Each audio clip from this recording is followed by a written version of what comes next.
Family, who understands? I crossed over and became Jiraiya, starting with the double Kamui Mangeki Sharingan. That ultimate cheat from Obito's set, capable of phasing and teleporting. The third Hokage asked me where I had been these past few days, and I directly performed a disappearing act teacher. I went to Mount Mayaboku to sign in. Family, who understands? I directly picked up a pair of double Kamui Mangeki Sharingan for free, just like Obito Uchiha's set, capable of phasing and transferring, the ultimate cheat. Unbelievable. This overwhelming fortune has finally come to me. Sigh, this all started when I suddenly blacked out. Let me tell you, 1 second I was at home watching Naruto, and the next second whoosh, I found myself in a pitch-black ghostly place surrounded by the croaking of frogs, unable to see my hand in front of my face. I was completely bewildered. Where was this? I'm just an ordinary person. How did I end up here without any flying thunder god technique? Just as I was panicking, a mechanical voice chimed in my head. Sign-in system binding. Binding successful. Do you wish to merge memories? I was so startled I jumped. Who? Who's talking? My hair stood on end, and I struck a pose that I thought looked cool, shouting at the air. Come out. I've trained for this. But inside, I was freaking out. The voice ignored me completely and warned again. I didn't care anymore and shouted for help with all my might. To my surprise, it retorted. Host did not respond. Forced execution. I rolled my eyes and fainted. When I woke up, let me tell you, it felt like my brain had been stuffed with a compressed file of dozens of gigabytes, and it hurt so much I was rolling on the ground. Once I got my bearings, I was dumbfounded. I had turned into Jiraiya, the handsome, powerful, and lecherous toad sage for Naruto, my idol. After a while, I realized I was young Jiraiya, who had used the summoning technique without signing a contract, resulting in being summoned to Mount Mayaboku, and then I took over his body. I was so excited I jumped up and howled at the sky. I'm going to be Jiraiya from now on. Tsunade, wait for me. Pain, just you wait. I will definitely not let you succeed again. Just as I was making grand plans, I felt a lightness, probably because Jiraiya's lingering soul finally found peace. Just as I was reveling in my new identity, a ding echoed in my head. Congratulations, host, for successfully signing in at Mount Mayaboku. You have obtained wind release, vacuum sphere, and 20,000 exchange points. I suddenly remembered I had a golden finger.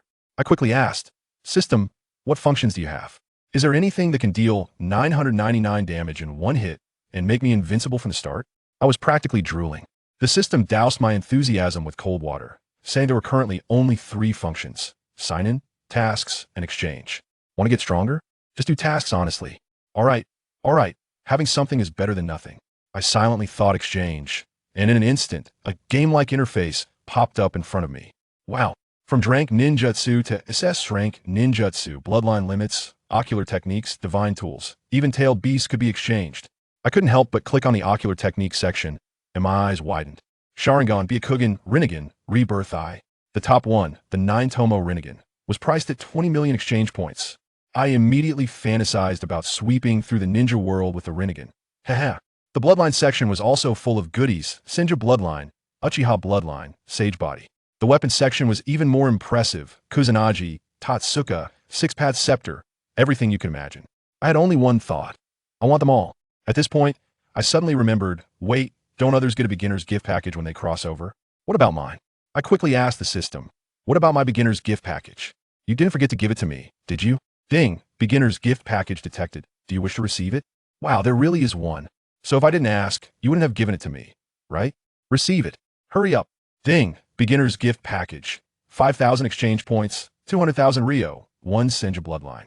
Senju bloodline. My eyes lit up. The Uchiha's eyes matched with the Senju's body. This is the officially designated CP. If I awaken would release, I would be dreaming and laughing awake. I quickly thought of my backpack and found the drop of blood labeled Senju, immediately selecting it for use. Just as I was happily feeling the power, the system task popped up. Ding. Shrank task issued. Sign the summoning contract of Mount Mayaboku. Reward: 200,000 exchange points, 2 million Rio, special reward. A pair of Mangeki Sharingan selectable. Task failure. Your little buddy will be half short. I exploded. What the hell? System, you're not human. The penalty for failure is so brutal. What about my happiness for the rest of my life with Tsunade? The system replied in a cheeky tone. Good luck, dear. What could I do?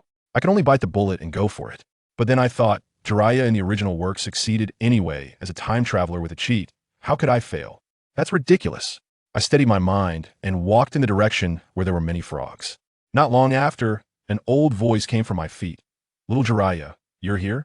I looked down and good grief, it was Sage Fukasaku. I quickly made up an excuse, saying I dreamed every day about coming to Mount Mayaboku to learn sage techniques, so I recognized him. Guess what? This old frog actually believed me and happily took me to see the great sage. That great sage, let me tell you, was pure senile. Sitting on that sage throne, he had just said, "You finally came," and immediately asked, "Who are you?" I was left dumbfounded. After a round of awkward small talk, he predicted that my arrival would change the future, but he couldn't see how it would change, and then he fell asleep. Sage Fukasaku, not surprised at all, directly threw the summoning contract scroll of Mount Mayaboku at me. I was overjoyed my Mangeki was finally in hand. Without saying a word, I bit my finger and signed my name. After signing the contract, I didn't want to stay for even a second longer, especially since Sage Shima was enthusiastically inviting me to enjoy her bug feast. I made an excuse that my teacher and Tsunade were still waiting for me, and then ran away, my speed so fast that even Bolt would need a cigarette. Not far from where I had just run, the system's voice rang out, "Ding. Congratulations, host, for completing the Shrank task. Rewards have been distributed. A pair of Mangeki Sharingan, selectable. Here it comes." I excitedly asked the system, "What does selectable mean? Can I choose other people's eyes?" "Yes, host, selectable targets. Sasuke, Shursui, Itachi, Madara." Obito, my mind was racing. Itachi's Tsukimi and Amaterasu are powerful, but they consume too much chakra. Madara's is too domineering, but my current small frame probably can't handle it. After thinking it over, Obito's Kamui is the most appealing. It can phase for self-preservation and teleport for travel. It's simply an essential skill for home travel and combat. System. I choose Uchiha Obito's Sharingan. As soon as I finished speaking, I felt a cool and sinister power surge into my eyes, and countless techniques for using Kamui were directly etched into my DNA. Let me tell you, with this double Kamui, it's simply a bug-time space travel combined with invincible phasing. Too overpowered. After enjoying that, I suddenly remembered I still had a Senju bloodline in my backpack. Uchiha's eyes combined with the sun-just body. If these two fused. Heh, I decisively thought. Fuse with Senju bloodline. Ding. Fusion successful. Congratulations, host. Your Mangeki Sharingan has been upgraded to Eternal Mangeki Sharingan. Wow.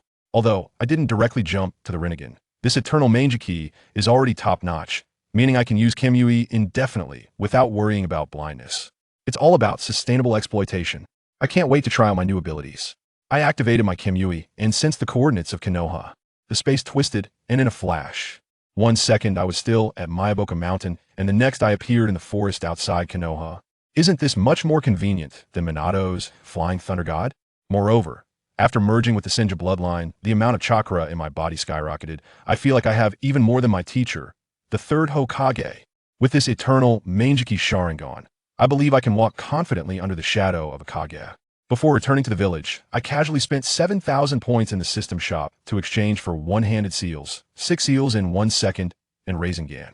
The one-handed seals are purely for show, but the Rasengan is essential for my battles. Strutting to the entrance of Konoha, the gatekeeping ninja was momentarily stunned to see me. After confirming it was indeed me, he hurriedly told me to go to the Hokage building. With my hands in my pockets, I tried to look cool as I made my way to the Hokage's office without any hindrances, and I knocked on the door symbolically. "Come in," the third Hokage's voice came from inside. I pushed the door open and saw my cheap teacher buried in a pile of documents. He looked up at me, leisurely took a puff from his pipe, and asked, "Back already?" Nothing unexpected happened on the way, right? Just as I was about to say something, the third Hokage added, "In the days you were gone, Tsunade helped clean your room." Huh? You're asking me how I explained things to the old man? Let me tell you, I just spun a yarn. I said I used a summoning technique, but ended up bugging out and was directly transported to a place called Mayaboka Mountain, where there are toads as big as mountains, and hey, I signed a contract while I was at it. Upon hearing this, the old man's eyes lit up. Mayaboka Mountain? One of the 3 great sage lands? Wow. The way he looked at me changed immediately, shifting from seeing a problem student to viewing a chosen one. He told me to hurry back and rest training would commence tomorrow. On the surface, I said, all right, teacher, but as soon as I turned around, that expression immediately vanished. Let me tell you, don't be fooled by the third Hokage's current demeanor of smoking a pipe like a retired bureaucrat. He's still very much a capable ninja. When he was young, he was incredibly talented, known as the ninja doctor, proficient in all 5 types of ninjutsu. If it weren't for the lack of a bloodline limit like the Sharingan, he would definitely be on the level of the first Hokage. In this world of Naruto, geniuses are as common as dirt. With my current abilities, I could probably only run errands for him. After leaving the Hokage building, I found my way home based on memory. Wow, family, who understands? It's just a thatched hut, truly a house with nothing inside. But my idol Jiraiya came from here. And thinking of that instantly wiped away my little emotions. I pushed open the door. The room was clean and tidy, and a gentle woman's smiling face flashed through my mind. Probably my mother in this life. Sigh, I almost couldn't hold back my tears. I vowed to the air. Don't worry, I am Jiraiya, and Jiraiya is me. One day, I will make the entire ninja world tremble at this name. Just as I was there, my youthful spirit burning, a crisp voice came through. Jiraiya, you're back? I turn around and wow, isn't that Tsunade? Wearing a green kimono, tied up in a little ponytail, and in front. Well, still a pure flat chest, completely unrecognizable from the future where she has those towering waves. I was pondering when another eerie voice chimed in. On the day you disappeared, she insisted on dragging me here to clean up for you. Tsunade immediately exploded with anger. No way. It was clearly you who insisted on coming. Who would want to come to this broken place? Haha, Orochimaru was also there. I watched the two of them bicker, and my heart felt so warm. This is the bond I've always dreamed of. I rushed over and gave them both a big hug, saying, don't worry, I'll be here from now on. We three must take care of each other. Orochimaru stared at me with his snake-like eyes for a long time, probably sensing that I was different from before, but he didn't ask much. To be honest, having been an orphan in both my past and this life, what I lacked the most was this. Now that I have Tsunade and Orochimaru, one thought fills my mind. Protection. I absolutely cannot let the same unfortunate events happen again. No more Orochimaru's betrayal. No more Tsunade suffering from hemophobia. And no more of those messy tragedies. Get lost. Especially Tsunade. She must be my wife in this life. No one else can take her away. Orochimaru looked at Tsunade's puffed-up expression and smirked. TCH, just don't hold us back. I directly grabbed his expressionless face and smiled at Tsunade, saying, don't worry. I'm going to become the greatest ninja. How could I possibly hold back?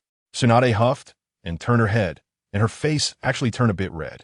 Hey, little girl, do you feel like I've suddenly become more handsome? As soon as I saw the atmosphere was so good, I waved my hand and said, let's go. Today, I'll show you guys a thing or two to celebrate our trio's reunion. Huh? You can cook?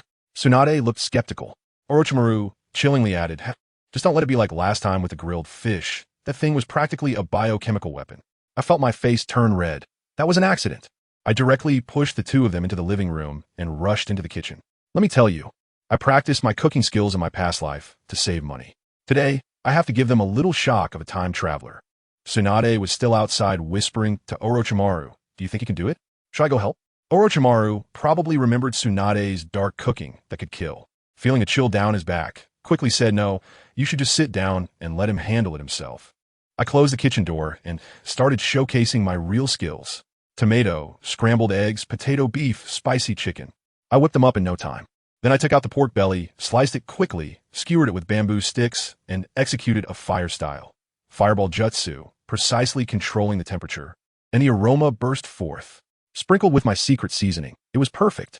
But that wasn't enough. I took out flour, eggs, and cream, and hey, I started hand-making a cake on the spot. Kneading dough, earth-style, accelerating fermentation, fire-style, whipping cream. Let me tell you, I directly rolled out a mini-win-style Rasengan. The efficiency was top-notch. Who understands? The end of ninjutsu is new oriental. An hour later, I placed a gigantic 40-inch cake, decorated with 99 roses made of cream, along with a big platter of roasted meat and several hearty dishes, on the table with a thud.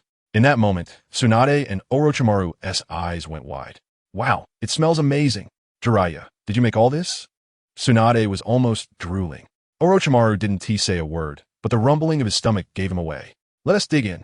As soon as I finished speaking, Tsunade and Orochimaru pounced on it like hungry wolves. It was a whirlwind, a 40-inch cake, and they practically reduced it to just the base. They ate with cream all over their mouths. Image? Non-existent.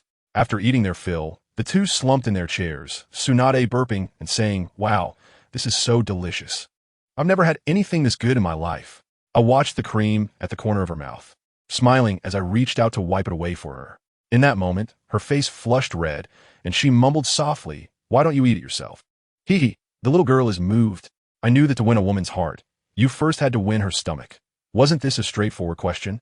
The peaceful days always passed quickly, and in the blink of an eye, we were all 20.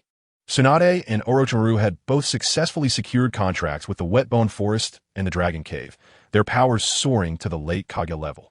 As for me, I was already at the peak of the mid-super Kage level. Once I activated Sage Mode, I was directly pushing towards the pseudo-god realm. How cool is that? Over the years, relying on my exceptional cooking skills and dating techniques that were thousands of years ahead of this era, Tsunade, this little tigress, had already been won over by me. Looking at her increasingly exaggerated figure, TSK, it's a pity that the princess of Konoha has too many rules. She wouldn't let me do anything bad before marriage. It was a torment to see, but not touch. Of course, one must always face a major setback. At that time, I had just obtained the EternalMS Sharingan as a reward from the system, feeling invincible and a bit cocky. However, during a mission, I ran into the third Raikage. That iron-headed fool. I was young and arrogant, and I directly activated a Susanoo hundreds of meters high to confront him. What happened? His speed was like that of a ghost, and I, as a novice driver in a Gundam, couldn't keep up at all. I was pierced through the Susanoo by his hell stab, half of my body was electrocuted, and I almost died on the spot. In the end, I fought for my life, using Kamui along with a Rasengan Shuriken to seriously injure him before I fled into the Kamui space. That time was truly dangerous, but it was worth it. First, it made me understand the cruelty of being a ninja. I couldn't afford to show any mercy to my enemies. Second, during my recovery from the injury, Tsunade stayed by my side every day, crying like a flower in the rain. I took the opportunity to sweet-talk her, completely capturing her little heart. Thinking back, I should thank the third Raikage for his unintentional assist. Because of this incident, that old Raikage found an excuse to unite with the Wind Country and the Earth Country, preparing to attack Konoha. A few years later, the Second Shinobi World War officially began. The first to strike was the Land of Lightning. 3,000 ninja troops directly marched over, and the border fell in an instant. In the Hokage building, the third Hokage saw the urgent battle report, and his killing intent erupted, causing the temperature in the entire building to drop several degrees. Damn it. Did they really think Konoha was a soft persimmon? Umbu 1, Umbu 2, Umbu 3 notified Tsunade, Jiraiya, and Orochimaru to come immediately. I was out shopping with Tsunade at the time when the Umbu suddenly appeared. The old man usually doesn't make such a fuss, so something big must have happened. Without saying a word, I directly picked Tsunade up in a princess carry and dashed towards the Hokage building. Hey, I'm wearing a skirt, Tsunade scolded, but her hands obediently wrapped around my neck, her little face flushed. I had just arrived when Orochimaru followed closely behind. I couldn't help but tease him. Hey, Orochimaru, why are you so late? I've been waiting for you for half a day. Orochimaru rarely smiled, but he did this time. Let's go. We don't want to keep the teacher waiting. The three of us walked into the office, and I casually asked old man, is there something that your handsome apprentice needs to handle? Tsunade also angrily said, yeah, you old geezer. It's very rude to interrupt a girl while she's shopping.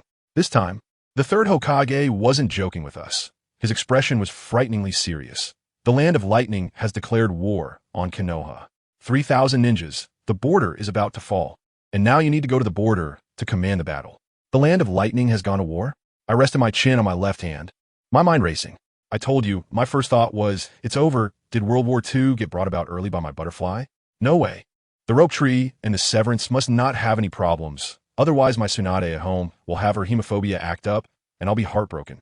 I need to figure out the situation. I directly asked the old man, is it just the Land of Lightning causing trouble? What about the Land of Wind and the Land of Earth? This doesn't make sense. Where does the Land of Lightning get the guts to challenge us alone? The old man heard this, and his eyes lit up, saying that I had a good perspective on the bigger picture. He said that the Land of Lightning was just using a broken excuse from a few years ago when they were beaten by the Uchiha, purely trying to stir things up. However, we do need to be wary of the other two nations, so he decided to send the three of us, his most prized disciples, directly to the battlefield to gain some experience. My good buddy Orochimaru, that vibe just comes right up, and he says in a sinister tone, if the Raikage wants to die, let's help him out. If we take him down on the battlefield, what do you think the Land of Lightning will do? Does anyone understand this? This guy's conversation level is just that high. My family Tsunade has such a bad temper that she slammed the table on the spot. Humph, the enemy is already at our doorstep, old man. Stop talking nonsense and just tell us what to do. The third Hokage's aura instantly changed, and he became incredibly authoritative, directly giving orders. Jiraiya, Tsunade, Orochimaru, listen up. The three of us stood straight up in an instant. Jiraiya, You take the vanguard with 500 men and pin the Raikage troops down at the border, not allowing them to take a single step forward. Yes, I immediately felt a surge of excitement. The Raikage, huh? Just wait, I'll settle old and new scores together. Orochimaru, you take 300 men to the border of the land of Earth and keep a close eye on them to prevent any backstabbing. Orochimaru was so excited that he licked his lips. Teacher, if they dare to move, can I strike first? He was probably already plotting to collect some new specimens in his mind. Tsunade, the old man turned to my wife, your medical skills are the strongest, and you are the most suitable to deal with those poison and puppet users from the Land of Wind. Take 300 men to guard. The main battlefield is on the side of the Land of Lightning. You two mainly need to focus on defense. As a result, as soon as Tsunade heard this, she refused and directly confronted the old man. You old fool, you want Jiraiya to take 500 men to fight against 3,000? Are you crazy? I only need 100 men here, the rest should go with him. Of course, she was worried about me. Who understands family? In these years, the black technologies I secretly worked on with Orochimaru have not been few.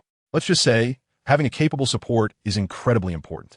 We combined the first Hokage cells with my Sage Body bloodline to create a bloodline enhancement agent for her. Now Tsunade is proficient in all forms of wood release and sage techniques, truly a reserve for the next generation of ninja gods. Her younger brother, Nawaki, has also used it, and now a 10-year-old child is almost on par with elite Janine. The old man was secretly laughing over there, teasing her, oh, starting to feel sorry for your little lover. Huh? Tsunade's face flushed red, and she stubbornly retorted, who cares about him? He can handle it. We couldn't hold it in and burst out laughing. That day, the three of us gathered at the village entrance. I thought, since we're heading out, we need to have some flair, so I worked overnight to create 3 sets. Can you guess what they are? Black robes with red clouds, just like the Akatsuki. The latest trend for 2025, all about looking cool.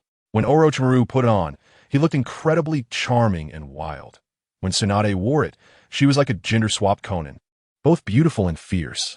Before Tsunade left, her little glare was both fierce and worried as she said to me, Jiraiya, you better come back alive, or just wait and see how I deal with you. After saying that, she turned and left without any hesitation. Ah, that damned Sundara. I exchanged a glance with Orochimaru and nodded, each of us heading to the battlefield. As soon as we set out with the large troop, I was dumbfounded.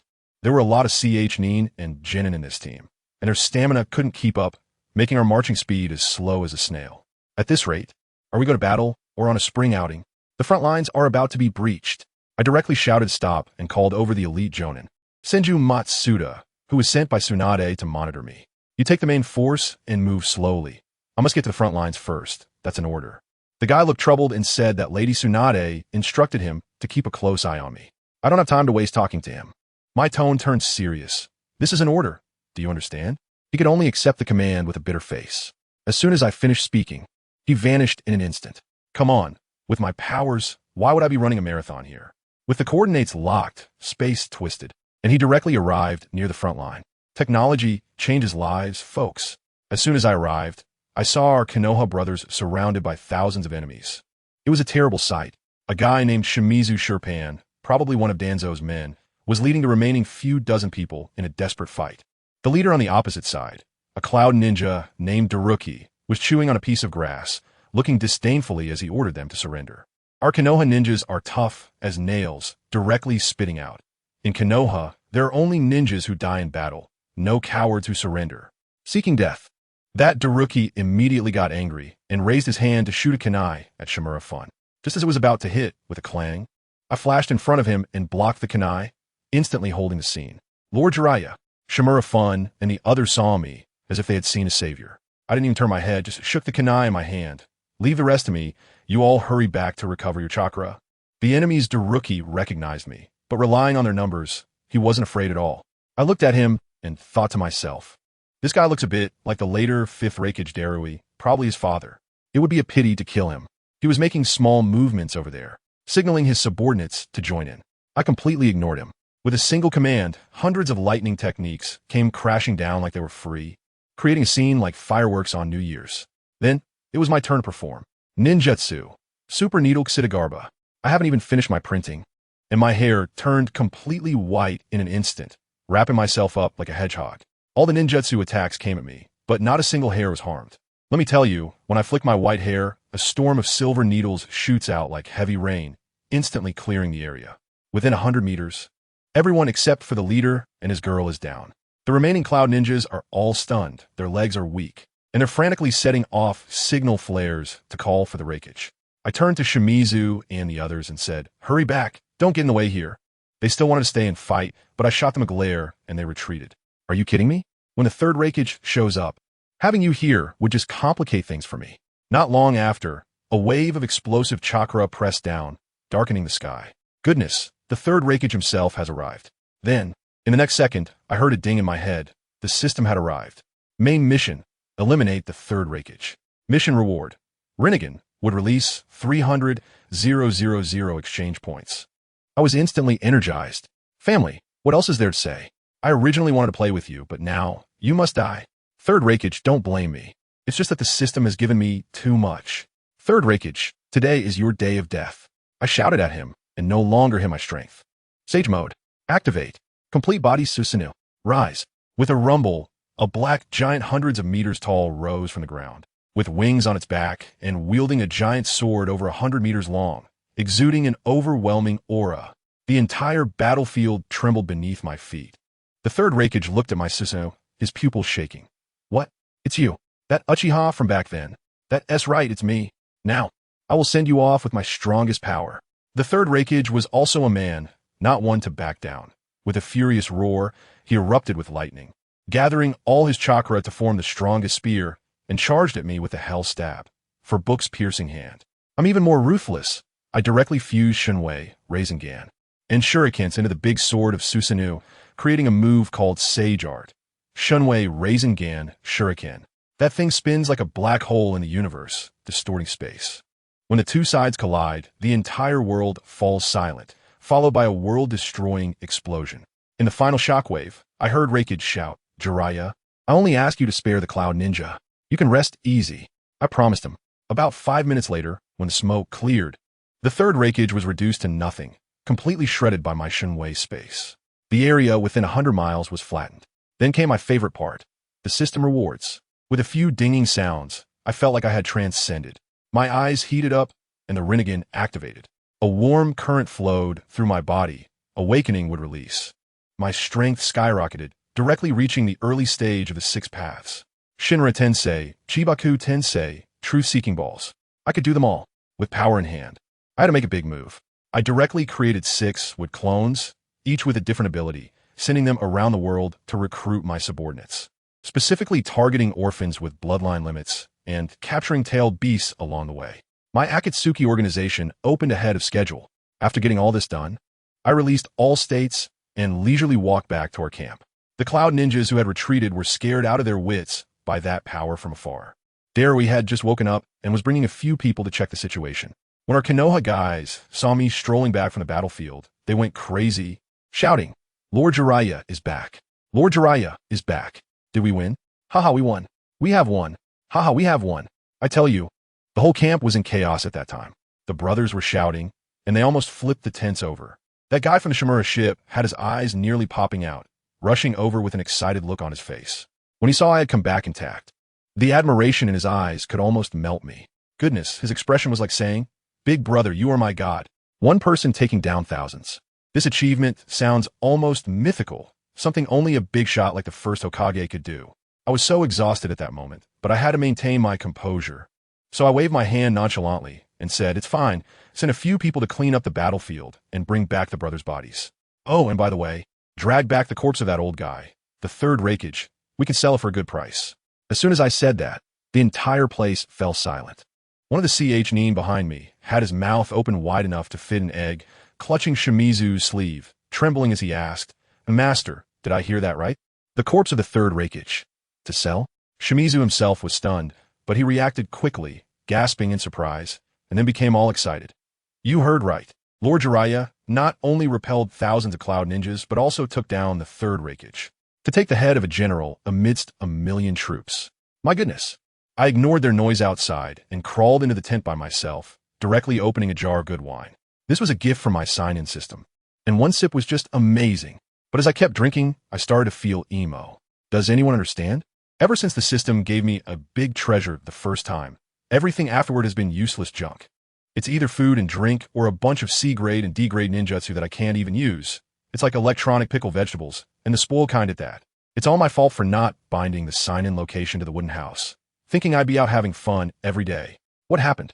That Tsunade woman has me under strict control. I can't even step out the door. I regret it so much. Just as I was thinking about this, the system's notification sound came again. Ding, the sign-in time for today is up. Would you like to start the sign-in? I'm exhausted and casually replied, just sign it. Just sign it. Ding. Congratulations to the host for successfully signing in at the border of Konoha and obtaining the super SSS level ninjutsu. Harem Jutsu. I spat out a mouthful of wine. Damn. System, do you have some kind of problem? Super SSS level? Harem techniques? Is this something that can be taken seriously? I was so angry I nearly spat blood. System, get out here. I promise I won't kill you. And guess what it said? It actually replied to me in that annoying tone. Ding, the system definition won't be wrong. Harem techniques can even defeat Kaguya. Please pay attention to your attitude. I'm a good system. I really spat blood. A system is actually acting cute with me? I'm truly speechless. Forget it. Forget it. I won't argue with it. I'll just obediently return to the village to sign in from now on. While I was leisurely doing my thing, my good teammate Orochimaru was in a completely different atmosphere. That guy had already reached the border of the land of Earth, and scouts reported that a Awakens had gathered a massive army, ready to attack at any moment. Let me tell you, at that moment, the cold excitement in Orochimaru's snake-like eyes was palpable. He licked his lips, and I could feel the killing intent through the screen. He directly ordered, keep a close watch, strengthen defenses. The Umbu who brought the news was so intimidated by his aura that his legs went weak. As soon as he received the order, he disappeared in a flash, running faster than a rabbit. Orochimaru disdainfully curled his lips. Humph, that old man's Umbu are really cowardly. At that time, Orochimaru was not the sickly version he became later.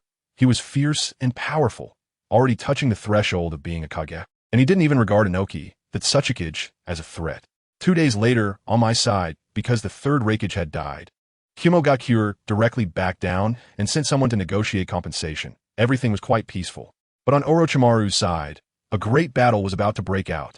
The reckless guys from Awakens thought that we must be severely weakened after just fighting Kumogakure, so they planned to take advantage of our weakness.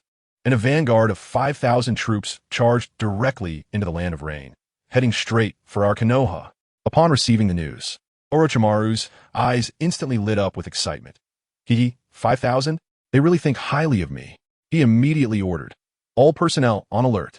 Send someone to inform the Hokage. Ask if the Land of Rain needs assistance, and let the old man hurry up and send reinforcements. The news flew back to Konoha within a few hours, and the third Hokage, holding the intelligence, was almost crushing his pipe. Good heavens, the reports on the table were like a small mountain. Tsunade is moving, Kirigakure is moving, and Awakens has already charged in. This high-stakes situation was putting immense pressure on him. The old man looked out at the peaceful village and sighed. But his gaze quickly became incredibly firm. No matter who it is, anyone who dares to touch Konoha must be eliminated. He immediately ordered Kakashi Hitaki, take 1,500 men to support Tsunade. Inuzuka, Nara, and Akimichi, take 2,000 men to defend against Kirigakure. Uchiha Kagami, take 1,000 men to support Orochimaru. On Konoha's side, troops were being dispatched, while on the Land of Rain, the battle had already begun. Hanzo, that tough guy, directly led his men to intercept the Awakens army. Inoki, that old man, floated in the air like a drone, his attitude incredibly arrogant. Hanzo, if you know what's good for you, get out of my way. My target is Konoha. Don't make things difficult for yourself. Hanzo retorted defiantly. I don't care about your fight, but you must not harm the civilians of the Land of Rain. Ridiculous. Inoki completely ignored him. A small nation has no say. This is your last warning. Step aside. This enraged Hanzo. Inoki, don't go too far. Oh, can't take it anymore? Then let us go to war. Without saying a word, Inoki unleashed a dust release, original world separation technique. Let me tell you, that thing flashed with white light, and a pit several dozen meters wide appeared on the ground. The people inside were reduced to molecules instantly. Dozens of Hanzo's ninja were wiped out on the spot. Inoki, you have successfully enraged me. Hanzo's eyes turned red, and he summoned his giant salamander to spray poison.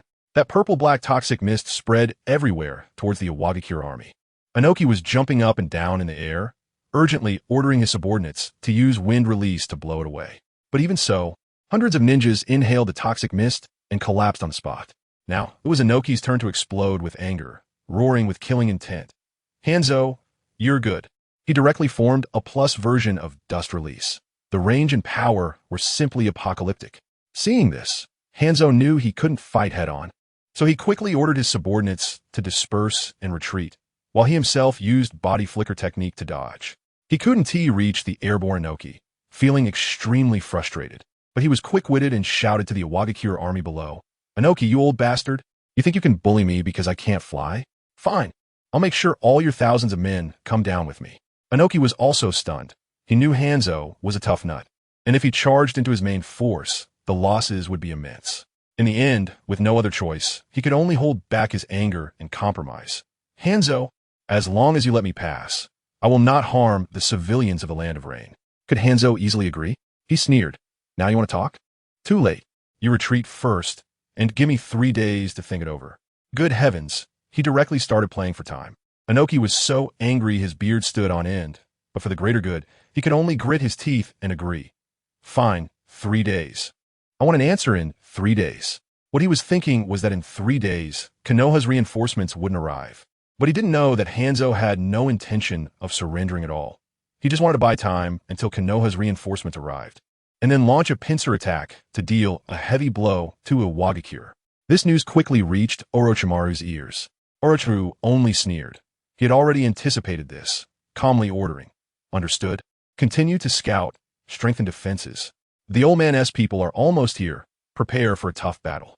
3 days passed in the blink of an eye, and over at Awagakure's camp, Inoki was already impatient.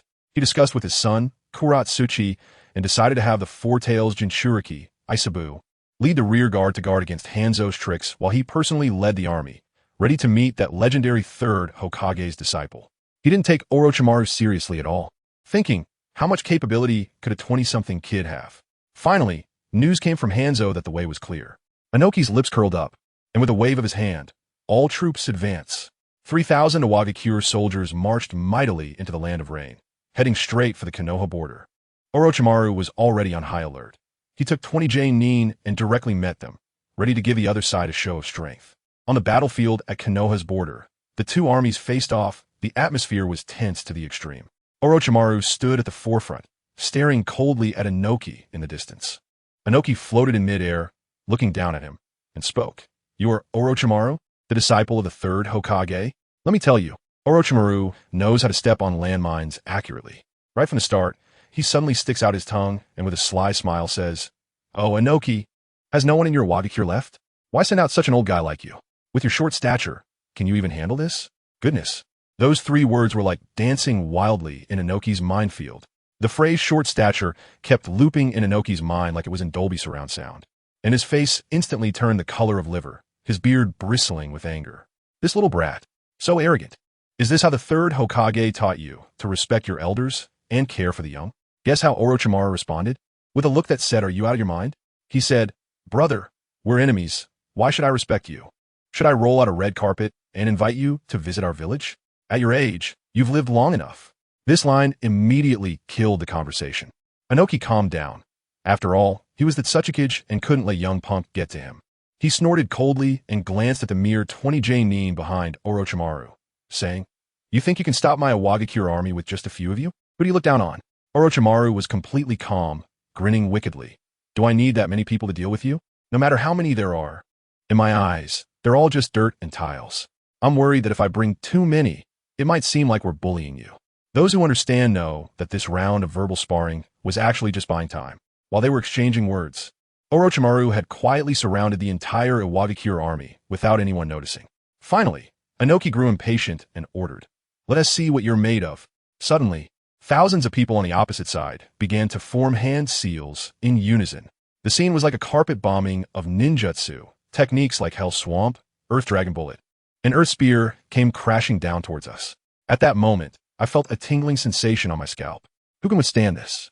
But Orochimaru didn't even blink, slamming his hands down, summoning technique, triple Rashomon.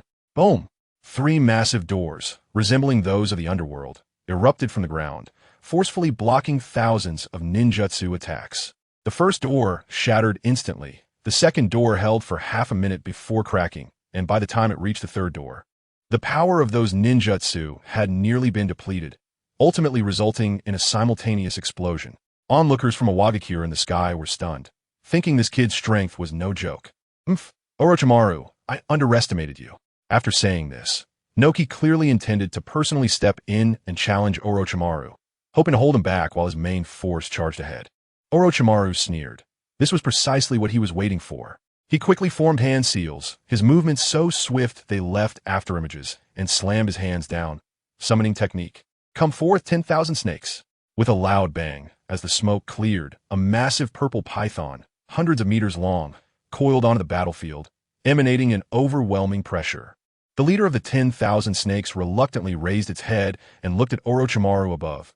Why did you summon me again? Orochimaru stood on the snake's head, nearly as tall as Noki, pointing at the Awagakure army below with an evil smile. Those thousands of sacrifices down there are all yours. Hearing there was food, the 10,000 snakes perked up. If this little bit of people isn't enough to even fill my gaps. The Awagakure ninjas, especially the young ones just entering the battlefield, were so scared their legs went weak, wanted to run home to mommy. Orochimaru became even more provocative. He pulled out the Kusanagi sword from his mouth and even licked the hilt with his tongue, creating a scene that was simply disgusting. Noki in the sky felt nauseated and cursed, then began to form his ultimate technique. Dust release, original world stripping technique. A semi-transparent cube shot out directly. Let me tell you, this thing is a dimensional strike. If it grazes you, you're gone, and if it hits you, you shatter into atoms.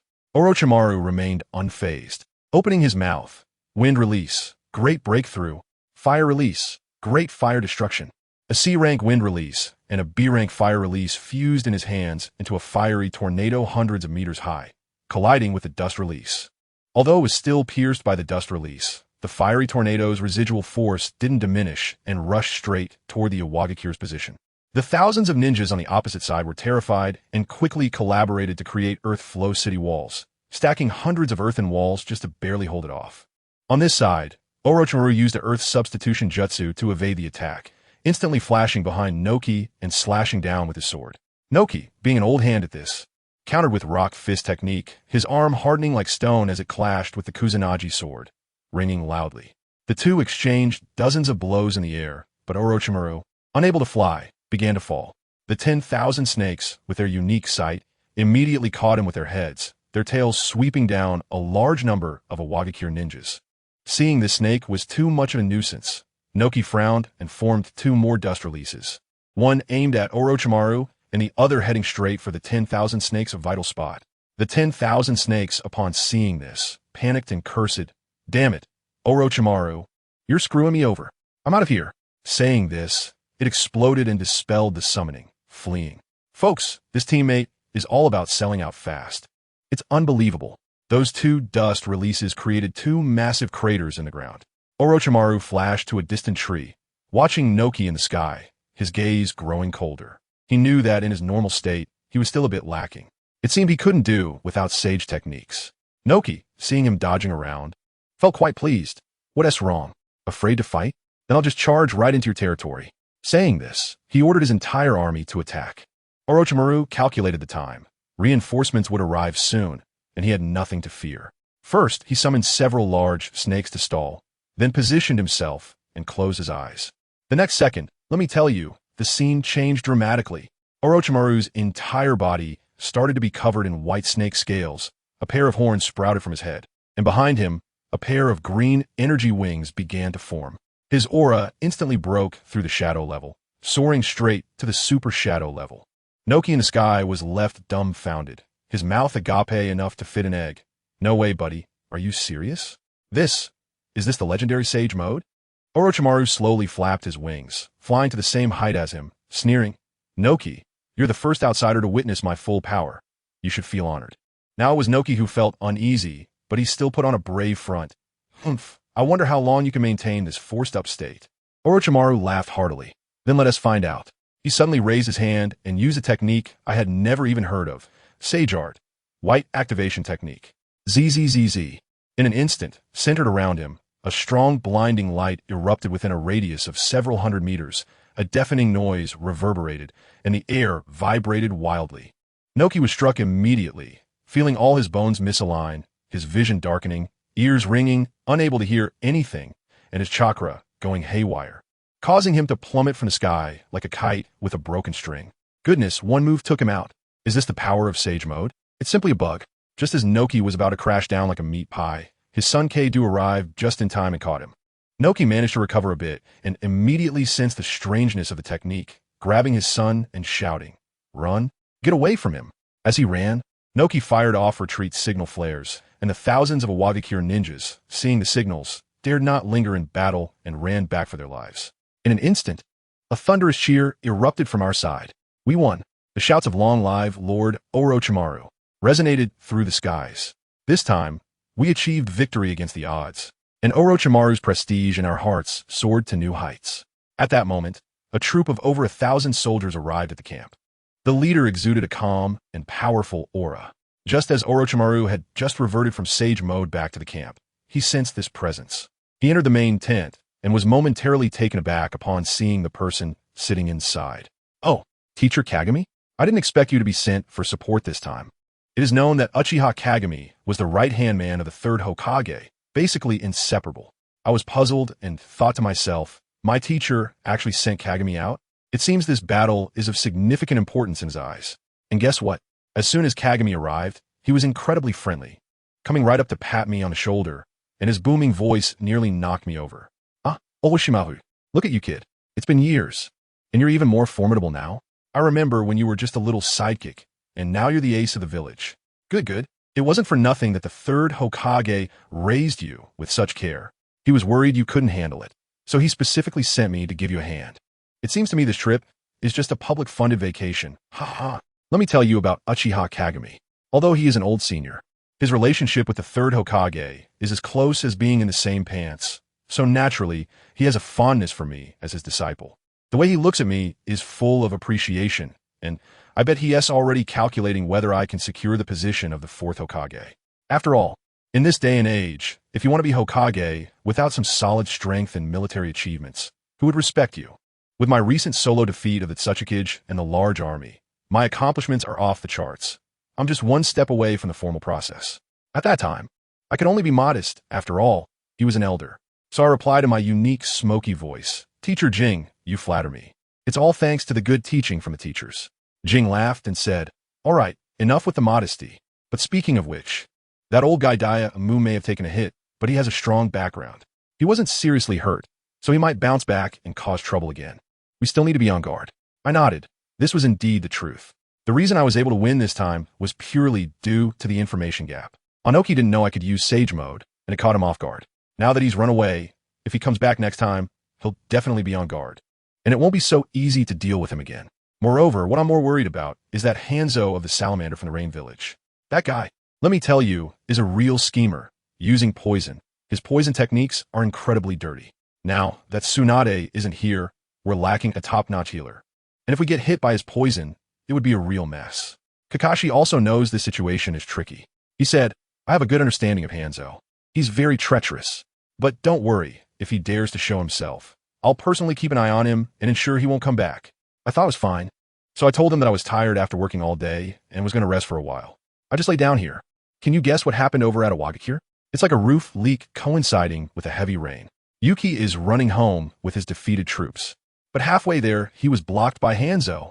What situation? Like a mantis stalking a cicada with a yellow oriole behind. Yuki exploded in anger, pointing at Hanzo and shouting, "Hanzo, what do you mean? Do you want to erase the rain country from map?" Hanzo, hiding behind his gas mask, sneered, "Oh, isn't this Lord Tsuchikage? Driven to flee by a 20-year-old kid? Isn't that embarrassing? You should just quit being a Kage and go home to raise your kids. And maybe leave your life behind too. Who understands the family dynamics here? This betrayal is absolutely brutal." Hanzo, that old schemer, calculated that Awagakure had just suffered defeat, their morale low and their mindset shattered, waiting here to stab them in the back. Yuki's beard bristled with rage, shouting that Hanzo was looking for death, ready to fight. Although he was in a dire state, a starving camel is still bigger than a horse. Dealing with Hanzo was still well within his capabilities. But Hanzo just chuckled. "Look around you." As soon as he said that, Yuki's expression changed, sensing something wrong in the air. It was all poison. Not good. Retreat quickly. Yuki didn't have time to be angry. Survival was the priority. But it was too late. Hanzo summoned his giant salamander, which opened its mouth, releasing a cloud of toxic mist like a humidifier, instantly enveloping Iwagakure's rear troops. The scene was, I tell you, unbearable to watch.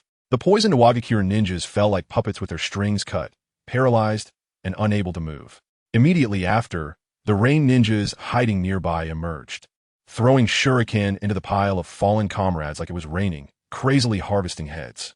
Yuki watched helplessly as his men were slaughtered, his eyes turning red. They hadn't suffered such losses even against Konoha, and here they were capsizing in this little gutter of the rain country. He roared in anger, "Hanzo, you wait for me. I'll remember this grudge." After saying that, he soared into the sky, hands clasped together, chakra gathering wildly, and directly formed a giant energy ball to smash down below. Dust release, limit removal technique.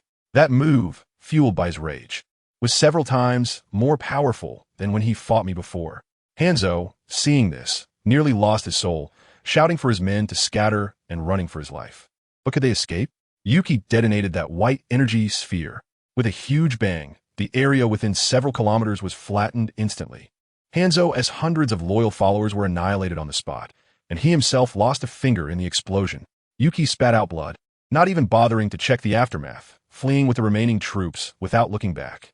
Hanzo stared at the giant crater before him, completely dumbfounded, standing there in shock, muttering about the village's insufficient foundation and how weak he was, furiously pounding the ground with his severed hand, blood spilling everywhere without feeling any pain. When this news reached my ears, I was just reviewing the battle reports and nearly laughed out loud. Good heavens, Hanzo's operation was simply divine. I was initially worried he would team up with Iwagakure, but now it's great, with such a huge rift between them. It would be a miracle if they didn't end up fighting each other. The land of Earth was temporarily quiet. I started wondering how Tsunade and Jiraiya were doing. Just as I thought of that, Tsunade's side indeed ran into trouble.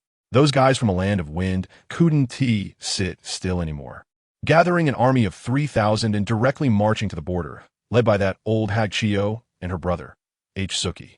At that moment, Tsunade was studying the wood-release scroll left by her grandfather when she heard the news, raised an eyebrow, put down the scroll, and asked, "Oh, who is leading?"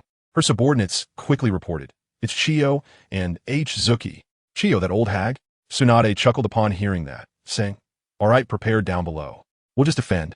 No need to take the initiative." She also sent a message to the village, urging the old man to send more reinforcements. With just a few of them, they wouldn't even fill the gaps. She wasn't the least bit anxious. Why? Chiyo was best known for her poison and puppetry, while Tsunade was the best at medical ninjutsu, immune to all poisons. Her immense strength specifically countered the fragile puppet masters. It was a perfect counter. However, that old hag Chiyo was quite cunning. She didn't go herself, but sent her precious son, Tenji, and daughter-in-law, Nika, with 2,000 troops ahead to probe the defenses, essentially testing the waters.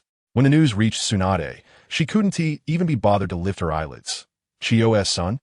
How boring. But despite saying that, the preparations were thorough. The front line was already filled with explosive tags placed by Konoha, just waiting for those poor sand ninjas to step on them. Soon, the sand army came charging in, dark and imposing. Leading the charge, Tenji saw Tsunade standing on the high ground, her golden hair waving, striking a heroic figure. And he paused for a moment, thinking this girl looked pretty impressive, but too bad she was the enemy. The sand side also had engineers, daredevils, clearing mines in front. And even though dozens were blown up, they still managed to clear a path, rushing forward with shouts. Tsunade, seeing them from the high ground, smiled slightly and waved her hand. Shuriken, explosive tags, go. Hundreds of Konoha ninjas pulled out shuriken, tied with explosive tags, and threw them down. The sand side was prepared as well, with dozens of wind-release ninjas simultaneously forming seals, unleashing a big breakthrough technique, sending a violent wind that blew most of the shuriken away. Seeing the sand getting closer, Tsunade chuckled and cracked her knuckles. Interesting, I haven't exercised in a while. Then, to everyone's astonishment, she leaped directly off the high ground. The Konoha ninjas were dumbfounded. Lady Tsunade? Princess? Didn't we agree to defend? Why did the commander charge in alone? Tsunade's voice echoed back from midair. Don't worry about me. Hold the line. I'm just going down to play for a bit. Good heavens. She charged towards the 2,000-strong army all by herself. Tenji looked on, incredulous.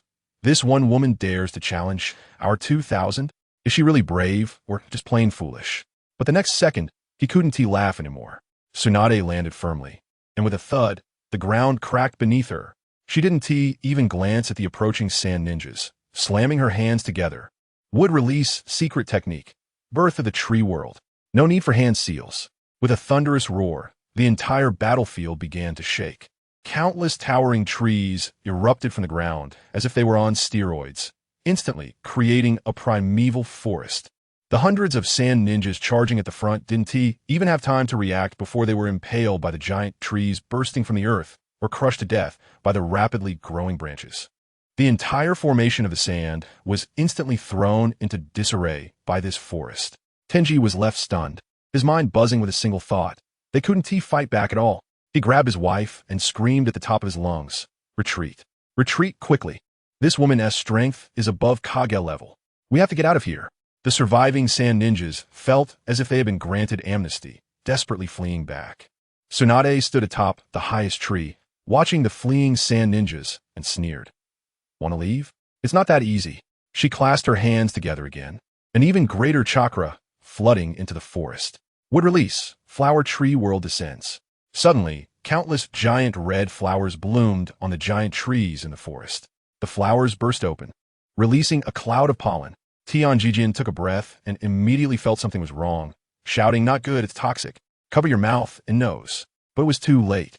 The pollen was more potent than sleeping pills. Those who inhaled it could barely take a few steps before feeling dizzy and collapsing to the ground, unconscious. 1-2. In less than 3 minutes. The 2,000-strong sand-hidden army, except for the Tian couple who were desperately holding on, was completely wiped out, lying all around. Tianjijin looked up at the woman atop the trees, who appeared almost divine, and he completely broke down, his heart shattered on the spot, mumbling why. Why does Konoha always have such monsters? Tsunade didn't even bother with the two who had managed to escape. With a light snort, she jumped back to her side of the battlefield and casually said to the stunned Konoha ninjas, "Clean up the battlefield and tie up these captives." After saying that, she turned and left, looking incredibly graceful. The Konoha ninjas on the high ground took a long time to react. "We won? We won. Just like that. Ha ha ha. It's Wood release. I saw Wood release with my own eyes. Lady Tsunade is too strong. Simply invincible. I tell you, at that time the entire Konoha camp exploded. Everyone was shouting, "Long live Tsunade-sama." The roar nearly lifted the sky. Tsunade's battle directly sealed her as a legend. The princess of Konoha, her strength is off the charts. And now she has awakened the Wood release of the first Hokage. Isn't this clearly the rhythm for the next fourth Hokage? The Senju clan's people were almost in tears, feeling that their family was finally about to return to the peak. An experienced Jainin, with eyes full of admiration, shouted, "Stop yelling. Hurry up and clean the battlefield." Then half the people rushed to finish up, while the other half stood guard. Their efficiency was impressive, with one person carrying 4 or 5 corpses as if they were playing. But just as we were popping champagne over here, the scene shifted, and guess what? On the Sunagakure side, it was a disaster.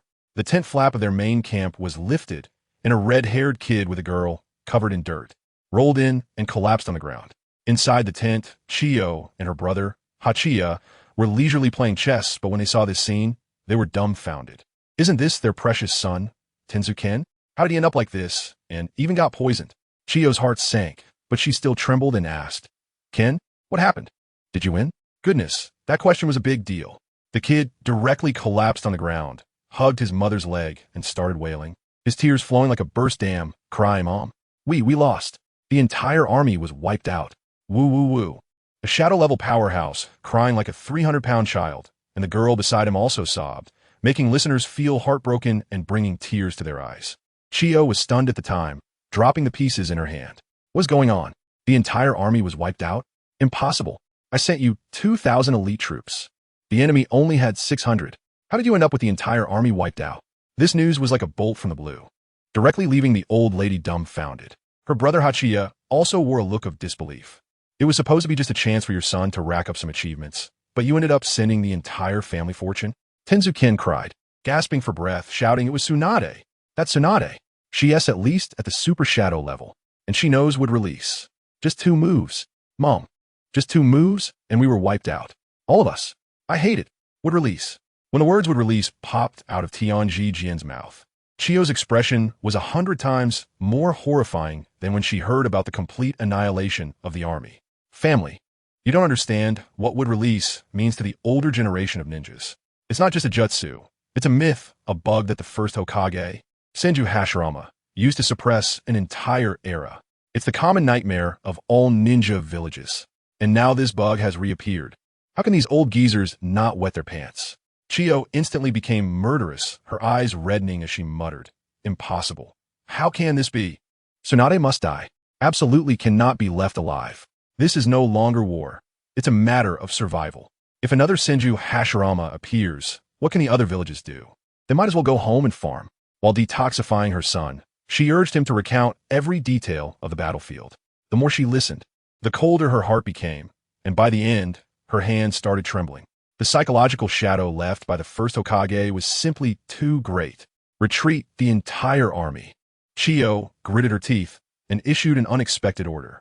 Her brother, eyes panicked. "Sister, are we really retreating? How will the villagers say you went back like this?" "Retreat. Leave immediately." Chio didn't care about that anymore. The future of the village was more important than her face. They must return to the village immediately to inform the Kazekage of this huge news and rally support. This was no longer something Sunagakure could handle alone. All villages had to be involved to take down the god. Over at Sunagakure, they were fleeing faster than rabbits, and when Tsunade received the news, she was stunned. "Huh? They just left like that?" Tsunade was confused. They didn't even take the captives? Why are they running so fast? It's just 2,000 dead, is it that serious? She pondered for a long time, but couldn't understand. So she simply gave up and had her subordinates report the situation to the third Hokage, letting him deal with the headache. Then, "Let me tell you, this woman really has a big heart." She muttered, forget it. I won't think about it anymore. I'll go back and get some beauty sleep. This damn place is too windy. My skin feels rough." After stomping her foot, she really went back to sleep. Little did she know, a shocking conspiracy against her had already begun. Chio rushed back to Sunagakure with the remnants of her defeated troops and burst into the office of the third Kazekage. The Kazekage, a fierce man named Gaara, was already furious and immediately scolded her. "Chio, what the hell are you doing? I sent you to war, and you sent all the elite away, then just returned." Chio didn't care about being scolded. She pale-facedly threw out 4 words. Would release has appeared. The entire office fell silent instantly. Gaara's furious expression froze on his face, and he was dumbfounded for a full 30 seconds before asking with a trembling voice filled with fear, "What? What did you say? Would release? Is it that Tsunade?" "Yes, it's her." Chio nodded. "Her strength is unfathomable. She took out our 2,000 elite in just 2 moves." Upon hearing this, Gaara stumbled and nearly lost his balance. He was also someone who had lived through the era of the first Hokage, and the fear of being dominated by Would Release was etched in his bones. He immediately reacted, "No, we absolutely can't let her live. This is not something we can handle alone. We must unite with other villages." Chio smiled ominously and added, "Kazekage, my brother Eyes received intel that Konoha is not united. That guy Dan's has long wanted to take down the third Hokage and take his place. We can send someone to contact him, give him some benefits, and let him stab his own people in the back at a critical moment." "Good." Gaara slammed the table. "Let us do it. At all costs. We must strangle this future god in its cradle." The plan was to attack from both inside and outside. This operation was simply brilliant. Soon, Sunagakure spies were dispatched to the major ninja villages like they were free. An invisible smoke of war quickly spread throughout the ninja world. In Awagakure, the Tsuchikage, Noki, jumped up from his chair upon receiving the information, completely stunned. His biggest psychological shadow in life was Uchiha Madara, and the other was Senju Hashirama, who was even more terrifying than Madara. Now hearing that Would Release had reappeared, and it's an upgraded version that could take out 2,000 elites in 2 moves, he immediately recalled the humiliation of kneeling before Madara back in the day, and without hesitation declared, "Go. We must unite and eliminate this threat." In Kimogakure, the situation was even worse. The third Raikage had just died in battle, and the entire village was draped in white. The future fourth Raikage was only 12 years old, still a kid, crying in front of the Hokage statue. But the one in charge was his father's close friend, Troy, a hidden super elite. Upon hearing the words Would Release, he didn't hesitate at all and directly agreed on behalf of Kimogakure. No joke, their village was in disarray. If Konoha produced another god, wouldn't they be ground into the dirt? In Kirigakure, the third Mizukage also received the news and expressed his agreement. Just like that, the four major ninja villages quietly reached a consensus to eliminate Tsunade without Konoha being aware. 3 months later, in Konoha, the third Hokage, Sarutobi Hiruzen, was smoking his pipe, feeling that something was off. In the past few months, the borders had been too eerily peaceful, as if the four major villages had made a pact. Not making a sound, just as he was pondering this, an Umbu suddenly appeared in his office with a loud bang, kneeling on one knee, trembling as he reported, "Hokage-sama. Urgent report. The four major ninja villages have simultaneously launched a total assault against us. Iwagakure, 8000. Kumogakure, 5000. Sunagakure, 5000. Kirigakure, 4000. Full-scale war has begun. What? The third Hokage exploded on the spot, crushing his pipe. I knew something was wrong. What is your intelligence department doing? You only found out the enemy is at our doorstep now. He roared while quickly issuing orders, mobilizing troops and reinforcements to various battlefields, even sending out his own son. But he had no idea why he had become blind to the situation. Because Konoha's biggest traitor, Shimura Dans, had cut off all his intelligence channels. He had killed the third Hokage's Umbu and replaced them with his own root members to spread false information, creating a false sense of peace for the third Hokage. He was waiting for everyone to bleed in battle, hoping that Tsunade and those geniuses would die on the battlefield so he could come out to clean up the mess and sit on the coveted Hokage seat. Family, who understands? This big game is truly dark and dirty. The Second Shinobi World War fully erupted in this eerie atmosphere. But speaking of the few who were sent to the front lines, their mindset was surprisingly steady. Jiraiya, with a Rinnegan, was leisurely drinking and grilling skewers, saying it was no big deal. Orochimaru, assisted by Uchiha Kagami, was also relaxed, not taking the thousands of enemy troops seriously at all. But let me tell you, while those guys on the front lines were relaxed, Tsunade's side was in chaos.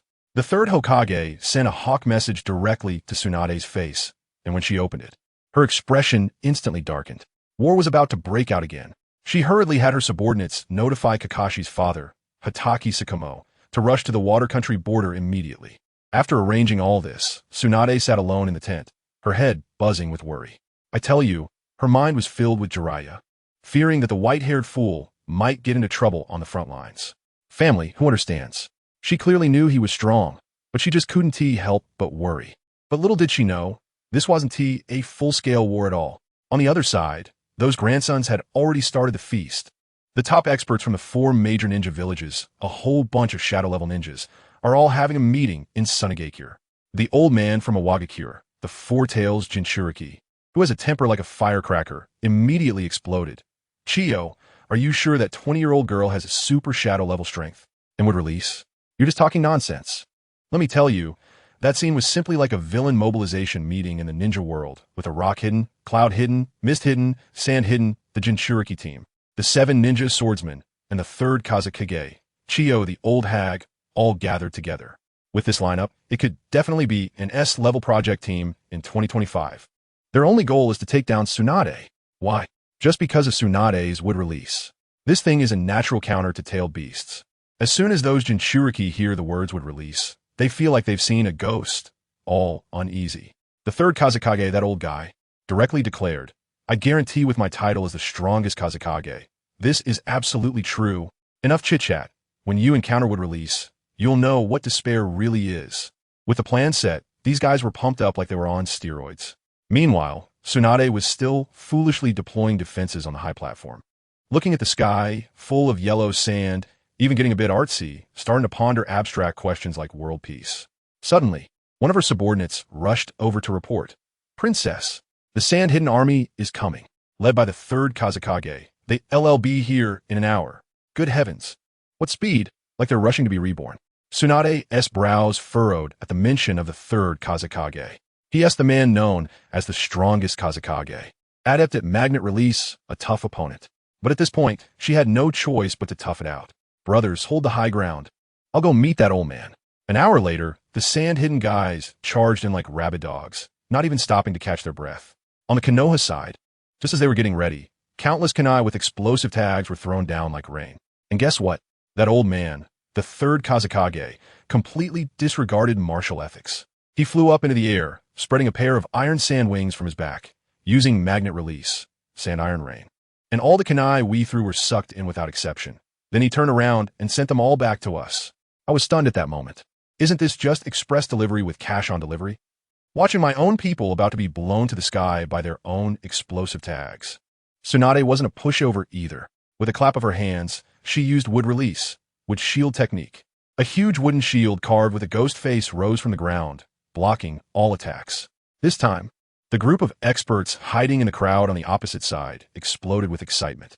Wow, it's really wood release. Kill her. We absolutely cannot let the wood release ninja survive. Seeing that the wood release was real, the third Kazekage's killing intent grew stronger. He quickly condensed a giant iron block several dozen meters long in the sky, resembling an aircraft carrier, and smashed it down towards our Konoha's position. Tsunade was furious and yelled, "Third Kazekage, you old fool. Bullying the little soldiers is no skill. If you have the guts, fight me one-on-one." Cursing aside, her hands didn't stop moving. Would release, would arm technique. Countless giant wooden arms suddenly stretched out from the ground, grabbing that giant iron block and flinging it back towards the sand-hidden crowd. The old fox saw his scheme succeeded and was delighted. This was the effect he wanted, to draw Tsunade out for a one-on-one kill. He pretended to be sincere and said, "All right, little girl, you have guts. Let's go fight over there so we don't hurt your little subordinates." Tsunade, being young and impulsive, couldn't stand this and snorted coldly. She left 2 wooden clones and her summoning beast, a slug, to guard, then kicked off and rushed directly into the nearby forest. The third Kazekage, along with a dozen shadow clones, quickly followed. Tsunade weaved through the forest for over 10 minutes, found a clearing, and stopped. When she looked back, she felt a chill run down her spine. Something fell off, but she only thought it was the Kazekage's guards and didn't think much of it. The third Kazekage flew high in the sky, looking down at Tsunade with a sinister smile. "Tsunade, are you ready to die?"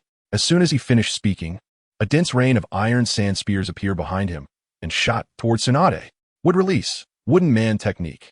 Tsunade instantly summoned a wooden giant several dozen meters tall, with herself standing on its head. The wooden man swatted away all the spears with one hand. Seeing this, the third Kazekage became even more ruthless and launched an all-around attack with iron sand needles. Tsunade remained calm in the face of danger and used wood release, forest wall, creating a massive wooden dome to shield herself. At the same time, the wooden giant punched out, directly breaking through the third Kazekage's iron sand defense wall. That old man was so scared that his soul almost left his body. He quickly used the substitution technique to escape. He looked at the iron sand that the wooden man had crushed into powder and panicked, shouting to those around, "What are you waiting for?" Everyone attacked together. When Tsunade heard this, her heart instantly sank. What happened next? Who understands, right? The next second, 5 massive-tailed beasts leaped out from the forest. 1 tail Shikaku, 2 tails Matatabi, 4 tails Son Goku, 5 tails Kokuo, and 8 tails GYK. I was stunned at that moment. This wasn't a one-on-one fight. This was the scale of the Avengers. Endgame. Immediately after, the future 4th Kazekage, Raza, the elderly Chiyo, the 7 ninja swordsmen. A vast array of top-notch experts surrounded Tsunade tightly. Tsunade instantly understood. What a ridiculous war. It was all a trap. They were coming for her wood release. The third Kazekage laughed wildly from above. "Tsunadeheim, your time has come. This world does not deserve wood release." Tsunade was so furious she laughed. It had come to this, she could only fight desperately. Gritting her teeth, she summoned a wooden dragon to wrap around the wooden man. The 8 tails, that giant octopus, charged forward, only to be caught by the wooden man's tail and swung away thousands of meters. But the other 4-tailed beasts had already begun gathering their energy for their tailed beast balls.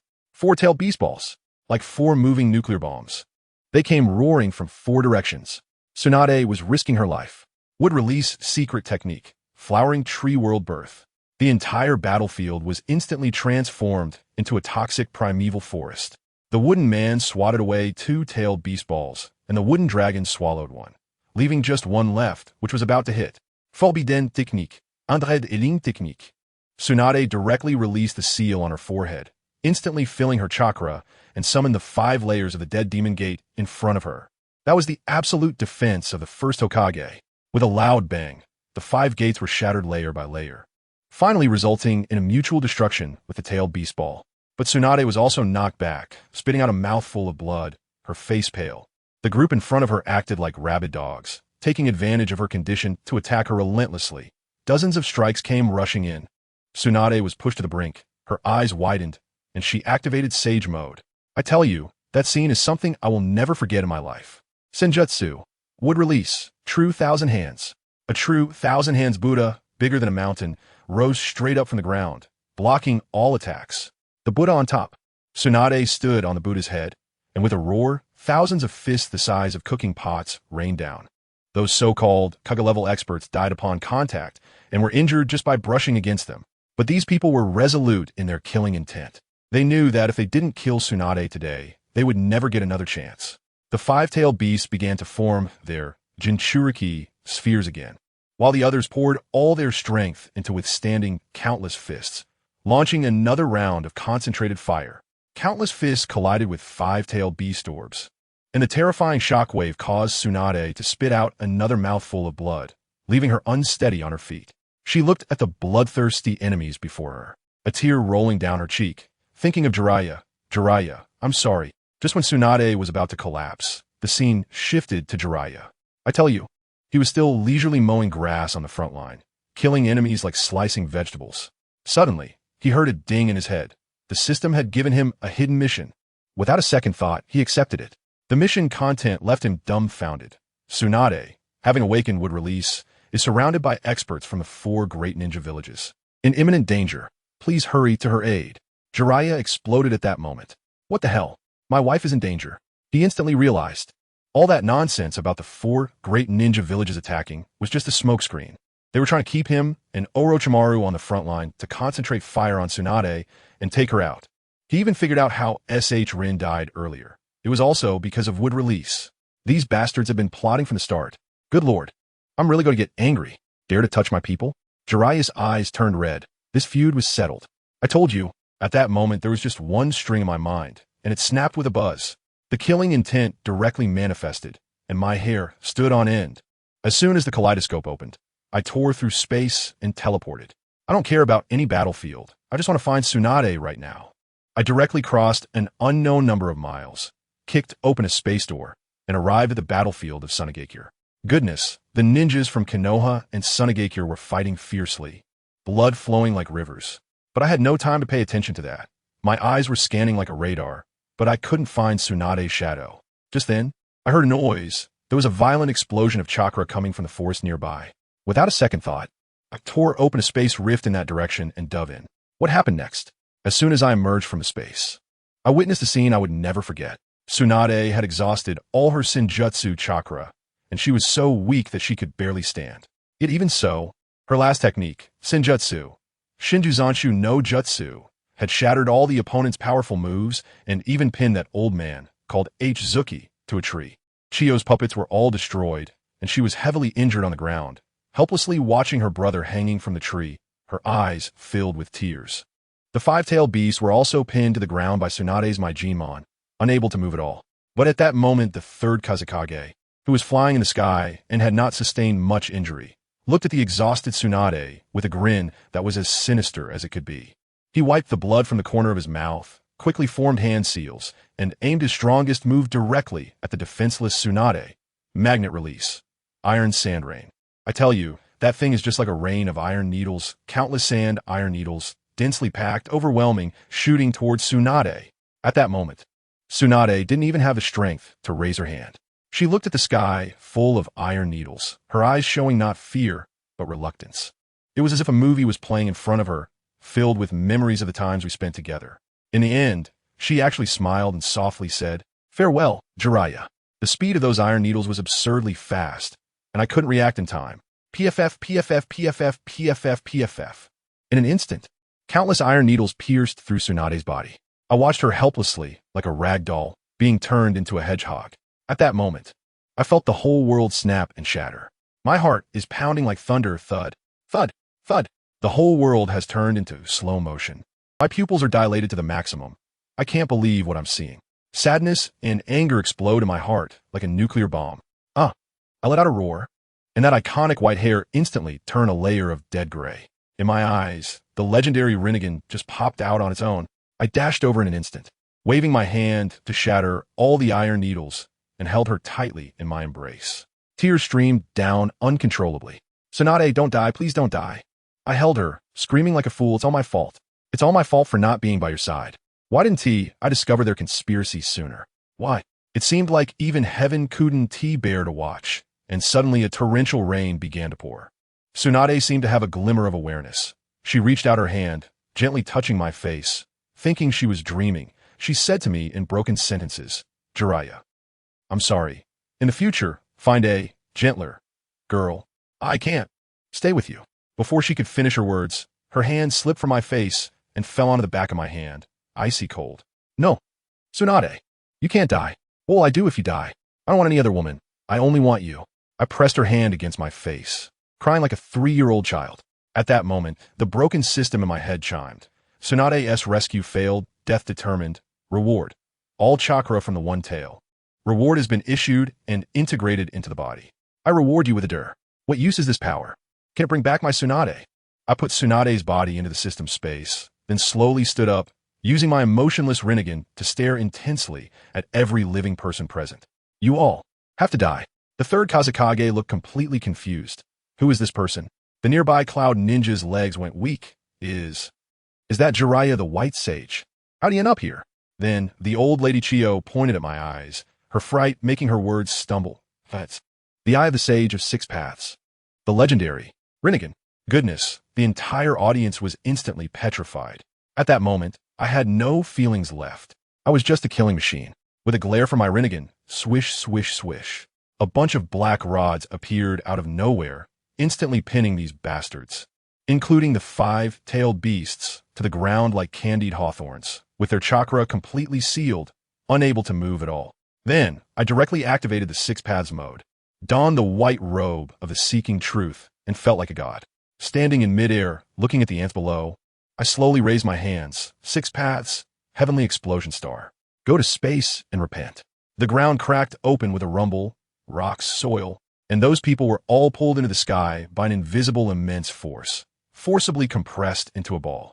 A giant stone ball with a diameter of 1 kilometer.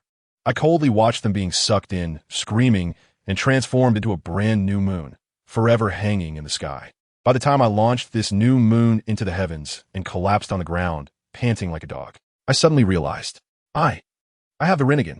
I can use the Rinne Tensei technique to revive Tsunade. Does anyone understand? I was so angry that I slapped myself twice. I got carried away with rage. It was simply ridiculous. Why am I such an idiot? All right, impulse is the devil. I can only wait for my ocular power to recover before reviving Tsunade. I also stored the 5-tailed beasts that had been knocked unconscious back into their Jinchuriki forms into the system space. Then with a teleport, I returned to the battlefield where I had confronted the cloud ninjas before. By the way, I found out later that there was an old schemer, Kagaya's Black Zetsu, lurking underground at that time, watching the whole thing unfold. He was probably scared out of his wits by my actions, thinking I was the reincarnation of the Sage of Six Paths, messing up his plan to revive his mother. Back on the battlefield, the fire in my heart hadn't died down. Looking at the cloud ninjas across from me, without saying a word, I directly summoned Gamabunta. As soon as Gamabunta appeared, he had a bug in his mouth and looked displeased. "Boss, what is going on?" I was in the middle of eating. I pointed to the clouds in the distance and coldly said, "They are bullying your sister-in-law." Crash! Wuntai, the toad, smashed his bowl on the spot, drew his big knife from his waist, and his eyes turned red. "What the hell? Dare to touch my sister-in-law? Brothers, let's kill them." Goodness! Wuntai charged into the crowd, chopping like he was cutting vegetables. When the Commander Troy saw I was back, he wanted to exchange a few moves with me. But those bastards, seeing the situation was not right, actually wanted to run? Dream on. I haven't vented enough yet. I directly used water release. Great exploding water collapsing wave, creating a sea right on the spot and trapping over 1,000 people who couldn't escape. Then I clapped my hands again and used my self-developed water release. 1,000 shark break, instantly summoning thousands of chakra sharks to serve them a buffet.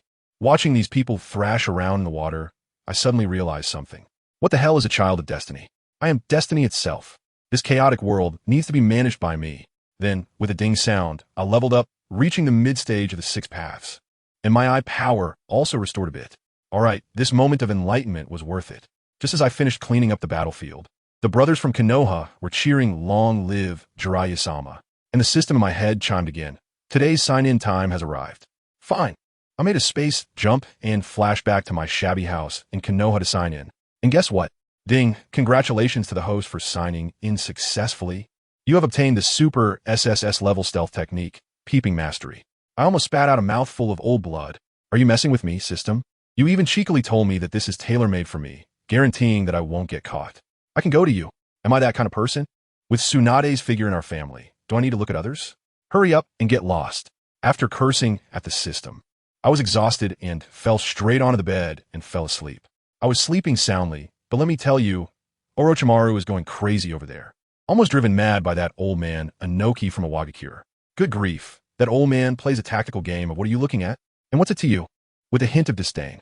When Orochimaru charges forward with his troops, he pulls his men back, just when Orochimaru wants to take a break. He flies over and hurls dirt clumps at him, emphasizing a strategy of retreating while the enemy advances and disrupting them when they retreat. This infuriates Orochimaru. If it weren't for the time limit of Sage Mode, he would have flown up and knocked that old man's head off by now. As they drag this out, Orochimaru is also puzzled, wondering what that old man really wants. Did he come all this way just to play hide and seek with me? Meanwhile, that old man is comfortably lounging in his camp, sipping tea, feeling quite pleased with himself. He never intended to face Orochimaru head-on. His mission is to hold up Konoha, the strongest village. He thinks Konoha has many strong ninjas, but if you split your forces in all directions, haha, the 4 villages with dozens of elites can gang up on Tsunade. Won't that be an easy win? Little does he know, his precious son, the Tsuchikage, along with the 3rd Kazekage and his crew, have already been taken out and thrown into outer space as space debris by me. If he knew that, he would probably cry until the ground cracked. Orochimaru is quick-witted. After discussing with Uchiha Kagami, he immediately realizes something is off. No, this old man is just stalling for time, and none of the spies we sent out have returned. There must be a traitor in the village. Who is Uchiha Kagami? He's from the same era as the 3rd Hokage and Danzo. Upon hearing this, he slaps his thigh, his expression turning cold. I understand. It's that old bastard Danzo. Orochimaru is momentarily taken aback. Danzo? What does he want? But the next second, he figures it out. Let me tell you, politics is dirty. Regardless of whether Konoha wins a Pyrrhic victory or loses, Danzo can jump out and reap the rewards. If it's a Pyrrhic victory, he will blame the 3rd Hokage for poor command and stir up public opinion to replace him. If it's a loss, the reasons are even more justified. The frontline fighters like us would become the defeated generals, and he can step in to clean up the mess, making it perfectly reasonable for him to take the Hokage position, right? So in this battle, the biggest winner turns out to be Shimura Danzo. Uchiha Kagami sighed and revealed all of Danzo's old grievances, which were nothing more than jealousy over the 3rd Hokage becoming Hokage while he lived in the shadows, twisting his mind over time. After hearing this, Orochimaru's face turned as dark as the bottom of a pot, his killing intent almost spilling out. Humph, that treacherous old man. Uchiha Kagami quickly advised him, saying that Danzo's foundation is deep, and they shouldn't confront him head-on. They should first achieve military merit and then deal with him after becoming Hokage. Orochimaru verbally agreed, but in his heart, he had already sentenced Danzo to death. He immediately wrote a letter to me and Tsunade, sending it through a summoning snake, warning us to be cautious of deception. At that moment, far below in the Konoha underground base, Danzo suddenly sneezed for no reason. A masked root ninja knelt before him and reported, Lord Danzo, Tsunade, along with the group of elite ninjas surrounding her, have all disappeared. The scene of the battle was extremely brutal, and it is suspected they may have perished together. Danzo erupted upon hearing this, jumping up from his chair and cursing, useless. I want to see the living and the dead. If I can't even find a body, what use are you to me? What he truly wanted was the wood release cells within Tsunade. However, despite the cursing, he basically accepted in his heart that Tsunade was as good as dead. With so many elite ninjas attacking, even a god would fall. Thinking of this, he couldn't suppress his inner ecstasy, laughing wildly in the empty base. Tsunade, Tsunade, don't blame me. Blame your fate as the granddaughter of the 1st Hokage, and for awakening wood release. If you don't die, how can I become Hokage? Ha ha. 3 days later, the war was basically over. Kumogakure surrendered, and Kirigakure also capitulated. After receiving the letter from Orochimaru, I used transformation jutsu to become Tsunade and unleashed a few wood release techniques defeating them as well. The news that Tsunade was still alive detonated like a nuclear bomb throughout the ninja world, leaving everyone stunned.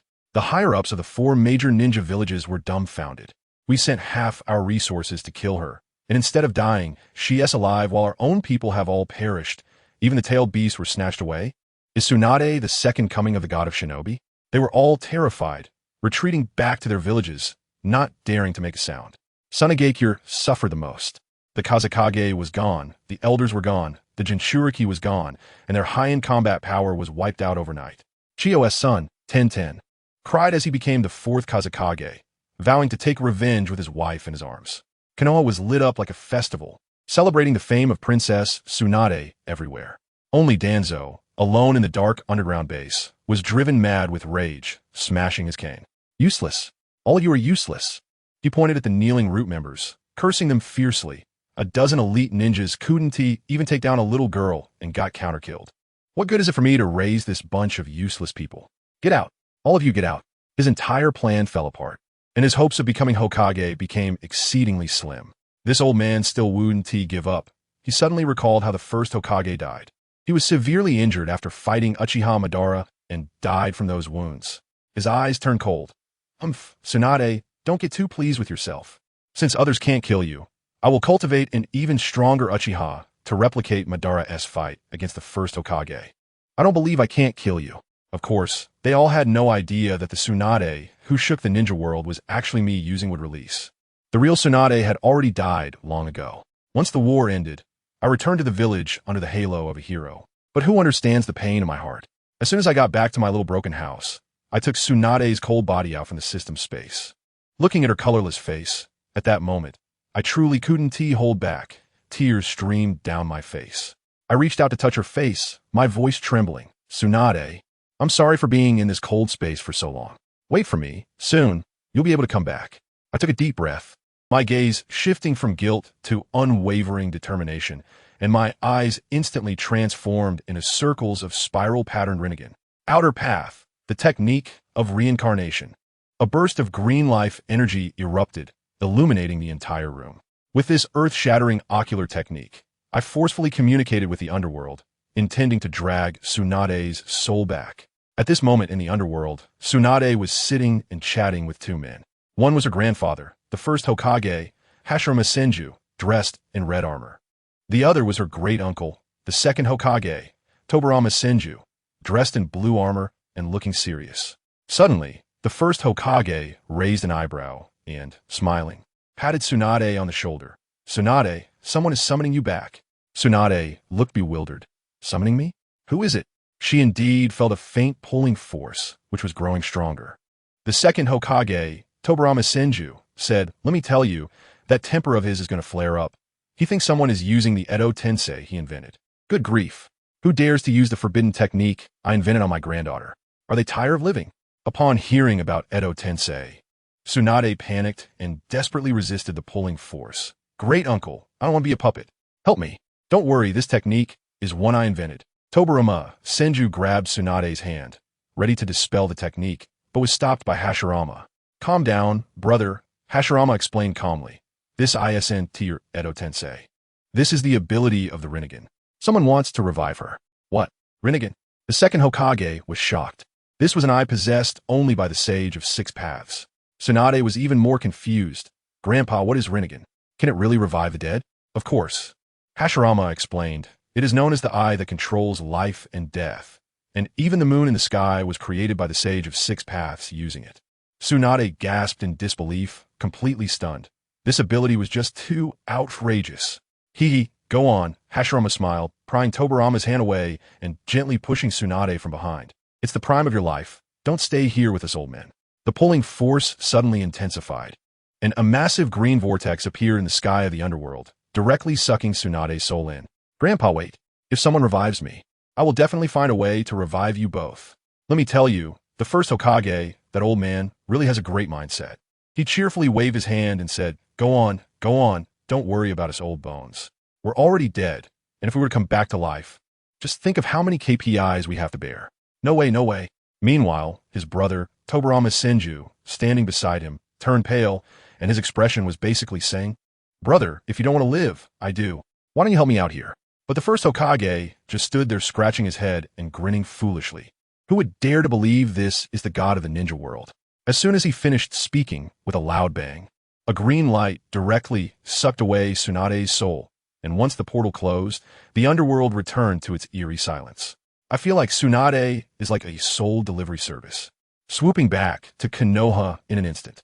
Along the way, she's still a bit dazed, wondering, hey, who saved me? Why am I being sent to Jiraiya's house?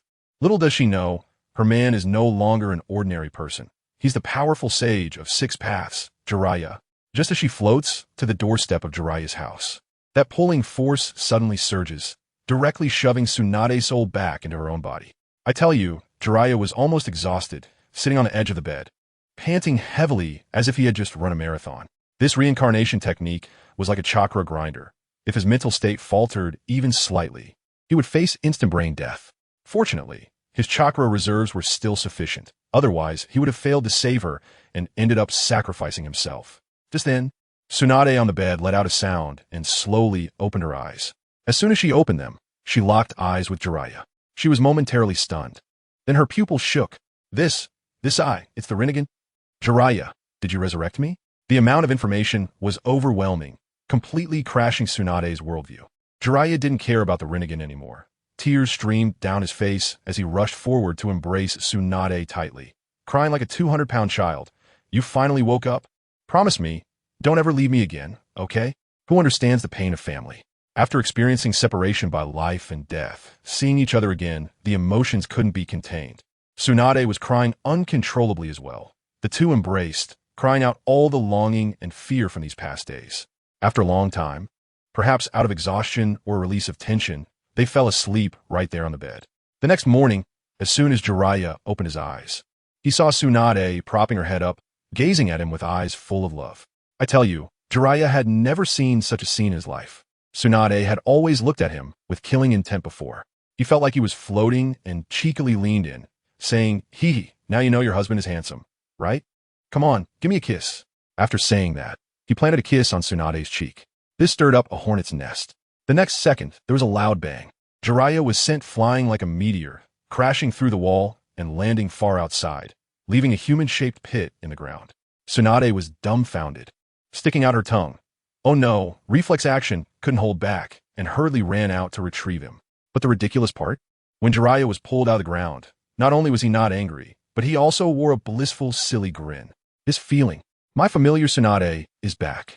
Worth it. At that moment, I thought, buddy, is your XP system a bit special?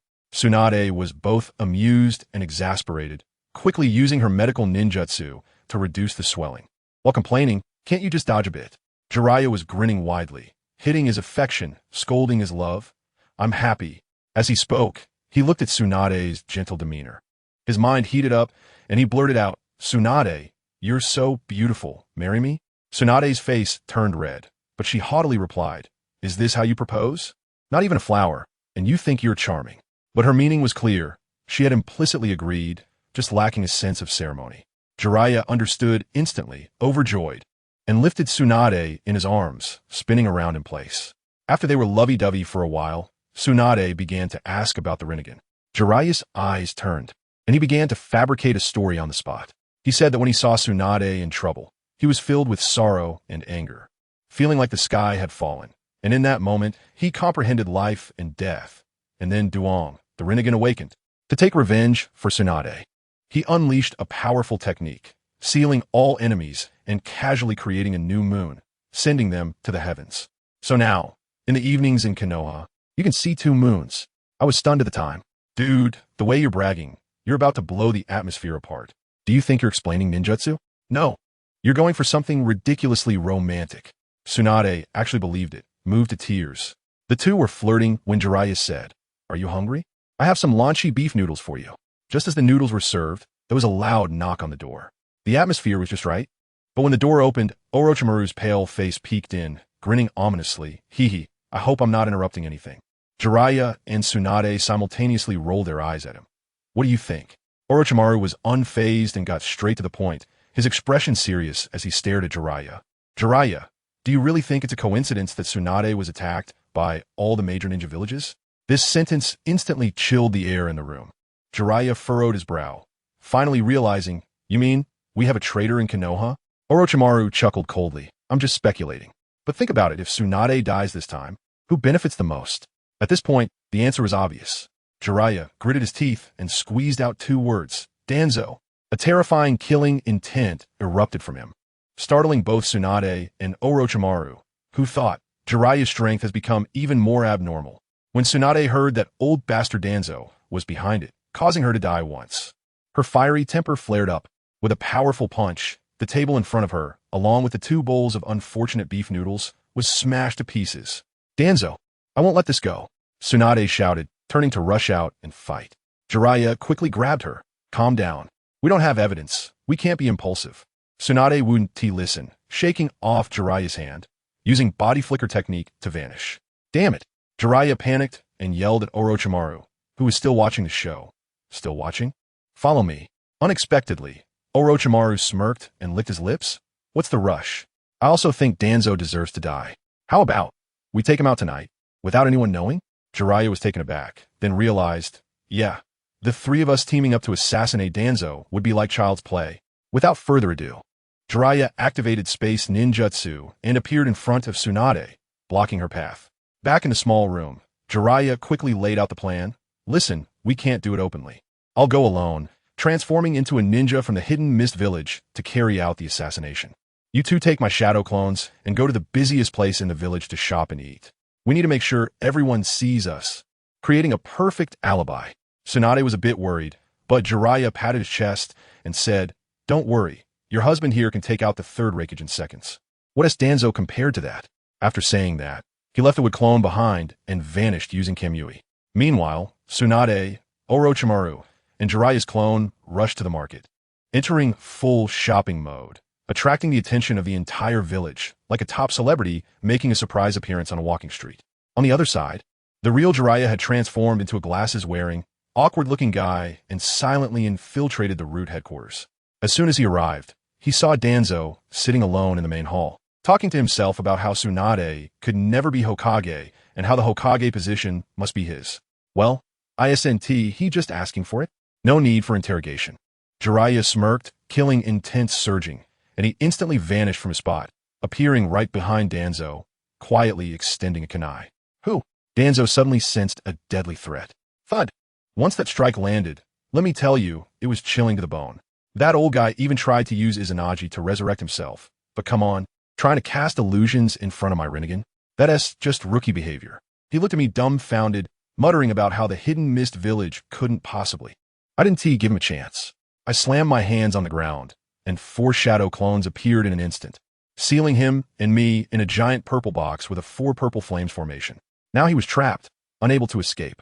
"You can't run away now, old man." I was grinning from ear to ear, extending my right hand and glaring. Universal pull. Whoosh. Danzo was yanked forward as if by an invisible giant hand. His expression one of utter disbelief, filled with confusion about both physics and ninjutsu. He tried to struggle, to use Izanagi again, but in front of my eyes, all his flashy tricks were futile. "Remember this when you go to hell. The one who killed you is called Jiraiya." I casually shouted a name from the hidden mist village, pressing the kunai I had ready forward. Thud! It landed perfectly, right in the heart. He was pulled in and collided with my blade. His eyes widened, blood frothing from his mouth, still asking why. "Why kill me?" I leaned close to his ear and said with a smile, "Dead people don't need to know that much." With a bit more force, I directly smashed him into pieces. Dead beyond recovery. Done. I grabbed his head and activated the human path to begin reading his memories. I wanted to see if Tsunade's incident was his doing. As a result, let me tell you, I was completely stunned when I looked. Good heavens, my teacher, the 3rd Hokage, Hiruzen Sarutobi, that old man with a kind face who always had a pipe in his mouth, turned out to be the biggest boss behind it all. Every dirty deed done by Danzo had his shadow behind it. They were like a duo performing a play, one in the light and one in the dark, spinning the whole Leaf Village around in circles. At that moment, I felt like the sky had collapsed and my worldview shattered into pieces. The teacher I had always respected turned out to be the deepest conspirator. I directly devoured Tuanzo's soul, ensuring he would never be reborn, then pulled out a hidden Mist Village headband from my pocket, stuffed in his hand, and proceeded to gouge out all the Sharingan from his arm, packing them in salt water to take away. Finally, I intentionally created a commotion in their lair and then used Flying Thunder God to escape.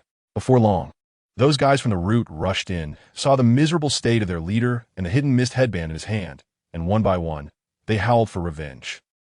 Perfectly shifting the blame. I returned to the cabin alone, sitting there in a daze. The wood leaves really disappointed me. Once this matter is settled, I must take Tsunade away. Who wants to stay in this broken place? While I was thinking, the door opened, and Tsunade and Orochimaru came back. Who understands family? Orochimaru looked like a tool, with both hands full of big and small bags, his face written all over with who am I, where am I, and why am I out shopping with this couple? Are you back? It's done. There won't be anyone like Danzo anymore. I forced a smile. As soon as Tsunade heard this, she excitedly jumped into my arms, being all intimate in front of Orochimaru. Orochimaru's face was as green as a potted plant, standing there like a giant light bulb with 10,000 watts. I smiled and said, this old guy, I've never liked him. Every day, he's so weird and moody, and he even dares to mess with my wife. He deserves to die. Orochimaru cleared his throat twice, his eyes full of disdain, and quickly said, all right, I won't disturb you anymore. I'll take my leave. I pretended to be polite. Hey, don't go. Eat the noodles I made before you leave. And guess what? That guy Orochimaru actually took it seriously, turning around with an expectant look. Really? Then I won't be polite. Tsunade's face darkened, and she squeezed out a word through her teeth. Get lost. I quickly tried to smooth things over and push him outside. Tomorrow. I'll treat you to a meal. It's too late today, let's go back. Only then did Orochimaru smile and wave his hand as he left, even kindly helping us close the door. It was just the two of us left in the room, and I looked at Tsunade and asked if she was hungry. I would go get her something to eat. She blushed and nodded, saying she wanted to come to the kitchen to help. I told you. Alarms are ringing in my head. The last time she cooked that dark dish, that fish with its eyes wide open. Even Orochimaru and I still have psychological scars from it. I quickly stopped her. No. How can I let my wife go into the kitchen? This kind of hard work is for me to handle. Unexpectedly, when she heard this, she was so touched that she hugged me from behind and said I was really nice and cared for her. Wow, I just simply didn't want to eat dark cuisine, and I ended up boosting my favorability. I couldn't have one more. The noodles were quickly ready, and we slurped them up. They were so delicious. After dinner, I used shadow clones to wash the dishes while I lay on the bed with Tsunade, who had changed into her pajamas. That scene, TSK, who could resist it? Then, Tsunade suddenly turned to me and asked, Hey, Jiraiya, do you sleep with a stick? I felt my face turn red all of a sudden, and I stammered, that. I forgot to put it away. She seemed to understand something. Her face also turned red, and she stopped talking, just quietly holding me. I could feel that she was waiting for me to take the initiative. But what about me? This pure little virgin. My heart was beating like a drum, afraid that if I moved too fast, I would scare her. In my mind, I even started to silently recite something like, if the heart is as clear as ice, nothing will disturb it. So what happened? We just held each other like that, covered with a quilt, chatting purely, and then we fell into a deep sleep. The next morning, Tsunade was pouting. I don't even know what she was angry about. I made freshly steamed buns, and she took two, munching on them while walking out, leaving me completely confused. I didn't do anything. Could it be that she woke up on the wrong side of the bed? Today we were going to attend the memorial service for the fallen ninja. The third Hokage stood there, his face dark as water because of Danzo's death. Looking at his pretentious, heartbroken expression, I felt a cold laugh in my heart. After the memorial service ended, Orochimaru came over. I patted him on the shoulder and asked what his plans were next. His snake-like eyes sparkled with excitement. Life is too fragile. The research on immortality must continue. By the way, I recently succeeded. I've developed the first artificial Sharingan, and also a clone body. The Rinnegan is not far off. As soon as I heard it, I became interested, and Tsunade curiously leaned over. Orochimaru took us to his underground base, which looked like something out of sci-fi movie. A pale, hairless boy came out, addressing Orochimaru as master.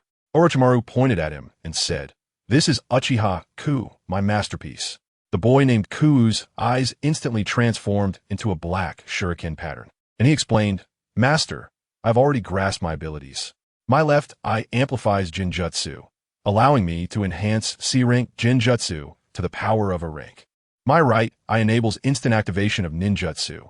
I can instantly launch any ninjutsu below A rank, catching my opponents off guard. I told you, these two new abilities sound impressive. But I only had one question at the time. Can it activate Susanoo? Can't. Then what's the point? Goodness. I exchanged glances with Orochimaru, and we were both dumbfounded. After all that effort, We ended up with a defective Mangeki.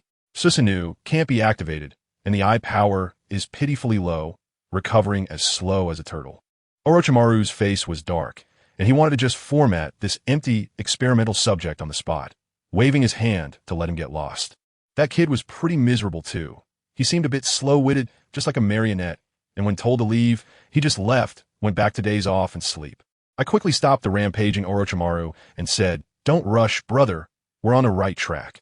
This means the Sharingan can be mass-produced. If we lack ocular power, let's just stack some buffs." At that moment, I thought of a clever maneuver. We have plenty of clones, right? Their genes are identical, and their eyes can merge, theoretically. There shouldn't be any rejection reaction. If we channel the power of 10 pairs, 100 pairs of eyes into one pair, wouldn't that take off? Orochimaru's eyes lit up. Thinking this idea was feasible, we decided to go for it and immediately rushed into the cloning room. It was like picking grapes. We first snagged 2 eyeballs to try merging. Hey, guess what? It actually worked. Although the ocular power was slightly depleted, it did enhance. This really pumped Orochimaru up. For the next few days, we went crazy, harvesting eyeballs, and merged a total of 30 pairs of Sharingan. It was pure cyberpunk. In the end, we installed this super patchwork eye on that empty shell, and you know what? It actually helped him produce a rather pathetic version of Susanoo, just a skeletal frame. Alright, at this point, we can consider it a phase success. I left a wood-release clone to help Orochimaru continue the project, while I quickly took the nearly crazy Tsunade out on a date. We were happily enjoying some dumplings when, suddenly, a member of the Umbu appeared in front of me, kneeling on one knee. "Lord Jiraiya, the Hokage requests your presence." I was really fired up at that moment. Just as I was getting into the mood for my date. "You coming to spoil it?" I shot a glance over, and that elite Jonin was so intimidated that his calves started trembling, and he couldn't even speak properly. But Tsunade, feeling sorry for the little guy, patted me and said, all right, don't scare him anymore, go take a look." When we arrived at the Hokage building, lo and behold, Orochimaru was also there, and the 3 Sannin were gathered again. Tsunade and Orochimaru were quite polite, calling the 3rd Hokage sensei. I wasn't going to let him off easy, so I directly confronted him. "Old man, do you know you interrupted my date? Are you peeking again with that broken crystal ball of yours?" Ahem. The 3rd Hokage's face turned red when he heard I was about to expose him, and he hurriedly coughed to interrupt me, saying there was important business. What important business? The war is over, the village needs to develop, and they need more manpower, so they want the 3 of us to go to the ninja school as leading teachers. I say it's troublesome, but inside I'm actually quite happy. Who understands this feeling among my family? Isn't this just the beginning of the storyline where I take in my apprentice, Namikaze Minato? Tsunade isn't too pleased. We just got together, and now we have to separate to take care of kids, her little mouth pouting high. Orochimaru, on the other hand, doesn't care at all. He's been worrying about not having the opportunity to cultivate his own power, and this is just like someone sending a pillow when you're sleepy. In the end, the old man made the decision, saying he would give us a break to ensure our dating time, and only then did Tsunade reluctantly agree. Then came a student list. Well, I got it, sure enough. Namikaze Minato, Uzumaki Kushina, and my guy, the future 4th Hokage, the future Jinchuriki of the 9 Tails, and the father of the future 8th Gate of Death guy. Wow, isn't this a perfect protagonist lineup? The old man was determined to listen to advice, directly giving me the answer to the version. Orochimaru's side is even more interesting. Uchiha Fugaku, Uchiha Mikoto, +1 from the Senju clan.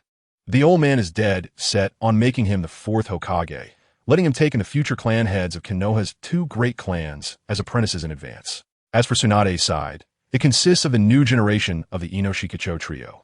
So that's settled. The 3 of us head straight to the ninja school. I pushed open the classroom door and shouted with all my might. Namikaze Minato, Uzumaki Kushina, my guy, step forward and follow me. As soon as I finished speaking, the classroom erupted. Oh my god, it's Lord Jiraiya. They're so lucky. The envious looks from those kids were almost piercing through my 3 new disciples. Especially Guy. That big-browed kid. When he heard I was his teacher, the sparkle in his eyes was like a turned-on LED. So excited that he almost performed a handstand and ran around the village right there. I brought the 3 of them to an empty space and sat down to introduce each other. I'll go first. I'm Jiraiya. I like Tsunade. I hate cowards. And I'm skilled in all ninjutsu. Next, my guy jumped in. I'm my guy. I like our neighbor Xiaolan. I hate not being recognized. I'm good at taijutsu. Then came the handsome guy with blonde hair. I'm Namikaze Minato. I hate when others bully her, and I'm skilled in wind, fire, and lightning ninjutsu. Finally, there's the tsundere girl with red hair, Uzumaki Kushina. I don't have anything I like. I hate when others talk about my hair. And I'm skilled in sealing techniques. Alright, they all have their own personalities. I looked at the time and saw it was almost noon, so I waved my hand. Let us go. I'll treat you all to barbecue. That meal was lively. Later Tsunade and Orochimaru brought their students over, and we had a big table with 12 people. Kushina, the girl, seemed quite introverted, but after drinking some juice, she became bolder and even dared to make jokes about me and Tsunade. Tsunade, having had a bit to drink, let loose even more and said in front of everyone that the people pursuing her could line up from Konoha to France, urging me to work hard. After the meal, I helped the tipsy Tsunade home. Let me tell you, Tsunade with a bit of alcohol had a rosy face, simply enchanting. Just as I laid her on the bed, she wrapped her arms around my neck and kissed me directly. At that moment, my mind went blank, and as for what happened next, well, let's just say that what was meant to happen did happen. Folks, I finally succeeded. The next day, I woke up and saw Tsunade sleeping soundly in my arms, feeling incredibly satisfied. I told her we were going to test the students, so I got up first and left a shadow clone to make breakfast for her. In the end, I rushed to the training ground and still ended up being late. Upon arriving, I saw White Guy in his signature green jumpsuit, running in place like a perpetual motion machine, and he was enthusiastically encouraging Minato. Come on, Minato. You can't wait. Let us start with 500 push-ups to warm up. Minato looked so awkward, and when he saw me, it was as if he saw a savior. I nearly laughed to death when I saw this scene. ISNT this just a youthful replica of his son Akai, with everyone present. I directly announced today as test content. Very simple. The three of you team up to defeat one of my shadow clones, and you pass. As soon as I finished speaking, without forming any hand signs, suddenly there was another me beside me. Watergate was immediately dumbfounded. A genius is a genius. And he quickly realized that this was my no hand sign ninjutsu. I smiled at them and said, you have 5 minutes to discuss tactics. After 5 minutes, my clone will unleash a massacre. What happened? While Minato wanted to discuss properly, the other two teammates simply wouldn't cooperate. My guy, that hot-blooded fool, was filled with the idea that battle meant facing head-on, shouting that he wanted to take on my clone one-on-one. As for Kushina, having been isolated since childhood, her personality was particularly solitary. She coldly stated, I don't need to cooperate. I can defeat him alone. Goodness, I was standing in the tree watching, thinking this team really couldn't be led. So what happened? 5 minutes passed, and these three clowns were just staring at each other. With my guy warming up like a monkey, it was practically a still frame. I thought this wouldn't do. These freshly graduated kids didn't know the heights of heaven or depths of earth without some pressure. They needed to feel the harshness of society. All right, time's up. My clone suddenly appeared in the center of the field, his gaze turning cold, and a trace of killing intent was released. Let me tell you, just that trace alone made Minato and the others go weak at the knees, feeling as if they had fallen into an ice hole, all the blood in their bodies turning cold. As a result, this directly forced out the entity within Kushina. The Nine Tails had been dozing in its seal, but suddenly caught a whiff of my scent, which resembled both Hashirama Senju and Madara Uchiha, and instantly became agitated. With a roar, it was incredibly displeased. The thing it hated most was that controlling aura from Madara, and without a second thought, it began to leak its chakra. The next second, Kushina's eyes transformed into fox-like slits, red chakra erupted from her body, and her entire aura changed. I frowned while perched on a big tree, thinking, hey, Nine Tails, you little cutie, still daring to steal the spotlight? Without saying a word, I activated my kaleidoscope Sharingan, and my consciousness directly dove into Kushina's ceiling space. Goodness, that seal was like a sewer, dark and eerie. When the Nine Tails saw my eyes, it reacted like it had seen an enemy, howling and charging at me. As for me, I couldn't be bothered with it. I just flashed and landed on its head, finding a comfortable position to lie down. I said, Nine Tails, don't be so aggressive. Can we chat for a bit? The Nine Tails, furious, had its whiskers standing on end. Get down here. Do you believe I can swallow you whole? I sat cross-legged and leisurely said, don't get excited. I give you freedom. How about that? Is this condition good enough? The Nine Tails was momentarily stunned, but immediately shouted, you humans are all big liars. Who would believe you? I laughed. Not only can I give you freedom, but I can also turn you into a human. Is this pie big enough? Is it fragrant enough? The Nine Tails was completely at a loss, with a face full of disbelief. Turn into a human? Do you think you're the old man of the six paths? He doesn't even have that ability. I won't talk nonsense either. As soon as the Sharingan activated, The Rinnegan opened with a flash, illuminating the entire space. The giant fox face of the Ninetales displayed a remarkable expression, going from shock to fear. And finally it just lay on the ground, trembling as if it had seen its own father. Rinnegan, what are you? I slowly explained to it about Uchimadara using Izanagi to fake his death, merging with Hashiroma's cells and activating the Rinnegan. The Ninetales was stunned, almost having its worldview shattered. Once it calmed down, I stated my purpose. Very simple, to work well with Kushina and make her the perfect Jinchuriki. One day in the future, I promise to release you and even let you become human. Deal? The Ninetales was silent for a long time. It wasn't stupid and knew I had no reason to deceive it with my strength. In the end, it grunted a little, indicating compromise. I jumped down from its head and extended my fist. Come on, let's high-five, and this matter will be settled. It proudly tossed its head, but still extended its claw to slap my fist with a bang. As soon as I regained consciousness, I saw the water gate anxiously circling around Kushina. Kushina? What's wrong? Kushina was desperately trying to suppress the rampaging chakra inside her. Her face contorted as she shouted at him. Stay away from me. My clone calmly said from the side, Don't worry, it'll be over soon. As soon as he finished speaking, the red chakra around Kushina became docile, and she was confused, thinking, has this fox spirit changed her ways today? She's even actively giving me blue chakra? Alright, internal issues resolved, the external battle officially begins. I shouted a warning to be careful, and in an instant, I was gone. Minato reacted the fastest, pulling Kushina over, the two of them back to back, drawing out their kunai and vigilantly scanning their surroundings. Meanwhile, my clone, knowing how to create drama, intentionally made some noise behind my guy. My guy shouted, I found you, and performed a whirlwind kick, spinning like a top, and actually creating a small tornado. My clone didn't hold back and directly countered with a powerful punch taught by Tsunade. There was a dull thud, and my guy was hopping around holding his foot, howling in pain. I launched a series of follow-up attacks, executing a combination of punches that flowed seamlessly. Minato and Kushina watched in amazement, with Minato thinking to himself, so fast. I really underestimated Dai before. At that moment, Minato spotted an opening and shouted, Dai, fall back. He then flicked his hands, performing the shadow Shuriken Jutsu. Countless shuriken rained down like a storm, starting with an A-rank ninjutsu, quite ruthless. But who was my clone? Instantly, I used a ninjutsu, needle earth prison, causing my hair to grow long and hard, wrapping myself up like a hedgehog. There was a clattering noise as all the shuriken were deflected away. In that moment, Kushina made her move. She claimed she wouldn't cooperate, but her body was quite honest. She slapped her hands on the ground and used the secret technique. 8 gates sealing. Several iron chains adorned with runes shot up from the ground. Binding my hedgehog formed tightly. This operation was simply superb. Kushina clapped her hands, proud. Got it. I'm going to be the woman of the next Hokage. Minato looked at her, smiling brightly. Kushina's face flushed, her heart racing. This fool looks pretty handsome when he smiles. They were still exchanging glances when my clone's ghostly voice came from underground. Are you two getting a bit too happy too soon? Heart decapitation technique. Not good. Minato was startled and quickly jumped back. But Might Dai wasn't so lucky. With a yelp, he was grabbed by the ankle by my hand reaching up from the ground, pulling him down, leaving only his head above ground. Meanwhile, the meat bound by the chains suddenly turned into a piece of wood. Body replacement technique. Minato and Kushina's faces darkened. I sent a clone to educate them while continuing to take action. A moment of distraction on the battlefield could be fatal. You understand?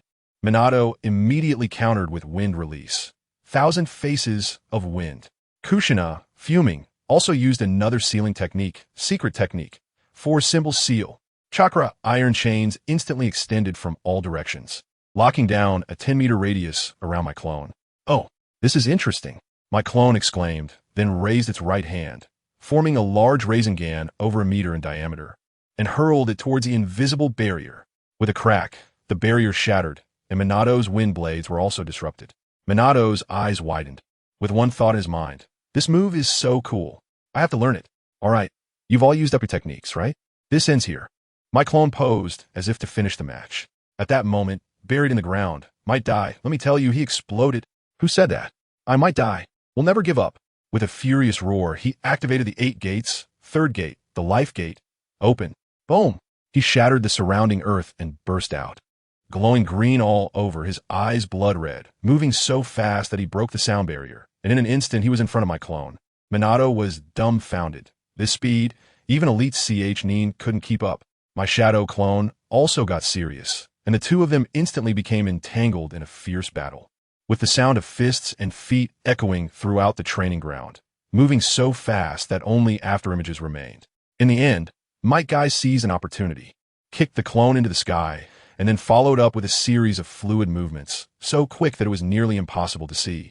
Finally, with a powerful kick, he shattered that Chunin-level clone on the spot, turning it into a puff of white smoke. After finishing this set of moves, White God was exhausted and fell from the sky, sitting down on the ground and panting heavily. Watching him, Minato was deeply shocked, tightly clenching his fists, feeling an unprecedented thirst for power. So, Jiraiya immediately understood and without a second thought, arranged a warm-up for Minato before the hellish special training. I told him, "See that big tree in front? Climb up it. That kid Shuei Min, a genius is a genius." With a grunt, he concentrated, and in a flash, he reached the top as if he were walking on flat ground. Before I could even praise him, he swiftly came down again, looking innocent and asking me, "Teacher, it seems not that difficult, right?" Goodness, at that moment, I had only one thought in my mind. This kid is definitely here to challenge me as a teacher.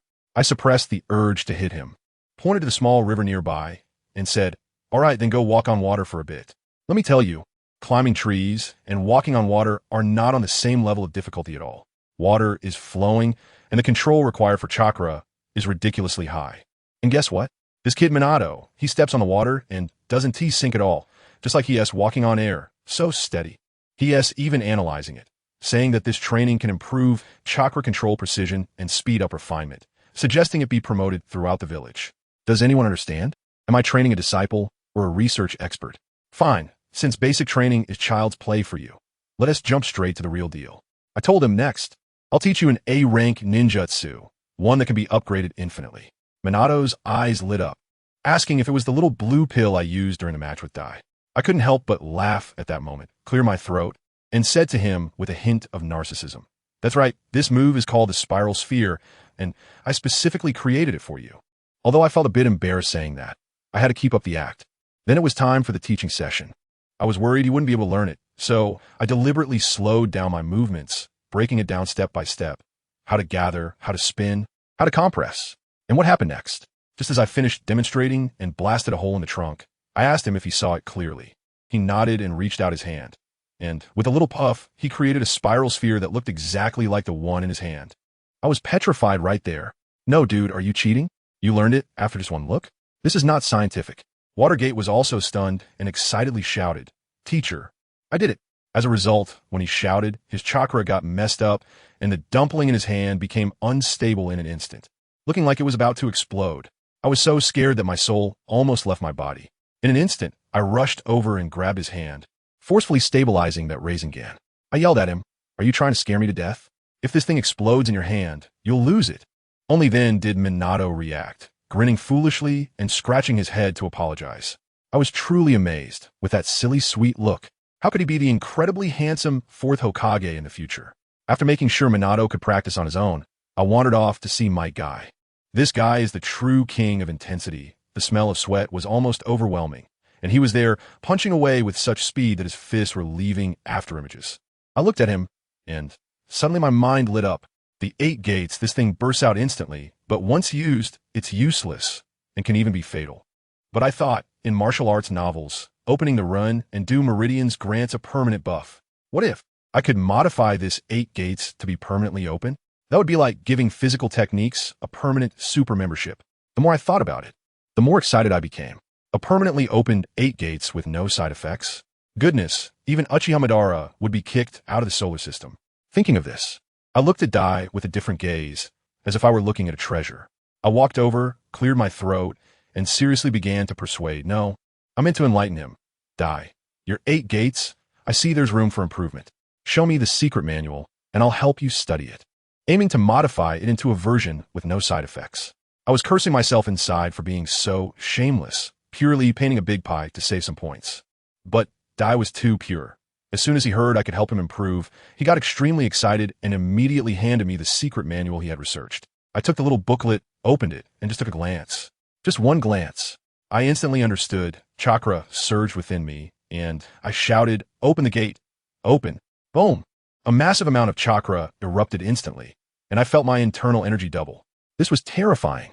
Moreover, with my current sage of six-path body, I felt I could even open the seventh gate without dying. I instantly grasped the key. The essence of this thing was to use chakra to instantly stimulate the acupoints.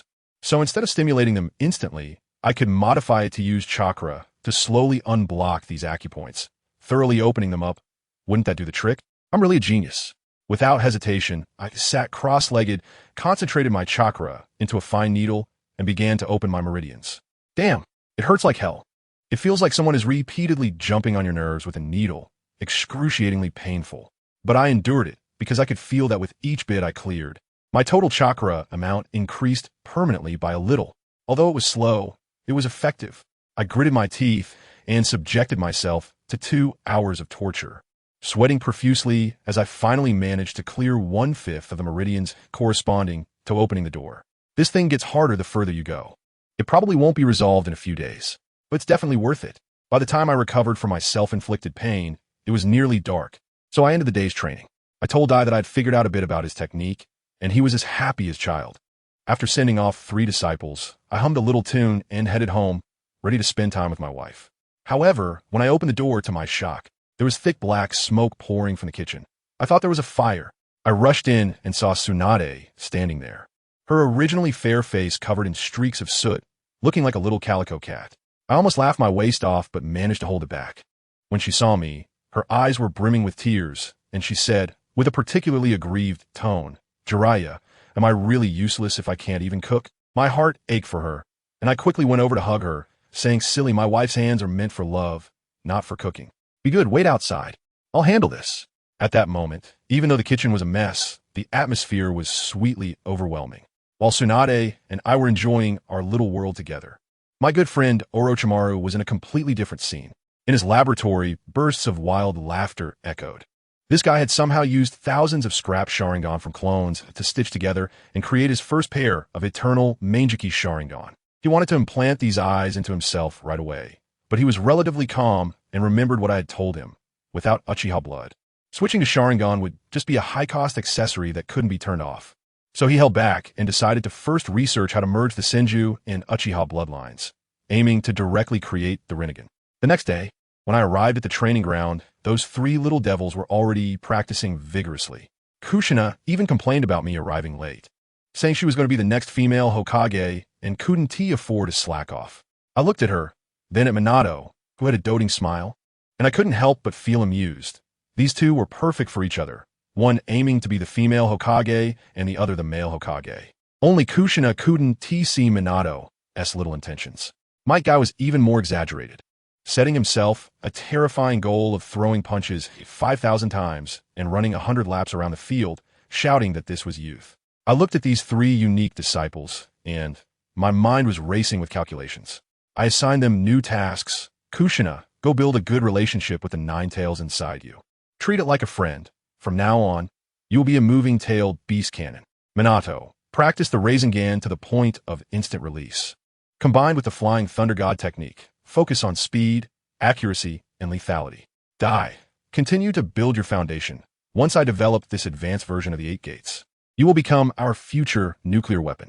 After arranging the tasks, I, as their teacher, couldn't be idle either. I needed to hurry up and work on the advanced version of the 8 gates. Let me tell you, I already have a blueprint in my mind. If that guy from the Hitaki family, Kakashi, is still alive, I'll arrange for him too. The father and son will each open 8 gates, slicing through Otsutsuki like it's nothing. Just imagine how beautiful that scene would be. Just as I closed my eyes, Minato over there created a huge commotion. This kid was staring at his palm-sized Rasengan, deep in thought, feeling it was too small. I wanted to say, bro, that's enough. You've only been practicing for a day, and you're already aiming for the sky? Who would have thought he actually reached for the sky? I saw him pouring chakra out like it was free, and the ball in his hand suddenly inflated, turning into a giant Rasengan larger than his head. Then this kid lightly jumped and executed a descending palm technique, sending that giant Rasengan straight into the river. Boom! Family, who understands? That scene made the entire river evaporate on the spot. A water tornado dozens of meters high shot up into the sky, and the fish in the river flew onto the shore like it was raining. The surrounding big trees were battered to bits, full of holes. Even my shadow clone was stunned, picking up fish while giving him a thumbs up, mumbling, extra meal for lunch. Hey, I sent my clone over, patted Watergate on the shoulder, and said, "You kid are impressive. You actually figured out the Great Ball Spiral on your own.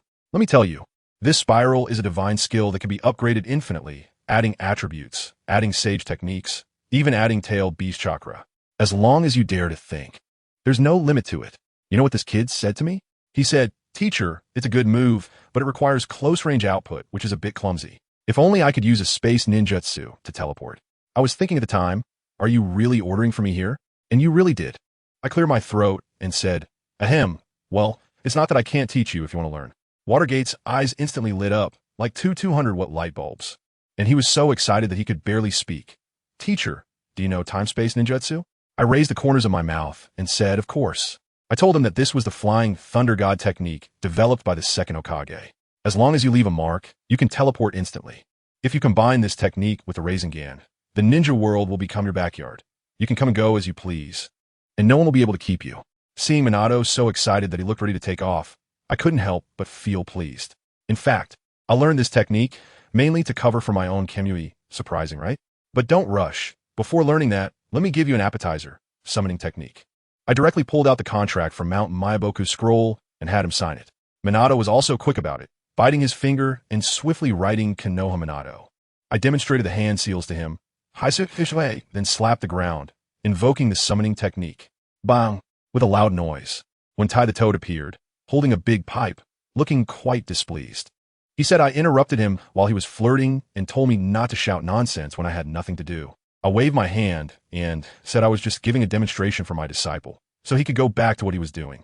Before leaving, when Tai shot a glare at Minato, warning him not to bother him today.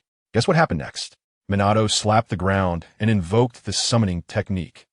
The next second, when Tai popped up again with a bang. Let me tell you, he was in Nyamu Mountain practicing the third subject with a little female toad, completely unaware that his pants had fallen off. Oh my goodness. When Tai's roar echoed as he did the splits, I was shocked and looked closely. Sure enough, he wasn't wearing any pants. I held back my laughter and asked him, "When Tai, why did you change your style today?" His toad face turned bright red, trembling with anger, pointing at Minato and stammering for a while. If I hadn't been there, he probably would have drawn his knife on the spot. In the end, he could only leave with a fierce remark.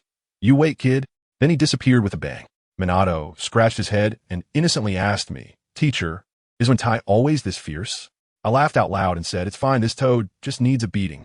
Once your strength surpasses his, just give him a few more whacks and he'll behave." Of course, serious matters come first. I asked him if he felt anything during the divination earlier. Guess what this genius said? He said he felt the frequency of spatial vibrations and even saw an invisible portal. I was stunned. This kid must have opened his heavenly eye, right? That affinity is simply extraordinary. All right, no more hiding. Time to lay it all out.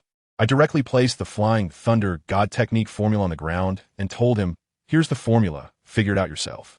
However, I warned him to start practicing with wood and stone and absolutely not to use himself as a guinea pig. Otherwise, the spatial turbulence could tear him apart like a QR code. Over there, Minato seemed like he was on fire, diving into researching the technique. Meanwhile, I checked the time, and it was mealtime. In a flash, I cleaned up the fish that Minato had caught, used a fire technique, and the sizzling sound and aroma wafted through the air, drawing in Kushina and Mike Guy, who were still hard at training. I called them over, and we sat around the campfire, each with a crispy and tender grilled fish in hand, paired with chilled drinks. Watching these three little devils gobble down the food, I felt quite emotional. If only every day could be this peaceful, without so much fighting and killing, how wonderful it would be. Unfortunately, who understands the burdens our families carry? While we enjoy this tranquil time, some are trudging forward under heavy loads. Just as we were eating grilled fish and singing songs. Over in Awakens, that old man Noki had already written Tsunade's name in his little notebook, his eyes red, vowing to make her pay in blood for her debts. You know, Noki really lost his mind. His son is gone, the village lost, and he even had to pay a hefty sum to Konoha. Let me tell you, now he sees everyone as Tsunade. When he walks down the street and sees a telephone pole, he wants to unleash dust release on it. The man has aged so much, he has almost become a relic. While he was sitting in his office, banging his desk every day, one of his guards named Iwauchi, who later became Akatsuki's father, a strong man, suddenly seemed to have unlocked his potential, and his IQ shot up. He approached Noki and said, "Lord Third, don't get too angry. It's bad for your health, and Konoha still has to offer you gifts. If we can't beat them, we can steal. Upon hearing this, Naka's eyes lit up. Oh? How we steal? I received a tip that Konoha's current Jinchuriki for the Nine Tails is a little girl who just graduated, and she is quite weak. We can send a few jonin, disguise ourselves as from Kyomogakure, and sneakily bring her back. By then, the Nine Tails will be ours, and the blame will fall on Kyomogakure.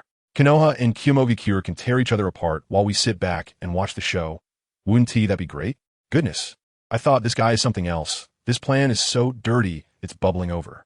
However, although Noki was furious, he still had his wits about him, and he doused the excitement with cold water. Are you stupid? Even if we steal the Nine Tails back, Tsunade can use Wood Release. Wood Release counters tailed beasts.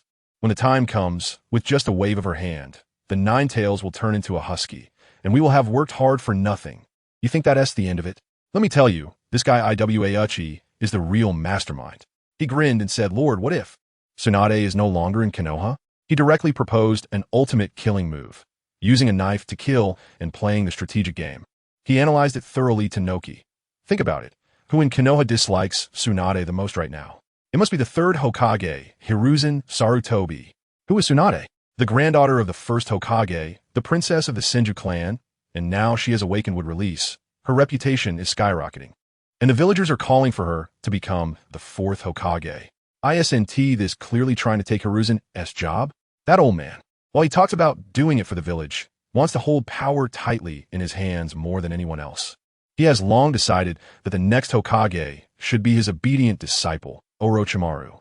So, the one who wants Tsunade gone the most is Hiruzen Sarutobi. I tell you, Noki was stunned at that moment, probably thinking, when did my bodyguard become an expert on the village affairs of the Hidden Leaf? This Awagakure guy saw that the Tsuchikage was swayed and immediately added fuel to the fire, saying that as long as we send someone to the leaf, just stir things up a bit and communicate with the third Hokage, we wouldn't even need to act ourselves. The third Hokage would find a way to force Tsunade out. Noki slapped his thigh and agreed on the spot. But who understands what the family thinks? The moment this Awagakure guy turned around and left Naka's line of sight, a sinister smile appeared on his face, one so treacherous it could drip water.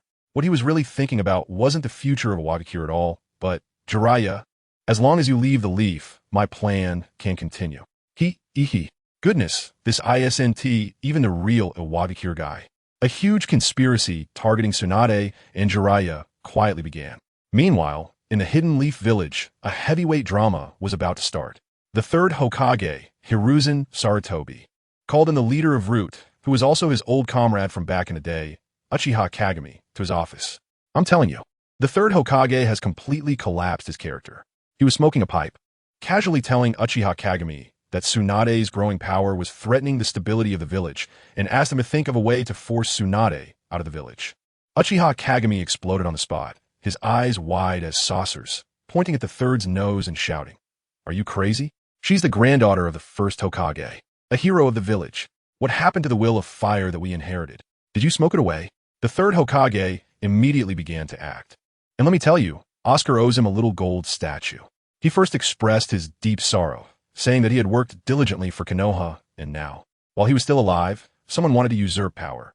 Then he wept bitterly, claiming that everything he did was for the future of Konoha, for the greater good.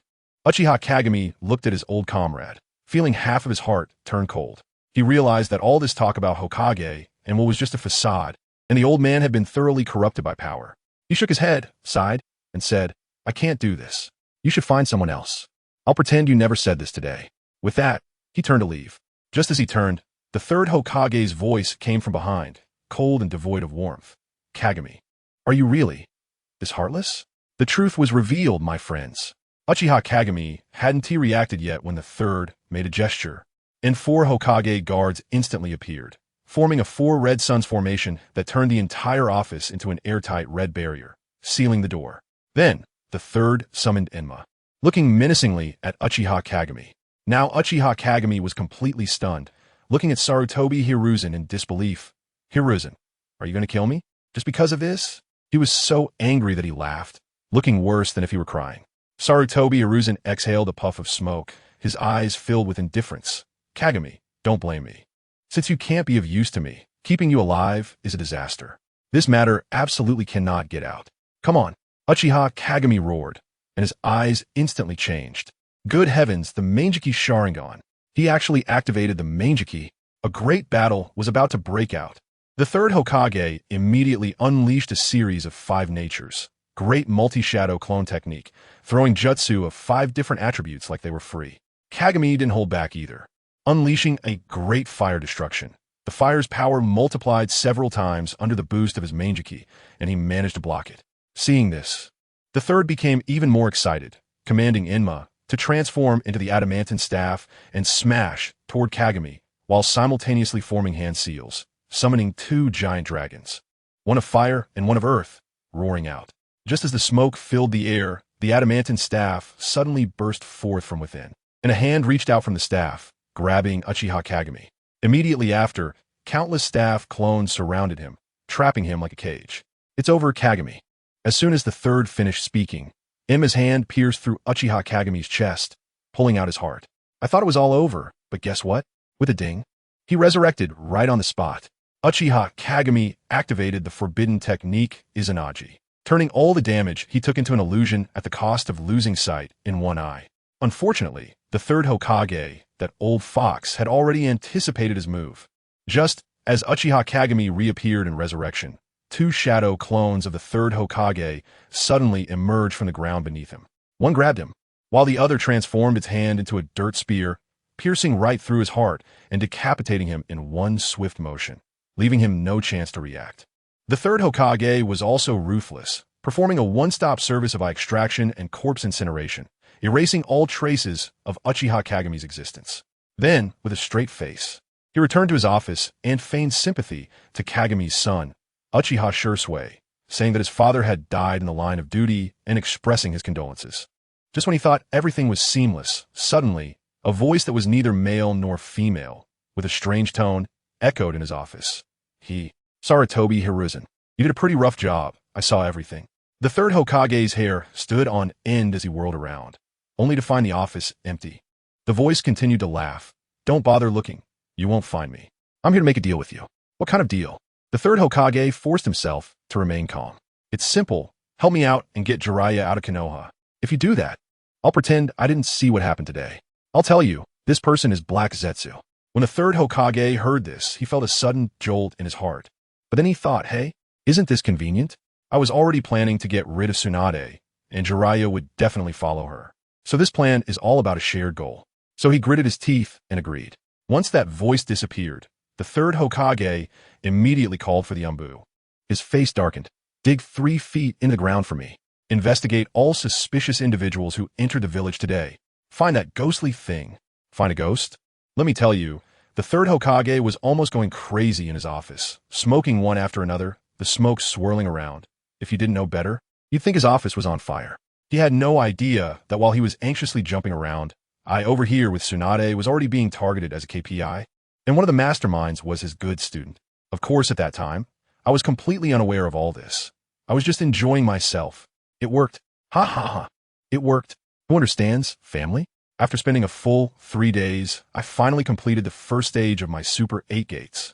I directly fused the first gate, the opening gate, to my body, turning it into a permanent state. Wow, the amount of chakra in my body doubled. And it was that kind of subtle enhancement that you wouldn't notice unless you were really close and staring hard. This is simply the perfect stealth cheat. At that moment, I felt that my ideology was definitely the direction for the future development of the ninja world. If everyone in Konoha could open all 8 gates, just imagine the scene. Tisish. Even Otsutsuki would have to shake people first.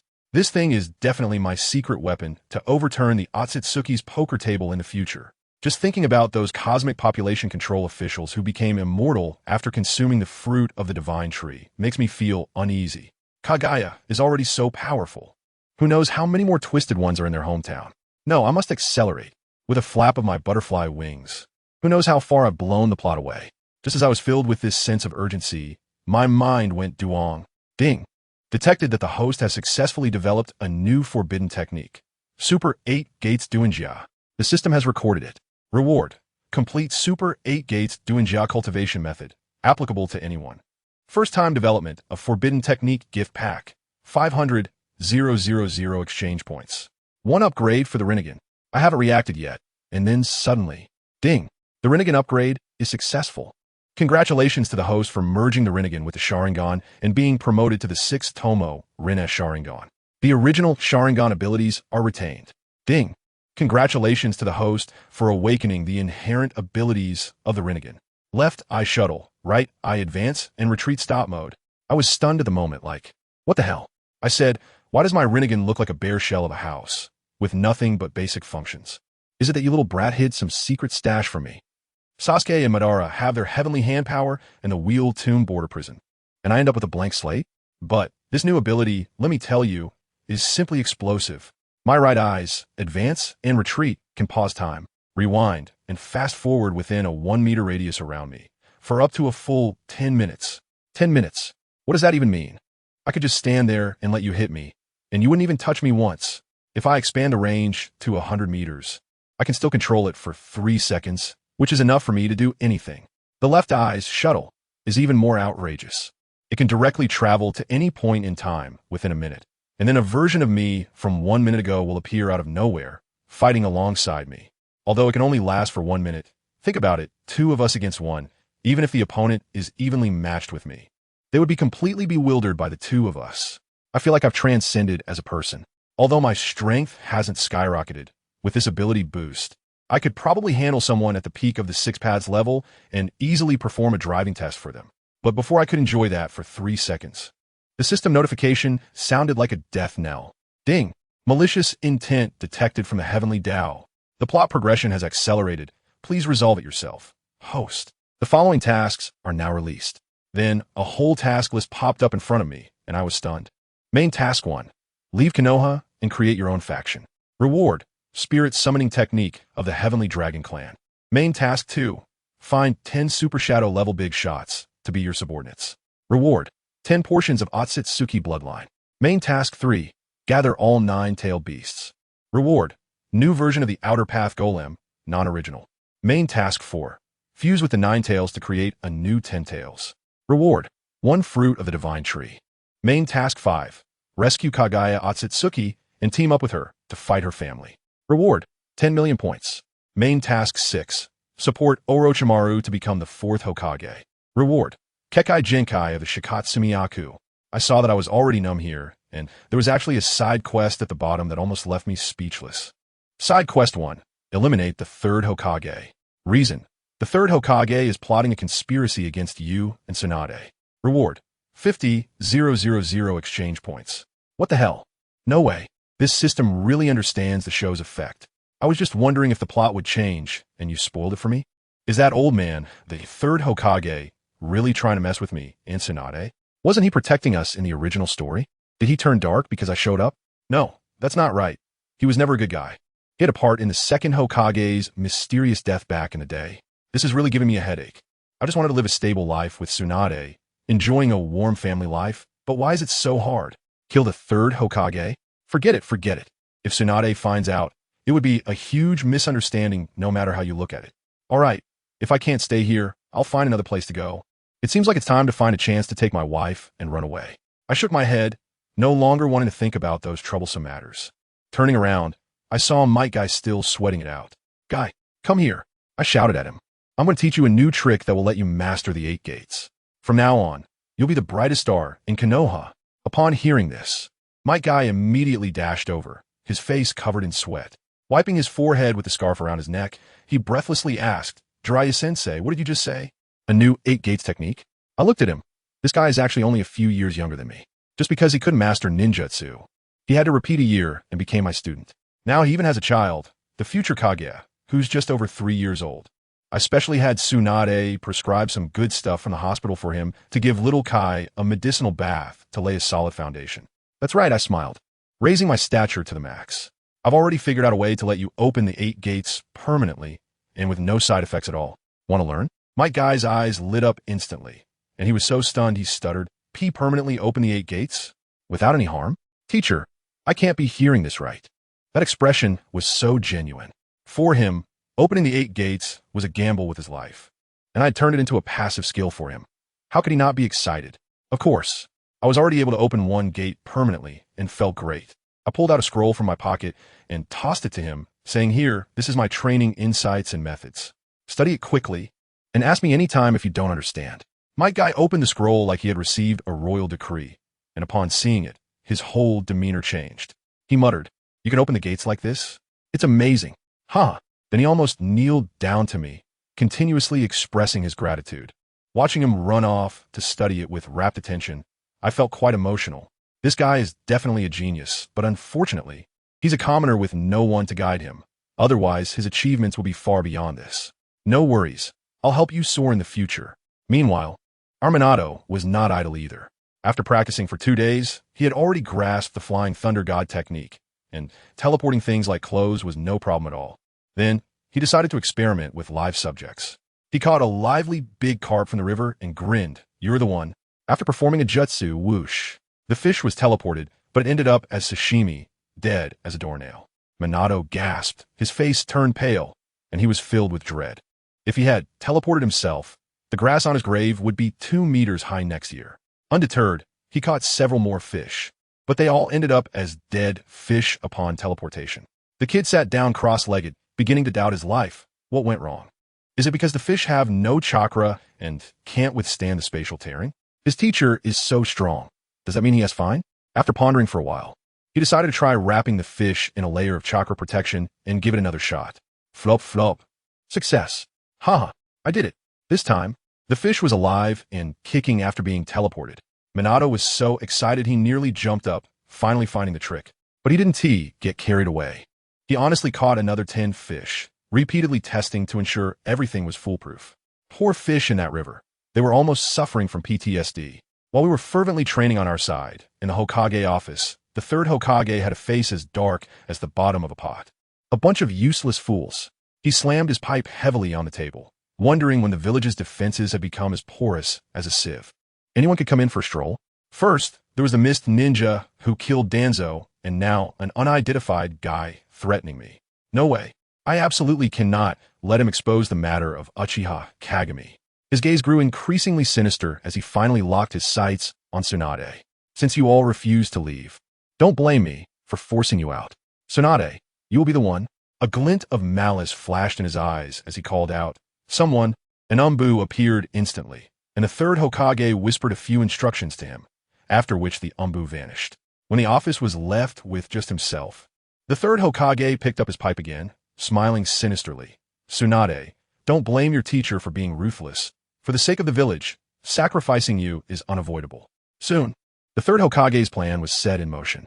He summoned Orochimaru to the office. At that time, Orochimaru was conducting research in his secret base.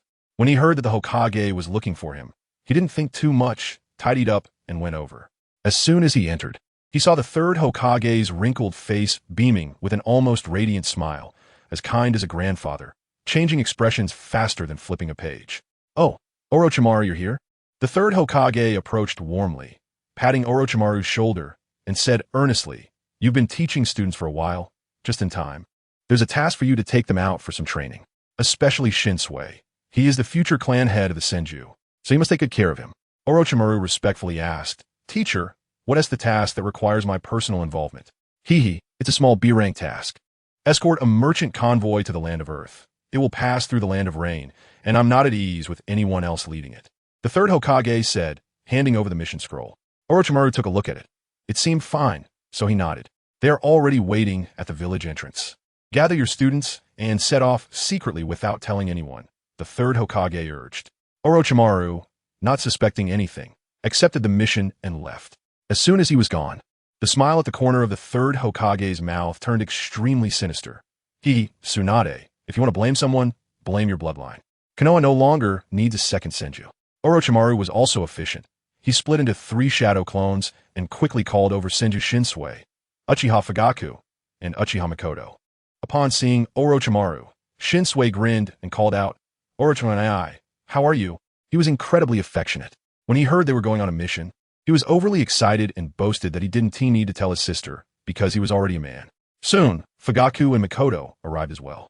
Orochimaru looked at the 3 energetic kids and nodded. "Let's set off. This mission is to escort a merchant convoy to the land of Earth, passing through the land of rain, and there may be dangers, so stay alert." Shinsui, brimming with enthusiasm, asked Orochimaru and will we meet Hanzo of the Salamander from the Rain Village? I really want to fight him. Orochimaru frowned and reprimanded him. Don't aim too high. You haven't even killed anyone yet. On this trip, I'll arrange for you to eliminate a few bandit camps to practice your skills first. Shinsui stuck out his tongue and grinned. Next to him, Uchiha Makoto giggled softly and said, Shinsui, Orochimaru-sensei is right. Safety first. Her gaze towards Shinsui held a hint of undisguised affection. Upon hearing this, Shinsui became even more spirited, puffing out his chest and declaring, I'm gonna be the Hokage's man. What a little setback. Makoto watched him with admiration, her feelings deepening. However, they didn't notice that Uchiha Fugaku beside them was turning green with envy. Good grief. I should tell you that Fugaku and Makoto had been promised to each other since childhood. And his future wife was flirting with another man right in front of him. Who could take that? I could feel his fists tightening, and he was practically glowing green with anger, probably already imagining tearing Shinsui into pieces. With everyone harboring their thoughts, the four soon reached the village entrance, where they saw several carts and some guards. A leading figure among them saw them and immediately approached, respectfully asking, Excuse me, are you Lord Orochimaru? I nodded, thinking that this boss, Fushing, really knew the game. He started off by praising me vigorously, saying that hiring me for the price of an A-level task was simply a great deal. I pointed at the three little brats behind me as a greeting. That kid Senju was so excited his tail was almost pointing to the sky, confidently thumping his chest and assuring everyone with me around, you can rest easy. Goodness. As soon as he spoke, the nearby Uchiha Makoto began to giggle uncontrollably, and I had no idea what was so funny, like a phone on vibrate. The other Uchiha, that kid Fugaku, was so mad his face turned green, fists clenched tightly, probably imagining beating Senju up 1,000 times in his mind. The boss was clever too. He arranged for us to get on the carriage and quickly hopped onto another one. Before leaving, he smirked, and let me tell you, there was something off about that smile. As soon as our convoy left, the Umbu at the village entrance disappeared in an instant. Switching scenes, guess what? In the Hokage's office, the third Hokage was puffing away on a cloud of smoke. An Umbu appeared and reported that we had left. That old man was so cunning. He directly ordered everyone, even those who were supposed to be in the dark, to follow us, saying this mission had to be completed at all costs. Does anyone understand? This old man was mumbling to himself, saying that as long as Senju died in my team, he could make his sister Tsunade so angry she'd defect from a village. I swear, if I had known, I would have performed a flying ascension on the spot. This old guy was calculating so hard it felt like the beads were about to hit me in the face. And all of this, the person involved, Tsunade, was completely in the dark. She had just finished a few D-rank missions and was heading home when she heard that her precious little brother, a newbie who had never even killed a chicken, was assigned to a B-rank mission in the Land of Rain. She exploded on the spot. What was that old man thinking? With her short temper, without saying a word, she headed straight for the Hokage building. Let me tell you about that scene. It was something else. The old man from the third generation was peeking at a beautiful woman taking a bath with his broken crystal ball. When Tsunade punched the door of the office, sending it flying, the door flew straight towards the old man's face. Can you guess what his first reaction was? Instead of dodging, he first put away the crystal ball. Talk about being dedicated. And what happened next? Bam! The old man was slammed against the wall by the door, stuck there like a human-shaped imprint. Tsunade went up, slammed the table, and questioned him if he wanted the Senju clan to go extinct. The old man grunted from the wall, asking her to pull him out first. Tsunade yanked him out, and he started pretending to have back pain, then began his performance, saying that kids need to grow up, and he had sent Orochimaru, so don't worry, his excuses were flawless. Tsunade was fooled and left with a harsh remark. Once she left, the old man's face darkened, cursing her for daring to boss him around before she even became Hokage. Meanwhile, Tsunade went home, deciding to show Jiraiya her skills as a virtuous wife. She went all out with the recipe, but ended up confusing salt and sugar. The dish looked great, worthy of a Michelin presentation. When Jiraiya came back and smelled it, he thought it was takeout. When he heard it was made by Tsunade, his face went pale. But what could he do? He had to indulge her. Gritting his teeth, he took a piece of the sweet and sour carp, and let me tell you, it was so salty it could choke a cow. But he managed to swallow it without changing his expression and praised it, saying his wife's cooking was amazing. Tsunade, delighted, asked him to eat the whole fish.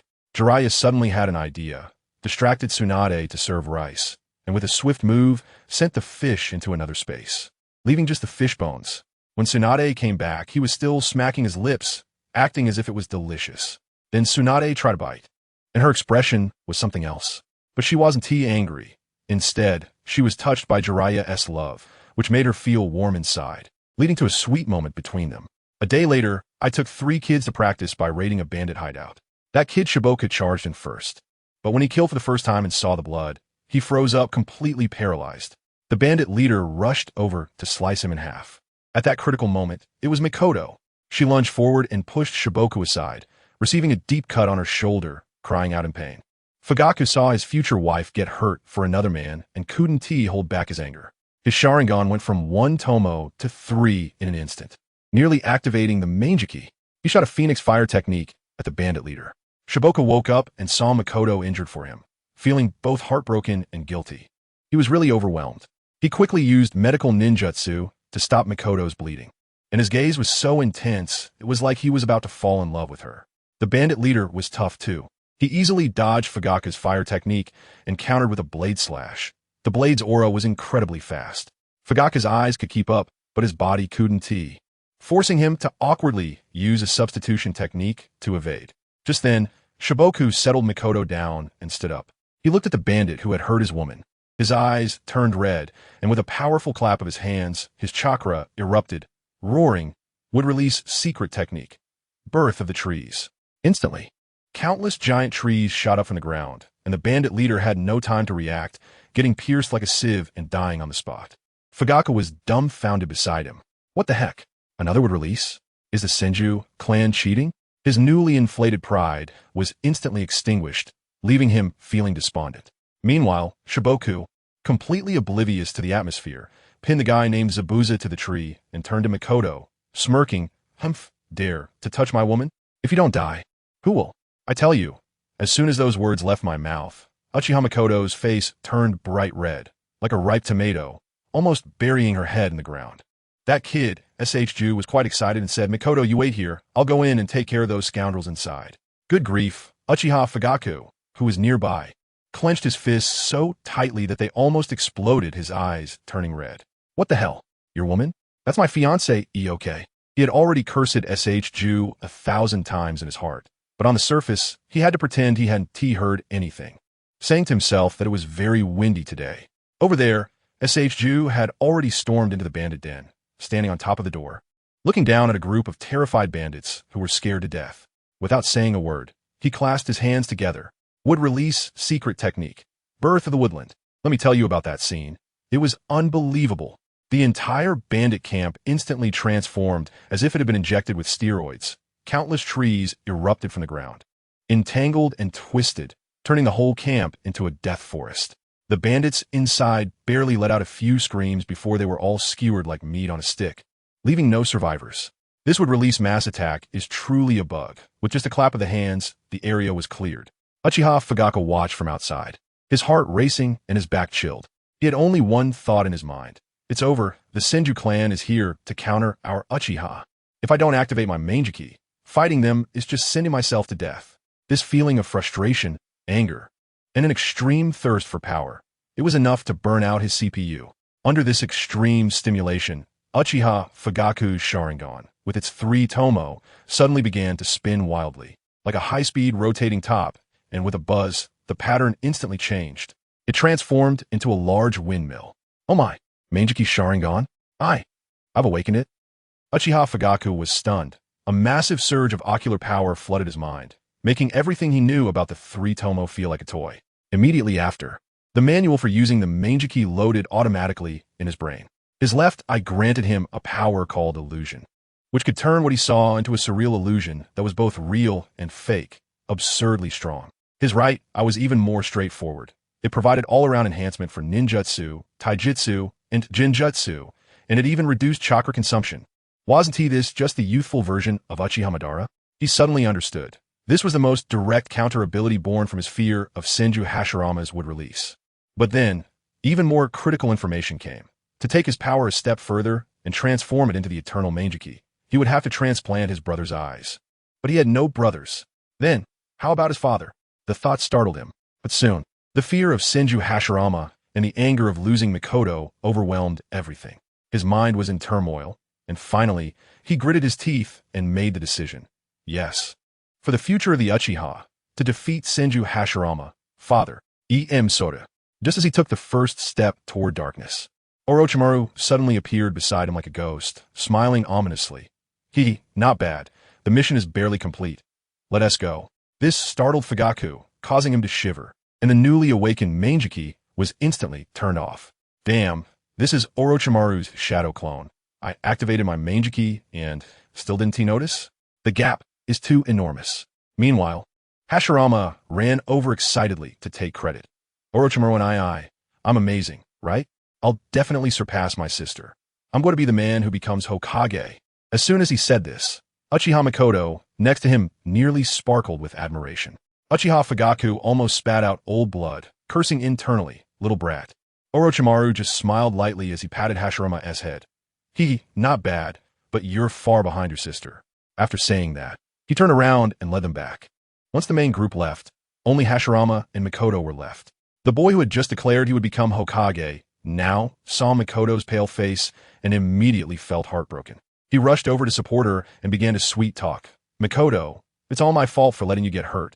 I will definitely protect you well from now on. I'm really grateful. This cheesy love talk moved Mikoto to tears. Fuyue, who was beside them, couldn't stand it any longer, snorted coldly, and walked away. He was calculating in his mind that once he returned to the clan, he must settle the marriage immediately, turning raw rice into cooked rice, and see how Senju Ropetree can steal her away. He also needed to find a way to intensify the conflict between the two clans, making everyone oppose them. Just as Fuyue left, Mikoto tiptoed and planted a kiss on Ropetree's face, then shyly ran forward. Ropetree touched his face, his heart racing, completely stunned. As a result, Mikoto got so excited that she stumbled and fell forward. Ropetree used a body flicker technique to catch her in his arms. Their eyes met, and the atmosphere instantly became ambiguous. Looking at the blushing Mikoto in his arms, Ropetree didn't know why, but he leaned down and kissed her. Once they kissed, it didn't stop. The two of them kissed for a full 3 minutes right in the sun. Who understand what the family members felt? Didn't their mouths get numb? Fuyue, who was not far away, heard the noise and turned around to see the kissing scene. He was about to explode with anger, veins bulging, and his kaleidoscope, Sharingan, almost popped out, but he managed to suppress his fury, turning it into deeper malice, and walked away without looking back. After the kiss, Ropetree went straight to the point. Mikoto, I love you. Marry me. Who could withstand this? Uchiha Mikoto was immediately captivated, her mind filled with I do. Seeing that there was hope, Ropetree immediately added, Don't worry about the Uchiha clan. I'm here. If they dare to stop us, I'll act like a bandit and take you home as my wife. Uchiha Mikoto was completely overwhelmed by this series of declarations, utterly captivated, and cried out, I do. The two of them hugged tightly, thinking this was the beginning of their happy life together. But just then, a cold voice came from behind them. Ropetree? You don't even tell me when you come out? Ropetree turned around, scared out of his wits. It was Tsunade. He stammered like a mouse, seeing a cat. Sister? Why are you here? Uchiha Mikoto was also frightened and lowered her head. Tsunade's face was dark, rolling up her sleeves as she approached, cursing, You've gotten bold, huh? Learn to date now? Just wait until I beat you to death. Ropetree had no doubt, thinking he was caught for early romance. But just as Tsunade reached him, her gaze suddenly turned icy, and she spat out 2 words, die. With a thrust, a kunai pierced directly into Senju Ropetree's heart without warning. Uchiha Mikoto was instantly dumbfounded, watching Tsunade stab her beloved's chest. Her mind buzzed, and she let out a heart-wrenching scream. Ropetree-kun, Lady Tsunade, why did you kill him? You're not my sister. Ropetree spat blood, using his last bit of strength to stare at the woman in front of him. Tsunade laughed maniacally. Go down and ask King Yin. As she said this, she was about to pull out the kunai. In this life-and-death moment, Senju Ropetree used his last chakra and struggled to bring his hands together. Would release, violent gun tree. Countless vines erupted from his body, instantly swallowing the fake Tsunade. After a scream, the wood release dissipated, leaving only the corpse of a grass village rogue ninja on the ground. After doing all this, Ropetree could no longer hold on, blood gushing out as he fell into Mikoto's arms. No, Ropetree-kun, don't die. Uchiha Mikoto held him, crying heart-wrenchingly. We haven't gotten married yet. We haven't had children. Who will save us? Mikoto, don't cry. You won't look good if you cry. Ropetree reached out, wanting to touch her face, but just as the smile at the corner of his mouth was about to bloom, his gaze completely darkened, and his hand fell weakly. No. The ultimate pain and anger instantly ignited the power within Uchiha Makoto. Her eyes, in this heart-wrenching cry, instantly transformed into a kaleidoscope shape. In the distance, Uchiha Fuyue heard the commotion and looked through his kaleidoscope to see Senju Ropetree is dead. He was stunned for a moment. Then his heart surged with joy. Huh, he's dead. Letting you put a green hat on me. Retribution has come. But he still pretended to be anxious on the surface and ran to inform Orochimaru. The shadow clone of Orochimaru sensed something was wrong upon hearing the shout and rushed over at high speed. When he saw a rope tree lying in a pool of blood and the rogue ninja's body beside him, an overwhelming killing intent exploded. The recently arrived Uchiha Fuyue was frozen in place by this killing intent, unable to move, trembling like a leaf. It was the first time he realized that a person's killing intent could truly kill. Orochimaru scanned the scene, his mind racing. This was an assassination aimed at Ropetree. Who did it? The teacher? Impossible. Then who would want the Senju clan to perish? The Uchiha. Yes, it must be the Uchiha. They must have sent 2 people to follow him, and the information was definitely leaked, hiring assassins. Thinking of this, Orochimaru's cold snake-like eyes suddenly turned to Uchiha, filled with killing intent. Fuyue was so scared he almost wet his pants, stammering, and Master Orochimaru. What do you want to do? Just then, Uchiha Makoto rushed over, crying as she hugged Orochimaru's leg, pleading, Master Orochimaru, please save Ropetree-kun. Please. Orochimaru's killing intent instantly receded. He coldly glanced at the 2, summoned a giant snake that swallowed Ropetree's body, and then took them back to the camp. The shadow clone was dispelled, and the memories returned to the main body. Far away in the camp, Orochimaru looked toward Konoha with a sinister gaze, unable to suppress his killing intent any longer. The Uchiha clan, huh? Very good, truly very good. Tsunade, I'm sorry. I swear, I will definitely work with Jiraiya to research that pair of Rinnegan. When the time comes, I will personally revive Shinjuro for you. Do you trust me? Let me tell you, at that moment, Orochimaru was thinking just that. Holding the only relic pendant of Ropetree, he knew it wasn't the time to confront the Uchiha head-on. If he wanted to become Hokage, he had to be patient first. So he directly created a shadow clone, took the pendant, and rushed towards Konoha, while his real body continued to complete the mission. As a Hokage's resume couldn't have any blemishes. But he didn't know, just as he left, that the old man in the cart, named Fushing, had a grin stretching from ear to ear, having succeeded in his scheme. Meanwhile, in Konoha, Tsunade was still training her Ino Shikacho team when suddenly there was a loud explosion. She turned around, and lo and behold, a giant snake was swimming toward her. It was her summoning snake. Tsunade recognized it and didn't attack. The snake opened its mouth and, with a puff, directly spat out Ropetree's corpse. I tell you, at that moment the air froze. SHJ's body began to stiffen. Cold all over, blood still oozing out.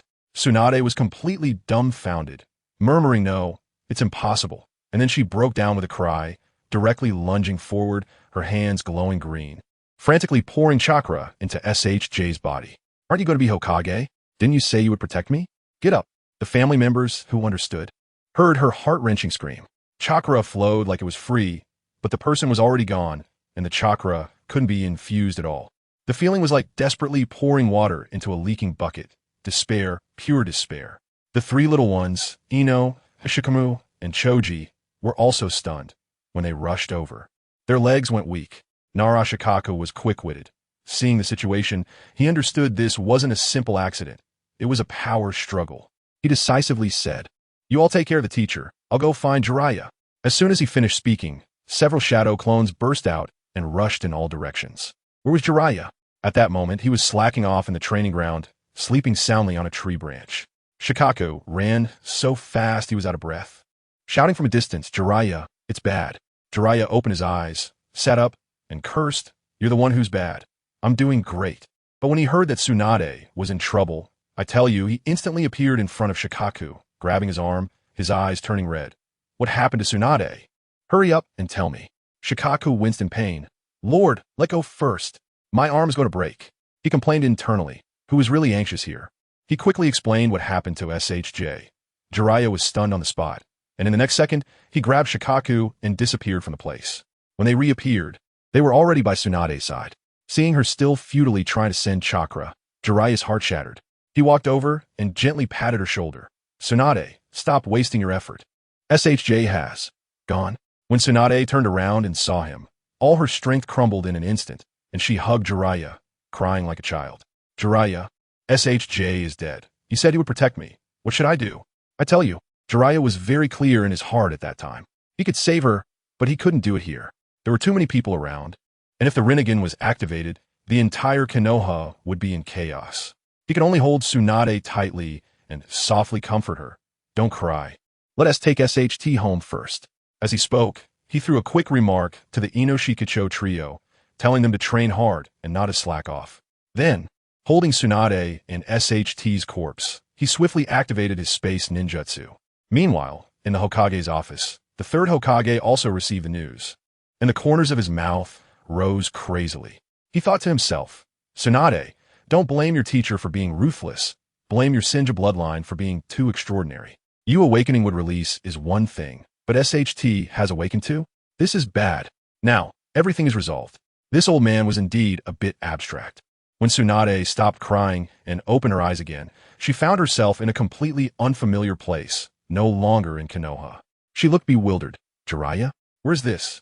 In the land of snow, my secret base. Jiraiya gently wiped her tears away. What are we doing here? Tsunade was still struggling to come to terms with it. Jiraiya playfully rubbed her nose, teasing her. Silly, why are you crying? Have you forgotten that your husband can save people? You look like a little kitten crying. These words struck Tsunade like a bolt of lightning. She froze. Right? You can save SHT. I forgot. Worrying makes one confused. Hurry. Quickly save him. One moment she was crying her heart out, and the next she was smiling and jumping in Jiraiya's arms. This emotional roller coaster was something else. Don't rush. Jiraiya held her down. First, let us figure out who wanted to kill SHT. He began to guide Tsunade.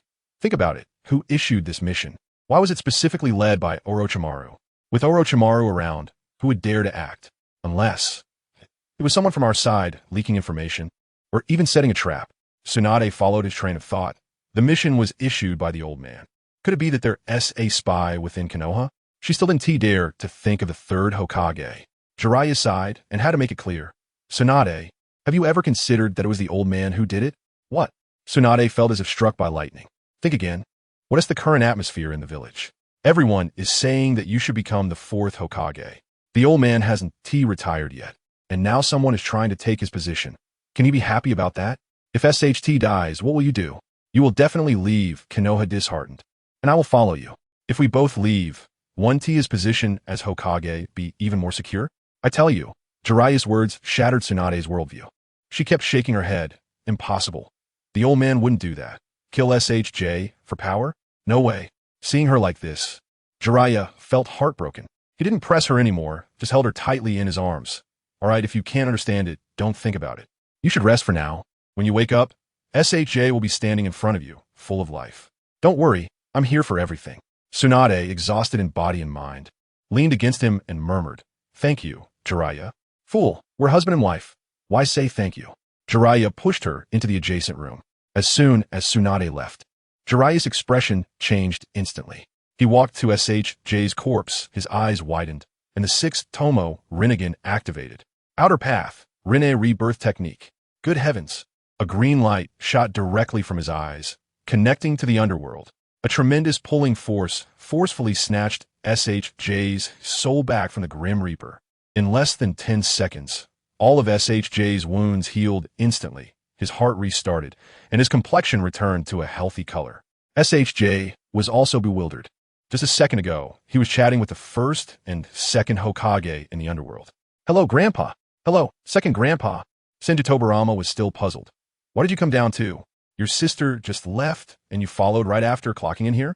Just as SHJ was about to explain that he was ambushed and killed by a villain disguised as Tsunade, he suddenly felt a tremendous force pulling him. The moment his soul was being yanked away, he heard Tobirama shouting behind him, Go back and tell your sister. Your father's soul is in a Shinigami's mask. I know. The words weren't finished when SHJ was yanked back to the living world. He sat up suddenly, still continuing the unfinished words from the underworld. No. Jiraiya immediately slapped him on the back of the head. Know what? Being so careless. Have you forgotten the life-saving techniques your brother-in-law taught you? SHJ was jolted by the slap, rubbing his head, looking confused. Ouch. Hurts? Didn't I die? Brother-in-law? You died too? Oh no. My sister will be a widow. Woo-woo. I can't deal with this guy's thought process. Jiraiya, Angry, slapped him a few more times. You just died? Your whole family is dead. Just revived and you want to get hit, huh? After the ruckus, Jiraiya finally sat down to ask him what happened. SHJ scratched his head, grinned, and recounted how he was ambushed by a rogue ninja from the grass village disguised as Tsunade. After hearing this, Jiraiya's mind was as clear as a mirror. Grass village rogue ninja? In short, they're just mercenaries for hire. The old man played this hand really cleanly. He looked at the lively little brother-in-law in front of him, and a flash of inspiration struck him. Hey, didn't Tsunade not believe the old man would resort to underhanded tactics? Didn't she not want to leave Konoha? Now, with SHJ dead and revived, isn't this the best reason to take her away? After all, a dead person can't stay in Konoha anymore. The plan is on. Just as I turned my head, my newly revived little brother-in-law SHJ popped his head out and asked me, "Oh, brother-in-law, where is this? This doesn't look like Konoha?" I didn't even lift my head and directly tossed a token to him. Snow country, go have fun. Just don't get into fights with anyone. If someone stops you, show them this thing. He took the token, which had a big destruction character on it. This kid is really bold. He didn't even look at it much before shoving it into his pocket and running off, mumbling something about bringing Mikoto to play later. Hey, little brat, still thinking about that Uchiha girl, huh? So, guess what happened next? This kid must be a dog. His nose is really sharp. He didn't run far before he followed the noise to a training ground. Inside, someone was practicing ice release, using techniques like 1,000 Kill Water Surge and Black Dragon Storm, with special effects maxed out. As he got closer, he heard a very pleasant female voice giving instructions. That voice was as clear as a wind chime. Just as Shunshu poked his head out, he was stopped by a masked ninja who quickly drew his sword and fiercely asked him who he was. My little cousin is quite the social bandit. He directly pushed the guy's sword aside and grinned, saying, just passing by, big brother, don't get excited. The masked guy was about to blow up, but then the girl in the courtyard spoke up. A bing, step back. With that command, the masked guy glared at Shunshu fiercely, obediently sheathed his sword, and left. Soon after, the main character came out from the inner room. Let me tell you, Shunshu's eyes went wide. The girl who came out was wearing a pink short skirt, a choker around her neck, and had long black straight hair. Her looks were stunning, and she completely left Shunshu speechless. The little bit of longing he had for Mikoto was probably washed away in an instant. The girl smiled at him and introduced herself as Mizuki Murasaki. Shunshu was so captivated that he was almost spellbound, struggling to speak. His face as red as a monkey's bottom, stuttering. I'm Senju Shunshu. Your name is really nice. I didn't mean it like that. Family, who understands? Just a second ago, he was thinking about bringing Mikoto to play, and the next second he sees a new girl, and his heart is about to jump out his throat. He was even questioning himself. What is wrong with me?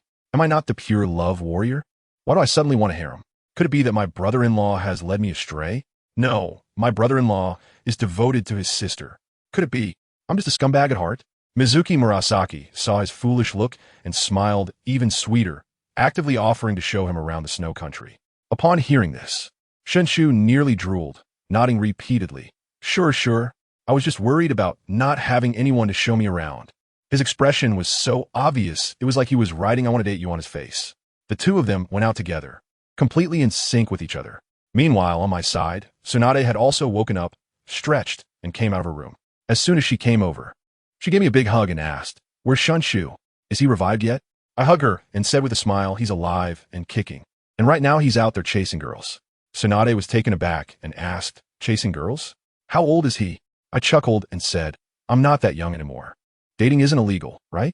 Tsunade shot me an annoyed glare and asked when I would return to Konoha. I laid it all out for her and said that Moku was already dead in Konoha, and if this got exposed, I wouldn't be able to hide my Rinnegan. And then we would both become public enemies in the ninja world. Are you sure you still want to go back? Tsunade fell silent. After a while, she came to a conclusion and said, "Let's go back." But this time, it was to say farewell to the old man. Moku is alive, and I don't want to pursue it any further. Let's just consider it repaying the old man's kindness over the years. After that, we left Konoha, and wherever you go, I will follow. As soon as I heard that, I felt so relieved. My wife has finally come to terms with it. I said, "Okay, let's go greet Ropes first, so he doesn't run around." After that, I directly wrapped my arms around Tsunade and used Flying Thunder God to appear behind Ropes. Guess what we saw? A classic scene, everyone. My little brother was closing his eyes and pouting his lips, just about to kiss Mizuki Yuki. It was just a millimeter away. I felt awkward at that moment and whispered to Tsunade, "See, I told you he's flirting, right? Look, he has got her. Your brother is a genius." As soon as I finished speaking, my wife exploded on the spot, the veins on her forehead bulging, and she shouted a thunderous thousand, and "Rope tree!" That shook the entire land of snow. Rope tree was so scared he jumped 3 feet into the air. And when he turned around to see his sister's menacing expression, he immediately backed down, trembling. Sister? W, what are you doing here? I didn't do anything. Mizuki Ji was quick to react, directly coming over to kneel on one knee and pay his respects. Lord Jiraiya. I nodded and let her step back. Tsunade watched in surprise as the girl disappeared in an instant. I explained to her that it was a special ability of ice release, not a space ninjutsu. Then I chuckled and revealed to Tsunade, "Actually, this girl is a child bride I've been selecting for your brother since he was young. I've been training her for several years, always telling her that her future husband is Senju Rope Tree. Otherwise, do you think your brother could have won her over so quickly?" Upon hearing this, Tsunade's anger subsided a bit, and she nodded, saying the girl was not bad, but was still too early. Just as I was about to agree, she suddenly turned her head, her expression turning unfriendly as she beckoned to Rope Tree. "Senju Rope Tree, come here." Rope Tree was so scared that his legs went weak, and he shuffled over, closing his eyes and saying, "Sister, be gentle." But the next second, the situation changed dramatically. Tsunade didn't hit him. Instead, she hugged him tightly, tears streaming down her face, crying uncontrollably. "You silly boy, how could you be so careless? If it weren't for your brother-in-law, you would be gone. After all, he was her younger brother, raised by her, and their relationship was almost like mother and son." Rope Tree was also confused, but after realizing what was happening, he quickly patted his sister's back to comfort her.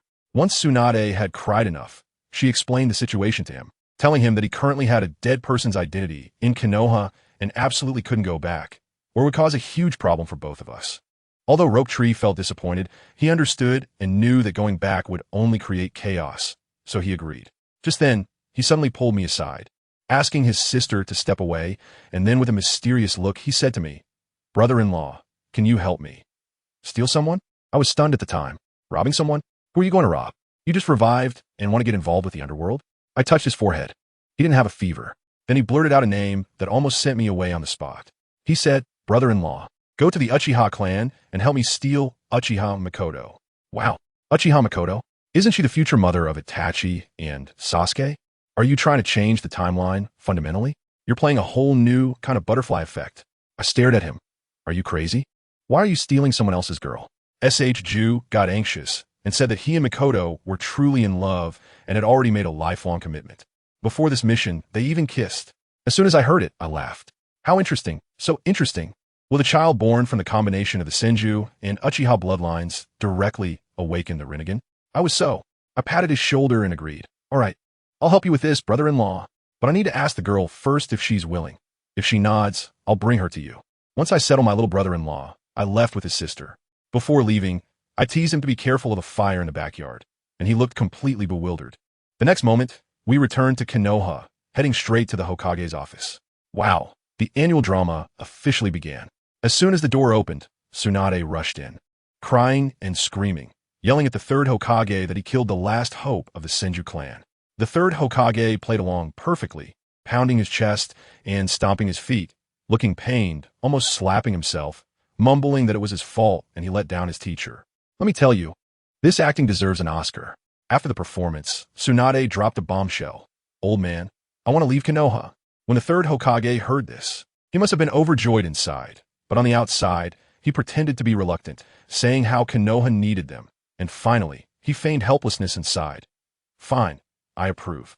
Remember to come back and visit often." I could see through his little thoughts. As we just walked out of the Hokage building, we bumped into someone. "Wow, isn't that Orochimaru? He's back too." When we met, his expression was like he had just lost his parents. He immediately apologized to Tsunade, saying he was careless about the situation with Dai. Jiraiya saw his desperate look and interrupted him, saying it wasn't his fault. Then he quietly leaned in, grabbed Orochimaru's arm, and said that Dai was fine and he had saved him, but he mustn't tell anyone about this. As soon as he finished speaking, whoosh, the three of them instantly teleported back to Jiraiya's little room. Orochimaru was completely stunned, his eyes wide like saucers, thinking, what the hell? Dai isn't dead? That's impossible. I saw him take his last breath. Jiraiya, What kind of black technology are you using? I have to tell you, at this moment, Jiraiya is no longer hiding anything. He directly reveals his cards, his eyes wide open, staring straight at Orochimaru with his purple-rimmed eyes, the Rinnegan. Because of this, Orochimaru was completely stunned, his pupils shaking, stuttering as he pointed at Jiraiya. Rinnegan? Why you? How do you have this? To be honest, if I were Orochimaru, I would have been just as bewildered. Isn't this thing supposed to be legendary? Jiraiya sighed and began to explain that it might be due to some hidden gene in his bloodline. Last time, when Tsunade was killed, he got anxious and awakened it. Using this, I'd bring Tsunade back. But the cost was enormous, almost costing him his own life. He had just recovered from that when something happened to SH Ton, and he almost drained himself dry again with another burst of ocular power. The reason he told Orochimaru was that he was afraid this guy would get too obsessed with SH Ton's death and fall into darkness. Now, he was essentially giving him a reassurance. Don't worry, if someone important to you dies in the future, I can bring them back. We have after-sales service. Guess what? After hearing this, Orochimaru not only didn't he feel jealous, but was instead overjoyed. Ha ha, great. His expression was like he had just won 500 million, claiming that he had already developed the EternalMS Sharingan, and the next step was the Rinnegan. Then we could revive each other and directly exploit the bug to achieve immortality. Family, who understands this obsession with immortality from such a research madman? Jiraiya quickly urged him to stop, his expression serious. This matter must be kept confidential. Our enemies are far more terrifying than you can imagine. Orochimaru was quite dismissive. Enemies? With both of us having Rinnegan, what are we afraid of from other villages? Not villages, Jiraiya enunciated each word. The Tsutsuki clan. He directly revealed the background of the Sage of Six Paths Mother, saying that those guys are the real extraterrestrial visitors, eyeing the ninja world with great interest. Each starting with the Rinnegan, with infinite life, dominating the entire universe. In their eyes, our ninja world is probably just like a beginner's village. Orochimaru was completely petrified. All of them have Rinnegan? What kind of divine configuration is this? How can we even fight against that? Jiraiya pointed at the ceiling and added another piece of information. Just look at the moon in the sky. They can casually create planets. Oh, right. That extra moon up, there was something I accidentally created last time when I was saving Tsunade because I couldn't control my power. I'm amazed. What a pretentious act. So fresh and unique. Orochimaru was hit hard.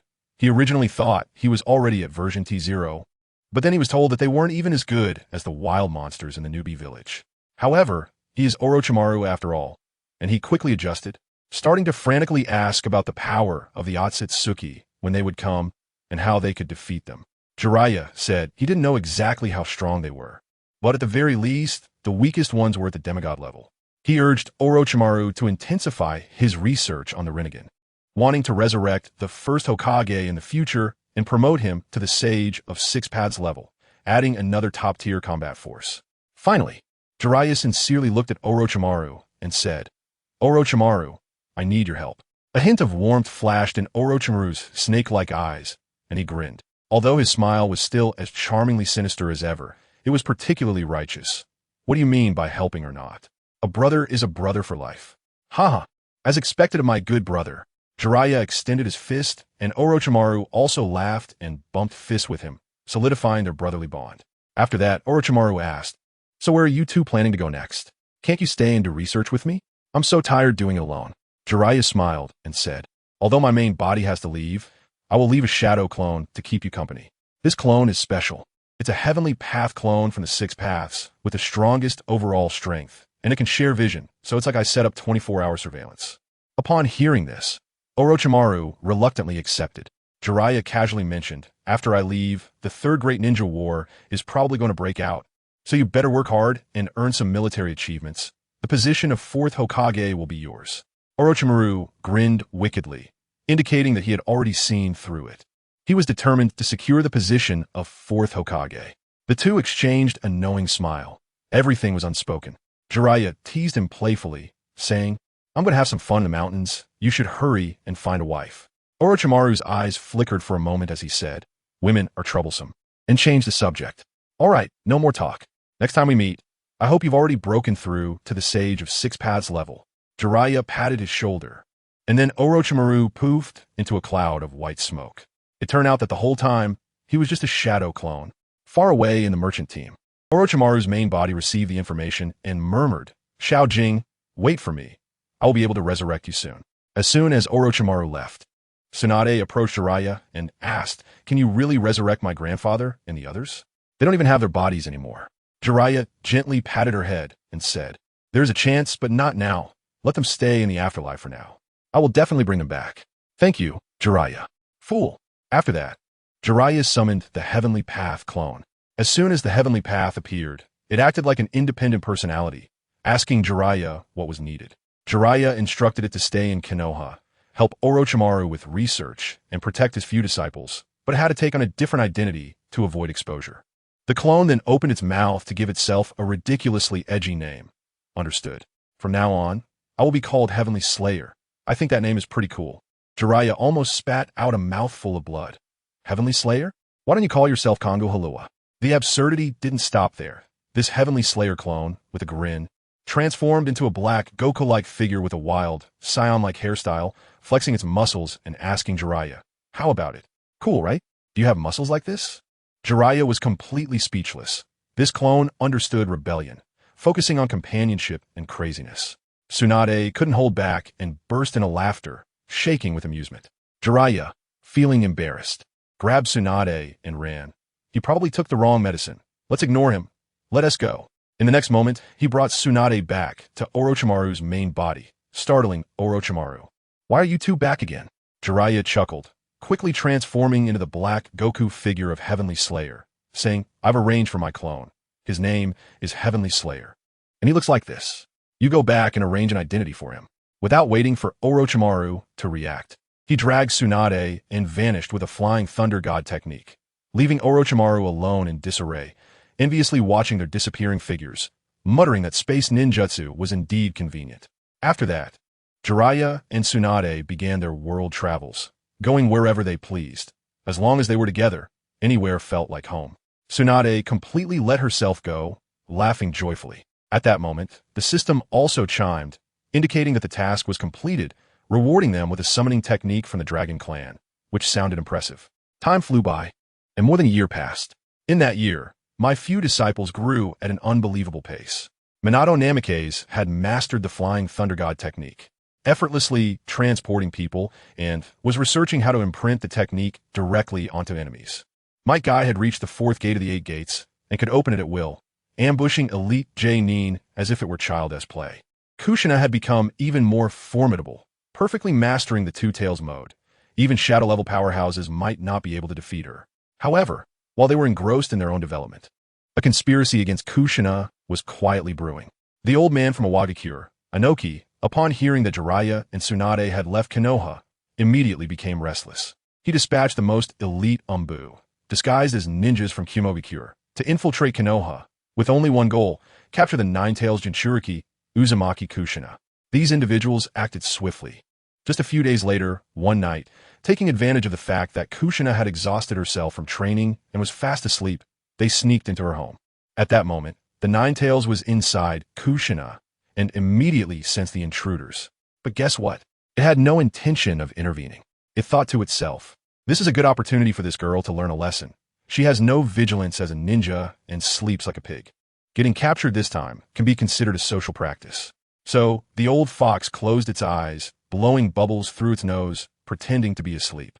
The ninjas entered without a second thought and immediately used a sealing technique to seal Kushina's chakra. Kushina woke up in an instant, realizing she couldn't move, panicking and shouting for the Nine-Tails, but the old fox ignored her completely. In a critical moment, Kushina's mind raced. She saw Minato walking toward her house outside and had a flash of inspiration.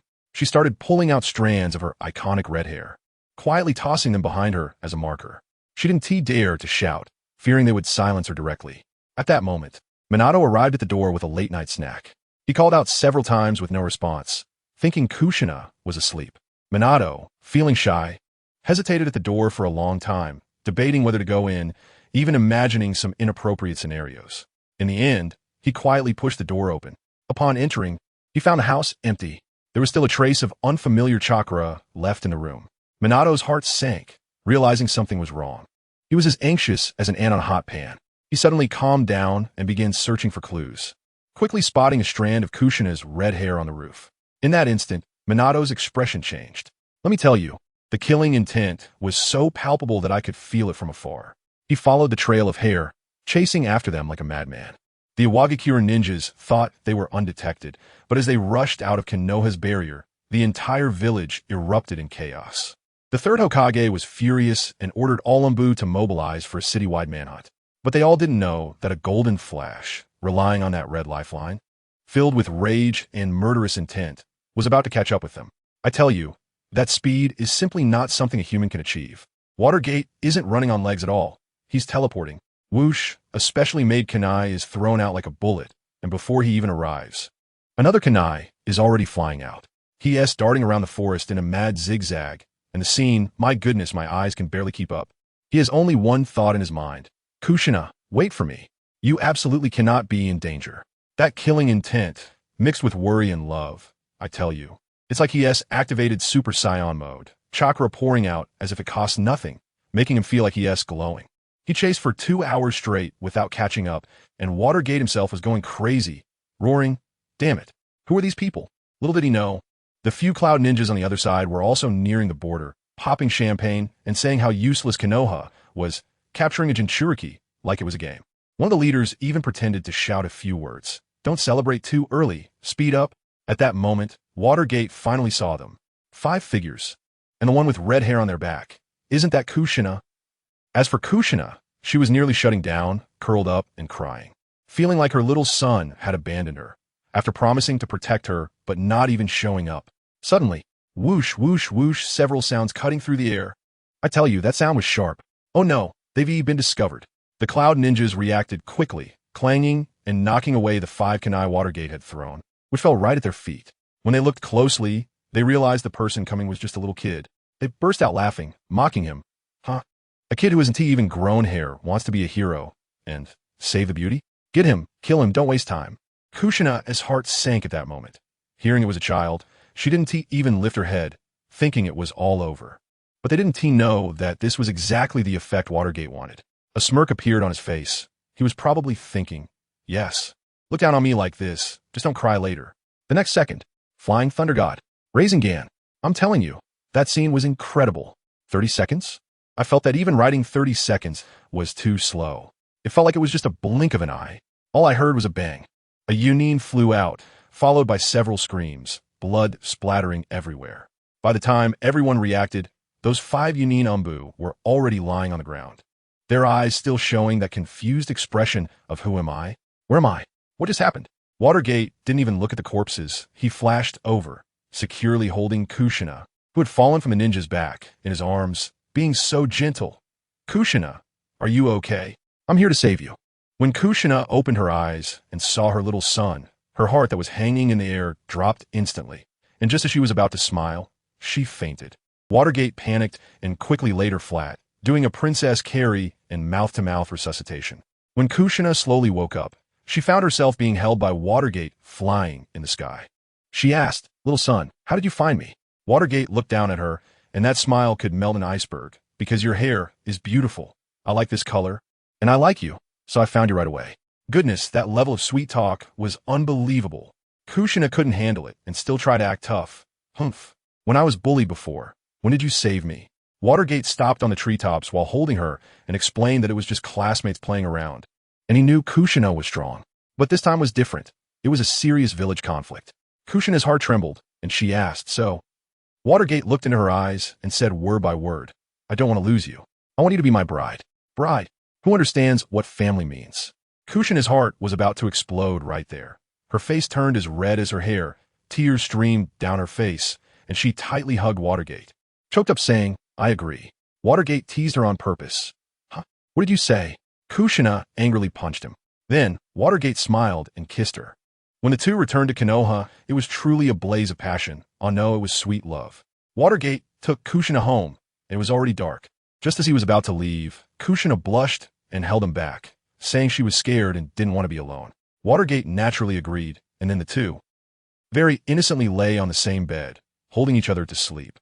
In the following years, these two went crazy with their love, and their strength also soared.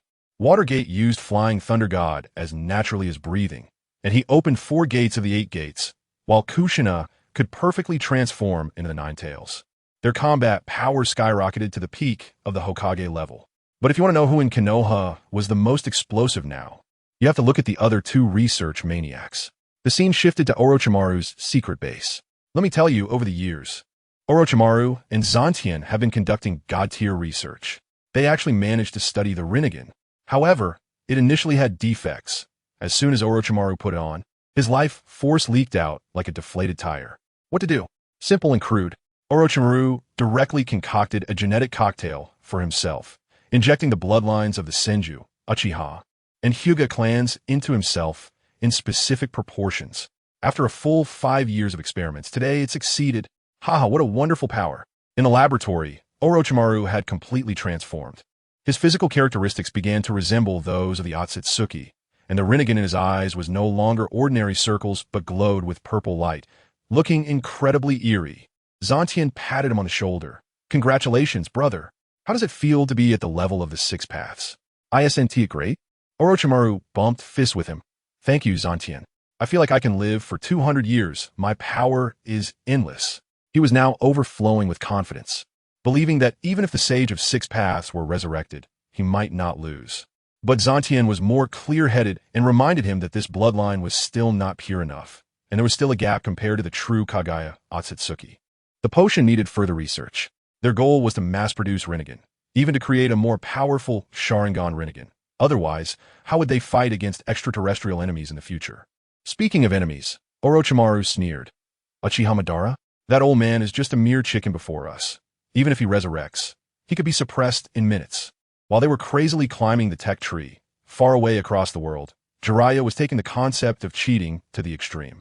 Over the years, he had been traveling around, casually abducting talented children from the Kagaya clan and the Mizuki clan, establishing his own power. One day, he checked his collection and found that he was just missing the Nine Tails among the nine-tailed beasts. Extracting it from Kushina? Too troublesome. Jiraiya's choice was spending money. System. Exchange for the Nine Tails. Goodness, he directly spent 5 million exchange points to conjure a lively Nine Tails from the system store. It just came out and was howling at the sky. Jiraiya found it noisy and used a would-release technique to pin it down. Task completed. The system rewarded him with a new Outer Path Golem. Jiraiya opened his backpack and was dumbfounded. This was Tia Golem at all. It was clearly a giant tortoise divine beast, with a giant python coiled on its back. All right, everything's ready, let's feast. Jiraiya jumped onto the tortoise's head, opened his Rinnegan, controlled the giant python to open its huge mouth and gulp down the Nine Tails, followed by swallowing the other 8 Jinchuriki. In that instant, the entire ninja world trembled. The tortoise divine beast was completely unsealed, transforming from a statue into a living creature. Jiraiya formed hand seals and shouted, "Seal," directly sealing the new 10 tails, which fused with the 9-tailed beasts into his body. Ha ha ha. Is this the strength of the early Six Paths? It's simply too strong. Jiraiya floated in midair, horns growing from his head, entering Six Paths mode, feeling the destructive power within him, laughing loudly. The system even rewarded him with a fruit from the divine tree, and he happily stored it away. However, this guy got a bit carried away, and just after completing the task, he started complaining in his heart about how difficult the tasks issued by the system were, especially the one to save Kagaya Otsutsuki. The next second, a cold system prompt sounded. Ding! Detected host insulting the system. Punishment system activated. Heavenly Thunderbody refinement program initiated. What the? Jiraiya hadn't reacted yet when the sky above him suddenly became overcast, and purple-black lightning struck down like crazy. Murder! I won't let this go with the system. Jiraiya was struck and yelled. His whole body charred. His hair exploded into a wild style, looking like he just crawled out of a coal mine. After an unknown amount of time, the lightning stopped. Jiraiya spat out a puff of black smoke, slowly stood up, checked his body, and then he was stunned. My physical speed has increased by more than double. All 8 gates are open. He realized this wasn't punishment at all. It was simply the system finding ways to give him benefits. Even his Rinnegan mutated. The Tomo turned purple, and the ripples turned golden. His ocular power skyrocketed. Hee wonderful. Jiraiya performed a water release technique on the spot to wash himself, changed into a fire cloud robe, and returned to the land of snow contentedly. Just as he arrived at his room, Tsunade, with a big belly, came to greet him. Where have you been? I couldn't find you anywhere. That's right, Tsunade was pregnant, and she was about to give birth. Not only her, but Shoshin also got Uchiha Mikoto pregnant, enjoying the blessings of multiple wives. Jiraiya saw Tsunade and immediately transformed into a devoted husband, carefully supporting her. "My queen, how did you come out? Be careful, don't bump into anything." Tsunade was amused by his nervousness and laughed. "I'm not a porcelain doll. I can go out and fight without any problem. Why are you so worried?" Jiraiya scratched his head and chuckled foolishly. "Worrying means caring. Come on, let's go back inside and rest." "Rest? What rest? I tell you, my bones are about to grow fur. Hurry up and accompany me for a walk. Let's go see Mikoto and the others. That brat Senju is clumsy. I hope nothing goes wrong." "All right, we definitely have to go." The two of them supported each other and walked towards Senju's yard. Once they entered the yard, the scene was filled with warmth and joy. Senju was like a mother hen protecting her chicks, with Mizuki and Mikoto on either side. Both wives surrounding him like stars around the moon, and the happiness on his face was about to overflow. Mikoto's belly was already quite big, and he was still supporting her for a walk, saying, "Sister said to move around more, so be careful. The ground is slippery. I tell you." Mizuki Mizuho is laughing crazily next to me, saying, "Husband, my sister's not that delicate. We are ninjas." Mikoto is also sweetly touching her belly, saying she is not that fragile. Senju is still there chuckling foolishly. "I'm just worried." When we arrived, Tsunade immediately switched to big sister mode and started lecturing Senju. "You're still young and don't know how to take care of your wife. So I need to give you some advice." Senju was unconvinced and pouted, saying he was no longer a child. Meanwhile, Mikoto was frantically trying to smooth things over, praising Senju for being particularly good at taking care of others. Oh, watching them, this little couple, no, this little trio, are really living a sweet life. I tell you, days go by one after another, and Konoha is thriving like never before.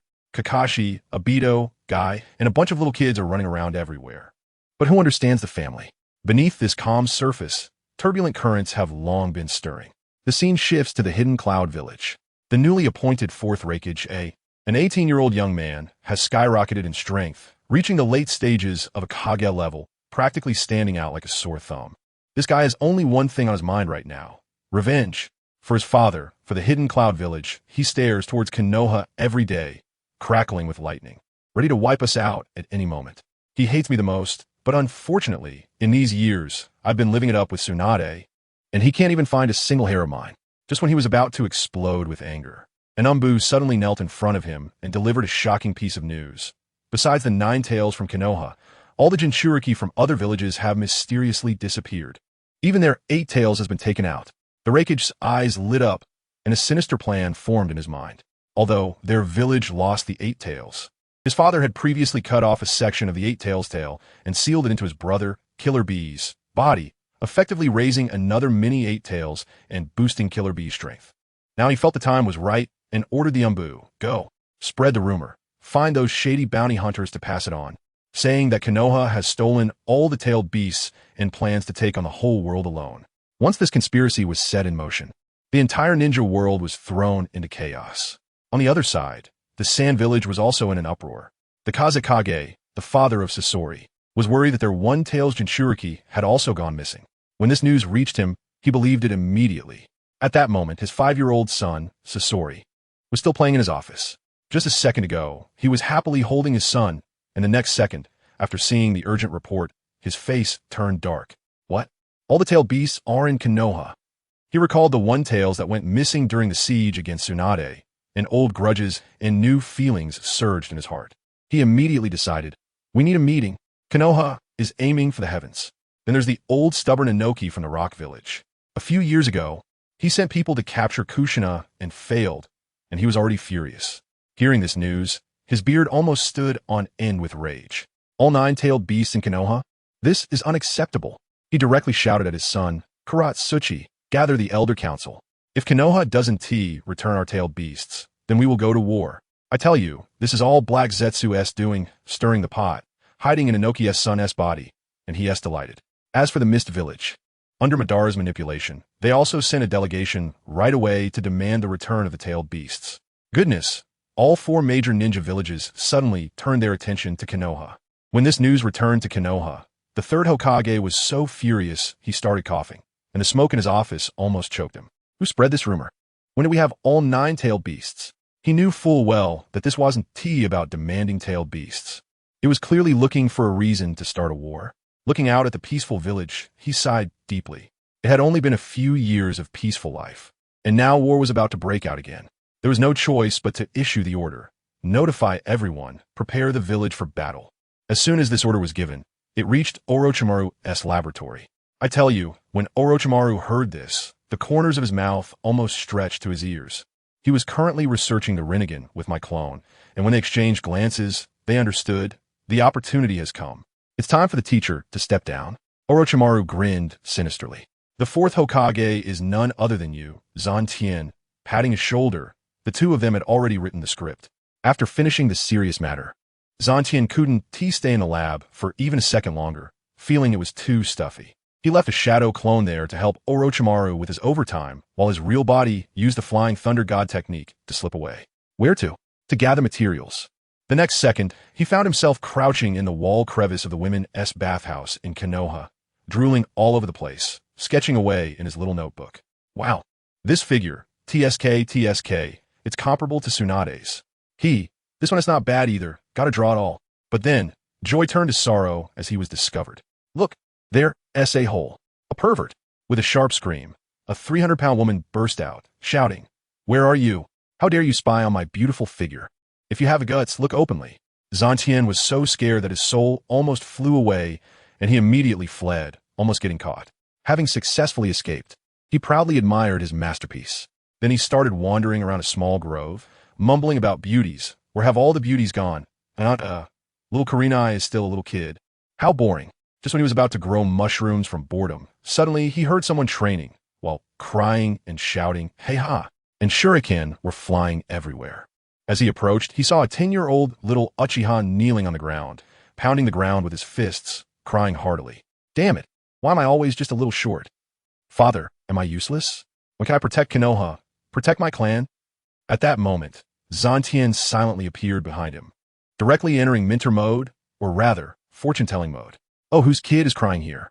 Can tears help you defeat your enemies? Young man, crying won't solve the problem. Do you desire power?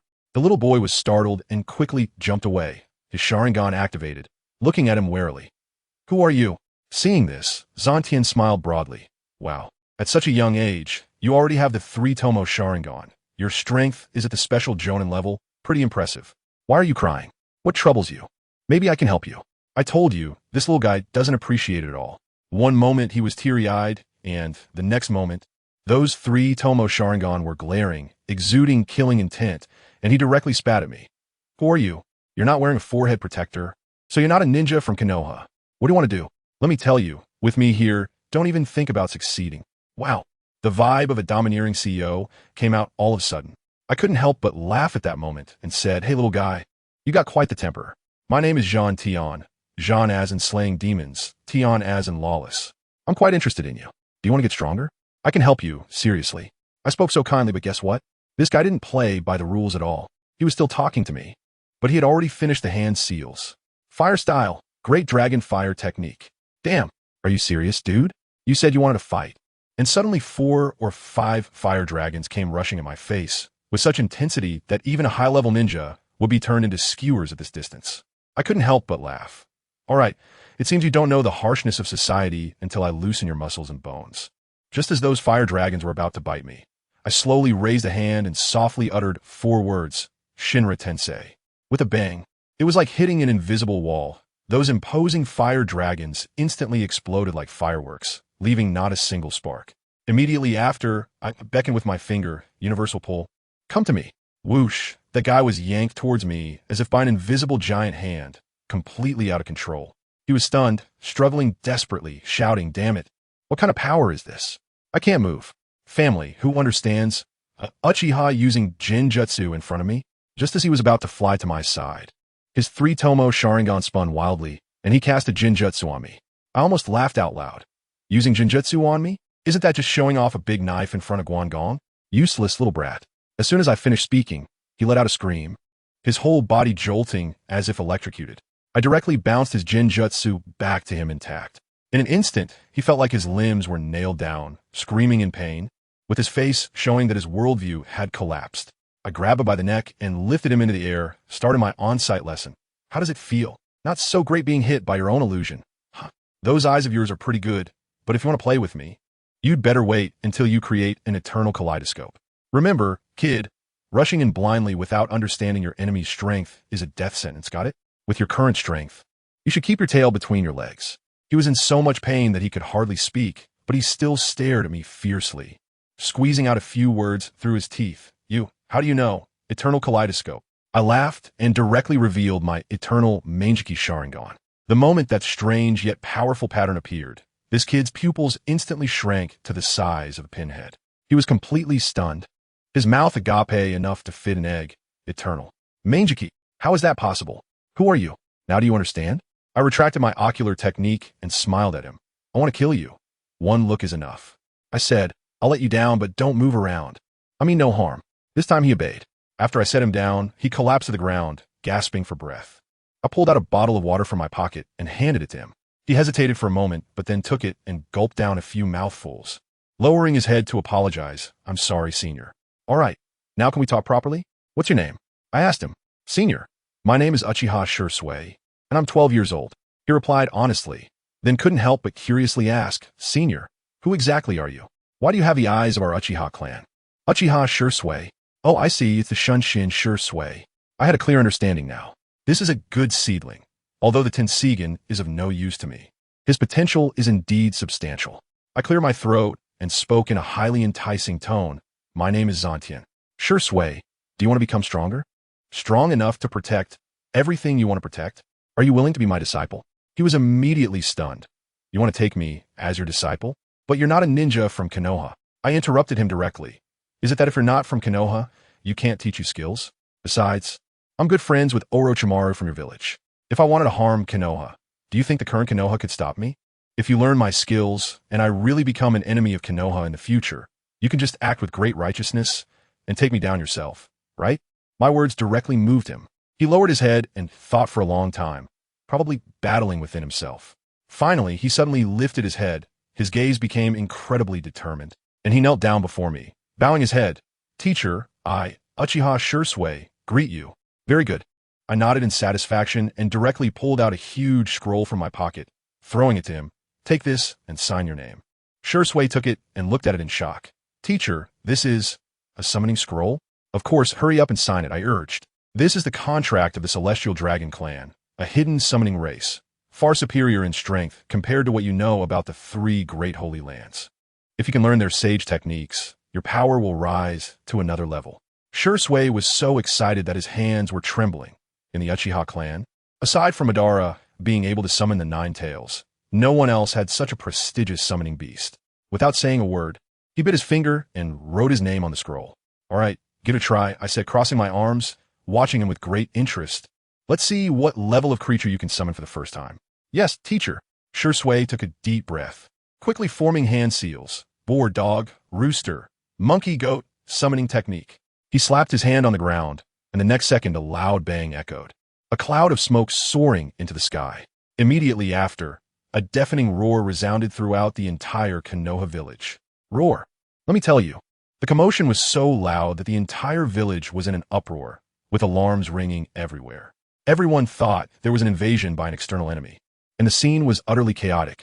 As the white smoke cleared, Jisue was also stunned.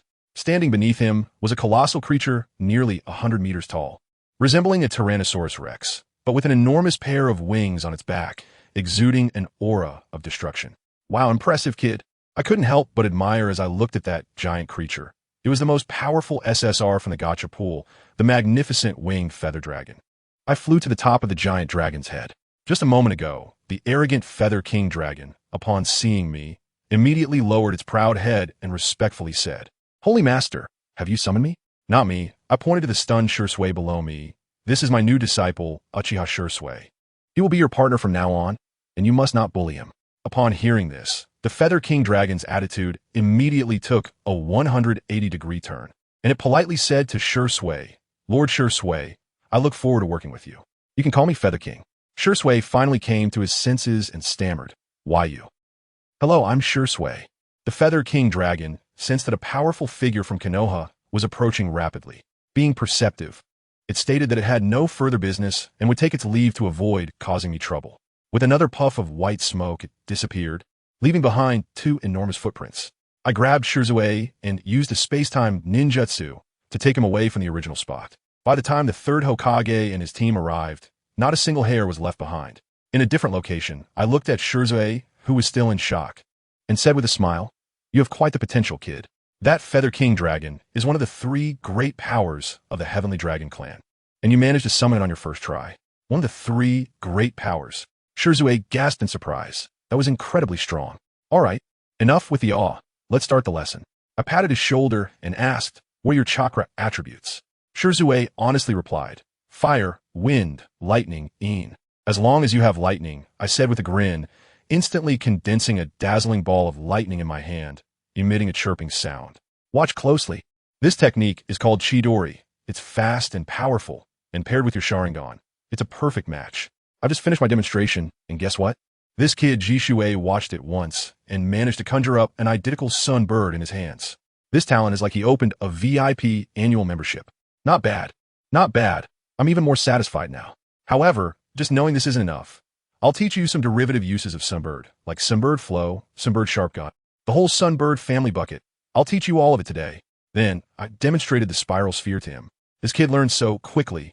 He was practically a ninjutsu copying machine. Before I knew it, we were practicing until nightfall. I saw that his chakra had been depleted several times, and his face was pale, yet he still persisted, so I called it a day. All right, that's enough for today. I tossed him a scroll of the 8 gates technique, telling him to study it on his own.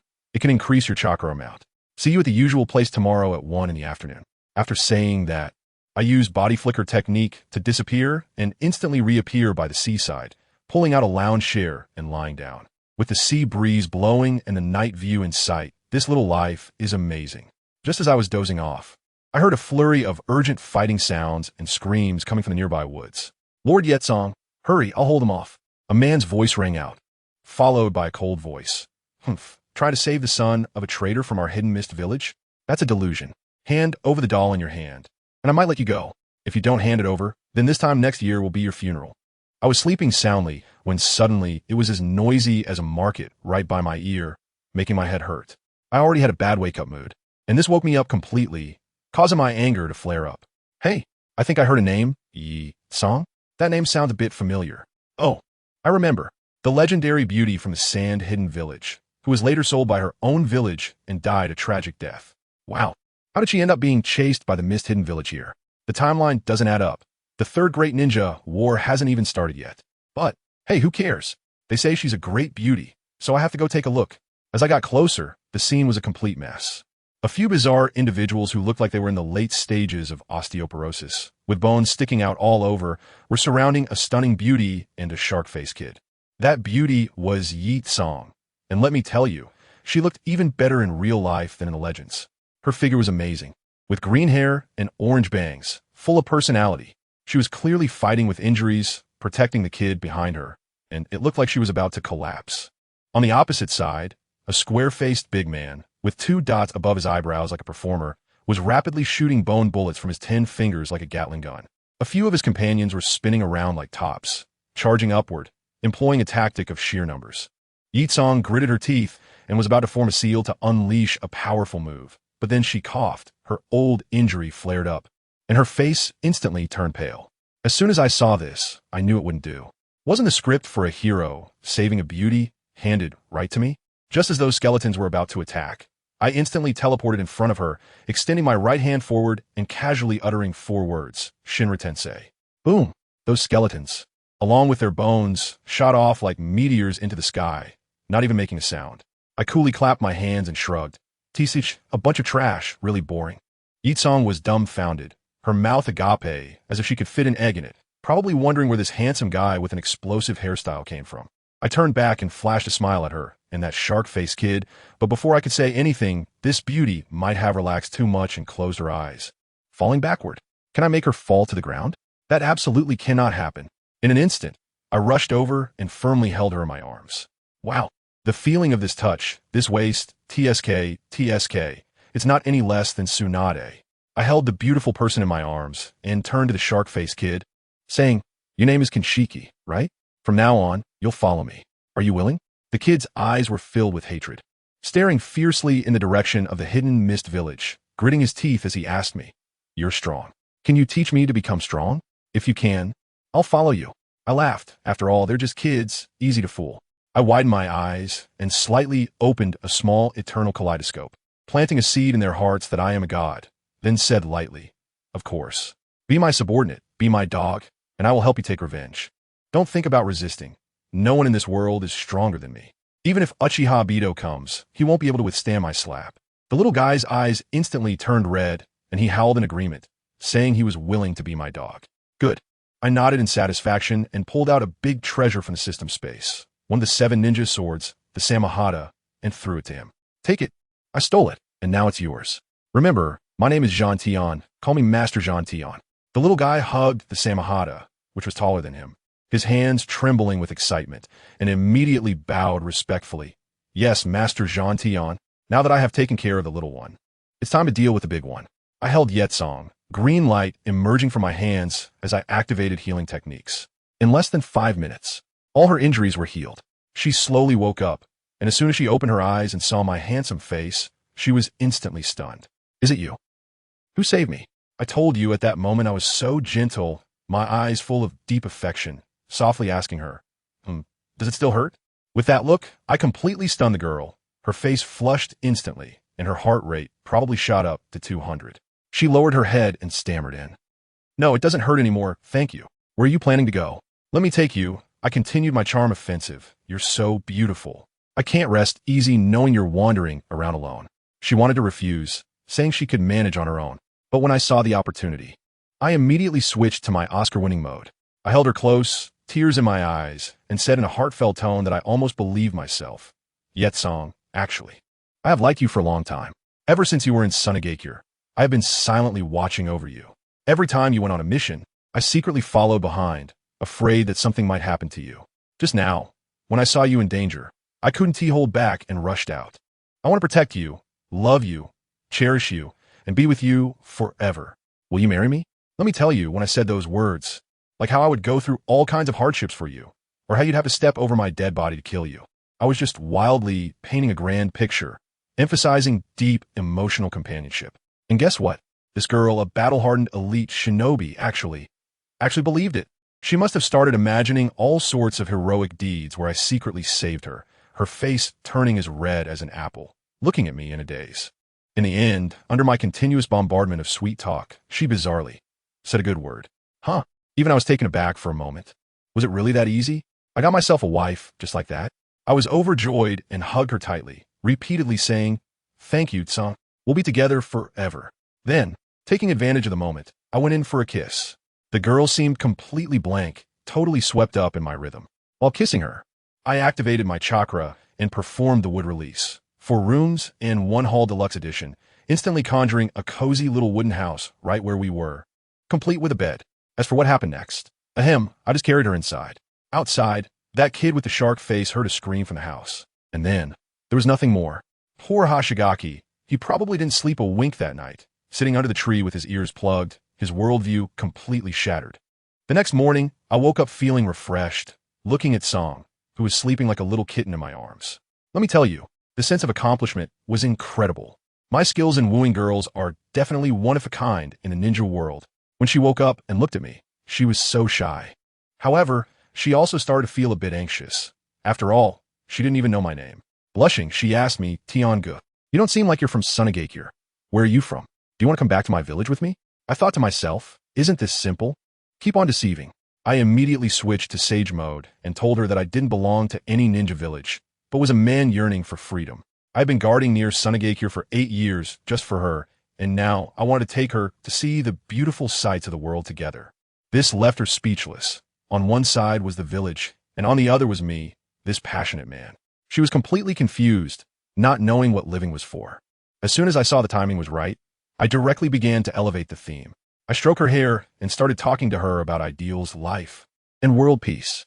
"Songer, you must live for yourself," I said with righteous indignation. "I know you also long for peace. Trust me, I was born for the peace of the world. I am working hard to create a world without war and without displacement. Do you want to follow me and live in such a world?" Song was momentarily stunned by my words. Her eyes filled with confusion and longing. She trembled and asked me, Tiange, can we really do it? Of course we can. To increase my persuasiveness, I unleashed a bit of killing intent and told her decisively, as long as anyone wants to disrupt the peace, there is only one outcome: death. Wow. As soon as I released that killing intent, the ghost shark outside the wooden house was so frightened that it rolled on the ground, lying there like a dead fish. And guess how Song reacted? Not only was she not afraid, but her eyes sparkled, thinking I was the chosen one here to save the world. What she felt was not slaughter, but my dedication to safeguarding beauty. She hugged me tightly, her eyes full of admiration. Tiange, I believe in you. I will help you. This is our common ideal. I couldn't help but laugh inside, and as I reined in my killing intent, I gently pulled her into my arms. Just like that, a shadow-level powerhouse and the future hero of Sunagakure was swayed by just a few of my words. Good grief, as soon as I stepped out, I saw that kid, Kisame Hashigaki, lying on the ground like a stone statue, staring intently at the spot where we came out, mumbling to himself. The look in his eyes, TSK, was a mix of envy and jealousy, as if he wanted to carve the words "I want to become stronger" on his face. I went up and kicked him playfully just to tease him. Hey bro, why are you lying down? Even if you're hungry, you can't be gnawing on mud. That's a bit excessive. The kid turned pale, wanting to curse but too scared to do so. He could only squeeze out 2 words, no. Song burst out laughing, shaking with amusement, and immediately slapped me, scolding, Tiange, don't bully the kid, he did save me after all. Saying that, she helped Gue Jiao up and gently patted the dirt off his body. I have to say, Gue Jiao is quite sweet-tongued, immediately saying, thank you, Sister Song. Song's maternal instincts instantly surged as she patted his shark head and shot me a sideways glance. Did you hear that? From now on, Sister will protect you. Let's see who dares to bully you. What else can I say? Originally, I was just going to take in a little, but now I've ended up with a big one. I shrugged, too lazy to argue with her, and said directly, all right, enough with the mushy stuff. We should head back to Konoha. Yakura was taken aback. Back to Konoha? Yes, I still have a little apprentice there. I need to go check on him. I casually pointed at her forehead and added, by the way, hurry up and take off that Sand Village headband. If someone sees it when we enter the village, it'll be a big deal. She nodded, obediently took it off, but didn't throw it away, carefully putting it away. I understand, after all, it's youth. So I let her be. I cleared my throat and said to these 2 country bumpkins who had never seen the world, hold on tight. I'm going to show you something amazing, so don't get scared. After saying that, I grabbed one in each hand and directly activated the Space Ninjutsu. Space Ninjutsu. Kisame's eyes widened bigger than copper bells, probably still processing just how incredible those 4 words were. The next second, whoosh. Family, who understands? 1 second, we were at a desolate border, and the next second we landed directly in the dense forest behind Konoha village. Yakumo also looked shocked, but more than that, she felt admiration and happiness. After all, her man was so strong. The sense of security was off the charts. She looked around excitedly and asked Tiange, is this Konoha? Of course, I snapped my fingers. But don't rush, my disciple will be here soon. Let's have some late-night snacks first. I reached out towards the small stream beside me, and to my surprise, more than a dozen big fat fish shot towards me as if they had rocket boosters, splashing and flopping on the ground. Then, using wind release to cut through the trees, fire release to ignite a fire, and finally employing universal pull to cleanly suck up all the fish scales in one swift motion. The whole operation flowed smoothly, showcasing elegance. With a wave of my hand, those more than 10 fish lined up like they were in a military parade, hovering over the fire, flipping themselves over automatically and heating evenly. Song's eyes widened. Tiange, what kind of ability is this? It's too amazing. I pulled her close and whispered in her ear, what's this? Your husband can take you flying. As soon as I finished speaking, I embraced her and unleashed my strength, and we floated up like we were in zero gravity, strolling under the moonlight. Song was as excited as a little girl, spreading her arms to feel the wind, her face filled with happiness. Wow, we can really fly. Tiange, you're amazing. Do you like it? If you do, I'll take you flying every day, I teased her. The girl's face turned red instantly, and she squirmed in my arms, saying, it tickles. Let us come down. It's so embarrassing if someone sees us. I chuckled and gently landed while holding her. At this moment, the fish was also ready, exuding a delicious aroma. I casually conjured a black stick, skewered the fattest fish, and handed it to Song. Then threw the rest directly to Kisame. Kisame looked at the steaming fish in his hands, then glanced at Song's VIP treatment, his face dark as a pot bottom, probably thinking to himself that I prioritize beauty over my comrades. Just then, I heard a noise from the forest. Without looking back, I flicked my right hand, and a grilled fish flew out accurately. A shadow flashed by, catching the grilled fish steadily and landing gracefully, respectfully calling out, "Thank you, teacher." The person was none other than Uchiha Shursui. He took a bite, and his eyes lit up. "Wow, the fish you grilled is really delicious." Yitsong looked at the Fan Clan emblem behind Shursui, a bit surprised. "Tiangu, your disciple is from the Uchiha clan?" "Yes," I said, pointing at Yitsong Shursui. "Greet her. This is your teacher's wife." Shursui, being particularly polite, put down the grilled fish and bowed. "Hello, teacher's wife." Yitsong's cheeks flushed at this address, and she must have been overjoyed inside. I pointed to Kisame, who was still struggling with the fish next to him. "That one, Hashigaki Kisame. You can consider him your named junior brother. You two should get to know each other." The boy, Shursui, is truly a natural-born pacifist. He didn't mind Kisame's fierce appearance at all and sincerely extended his hand. "Hello, I'm Uchiha Shursui." Kisame was probably taken aback by such genuine treatment for the first time. He paused for a moment before smiling and shaking his hand. "Hello, Shursui. All right, everyone is here." I clapped my hands. "We've eaten, and we've met each other. Are you ready? The upcoming hellish training will make you question your life." I set a simple and brutal plan for the two of them. 1,000 squats, 1,000 push-ups, and then they weren't allowed to use chakra to swim upstream for a kilometer in this river. Yitsong listened nearby in shock and quietly asked me, "Brother Tian, can Ghost Shark really do this? He's still so small." I laughed. "Don't worry, this kid has a special constitution and is quite resilient. Moreover, that little monster named Shizuki, it's hard to say who would win or lose if you fought him now. While I'm here teaching my disciples and dating, enjoying a peaceful life, the rest of the ninja world is in chaos." First, let's talk about the Uchiha family's green-haired king, Fugaku. His wife, Makoto, ran away, and the family, for the sake of face, forced him to marry a cousin named Mikura. The two actually had a son named Uchiha Itachi. Fugaku was holding back his anger, taking it out on his wife every day, and it wasn't until the child was born that he felt a bit better. But this grandson is bad. In order to evolve his eternal Manjiki Sharingan, he secretly attacked his own father and gouged out the old man's Sharingan. He was just waiting to finish upgrading so he could take revenge on the Senju clan. And let me tell you, the absurdity doesn't stop there. Over in the land of snow, Jiraiya and Tsunade's child, as well as Zuki and Mikoto's child, were born on the same day. Jiraiya's son, was born with a naturally occurring Nine-Tails Rinnegan. Yes, you heard that right, a Nine-Tails. He was directly ahead of the entire ninja world. Jiraiya named him JDK, and Zuki and Mikoto's son was even more outrageous. He was born with an eternal Manjiki Sharingan in his eyes. When the top bloodlines of the Senju and Uchiha combined, they produced an ultimate fusion monster. Zuki, who lacks education, fought for a long time and named his child Senju Itagami. Just look at how magical this world is. At the same time, in the Hokage building of Konoha, the third old man was being blocked by the envoys from the 4 great ninja villages. The envoy from the Mist village shouted, "Sarutobi Hiruzen, hand over our 3 tails and 6 tails. Otherwise, we'll go war." The envoy from the Cloud village slammed the table. "And our 2 tails and 8 tails. If you don't return them, our Raikage is not to be trifled with." The envoy from the Sand village, Raza, had a face full of killing intent. "Our village only has that one remaining 1 tail. You took it away too? If we don't get an explanation today, we'll see you on the battlefield." The envoy from the Stone village sarcastically summarized, "Third Hokage, we are here to negotiate, not to beg you.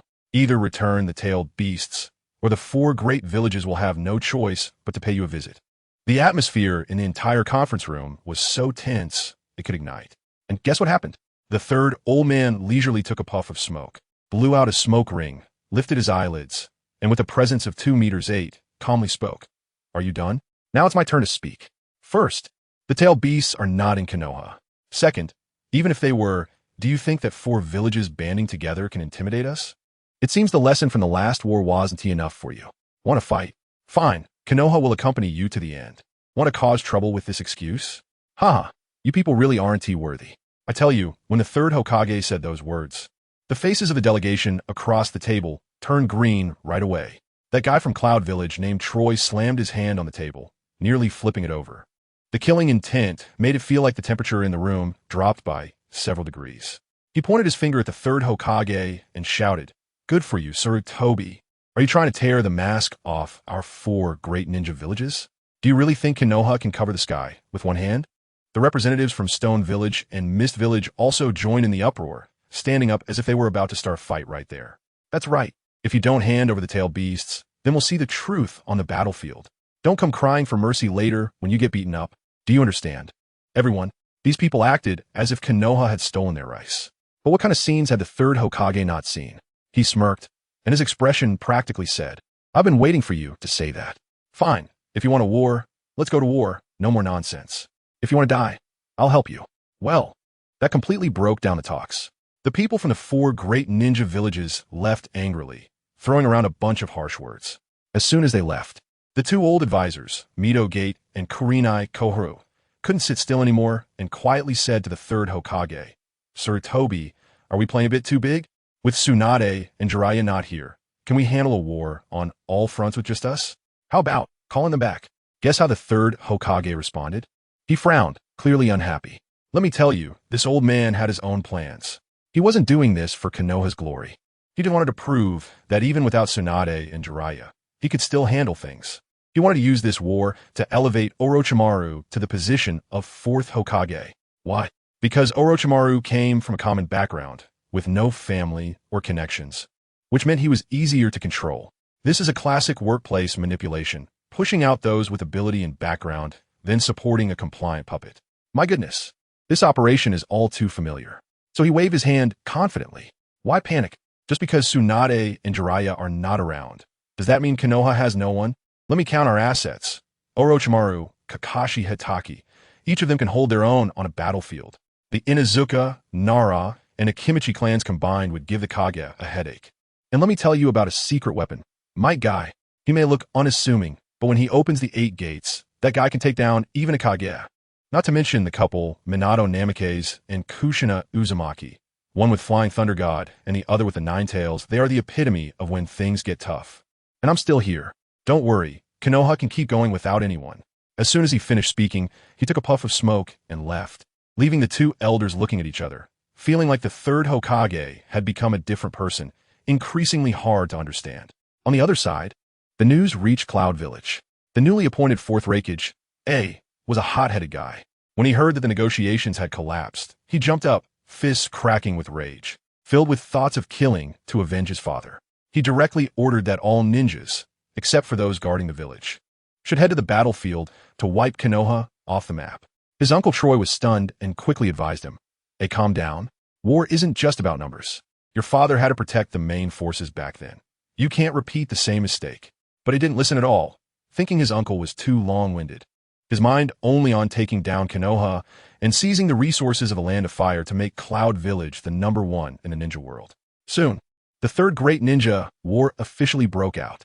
The scene shifted back to Konoha, where the third Hokage stood on a high platform, starting to assign troops. Kakashi Hitaki, you take 7,000 men and block Sunagakure. The white-haired handsome Kakashi nodded coolly. Yes. Inuzuka, Nara, and Akimichi, you 3, same old rules. Go spar with those water users from Kirigakure and hold them back. Orochimaru, you take on the toughest opponent, the new Raikage from Cloud Village. Take 8,000 men, and be careful of his speed. Orochimaru stood there with a shadow clone, licking his lips with a sinister smile. Understood, sensei.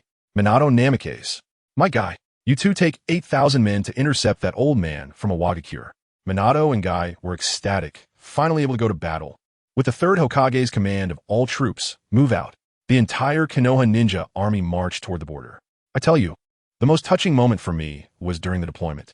The village entrance was filled with families seeing their loved ones off. Little Kakashi, with his white hair, was desperately shouting for his dad. Kakashi sent a shadow clone over to hug him, telling him to practice his sword at home.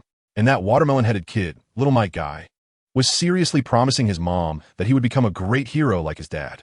Sigh, during the war, such partings of life and death are truly hard to bear. At that moment, Orochimaru and his mysterious friend, Zantian, were watching from atop a large tree. Zantian teased him. I heard Tsunade and Jiraiya had a big baby, born with a 9-tailed Sharingan. How impressive. Aren't you going to prepare a big red envelope as an uncle? Orochimaru rarely smiled, and there was even a hint of warmth in that smile. You think this is the end? The more exciting operations were yet to come. Far away, Jiraiya also received the news of the war starting, but he wasn't worried at all. One of his subordinates asked him, Minato and Guy were sent to deal with the Wagakure. Is that okay? Jiraiya laughed. Those two together? One with extreme speed, the other with extreme power, and that old man from the third Suchika is going to headbutt them? Don't worry. Then, he issued a shocking command. He instructed one of his subordinates, named Nagato, to lead the newly formed Akatsuki organization, and, once the Third Great Ninja War was nearing its end, to spread chaos everywhere, making the 5 great ninja villages feel fear. Good grief. He never even considered coming back to save the day. He was waiting for everyone to be worn down. Then he would emerge as the savior, using fear to force the entire ninja world to move toward the peace he desired. This was the true behind-the-scenes mastermind. Ultimately, by creating the Akatsuki organization and instilling fear in the world, they would naturally unite and coexist peacefully, standing together against external threats. This way, Jiraiya would become the leader of the ninja world, integrating all ninja forces together to enhance their strength against the Otsutsuki clan. After defeating the invaders, he could lead the ninja world to find the Otsutsuki planet, ultimately striking at the heart and completely eliminating the Otsutsuki clan. Only then could he eliminate future threats. Of course, this was just his current task. Over the years, he had nurtured countless powerful individuals, and they had gradually broken through to the super shadow level, especially Mizuki, whose strength had reached the peak of the pseudo-god level. Upon completing Task 2, he received 500,000 exchange points and 10 pieces of Otsutsuki bloodline. Since Mizuki was his younger sister, Jiraiya let her use the Otsutsuki bloodline, allowing her cultivation to break through. She also activated a white eye in the center of her forehead, which would not activate unless used. The rest of the Otsutsuki bloodlines were directly given to some orphans he had taken in, who were weak in strength but extremely loyal to Jiraiya. While the Otsutsuki bloodline was powerful, the system also mentioned that the Otsutsuki clan had ordinary people, so the strength of the bloodline was probably not much different from the Senju or Uchiha clans. Such a bloodline was just a side note to me. With the system in place, I completely ignored the power of bloodlines. No matter what ocular jutsu or bloodline limit, as long as I mastered it, there would be no problem. Including the bloodline limit disease of the corpse bone pulse, there is none. Jiraiya's thought at that time was that since the Otsutsuki bloodline was of no use, it wasn't worth merging with it. Even if he wanted to merge, he could exchange for it at any time. Obito had already been born, and he believed that Kagaya and Uchiha Madara's plan would soon be implemented. I would deliberately extend the war time indefinitely, allowing the entire historical process to return to the right track. By then, Uchiha Madara would be dead, and I could slowly play with Black Zetsu. After so long, I still haven't found your whereabouts. But don't get too complacent. When you join Akatsuki, that's when you will be sealed. Because there is still Black Zetsu in this world, and he comes and goes without a trace, making it hard to find him. Therefore, Jiraiya could only establish the Akatsuki organization and let Nagato attract Black Zetsu's joining. At that time, Black Zetsu would be directly dealt with, leading to a collective battle in the ninja world, allowing the entire ninja world to unify and also rescuing Kagaya. If she isn't rescued, Jiraiya wouldn't be able to complete his mission and would have to follow Black Zetsu's old path. It has been a month since the birth of the 6 paths, and this child is truly gifted. Although it's only been a month, he is flying around using the power of the Deva path, making Tsunade very worried. Hee. Look, he's flying out again. Jiraiya, where have you been? Suddenly, Jiraiya heard an extremely fierce voice, which startled him, and he quickly disappeared from the spot and appeared in the room. Since Tsunade was still in her confinement period, Jiraiya wouldn't let her walk. But this restless child only knew how to fly around every day, darting around the entire room. Sometimes at night, he would fly up to the beams and sleep there, which really gave Jiraiya a headache. Hee. When Jiraiya returned to the room, he saw a little Kyuubi flying around in the air. His forehead tightened, and he reached out his right hand, directly pulling Kyuubi towards him. Little ancestor, why are you so restless? Your mother is still in confinement. Can't you give us a little less worry? Looking at the giggling Kyuubi in his hand, Jiraiya said somewhat dejectedly. Hee. Seeing Jiraiya, Kyuubi laughed even happier, extending his right hand to tug at Jiraiya's hair, playing with Jiraiya's white hair and having a great time. This little ancestor, already so playful at this age, how will it be in the future? Jiraiya looked at his son and shook his head with a bitter smile. Jiraiya, you better not go out all day. Stay here and keep an eye on your son. This kid is really driving me crazy. Humph. Tsunade, who originally had a bit of a temper, although she loved Kyubi very much, was somewhat impatient with his disobedience, and seeing Jiraiya, she threatened him. If Kyubi was always obedient and stayed in Tsunade's arms, it wouldn't matter, but now he was constantly playing and flying around, which naturally made Tsunade worried. If it weren't for the fact that she couldn't use chakra during the confinement period, Tsunade would have already flown over and grabbed Kyubi in her hands. It's not that she couldn't use chakra, it's just that using chakra would cause irreparable harm to her body. Taking care of herself during the confinement period was a kind of rebirth for her. If she nurtured well, it could greatly increase her strength. If not, her future advancement speed would slow down. Therefore, Jiraiya didn't allow her to use chakra during this period. If something happened, he would be there at her call. Well, okay. I have nowhere to go. I'll just stay in the room with you. Jiraiya, holding Kyubi, walked towards Tsunade. After hearing this from Tsunade, he was taken aback for a moment, then scratched his head and said, Chapter 134, Preparations of the Major Ninja Villages. The war is about to break out. What? Do you feel a bit impatient saying that? Tsunade looked at Jiraiya, her brows furrowed. No, I'm here now, right? Hee. Being at your side with little Kyubi is the happiest thing in my life. Seeing Tsunade about to explode, Jiraiya quickly explained, sitting at the edge of the bed, looking at her with a gentle expression. That's more like it. Tsunade snorted coldly and said lightly, taking Kyubi into her arms. Her gaze immediately filled with love. Hee. Jiraiya watched the maternal love radiating from Tsunade, the corners of his mouth slightly lifting. Perhaps this is the plain and simple happiness. I have to say, the third Hokage is somewhat admirable. But do you really think you can resist us 4 great ninja villages without Tsunade and Jiraiya? You're too naive. Hee. This time, let Konoha pay the price. I must avenge my mother. Taiyan heard that the third Hokage was not at all afraid of the threat from their 4 great ninja villages. He decisively launched the war, and with a slight smirk, he thought, someone mobilize troops, attack Konoha. After that, Taiyan directly launched an attack on Konoha, ordering Raza to lead an army of 8,000 to the Konoha border, while he himself remained in the rear, ready for emergencies and timely support. The third Tsuchikage was also very happy. He finally waited for this opportunity. Although he didn't get the 9 tails, the 4 great ninja villages were once again waging war against Konoha, giving him hope for revenge for the Yellow Earth. After Huang Tu's death, he, an old man, raised Kuratsuchi alone, which was quite difficult. However, fortunately, she had now grown up, inheriting her father's talent, and her strength was improving rapidly. At just 8 years old, she had already become an elite Chunin-level existence. He believed that she would soon break through to the Jonin level and would be able to take over his position. Yanin immediately lead 10,000 troops directly towards Konoha. That damn Hans is dead. The Land of Rain should have no power to stop us.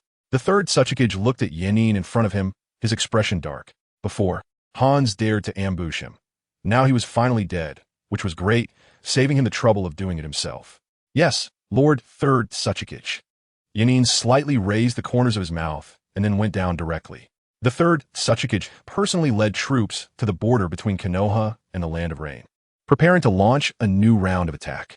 At this time, the fourth Raikage had also brought 15,000 troops directly towards Konoha. He ultimately left 5,000 ninjas to watch over Yunin village and did not take them all away. This time, the fourth Raikage brought with him the super shadow level existences of Trolley and Karabi, which were all the remaining high-end combat forces of Yunin village.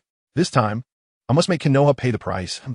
As the fourth Raikage led the large army towards Konoha, he thought angrily. On the side of Kirigakure, due to the lack of the 3 tails and being under Uchiha Madara's control, the third Mizukage had already been killed by him, allowing the leader of the Hozuki clan, Hozuki Mankai, to inherit the position of 4th Hokage. Since Hozuki Mankai had been completely controlled by Uchiha Madara, this time he also sent Kirigakure to war, directly dispatching all of Kirigakure's available forces.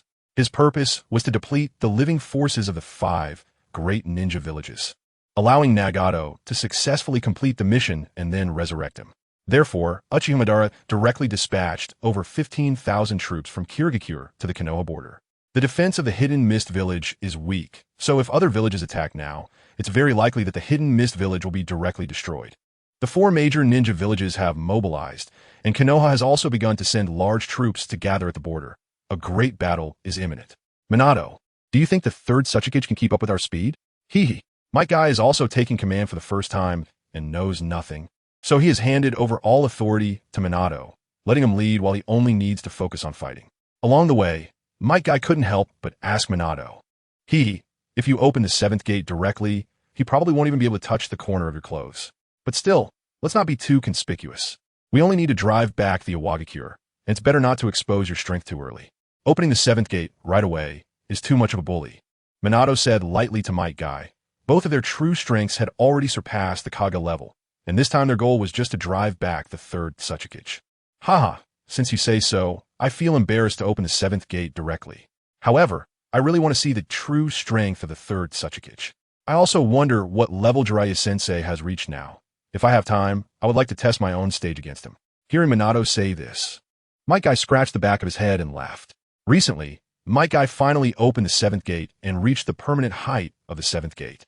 His strength has now reached the demigod stage, and even if Hashirama were alive, he would dare to confront him head-on.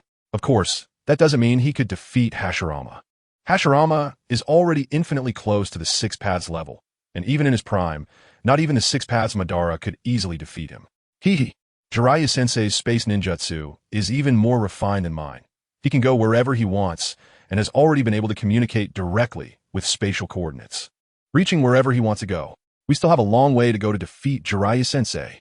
Minato smiled slightly at Might Guy's words, knowing that Jiraiya didn't need space ninjutsu to jump directly and could do so at incredible speed, with the teleportation distance being at will. If he didn't want to be caught, he could escape at any time. His speed is unmatched in the world. Can you imagine your enemy appearing behind you at any moment and hitting you with a massive Rasengan?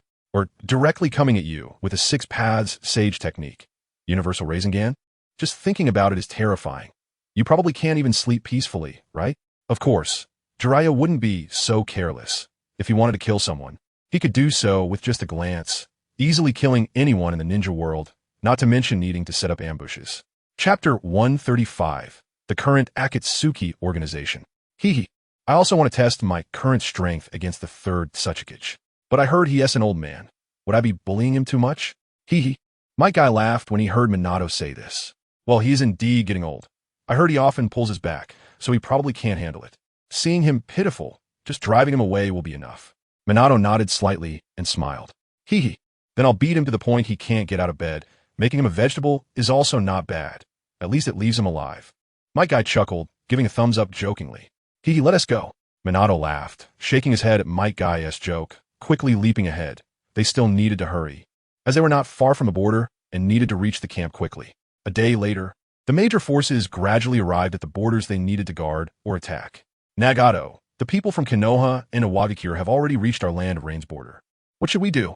Standing beside Nagato was a woman with short, light, blue-purple hair, poised and vibrant, with light orange-yellow eyes. She wore a light purple paper flower on the right side of her head, purple eyeshadow, and had a lip ring at the bottom of her lips. Wasn't this our beauty, Conan? She looked at Nagato with some concern, as their land of rain was not enough to handle 2 major ninja villages. Every time a war broke out between the 2 great nations, it would happen in their land of rain, and their parents died in such wars. Conan, don't worry.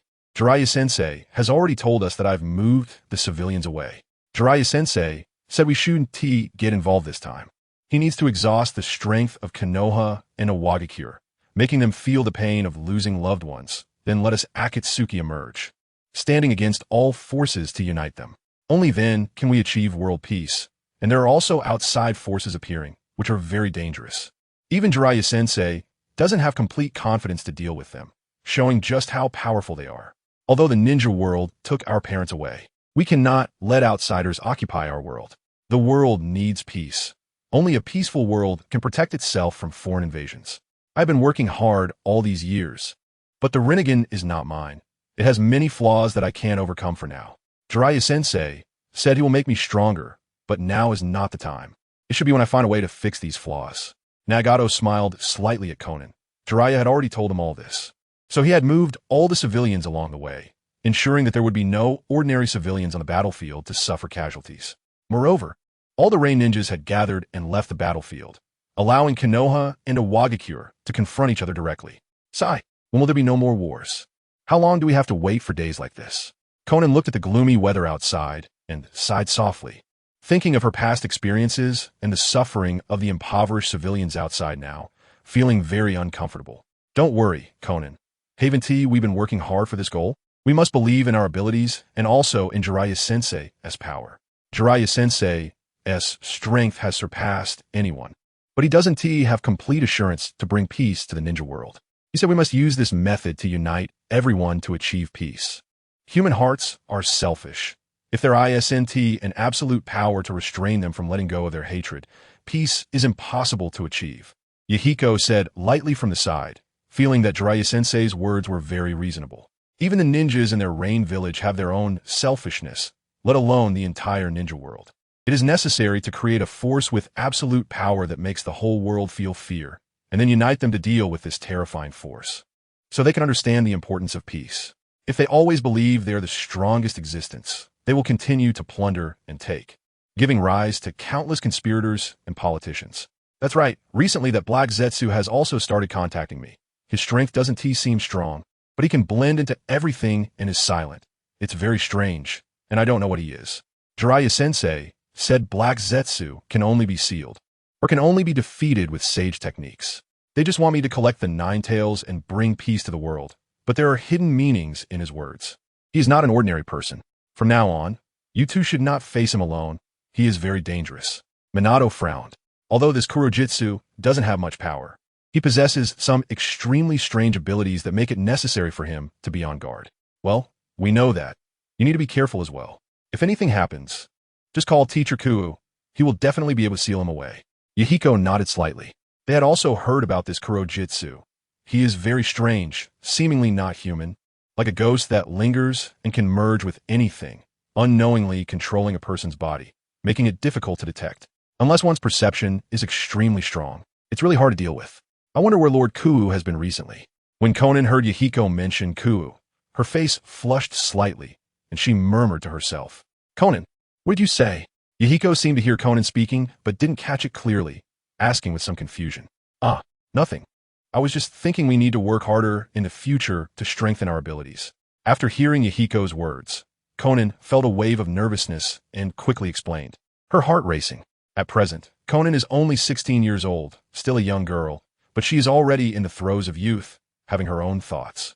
Nagato is currently only 15, the same age as Yahiko, but he is the youngest among them.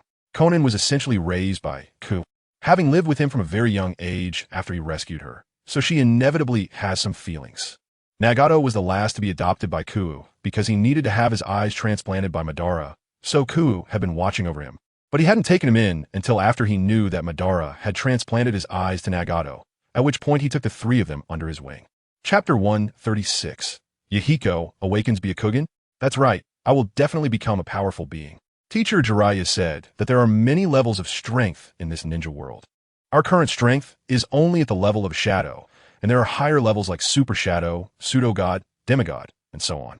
Although levels do not represent absolute strength, not having a level at all is not acceptable. I must quickly break through to the super shadow level, or even the pseudo-god level. I plan to take the bloodline potion that Teacher Jiraiya gave me last time today to see what level my strength can reach.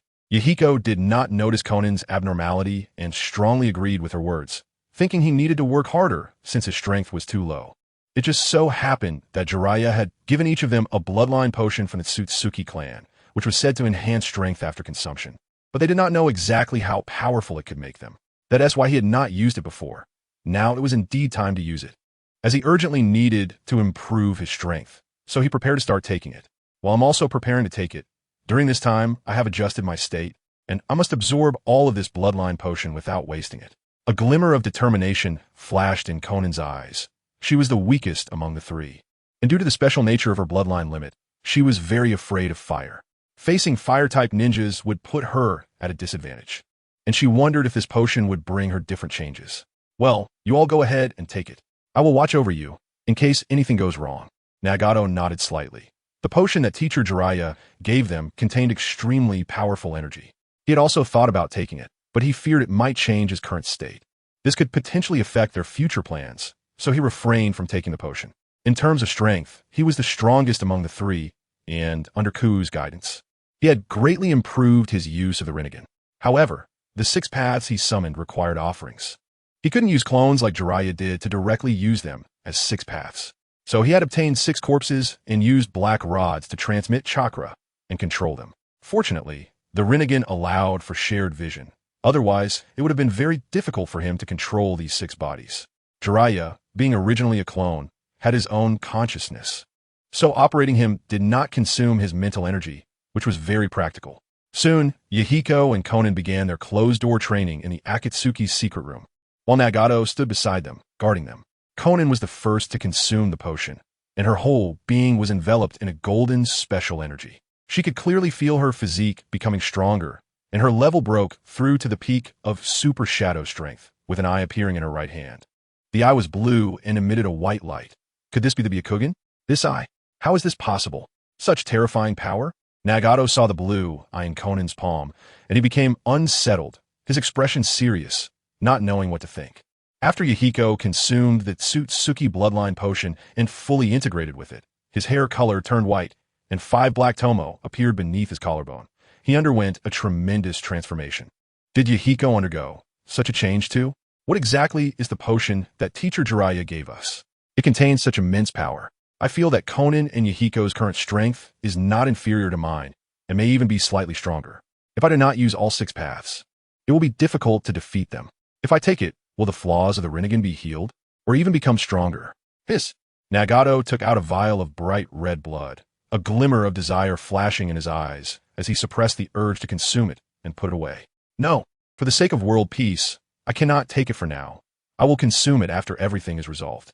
By then, I will definitely be able to become an existence like Teacher Jiraiya, and I will become even stronger. In the end, Nagato's benevolence overcame his desire. They hated the war-torn world, and their lifelong ambition was simply to achieve peace and create a world without war. Now that the plan was already on the agenda, he naturally could not waver because of his own desires. So powerful, Nagato! I feel my strength has increased so much. Haha, is this the peak of super shadow strength?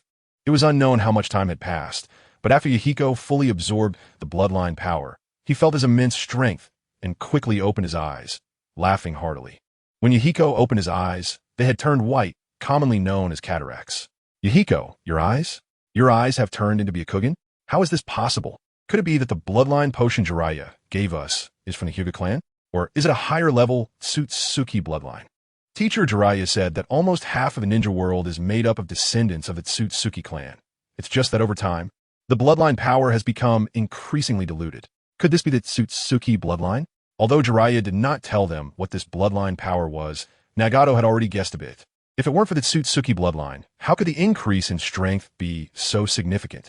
The Hyuga clan does not even have any super shadow level beings, so it is impossible for them to provide such immense strength. My eyes?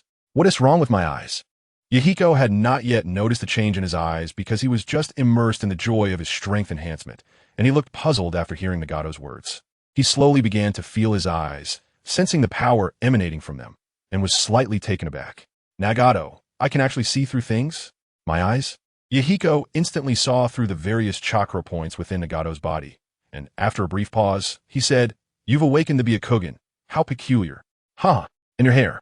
You seem to have turned into an old man overnight with white hair. Nagato looked at Yahiko with a faint smile and said calmly, Byakugan? I've awakened the Byakugan? Does that mean I become part of the Hyuga clan? My hair. White? Damn, my beautiful and handsome hair is gone? Hearing Nagato's words, Yahiko felt it was unbelievable that he could awaken the Byakugan, and what was up with his hair turning white? Haha, to be honest, you look pretty cool like this. Nagato chuckled, noting that despite the change in hair and eye color, Yahiko's original appearance still shone through. Chapter 137, Konan's Rinnegan? However, it seems this eye can also be retracted. Oh, very nice. It's more advanced than the Hyuga clan's Byakugan. They can't retract their Byakugan, right? Hee. It's just a pity I can't see through Konan's eye. Cough, cough. Yahiko suddenly discovered that his Byakugan could be activated and deactivated at will, which was quite advanced. He could revert to his original appearance and switch to the Byakugan when needed, which was very convenient. It was just a bit disappointing that he could only see the flow of chakra and not anything else beneath clothing, which left him somewhat unsatisfied. Don't ask him how he knew, because he had just seen Konan try it and couldn't see anything except for chakra and acupuncture points, etc. At this moment, Konan also woke up. She appeared unchanged, except for a Rinnegan that had appeared in the palm of her hand. Konan, you're awake? Seeing Konan awake, Yahiko and Nagato quickly approached to ask, Conan nodded slightly upon seeing Nagato and Yahiko. Conan, can you see what this eye on your right hand is? Why does it feel like it has a powerful force? It seems similar to my Rinnegan. Nagato, unsure of what the eye in Conan's palm was, quickly urged her to check it herself. Yes, I've awakened to be a Kugan, but I don't know what your eye is, hee. Yahiko smiled slightly at Conan, eager to know what kind of eye she had awakened, especially since he was quite satisfied with his Byakugan. After all, it was one of the 3 great ocular techniques. But they had never seen what kind of eye Conan had. This seems to be called the Rinnegan, and it is somewhat similar to your Rinnegan. It can control repulsion and attraction, absorb chakra, and even absorb ninjutsu and return it directly to the opponent. Furthermore, it possesses the ability to control space, allowing entry and exit into certain specific alternate dimensions, which is quite magical. In her mind, there is also a mode similar to Jiraiya Sensei's 6 Paths mode, which seemed to be called the Rinnegan Chakra mode, but it required powerful ocular power or a pair of Rinnegan to use. I only have one Rinnegan. My ocular power isn't enough, so I can't use it at all, but it's already quite formidable. After awakening the Rinnegan, Conan found some methods and effects for using inner mind, but the most powerful Rinnegan Chakra mode couldn't be activated. One must have sufficient ocular power or a pair of Rinnegan to use it. Does that mean it's an eye on par with the Rinnegan? Impressive. Conan, I only have the humble Byakugan, and you've awakened a Rinnegan. That's really amazing. After hearing Conan's words, Yahiko gasped in surprise. He thought he was already quite powerful for awakening the Byakugan, but it turned out that Conan had awakened an even higher level ocular technique, which made him feel a bit embarrassed. Haha, alright, since our powers have improved, that's enough. The enemies we face will grow stronger, and with more strength. We have more chances of winning. You two solidify your power here. I will head out first. Nagato smiled faintly, pleased to see Conan and Yahiko's strength increasing. This was the powerful effect of the bloodline medicine Jiraiya had given them. When he took it later, he would also have more powerful strength, which was what he hoped for the most. Because his strength had plateaued at the pseudo-god stage, he was just one step away from becoming a demigod. The pseudo-god is actually the pinnacle of the super shadow, a small realm between super shadow and demigod, so there is no division into early, middle, or late stages. If one had to divide it, it could be further categorized. Due to the defect of the Rinnegan, Nagato's strength could only reach the pseudo-god stage. Although his strength would eventually break through the demigod stage with age, he would be stuck there for life. Without a complete Rinnegan, it was impossible to enter the 6 Paths level, and without the 10 Tails chakra, it would be difficult to become a super 6 Paths being. This was the embarrassing situation in the ninja world today. Only Madara and Sasuke had awakened the Rinnegan, so the number of people who could reach the 6 Paths level was limited. Jiraiya also focused on researching the Rinnegan for this reason. Without it, one could not achieve the 6 Paths level. Even if they had the Rinnegan, it still wouldn't guarantee reaching that level. For example, Hinata, even after awakening the Rinnegan, could not surpass the 6 Paths level in combat power. Naruto was originally the reincarnation of Ashura, belonging to the 2nd generation Otsutsuki level. So he could reach the 6 Paths level with the help of the Sage of 6 Paths. Sasuke was the same, without the Sage of 6 Paths. Neither of them could have broken through to the 6 Paths level. Conan and Yahiko nodded slightly and then sat down to consolidate their cultivation, while Nagato walked out. Conan and Yahiko were on the verge of breaking through to the pseudo-god level, and their true strength had already surpassed that stage, so he needed to speed up. Such strength was still insufficient, far from enough. Nagato's expression darkened. He was also someone who wanted to be strong, and seeing Conan and Yahiko's rapid progress made him feel somewhat anxious. Since Nagato had relocated all the citizens within the Land of Rain, the Wagakure faced no obstacles and smoothly entered the borders of the Land of Rain, directly breaching the borders of Konoha. It seems that after Hansa's death, the Land of Rain has indeed fallen. Now there isn't a single person here to defend. This made things much easier for him. Konoha, just wait. I will avenge my son. The third Tsuchikage's brow furrowed. His only son had died, turning white-haired from grief. This filled him with immense anger. Now that Hans was dead, he had come to the borders of Konoha without much effort, which also brought him some relief. He remembered the losses he suffered at Hans's hands. And if it weren't for the need to restore the village's strength after the Great War, he wouldn't have let Hans live this long. He would have attacked the Land of Rain long ago. Lord Third Tsuchikage, we've already investigated. This time Konoha sent 2 kids to lead the team. One named Minato Namikaze and the other called Might Guy. However, both are disciples of Jiraiya and should not be weak. Otherwise, they wouldn't have been sent to the border to block our advance. Just then, Iwagakure's ninja walked in and said to the third Tsuchikage. Chapter 138. The Battlefield of Minato Namikaze and Might Guy. Is Konoha really a cradle of geniuses? The last time, Orochimaru was not very old, but his strength was unprecedentedly powerful. And this time, they didn't send Orochimaru to deal with me, but sent 2 kids instead, since they are Jiraiya's disciples. I must be cautious. Iwagakure, you take 3,000 ninjas up to test the waters and see what abilities they have. If anything goes wrong, retreat immediately. The third Tsuchikage did not underestimate Konoha this time. Konoha, as a cradle of geniuses, has a terrifying foundation, specifically training some little kids to become strong, making them mistakenly believe that the opponent is not strong and thus let down their guard, which is very insidious. Therefore, this time he needed to be more cautious and not as aggressive as last time. Yes, Lord Tsuchikage. After Iwagakure finished speaking, he directly left the tent and led the 3,000 Iwagakure troops towards the Konoha border. Report. Lord Minato, Lord Guy. The ninja forces from Iwagakure have begun charging towards our camp. Their numbers are approximately 3,000, and the leading ninja is Iwagakure's Iwagat, who is very powerful. As Iwagat approached the Konoha border, the Umbu gathered intelligence and quickly reported to Minato Namikaze and Might Guy. Haha, they're finally here, but who is this Iwagat? I've never heard of him. Might Guy was already eager to try, having been here for a day without seeing an attack from Iwagakure, and now they finally arrived. But he didn't know who Iwagat was. Iwagat was rumored to be the protector of the third Tsuchikage, with unfathomable strength. He was tall and belonged to the category of powerful ninja like Tsunade, and a single punch from him would probably be quite dangerous. As the strongest protector of the third Tsuchikage, known as the strongest shield of Tsuchikage, he should be a power-type and defense-type ninja, at least at the peak of the Kage level, if not at the early stage of the Super Kage level, making him not to be underestimated. Minato had already prepared his intelligence. He was meticulous. Since he had to deal with Iwagakure, he naturally needed to do his homework. Iwagat was one of the intelligence personnel he had collected, and his strength was formidable, so he had to be cautious. Even Minato could not claim absolute victory, as his damage relied entirely on Rasengan and Udama Rasengan for the time being. If both attacks couldn't break through the enemy's defense, he would have to retreat. He had only learned half of Sage Mode and had not fully mastered it, so facing defensive ninjas was still somewhat difficult, even if the opponent was a target. It would be of no use. The strongest shield? I wonder if he can withstand a kick from my 7th gate.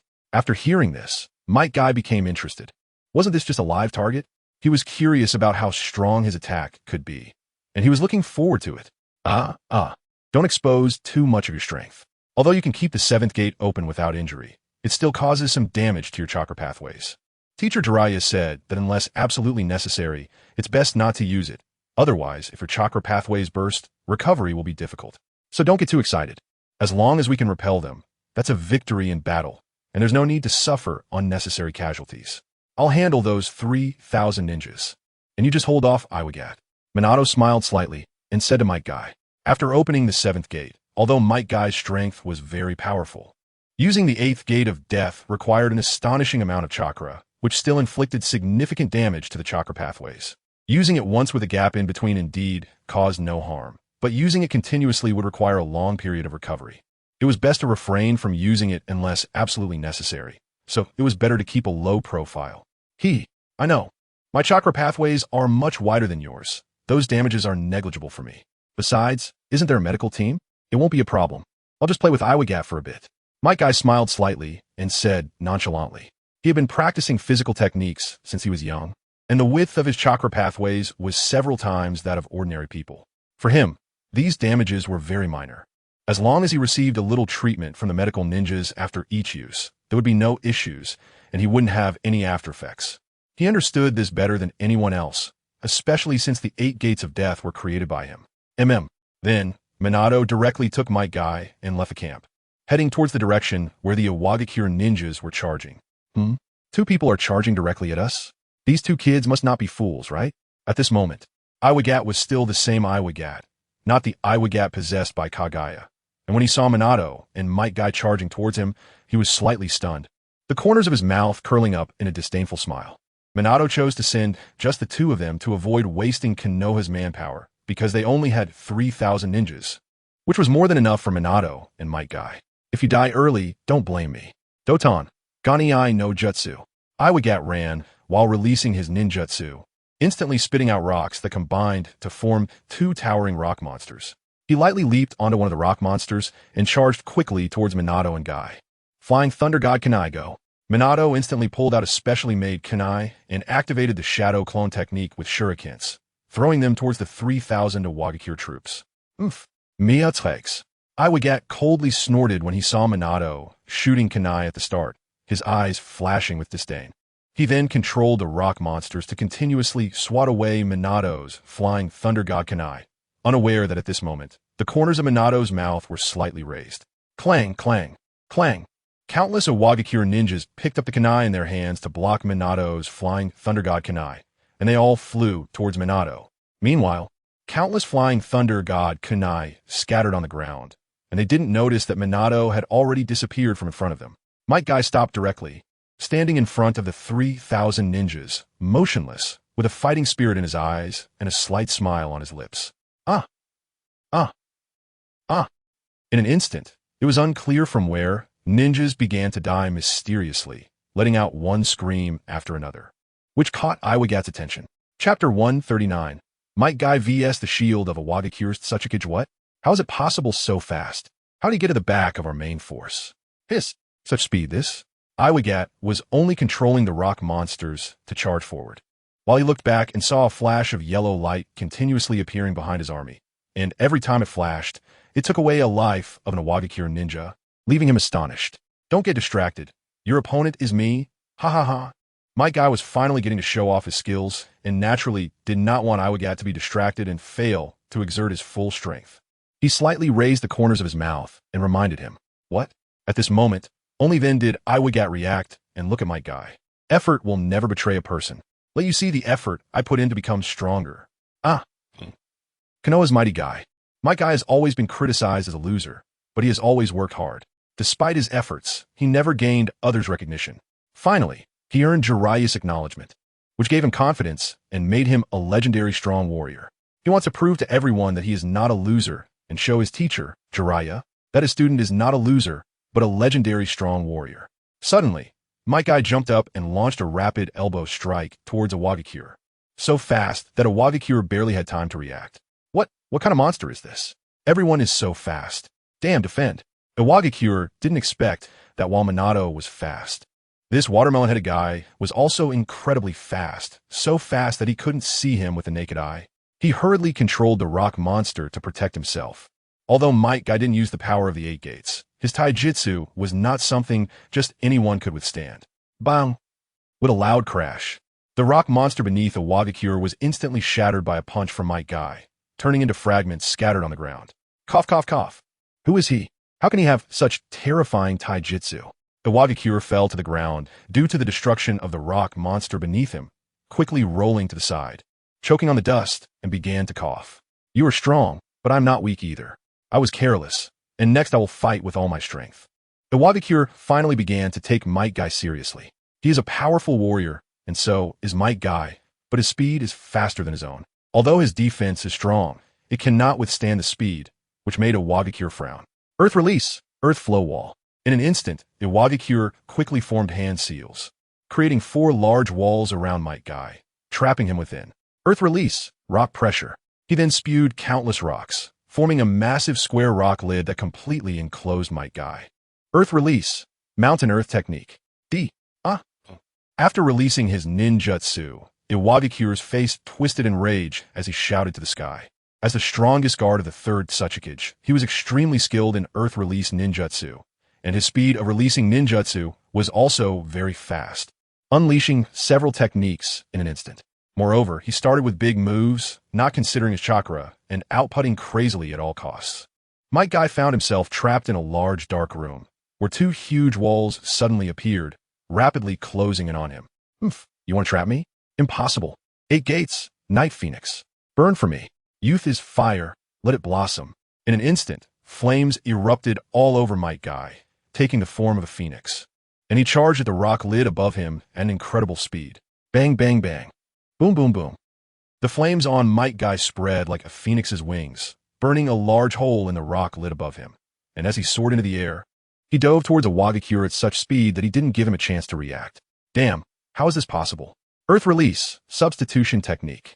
Hearing the loud explosions and feeling an extremely high temperature rushing towards him, Iwagakure saw a flaming phoenix flying out of his ninjutsu range and quickly used the substitution technique to leave his position. Bang, bang, bang.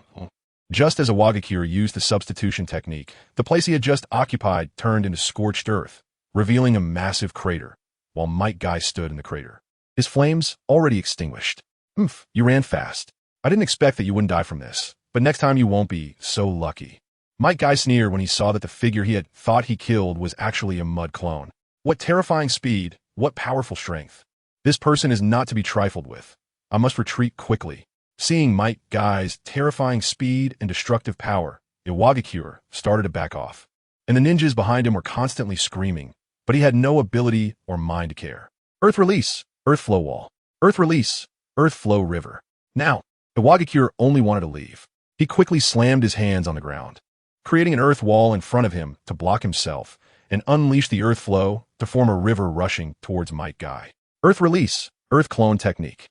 Then, without Might Guy noticing, Iwagakure instantly released an earth clone while he used the body flicker technique to dash backward, quickly leaving the battlefield. Everyone retreat. As Iwagakure left, he shouted loudly to the main force of Iwagakure. The original 3,000 Iwagakure ninjas were already terrified by Minato's space ninjutsu, fearing for their lives without knowing why. Upon hearing Iwagakure's words, they all breathed a sigh of relief and began to retreat towards their camp. They run pretty fast, TSK. So boring. I didn't even use half of my strength. After Might Guy shattered the earth wall and killed Iwagakure's clone, he saw the main force of Iwagakure retreating and didn't pursue. He snorted and said, forget it. They've already run out of my attack range. If they want to leave, let them. Today's mission can be considered accomplished. Let's go back. Minato also instantly returned to Might Guy's side. After hearing his words, he smiled slightly, patted his shoulder, and ran back to his camp. Chapter 140. The battlefield exclusive to Orochimaru. Let's go. Next time we continue.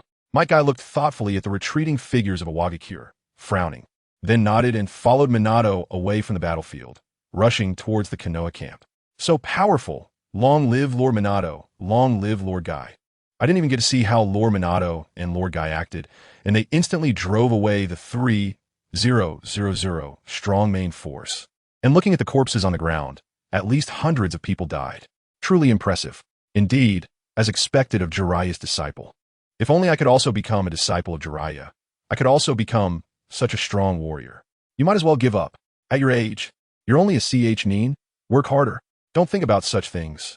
When Minato and Might Guy returned to the Konoha camp, every Konoha ninja was cheering with joy, each face filled with admiration. Strong people gain the recognition of most people and make them believe in you. This is the benefit brought by strength. Might Guy also enjoyed it very much because he had only received ridicule in the past. Now, he was surrounded by countless people's admiration and praise, which made him very happy. Although I didn't have enough fun this time. Seeing my comrades in the village so happy makes me very happy too. I really want to have a few more of these fights. It was so thrilling. I still lack experience in fighting against others. Today, I realized I need to train more. Might Guy looked at Minato, his face flushed and grinning foolishly. However, he also recognized his shortcomings. Today's battle was indeed not perfect. He chuckled. It's okay. There's plenty of time in the future. Let's go rest for now. Minato smiled slightly, acknowledging that Guy's performance this time was already quite good. After giving instructions for the rest of the Konoha personnel to prepare for patrol and reconnaissance, Minato and Guy entered the tent to rest and recover their chakra, ensuring they would be in optimal condition for the next battle. On the other side, the third Tsuchikage was not having such a pleasant experience. He looked grimly at Iwagakure's rock, feeling very displeased. Rock, what's going on? You came back looking so defeated after less than an hour outside, and you lost hundreds of elite troops? Explain everything clearly. The third Tsuchikage's face was dark as he glared at Rock, his eyes filled with barely contained anger. Reporting to you, third Tsuchikage-sama, although the opponents were just 2 kids, both of them were extremely fast. I couldn't respond in time. That Namikaze Minato was like a flash of yellow light, weaving through our forces, and every second, someone would fall dead. The over 3,000 troops I brought were terrified, too scared to move forward, all standing guard in place, but it had no effect at all. I encountered that Might Guy with a watermelon head. His speed was also incredibly fast, and his taijutsu was flawless. He is the strongest taijutsu user I've ever seen. even stronger than the previous third Raikage. So, I decided to lead the troops back and report this to you, Sachikage-sama. Rock, feeling the sweat trickling down his back, answered honestly while looking at the grim expression of the third Sachikage. What? Both of them are that fast? A yellow flash? One is a taijutsu master? How old are they? The third Sachikage frowned tightly, not expecting to encounter such a troublesome opponent after facing Orochimaru last time. And now, there were two of them. Both fast and powerful, which made him quite angry. Forget it. You can go rest for now. We'll test them again tomorrow. We need to discuss a strategy to deal with them. Yes, third Sachikage-sama. After hearing this, Rock felt relieved and quickly left the tent, letting out a long sigh. The ninja world is full of hidden talents. We really need to be cautious, and more cautious. After exiting the tent, Rock shook his head and sighed. Damn Konoha. Why do you always have experts appearing every year? Why are there such powerful elites every year? Why aren't they from Awakens? Why? When will I be able to avenge you, Yellow Earth? After Rock left, the third Sachikage felt an overwhelming anger. He had a premonition that this attack on Konoha might end in failure again, and he couldn't help but let out a howl towards the sky. The war between Awakens and Konoha had already begun, and naturally, the battle between Konoha and Kumogakure was unavoidable, with both sides already engaging in combat. This time, the fourth Raikage was completely unconcerned, directly ordering the entire army to advance, unleashing a torrent of lightning techniques towards Konoha's ninjas. The one running the fastest was Kurabi, dancing with his 7 swords, continuously taking down one Konoha ninja after another. Meanwhile, Orochimaru watched from the sidelines, showing no intention of intervening. Orochimaru-sama, aren't you going to make a move? Our ninjas are starting to struggle. Kiki stood beside Orochimaru, looking at the battlefield with some confusion. Without experiencing the storm, how can one see the rainbow? They have lived too comfortably these years. It's time to awaken their inner passion and fear again. On the battlefield, it's not just about me ensuring their survival. They need to learn to rely on their own strength to survive. Otherwise, even if they live today, death will still await them next time. Orochimaru chuckled, his goal this time being to let Konoha experience bloodshed again. The ninjas needed to sacrifice more so that the people of Konoha would oppose the third Hokage. The third Hokage insisted on opening war with the 4 nations simultaneously. If the battle failed, it would undoubtedly lead to countless people wanting him to step down. That was Orochimaru's plan. He was not a saint and had no obligation to manage the lives of these Konoha ninjas. He pursued a higher level of existence, so the necessary sacrifices had to be made. Most of the frontline troops were from Konoha's major clans, all dispatched by Orochimaru, meant to die as many as possible, and he couldn't be blamed for it. With the 4th Raikage and the small, 8 Tails Jinchuriki Kurabi, Orochimaru let the battle play out evenly or slightly in his favor, ultimately driving them back, and that would be a victory. Chapter 141. Orochimaru makes his appearance, instantly sending the 4th Raikage flying. As the victor, he would not be blamed. Instead, it would be the 3rd Hokage, the decision-maker, whose poor choices would cost him the Hokage position. What Orochimaru-sama said is true. After hearing Orochimaru's words, Kiki understood a bit more, nodded slightly in agreement, and looked at Orochimaru with admiration. You still need to learn more, otherwise, with your temperament. Even if you possess the eternal Mangeki Sharingan, you won't become a strong person. Orochimaru looked at Kiki, who he had trained himself, considering him a disciple and a loyal follower. Kiki was also one of Orochimaru's experimental subjects, perfectly merging with the Uchiha bloodline and receiving a pair of eternal Mangeki Sharingan. His level was around the peak of a Kage, but his true strength definitely exceeded that of a pseudo-god. If he unleashed a complete Susanoo and went all out, he would be a solid demigod-level existence. Yes, Orochimaru-sama, I will definitely work hard to become someone useful to you. Kiki was very grateful to Orochimaru for training him to become a talent and granting him a pair of eternal Mangeki Sharingan, which made him respect Orochimaru even more. He felt that even sacrificing his life for Orochimaru would be worth it. Alright, it's almost time. You go hold back that guy from Kumogakure who uses the large shuriken. He should have magnet release, so be careful. I'll handle the other 2. Don't expose the Sharingan. And stay safe. Orochimaru smiled slightly, watching the brutal situation on the battlefield, knowing it was time to make a move, and said to Kiki. This time, his goal was simply to drive back the pseudo 8 Tails Jinchuriki and the 4th Raikage. Initially, he wanted to kill them, but this time he aimed for a war of attrition and wouldn't end it so soon. So he needed to take it slow and not rush. Yes, Orochimaru-sama, I guarantee I will complete the task. Kiki nodded respectfully to Orochimaru. His current strength, even without using the eternal Mangeki Sharingan, could easily overpower Troy, let alone just holding back. For him, this posed no difficulty at all. Orochimaru nodded slightly, and then disappeared from his spot, instantly appearing on the battlefield. Looking down on the entire scene from the air, the fourth Raikage and the Eight Tails Jinchuriki, your opponent is me. Let me see the power of the unparalleled masters of the Hidden Cloud Village. Orochimaru looked down at the fourth Raikage and Killer Bee, who were rampaging in front of him, and said, his voice penetrating strongly, causing countless ninjas to look up at him. Although the fourth Raikage had just taken office, he already possessed the strength of a Kage, and with the Eight Tails Jinchuriki by his side, even if it was just a small 8 tails, it couldn't be compared to the weakest tailed beast, the One Tail. In the past, it would have been somewhat difficult for Orochimaru to deal with the two of them alone. But now, Orochimaru has appeared. We are saved. With Orochimaru on the scene, he will definitely be able to defeat their fourth Raikage. That's right, long live Orochimaru. Brothers, let's kill him. With Orochimaru here, we have nothing to fear. Charge. Rush. Fire release. Twin Dragon Fireballs. Fire release. Dragon Flame. Song Technique. Water release. Water Dragon Bullet Technique. Earth release. Hell Swamp.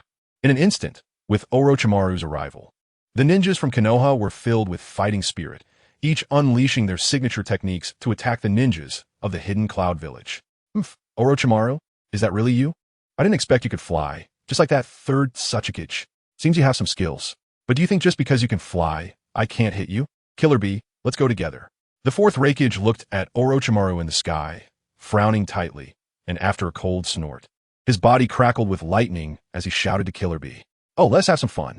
Watch as my 7 swords cut you down. Oh hey yo. I'll chop you into pieces. Horror. Killer Bee looked at Orochimaru, rapping in a clumsy manner, his eyes flashing with endless killing intent as he drew out long sword from his back, left hand, right hand under his armpits, and even held one in his mouth. A total of 7 battle blades, coldly staring at Orochimaru and saying, then let's see if you have the ability. Orochimaru looked at the two, snorted coldly, and then smirked disdainfully without forming any hand signs. He simply waved his right hand. As Orochimaru waved his right hand, a swamp suddenly appeared beneath Killer Bee's feet, seemingly released without the need for hand signs. No hand sign ninjutsu? How is that possible? The Hell Swamp can be used with just a wave of the hand. He actually improved the hand sign, directly developing it into no hand sign ninjutsu. The fourth Raikage's brow furrowed tightly. He didn't expect Orochimaru to summon the Earth Release, Hell Swamp with just a wave of his hand, which shocked him. After all, not everyone could do that. If everyone could do it, why would they need hand signs? Lightning Release, Chakra Mode, all effects activated, huh? The fourth Raikage knew that if he used all his strength this time, it would be hard to defeat Orochimaru, so he directly activated his Lightning Release Chakra Mode. His hair stood on end. This was the most extreme Lightning Release Chakra Mode he had developed, faster than even the Sharingan could see, incredibly powerful. The fourth Raikage pointed his toes and instantly leaped high into the air, rapidly flashing in the high sky like lightning, presenting a zigzagging lightning light, continuously rushing towards Orochimaru. Meanwhile, Killer Bee, caught off guard by the sudden appearance of the Hell Swamp beneath his feet, didn't have time to react as Orochimaru's speed was too fast, and he instantly fell into it. Whoosh, whoosh, whoosh. Then the 8 tails transformed him into a gigantic octopus, with 8 tentacles quickly reaching for Orochimaru. Shinra Tensei.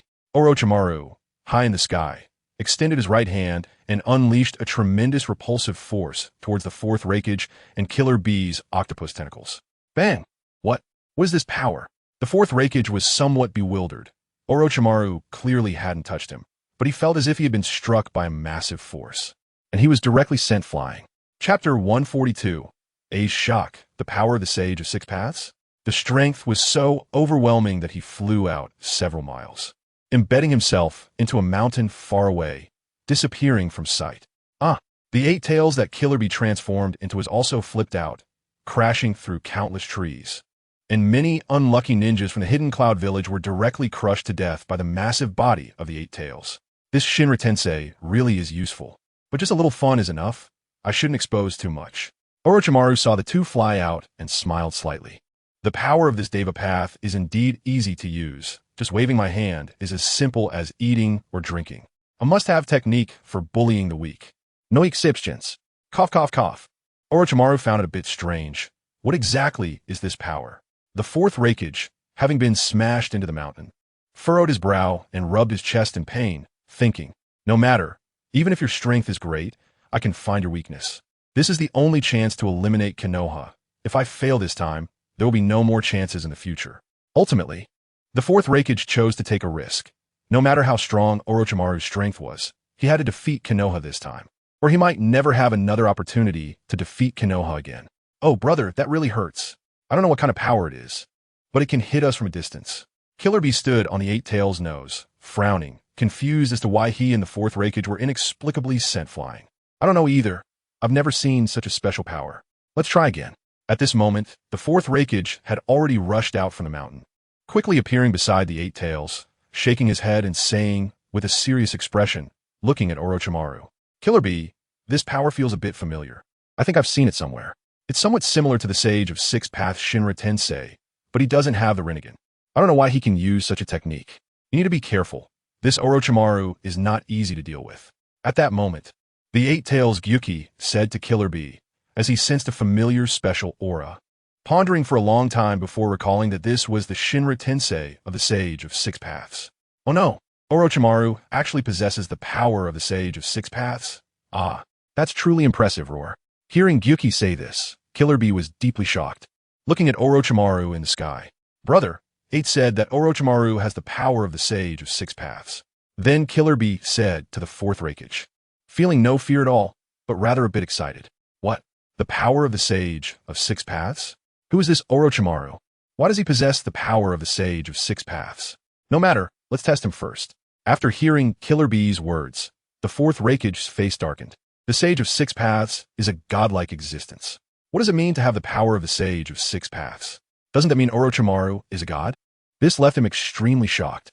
Killer Bee, be careful. If Orochimaru really possesses the power of the Sage of Six Paths, we need to be even more cautious. We don't know what level Orochimaru has reached.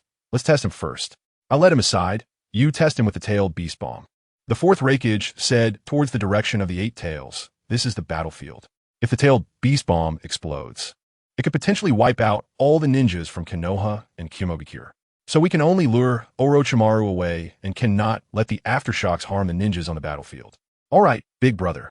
AB, wait for the right moment to unleash the tailed beast bomb at Orochimaru, Karabi hurriedly said, then immediately began looking for an opportunity to release the tailed beast bomb at any moment. Lightning release, lightning cutter.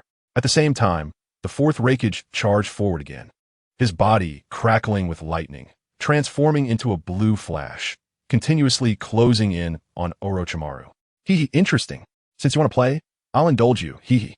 Orochimaru saw the fourth Raikage charging at him again. A slight smile appeared on his lips as he said, the fourth Raikage's battle experience was clearly lacking, and he was no match for an old ninja like Orochimaru. How could he not see their intentions? He was here to have fun anyway, so he decided to play along for a while longer. Then Orochimaru pretended to dodge, flying towards an open area nearby, a smile of ease on his face. I hin in Shenwei. After reaching an open area, Orochimaru quickly formed hand seals and summoned the 10,000 snakes, standing atop their heads, looking down at the fourth Raikage charging towards him. 10,000 snakes. Go play with the ninjas of Kumogakure. They are all your offerings. Once summoned, the 10,000 snakes no longer had their previous arrogance. For Orochimaru had become extremely terrifying, and they had no thought of resistance. Yes, Lord Orochimaru. The 10,000 snakes transformed from a fierce giant python into a respectful little brother, addressing Orochimaru, then quickly rushed onto the battlefield. At this moment, the fourth Raikage had already charged up, gathering lightning release chakra throughout his body, rapidly dashing towards Orochimaru, aiming to deliver a fatal blow with his overwhelming strength.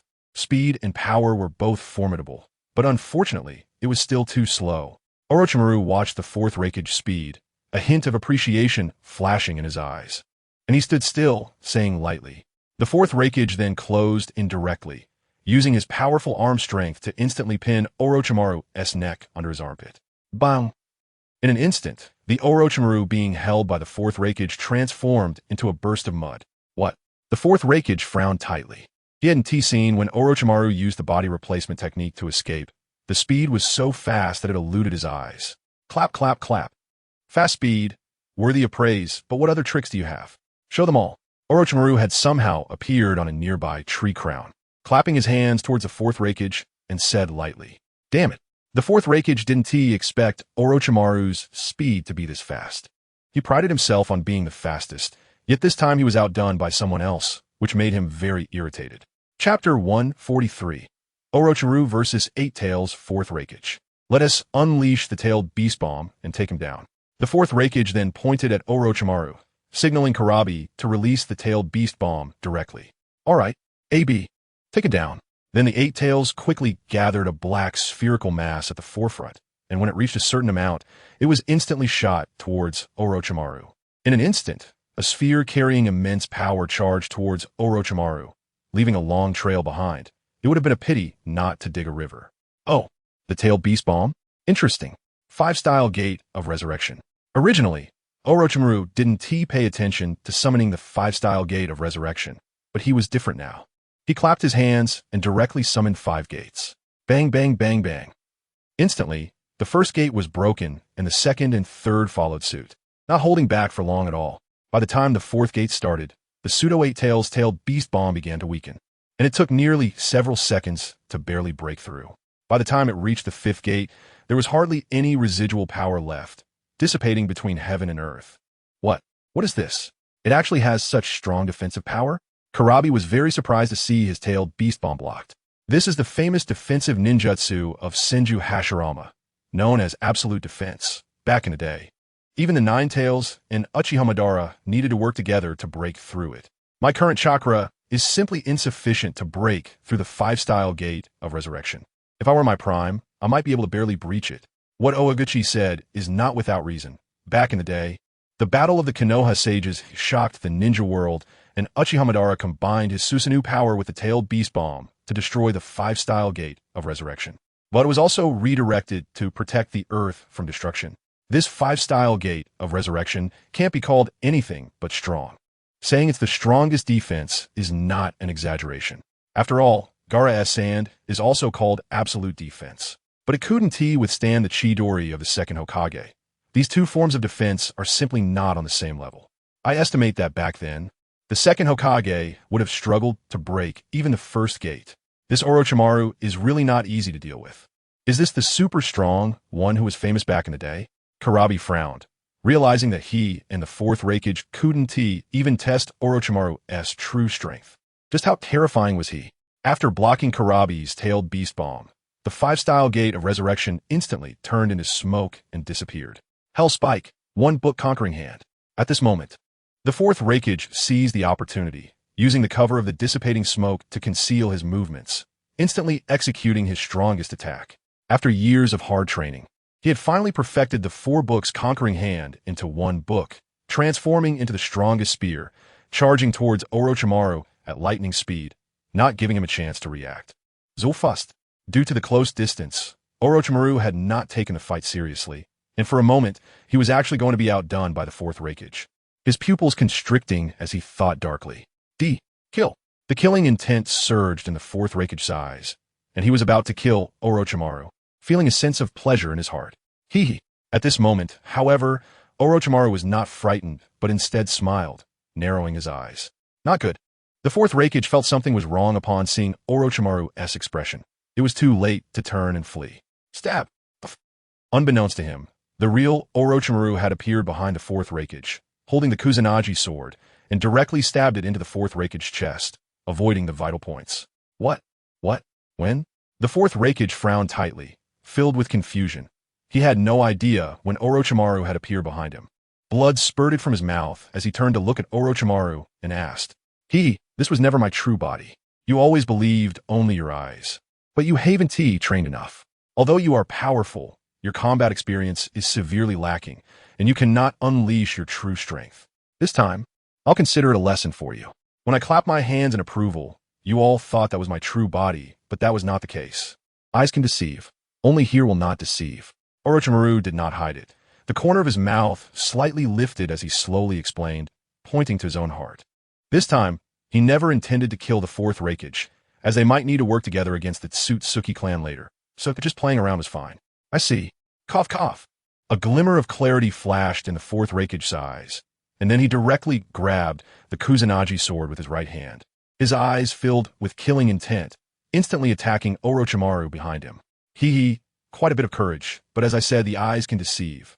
Orochimaru saw the fourth Raikage actually grabbing his Kusanagi sword, seemingly wanting to perish together with him, and the corner of his mouth slightly lifted as he said lightly.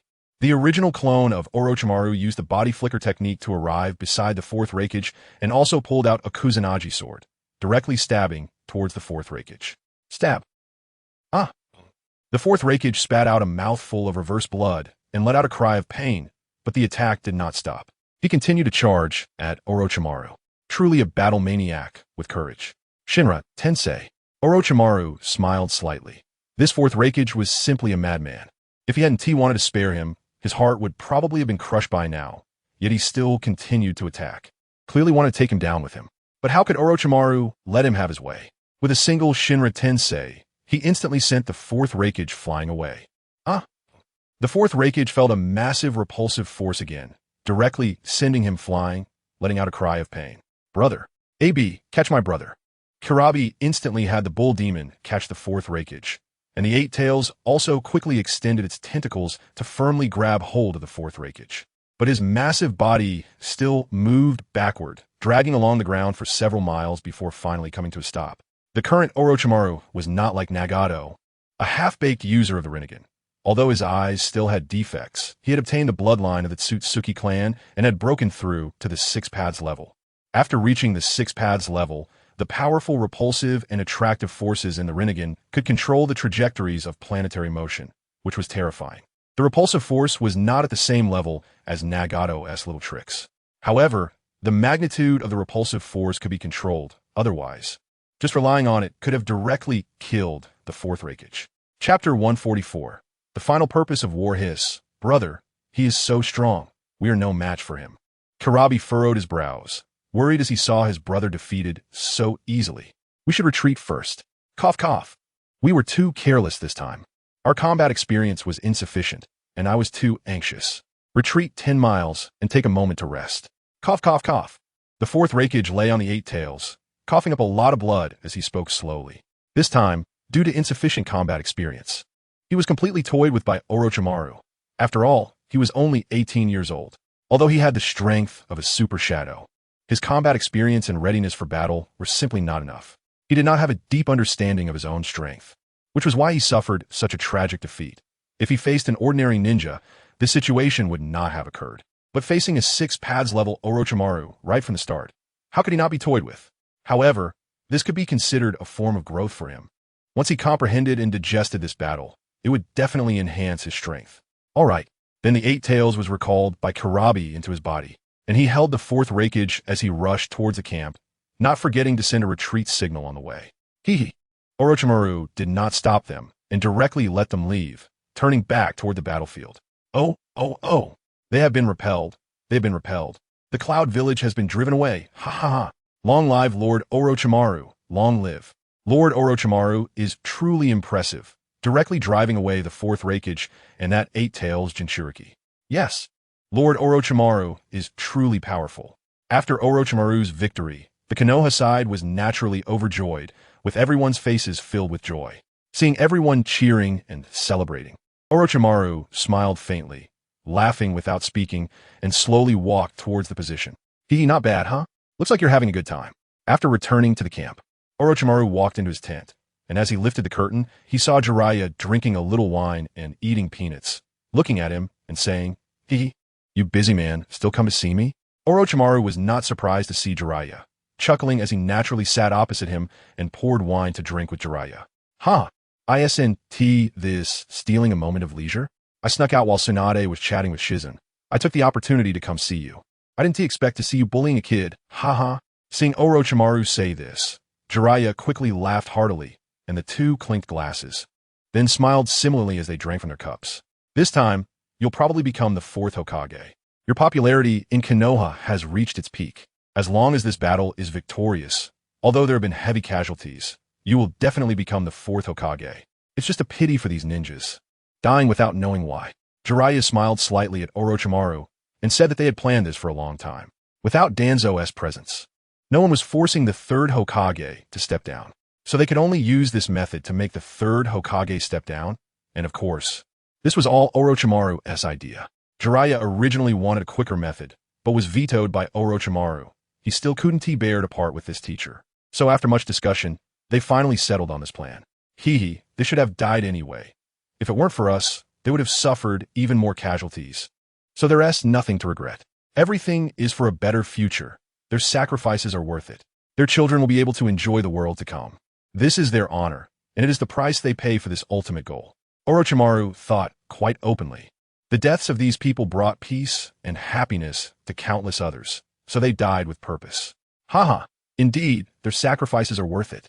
Jiraiya laughed heartily again, then filled both their cups with wine, and the two continued to drink in the tent.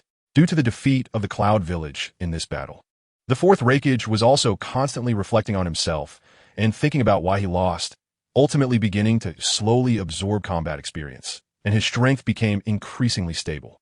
A genius who has not experienced storms will eventually lead to destruction, no matter how talented they are. There are countless geniuses in the ninja world. Who isn't a genius? But how many can reach the end? On the battlefield between the Wind Country and the Fire Country, they had already begun to meet. Konoha dispatched Shikamaru, who was born to be a nemesis of puppet techniques, but became troublesome when facing an opponent like Raza, who had magnetic release. Since Shikamaru used sword techniques, and swords could be attracted away by magnetic release, he found himself in a stalemate against Raza. Shikamaru, your strength is very powerful, and your speed is extremely fast. If it weren't for my magnetic release being able to sense all nearby metal objects, I really wouldn't be able to detect your presence. But all of this is over. If you fantasize about killing me with sword techniques, that's simply a delusion. Magnet release, golden sand burial. Raza was suspended in the air, dragged by the golden sand, looking down at Tsukumo Hatake, the corners of his mouth slightly raised. And then countless golden sands suddenly emerged from the sandy ground, rushing towards Tsukumo Hatake. Damn it, what a troublesome ability. Tsukumo Hatake frowned, coldly watching Raza in the sky.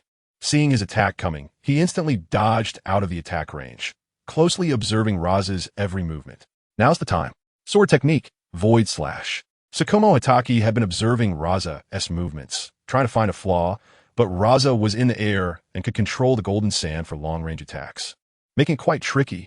Finally, when Raza finished the golden sand burial, there was a moment of pause, which Tsukumo Hatake seized as an opportunity. He instantly drew his short blade, infused it with endless chakra, forming a blue arc of blade energy, and launched it towards Raza. What? Raza didn't expect Tsukumo Hatake to find the gap when he released his ninjutsu, delivering a fatal blow directly at him, feeling somewhat incredulous. Then, he swiftly waved his right hand, and countless golden sands formed an absolute defense in front of him. Bang! Instantly, the golden sand collided with the massive blade energy, and due to the collision, Raza had already shifted position. When Tsukumo Hatake's blade energy broke through the golden sand's defense, it pierced through Raza's body and flew away. Chapter 145. The fourth Kazekage personally takes the field. He almost got cut down. What a terrifying sword technique. Raza frowned, no longer daring to underestimate Tsukumo Hatake. His strike had easily blocked Raza's absolute defense, leaving him somewhat shocked. Drip. Blood? Although Raza avoided Tsukumo Hatake's sword technique, he was still grazed by the blade's edge, leaving a scar on his forehead. Though it was small, it made him feel humiliated. Tsukumo Hatake, you will die, you will die. Magnet release, golden sand domain. Raza was furious at this moment, instantly unleashing countless sharp golden sands like fine bamboo, shooting towards Tsukumo Hatake. Whoosh, whoosh, whoosh. Tsukumo Hatake frowned, watching the golden sands rapidly approaching him. He used his sword techniques to create a dense defense around himself, while secretly observing Raza's landing point. How can I force him down from the sky? While constantly dodging, Tsukumo Hatake kept thinking about how to force Raza down. Fighting in the air is quite difficult for him as a swordsman. After all, with height, even if one can leap into the air without a point of support, it's impossible to fight effectively, which posed a problem for Tsukumo Hatake. Clang, clang, clang. Tsukumo Hatake kept dodging Raza's attacks, but he couldn't find an effective way out. Forget it. Since I can't find your landing point, I'll temporarily avoid your sharpness and kill all the ninjas below. No matter how capable he is just a lone commander. In the end, Tsukumo Hatake, having no other choice, decided to focus on the sand hidden ninjas still fighting below. Since Raza was flying high up, it was difficult to hit him, and Tsukumo Hatake didn't possess any abilities like the Wooden Man technique or Susanoo, so he had no advantage against him. If the opponent were a puppet master, he would have a significant advantage, as puppet masters fear close combat the most. Realizing this, Tsukumo Hatake quickly dashed towards the nearby sand-hidden ninjas, not giving Raza a chance to react. PFF. In an instant, due to the speed of Tsukumo Hatake's sword techniques, with each slash, he could take the lives of several sand-hidden ninjas. Damn Tsukumo Hatake, if you have the ability, fight me one-on-one. Bullying the weak is not a skill. Raza's face darkened as he watched Tsukumo Hatake wreaking havoc below, angrily shouting. His large-scale attacks couldn't kill his own ninjas together, making it difficult for him to act. This is how ninjas are. Do you think you can fight me with your weaknesses against my strengths? Don't even think about it. Tsukumo Hatake's actions didn't stop. He snorted coldly and said lightly, Damn Tsukumo Hatake, you coward. Raza, being a ninja specialized in ninjutsu, would be foolish to rush down now and directly compete with Tsukumo Hatake in physical or sword techniques. Therefore, Raza could never put himself in danger. Once his attacks were launched, they would inevitably harm innocents, causing suffering to his sand-hidden ninjas. He had already cursed Tsukumo Hatake countless times in his heart. Damn it, I can't let this go on. Watching his ninjas continuously being cut down by Tsukumo Hatake, Raza felt anxious, yet he still didn't dare to use large-scale attacks. Even using some small ninjutsu, if controlled within Tsukumo Hatake's range, would easily allow him to escape, making such actions unrealistic. Damn it, retreat. Ultimately, Raza had no choice but to retreat. He knew that on the battlefield, if the opponent had a higher level of strength and didn't engage with him directly, it would be very difficult for him to exert his power. Moreover, against a sword master like Tsukumo Hatake, if he abandoned his advantages to fight him, it wouldn't be long before he would be beheaded. Upon hearing Raza's command, the sand-hidden ninjas immediately abandoned their opponents and ran towards the rear. Instantly, the sand-hidden retreated, making the leaf ninjas very happy, as they had managed to withstand the first wave of attacks. Over the next month, both the leaf and sand-hidden suffered over 3,000 casualties each, relatively even, with both sides suffering heavy losses. Other battlefields weren't much better either. Aside from the battles involving Minato and White God, the casualty levels among ninjas were not too high, with nearly 2,000 ninjas dead. Compared to other battlefields, this one had seen relatively fewer casualties. At this moment, in the sand-hidden camp, the 4th Kazekage, Tens, had personally arrived on the battlefield, looking at Raza and inquiring about the recent situation. Lord 4th Kazekage, Tsukumo Hatake, is a powerful swordsman, specifically countering our sand-hidden puppet masters.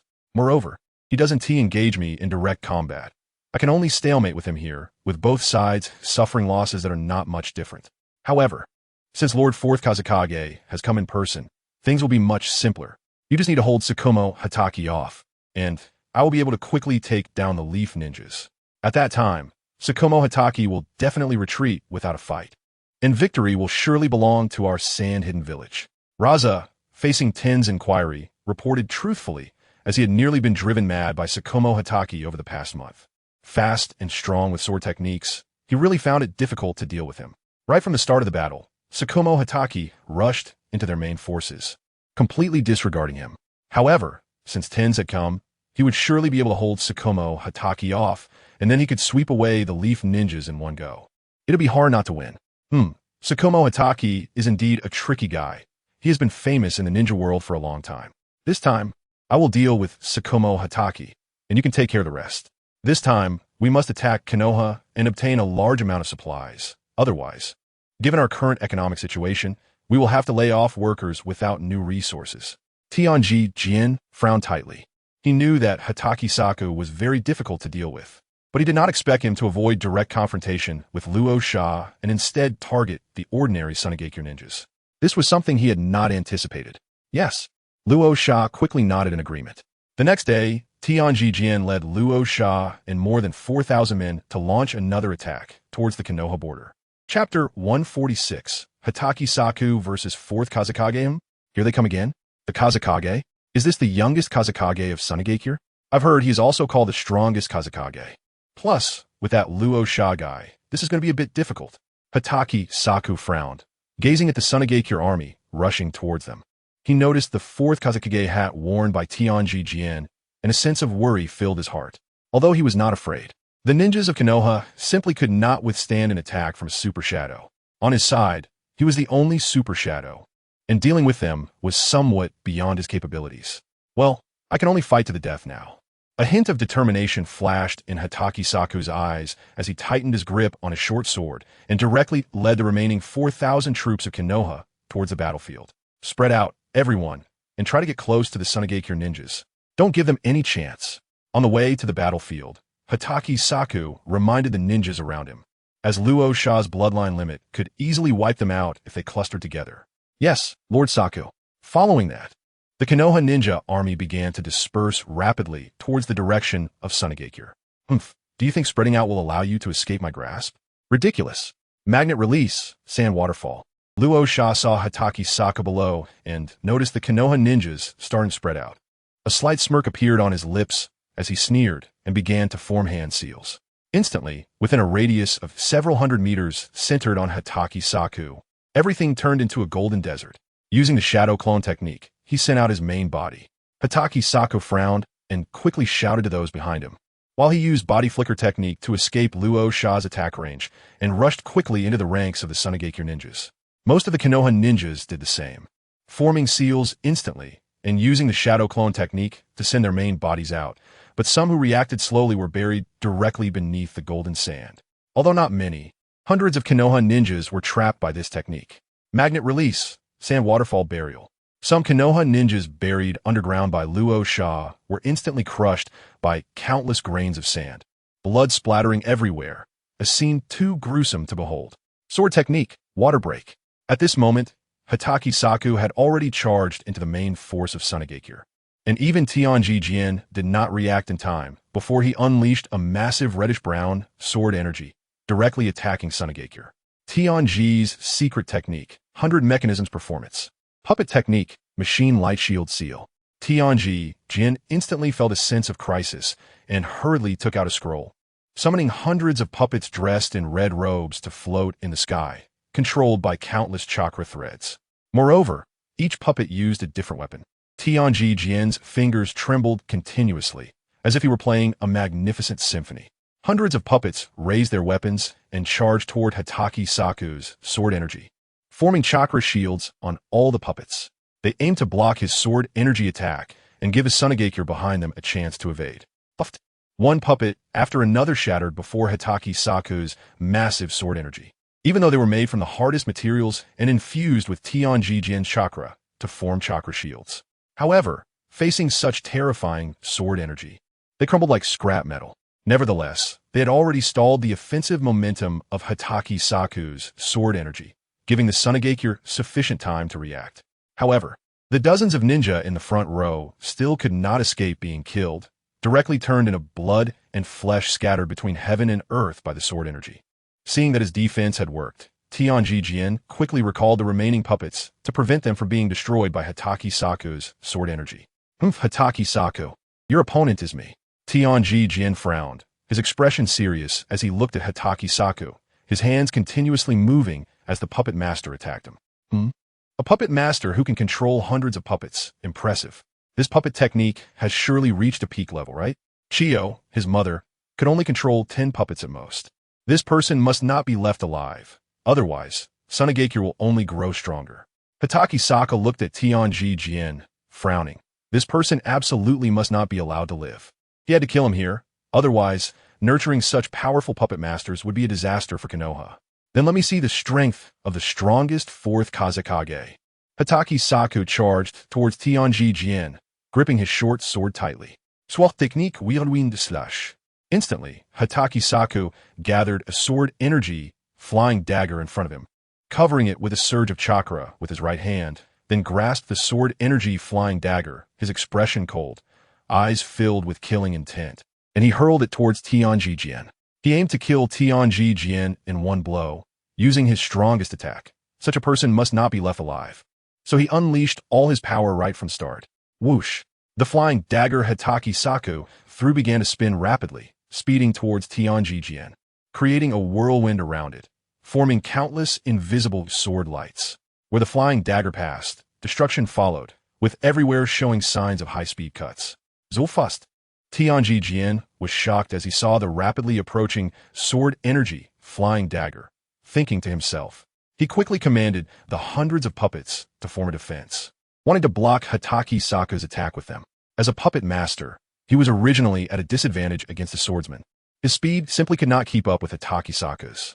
He had initially planned to withstand Hatake Sako's attacks for a while to give Luo Sha a chance to eliminate the Konoha ninjas, but this time, he nearly lost his own life. Bang! Instantly, dozens of puppets shattered, turning into fragments scattered on the ground, while the sword energy flying dagger showed no signs of stopping. Still speeding towards Tianji Jian. Damn Hatake Sako, how can he be this strong? Tianji Jian watched the sword energy getting closer, frowning and cursing under his breath, then quickly used a puppet substitution technique to successfully dodge Hatake Sako's flying dagger. Chapter 147. The death of the fourth Kazekage that was close. After dodging the sword energy flying dagger, Tianji Jian let out a heavy breath. The previous scene had truly been frightening. Oomph. Do you think this will let you escape? Hatake Sako looked at Tianji Jian, who had narrowly avoided disaster, let out a cold snort, and without knowing when, he had added another chakra thread to pull the sword energy flying dagger back, still heading towards Tianji Jian. What? A chakra thread? Not good.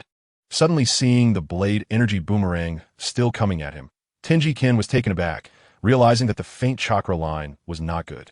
He quickly leaped backward. After battling you so many times without any progress, how could that be acceptable?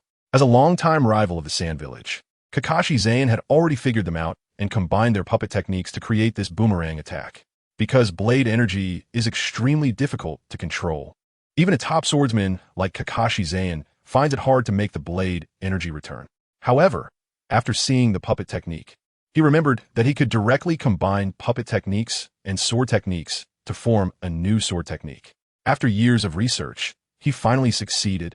But this blade energy boomerang consumes an enormous amount of chakra and mental energy, so he generally doesn't use it lightly. However, a puppet master like Tenji-ken must be eliminated, or he would pose a significant threat to Konoha, which is why Kakashi Zain was determined to kill him on the spot. At that moment, Rasha was rampaging and sensed a powerful force. Turning to look at the battlefield between Kakashi Zain and Tenji-ken, Kakashi Zain's strength was indeed formidable, perfectly countering puppet techniques. Tenji-ken was about to face difficulties this time. But if you die at the hands of Kakashi Zain now, it wouldn't be a bad thing. If you die, I can naturally become the fifth Kazekage, and then, with the anger of the Sand Village ninjas, I can defeat Konoha and firmly establish my position in the Sand Village. Besides, the position of the fourth Kazekage was originally meant for me. After my master died, with my powerful magnet release, I will surely lead the village to glory. And you, Tenji-ken, are merely a stumbling block on my path to becoming Kazekage. Ha. Rasha had originally thought that he could naturally inherit the position of fourth Kazekage after his master's death. However, he didn't expect that the Elder Council would all support Tenji-ken's rise, which left a knot in his heart.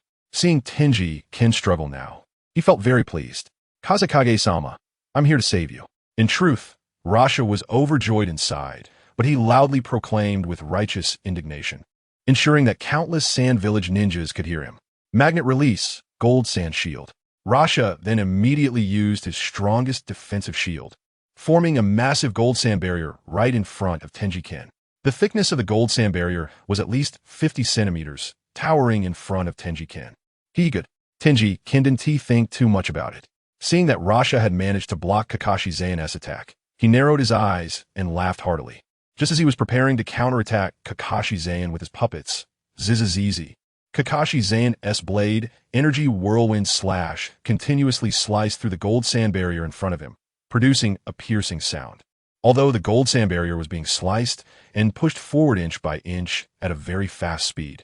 If Rasha maintained his chakra to continuously thicken and widen this barrier, constantly replenishing the gold sand, he would definitely be able to block this attack. Bang! At that moment, the gold sand wall organized by Rasha was instantly shattered by the whirlwind slash, and the attack sped towards Tenji-ken. Not good, fourth Kazekage-sama, be careful. Rasha sensed that his gold sand was breached and shouted loudly. a slight smirk on his lips that no one noticed. What? Who? I. Tenji-kin didn't he expect that just moments ago, when Kakashi Zane's attack had been successfully blocked, it suddenly broke through the gold sand barrier and charged at him. He was caught off guard and was directly sliced in half by Kakashi Zane's whirlwind slash, staring in disbelief at the half of his body that remained, before dying instantly. Not good. Fourth Kage-sama, he is dead. Retreat, retreat. A glimmer of surprise flashed in Rasha's eyes, and with a wicked smile, he waved his right hand, using gold sand to pick up Tenji-kin's lifeless body and flew towards the sand village camp, shouting loudly to retreat. Rasha then led the sand village troops away from the battlefield, leaving Kakashi Zane in deep thought. This Rasha is really ruthless. Could he be aiming to become Kazekage? Hee. This is interesting. But this is also good. It saved me from dealing with two super shadow level figures at once. Now it's much better. Hee. One-on-one, I, Kakashi Zane, have never been afraid. Kakashi Zane watched Rasha and the sand village ninjas flee, a slight smirk on his lips, knowing full well. But he didn't make a fuss about it. He turned gracefully and walked towards the Konoha camp. After Rasha returned to the sand village camp, he immediately sent someone back to notify the elders of the sand village. The entire sand village began to stir, as their Kazekage had actually been killed, and he had been taken down just after entering the battlefield. This was hard for them to accept, and they were filled with rage, wanted to rush to the front lines to avenge their Kazekage. A nation cannot be without a leader for a day, and a village cannot be without a shadow for a day. Ultimately, the elders discussed the candidate for the fifth Kazekage. The result was obvious. Rasha became the fifth Kazekage and was to be formally appointed by the village, as Rasha had become the last remaining super shadow-level powerhouse of the Sand Village. He was undoubtedly the best candidate to become the fifth Kazekage.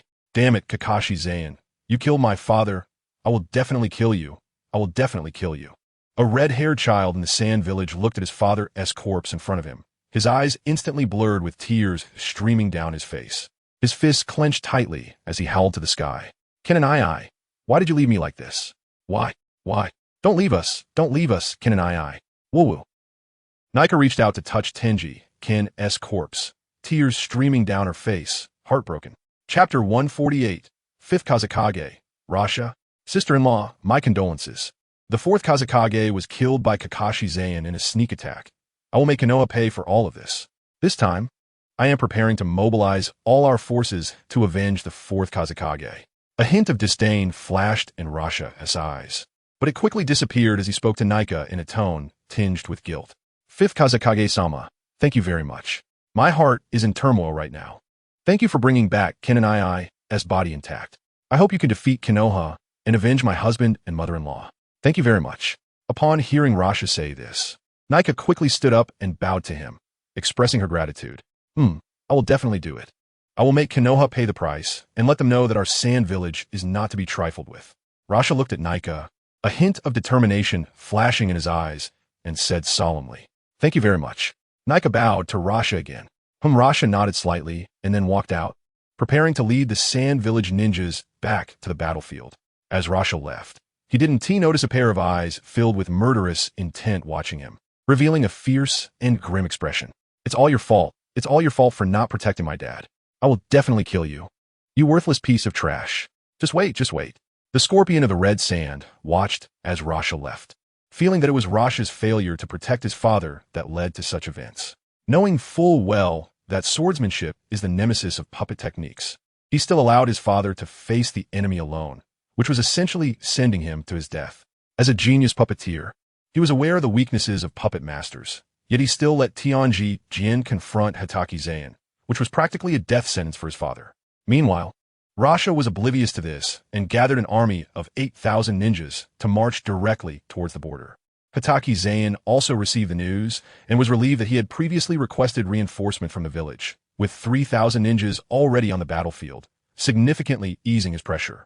It seemed there would be a long period of intense battles, and during this time, Sunagakure would undoubtedly fight with rage. They could not clash head-on, but needed to defend for a while. Once their anger subsided, they could counterattack. Hatake Zain knew that the fifth Kazekage Rasha was leading 8,000 troops to invade the borders of Konoha again, and he frowned, murmuring to himself. For a long time afterward, Hatake Zain focused on defense, laying numerous explosive tags and traps to repeatedly fend off Sunagakure's attacks. Thus, the Great War lasted for 5 years, a duration intentionally designed by Orochimaru, Jiraiya, and others, resulting in a prolonged conflict. It was now the 42nd year of Konoha. During these years, Mizuki Murasaki also gave birth to a baby girl named Senju Getsuhaku, who was now 3 years old. Uchiha Shursui had also entered the battlefield, becoming the fearsome Shunshin Shursui, using his superb Shunshin technique combined with lightning release to kill several shadow-level powerhouses from Kumogakure, successfully earning his title throughout the ninja world. Renowned ninjas like the Yellow Flash Minato Namikaze and the Red Beast Might Guy also rose to fame, with geniuses emerging throughout the entire ninja world. The son of the 4th Kazekage, Scorpion of the Red Sand, also became a strong early-stage Super Shadow. During an attack on Konoha by a Wagakure that failed, he attempted to ambush Sunagakure, which was defensively weak, to seize resources but was single-handedly held back by a red-haired boy in his teens, thus gaining fame. Due to Sunagakure's prolonged offensive failure, they ultimately retreated because their war reserves were severely insufficient. If they continued, everyone would starve. Therefore, Sunagakure began to withdraw, resulting in mutual losses between Konoha and Sunagakure, which was not considered a defeat, but rather a draw. However, Rasha repeatedly fended off Hatake Zan's attacks, solidifying his status as the 5th Kazekage in Sunagakure. He also exchanged countless sand gold for finances to barely maintain the war effort in Sunagakure. However, because they had to fight while also collecting and selling sand gold, the back and forth took far too long, leading to a severe shortage of war reserves, forcing them to retreat. After Sunagakure's withdrawal, Konoha's pressure significantly decreased. Originally, Hatake Zan wanted to return, but considering the possibility of Sunagakure returning, he remained stationed at the border for a while. Phew, it's finally over. The Third Shinobi World War is coming to an end. I have finished my part, and the other fronts should also conclude soon. Hatake Zan sat in the camp, looking at the various battle reports from the borders, nodding slightly. Over the years, Sunagakure's offensive had been quite fierce, and Hatake Zan had also broken through to the pinnacle of super shadow strength during this war. If he hadn't broken through, it would have been very difficult to withstand Sunagakure's attacks. This was partly due to the 4th Kazekage's wife, Nika, who had joined the battle, and, fueled by the anger of her husband's death, forcefully broke through to the super shadow realm. She and the 5th Kazekage worked seamlessly together, one attacking and one defending, effectively repelling Hatake Zan's offensives. If he hadn't broken through, it would have been tough for him to gain the upper hand against them. The two were supported in the air by Rasha, one using a bloodline limit and the other using puppeteering, both employing long-range attacks. This made Hatake Zan feel quite frustrated. Perhaps this was the most frustrating battle he had ever fought, and it lasted for 5 years. Meanwhile, Kaidi Sora was already 7 years old and could skillfully use the powers of the Rinnegan, although his body still couldn't withstand too much energy, preventing him from using the Rinnegan to its full extent. However, Kaidi Sora's strength had already reached the super shadow level, and once he used the Rinnegan, his strength would surpass that of a demigod. He believed that soon he would successfully reach the 6 paths level, or even higher. Another boy, Senju Itachi, had also attained the super shadow level and could activate the complete Susanoo without any side effects. His favorite pastime was to battle Kaidi Sora, and the two fought over the ocean in the Land of Snow. Had it not been for Jiraiya watching over them, the Land of Snow might have been destroyed by their clashes. Konoha's Uchiha Itachi was also growing up and had successfully awakened the 3-Tomo Sharingan, becoming the hope and pride of the Uchiha clan. In contrast, Uchiha Bito was relatively ordinary. At 10 years old, he had only awakened the 1-Tomo Sharingan, making him a complete underachiever in Konoha. Kakashi had already become a Konoha genius, having reached the rank of Elite CH Nin at just 9 years old, and had already been on the battlefield, forming the Team Minato under Minato Namikaze's leadership. Chapter 149, Uchiha Madara. Team Minato still consisted of Kakashi, Rin, and Uchiha Bito. Because the war had dragged on for so long, Konoha had reached a point of desperation, with all newly graduated ninja students being pulled to the battlefield. It was hard to say how many potential geniuses had perished. War is that cruel. However, this opportunity also allowed countless strong individuals to gradually gain recognition in the ninja world, thus achieving many geniuses. The fighting on the Sunagakure side had ended, but battles on the other 3 fronts were still ongoing. Madara, I have discovered a great candidate, hee. At that moment, in a cave somewhere, a half-black, half-white figure, wrapped in leaves, stood respectfully before a frail old man. No, Not quite a person yet, he said. Oh, who is it? The old man, with a head full of white hair and a glint of red in his eyes, with 3 black tomo appearing within, looked at the white figure and asked, Hee. Lord Madara, it's a guy named Uchiha Obito. I sense the immense dark power within him. He just needs further development, filled with anger, to become an unparalleled powerhouse. And then he can be used by you, Lord Madara, as a pawn. White Zetsu smiled slightly at Uchiha Madara and then slowly said, Uchiha Obito, huh? Use every means necessary to awaken his Mangeki Sharingan and bring him to me. Cough, cough, cough. My time is running out. I must hurry. The old man was Uchiha Madara, who had been planning his resurrection for a long time, but needed a perfect target to execute his tasks. He had been searching and had finally found the right person. Yes, Lord Madara. White Zetsu quickly responded, while Black Zetsu said nothing and didn't argue with White Zetsu, directly merging into the ground and disappearing. I hope everything goes smoothly. I have planned for so long, and I absolutely cannot fail. Uchiha Madara's eyes flashed with endless dominance as he gazed ahead, murmuring to himself. His time was nearing its end, and he was barely surviving by absorbing the power of the Outer Path's Geto statue, all to arrange everything properly. The appearance of Uchiha Obito finally gave him a glimmer of hope, making his heart even more excited. Hee, you're just a pawn in my resurrection for now. Meanwhile, the departing Black Zetsu murmured to himself, a slight smirk on his lips, dispatching White Zetsu to monitor Obito, ready to act if anything occurred. Damn Konoha, how can there be so many strong warriors? Talents emerge one after another? Humph, but they're just some juniors. The third, Sachikage, frowned deeply over the years. He felt like a monkey being played with. Ever since he was injured by the red beast Might Guy for the first time, he had not encountered him again. However, every time they were on the verge of defeat, Guy would suddenly appear on the battlefield, killing countless Iwagakure ninjas, which left the third Sachikage, Inoki, extremely troubled. Nevertheless, Guy's appearances were not frequent. He mistakenly believed that his power was only temporary, which is why he had been in a stalemate with Konoha all this time. Minato and Guy both received a directive from Jiraiya to give the Konoha ninjas some opportunities for training. A village cannot rely entirely on strong individuals to survive. They must be given enough training to minimize their involvement.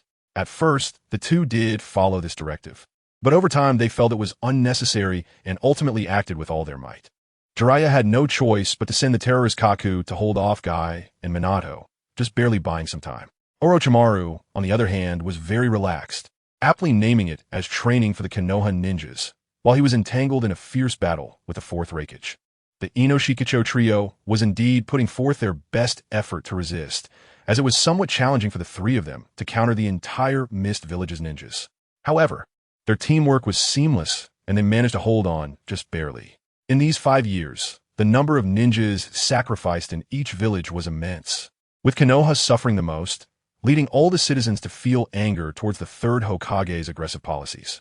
They began to complain internally, blaming the third Hokage for the forced wars that had led to countless Konoha ninjas' deaths.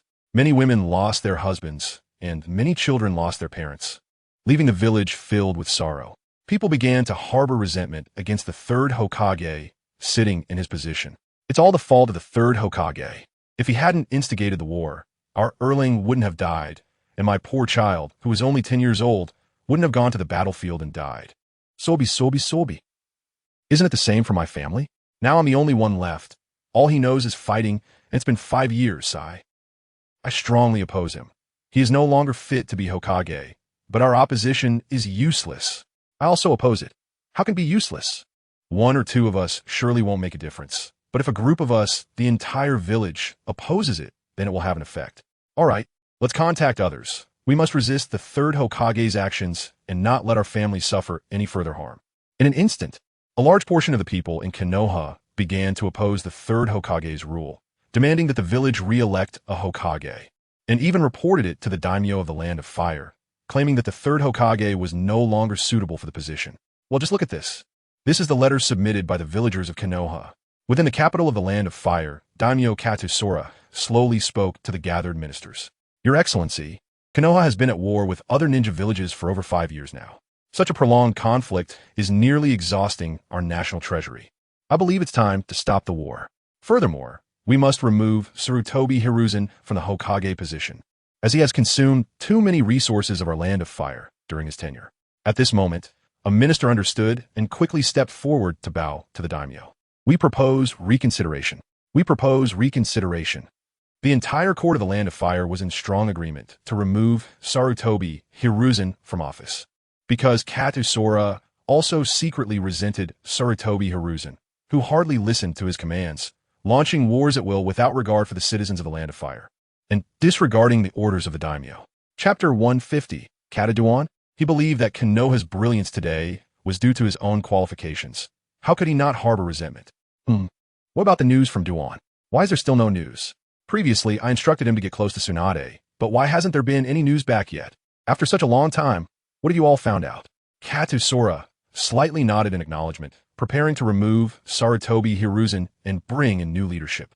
Initially, he planned to send his son Kataduan to Konoha, hoping he could marry Tsunade, but since he went to Konoha, there had been no news at all, prompting him to ask. Everyone was at a loss, not knowing anything. They had sent many people to investigate, but had found nothing. Even Konoha couldn't locate Kataduan. It was rumored that he had been killed, but they didn't dare to say it out loud, each one stammering without saying anything. What a bunch of useless people. Katusora looked at all the ministers in front of him, snorted coldly, and muttered. Draft a document directly notifying the Konoha Elder Council to remove the third Hokage, or they will have their supplies cut off. Additionally, send more personnel to search for Kataduan's whereabouts, and arrange for Katu-sa to go to Konoha. He must gain a certain status in Konoha. Our control over Konoha is too weak. We cannot manage them at all, not even having a say. Katusora looked at everyone and slowly spoke, then left directly. Speaking of Kataduan, we must go back 13 years.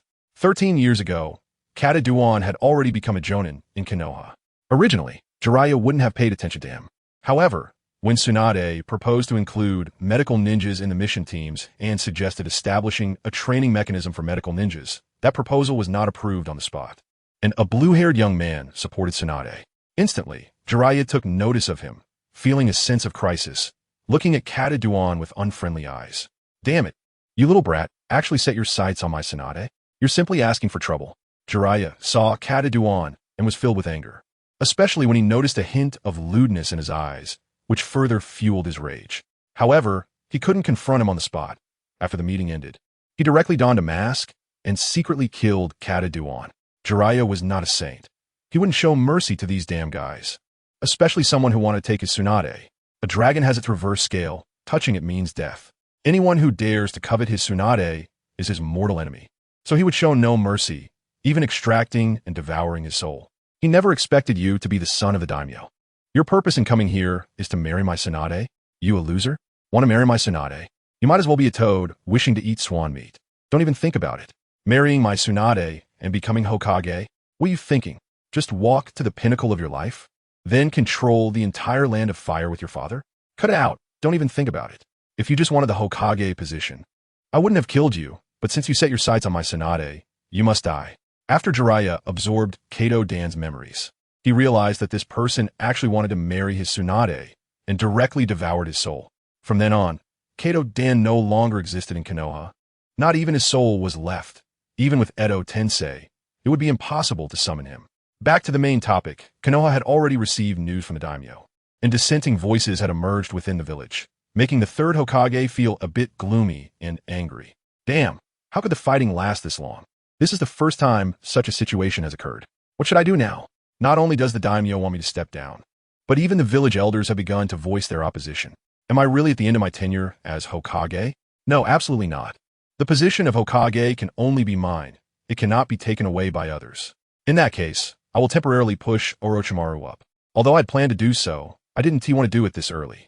But there is no time left. I can only speed up the process. The third Hokage had received news that the Konoha elders had united in a petition to remove the third Hokage, and the daimyo's notice had also been issued. He was extremely angry to learn this. So he was preparing to execute the next step of his plan, making Orochimaru the fourth Hokage, and if all went well, he would still be able to control the power of Konoha. Knock, knock, knock. At that moment, there was a knock on the door, and the third Hokage knew that what was coming had finally arrived. Kumein, the third Hokage suppressed his anger and called out to the door. Creak. Soon, a man and a woman walked in. They were Tsunade and Mito Gaten. Hizashi, we have an important message for you. I hope you can stay calm. Mito gate and said, looking at Sarutobi Hizashi with a hint of helplessness in his eyes. Go ahead. The third Hokage already knew what they were going to say, but he pretended not to understand and nodded slightly at Tsunade and Mito Gaiden. Hizashi, due to the events of the Third Great Ninja War, as you know, there have been many dissenting voices within the village. They believe it's a problem with your leadership abilities, and it has spread widely. And Mito Gaiden said slowly, his eyes showing a hint of helplessness as he looked at Sarutobi Hizashi. Hizashi, you should step down. The daimyo's notice has already come down, and we can't say much more.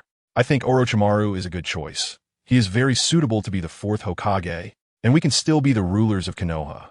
Tsunade interjected, looking at Sarutobi Hizashi. Their goals were actually the same. As elders of Konoha, they controlled a lot of real power, and they naturally couldn't let go of it. But now that the situation had become a foregone conclusion, they had no choice but to let Sarutobi Hizashi resign from the position of the third Hokage, live a retired life, and then directly let Orochimaru take the position of the fourth Hokage. Orochimaru was part of the Hokage lineage, so it would be easy for them to regain control of Konoha. Chapter 151. Is the third Hokage being forced to step down? Tsunade and Mito Gaiden were not originally from prominent families, so they could not appoint anyone from any family to be the fourth Hokage. The best candidate now was Orochimaru, who had experience from the Second and Third Shinobi Wars and was very popular in Konoha. Moreover, he was a disciple of the third Hokage, and his strength was very formidable, enough to become the fourth Hokage. If he took the position of Hokage, their status in Konoha would remain unshakable. I understand this matter. I've long wanted to live a retired life. Being Hokage is really tiring. Sarutobi Hizashi said with a slight smile, as if the cold demeanor of the third Hokage just moments ago was not his at all. Or perhaps he had come to terms with it, realizing that being Hokage really had no meaning. Haha, Hizashi, it's good that you can think that way. The daimyo wants us to replace the Hokage. Otherwise, they will cut off the financial support they provide us, and Konoha won't be able to operate. So we can only trouble you. Tsunade said with a smile, looking at Sarutobi Hizashi. Let's do it that way. The war in Suna has already ended. I believe the other 3 places should be ending soon too.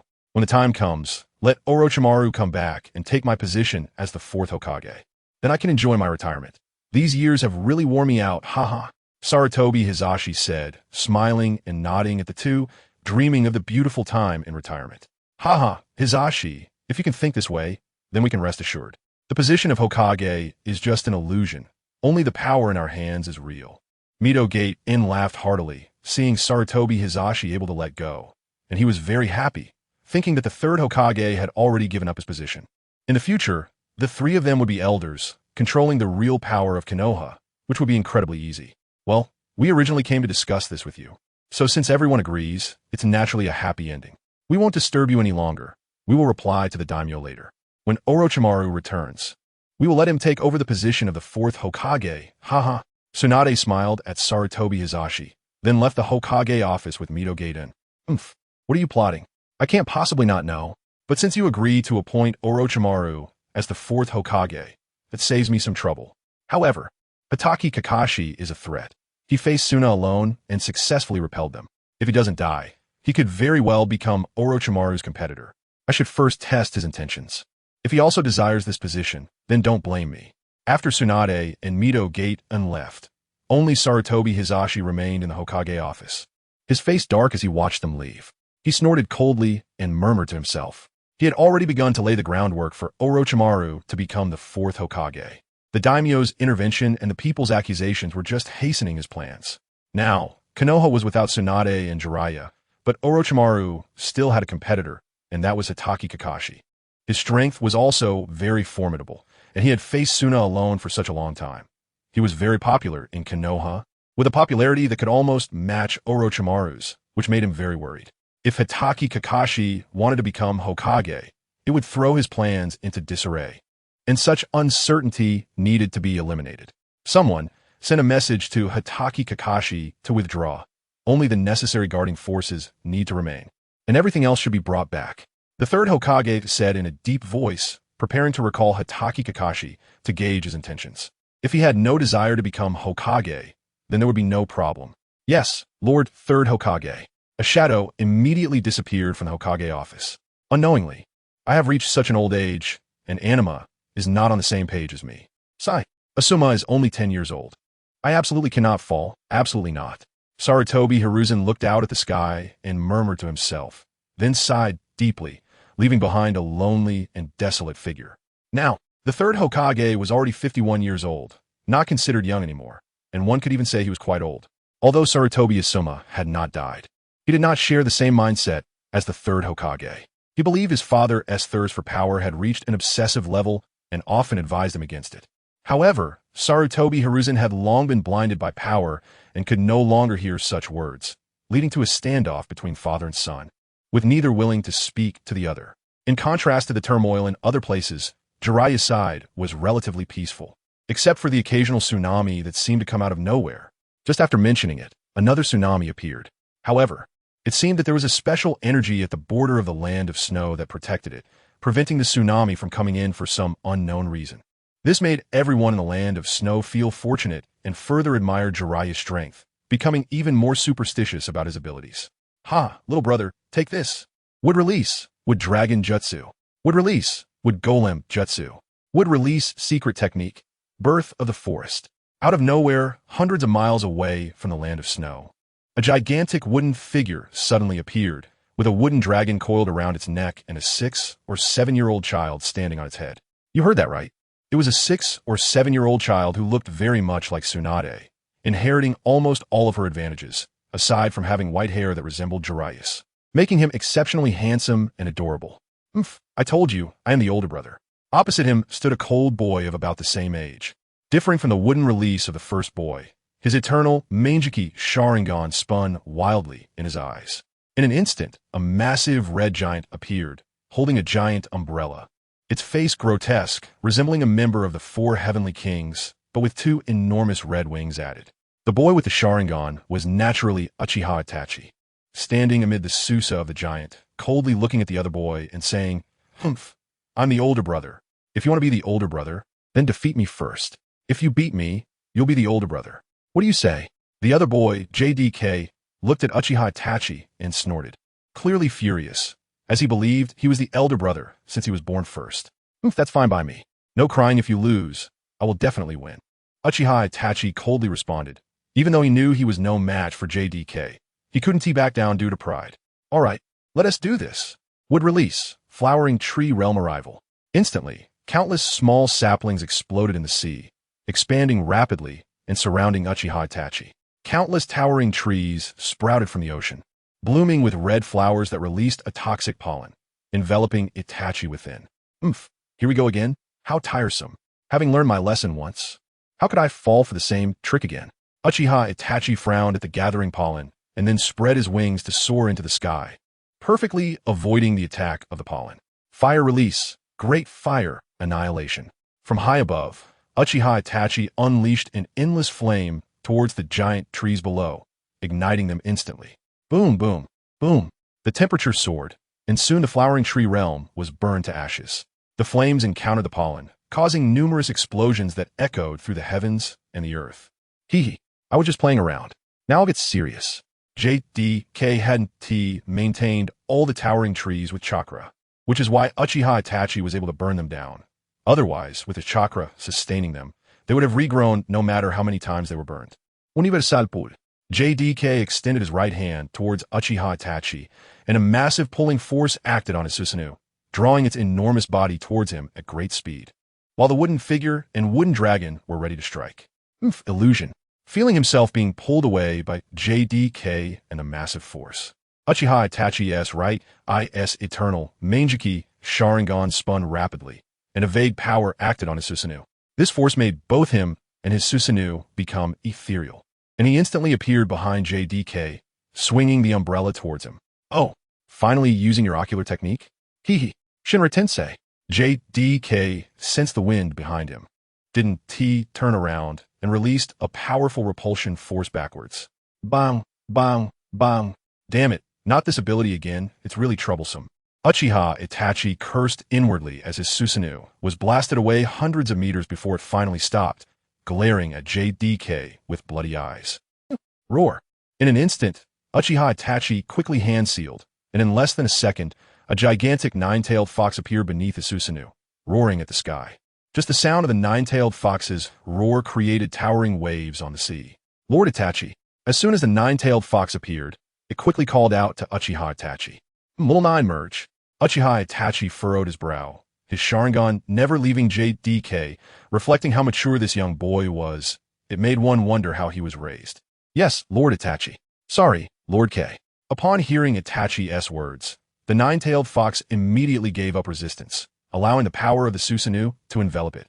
And the two completely merged, breaking through to the pseudo-divine stage. Instantly, 9 enormous red tails appeared behind Uchiha Itachi's Susanoo, thrashing in the ocean. Everyone must be curious where the 9 tails came from, as Kyuubi was sealed in Kushina's belly, right? Even Jiraiya's Kyuubi had been merged into the 10 tails. So it shouldn't be possible for a new one to appear. Or could it be that Jiraiya's system had returned? Actually, neither of those was the case. We must thank our snake uncle, because Jiraiya provided chakra from 9-tailed beasts to Orochimaru. He had long begun cultivating tailed beasts with that chakra and successfully created 9 new 9 tails. These new tailed beasts were still being cultivated, and this was the result of Orochimaru's secret efforts over more than a decade, gifted to Uchiha Itachi. After all, Senju Rokutree could be considered his younger brother and disciple, and Orochimaru was very fond of Uchiha Itachi, directly gifting him a 9-tailed fox to play with. In this era, having a tailed beast was a sign of extravagance. Hee hee, little 9, I didn't expect you to come out too. Let us have some fun. JDK smiled at the appearance of the 9 tails, showing no surprise at all. He naturally knows that Senju Itachi possesses a 9 tails. But he is not envious at all. Even if 9-tailed beasts appeared right in front of him, he could easily suppress them. Moreover, obtaining the 9 tails is essentially useless to him unless he fuses it like Jiraiya did to become the 10 tails Jinchuriki. Otherwise, it has little value. This big brother is mine for sure. Kong, watch out. Senju Itachi instantly closed the distance to Kwang, wielding the giant umbrella like a sword, and struck down fiercely at him. What style? Ranking technique. Seeing Senju Itachi approaching, Kwang quickly clapped his hands together, and a wooden shield shaped like a fanged demon face appeared in front of him, firmly blocking the attack. Bang, bang, bang. The offensive and defensive moves collided violently, creating a huge wave in the ocean. Kill. Senju Itachi swiftly swung the giant umbrella, directly shattering Kwang's ranking technique. He then charged towards Kwang without a hint of worry. His right hand's middle and index fingers suddenly extended, and countless giant trees shot up from the seabed, binding the colossal Susanoo tightly, ensnaring its limbs and the 9 tails behind it completely. Kong, do you think this could trap me? You underestimate me too much. Chirp, chirp, chirp. Chapter 153. The eye technique of the 9 tails Sharingan. Senju Itachi instantly communicated with the 9 tails, which opened its mouth wide and gathered a tailed beast ball, then held it in its mouth. Puff! The 9 tails shot out the tailed beast ball, the black sphere filled with red chakra, rushing towards Kwang. Meanwhile, the bindings around the Susanoo were also instantly broken, and it leaped high into the air, using the giant umbrella as a javelin, throwing it out. Hee hee. Making progress. Kwang grinned, and then controlled the wooden dragon to fly out, landing on top of the Susanoo's giant umbrella, deflecting its attack. He then rode the wooden figure, rushing towards Senju Itachi. He also used repulsion to lift the wooden figure into the air, and the two began to wrestle midair. Senju Itachi pulled the giant umbrella back into his hand and continued to slash at Kwang, while Kwang's right hand instantly formed an enormous wooden sword, constantly clashing with Senju Itachi. Bang, bang, bang. The two continued to exchange blows in the sky, while the 9 tails relentlessly attacked Kwang, either wrapping around or swatting at him. The wooden dragon and the wooden figure engaged the 9 tails, and with Kwang continuously using would release. The wooden figure grew 6 arms and 3 bodies, each with a head holding a wooden weapon, entangling the 9 tails. This 3-headed, 6-armed form was something Kwang found amusing while telling stories with Jiraiya, directly transforming the wooden man technique into a 3-headed, 6-armed wooden Neza. Is this technique something you invented? It's quite interesting. Senju Itachi and Kwang both retreated after their strikes, and he glanced at the 3-headed, 6-armed Neza under Kwang's feet and snorted. Hee hee. This was inspired by what Dad said about Neza. How about it? Pretty cool, right? Dad hasn't even seen it. You're seeing it for the first time? A hint of pride flashed in Kwang's eyes as he boasted to Senju Itachi. So it was taught by your uncle. No wonder. But if you don't give it your all, you'll be the one to lose. Little 9, tailed beast ball, fusion. Melt release. endless flame blade. Hearing Kwang's words, Senju Itachi nodded slightly. His uncle's strength was formidable, and even his father didn't know how powerful it was. His father is currently at the peak of the Six Paths realm, having transplanted the Rinnegan into him and fused the bloodlines of the Hyuga, Uchiha, Otsutsuki clans, and the Kagaya clan. The Otsutsuki clan was directly accessed by Jiraiya on the moon, extracting the bloodline of the Otsutsuki clan members and implanting it into him. Such a vast bloodline has been fused within Senju Rope Tree for a long time, successfully improving his lineage and allowing him to awaken the reincarnation eye. If it weren't for the lack of Ten Tails chakra, he could have stepped directly into the Ultra Six Paths realm. The Ten Tails requires an outer path golem to become the Ten Tails.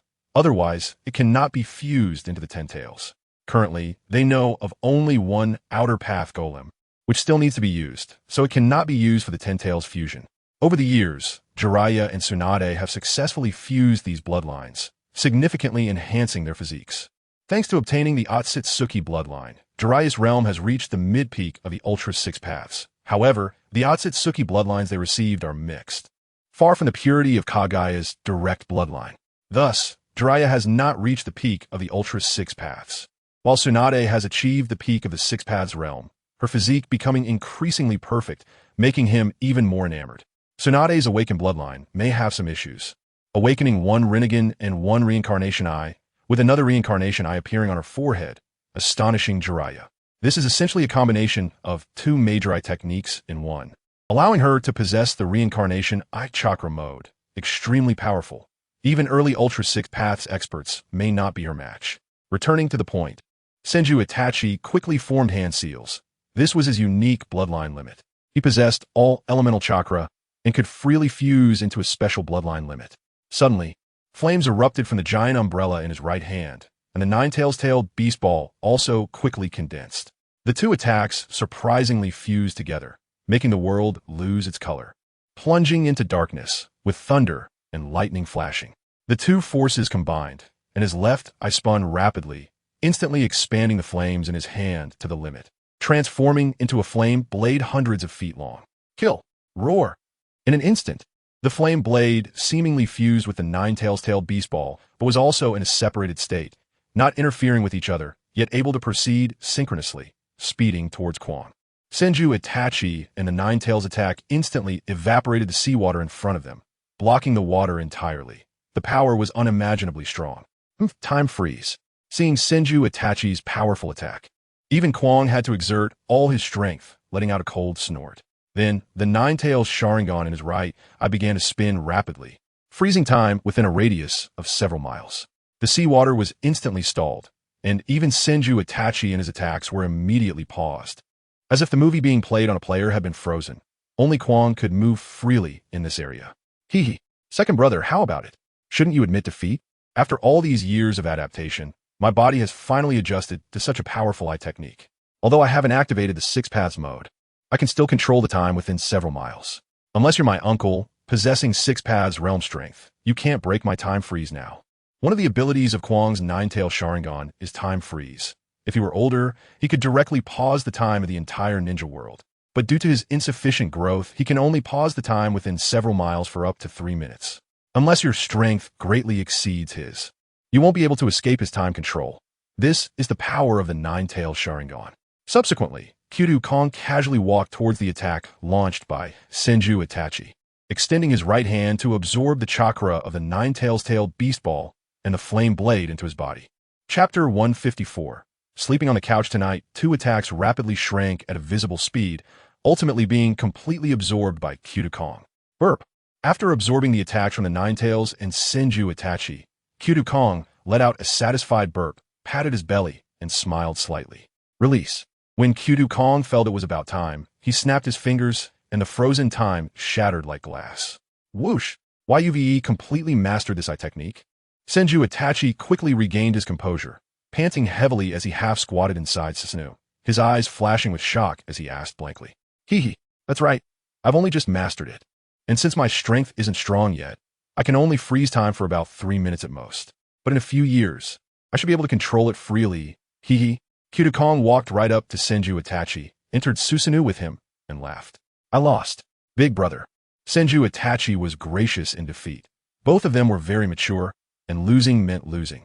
He looked at Kyudo Kong and reluctantly called out, "Hee hee, hey, big brother is here." Kyudo Kong looked at Senju Itachi, patted his shoulder, and made a strange noise. "Let's go. Dad will be looking for us again soon." Hee hee. Looking at Senju Itachi, Kyudo Kong grinned, then lightly tapped, causing Susanoo to shatter, and the nine tails turned into smoke, disappearing from spot. Kyudo Kong then directly pulled Senju Itachi's shoulder and vanished, and the next second, they were back in their room. However, they didn't notice that behind them, a white figure had appeared at some point, frowning with a chicken feather duster in hand. "Hee hee, Dad, didn't notice. Let us go find Mom for lunch." Kyudo Kong returned to his room, saw the door tightly closed, and thought Jiraiya hadn't come, chuckling. Just as Kyudo Kong was about to leave the room with Senju Itachi, a cold voice suddenly reached their ears, making them feel a chill run down their spines, and they mechanically turned their heads. There stood Jiraiya, looking at them with a slight smile, his right hand softly patting his left hand with the chicken feather duster, but that smile seemed a bit sinister, as if a sheep was walking into a tiger's den. "Ah, second brother, you're blocking the way. I'm leaving first." Kyudo Kong was startled by Jiraiya, jumping up and vanishing in an instant. "Ah, is it necessary? Uncle, my big brother pulled me out. I don't know anything." Quack, quack, quack. Seeing Kyudo Kong's reaction, Senju Itachi felt like he saw a few crows fly over his head, scratching his head awkwardly as he looked at Jiraiya. When he opened his eyes again, he found that Jiraiya had already grabbed Kyudo Kong and was ready to swing the chicken feather duster. "Ouch! Ouch! Help! Mom! Dad is hitting me! Dad is hitting me! Ouch! Ah!" Kyudo Kong had just used a space ninjutsu to leave, but in the next second, he felt dizzy and found himself caught in Jiraiya's grasp, feeling a fiery pain in his rear, and he immediately shouted, "You think you can run? You've learned some skills, huh? You think you can sneak out? You think you can sneak out? Look at you, messing with your little brother. Is that how you behave as an older brother? And often causing tsunamis at sea. Look at your skills, now why can't you handle it?" Slap, slap, slap. Jiraiya held Kyudo Kong with one hand while the other quickly swung the chicken feather duster, continuously hitting his backside while muttering, "Ouch, ouch. Dad, I want to do it again, I swear." Faced with Kyudo Kong's cries, Senju Itachi felt helpless and could only shrug and watch the commotion. As the saying goes, strict teachers produce excellent students. Strict fathers raise filial sons. Jiraiya was never easy on Kyudo Kong. After all, he couldn't really hurt him. So he went all out, giving Kyudo Kong another taste of what a strict father was like. "Bang! Jiraiya, what are you doing?" At that moment, Kyudo Kong's savior arrived. A tall, voluptuous beauty opened the door and walked in, shouting at Jiraiya, "Wah! Mom, Dad is bullying me. He is hitting me. He is hitting me, wah!" Kyudo Kong saw his savior arrive and immediately pouted, tears streaming down as he looked at Tsunade with a pitiful expression. My dear wife, what brings you here?" Hearing Tsunade's voice, Jiraiya's movements paused, and he quickly put away the chicken feather duster, holding Kyudo Kong in his arms with a grin. "Little Nine, are you okay?" Tsunade saw Kyudo Kong's tears and felt a pang of heartache, quickly rushing forward to hug him tightly, asking with concern, "Wah, Mama, but hurts so much. Dad is bullying me, wah." Kyudo Kong cried into Tsunade's arms. Tsunade pulled down Kyudo Kong's pants and saw a faint red mark inside. Even though it was light, it made her heart ache terribly. "It's okay, it doesn't hurt, it doesn't hurt." After seeing the bruise on Kyudo Kong's backside, Tsunade shot a murderous look at Jiraiya. Then her right hand glowed with green chakra, directly applying it to his little behind, and the bruise instantly vanished. "You will sleep on the couch tonight." Tsunade then carried Kyudo Kong away, coldly telling Jiraiya. Kyudo Kong, holding on to Tsunade, looked back at Jiraiya and made a face, then giggled. This kid is really asking for it. Hearing Tsunade's words, Jiraiya's mood sank. After all, he would have to sleep on the couch tonight. Seeing Kyudo Kong like this made him grit his teeth in anger as he muttered to himself. "Well then, Uncle, I'll be leaving first, hee hee." Seeing Jiraiya's expression, Senju Itachi couldn't help but chuckle internally, then quickly fled the scene. His uncle was too scary. It was better not to encounter him. The best strategy was to slip away early and avoid trouble. Chapter 155. Tsukumo Hataki's suicide in this day and age. What a hard life it is. Sigh. Everyone had left, leaving only Jiraiya alone, a lonely figure, sighing as he thought about having to sleep on the couch tonight. A year and a half later. It was now June of the 44th year of Konoha. The Third Shinobi World War had finally ended, and the entire ninja world had returned to its previous peace. The 5 great shinobi villages battled fiercely, ultimately resulting in a tragic victory for Konoha, with the war lasting a full 7 years. Konoha lost a total of 25,000 ninja, with 3,000 severely injured and unable to become ninja again, and 8,000 lightly injured. More than half of the casualties were newly graduated genin from the ninja school. The number of ninjas in Konoha has significantly decreased, with nearly half of the over 40,000 ninjas lost, leaving only a little over 10,000, which is a heavy loss. Other ninja villages are also struggling, each losing around 10,000 ninjas. Although this number is not much compared to Konoha, for their villages, the loss represents more than half of their ninja reserves, and only about 30% are capable of fighting. Oh, we have won. Everyone in Konoha cheered with joy at the victory of the battle. Although their friends and family had died, they had successfully survived, which was a matter of great relief and enough for them to be happy. The remaining 3 armies at the borders began to retreat into the village, carrying the joy of victory, but walking with heavy steps towards Konoha. Meanwhile, a major incident occurred in Konoha, creating a dark shadow over the entire Hitaki family. Did you hear? It is said that Lord Tsukumo gave up his mission to save his teammate. This is huge news. I heard that person even criticized Lord Tsukumo, saying he was meddling and questioned why he wanted to save him, insisting that the mission should come first. He was not wrong. Ninjas are born for missions and cannot abandon them for personal reasons. Indeed, those who break the rules are useless. That is not right. If you say that, who would dare to entrust their backs to their comrades? That's right. Those who break the rules are useless. But those who do not cherish their comrades are even worse than useless. I believe Lord Tsukumo did nothing wrong. Wrong is wrong. What is there to argue about? Right. Wrong. In an instant, the village split into 2 factions, one claiming that those who break the rules are useless, and the other asserting that those who do not cherish their comrades are even worse.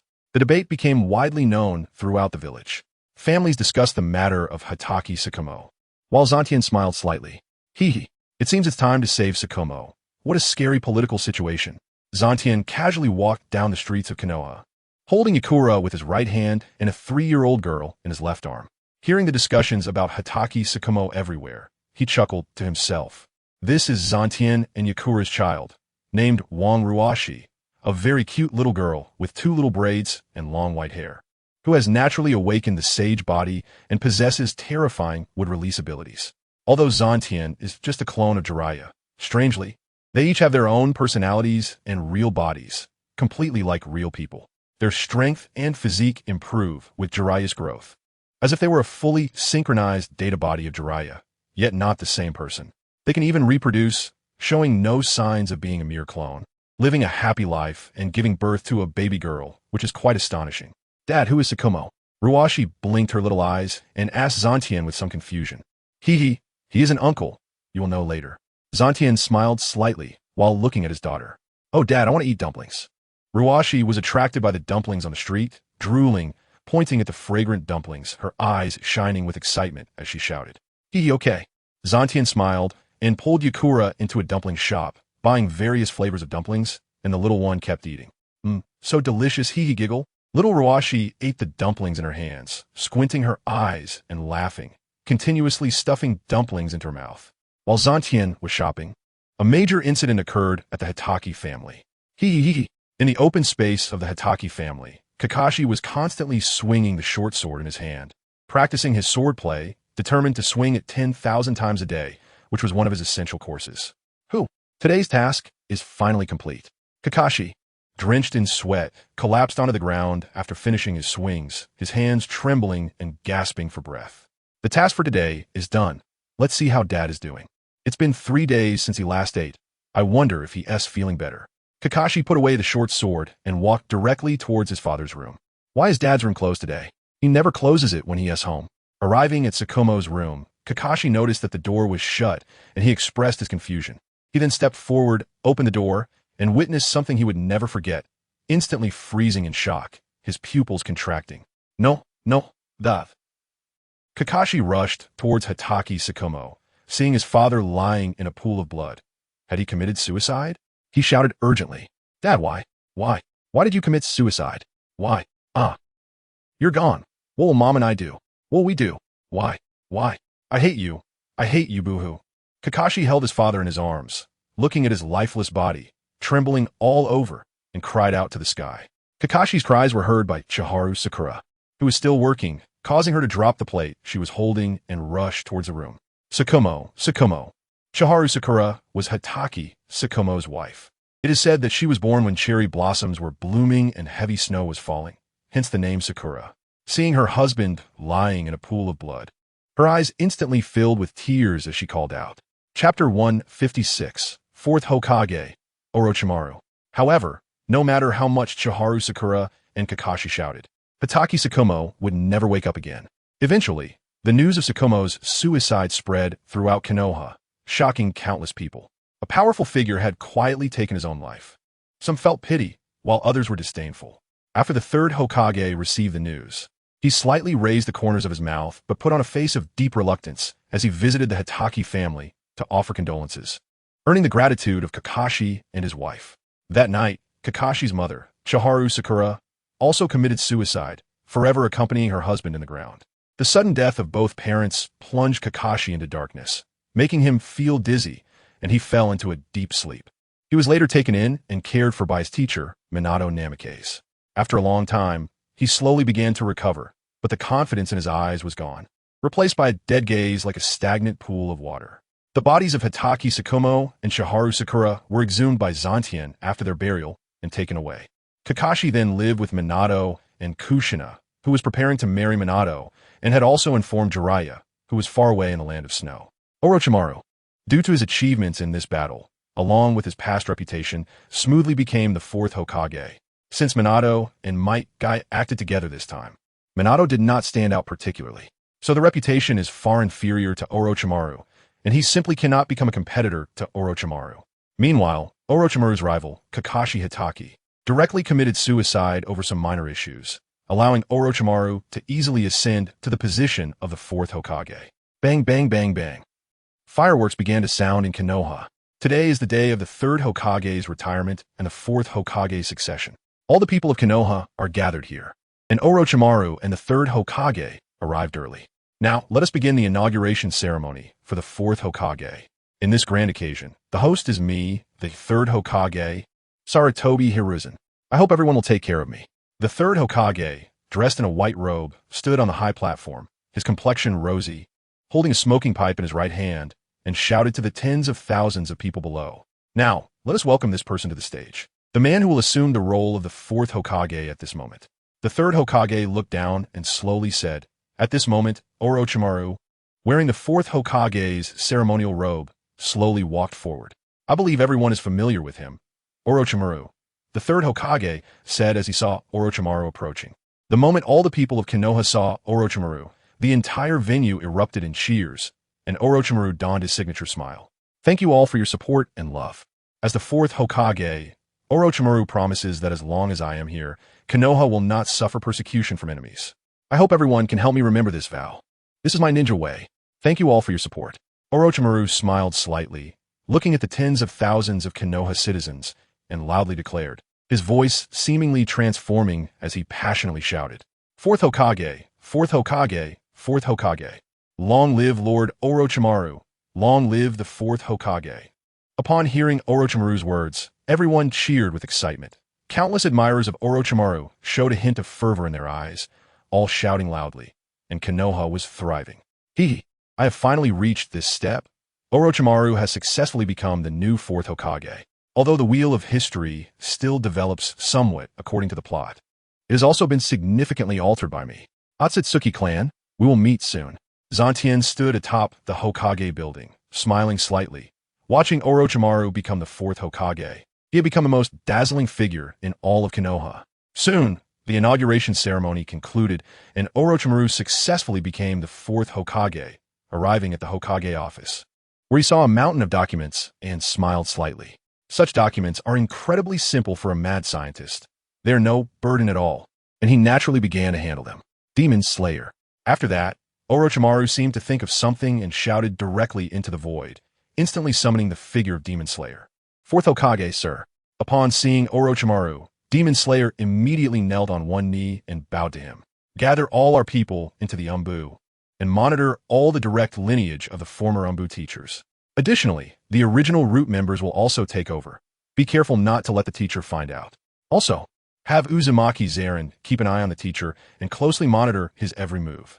It would be best to find the pair of eyes that Uchiha Kagami had before. Orochimaru looked at Demon Slayer and smiled slightly, then said softly, "His power has already become very strong, with over 30 loyal subordinates possessing eternal Mangeki Sharingan. However, some of them are failed experiments. Even with eternal Mangeki, they cannot reach the strength of a Kage. Their abilities are average, and their awakened Mangeki abilities are quite useless. Some can at most control tools or manipulate bodies with puppet techniques, which are nearly ineffective, but unexpectedly, they can still contend with those of Kage-level strength for a while." "Yes, fourth Hokage, sir." After that, Demon Slayer disappeared from the spot and began the power struggle in Konoha. "Hee, teacher, your time has passed. From now on, you only need to enjoy your old age in peace. As for power, you'd better not think about it. You are already old, and the future ninja world is no longer suitable for a leader like you." After Demon Slayer left, Orochimaru's lips curled up slightly, and he murmured.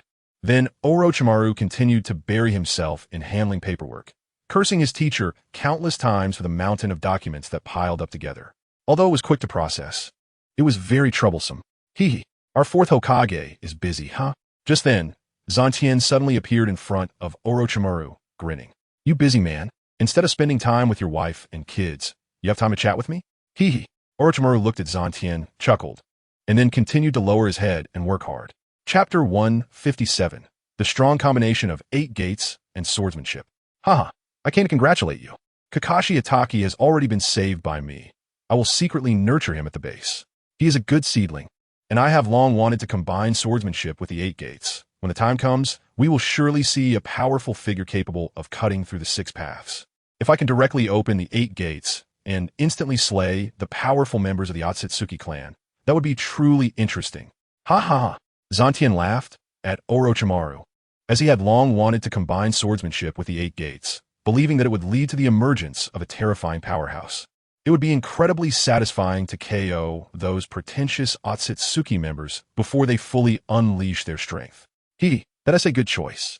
I've made new progress in my research as well.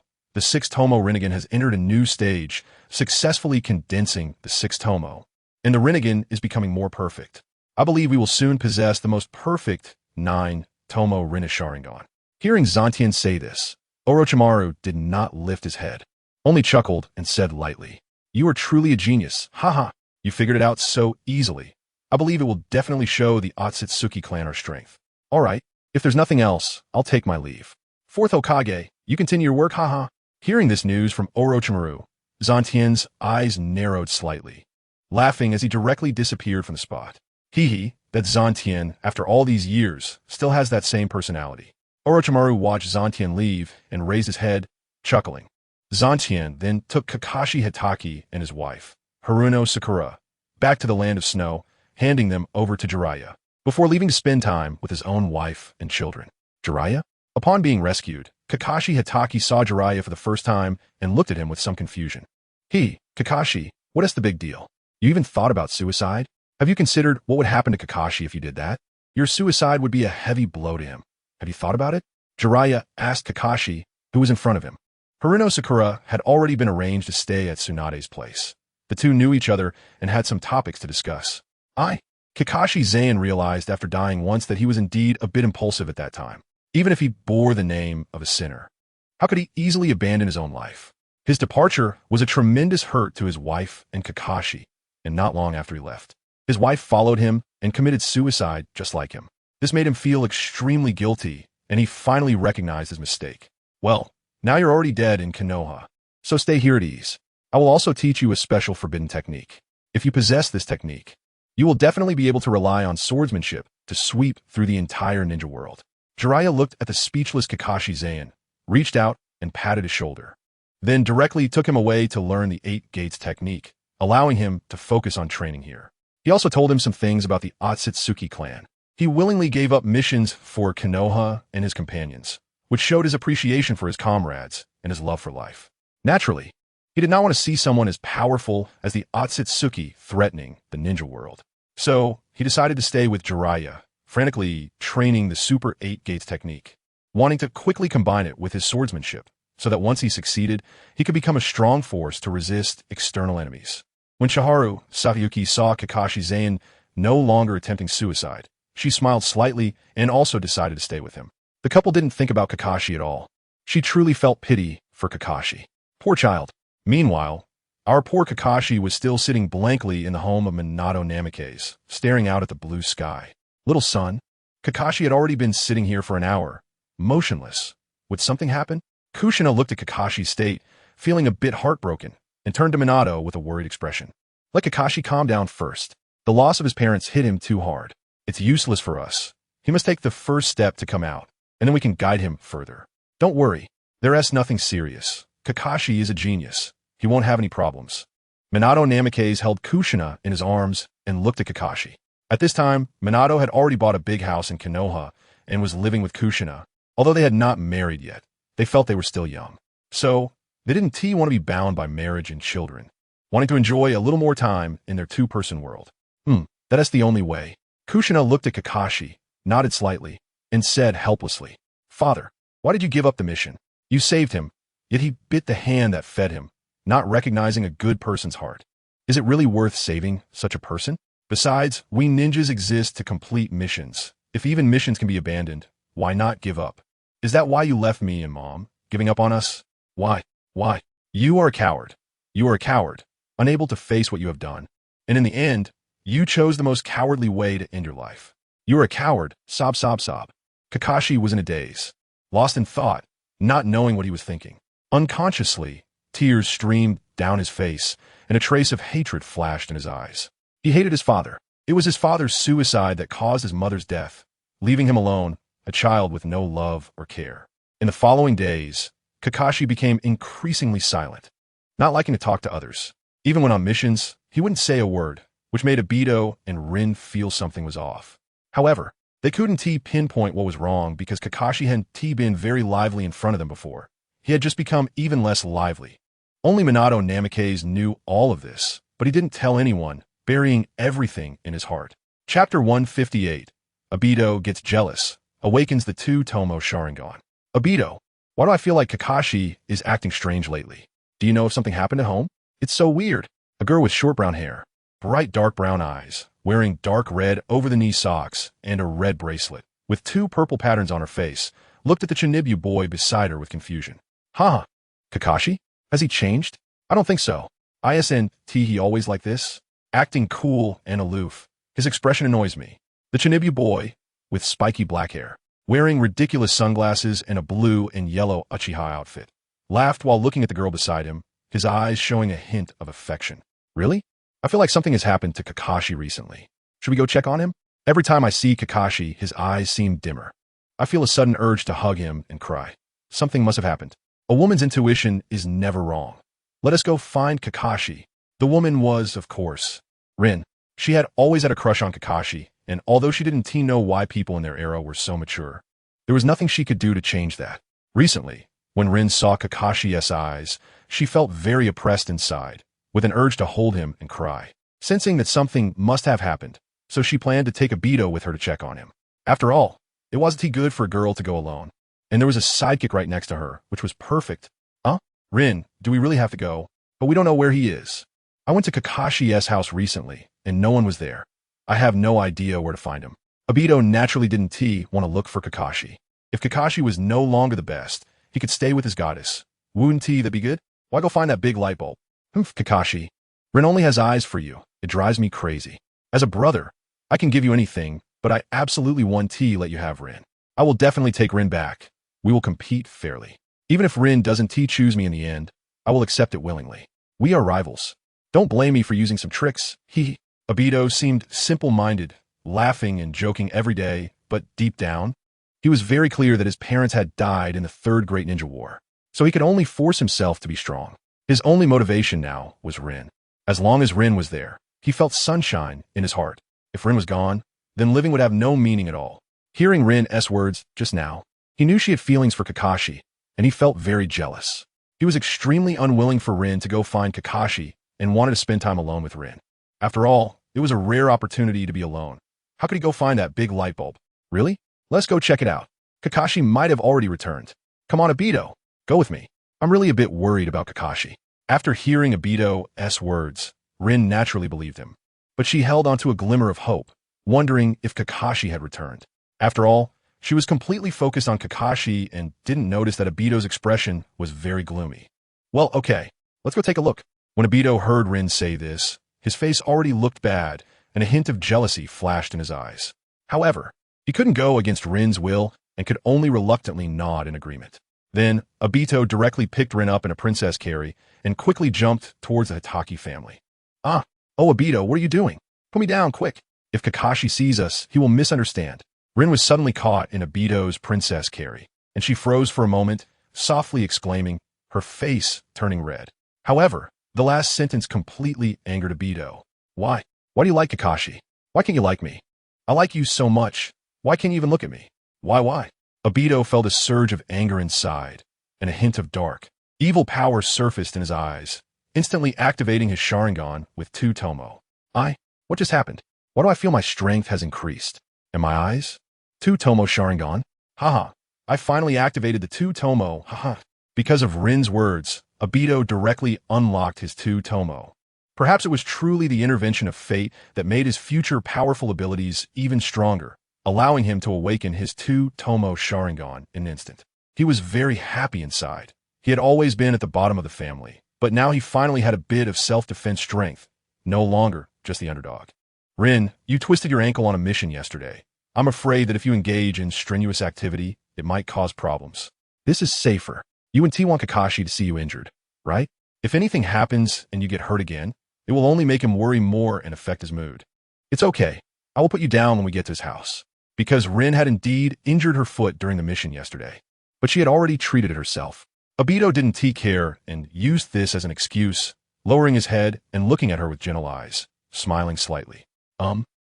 Rin suddenly felt that Obito seemed a bit different. Whenever she saw him, for some reason, her heart felt very at ease.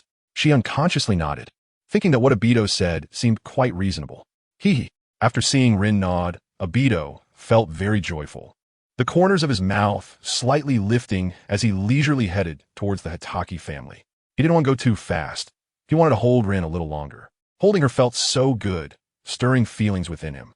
A place that could be reached in 5 minutes. Obito held Rin and took a full 20 minutes, and Rin, with her face slightly red, didn't he even notice how quickly time passed. We're here. Although a bit unwilling, if he could, he really wanted to fly around the world holding Rin and never let go. Chapter 159. Obito's inner calculations, but reality forced them to stop in front of Kakashi's house. After stopping, he looked at the shy Rin in his arms and said, ah. Upon hearing Obito's voice, Rin quickly jumped out of his arms, her heart unconsciously racing as she saw the Hitaki family's entrance and exclaimed shyly, Seeing Rin so cute, Obito smiled slightly. Her appearance was very healing to him. In his world, having only her was enough. Oh, Obito, let us go ask. Let us see if Kakashi is home. Rin clearly hadn't recovered yet. Looking at the entrance of Kakashi's home, her face flushed as she shyly said, I'll knock on the door, Seeing Rin say this, Obito chuckled and then walked up to knock on the door. Bang, bang, bang. Kakashi, are you there? Kakashi, open the door. Seeing the front door tightly shut, Obito hurriedly stepped forward to knock and shouted loudly. Creak. Soon, a middle-aged man around 40 came out, looking at Obito and Rin with some confusion. Young Master Obito, Miss Rin, the young master is not home. In fact, the Hitaki family still had clan members. They just had never been released. They all followed Kakashi into the Umbu. In the original story, the Hitaki clan were also loyal guardians of the Hokage lineage. After Kakashi's father died, Kakashi became the head of the family and entered the Umbu, taking all the clan members with him. Therefore, it was impossible to see the Hitaki clan members outside, and the middle-aged man who opened the door was the strongest under Hitaki Sakumo, Hitaki Saku. Hitaki Saku was actually Hitaki Sakumo's younger brother, a cousin, and was very skilled in swordsmanship, though not as outstanding as his brother. With strength only at the peak of the shadow level. The Hitaki family is known for its swordsmanship, with a legacy that has continued from the Warring States period to the present without interruption.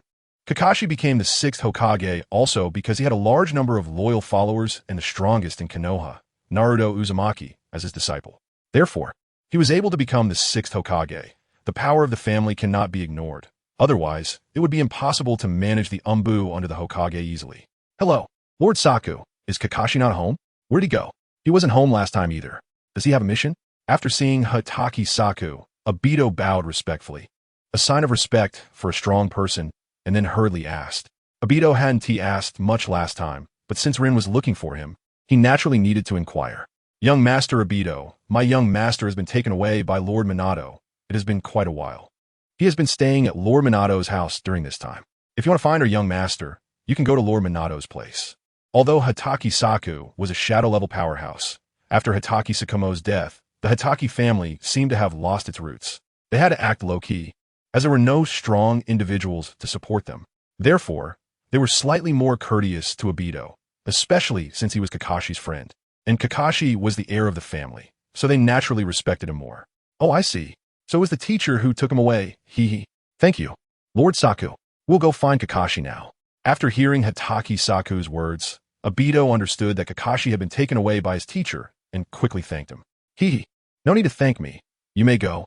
Hatake Saku smiled slightly at Obito. Then we are leaving, Lord Saku. Obito smiled and nodded, then directly disregarding Rin, picked her up in his arms and flew away. This scene was witnessed by Hatake Saku, who also knew the girl, as she seemed to be the one his young master liked. However, seeing Obito carry her away, he was stunned and let out a helpless sigh before closing the door. Big brother, why do you have to do this? This is such a huge blow to Kakashi. If he finds out that the woman he likes is with someone else, that would be another blow. Sigh. I also need to break through my cultivation quickly. Otherwise, without a strong presence in the Hatake family, it will be hard to stand firm in Konoha. Kikuchi Zayu's eyes were somewhat dim as he thought of his cousin, Kikuchi Zan. A hint of melancholy flashed in his gaze as he remembered the disheartened Kakashi and grew even more worried. Kakashi is the first genius in our family's history. I hope he won't suffer any harm in the future. As for the Kikuchi sword technique, I haven't mastered it yet, and with my elder brother gone, how can I pass on the complete Kikuchi sword technique to Kakashi? Sigh. It's all my fault for lacking skill and talent. Kikuchi Zayu was currently very troubled. He hadn't grasped the essence of the Kikuchi sword technique. Although he was a shadow-level powerhouse, his strength was nowhere near that of Kikuchi Zan. He was simply someone who could be defeated in one strike. Therefore, if it were up to him to guide Kakashi, it would definitely slow Kakashi's progress in swordsmanship, which was another source of his distress. The Kikuchi sword technique also requires an enormous amount of chakra. Without chakra, one cannot effectively use the sword technique, making it difficult for the Kikuchi family to produce geniuses. Now that Kakashi has finally emerged, it's disheartening that there are no skilled masters in the family to teach him swordsmanship. It seems I must begin seclusion to study the sword technique. Otherwise, my current skills are inadequate to guide Kakashi properly. Obito, what are you doing? Someone was just watching. Rin exclaimed, feeling a mix of embarrassment and anger as Obito suddenly hugged her. What if Kakashi misunderstands? Rin was inexplicably taken away by Obito, feeling quite flustered. When there were no people around, it wasn't a big deal, but someone from the Kikuchi family had seen them just now. If she were to marry into the Kikuchi family in the future, what would others think of her? Being so openly hugged would certainly lead others to misunderstand their relationship, which made Rin quite unhappy. Haha, I didn't notice before. I was just focused on finding Kakashi, Obito replied, pretending to be oblivious to Rin's anger. Seeing her a bit upset, he quickly added, don't be angry, I'll definitely pay attention next time, and once he hug you in front of others, hee. Oomph. Do you think it will be next time? Dream on, Rin retorted, her face reddening as her heart raced, quickly turning her head away from Obito. Hey, no. There absolutely won't be a next time. Obito chuckled foolishly, but inside he was very happy. Looks like I'm still pretty good at flirting, huh? Rin, don't worry, I won't let anyone else have you. I will work hard to make you happy. Looking at the beautiful scenery in the distance, Obito felt a great joy in his heart, even more determined to win Rin over and ensure her happiness. Soon, the two arrived at the door of Inameke's Minato's house. Obito gently set Rin down and then knocked on the door. Knock, knock, knock. Teacher, open the door. After putting Rin down, Obito immediately began knocking and shouting. Who is it? At that moment, Minato and Kakashi, along with Kushina, were still having lunch. Hearing the knocking, Kushina quickly got up to open the door, calling out, Who is it? Violent woman. It's me, Obito. Open the door. We're here to find Kakashi. Obito shouted loudly upon hearing Kushina's voice. Although Kushina was their teacher's wife, he had a playful rivalry with her. Of course, this was just a verbal rivalry, as he still quite liked this sometimes gentle, sometimes fierce teacher. Bang! What did you just say? Just as Obito called Kushina a violent woman, the door to the Namake's house suddenly swung open, and Kushina, with her long red hair flying, looked quite intimidating with her furrowed brows, as if she was surrounded by an invisible flame. Ah! Obito saw Kushina's angry expression and felt a flash of delight in his eyes, but he loudly exclaimed in fear. Bang! A small, fair fist came down hard on Obito's head with a loud thud. Ouch! That hurts! Violent woman, Obito felt that familiar pain on his head and felt warm inside, but he quickly covered his head and shouted. Oomph! Oh, Rin is also here. Have you eaten lunch? Would you like to join us? Upon hearing Obito, Kushina was about to raise her fist to hit him again, but when she saw Rin beside him, she immediately softened and asked her, Is it lunch made by Sister Kushina? I love Sister Kushina's cooking the most, hee. Rin exclaimed happily upon hearing that she could eat Kushina's food. They usually ate her cooking during training, which perfectly suited her taste, making her very fond of it. Kushina was momentarily stunned by Rin's words, her eyes lighting up. She kissed Rin on the forehead and then hugged her tightly, rubbing her affectionately. Such a lovely child, so adorable. Rin is such a good girl. Hearing Rin's affirmation made Kushina very happy, and she kept rubbing her face against Rin's, showering her with compliments. Seeing Kushina behaving this way, Obito snorted and turned his head away, not wanting to look at them. All right, come in. Kakashi is inside. After what felt like an eternity, Kushina finally let go of Rin and quickly pulled her inside, with Obito following closely behind, having lost his parents at a young age. The closest people to Obito now were Rin, Kakashi, Minato, and Kushina. Kushina felt like a mother to him, bringing him a sense of warmth. Although they always bickered verbally, his affection for her remained clear. In this world, aside from Rin, these three were the most important to him.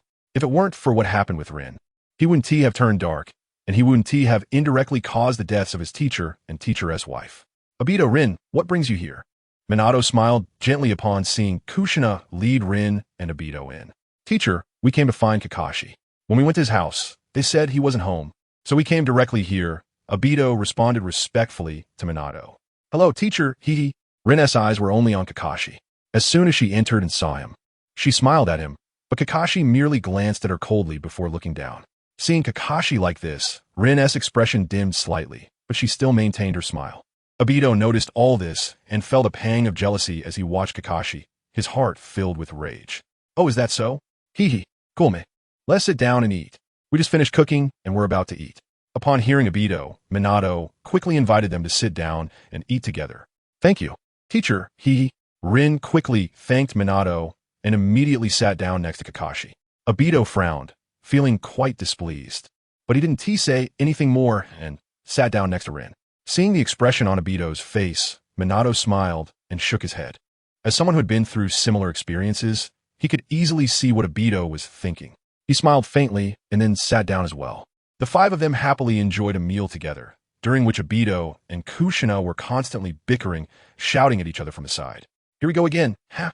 Minato saw the two of them and chuckled, and Rin laughed along. Kakashi's eyes also regained a bit of their luster, as if the stagnant water in them had finally been stirred. Perhaps Obito was the bond that held Kakashi back. Ha! Minato watched Kakashi's change with a slight smile, thinking to himself.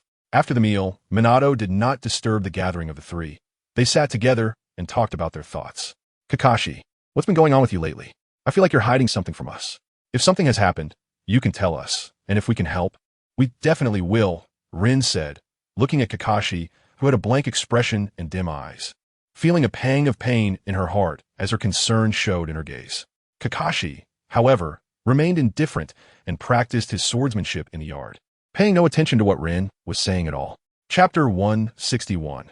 Kakashi vs. Obito. Obito, watching from the side, felt a surge of irritation as he saw his beloved woman constantly trying to please another man, especially since that man was his brother, which made him feel somewhat resentful. He looked at Kakashi with a resentful and angry gaze, wanting to rush up and punch him. Kakashi, Rin is talking to you. Why are you not reacting at all? We care about you too. If you have something to say, we can solve it together, can't we? Even if it can't be solved, just saying it out loud will make you feel better, right? Obito couldn't help it. After all, his goddess liked being a doormat, and wasn't he also one? Being a doormat leads to nothing in the end, but they had no regrets. Huh? Kakashi paused for a moment after hearing Obito's words, but quickly continued to practice his slashing. Obito, you don't understand. However, there was a slight fluctuation in his eyes as he spoke. I don't understand? Of course I don't understand. If you don't tell me, how the hell would I know? We are here for you. Where did the old you go? Where's your confidence? Didn't you say you were a genius? Now you're just a fool, an idiot, Obito yelled angrily after seeing Kakashi's state. Don't advise others to be good without experiencing their hardships. Obito, you don't understand, you don't understand, you don't understand, ah. After hearing Obito's words, Kakashi felt as if he was going a little crazy, trembling all over with bloodshot eyes. You idiot, you must be insane, you're crazy. Rin, let's go, he's lost it. He's a lunatic. Seeing Kakashi like this, Obito knew something must have happened to him, which was why he was acting this way, so he prepared to pull Rin away. However, Rin directly broke free from Obito's hand and walked up to Kakashi. Kakashi, don't do this, please don't. If you're suffering, you can tell us. Aren't we teammates? We're friends too. If you have difficulties, you can share them with us. Don't push us away, Rin said, wanting to hug Kakashi to calm him down. From Kakashi's behavior, she could tell he must have encountered something serious, so she quickly approached him. I'm Yufine. You all should worry about yourselves. Kakashi quickly sheathed his short blade and coldly said, then turned to leave. What? A burden? Is that me? Kakashi said I'm a burden? Rin was stunned by Kakashi's words, standing there in shock with a pained expression, feeling very sad, almost crying but holding it back. Obito, seeing Kakashi say this to Rin, was filled with rage. It was one thing for people to say it about him, but it was completely unacceptable to speak that way about Rin. Anyone who dared to bully Rin would face his wrath. Clenching his fists, veins popping, he rushed toward Kakashi. Damn it, Kakashi, I won't let you bully Rin. I won't allow you to say that about her. Take this. Obito, furious at seeing Kakashi bully Rin, took out a kunai and charged at him with a fierce expression, full of killing intent. He instantly activated his double Tomo Sharingan, constantly shifting to analyze Kakashi's every move, blocking all his blind spots. Just you? Kakashi saw Obito charging at him and snorted coldly, instantly drawing his short blade and swinging at Obito. The white blade aura emitted from Kakashi's short blade instantly sliced through the kunai in Obito's hand, his eyes flashing with disdain. A burden is still a burden, not worth a single blow. After cutting Obito's kunai, Kakashi kicked out at him. Bang! Obito, with his current strength, was no match for Kakashi, who had Jonin-level power, and was kicked away with a scream. Damn it, Kakashi, you will pay for this. Feeling the pain in his stomach after being knocked away, Obito gritted his teeth and quickly formed hand signs. Fire style, great fireball technique. Obito rapidly formed hand signs and instantly spat out a huge fireball, charging towards Kakashi while pushing off the ground with his legs. A little trick. Kakashi, feeling the intense heat from the fireball flying towards him, snorted coldly, casually swinging his blade to slice the fireball in half. Then his figure disappeared in an instant. Where is he? Obito's Sharingan spun rapidly, but he couldn't find Kakashi anywhere. Suddenly, he sensed a dangerous aura behind him. Not good. Although he sensed the danger behind him immediately, Obito couldn't react in time and was kicked away by Kakashi again. As a burden, you should act like one. Your strength is too weak. It doesn't even pique my interest in fighting. After kicking Obito away, Kakashi said coldly. He was already in a bad mood, and Obito rushing at him was just asking for a beating. Kakashi was once very proud as a child, full of confidence. Not the Kakashi with Sharingan who always fought evenly with others. At this moment, Kakashi was known as the genius of Konoha, and none of the geniuses of Konoha were trash. Relying solely on his swordsmanship and self-created Raikage technique, he was also among the best among Jonin. Caught off guard, even elite Jonin could be instantaneously killed by Raikage. Damn it, why am I so weak? Why can't I even protect Rin? Hearing Kakashi's insults and feeling that he couldn't even protect the woman he liked, Obito's inner fury ignited, and the dark power born from love surged forth. A dark and evil power quickly took effect on his eyes, and the two tomo of his Sharingan began to spin rapidly. His heart roared as he looked at Kakashi, filled with killing intent. In his heart, there was only Rin. She was the woman he vowed to protect for life, and he would not allow anyone to bully her. Chapter 162. You can insult me, but insulting Rin? Tobi's anger awakened the three tomo. If anyone did, they would have to step over his dead body. Kakashi had just harmed Rin, which made him furious, and the fact that he couldn't defeat Kakashi only fueled his anger, causing that dark and evil power to manifest again. Fire style, Phoenix Fire technique. In his rage, Toby quickly formed hand seals and unleashed several flames toward Kakashi, controlling the fire to fly rapidly at him. "Oomph, I told you your strength is too weak," Kakashi scoffed, dismissing the jutsu as completely ineffective against him. After a cold snort, he instantly vanished and used body flicker technique to appear behind Toby. "Let me teach you once more what true strength is. This is the consequence of not training properly. If you were in a fight with an enemy, you would already be dead." After appearing behind Toby, Kakashi explained indifferently, then kicked directly at Toby. Slap. Suddenly, Kakashi felt something was off. His kick was unexpectedly caught by Toby's right hand, and a look of surprise flashed in his eyes. "I said, anyone who bullies Rin will be severely punished by me. Kakashi, you may be a genius, but you cannot insult your comrades. Without comrades, you are nothing." Genjutsu, deep despair. Toby's eyes flashed with the 3 Tomo Sharingan, and his bloody gaze locked onto Kakashi's eyes before he activated his Genjutsu. His Genjutsu was also very powerful. Toby had once used the 3 Tomo Sharingan to control the 4th Mizukage, demonstrating his high level of mastery. Of course, it was actually due to the enhancement of his Sharingan techniques, but since he had just broken through to the 3 Tomo Sharingan, his abilities Wooden T increased dramatically right away. He needed more practice. This was also his first time using Genjutsu, and he immediately targeted Kakashi. Not good. Kakashi suddenly felt darkness enveloping him, and he was transported to a world where he witnessed his father's suicide once again. No. This is all fake. It's Genjutsu. This is Genjutsu. Kakashi shouted as he saw his father's suicide, and after a moment, he realized it was fake, that he was currently trapped in Genjutsu. Genjutsu, release. Kakashi quickly broke Toby's Genjutsu and returned to the real world, looking at Toby with some surprise, panting for breath, and was even more shocked to see the 3 Tomo Sharingan in his eyes. 3 Tomo Sharingan? Toby you? Kakashi didn't expect Toby to awaken the 3 Tomo Sharingan. He felt a hint of evil and unease in those bloody eyes, and said with some surprise, "I have to thank you for this. It's all thanks to you. Now my strength has finally reached the level of special Jonin, no longer the bottom of the barrel in your eyes of Kakashi from now on. I want to allow you to bully Rin. Rin is a medical ninja. How can she be a burden? Also, if you have any issues, you can talk to us. Even if we can't solve them, we can help share the burden." Toby saw Kakashi finally talking to them properly, and slightly raised the corners of his mouth, speaking calmly. Although his eyes were only on Rin, he had always regarded Kakashi as a brother. He had been a bit impulsive earlier, but after his strength improved, he gradually calmed down. "I'm sorry, Rin. I wasn't in a good mood and said some extreme things. Don't take it to heart. I'll handle my own matters. There are things you can't solve, and I don't want to talk about them, so you can go." Kakashi's eyes flashed with gratitude, and he recognized this brother even more. He felt that Toby seemed to have matured a lot after awakening the 3 Tomo Sharingan. He put away his short blade and said lightly before turning to leave, "Kakashi." Rin had also come back to her senses at this point. Seeing Kakashi gradually walking away, knowing he was in pain, she wanted to comfort him and reached out to call out to him, but the words "wouldn't he" come out, so she had to give up. "Hey Rin, don't mind him. He's in a bad mood and doesn't want to talk to us. Let us wait and see. Maybe after he thinks about it tonight, he'll come to terms with it." Toby saw the dimness in Rin's eyes and quickly put on a smile, looking at her as he spoke. "By the way, Rin, let us go have barbecue tonight. It's been a while since we had barbecue. My treat, hee." Seeing Rin looking upset and sad, Toby felt very heartbroken, but there was nothing he could do. The person he loved didn't love him back, so he could only pretend to be carefree and invite her to hang out. "No, Toby, I'm not in the mood. Let's go back." Rin saw that Toby was always thinking of her and staying by her side, which gave her some comfort. However, she didn't like him, so there was nothing she could do. She wasn't in the mood to eat barbecue right now.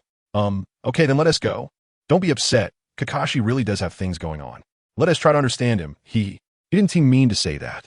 He probably just didn't want us to interfere with his matters, so he spoke harshly to make us leave quickly. You know, Kakashi is someone who speaks harshly but has a kind heart. He cares more than anyone else. To avoid making Rin unhappy, Toby could only play the role of a sycophant, constantly explaining for Kakashi, all just to make her happy. I know, Kakashi didn't mean it. Let us go. Let us go have barbecue. You said you treat, Hearing Toby say this, Rin felt a lot happier and temporarily decided to go have barbecue. Because Toby had helped her so much and always stayed by her side, she felt immensely grateful. After her mood improved a bit, She prepared to go eat with him. Great. Hee. Let us go have barbecue. Without Kakashi, hee. Toby was overjoyed to hear Rin say this, his face lighting up with joy as he quickly looked at Rin and said, Huh. Rin saw how happy Toby was just to have a barbecue with her and smiled slightly, not minding it. Their relationship was still youthful and naive. Her feelings for Kakashi might be because he treated others differently, cold and distant, making it hard for people to approach him, which only piqued her curiosity. Chapter 163. The Handsome Boy in the Forest. Toby, on the other hand, was too lively, which might annoy others if they saw too much of him. However, Rin didn't feel that way. Perhaps it was the allure of the unattainable that kept stirring her heart. She couldn't have Kakashi, so she liked him very much.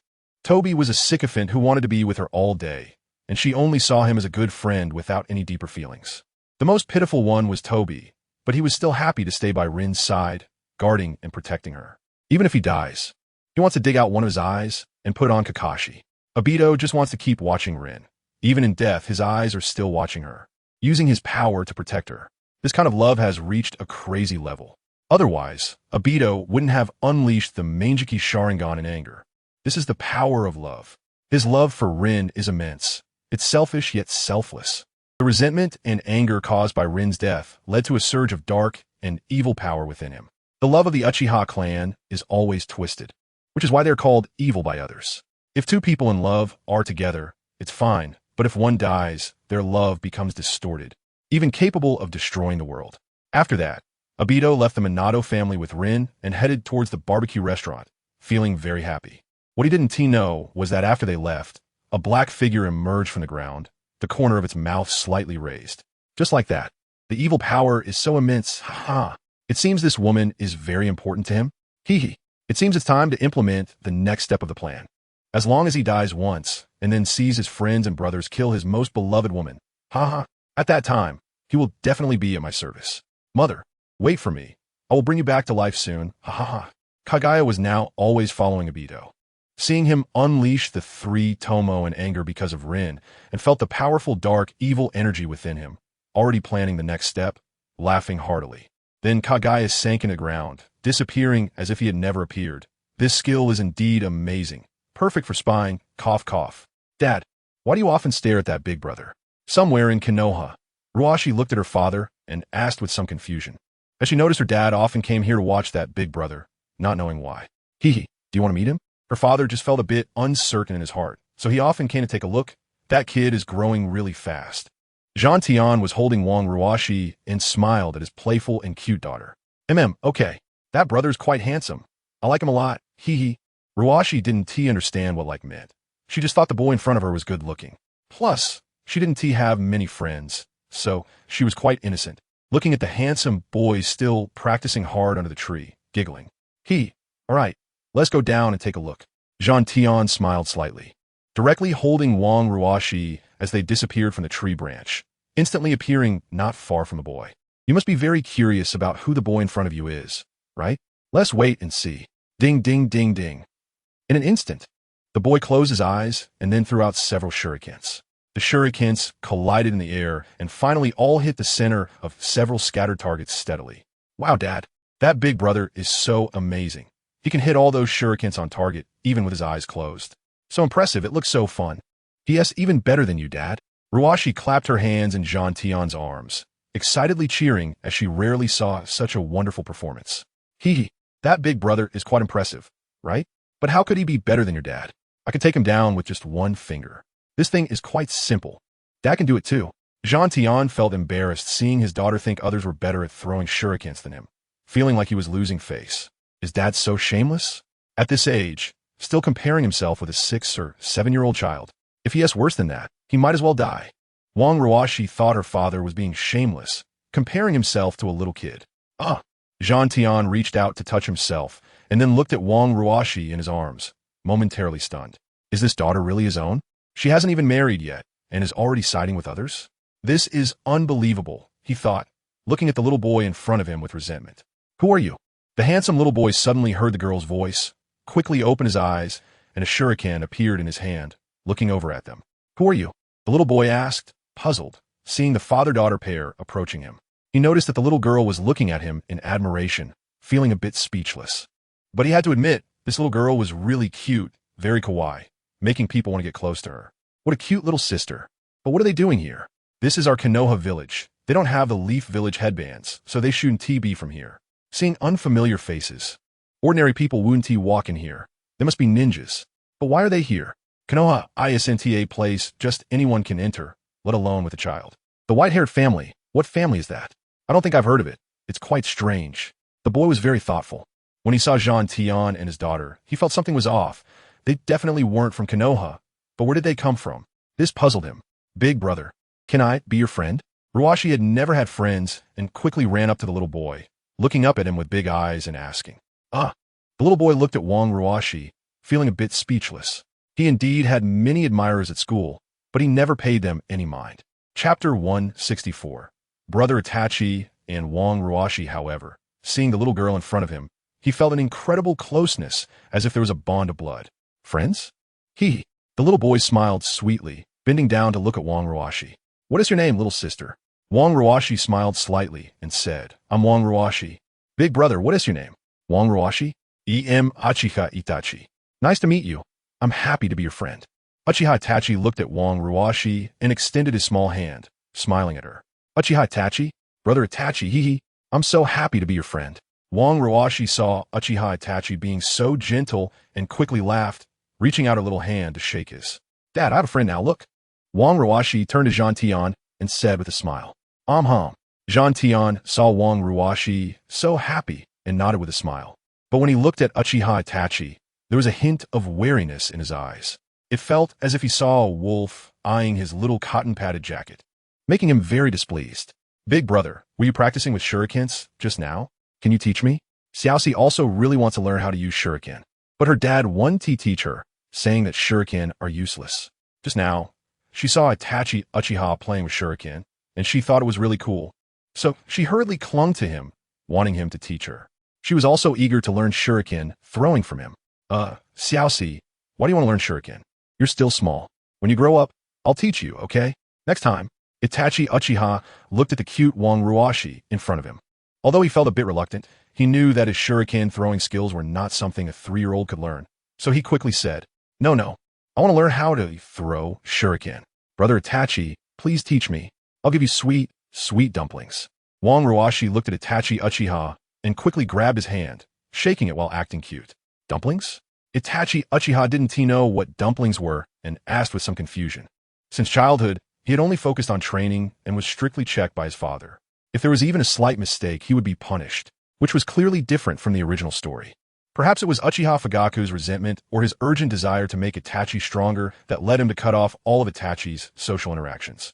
Besides attending ninja school, Itachi would be picked up after class and taken home to train with his father.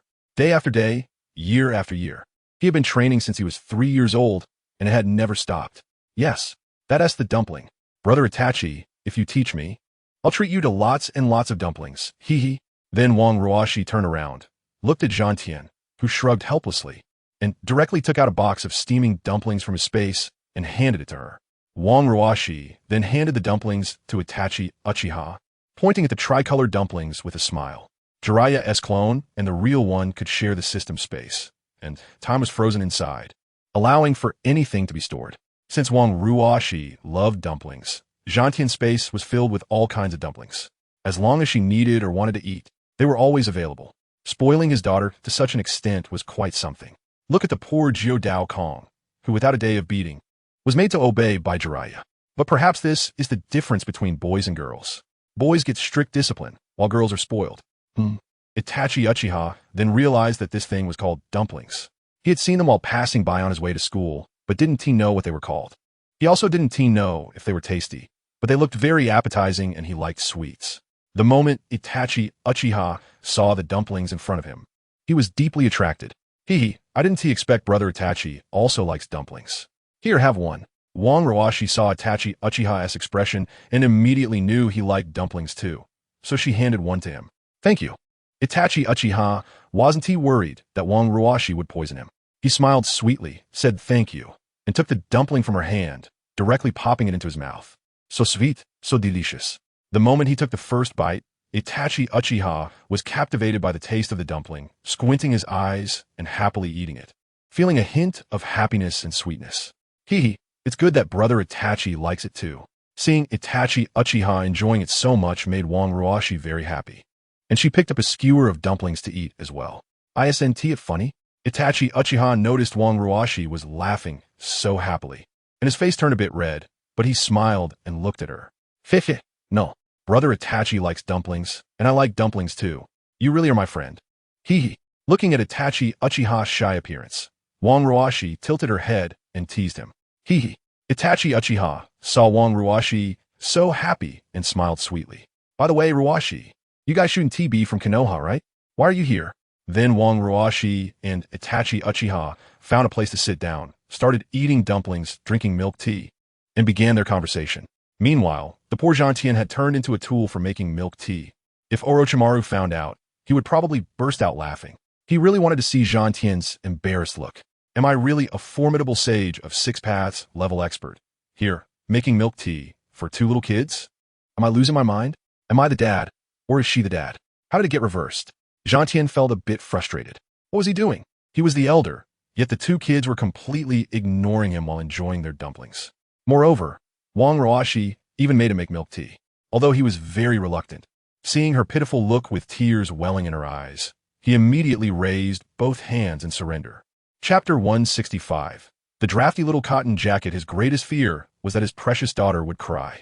Once she started, she would cry endlessly, not stopping until she got what she wanted, bringing him a lot of trouble. Sigh, what kind of cotton jacket is this? This is a drafty cotton jacket, right? What's in it was to bring her down here for no reason. Just like before, a glance and leave would have sufficed. He brought this upon himself. Gentian looked at the 2 giggling kids chatting and sighed deeply. Daddy, I'm out of milk tea. Refill, please. He didn't know how long had passed when Wang Ruashi finished her milk tea and quickly turned to Gentian and shouted, Got it, really troublesome. Gentian frowned at Wang Ruashi's words, speaking somewhat impatiently. He then used repulsion to pour milk tea into their cups, lying back on a tree branch to rest. Brother Itachi, later you'll teach me how to train with shuriken, right? I also want to throw shuriken like you and look cool, hee. After eating and drinking enough, Wang Ruashi looked at Itachi Uchiha beside her and smiled. I'm sure. Itachi Uchiha checked the time. It was still early, and he nodded in agreement. Then took Wang Ruashi to his training spot. First, you need to sense the wind elements and make sure the force in your hands is even. You also need to predict where the shuriken will land the next moment after throwing it. Then throw another shuriken to hit the first one. In an instant, Itachi Uchiha took out a shuriken and began to explain to Wang Ruashi, teaching her all his understanding of shuriken throwing. Now watch closely. I'll slow down the motion. See if you can learn. After explaining to Wang Ruashi, Itachi Uchiha prepared to demonstrate, slowly throwing one shuriken after another as a demonstration. Ding, ding, ding, ding. Although Itachi Uchiha's hands moved very slowly, the speed at which the thrown shuriken flew was very fast. Hood. In an instant, the shuriken accurately struck the previous one and deeply embedded itself into the target. Wow, amazing. Once again, witnessing Uchiha Itachi's performance, Wang Ruashi immediately clapped her hands and danced, saying with joy in her eyes, as if she was happier than if she had hit something herself. Hee. When Uchiha Itachi heard Wang Ruashi praise him like this, he felt a bit embarrassed and smiled foolishly at her. Brother Itachi, it's my turn now, hee. Wang Ruashi looked eager to try, quickly pulling out a few wooden kunai from somewhere and imitating Uchiha Itachi, throwing the kunai out instantly. Whoosh, whoosh, whoosh. Bang, bang, bang. After Wang Ruashi threw the kunai, the second one shattered the first. Then the third shattered the second, and so on. None of the thrown kunai remained intact, clearly indicating a failure. Oh no, I failed, boo-hoo. Wang Ruashi cried out in surprise upon seeing all her wooden kunai destroyed, immediately bursting into tears and looking pitiful. Uchiha Itachi first noticed the wooden kunai Wang Ruashi threw and was a bit puzzled. Was anyone still using wooden kunai? Seeing all the kunai she threw get destroyed, he felt a bit speechless. After all, she was still young, and it was normal for her to struggle with controlling her strength. Then Uchiha Itachi remembered that Wang Ruashi was only 3 years old, and it was normal for her to not control her strength well. The fact that she could shatter the kunai she threw earlier showed that her aim was already quite good and comparatively strong. Xiaoxi, don't cry. Don't be discouraged, try again. This time, use kunai, not your wooden kunai. Seeing Wang Ruashi cry, Uchiha Itachi quickly comforted her and handed her a kunai from his hand. Thank you, brother Itachi. Sniff. Sniff. Wang Ruashi took the kunai Uchiha Itachi handed her, sniffling and looking pitiful. It's okay, try again. This time you can do it. Uchiha Itachi smiled slightly at her and said, Seeing Uchiha Itachi encourage her to believe in herself, Wang Ruashi naturally didn't want to embarrass herself and immediately focused on the target in front of her, throwing the kunai one by one. Ding, ding, ding.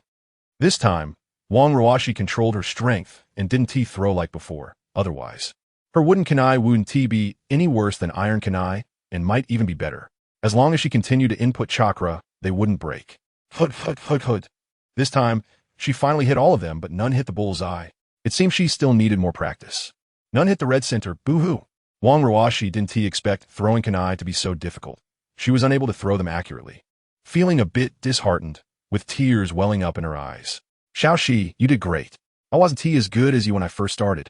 Although you didn't hit the bullseye this time, you hit all of them. When facing an enemy, you can at least hit your target. That's already impressive. With more practice, you'll be able to throw them accurately and hit all of them. So believe in yourself.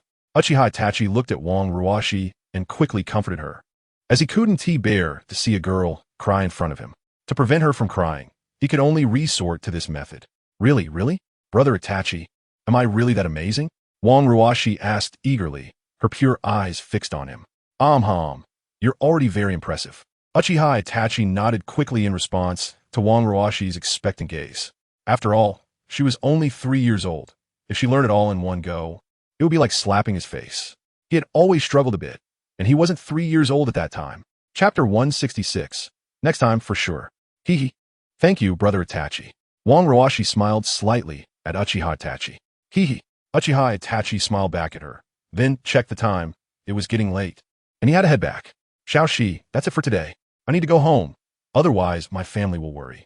I'll teach you again next time. Since it was getting late, Uchiha Itachi prepared to leave and said to Wang Ruashi, Brother Itachi, can't you stay?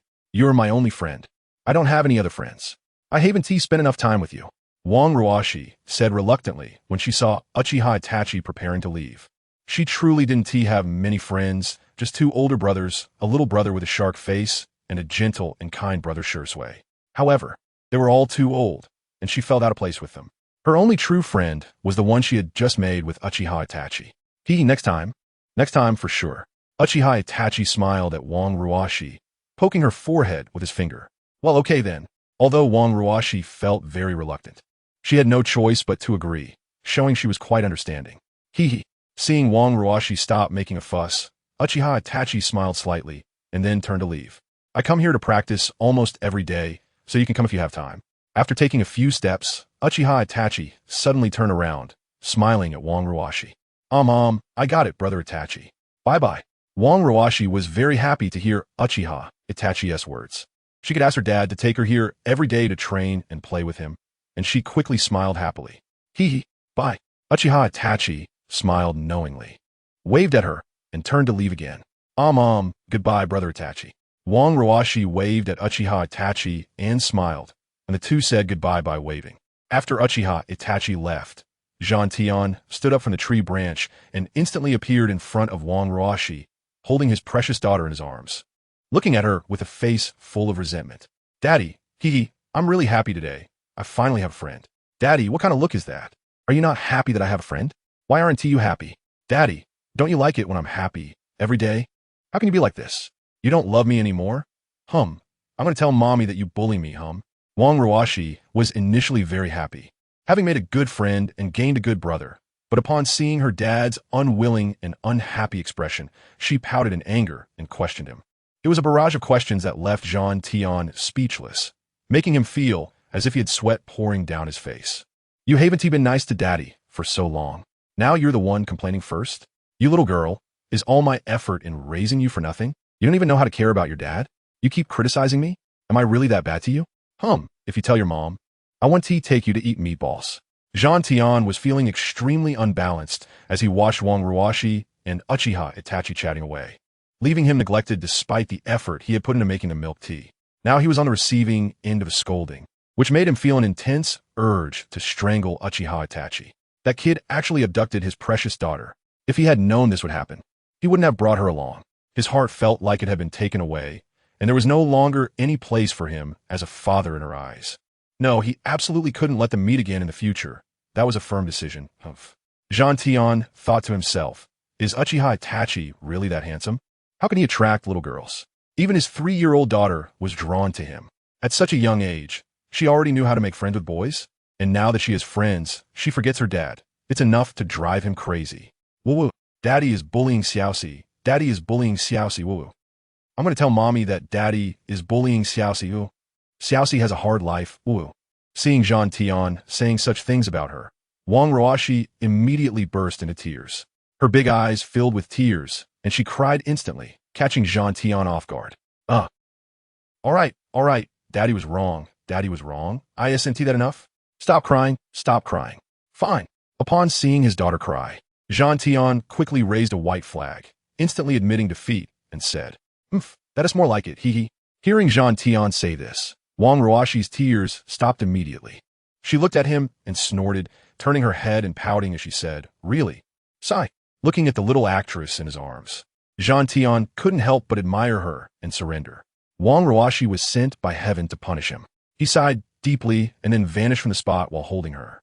Meanwhile, Uchiha Itachi returned to his clan and was about to head to his room when a clan member stopped him. Young master, the clan leader is looking for you and wants you to go over right now. A Uchiha ninja, seeing Uchiha Itachi return, quickly blocked his path and said, my father is looking for me? I understand. Uchiha Itachi was a bit puzzled. His father usually wouldn't call for him at this time unless it was dinner time. However, he didn't think too much about it, nodded slightly, and headed directly to his father's room. At this time, Uchiha Fugaku had already become the clan leader of the Uchiha clan and had awakened the most powerful Sharingan after taking his father's eye, the eternal Mangeki Sharingan. Moreover, more than 4 years ago, he had quietly wiped out the Senju clan in Konoha, which was the price for Senju Hashirama stealing his wife. He hated Senju Hashirama deeply. Even in death, he wanted to take his wife away, which almost drove Uchiha Fugaku mad. Fortunately, after he killed the Senju clan, he completely stepped out of his hatred, as everyone related to Senju Hashirama was dead, except for the unknown whereabouts of Tsunade and Jiraiya. Chapter 167. Is Uchiha Mikuro pregnant? Is Zai coming soon? Everyone else was killed, and Uchiha Fugaku didn't dare to confront Tsunade directly because of her would release. After all, if she appeared and he didn't fully reveal his eternal Mangeki Sharingan, he wouldn't be able to contend with Tsunade. So he chose to give up on killing her, especially with the unpredictable Jiraiya around. He decisively abandoned the idea, and his inner demons had disappeared, allowing his strength to break into the quasi-god stage. If he unleashed his full power, he could crush even early demigod-level experts, and his realm continued to rise. Due to Uchiha Fugaku's great talent and youth, his power steadily increased, but he wasn't very ambitious. Awakening the eternal Mangeki was merely to defeat Senju Hashirama. In the end, he died. Although he obtained the eternal Mangeki Sharingan, he didn't seek too much power. He was already the clan leader of the Uchiha clan, and even the Hokage didn't need to pay him any mind. His power was already substantial. Now Uchiha Fugaku only wanted to raise his son, Uchiha Itachi. Well, father, you called for me? Uchiha Itachi entered Uchiha Fugaku's room and asked quickly. Yes, sit. Uchiha Fugaku looked at his son in front of him with great joy. How could he not be happy with a son who was even more talented than himself? Yes, father. Uchiha Itachi quickly knelt down beside Uchiha Fugaku respectfully and said, Itachi, your strength has grown quite strong. You can apply to graduate from the ninja school next year. Uchiha Fugaku looked at Uchiha Itachi, a hint of a proud smile flashing in his eyes, and asked, so, I came to ask your opinion. Do you wish to continue studying in school? Or do you want to go out and see the world? Although Uchiha Itachi was only 6.5 years old, his strength had already reached the CH Nin level, and he had awakened his 2-Tomo Sharingan. His power was very strong, and he had already reached the stage to graduate from the ninja school. However, he also wanted Uchiha Itachi to have a happy childhood. Although he was strict with him, he genuinely cared for him. Father, I want to apply for graduation. My strength has been progressing very slowly lately, and I need a lot of combat experience to break through quickly. My current strength is still too weak. I want to grow up faster. Upon hearing Uchiha Fugaku's words, Uchiha Itachi felt a surge of joy inside. He had wanted to graduate from school for a long time, but without his father's permission, He had not applied for early graduation. Well, you have ambition. You are truly my son. Then you can apply for graduation next month. Stay for a while longer during this time. Uchiha Fugaku smiled slightly at Uchiha Itachi. Seeing his son like this filled him with joy. He quickly said, as for why it takes a month, it's naturally to arrange for your future team leader. I will definitely insert someone from our family to be your team leader. And I will also place my trusted ones in there to ensure your safety. Many people in Konoha wanted him dead, and if they couldn't eliminate him, they would inevitably target Uchiha Itachi. Therefore, he had to make full preparations. After all, he only had one son. Although his wife was pregnant again, it was still uncertain if it would be a boy. If it turned out to be a girl, he still needed a son. So Uchiha Itachi's safety had to be guaranteed. Okay, father, I understand. I will directly submit my graduation application next month. Uchiha Itachi nodded slightly and quickly said to Uchiha Fugaku, well, there is nothing else. You can go train. Dinner will be ready soon. Uchiha Fugaku smiled and said to Uchiha Itachi, as it was still early for dinner, allowing him to train a bit more. Okay, father, then I will head out first. Upon hearing Uchiha Fugaku's words, Uchiha Itachi quickly nodded and then stood up to leave. Itachi, were you just talking to your father? When Uchiha Itachi stepped out the door, he saw a beautiful young woman. She was Uchiha Itachi's mother, Uchiha Makoto. At this moment, it was obvious that her belly was quite large, probably around 7 or 8 months along. A new baby was expected to arrive soon. Seeing Uchiha Itachi, she quickly asked, Mother, I just talked to father about applying for early graduation. I'm going to train now. Uchiha Itachi smiled slightly at his mother and then glanced at her belly, sharing a knowing smile. He wondered if the baby inside was a younger brother or sister. He was really looking forward to it. He would be a big brother, He was determined to improve his strength quickly to better protect his younger siblings. Although he didn't know whether it was a brother or sister, Uchiha Itachi was very happy to become an older brother. The baby inside was his own sibling, which made him even more eager to enhance his abilities. After all, in a ninja world, only strength could speak and protect the people he wanted to guard. Go ahead. Don't tire yourself out too much. Dinner will be ready soon. Uchiha Makoto said with a smile, a hint of tenderness in her eyes. Got it, mother. Uchiha Itachi nodded with a smile and then left for his training ground. The Uchiha clan's territory was very large and naturally had its own training grounds, but he didn't often train there. Because every time he went, he felt like he was being watched like a monkey with people pointing and commenting on him. Although they all said he was strong and amazing, he just didn't like so many eyes on him. Whether the baby in Uchiha Makoto's belly was Uchiha Sasuke, we would have to wait and see. Heya, bang bang bang bang. In the Konoha forest, a man with thick eyebrows was training a boy with thick eyebrows in boxing. He made the boy punch continuously at least 50,000 times a day, without fail. 49,798 times. Keep going. 202 more. 49,799 times. Come on. The one speaking was the red beast of Konoha, White Guy, who was training his son, White Guy. Over the years, he hadn't pushed White Guy to train, so when there were no battles, he trained with his son every day. The amount of training was more than 10 times that of his son. While White Guy threw a punch, White Guy had already thrown dozens of punches, which could only be described as terrifying. I must work hard. I have to work hard. Youth is about confidence. An unconfident person, no matter how hard they try, is of no value. I believe I can do it. I can surpass my father. I will become the strongest.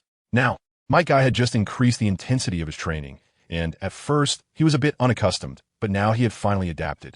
Youth was his symbol of effort. He was desperately trying to catch up to his father's footsteps to become a hero of Konoha and an unparalleled strongman. He could see hope on the horizon, and he absolutely couldn't give up now. He was about to reach 50,000 punches, which would be a breakthrough for him. Every time he broke through, his father would increase the target by 5,000 punches. So he repeated the punches time after time. After punching, he would do push-ups, squats, handstands, and other exercises, each with strict goals. If he didn't meet the standards, he wouldn't be allowed to sleep. He often trained late into the night, and after training, he had to soak in a medicinal bath his father prepared for him. It was said to be concocted by his father's mentor's wife, which greatly helped recover stamina and strengthen his physique, and he had been using it for years. So, even though he was still a teenager, his martial arts skills could easily defeat even Jonin, which was quite terrifying. Moreover, he was already able to permanently open the 8 gates. What does that mean? It had to be said that this was a special move designed just for him. Yeah. He punched continuously, beads of sweat falling to the ground. All right, today's task is met. Now let's do 10 laps of handstands around Konoha. Follow me. After seeing White Guy meet his target, Might Guy quickly stopped his actions and instructed. He was also ready and had already prepared for the handstand, just waiting for Might Guy. Yes, father, this is youth. Youth is meant to be blossomed. Then Might Guy flipped over and began walking on his hands, with the father and son duo walking hand in hand through Konoha, attracting countless onlookers and attention. Look, that's Lord Guy. Lord Guy is really working hard. That must be Lord Guy's son, right? He has been so diligent since childhood. He will definitely become as strong as Lord Guy in the future. Yeah, if my child were as hardworking as Lord Guy's son, he wouldn't still be a genin at this age. Lord Guy's strength is impressive. I really want to become his disciple. You? Look at Lord Guy. He does at least 10 laps of handstands every day. Can you even do 1 lap? TCH, I don't want to learn this. I can learn something else. Lord Guy is a force to be reckoned with in the ninja world because of his martial arts. It's really amazing. Yeah, I've never heard of martial arts being this powerful. Seeing Lord Guy really breaks our previous notions. Who says so? I heard Lord Guy was also very talentless in the past, but he became a disciple of Jiraiya, so he later surpassed others and became the pillar of Konoha. Lord Jiraiya is also impressive. If he hadn't left Konoha to travel the world, he might have had a share in becoming the 4th Hokage. Sure, what are you saying? Lord Orochimaru is also very powerful, on par with Lord Jiraiya. Right, I spoke out of turn. Let us go. Because Might Guy was taking Might Guy around Konoha, many citizens and ninjas saw them, discussing and marveling at their strength, as well as Jiraiya's strength. In his early years, Might Guy was considered a foreign student, relying solely on martial arts. He couldn't graduate from the ninja school, so he kept repeating the year until he was chosen by Jiraiya to become his disciple. This was why Might Guy, even though older than Namake's Minato, was still in the same class. After all, before Might Guy, there were no other martial arts experts besides the Kagaya clan. Therefore, martial arts were hard to be recognized by the public. Relying only on martial arts made graduation very difficult. A student who couldn't even use the Shadow Clone Jutsu wouldn't be allowed to graduate by any teacher. Going to the battlefield like that was worse than being cannon fodder. At least cannon fodder could use some ninjutsu to set a fire. What about martial arts? A genin with martial arts would probably be burned before even reaching the enemy. Moreover, it wasn't a bloodline limit, so it naturally wouldn't be recognized by others. Ninja development is comprehensive. One must be proficient in martial arts, ninjutsu, jinjutsu, etc. Otherwise, it will be hard to complete missions. Dad, they all say you are a hero, but what is a hero? Also, where's Lord Jiraiya now? I haven't seen him in a long time and almost forgot what he looks like. Might Guy asked as he and Might Guy walked on their hands, hearing countless rumors around them. He a hero, huh? As long as you have the strength to protect the people you want to protect, that makes you a hero. Jiraiya-sensei is elusive, and I don't know where he is, but with his immense power, he can go anywhere in the world. Might Guy smiled at Might Guy and said, recalling Jiraiya's strength, his resolve to work hard became even firmer. He wanted to surpass everyone and become the strongest man in the world. Protecting the people he wants to protect? After hearing his father's words, Might Guy fell into deep thought and then revealed his signature smile. That's right. From now on, I will train hard, protect dad and mom, and protect everyone in the village. I want to be a hero, a big hero, Then Might Guy said with a smile. As he reflected on the people he wanted to protect, his conviction solidified. He wanted to become a great hero, protecting those he cared about. Haha, this is youth. Guy, accelerate forward. After hearing this, Might Guy laughed heartily, and then his hand movements suddenly quickened.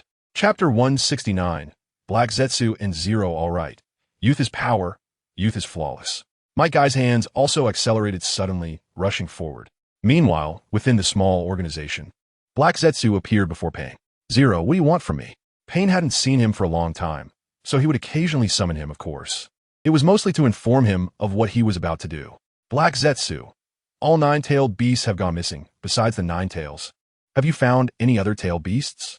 Pain asked expressionlessly, looking at White Zetsu. Black Zetsu is the Akatsuki's information gatherer, always the one to collect intel. But now with all 8-tailed beasts gone, it was naturally time to send him out to search. There is still no news, but I am urgently searching. I should have news soon. Black Zetsu frowned slightly and said, no, he didn't actually have a frown. It's been so long. The 9-tailed beasts have mysteriously disappeared. Could it be that others are involved? Pain looked at Black Zetsu, knowing the answer in his heart, but still asking. The previous few tailed beasts were likely in Jiraiya's hands, but after all these years, I still can't find out where Jiraiya is. So I've been getting nowhere. But the other tailed beasts have also mysteriously disappeared. I suspect they were killed.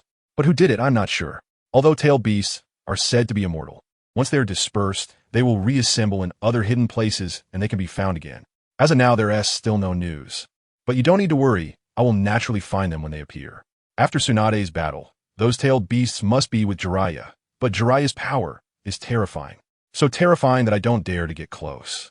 As for why the other tailed beasts disappeared mysteriously, I can't say for sure.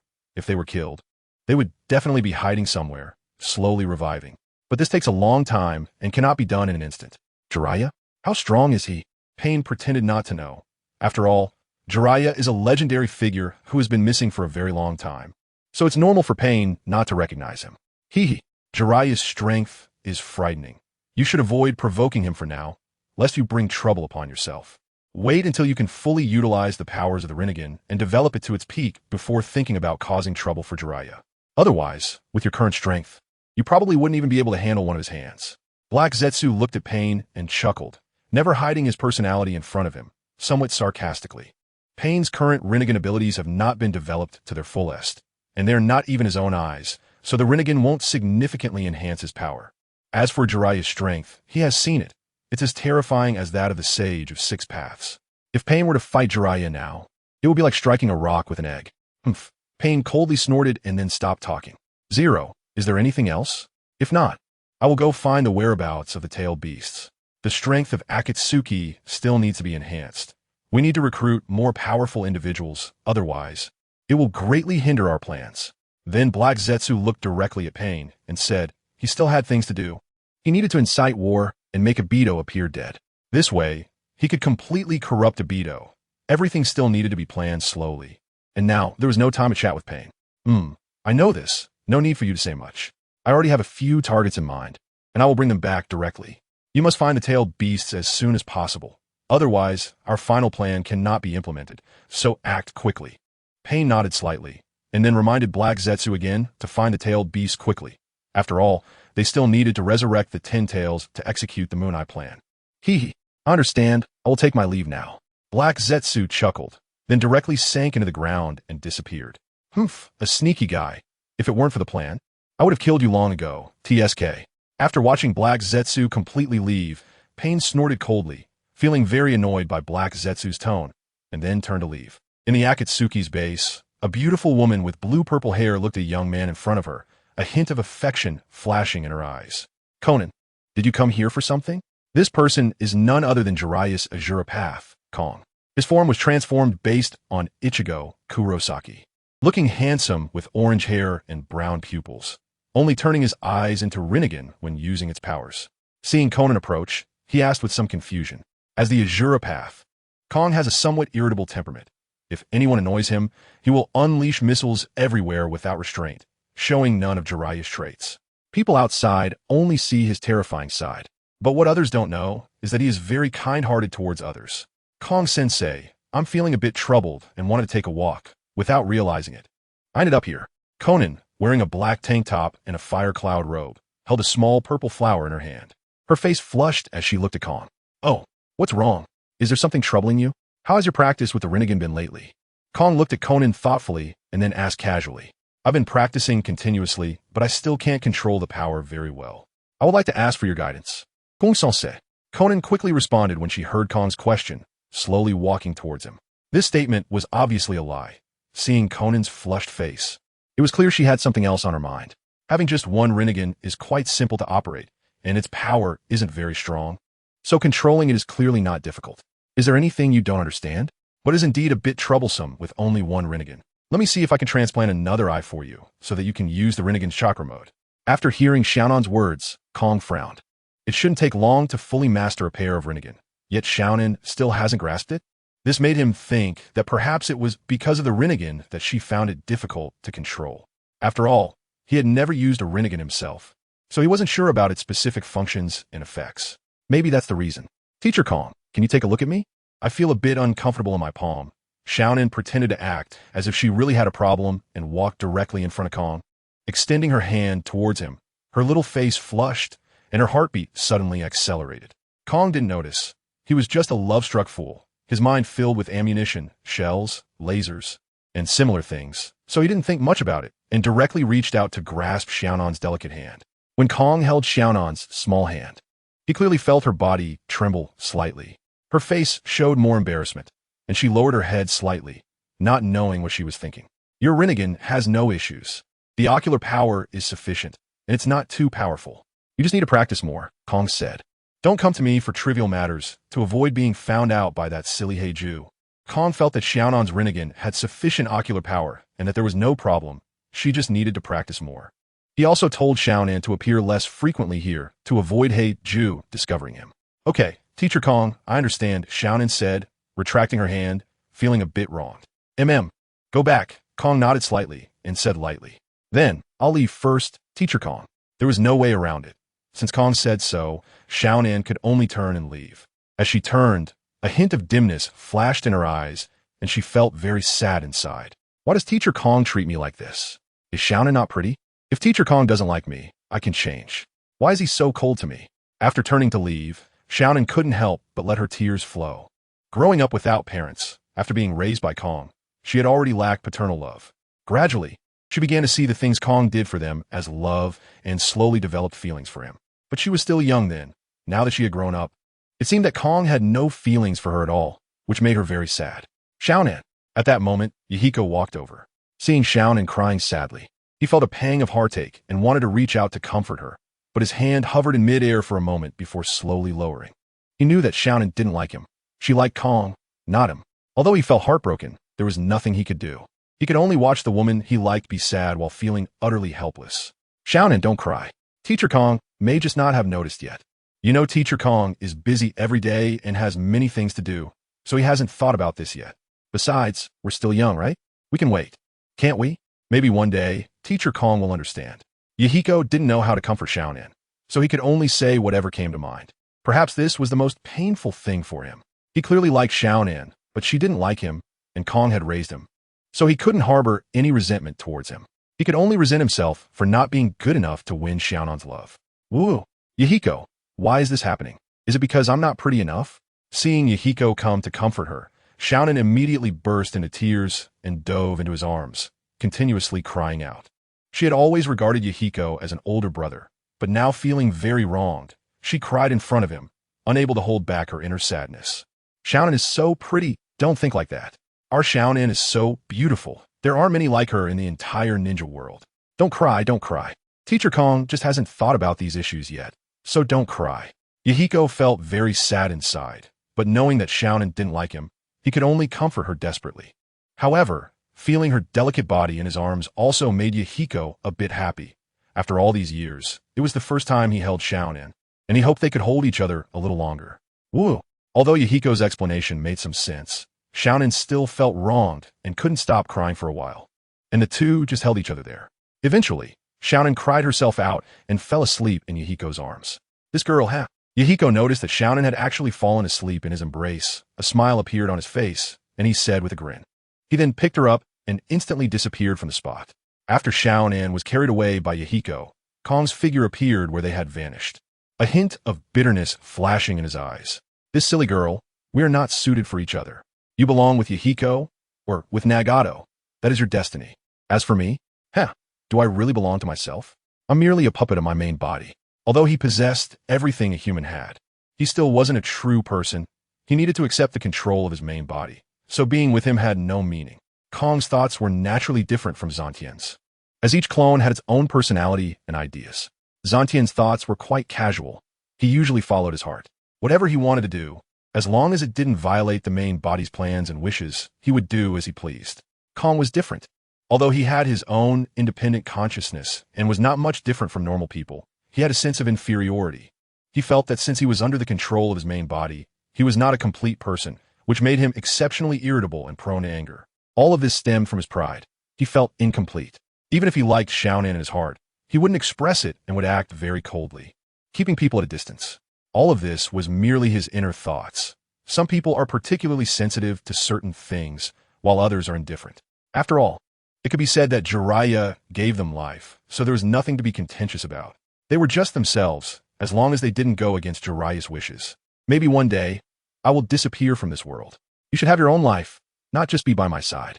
I hope you can find happiness, Xiaonan. After Xiaonan and Yahiko left, Kong stood alone in the rain, not knowing how long it had been when he felt someone approaching and directly disappeared from the spot. Chapter 171. Nagato's Worries. Kong's arrangements. It turned out that the one approaching was Nagato, who came to talk to Kong about some matters. Teacher Kong. Nagato arrived in front of Kong, respectfully calling out. Kong regarded Xiaonan and Nagato as his own children, as they had been raised by him and taught ninjutsu, continuously protecting them from harm, for which they were very grateful. Nagato, what's wrong? You look troubled? Kong nodded slightly and spoke lightly. When Kong saw Nagato and Yahiko, a hint of tenderness flashed in his eyes, which both Nagato and Yahiko could feel. Thus they respected him even more. Teacher Kong. Because of the situation with the nine-tailed beasts, if the nine-tailed beasts do not appear soon, it might alert Kurizetsu. Nagato expressed his concerns. Their ultimate goal is to initiate the Moon Eye plan and resurrect the Ten Tails to summon Kaguya. The Nine Tails has already been completely absorbed by Jiraiya, and apart from the Nine Tails still within Kushina, the other tailed beasts have not appeared again. Don't worry about this, Kong replied. After a while, I will release the other 8-tailed beasts, no, 7-tailed beasts. The small 8 tails from the Cloud Village can also be used. We don't need to waste one of our tailed beasts. During this time, Orochimaru has researched many tailed beasts, enough for us to use. Moreover, the experiments are expanding. Our goal is to crazily create tailed beasts so that eventually everyone can possess the Rinnegan and a tailed beast. Even if we cannot obtain the 10 tails, the power of 9-tailed beasts is sufficient to greatly increase our strength. I cannot rest easy until the Otsutsuki clan is resolved, and I'm sure there are other members of the Otsutsuki clan in the ninja world. They can live forever and possess great power. I'm not quite sure what their ultimate goal is. After hearing Nagato's words, Kong nodded slightly and replied, the 9-tailed beasts that Orochimaru has been researching for years, and the crazy replication. Once there is one successful case, there will be countless. After finding a method, Jiraiya also sent out a large number of wood clones to continuously study the 9-tailed beasts. The 9-tailed beasts only need to gather the chakra of the tailed beasts and supplement their chakra within it to grow, and the growth speed is rapid. They want to equip everyone under their command with Rinnegan and the 9 tails. It would be best to find a way to merge into the 10 tails. After all, there are too few outer path golems, and they simply don't have any. All right, Teacher Kong, since there are no tailed beasts outside, my people have become free. If they become too idle, it might also alert Kurizetsu. Since Kong said this, Nagato understood that once the 9-tailed beasts appear, his subordinates would have work to do. It is worth mentioning that the Akatsuki Zetsu has also thrown the young Kisame into the Akatsuki organization to work. Despite his young age, with his shark skin, his strength is not something an average shadow-level ninja can compare to. However, most of the time, he is still training under Kong. If he doesn't get beaten for 3 days, he will cause trouble, and each time he is used by Kong to vent his frustrations. This makes Kisame feel miserable. Every time he thinks of this, he cries bitterly. Since joining the Akatsuki, he has not had a single good day. After the 9-tailed beasts are released, I will contact you. At that time, I will have them appear at the gates of their respective ninja villages and let them attack their original villages freely. Once they're sealed by their original villages, you can implement the capture after a while. In the meantime, you should accumulate your strength. The people under you are too weak. They need to have at least peak shadow level strength to extract the chakra of the 9-tailed beasts. Kong nodded slightly and said with a faint smile, they have their own plans, following the route of the original work, so they will be more aware of some controllable factors. However, due to the uncertainty of whether there are any humans from the Otsutsuki clan in the ninja world, Jiraiya and the others have also become more cautious in their actions. They do not want to attract the attention of the Otsutsuki clan too early. After all, they have not seen the high-end combat power of the Otsutsuki clan. If they are too powerful, they would not be able to deal with them. Even Jiraiya is only at the mid-level of the 6 paths. If he encounters a stronger existence, it would be easy for him to meet his end. The unknown enemy is the most terrifying. For Tsunade's sake, he must be cautious, and more cautious. He originally had no grand ambitions, just wanted to be happy with Tsunade for a lifetime, so he would act more prudently. Moreover, now that he has a son like Kei, he pays even more attention to safety. Developing strength in secret is the best choice. Surviving until invincibility is his goal. I understand, Teacher Kong. I will take my leave now. Nagato nodded lightly and respectfully bowed to Kong. Go ahead. Don't neglect your own strength either. When the time comes to take the bloodline enhancement potion, your own strength is also of utmost importance. The stronger your own strength, the greater the power you will gain from it, and the bloodline upgrade will be more thorough. Kong nodded slightly and reminded him before leaving. Although Nagato's strength is already quite strong, there is still room for improvement. He is still young, and his growth rate has not slowed down. It is still very necessary to enhance his strength. Yes, Teacher Kong, I understand. Then Nagato left, already looking forward to his strength after taking the bloodline enhancement potion. Seeing that Conan and the other strengths had increased, he felt very envious. However, knowing he still had tasks at hand, he kept suppressing his desire to take the potion. Nagato is still very ambitious. Seeing the increase in strength of Conan and the others, he must be anxious too, right? But don't worry. When it's your turn to enhance your strength, it will come to you. Kong could easily see Nagato's inner thoughts, but he didn't point it out. After seeing Nagato leave, he slightly raised the corners of his mouth. Now, it is already September of the 44th year of Konoha. However, on Kurizetsu's side, he needs to make Obito fake his death, and how to make Obito fake his death requires careful planning. However, the major ninja villages have almost been frightened by Konoha, so it is still somewhat impossible for them to face each other directly. Chapter 172. Kurizetsu's conspiracy continues. Since they are afraid to fight, then I will force you to meet, right? Kurizetsu has already thought of a strategy. Since they dare not fight between villages, he will find a target and make them act simultaneously, which will make it much easier. Then, Kurizetsu, with his dual faces, directly split into Kurizetsu and Shirazetsu, and directly found the bosses of two trading companies, attaching himself to them. Kurizetsu then led the merchant team towards Konoha, while Shirazetsu took another merchant team towards Awakens.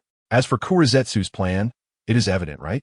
When Kurizetsu arrived at the gates of Konoha, he was quickly stopped. Who goes there? The guards of Konoha saw a merchant team approaching them and quickly stepped forward to stop them, asking with some confusion. Hello, esteemed warriors of Konoha. We have come to Konoha to issue a mission.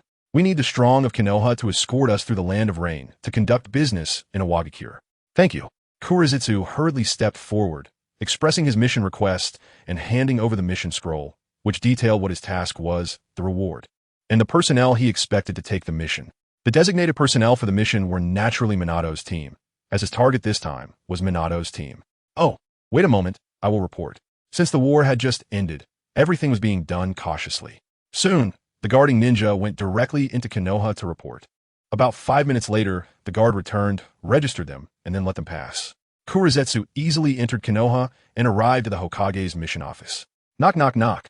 The fourth Hokage, Orochimaru, was organizing the tasks in front of him and assigning personnel to accept the missions. Some simple tasks needed to be claimed by their own teams, while more difficult tasks, such as A and S rank missions, required the Hokage to personally assign them. Come in, Orochimaru called out as he continued to handle the tasks in front of him upon hearing a knock on the door. Creak! Soon, a merchant possessed by black Zetsu walked in, and a hint of surprise flashed in his eyes upon seeing Orochimaru. How is this possible? Why does he also possess the aura of the Sage of Six Paths? This is too strange. Could it be because he has been with Jiraiya for too long? Or did Jiraiya give him something that carries the Sage's aura? It's terrifying. It's better to keep my distance to avoid being discovered. When Black Zetsu first saw Orochimaru, his heart tightened as he sensed a terrifying aura. Although Orochimaru did not leak any chakra, he could feel it clearly. Hello, Fourth Hokage. I am here to issue a mission. This time we need to transport goods from a merchant caravan into the land of Earth for sale. But there are significant risks from the Rain Village. We fear they might target our goods, so we are here to issue this mission. I hope the fourth Hokage can assign Lord Minato Namikaze to us, so we can feel more at ease. Not wanting to have too much contact with Orochimaru, he respectfully looked at him and stated the purpose of his visit. He specifically requested Minato Namikaze because Minato had recently gained a formidable reputation in Awakens, and his strength was recognized throughout the ninja world. So, he deliberately chose Awakens. Everything was part of his plan. Oh, is that so? You know Minato Namikaze. He is one of the pillars of our village, extremely powerful, and he usually takes on our rank missions or higher. Are you sure this batch of goods is worth that price? Or would you prefer to have some other Jainin? Orochimaru asked, furrowing his brow in confusion as he looked at the merchant before him. Generally speaking, even large merchant caravans do not require someone of Minato's level to intervene. Their worth is quite high, with a bounty of 120 million Ryo on the black market for Minato, which cannot be considered low. Of course, I am aware of that. This batch of goods is extremely important to us, so we are offering a reward of 5 million Ryo. I hope you can assign Lord Minato to us, so we can feel more secure. I beg you. Black Zetsu quickly said, raising the offer to 5 million Rio, and then respectfully bowed to Orochimaru. It should be noted that a rank mission rewards in Konoha range from 150,000 to 1 million Rio, so 5 million far exceeds the standard for a rank missions. Of course, the village also needs to make money. At least half of that 5 million would belong to the village, and a ninja would only receive a small portion. An offer of 5 million for a mission would at least be at the S rank level, and very few merchant caravans would offer such a high price. Well, since your goods are very important this time, I won't pressure you further. Please wait outside. I will arrange for Minato's team to be assigned to you as soon as possible. Orochimaru nodded slightly, understanding that the goods they were transporting were not simple and likely very valuable, estimating that someone had gotten wind of it and wanted to rob them, which is why they specifically requested Minato's team. After all, Minato's strength had already shaken the ninja world. All the ninja villages knew he single-handedly faced thousands of IWA ninjas, and he was known for taking them down effortlessly. Thus, all the ninja villages issued orders that if they encounter Minato during missions, they could choose to abandon their tasks. Thank you, 4th Hokage. I will step out now, and please inform me once you have arranged everything. Thank you very much. Black Zetsu quickly lowered his head, bowed to Orochimaru, and smiled slightly, unnoticed by anyone, before turning to leave. Orochimaru nodded slightly, and then lowered his head to continue processing tasks. Preparing the mission document for this merchant. Kisame, call Minato over and have him bring his team. It's time for a mission. Orochimaru then directly called Kisame to summon Minato. Yes, 4th Hokage. Kisame instantly disappeared from the spot and headed towards Minato's home. Meanwhile, Minato had been relatively free lately, chatting with Kushina and leading a carefree life without taking on any missions. Chapter 173. Kushina is pregnant. Will Naruto? After all, most of his disciples had already gotten into trouble, and he didn't have many tasks left. He was no longer the 4th Hokage, so he had plenty of free time. Minato sensed a spatial fluctuation, furrowing his brow, and then stood up to walk outside, feeling that someone was at the door.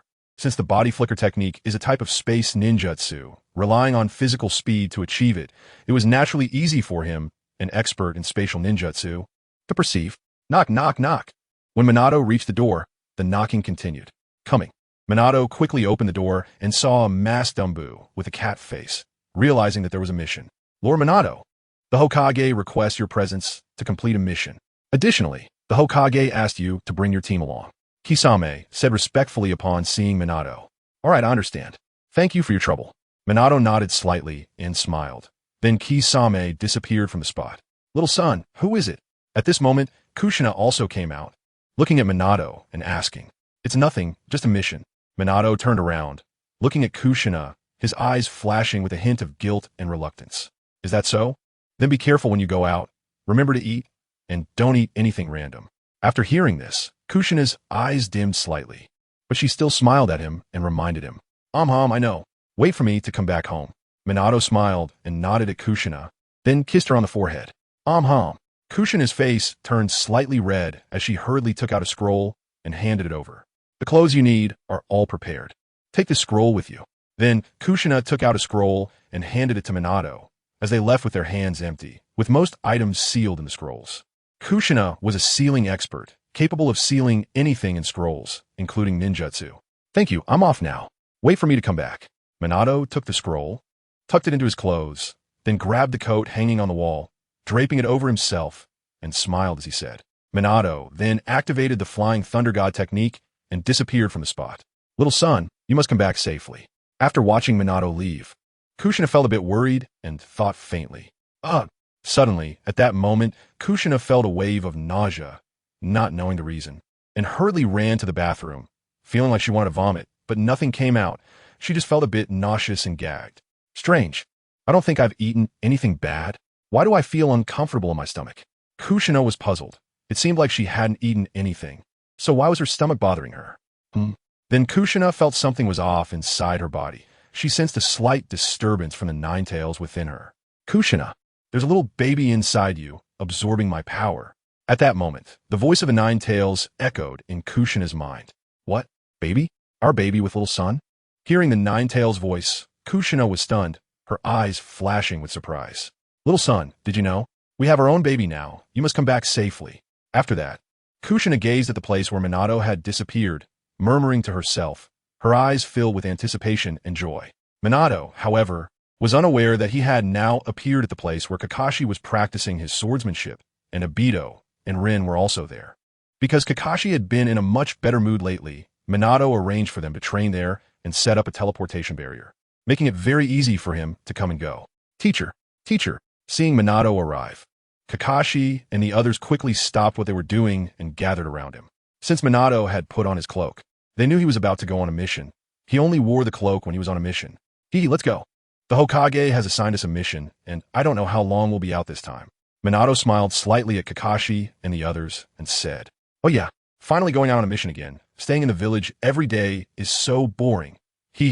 After hearing Minato's words, Obito jumped up eagerly. He had been wanting to go out for a long time, as staying inside was simply too boring. By the way, teacher, what mission do we have today? Let's not take any tasks below A rank. They're not challenging at all. This time, let us take more A rank or S rank missions. Obito laughed as he looked at Minato, eager to take on higher level tasks since he was tired of doing BCD level missions. I don't know yet. We haven't checked it out. Minato smiled slightly at Obito and then led everyone directly to the mission office. Fourth Hokage. Fourth Hokage. Soon, they arrived in front of Orochimaru, respectfully calling out to him. Minato, you're here? This time I have a mission for you, specifically requested by the employer for you to lead. It seems your reputation has spread throughout the ninja world. Orochimaru, who had been looking down, quickly smiled when he saw Minato and the others enter. You're joking. Fourth Hokage. Minato smiled slightly at Orochimaru, who was his uncle. All right, take a look at the mission. Orochimaru smiled a little and then handed the mission scroll to Minato. Yes, Hokage-sama. Minato opened the scroll and saw the mission details, his brows furrowing. Teacher, what mission is it? Let me see. Obito, seeing Minato looking at the mission scroll, eagerly asked, leaning in to take a look. Escort a merchant caravan? What? Hokage-sama, can you give us another mission? I'm already tired of such low-level tasks. It's really dull. Obito jumped up and saw the 4 big characters escort merchant caravan, and he immediately lost all interest. Such escort missions were simply blood-curdlingly boring.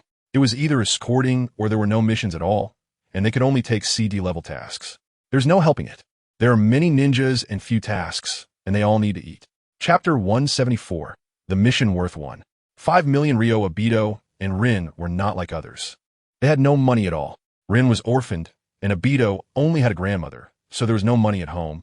If they didn't do missions, they would starve. Although Obito was from the Uchiha clan, he was at the bottom of the family, and no one cared about their lives. They had to rely on themselves. Really? This mission has a reward of 5 million Ryo, which is more than a typical A-rank mission. Orochimaru smiled slightly at Obito and said, if you don't want it, I'll give it to someone else.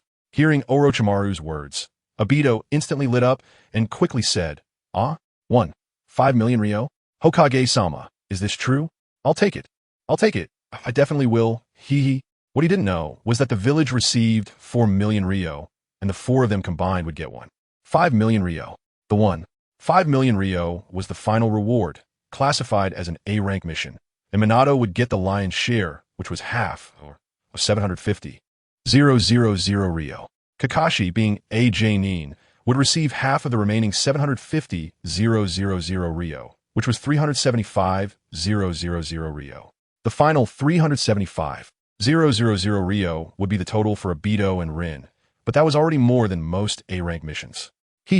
Orochimaru smiled slightly. Hokage-sama, then we'll take our leave. After looking over the mission, Minato realized that this mission would likely not be simple, smiled slightly at Orochimaru, bowed, and prepared to leave. Go ahead.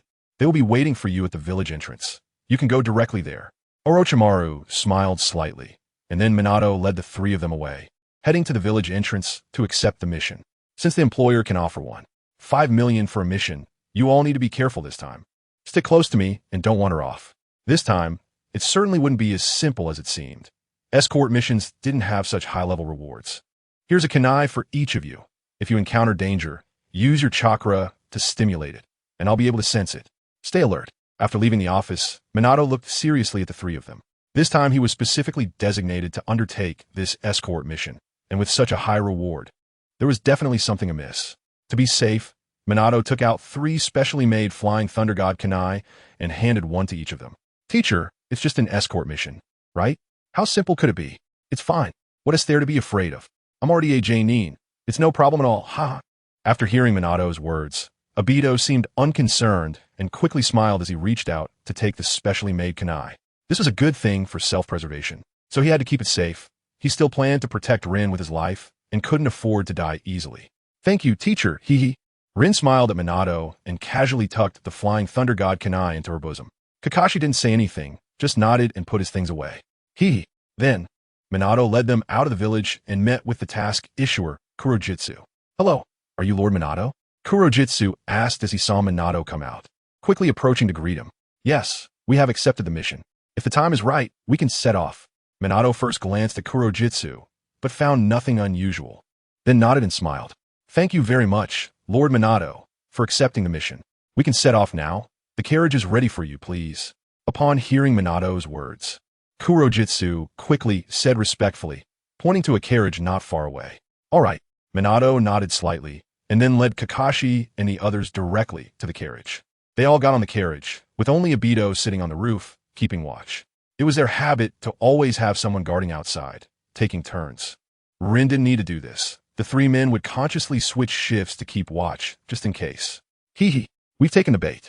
Kurojitsu also got on the carriage, a slight smirk appearing on his lips as he said faintly.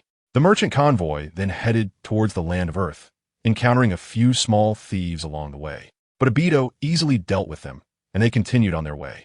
Meanwhile, the merchant convoy led by Shirijutsu had already issued a mission in Awakens and had inadvertently leaked Minato's route this time. They also spread the news that there were only 4 of them setting out, causing Awakens to become instantly agitated. Shirijutsu then sent out a clone to control the merchant convoy's personnel, while his main body took control of Awakens' rock and soil, entering the office of the 3rd Tsuchikage. Knock, knock, knock. Come in. The 3rd Tsuchikage said faintly, frowning at the sound of knocking. Then Awakens walked in. Lord 3rd Tsuchikage, I have received secret information that Konoha's Yellow Flash, Minato Namikaze, has come out on a mission, accompanied by a Jonin and 2 Chunin. There are only 4 of them escorting a merchant convoy towards our land of Earth's border. Awakens said respectfully as he approached the 3rd Tsuchikage. What? Minato Namikaze? That despicable guy. He's the one responsible for the deaths of countless IWA shinobi. Very well, Awakens. Take 50 Jonin, split them into 2 teams. One team will divert Minato, while the other team will directly kill the 3 people he brought with him. Since they've entered our territory, how can I let this opportunity slip away? Also, Minato's speed is very fast, so be careful of the shurikens on the ground. Watch out for him getting close. The other 3 can be killed directly. Since they are just a Jonin and 2 Chunin, just send 5 Jonin to deal with them, and the rest of the Jonin will be used to hold Minato back. Chapter 175, The Strategy of Drawing the Tiger Away from its Mountain, and kill all the people in their merchant convoy. I heard that one of Minato's team is a swordsmanship genius from Konoha, the son of Tsukumo Hitaki. One is from the Uchiha clan. Take his eyes. This is a great opportunity. We cannot fail this time. Go and make the arrangements. The 3rd Tsuchikage's face was dark and fearful. He had failed time and again. All because Konoha kept producing geniuses. They had long known from their intelligence that Minato's team had personnel, and what he cared most about was the Sharingan in Obito's eyes. The Sharingan was never leaked. Even on the battlefield, it was hard to obtain a pair of Sharingan. This time, it was like a pie falling from the sky. If he failed again, he should really find a block of tofu to smash his head against. Yes, Lord 3rd Tsuchikage, I will make the arrangements. Iwagakure quickly said, then turned around, a faint smile on his lips. Obito, come to the bowl. Shirijutsu murmured, then went to arrange personnel to ambush on the necessary route for entering the land of Earth. All of this was unknown to Minato and the others, who passed through safely along the way because the rain shinobi did not come stop them. They quickly arrived near the Canopy Bridge. Stop, there's killing intent. Minato suddenly felt a trace of murderous intent. Although it was faint, he sensed it clearly.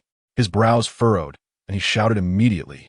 As Minato shouted, the convoy quickly stopped, while Kakashi, Rin, and Obito all took out their weapons, their gazes fixed on their surroundings, prepared for anything. Have you noticed? Too late. Earth-style, great earthquake. Earth-style, mountain earth technique. Instantly, the ground shook violently. The ground beneath the carriages behind Kakashi and the others, as well as those in front, began to rise infinitely. Two huge half-spheres pressed down towards Kakashi and the other's carriage. Up. Then, over 40 jonin sprang into action, directly slaughtering the merchant convoy personnel on the elevated carriages and taking the valuables from the carriage. This was one of their plans. They were determined to guard these things. As long as they took these things, they could divert Minato's attention. Not good. Shuriken shadow clone technique. Minato saw the commotion and thought it was bad, hurriedly drawing a kunai that instantly transformed into countless kunai, shooting towards the surroundings. Earth style, earth flow wall. Just as Minato launched countless kunai, 4 earth walls suddenly appeared around them, trapping the 4 of them inside. Clang, clang, clang. In an instant, all of Minato's kunai were blocked by the 4 earth walls, clearly indicating that they were targeting him for an assassination attempt. They knew that Minato was powerful because of these kunai, so all they needed to do was to confine him in such an environment, and they would surely resolve the issue. Damn it. Kakashi, you 3 form a team and break through to the other side. I'll go save the merchant convoy personnel. Minato saw that all of his kunai were blocked and instantly created a blue sphere of light in his right hand, which expanded rapidly, turning into a giant blue sphere several meters in diameter. Minato instantly disappeared from his spot and reappeared next to the earth wall, directly pressing his right hand against the wall. SZZZZ. At the same time, Kakashi had also summoned arcs of lightning in his right hand, producing countless bird-like calls that resonated through the heavens and earth, instantly attacking towards the other side. Bang, bang, bang, bang. In an instant, the earth walls on both sides were shattered, and even the half-spheres that were originally pressing towards them were instantly destroyed. Rin, let's go. Obito seized the opportunity, having already activated his 3-Tomo Sharingan, grasped Rin's hand, and instantly vanished from the spot, using the body flicker technique to escape from the original range of the earth walls. Kakashi also quickly followed Obito and the others, rushing towards the elevated earth mound on the other side. Their employer was up there, and they had to rescue him. Otherwise, even if the mission failed, it would be disastrous. Hee. Brothers, we've got the treasure. Let's withdraw. The ninja from Awakens likely shouted loudly, after killing the merchant team members, directly sealing the treasures from the cart into a scroll and then retreating. Earth release, earth flow wall. Earth release, earth flow wall. Earth release, earth flow wall. Earth release, earth flow wall.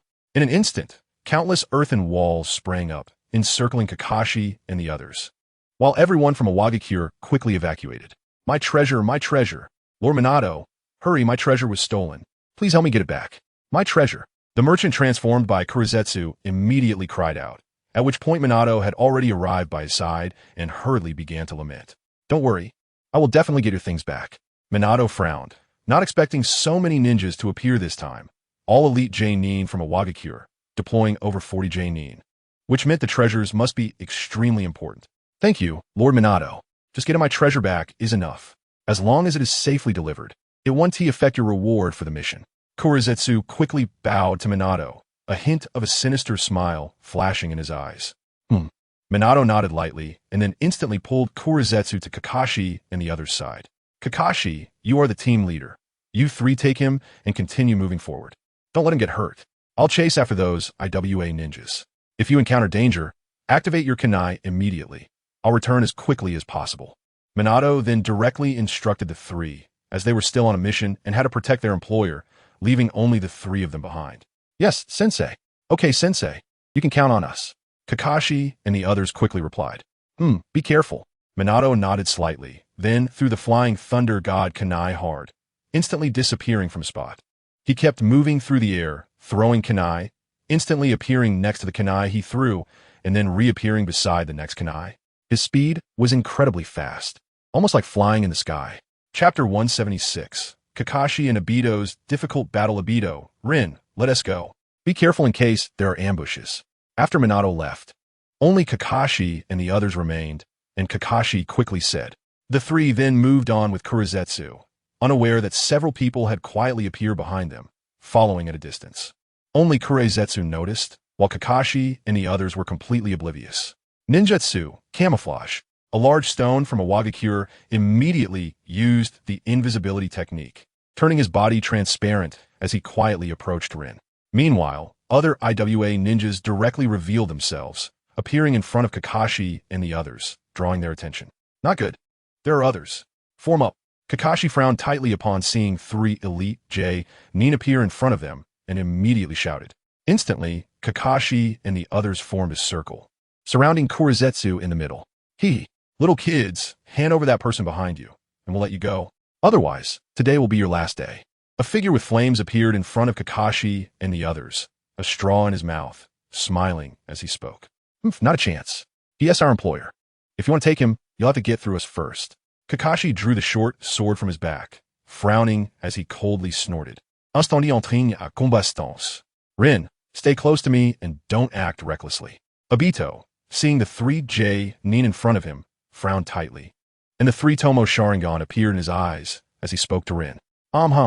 Rin, being a medical ninja, wasn't very strong, although she was a Nin. Her combat ability was comparable to a Genin, or even worse. Illusion technique, descent. Instantly, Obito's 3 Tomo Sharingan spun wildly, and the eyes of the nearby figure, Suma, went blank immediately. Not good, it's the Sharingan. Yes, looking at you.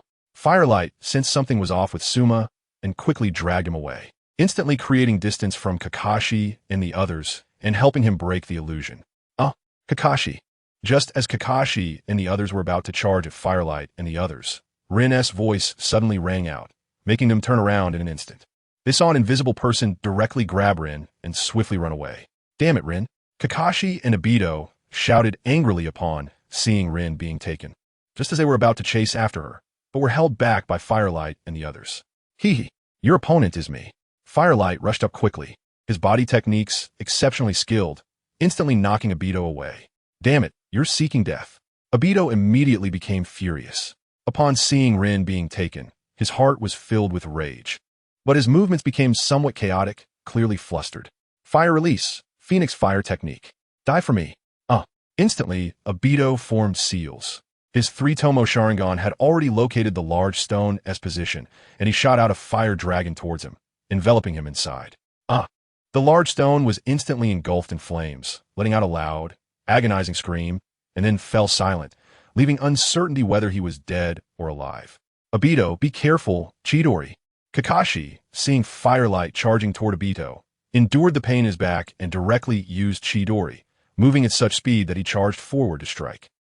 Firelight, seeing Kakashi charging at him, tried to dodge, but the speed of Chidori was too fast. He couldn't react in time and was instantly pierced through his right shoulder, letting out a pig-like squeal.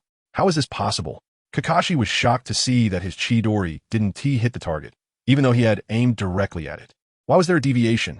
Is my eyesight unable to keep up with Chidori's speed? Kakashi quickly realized the flaw of his Chidori. His vision simply couldn't keep up with the speed of the attack.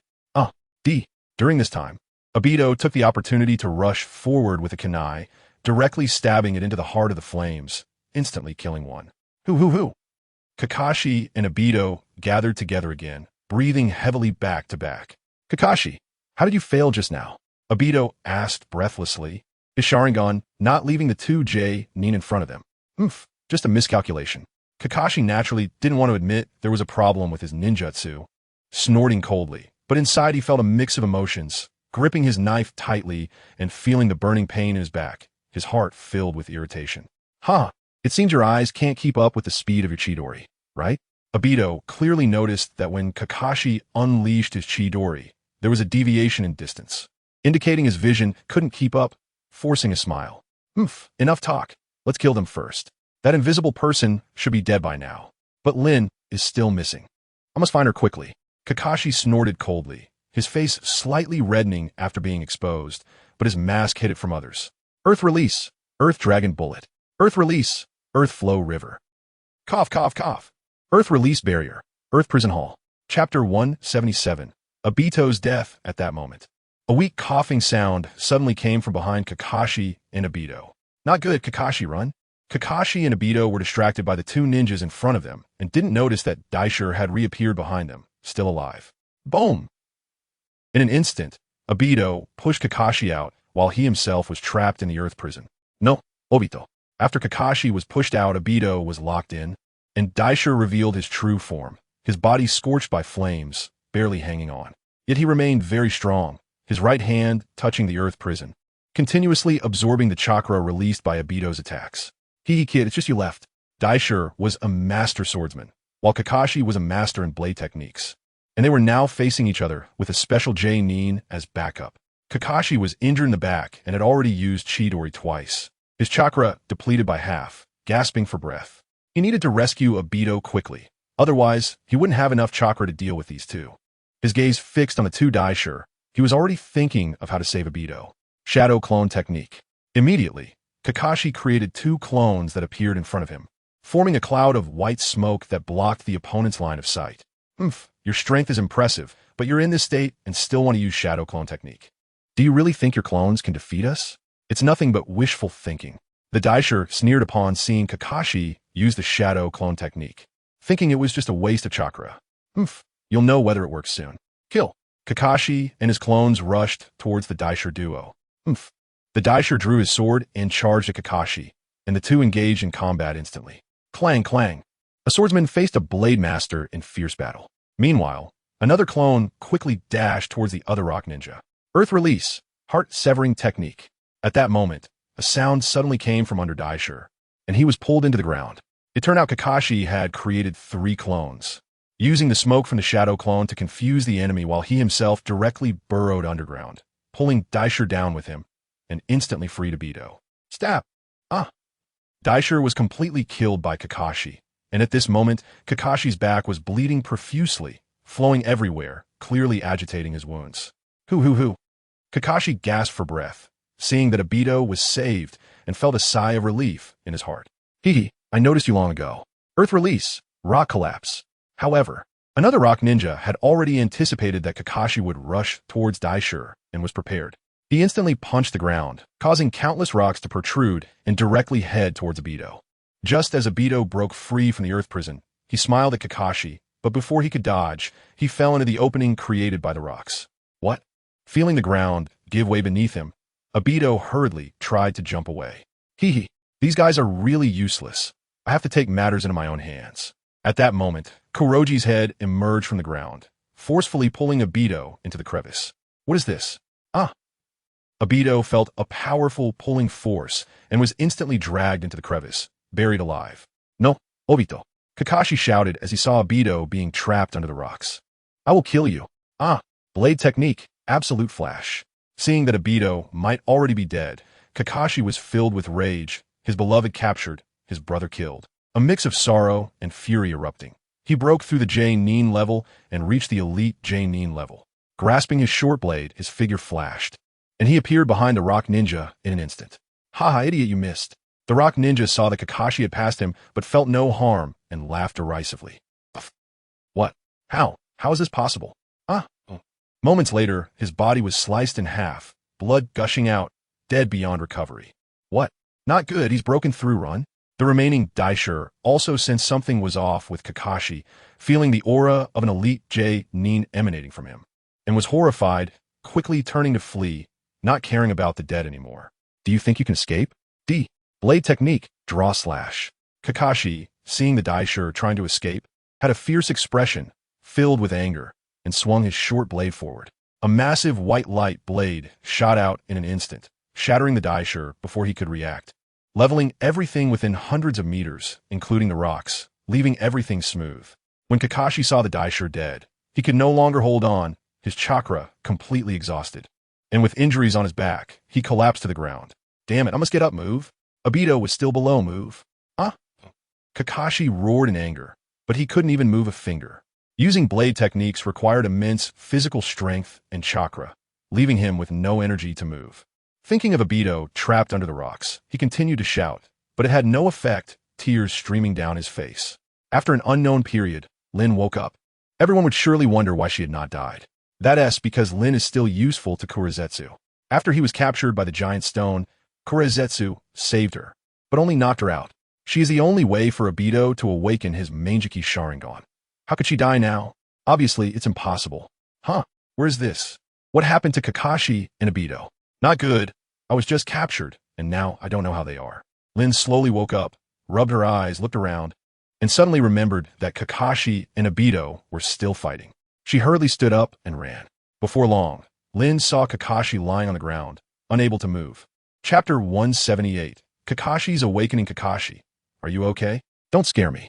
From a distance, Lin saw Kakashi lying on the ground and cried out, thinking he was done for, and rushed over. Lin? Lin, hurry and heal me. Obito is still trapped underneath. Hurry. Kakashi heard Lin's voice, and it was as if he saw a savior. A glimmer of light flashed in his eyes, and he shouted urgently.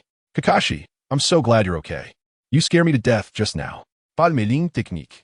After seeing that Kakashi was fine, Lin breathed a sigh of relief and completely missed the part where Kakashi mentioned Obito being trapped underneath.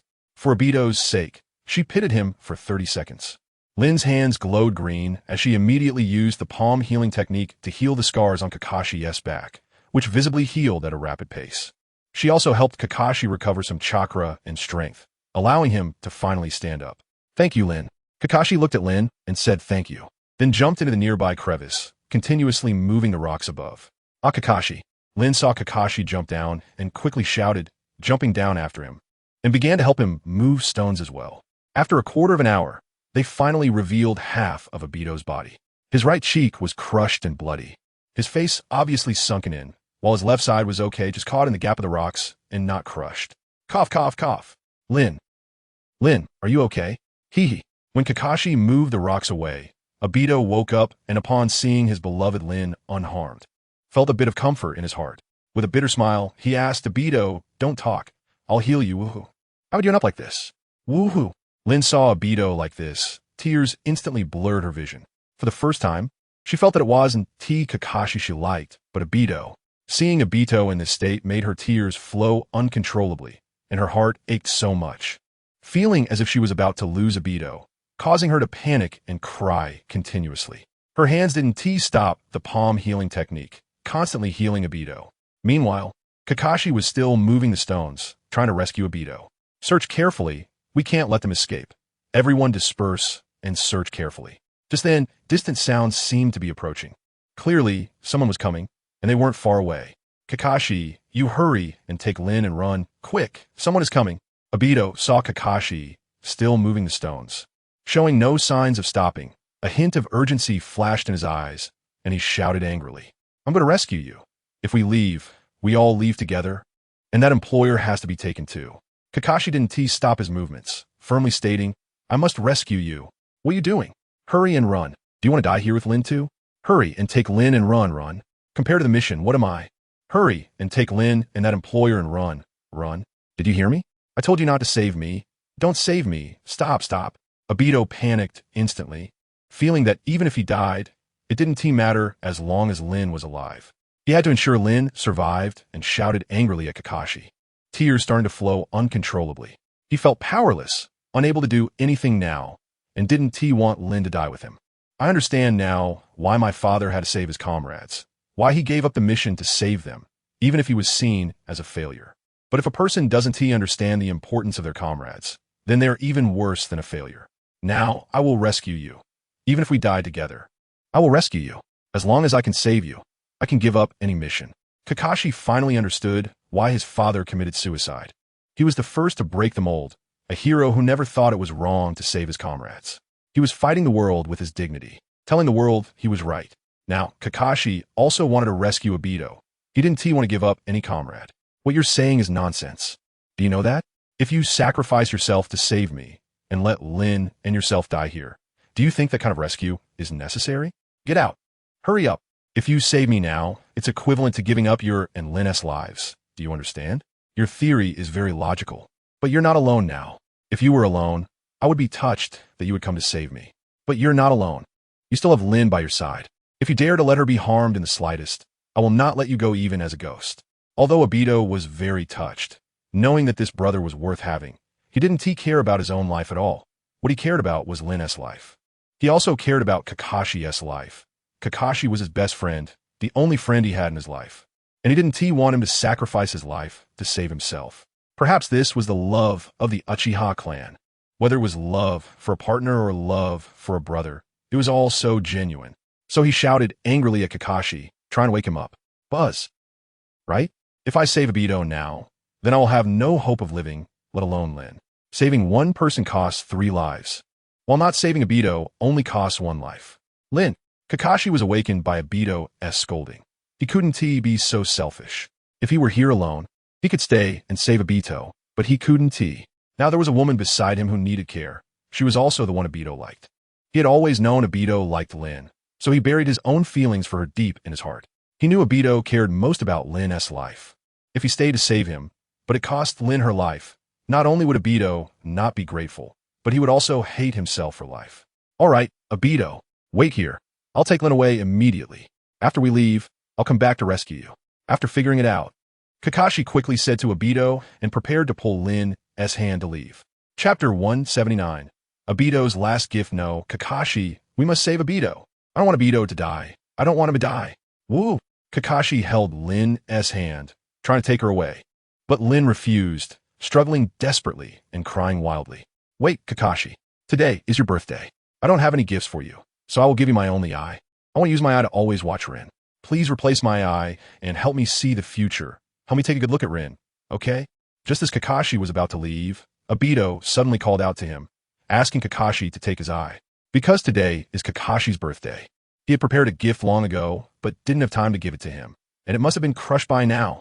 But he still has one gift left, which is his own eye. Even if he doesn't give his eye to Kakashi, if an enemy comes, they will still take it away, so it's better to give it to Kakashi as a gift. At least his eye can still watch Rin grow. Watch her get married and have children, and see her live a happy life. He has no other wishes. What? Obito, I'm sorry. Why didn't I notice you before? You were willing to give up so much for me, and I have always turned a blind eye. Why am I like this? Why do I only realize that the person I truly love is you and I am about to lose you? Why? Why? Upon hearing Obito's words, Rin was instantly stunned, filled with self-reproach and questioning herself. Why did she only realize that she loved Obito when he was about to leave her? Hearing him say that even if he died, he would want to give his eye to Kakashi to always watch her, Rin's heart shattered, and her love for Obito surged forth. No, Obito, I will come back to save you. Don't worry, I won't leave you behind. Kakashi shook his head upon hearing Obito's words and said, it's too late. By the time you come back, my eyes will have already been taken away. Kakashi, this is my last gift. I hope you can accept it. Obito let out a bitter laugh, knowing what would happen to him if he fell into someone else's hands, looking at Kakashi with pleading eyes. Rin, please, don't let me die with my eyes closed. Then, Obito smiled at Rin. Obito, woo. Although Rin was very reluctant, she knew Obito was right. If they didn't leave, they would only die together. And if they left, Obito's eye would definitely be taken by someone else. Crying continuously, she then directly kissed Obito on the face. Obito, I'm sorry. In the next life, I will definitely be your wife. To fulfill Obito's last wish, Rin also gathered her courage and directly kissed Obito on the face, not even noticing the blood and dust on his face. Rin. Obito looked at Rin, and his heart was already very happy. After hearing Rin say this, a smile appeared at the corner of his mouth. Then Rin directly reached out and carefully removed Obito's left eye, storing it away. Throughout the process, Obito didn't let out a single cry of pain and still wore a smile on his face. Kakashi, remember, this is the gift I give you. You must replace it so that my eye can see the whole world, see the entire future. Farewell, my friend, my love. Obito could no longer see and then smiled as he spoke. Obito, woo. Rin looked at Obito in front of her and could no longer hold back. The tears she had just stopped flowed down again. I will remember, Obito. If I can, I will definitely come back to save you. Kakashi looked at Obito, feeling an immense sense of loss and anger. Angry at himself for not having enough strength to save his brother, and said firmly, go. Obito smiled slightly. Then Kakashi quickly pulled Rin away. Searching around, but not finding Black Zetsu's figure, and without caring anymore, directly took Rin away. Shortly after Kakashi left, Obito fainted from excessive blood loss. Where's my eye? Damn it, one has been taken away. After Obito fainted, Black Zetsu arrived. The voice just now was actually White Zetsu's clone, just shouting casually to create the illusion of many people. It was to scare Kakashi and Rin, and it was evident that Black Zetsu succeeded, but made Obito lose an eye, which made him a bit angry. Forget it, I will get it back later, Black Zetsu had no choice but to take Obito back. Not long after Kakashi and Rin left, Minato also arrived. During the fight, just now, they forgot to activate the Flying Thunder God Kunai, causing Minato to be unable to sense their danger and thus not return in time. When they ran out, Kakashi finally remembered this, but it was already too late. Kakashi, where's Obito? Minato had just retrieved the employer's treasures and sensed Kakashi's kunai vibrating, quickly moving to them, only to find Kakashi and Rin, but Obito and the employer were missing. Sensei, hurry and help us save Obito. There is no time to explain. Seeing Minato appear, Rin felt as if she had seen a savior and quickly pulled Minato back the way they came. Sensei, we encountered 5 Jonin. After a battle, Obito sacrificed himself. As the 3 rushed back, Kakashi recounted what had happened, including forgetting to activate the Flying Thunder God Kunai. Sigh, it's all the teacher's fault. Let us go check if Obito has already been taken away by someone. After hearing this, Minato felt an immense sadness. Obito was Kushina's favorite child, but he couldn't protect him, which made him feel extremely guilty.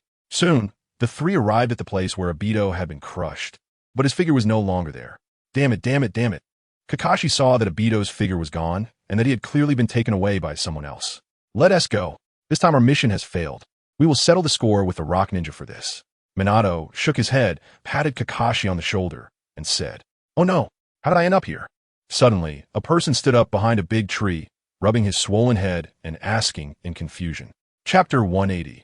The mission is a conspiracy, returning to Konoha. Who are you? Minato quickly appeared in front of the person who spoke, stunned for a moment upon seeing him. He didn't expect the person in front of him to be the employer. He originally thought he was dead, but he wasn't. Who are you? You scare me to death. How'd I end up here? Isn't this where I should be sleeping in the business hall? The employer was startled by Minato's appearance and shouted, then muttered to himself. What did you say? You don't recognize us? Have you forgotten this mission? Minato was taken aback by the employer's words. What was going on? He quickly handed the mission scroll to the employer to see. 1,500,000? Am I stupid? Why would I issue such a mission for some ordinary goods? Crazy. The employer looked at the mission scroll and shouted at Minato, then hurriedly fled in a panic. Could it be? It seems we have been set up. Their goal is Obito. Minato then realized that they had fallen into a trap. Whether it was issuing the mission or the enemy's ambush, it was all part of the plan. Their true goal is obviously Obito. But whether it is Obito's Sharingan or something else, he cannot know. Teacher, him? Kakashi looked at the employer, a flash of anger crossing his face. That's right. We've been tricked. This person must have been controlled by someone, which is why he came to Konoha to issue the mission. Their target has always been Obito. Leading me away was just to capture him. What a clever scheme. Minato frowned, looking at Kakashi and Rin, feeling a wave of fear at such a ploy. Damn it. Kakashi shouted angrily, punching the tree in front of him. Crack! The stout tree in front of Kakashi was instantly shattered by his punch, showing his fury. Teacher, is Obito still alive? After hearing the conversation between the two, Rin's face suddenly flashed with joy. If Obito was still alive, they would have a chance to save him. Difficult. The Uchiha clan is basically a group taken for research, either for their eyes or their bloodline. Obito should be dead.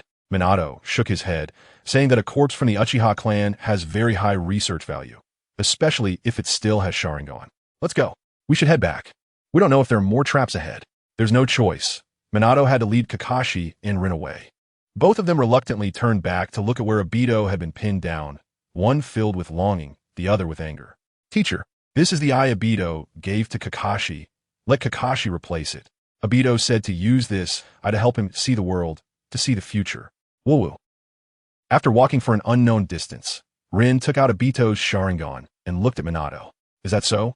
Then you should help Kakashi replace it. I will take on the pressure from the Uchiha clan. I will talk to the 4th Hokage and ensure that no one takes it away.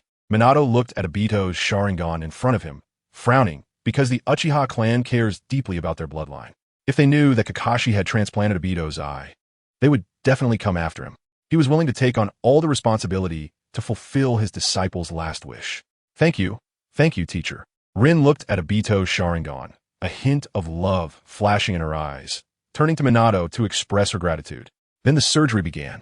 Rin quickly removed Kakashi's left eye and replaced it with Obito's left eye.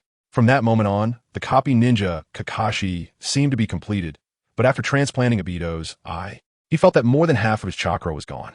It wasn't that it was gone, but rather that it was suppressed in order to control the Sharingan's bloodline, making it impossible for him to use too much chakra, instantly turning him into an elite Nin severely lacking chakra. However, he didn't care. What mattered was that he had become one with Obito, and he wanted to help Obito see the world and the future properly. After walking for 3 days, the 3 finally returned to Konoha. The first thing they did upon returning was report this matter to the 4th Hokage, Orochimaru. What? Someone actually plotted against me? After hearing this, Orochimaru frowned, coldly snorting, feeling very angry. I will help you keep this eye safe, don't worry. Come with me. As for the pressure from the Uchiha clan, I will handle it, and nothing will happen. Looking at Minato and Kakashi, Orochimaru said slowly that if the Uchiha clan behaved themselves, it would be fine. If they didn't listen, he could easily destroy them. They were just a group of burdens, making a show of power in the village, which he had long disdained. Thank you, Lord Fourth Hokage. Minato and the others quickly thanked Orochimaru. Minato and Rin, you can leave now. Kakashi stays. Then Orochimaru directly told Minato and Rin to leave. And there was a purpose in keeping Kakashi behind. Yes, Lord Fourth Hokage. Minato and Rin exited the office, leaving only Orochimaru and Kakashi inside. Kakashi, I need to tell you something now. I hope you won't get too excited. Orochimaru looked at Kakashi, speaking calmly. Lord Fourth Hokage, what is it? Kakashi was somewhat puzzled. What could Orochimaru say that would make him excited? You are already considered my direct subordinate, so I won't hide it from you. Your father is not dead. He is currently with your teacher, Jiraiya. Also, your mother is not dead either. You will see them in the future. Next, Orochimaru was going to reveal a shocking secret to Kakashi, leaving him stunned, looking at Orochimaru in disbelief, but his heart was filled with joy. Lord Fourth Hokage, are you serious? Kakashi asked uncertainly, but he also didn't want to think that a Hokage would lie to him, right? That's right. Your father and mother have been rescued, and they are with Jiraiya. You will see them in the future. As for your eye, the Uchiha clan will definitely resist strongly, but I will withstand the pressure. Also, are you feeling that your chakra is suppressed, and that the Sharingan cannot close? Chapter 181. Kakashi's Rinnegan. Then Orochimaru nodded, looking at Kakashi, saying that Kakashi was someone trustworthy, and he wouldn't leak anything that shouldn't be said. Therefore, Orochimaru decided to tell him this to prevent it from affecting his future strength. Yes, Lord Fourth Hokage, I feel that I have lost more than half of my chakra. It all needs to be used to suppress the Sharingan's bloodline, and I cannot close the Sharingan. Kakashi was shocked. His parents had clearly died in front of him, but they were astonishingly still alive. This made him very happy, although he didn't know why they weren't coming now. As long as they were alive, he would be at ease. Regarding Orochimaru's question, he indeed encountered it and quickly replied, That's right, you are not from the Uchiha clan, so you naturally cannot bear the bloodline of the Uchiha clan, which leads to your strength being suppressed, and you cannot close the Sharingan. This thing, you should drink it, and after drinking it, you will be able to control the Sharingan. Then Orochimaru directly took out a vial of bloodline enhancement potion from his pocket and tossed it to Kakashi. Kakashi was somewhat confused. Drinking it would solve the problem? He then looked up at Orochimaru, seeing his affirming gaze, and without hesitation, he opened the vial and drank it. The duty of a ninja is to obey orders, and Orochimaru is the Hokage. As a subordinate, he naturally could not disobey orders. Gulp, gulp. Instantly, Kakashi downed the bloodline enhancement potion in one go, feeling a massive power spread throughout his body. Moreover, this power directly swallowed the Uchiha bloodline power within him and was continuously transforming his body, leaving him in shock. Sitting cross-legged, clearing his mind, and casting aside distractions. Then Orochimaru's figure came over, and Kakashi gradually closed his eyes, carefully feeling the changes within his body. He felt his strength growing stronger. The recently advanced elite Jonin was easily defeated, and he instantly reached the level of a Kage, continuing to rise rapidly. Kakashi also underwent a slight change. 9 black tomo appeared at his collarbone, and the 3 tomo Sharingan in his left eye kept rotating, instantly transforming into a kaleidoscope, and then evolving into an eternal kaleidoscope. As it spun again, the eternal kaleidoscope shattered into a blank space, revealing intricate patterns, upon which 6 tomo appeared. In an instant, his left eye transformed into a 6 tomo Rinnegan, while his right eye also began to change, awakening a single tomo due to the influence of the Uchiha clan's bloodline within him. It progressed to 2 tomo, 3 tomo, and finally transformed into a large windmill, then directly into an eternal kaleidoscope Sharingan. If anyone saw this, they would surely exclaim, "Isn't that just Sasuke?" Indeed, Kakashi's one eye had become a 6 tomo Rinnegan, and the other an eternal kaleidoscope Sharingan, his power soaring directly to the pinnacle of demigod status. His bloodline had evolved into a lower-tier bloodline of the Otsutsuki clan, and with the use of the Rinnegan and Eternal Kaleidoscope, he would undoubtedly be a 6 paths level powerhouse. This was the remarkable power of the bloodline potion that Orochimaru had developed. If Kakashi hadn't possessed Obito's Sharingan, he might have only evolved into a pair of Eternal Kaleidoscope Sharingan. but due to the power of Obito's left eye, he had directly evolved into a Rinnegan, which was undeniably powerful. Half an hour later. What? My eyes? And my strength? Kakashi found it hard to believe that his power had increased countless times, reaching a realm he had never even heard of before. Moreover, the powerful ocular techniques and the immense ocular power in his gaze filled him with confusion as he looked at Orochimaru. Fourth Hokage-sama? I. Kakashi stammered, as if he were dreaming, having gained such overwhelming power that it was simply unimaginable. Now your eyes can send and receive freely, right? You might not know yet, but let me briefly explain. The Sharingan is divided into 1 to 3 tomo, which are the most ordinary ones, as you know. Above the Sharingan is the Kaleidoscope Sharingan, which is Uchiha Madara's eye. He previously possessed the Kaleidoscope Sharingan. However, the Kaleidoscope Sharingan has a drawback. Using it multiple times will lead to complete blindness, turning the user into a blind person. To resolve this, one must have a Sharingan from a close relative, such as a parent or sibling, to become an Eternal Kaleidoscope Sharingan. Your current eye is an Eternal Kaleidoscope Sharingan, while the other eye is a Rinnegan. You now possess a 6-tomo Rinnegan, and the highest known level is a 9-tomo Rinnegan. Each pair of eyes has its own magical effects, and you can try to see what abilities your eyes possess.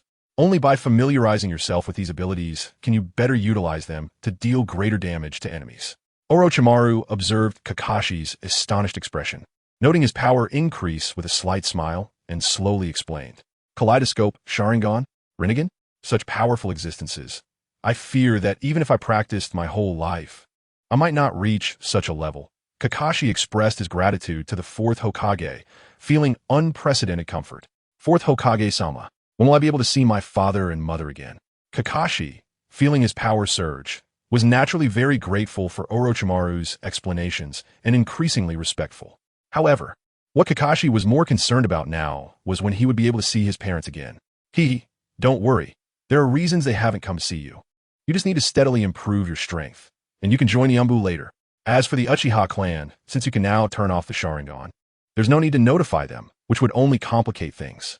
I'll talk to Minato about it, don't worry. Orochimaru smiled slightly at Kakashi, deciding not to interfere with the matters of the Hitaki family. They would resolve it themselves, and whether they met or not was not something he could decide. Thank you. 4th Hokage-sama. I will report to the Umbu tomorrow. I will also inform my teacher about this matter. Kakashi thanked Orochimaru, knowing that joining the Umbu meant becoming a confidant of the Hokage. Chapter 182. Complete Body. Susanoo. Kakashi was already grateful enough for the fortune Orochimaru had given him and was ready to help him with tasks. Go ahead, Orochimaru said, smiling slightly at Kakashi before lowering his head to continue handling the documents at hand. Yes. Kakashi quickly nodded and turned to leave. I didn't expect Kakashi's talent to be this good. He has made such a significant power increase in one go. Furthermore, he has awakened a 6-tomo Rinnegan. If I give him another one, his strength would surely break through the 6 paths level. After all, the Eternal Kaleidoscope Sharingan is essentially useless against 6 paths level powerhouses. Even a complete Susanoo could be shattered with a casual strike. If Jiraiya weren't around, I would probably still be envious of others having a pair of Sharingan. After seeing Kakashi leave, Orochimaru raised his head, a hint of appreciation flashing in his eyes as he smiled and murmured to himself. Kakashi felt the surge of power within him, but he now had strength without the ability to control it. He needed to train more. The Sharingan's abilities were strong, but having one eye of each type felt a bit uncoordinated and gave him a strange feeling. Kakashi sensed that his eyes looked odd, but to avoid drawing attention, he pulled down his Konoha forehead protector to cover his left eye. He decided to find a secluded place to test the power of his eyes. Having just acquired the Sharingan and Rinnegan, Kakashi had never used them before. Although he had knowledge of their functions and abilities in his mind, he had not yet experimented with them, so he needed to find a good place to try them out. This pair of eyes had a spatial function, allowing him to traverse various spaces, including alternate dimensions. Then I'll go experiment in an alternate dimension. That way, I won't be discovered by others. The Eternal Kaleidoscope Sharingan in his right eye had the ability to traverse different alternate spatial planes. The world has many alternate spaces. For example, Mayaboka Mountain and other summoning techniques exist in alternate spaces, as well as Obito's Kamui space, which is also considered an alternate dimension. There are many such spaces, which are merely fragments of worlds, but the laws within them are incomplete, meaning they are flawed worlds.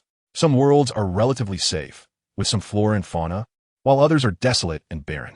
Kakashi's ability allows him to traverse these alternate spatial planes, but he cannot choose where to go. It is a random selection. As a technique for escaping, it allows the user to vanish from their original position and enter another dimension at the moment of activation. However, they can still observe the original world from within that dimension and return at any time. When they come back, they will instantaneously reappear at their original location, meaning they cannot randomly choose where to emerge. This is a flaw of the technique. Yet, for those unaware of this flaw, it poses no problem. For instance, when Kakashi disappears in an instant, his opponent, seeing him vanish, will certainly search the surroundings, likely forgetting the exact spot he disappeared from. Meanwhile, Kakashi can observe the enemy's movements from the alternate space and look for the right opportunity. Once the chance arises, he can instantly unleash a Raikage, K0. Of course, this is just a preliminary idea. The enemy might not give him that chance. After all, if it requires Kakashi to resort to such tactics, the opponent is likely a formidable adversary in their own right, possessing their own abilities and will not fall easily. Kakashi then found a deserted area, and his right eye activated the EternalMS Sharingan, spinning wildly. In an instant, a black hole appeared before him, and he stepped into it, watching as the black hole slowly closed behind him. Is this an alternate world? The endless yellow sand makes it feel like I've arrived in Sunagakure.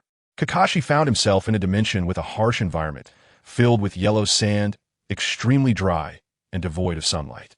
Strangely, despite the absence of the sun, it remained quite bright. With no one around, that made things easier. Susanoo, full form, come forth. In an instant, Kakashi's right eye transformed into the EternalMS Sharingan, while his left eye became the 6 Tomo Rinnegan, which quickly shifted into the Golden Rinnegan, with 6 Tomo swirling in an unusual manner. Boom, boom, boom. A massive blue giant, hundreds of feet tall, suddenly appeared before Kakashi. Its head resembled that of Sun Wukong from Journey to the West, adorned with a bullhorn crown, wearing samurai armor, and possessing a pair of enormous wings. In its left hand, it held a blue boomerang, while its right hand wielded a samurai sword hundreds of feet long. Kakashi stood within a diamond-shaped blue crystal on the giant's forehead. His power? So strong. Kakashi's eyes fixated on the Susanoo beneath him, feeling the explosive power emanating from it, which left him in awe. If it were to strike directly above Konoha, the entire village would probably be obliterated, right? Incredible. Is this the power of Uchiha Madara from back in the day? It's simply terrifying. Now, Kakashi felt confident that a single strike could shatter all of Konoha, instantly destroying it. Moreover, since Kakashi's Rinnegan evolved from a Sharingan, it retained the original Kamui ability. Additionally, having another EternalMS Sharingan significantly enhanced the effectiveness of Kamui.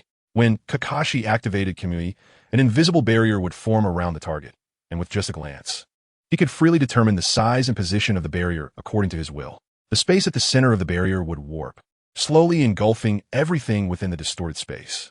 If he only had a Beidou's eye, the speed of absorption would be greatly increased. Now that he possessed a pair of EternalMS Sharingan, such issues wouldn't arise. With just a look, he could instantly shred the enemy's body. Chapter 183. Kakashi's Terrifying Rinnegan. The absorption speed is incredibly fast. Without an equal eye, escape is impossible, even against space-time ninjutsu. This is because he has already disrupted the surrounding space. Relying solely on space-time, ninjutsu won't suffice. If one were to force it, they would be instantly pulled into a spatial rift. However, this seemingly unsolvable eye technique has limited effectiveness against higher-tier opponents, as their speed would outpace his. Therefore, all eye techniques, unless executed by surprise, cannot effectively deal with others. Eye techniques are merely one aspect of strength. Achieving such effects by surprise is one thing, but in direct one-on-one combat, the results may vary. A powerful individual can shatter space in an instant and can also break the barrier of Kamui space. For example, Guy with the 8th gate can open the Death Gate and, with a single kick, shatter the Kamui barrier. Jiraiya can casually break space with a single strike. This is strength. In the face of true power, all eye techniques are illusory. Eye techniques only show their worth against weaker ninjas, against stronger opponents. Unless many can distract the enemy's attention, effective attacks are nearly impossible. Kakashi executed a sword technique, drawing the sword. He instantly combined swordsmanship with Susanoo, drawing his blade and slashing at the swirling sandstorm before him. Boom, boom, boom! In an instant, Kakashi's Susanoo unleashed a massive blue sword aura, shattering the sandstorm and bringing a brief moment of silence to the entire alternate space. Crack, crack, crack. The area where the sandstorm was located seemed to develop glass-like cracks, as the entire space was sliced apart by a strike, though it quickly began to repair itself. Such powerful swordsmanship. The combination of swordsmanship and Susanoo is astonishingly strong. It even shattered space. Kakashi was stunned, gazing at the fragmented space from his strike. Although it hadn't truly split open, the appearance of cracks was enough to demonstrate the power of his blow. However, before long, the space repaired itself, returning to its original state, and the sandstorm reappeared, engulfing the entire area once more. It seems that Susanoo must utilize swordsmanship to reach its full potential. Relying solely on slashing, while already strong, doesn't compare to the power achieved with sword techniques. He resolved to practice swordsmanship more diligently upon returning, aiming to reach the level of his father, or even surpass him. Seeing the might of Susanoo's strike earlier, Kakashi fell into deep thought. Ordinary slashing lacks significant power, but the combination of Susanoo and sword techniques multiplies the effectiveness several times over. He made a firm decision to practice swordsmanship diligently. It is essential. Compared to his kunai techniques, ninjutsu seems somewhat lacking. Ordinary ninjutsu probably couldn't even break through his Susanoo. It appears that he should reduce the time spent on ninjutsu training in the future and invest more time in learning sword techniques. However, Raikage can still be further developed. Previously, it was only an A-rank ninjutsu, but if he could enhance it to a higher level, it would significantly aid in boosting his strength. Kakashi finally found his path. He now balances ninjutsu and swordsmanship, believing the latter to be more important. After all, he already possesses abilities like Susanoo, and combining them with swordsmanship yields greater power, making it unnecessary to focus on less effective ninjutsu. He has already mastered a considerable number of ninjutsu with high proficiency, so he must quickly elevate his swordsmanship by one or even several levels. This boomerang could be a weapon used alongside Kamui, couldn't it? Directly applying the force of Kamui to it would allow him to instantly consume enemies into the alternate space. If it struck the enemy's abdomen, it would effectively dismember and deconstruct them. Truly a powerful eye technique. Kakashi glanced at the huge blue shuriken on his left hand, deep in thought. Let's take a look at the abilities of the Rinnegan. The abilities of the Rinnegan are quite fascinating, possessing the powers of the Six Paths, Earth Explosion Star, and Universal Pull. And this is actually just the most basic ability of the Rinnegan. The ability of my Rinnegan is actually the illusory true body, a genjutsu that instantly acts on myself, placing me in a dreamlike state. However, in this state, I can launch attacks, but all attacks against me are rendered ineffective, lasting 5 minutes with a cooldown of 30 seconds. This means that for 5 minutes, I am both fake and real. To my enemies, I am fake, but to me, I am real, able to inflict genuine damage on them while they cannot harm me. Isn't this an invincible eye technique? For 5 minutes, I am the embodiment of invincibility? Kakashi carefully studied his Rinnegan technique, astonished that it could be invincible. This is simply an unbeatable skill. Within 5 minutes, he could do whatever he wants. Perhaps influenced by Obito's Kamui and the Manjikyu Sharingan, his Rinnegan has evolved from phasing to the illusory true body, somewhat similar to a combination of Izanagi and phasing.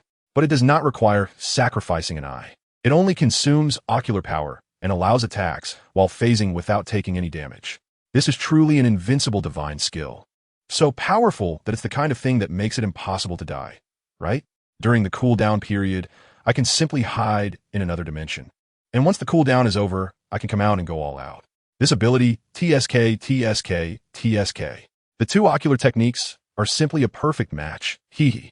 After realizing the ability of his Rinnegan, Kakashi immediately thought of combining the two abilities, one for escape and one for invincibility.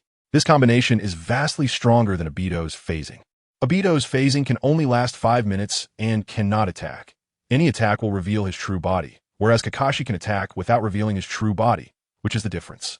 However, Obito has already achieved this step with his Manjikyu Sharingan, which is quite powerful. His Manjikyu Sharingan, aside from the controversial effects of Shursue's Kotoamatsukami, cannot be matched by anyone else. Let's give it a try. Illusory True Body. In an instant, the 6 Tomo Rinnegan in Kakashi's left eye shone with golden light. And then Kakashi's body became indistinguishable from reality, making it hard to tell what was real and what was not. Even his Susanoo began to take on a phantasmal form. Chapter 184.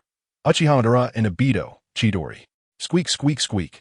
In an instant, lightning flashed on the katana of Kakashi's Susanoo.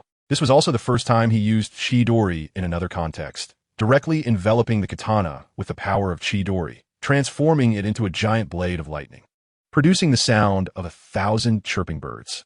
Kakashi then walked straight into the sandstorm, which surprisingly passed right through him and his Susanoo as if he didn't exist at all.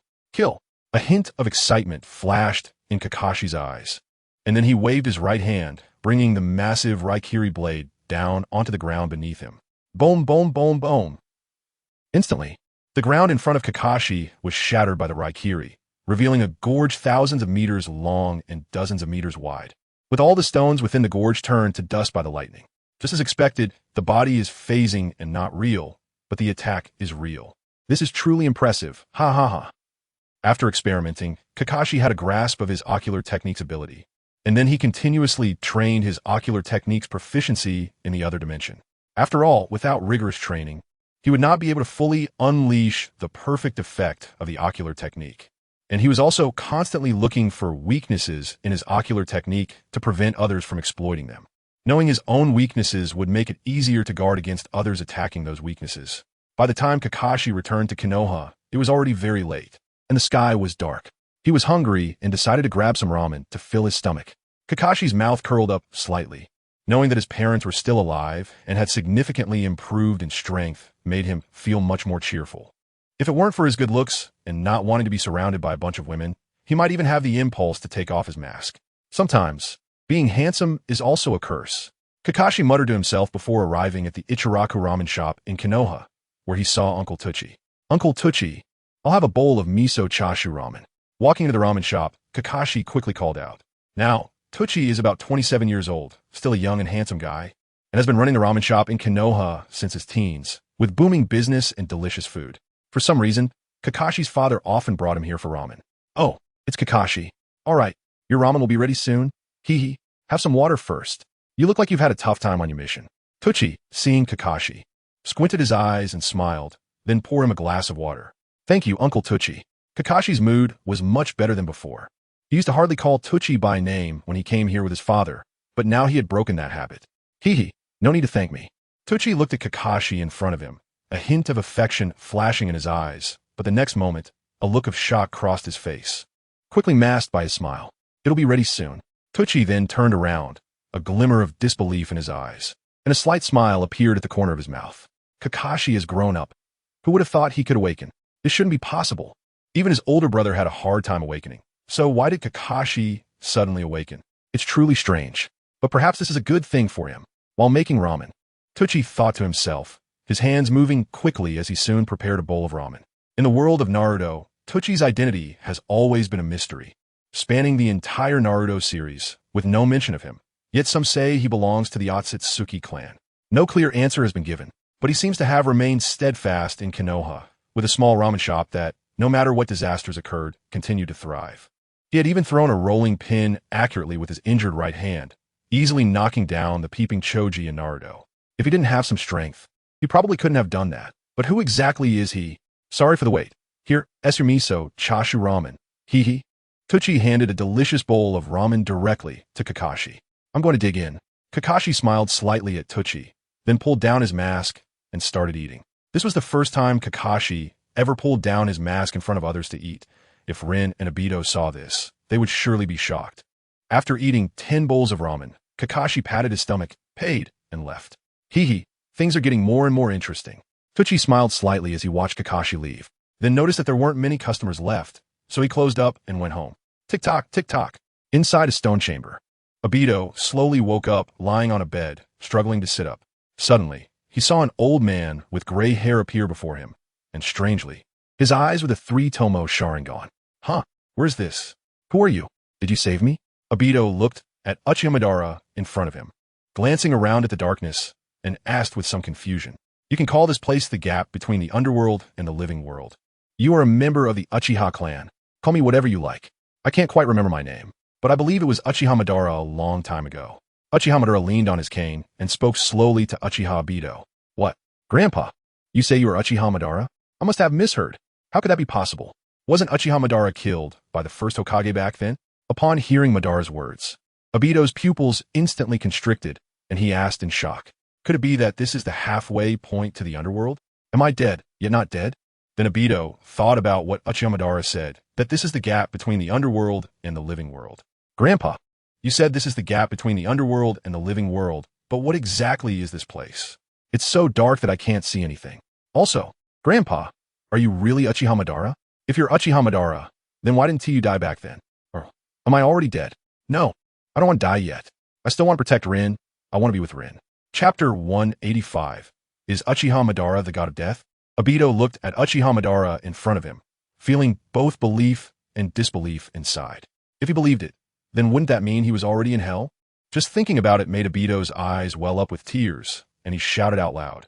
He didn't want to die. He wanted to protect Rin for a lifetime. After all, a person who had been dead for decades suddenly appeared before him, calling himself Uchiha Madara.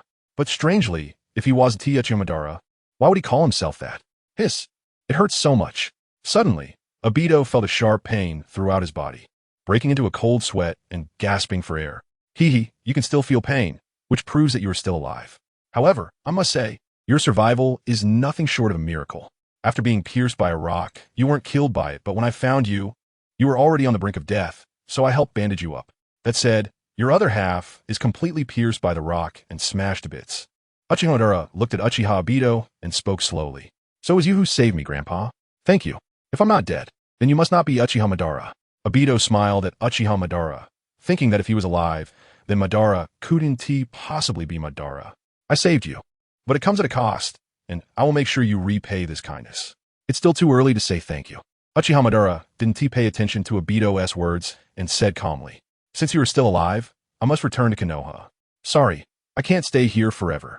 Rin is still waiting for me to protect her, and I don't even know how she is doing now. Since I'm still alive, I must return to her side and guard her. This time I was set up, and I will be more careful in the future to ensure Rin doesn't suffer any harm. After hearing Uchiha Madara's words, Obito frowned tightly. Now that he was still alive, his heart had long flown to Konoha, to Rin's side. How could he stay here and be imprisoned? With your current body? Your physical condition is such that you can't even wield a kunai, let alone protect those you want to protect. Not to mention whether you can become a ninja again, that's an issue. Uchiha Madara looked at Uchiha Obito and chuckled softly. How can this be? Since I'm still alive, even if I can't become a ninja, I will still guard Rin's side.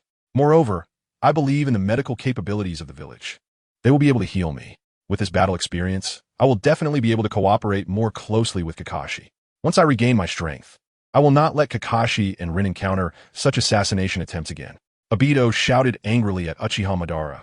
He must return to Konoha, even in his current broken state. He believed that the medical ninjas in the village would definitely be able to heal him, and he believed that after regaining his strength, he would be able to protect Rin and Kakashi well. Face the facts. Everything in this world is predestined. It cannot be changed by human power. There are always things that do not go as one wishes. Just like your little girlfriend, after hearing that you died, she would eventually marry someone else. As long as you are gone, as long as you are not strong, as long as you do not have enough strength, whether it's the people you care about or the ones you love, you can't protect any of them. You can only watch them die one by one in front of you. Although this sounds very realistic, reality is filled with bitterness, pain, and loneliness. I have lived for so long. The longer I live, the more I feel that the world is like this. It's all quite well. Everything in this world is the same. Where there is light, there will be darkness. To protect those you want to protect, hatred will follow. This is all a cause and effect relationship. Right now, in their eyes, you're already a dead man. Where there are people, there will be war. And where there is protection, war will also arise. Just like you now, in the eyes of your companions, you are already dead. But they will hate the land of Earth, they will hate Iwagakure. And ultimately, conflict will still arise. These people are killed because of your death. This is cause and effect. Uchiha Madara directly poured his insights into Uchiha Obito, leaving him stunned. You old man are so long-winded. I don't want to stay here any longer. It's infuriating. In the end, Uchiha Obito thought about what happened with Rin and the others. It was because of the mission to protect that he ended up like this, gritting his teeth and angrily rebuking. He wanted to get up but found the pain unbearable and had no strength to stand. Grandpa, you must be a rogue ninja, right? Uchiha Madara has long been dead. I'm still alive, so I can't see Uchiha Madara. unless you are the god of death. Only the god of death would meet someone like me who is about to die. Uchiha Obito gradually calmed down and looked at Uchiha Madara, speaking slowly. He must first recover his strength to leave this cursed place. He never wanted to stay here again, and he needed to regain some strength as soon as possible. I said, "My name is Uchiha Madara, and you would rather think I am the god of death than believe I am Uchiha Madara?" That makes sense. In a way, I am indeed the god of death. This world is a hell. Uchiha Madara looked at Uchiha Obito and spoke slowly, his eyes showing no fluctuations. What? After hearing Uchiha Madara's words, Obito quickly looked around, his heart tightened, and he desperately tried to run away. Bang! But Obito simply didn't have the strength, rolling off the bed and experiencing intense pain that almost made him feel death approaching. However, he still didn't give up and continued to crawl forward. Do you want to die? Well, there's no exit here. You can't get out. I still need you to do many things for me. You can't die yet. Uchiha Madara exclaimed when he saw Obito so agitated. I'm just a useless person, completely without value, let alone helping you. We want. Chapter 186, 5th Kazekage Versus. One-Tail Obito lay on the ground, looking at Uchiha Madara and shouting, secretly resenting his own helplessness, unable even to stand. What do you want? My dream is very simple. I just need to create a world of peace and love, severing the causality of this world so that no one suffers from separation anymore. Uchiha Madara stated his purpose, looking at Obito as he spoke slowly. I just want to return to Rin's side and protect her. I don't want to do anything else. Obito angrily looked at Uchiha Madara, saying that he didn't want to do anything, just wanted to be by Rin's side, even if it meant only seeing her every day. That was enough. If you don't want to stay alive to see your little girlfriend, then be my guest. But my right eye is still vacant. If you die, your eyes will be mine. The Sharingan can only unleash its true power when combined as a pair. Uchiha Madara chuckled coldly and then said calmly, lifting his hair to reveal a dark eye socket with no eyeball inside. So if my eye and Kakashi's eye combine, I can better protect Rin. Then I should leave this place even more. In such a hellish place, not even a ghost would stay. Wait for me, Rin. I will be back soon, I promise. Wait for me, Rin. A flash of determination crossed Obito's eyes as he continued to crawl forward. In the end, Obito surely failed. After crawling several meters on the ground, he bled profusely and eventually succumbed to exhaustion and fainted. Why bother? Uchiha Madara looked at Obito before him, the corners of his mouth curling slightly, and waved his right hand. Instantly, countless vines sprouted from the ground in front of Obito, wrapping him up and gently placing him back on the bed, treating him in the process. Kurizetsu, I'll leave the next matter to you. Kill his little girlfriend in front of him and force him to forcibly open the Manjiki Sharingan. After Uchiha Madara took care of everything, he summoned Kurizetsu back and gave him the order. Yes, Madara-sama. A slight smile appeared on Kurizetsu's lips as he quickly disappeared from the base. At this moment, the 4 great ninja villages welcomed their disaster, as well as their happy lives. It turned out that the tailed beasts of their village had returned. Isn't that a surprise? But these tailed beasts were continuously attacking their villages. Do you still think it's a surprise? One Tail has returned? Hurry and inform Lord 5th Kazekage. The remaining villagers immediately go to block the tailed beast attack. We can't let it destroy our village, or our village will be doomed. Everyone, let us go. Tailed beast bomb. Choo choo choo. At that moment, a giant raccoon appeared at the entrance of Sunagakure, covered in curse mark patterns, and opened its mouth wide, launching an attack on their village. When One Tail appeared at the entrance of Sunagakure, it was instantly noticed by the ninjas of Sunagakure. A J-nin quickly sounded the alarm and rushed to the Kazekage's office to find the 5th Kazekage. Kazekage-sama, it's bad. One Tail has appeared. When this J-nin appeared in the village, he saw the 5th Kazekage, Raza, coming out and quickly reported. I understand. Immediately let the villagers go to the shelters. All J-nin mobilize. All CH-nin responsible for evacuating personnel, and the Genin quickly enter the shelters. The moment One Tail appeared, Raza sensed it and immediately came out, followed by another person, that is Sasori of the Red Sand, who had now become a pillar of Sunagakure with great strength. Because his mother was still alive, Sasori chose not to defect, which gave him a relatively better childhood compared to being orphaned and only having a grandmother who cared for him. Yes, Lord 5th Kazekage. The J-nin disappeared in an instant, along with the guards beside the 5th Kazekage, quickly notifying the CH-nin responsible for evacuation tasks. After everything was arranged, the 5th Kazekage flew out of the village, while Sasori slowly walked towards the entrance, his eyes showing no fear or panic, as if it had nothing to do with him. At this moment, One-Tail's tailed beast bomb was rapidly attacking Sunagakure with overwhelming force, creating a sandy trench wherever it passed. Everyone, block it. Earth style, earth flow wall.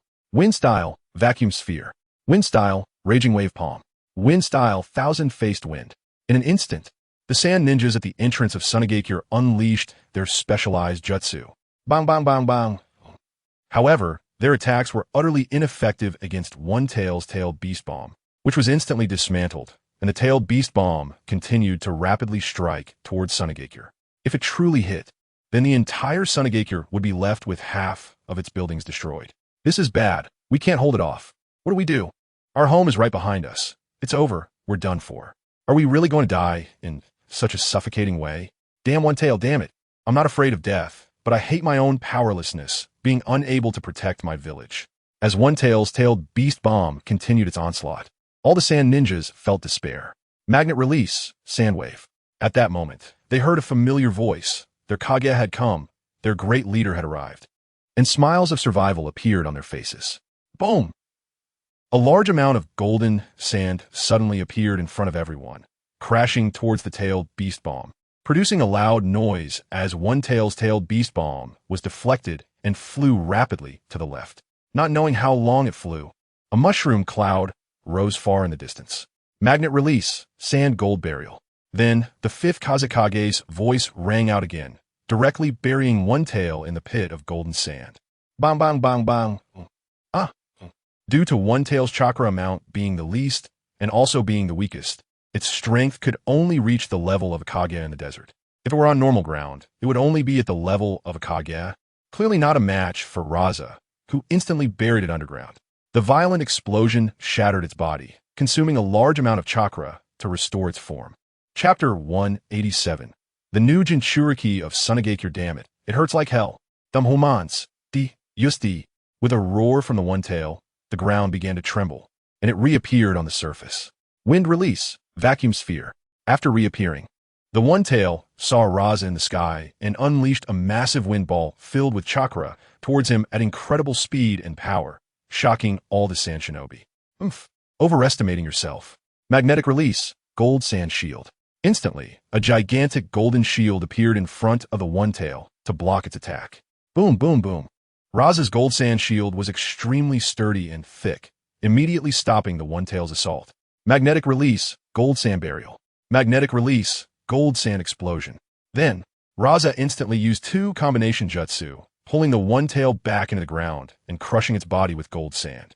In the area covered by gold sand, everything was shattered, and the ground around the One-Tail collapsed several meters, demonstrating its immense power.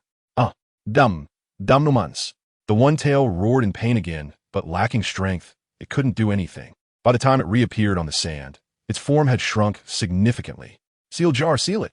Raza then appeared next to the One-Tail, holding a black water jar, and grabbed the One-Tail's body with his right hand, using the sealing technique. No.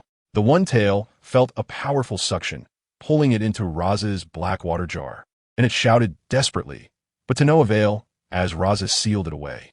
I don't know why you appeared, but you finally returned. After sealing the One-Tail completely, Raza smirked slightly and coldly snorted. Today was a great harvest. The village was unharmed, and the One-Tail had returned and was successfully subdued. He then walked towards the village with the black water jar in hand. Lord 5th Kazekage is amazing. Long live Lord 5th Kazekage. Long live Lord 5th Kazekage. The ninjas in the village were all shocked by the strength of the 5th Kazekage and shouted, celebrating how he had instantly subdued the One-Tail, which was terrifyingly powerful. TCH. Meanwhile, Sasori of the Red Sand looked at the crowd and scoffed, turning to leave. Raza listened to the praises of countless people as he returned home. Upon arriving home, Raza immediately saw his newlywed wife, Chiyo. Raza, you're back? How is the One-Tail outside? Chiyo smiled and hurriedly asked as she approached Raza. Yeah, I've sealed the One-Tail, but now there isn't a suitable Jinchuriki in the village. I don't know who to seal it within. Our situation in Sunagakure isn't good. Although I've acquired some wealth through trading gold sand, it's not a long-term solution. We need to become stronger and seize more resources from other villages. Raza said with a hint of worry as he looked at his wife. The two of them were deeply in love.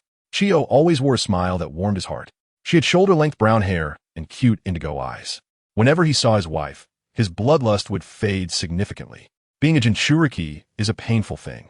If there are really no other candidates, then let me do it. I haven't been able to help you much, and now I want to do something for you. Raza, is that okay? Chiyo smiled at Raza, her kindness leading her to decide to become the Jinchuriki to ease her husband's burdens. What? No. Chiyo, you know being a Jinchuriki is very painful. I don't want you to suffer like that. Rather than let you suffer, it's better to let someone else suffer. Your position in my heart is irreplaceable. I don't want anything to happen to you. Raza was deeply moved by Chiyo's words and reached out to hold her delicate hand, speaking softly. He loved his wife dearly and naturally didn't want her to become a Jinchuriki. The lives of others were irrelevant to him, even as the fifth Kazekage. The lives of those useless people were not as important as his beloved. It's fine. I know you've been feeling down about the One-Tail's disappearance. Now that the One-Tail has returned, but there isn't a suitable Jinchuriki, let me be the one. I want to help you. With you by my side, I'm not afraid of anything. Chiyo looked at Raza, smiling slightly. Her smile was so sunny and she was such a kind girl. But Raza's heart was in turmoil. If his wife became a Jinchuriki, the people in the village would surely despise her. He was extremely reluctant to let his wife take on this role, as the risks of being a Jinchuriki were too great. It's okay. My physique is special. You know that besides me, no one else can handle the One-Tail, right? Trust me, I can control it very well. Chiyo said to Raza with a smile, her words calm and light, as if becoming a Jinchuriki were an extremely simple matter. Then, all right. In the end, Raza agreed. He saw his wife insisting repeatedly. Although he was deeply unwilling, he ultimately chose to compromise. Finally, Raza gathered the elders of Sunagakure, and together they sealed the One-Tail inside Chiyo. After the sealing was successful, the One-Tail surprisingly remained obedient within her body without any resistance, proving that her physique was indeed special. Meanwhile, Iwagakure faced the same threat, but they were far more dangerous than Sunagakure's One-Tail, as they possessed three-tailed beasts, the Two Tails, the Four Tails, and the Five Tails. They appeared instantly at the gates of Iwagakure and released tailed beast balls towards the village without caring about the consequences. The ninjas of Iwagakure quickly saw the three gigantic tailed beasts and hurried back to notify the third Tsuchikage. Chapter 188. The appearance of Kuratsuchi. As for why Iwagakure released three-tailed beasts, it was because Jiraiya was very displeased with Inoki, but was also worried that the people of Iwagakure couldn't handle it, so he deployed an additional two tails. This way, the Cloud Village could come to Iwagakure to demand the two tails, potentially sparking another great battle. Now, Jiraiya was like a chess player, freely controlling the chessboard of the entire ninja world, which was part of the fun of being behind the scenes. Kuratsuchi was originally a player as well, but to Jiraiya, who was familiar with the plot's direction, she was no longer mysterious and was now under his control. However, Kuratsuchi remained oblivious, thinking her actions went unnoticed, continuing to do as she pleased, which saved Jiraiya a lot of trouble. No, this is bad. Lord Third Tsuchikage, it's not good outside. A rock ninja hurriedly came to report, and at this moment, the third Tsuchikage also sensed three terrifying auras and was preparing to go outside. I know, I'm not blind. How could I not see such a large-tailed beast? He immediately ordered all Jonin to confront the enemy, while Chunin and Genin were to quickly evacuate the villagers. The third Tsuchikage remained relatively calm, looking very displeased at the rock ninja in front of him. After speaking, he flew into the air, directly heading towards the three-tailed beasts. As soon as the third Tsuchikage left, 8 shadows appeared in the Tsuchikage's office, quickly rushing towards the village entrance. The last to emerge from the Tsuchikage's office was a young woman with short black hair, dark gray pupils, wearing a tight red outfit with a ninja vest over it, and fishnet stockings on her feet, looking about 15 years old. Despite being only 15, she stood around 165 meters tall, with a slender figure, a beautifully crafted face, clearly a rare beauty. Grandpa never takes me along. My flesh isn't made of dough, and my fists are quite hard. A tailed beast? I want to see what they look like. This person is Kuratsuchi. After her father, the previous Tsuchikage, passed away, she was born, and now she is already 15. Just a moment ago, she was asking her grandfather for a chance to be promoted to Jonin, and then this incident happened. She saw her grandfather leave in a hurry and quickly came out, spotting the 3 giant-tailed beasts at the village entrance, her eyes sparkling with confidence. Hee hee. Since Grandpa won't let me go, I'll sneak out. Hee hee. I will definitely become a strong woman like Tsunade. Kuratsuchi then sprinted towards the village entrance, knowing that her grandfather was trying to protect her, but she had her own thoughts. She was not a weak ninja. If she was going to do something, she wanted to be a strong woman like Tsunade. Having never seen a tailed beast before her birth, she had no idea how terrifying they were. Even with her later cultivation, dealing with one would be somewhat difficult, let alone now when she was merely at the Jonin level. Rushing in would be like sending herself to her doom.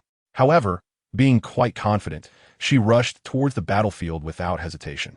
Dust Release, Original World Separation Technique. Dust Release, Original World Separation Technique. Dust Release, Original World Separation Technique. The third Tsuchikage saw the three-tailed beast releasing tailed beast balls from a distance and immediately extended his hands forward, condensing an invisible conical barrier that rushed towards the three-tailed beasts. Because there were three-tailed beast balls, the third Tsuchikage had to use the original world separation technique 3 times in a row. Boom, boom, boom. In an instant, 6 attacks collided, and the defense barrier at the entrance of Awakens and everything around it was instantly destroyed. Help! Many rock ninjas stationed at the entrance of Awakens were all tragically sacrificed, and within a mile radius of the village entrance, it turned to scorched earth. Damn it! Why are three-tailed beasts returning at the same time? Even the perfect Jinchuriki's tailed beast, Sun Wukong, is so violent. How is that possible? The third Tsuchikage's heart bled. Their defense barrier at the village entrance was already unrecognizable. He felt shocked and terrified by the simultaneous appearance of three-tailed beasts. If he had arrived, even a moment later, the entire village would have been destroyed. After dealing with the tailed beast balls, the third Tsuchikage had already flown above the three-tailed beasts and looked grave at the sight of them. Iwagoto, you are in charge of commanding the army. Use Earth Release for defense to minimize the village's losses. Shuntu, you lead all water-style ninjas to hold off the 4 tails. Leave the other 2-tailed beasts to me. Soon, the third Tsuchikage arranged everything. They were facing 3-tailed beasts, with the 4 tails being the strongest. He needed to hold off the 4 tails while quickly dealing with the 2 tails and 5 tails. Yes, Lord Third Tsuchikage. At this moment, Iwagoto and Shuntu arrived, leading the Jonin from the village, looking solemnly at the 3-tailed beasts, with some Jonin showing signs of fear. Tailed beasts, without reaching the level of a Kage. It was hard for them to muster the confidence to fight. After all, tailed beasts were not something mere Jonin could handle. Even the weakest one could easily kill a Jonin as if chopping vegetables, let alone these 3-tailed beasts. Damn humans die. Rat tail ball. The 2 tails, White Kai, instantly spewed multiple chakra balls from its mouth, directly flying towards the rock ninjas. The chakra balls were engulfed in blue flames, seemingly capable of burning the soul, making one shiver at the sight. Lava Release, Burning River Rock Technique. The 4 tails, Sun Wukong, instantly spat out several magma balls, with temperatures burning the entire space. The visible intense heat rushing towards the rock ninjas. 5 Elemental Slash. The 5 tails opened its huge mouth, continuously absorbing the 5 elements drifting in the world, rapidly condensing them into a multicolored cross-shaped blade, quickly shooting towards Awakens. All Earth Release ninjas, use Earth Release to surround the village. Iwagoto immediately reacted, leading everyone to use Earth Release to prepare to protect the village. Earth Release, Earth Flow Wall. Earth Release, Earth Flow Wall. Earth Release, Earth Flow Wall. Instantly, countless earth walls rose before Awakens as they unleashed their most powerful defensive ninjutsu to protect their village. All water-style ninjas, follow me and buy time for Lord Third Tsuchikage. Quickly. Chapter 189. Dodara's father? Meanwhile, Shuntu saw the 4 tails attacking and quickly shouted to the large group of ninjas behind him. Yes. Water Release, Water Dragon Bullet. Water Release, Great Waterfall Technique. Water Release, Exploding Water Shockwave. Boom, boom, boom. Instantly, countless torrents of water flew towards Sun Wukong, at least trying to buy some time for their third Tsuchikage. Facing the power of the tailed beasts, these Jonin found it still too strenuous. Their attacks were like tofu, instantly shattered. Countless earth walls collapsed, and countless torrents of water collided with the 4 tails lava release, instantly evaporating into mist. Dust Release, Limit Break Separation Technique. Meanwhile, the third Tsuchikage flew in the air, finding the right moment to attack the 2 tails.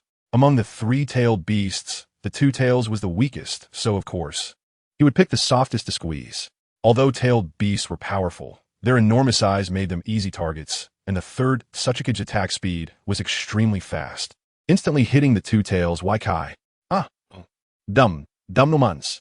The two tails was instantly hit by the third Tsuchikage. It was the Tsuchikage's ultimate technique, an upgraded version of the original world separation technique, with immense power, immediately released and continuously attacked around the two tails, causing half of its body to disintegrate into an atomic state.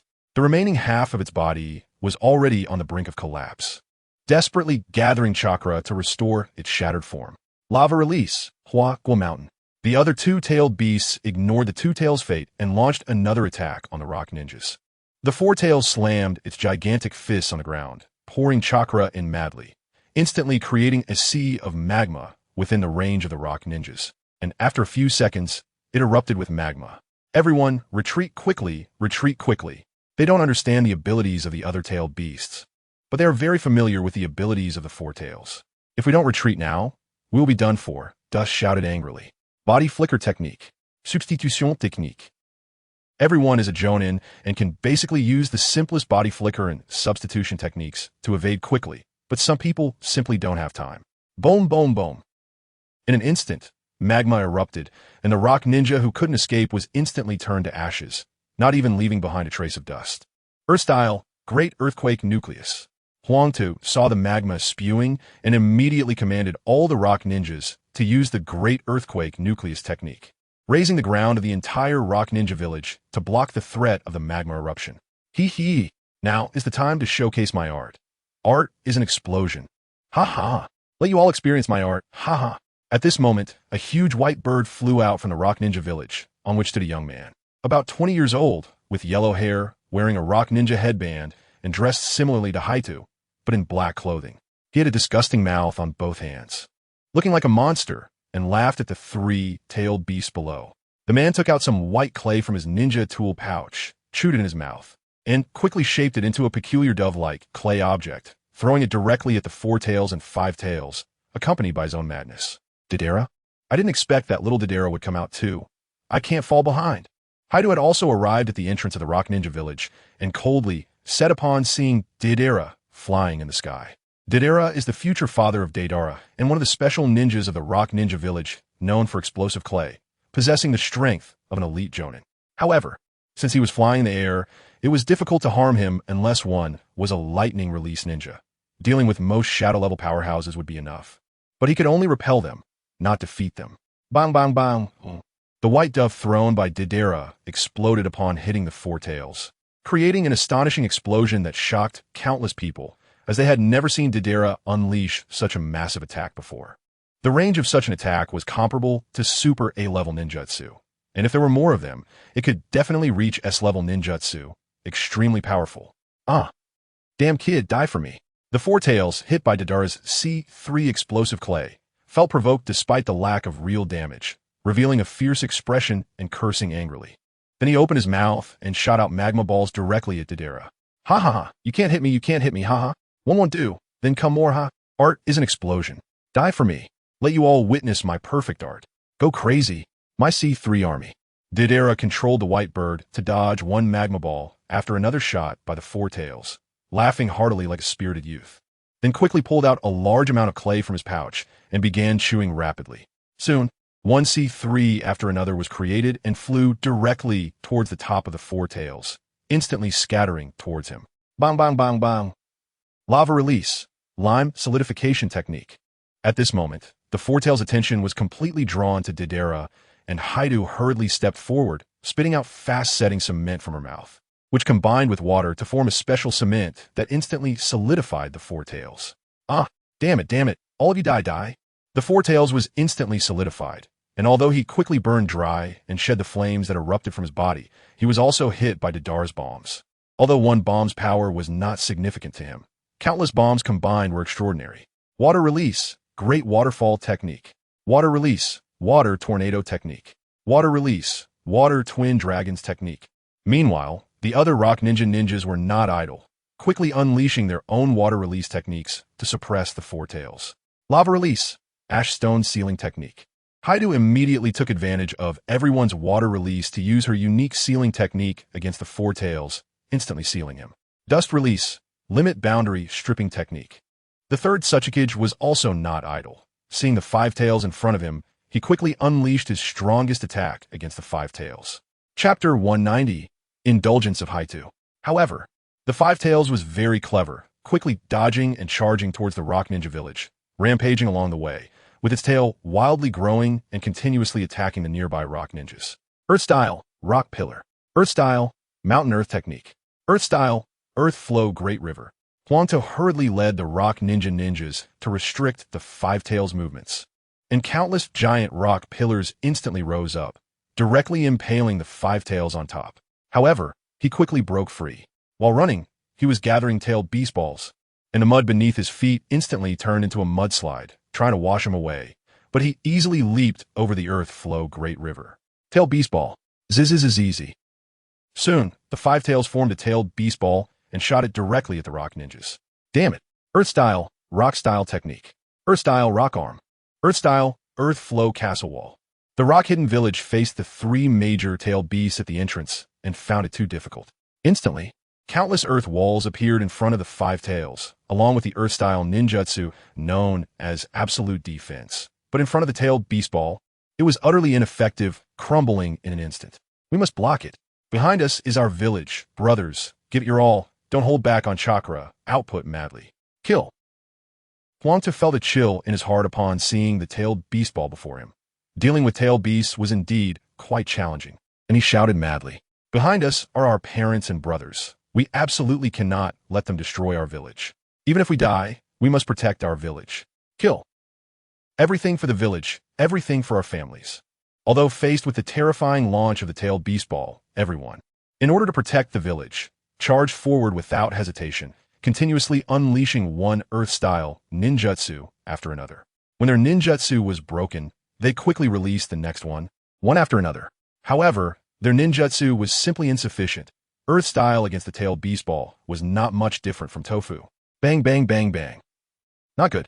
Dust release, limit boundary stripping technique.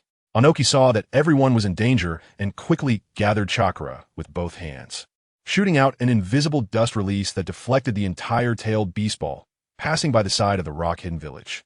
Boom, boom, boom. Sealing team. Proceed with sealing the two tails. Soon after, the third Suchikage saw that the two tails was starting to recover and shot out another dust release at the two tails lying on the ground, ordering the sealing team to seal the two tails first. Haido, that silly girl, came out too? Oomph. The third Suchikage let out a cold snort after seeing his granddaughter come out. After losing the yellow earth, he was quite protective of her, not wanting her to encounter danger, so he didn't allow her to come. However, she chose to come anyway, which made him somewhat angry. But a hint of appreciation flashed in his eyes. A good opportunity, the limit removal technique. Soon after, the third Suchikage saw that the four tails was unexpectedly combined with his granddaughter and a large amount of water release to form volcanic rock, directly trapping the four tails. He quickly attacked it. Phew. Just as the third Suchikage aimed to attack the four tails, the five tails quickly bounced away, knocking down countless earthen walls, and was almost at the village entrance. Then it leaped effortlessly into the army of rock ninja, continuously using its tail and four paws to strike. As a result, countless jonin died, and the rock village suffered heavy losses. Bang, bang, bang.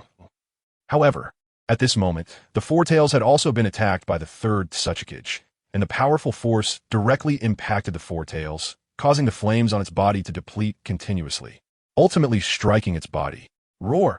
The four tails, Sun Wukong, roared at the sky. Although they were formed from chakra, they could still feel pain. After being hit by the third Suchikage, it was instantly sent flying several miles away, with a large hole appearing on its back, gasping for breath. At this time, the two tails had been completely sealed by the rock ninja's sealing team, and the four tails was also a bit disoriented from the attack. The 36 strategies. Retreat is the best strategy. Run.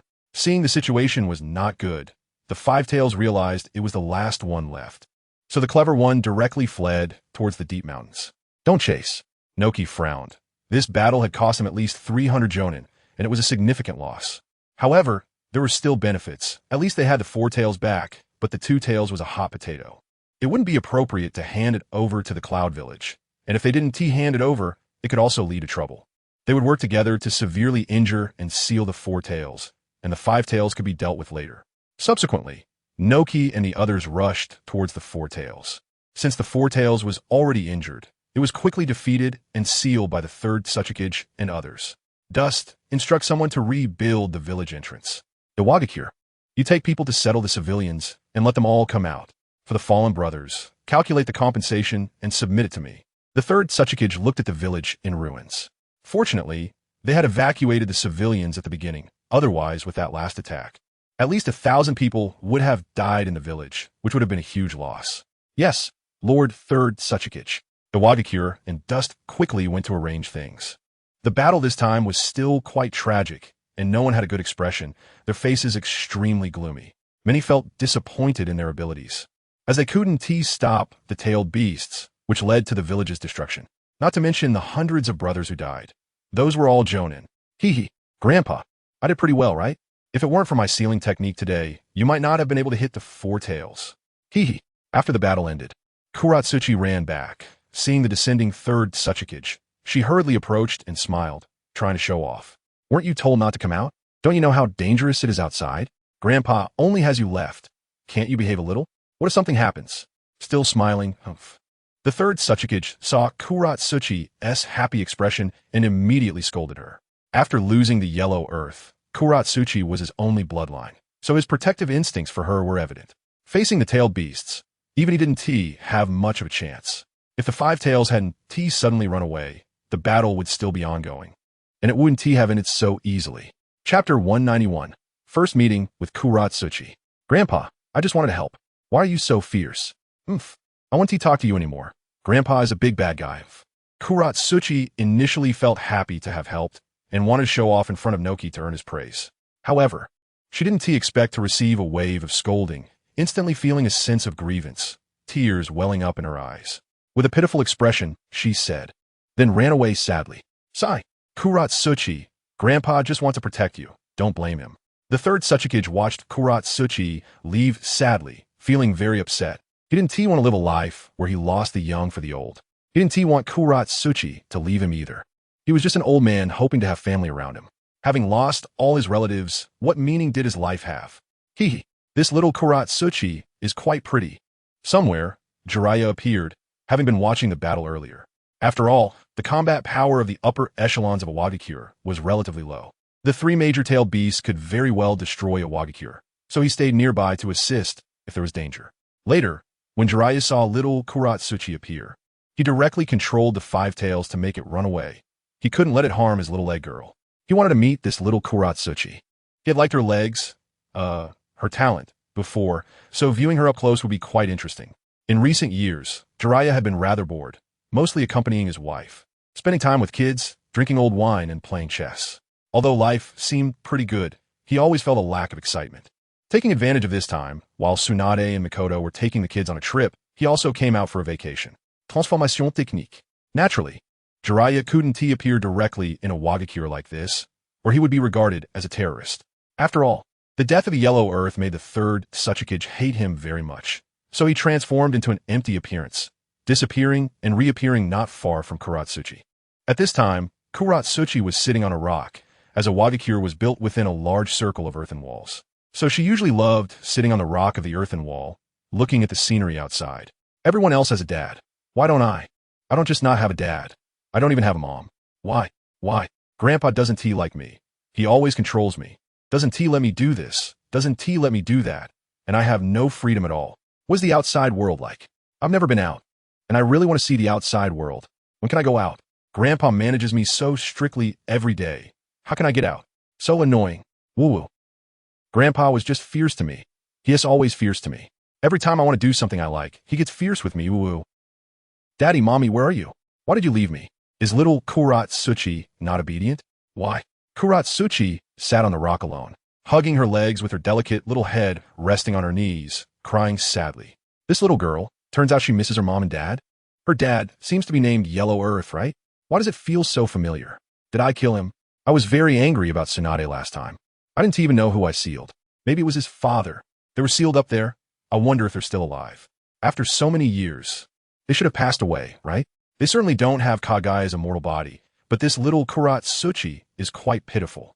Is all of this because of war? Without war, there would be no death. If it weren't for the fact that force cannot solve the issues of peace, I would have unified the entire ninja world by now. But they will never understand that ruling the world by force will inevitably lead them to rise against me. The more I try to dominate them, the more it will provoke their resistance. In the end, it will be counterproductive. So I arranged for the plot to proceed in a way that creates an enemy that all ninja villages fear. Let them unite, and then I will appear to eliminate this force. And they will choose peace. This task is long and arduous. I came to this world and unexpectedly became a major villain. I have orchestrated event after event just to steer the plot in the original direction. I must say, the villain is actually the side of justice. Nagato wants world peace, but he is a major villain. Obito only wants to create a world with Rin, and he's also a major villain.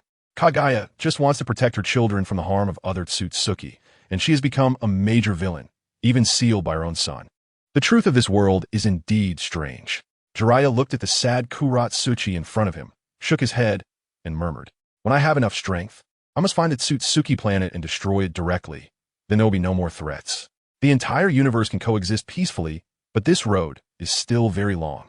Then Jiraiya's gaze became firm as he looked up at the sky, and infinite thoughts flashed through his mind. Being forced to defend will only become more dangerous. But unknown enemies are very frightening. When he does not understand the strength of the opponent, he is still not ready to immediately search for the Tsutsuki planet.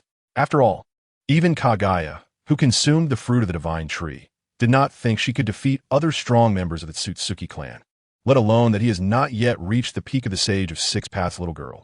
Do you really want to go out? Thinking about it is one thing, but that's a matter for the future.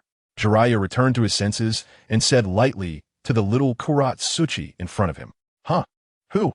Kuratsuchi heard someone behind her and immediately became alert, leaping a dozen meters away from Jiraiya in an instant. "Don't be nervous. I just happened to pass by here and wanted to ask you something. I heard you say you wanted to go out. I can take you out. How about it?"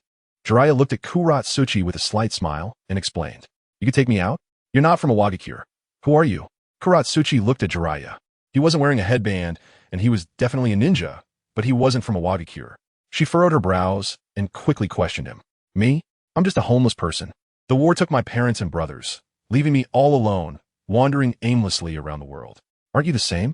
The war also took your parents, leaving you alone in this world." Jiraiya looked at Kuratsuchi, a hint of gloom flashing his eyes as he said sadly, "Homeless? Is that so? Me too. Although I still have my grandfather, that house isn't the home I want to stay in. There's no dad, no mom, only a bad grandfather. I hate my grandfather." Kuratsuchi was stunned by Jiraiya's words. She seemed to feel the sadness in his eyes, and she lowered her head, saying somewhat dejectedly, "Your grandfather is also thinking about your safety. The outside world is very dark and scary. A little girl like you really isn't suitable for wandering around." Jiraiya looked at Kuratsuchi and smiled slightly, then started to speak on behalf of Noki, not out of support, but just to get closer. "Is that so? My grandfather often says that to me, but I don't believe it. Other kids my age have already gone out to do missions, but I can only do some D-rank missions in the village. I've long been tired of it. Besides, I'm already a jonin. My strength is enough to protect myself, and I don't need my grandfather's so-called protection. I aspire to become a strong woman like Tsunade of Konoha. How can I stay in the village every day?" Hearing Jiraiya's words, Kuratsuchi gradually relaxed some of her vigilance and said to Jiraiya with a complex expression in her eyes, "Hee, don't think so much. Do you want to go out? I could take you out. Do you want me to take you out?" Jiraiya looked at Kuratsuchi with a slight smile and slowly walked towards her. "It's impossible to get out. The guards are on high alert. If we want to go out, we have to go out through the main gate. But the guards at the main gate won't let me out. My grandfather has given orders not to let me out." Kuratsuchi shook her head. It was very difficult for her to get out of Awagakure. She looked towards the village entrance, her eyes filled with a hint of helplessness. "In this world, there is no place I want to go but can't." Jiraiya's lips curled slightly, and then he suddenly moved closer, hugging little Kuratsuchi in his arms, instantly disappearing from the spot. In the next second, they appeared on a small hill not far from Awagakure. "These fishnet stockings are quite comfortable to wear, right?" Jiraiya held Kuratsuchi in a princess carry, feeling the beauty in his arms, and smiled slightly. I came out." Kuratsuchi suddenly felt herself being held by Jiraiya, her face flushing red. She had never been held by anyone before, not even touched. After growing up, even her grandfather had never held her. But now she was in Jiraiya's arms, making her feel both shy and angry. However, when she saw a Wagakure not far away, she was completely stunned, forgetting that she was still in someone's arms. Just now, she was clearly still in a Wagakure, and now she had inexplicably come out. Moreover, they were already more than 10 kilometers away from a Wagakure. What kind of power is this? Why is it so magical? The Wagakure has never had such power, and she was inexperienced. Even though she had seen records and books, she had never witnessed it with her own eyes. Now do you believe it? It's really difficult to trap me in this world. That's why I can travel the world. How about it? I didn't lie to you, right? Jiraiya looked at Kuratsuchi in his arms, smiling slightly. That's amazing. Can you teach me? I also want to learn. Once I learn it, I can sneak out anytime and anywhere without needing to care about my grandfather's expressions anymore. Giggle. Kuratsuchi was very happy in her heart. If she could learn space-time ninjutsu, wouldn't she be able to go out freely? Just thinking about it made her very happy, and she quickly looked at Jiraiya and asked, her eyes sparkling with excitement. Do you want to learn? But wanting to learn comes at a price, you know? Can you bear the price? Jiraiya looked at Kuratsuchi in his arms, smiling slightly, his smile being quite sinister, with a hint of teasing in his eyes. Price? What price? As long as you can teach me, I can bear any price. Just tell me, what is the price? Kuratsuchi was overjoyed to hear that Jiraiya was willing to teach her, not noticing the implications in his words, and blushed as she smiled. Don't you want to ask what the price is? Jiraiya looked at Kuratsuchi in his arms and asked in surprise, any price is fine, as long as you can teach me this ninjutsu. I, Kuratsuchi, say what I mean and mean what I say. I will never go back on my word. Kuratsuchi, caught up in a moment, was only thinking about how she could use space-time ninjutsu to freely enter and exit a Wagakure, not considering anything else, especially at her young age. Are you sure? What if what I want to take is you? Jiraiya was momentarily stunned. After all, she was just a child, and because of the death of her father, she could only live in a Wagakure, leading to her intense desire to go out and play. As expected, the more you try to teach, the more rebellious they become. My body? I can't eat it, so what use is it to take me entirely? Kuratsuchi thought it was strange. You're really odd, but if you promise to teach me, then go ahead and take me. Kuratsuchi was confused. She wasn't an animal that could be eaten, so what was the point of taking her? She then said curiously. Jiraiya nearly burst out laughing. She was just an innocent girl who didn't understand anything. All right, I won't tease you anymore. It's not that I can't teach you, but you might not be able to learn it. This requires a very strong talent. With your talent, you might need to study for 10 or 8 years. It's very likely that even after that, you still won't be able to learn it. Jiraiya looked at Kuratsuchi in his arms, feeling reluctant to let her go. Since she hadn't said anything, he just held her and said, 10 or 8 years. Is it really that hard?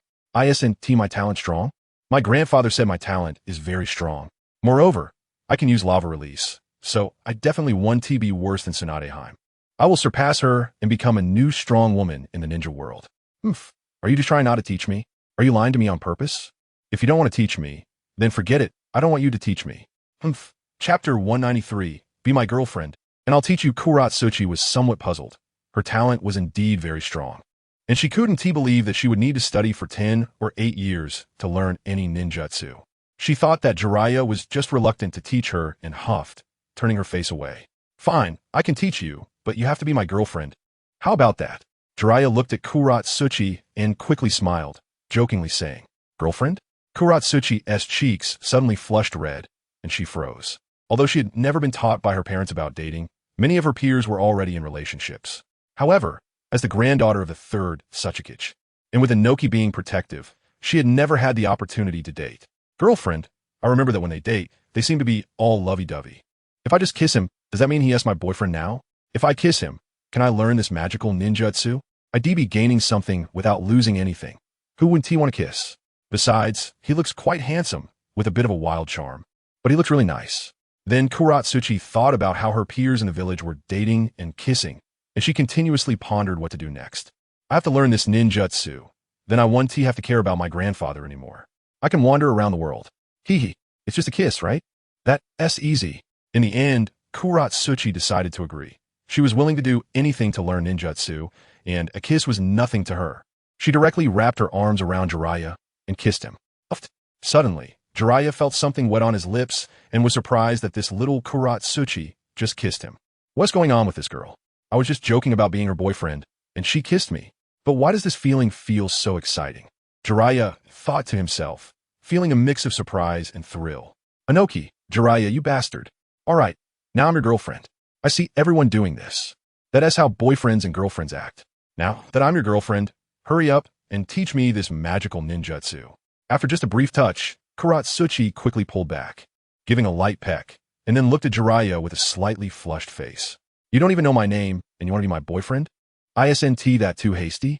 Jiraiya looked at Kuratsuchi, feeling a bit hesitant, and asked her, what hassle? How can a grown man be so shy? What's your name? Kuratsuchi was very eager to learn this ninjutsu, yet Jiraiya kept insisting on talking, which made her a bit unhappy. My name is Ku. Why don't you ask where I live? What is your purpose in getting close to me? Jiraiya looked at Kuratsuchi and almost burst out laughing. This Kuratsuchi was really amusing. Ku, are you trying to ruin my reputation? When did I ever try to pick up girls? Ku, just one character? Is that really a name? How can you be so troublesome? Where do you live, and why are you getting close to me? After hearing Jiraiya's words, Kuratsuchi, in order to learn the space-time ninjutsu, held back her anger and pouted, looking unhappy. Haha, Kuratsuchi, you're really fun. Alright, I'm not joking anymore. I'll teach you this ninjutsu next. It's a space-time ninjutsu. With it, as long as your chakra is sufficient, you can reach any place you want to go. Of course, you also have to have been to that place before. Now I'll teach you how to carve the technique formula first. Once you learn it, we can proceed to the next step. Jiraiya suddenly realized that Kuratsuchi was just too cute, and he couldn't help but tease her a bit. After hearing her words, he couldn't help but laugh heartily. He then directly put her down from his arms and began teaching her how to carve the technique formula on the ground. The technique formula is quite simple. First, it goes like this, follow my lead. Jiraiya suddenly produced a twig in his hand, which seemed to transform into a sharp knife, and began to carve on the ground. Kuratsuchi also learned by example, taking out a kunai and following Jiraiya's movements on the ground. It's that simple. You just need to learn how to carve the technique formula and then sense its existence. Whenever you sense it, you can proceed to the next step. After Jiraiya finished carving, he instantly looked at Kuratsuchi and said with a smile, it's that simple? This looks like some weird drawing. I can draw it too, see? Like this? Kuratsuchi also finished drawing, following Jiraiya's strokes, and quickly completed her drawing, pointing at her masterpiece. Is this a chicken or a duck? Jiraiya looked at the technique formula Kuratsuchi drew and almost spat out a mouthful of old blood, staring at her strange drawing and asking her, really? I think it looks pretty similar. I followed your strokes exactly. It should be correct, right? Haida looked at her own drawing and Jiraiya's. Although hers was a bit crooked, it still looked pretty similar overall, with no significant differences. Miss, is there really no difference? Look at this. It looks like a chicken head here, and this part is like a duck bill, and I've even drawn the wings for you. Seeing Haitu still believing that her drawing was very good. Jiraiya was a bit stunned and pointed at the technique she had drawn, asking about it. Really? It's okay, right? Not good? If it's not good, I can just redraw it. Why are you so fierce? Just like that old grandpa. Haida noticed Jiraiya's surprised expression, pouted, and said with a cold snort. Then continued to draw with her kunai. After that, Jiraiya guided Haidu for more than an hour, finally helping her learn the first step of the technique, and then taught her some skills and tips. However, Haitu still couldn't master it. She couldn't even sense the power of space. Chapter 194. Farewell, Haitu's reluctance, however. Haida did not get discouraged. If she couldn't do in 1 day, she would try for 2 days, and if that didn't work, 3 days. Just like that. A week passed. I did it, Kong. I succeeded.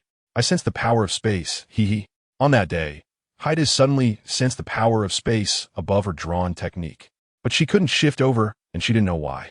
But that was enough to excite her for a while. She quickly turned around and jumped onto Jiraiya, hanging onto him like a koala and expressing her joy. Jiraiya felt the koala hanging on him, and the soft, delicate skin made this young man feel a bit special. Kiss. Now, Haida seemed to have no plan for kissing. Whenever she was happy, she would get him a peck. All right, since you can sense that power of space, let's activate the technique and try to teleport this fish over first. You can't rush this. You must teleport the fish intact, and it has to be alive every time you send it over before you try to teleport yourself. But this road isn't easy. Take your time to experience it. Oh, and you can't give it to anyone else.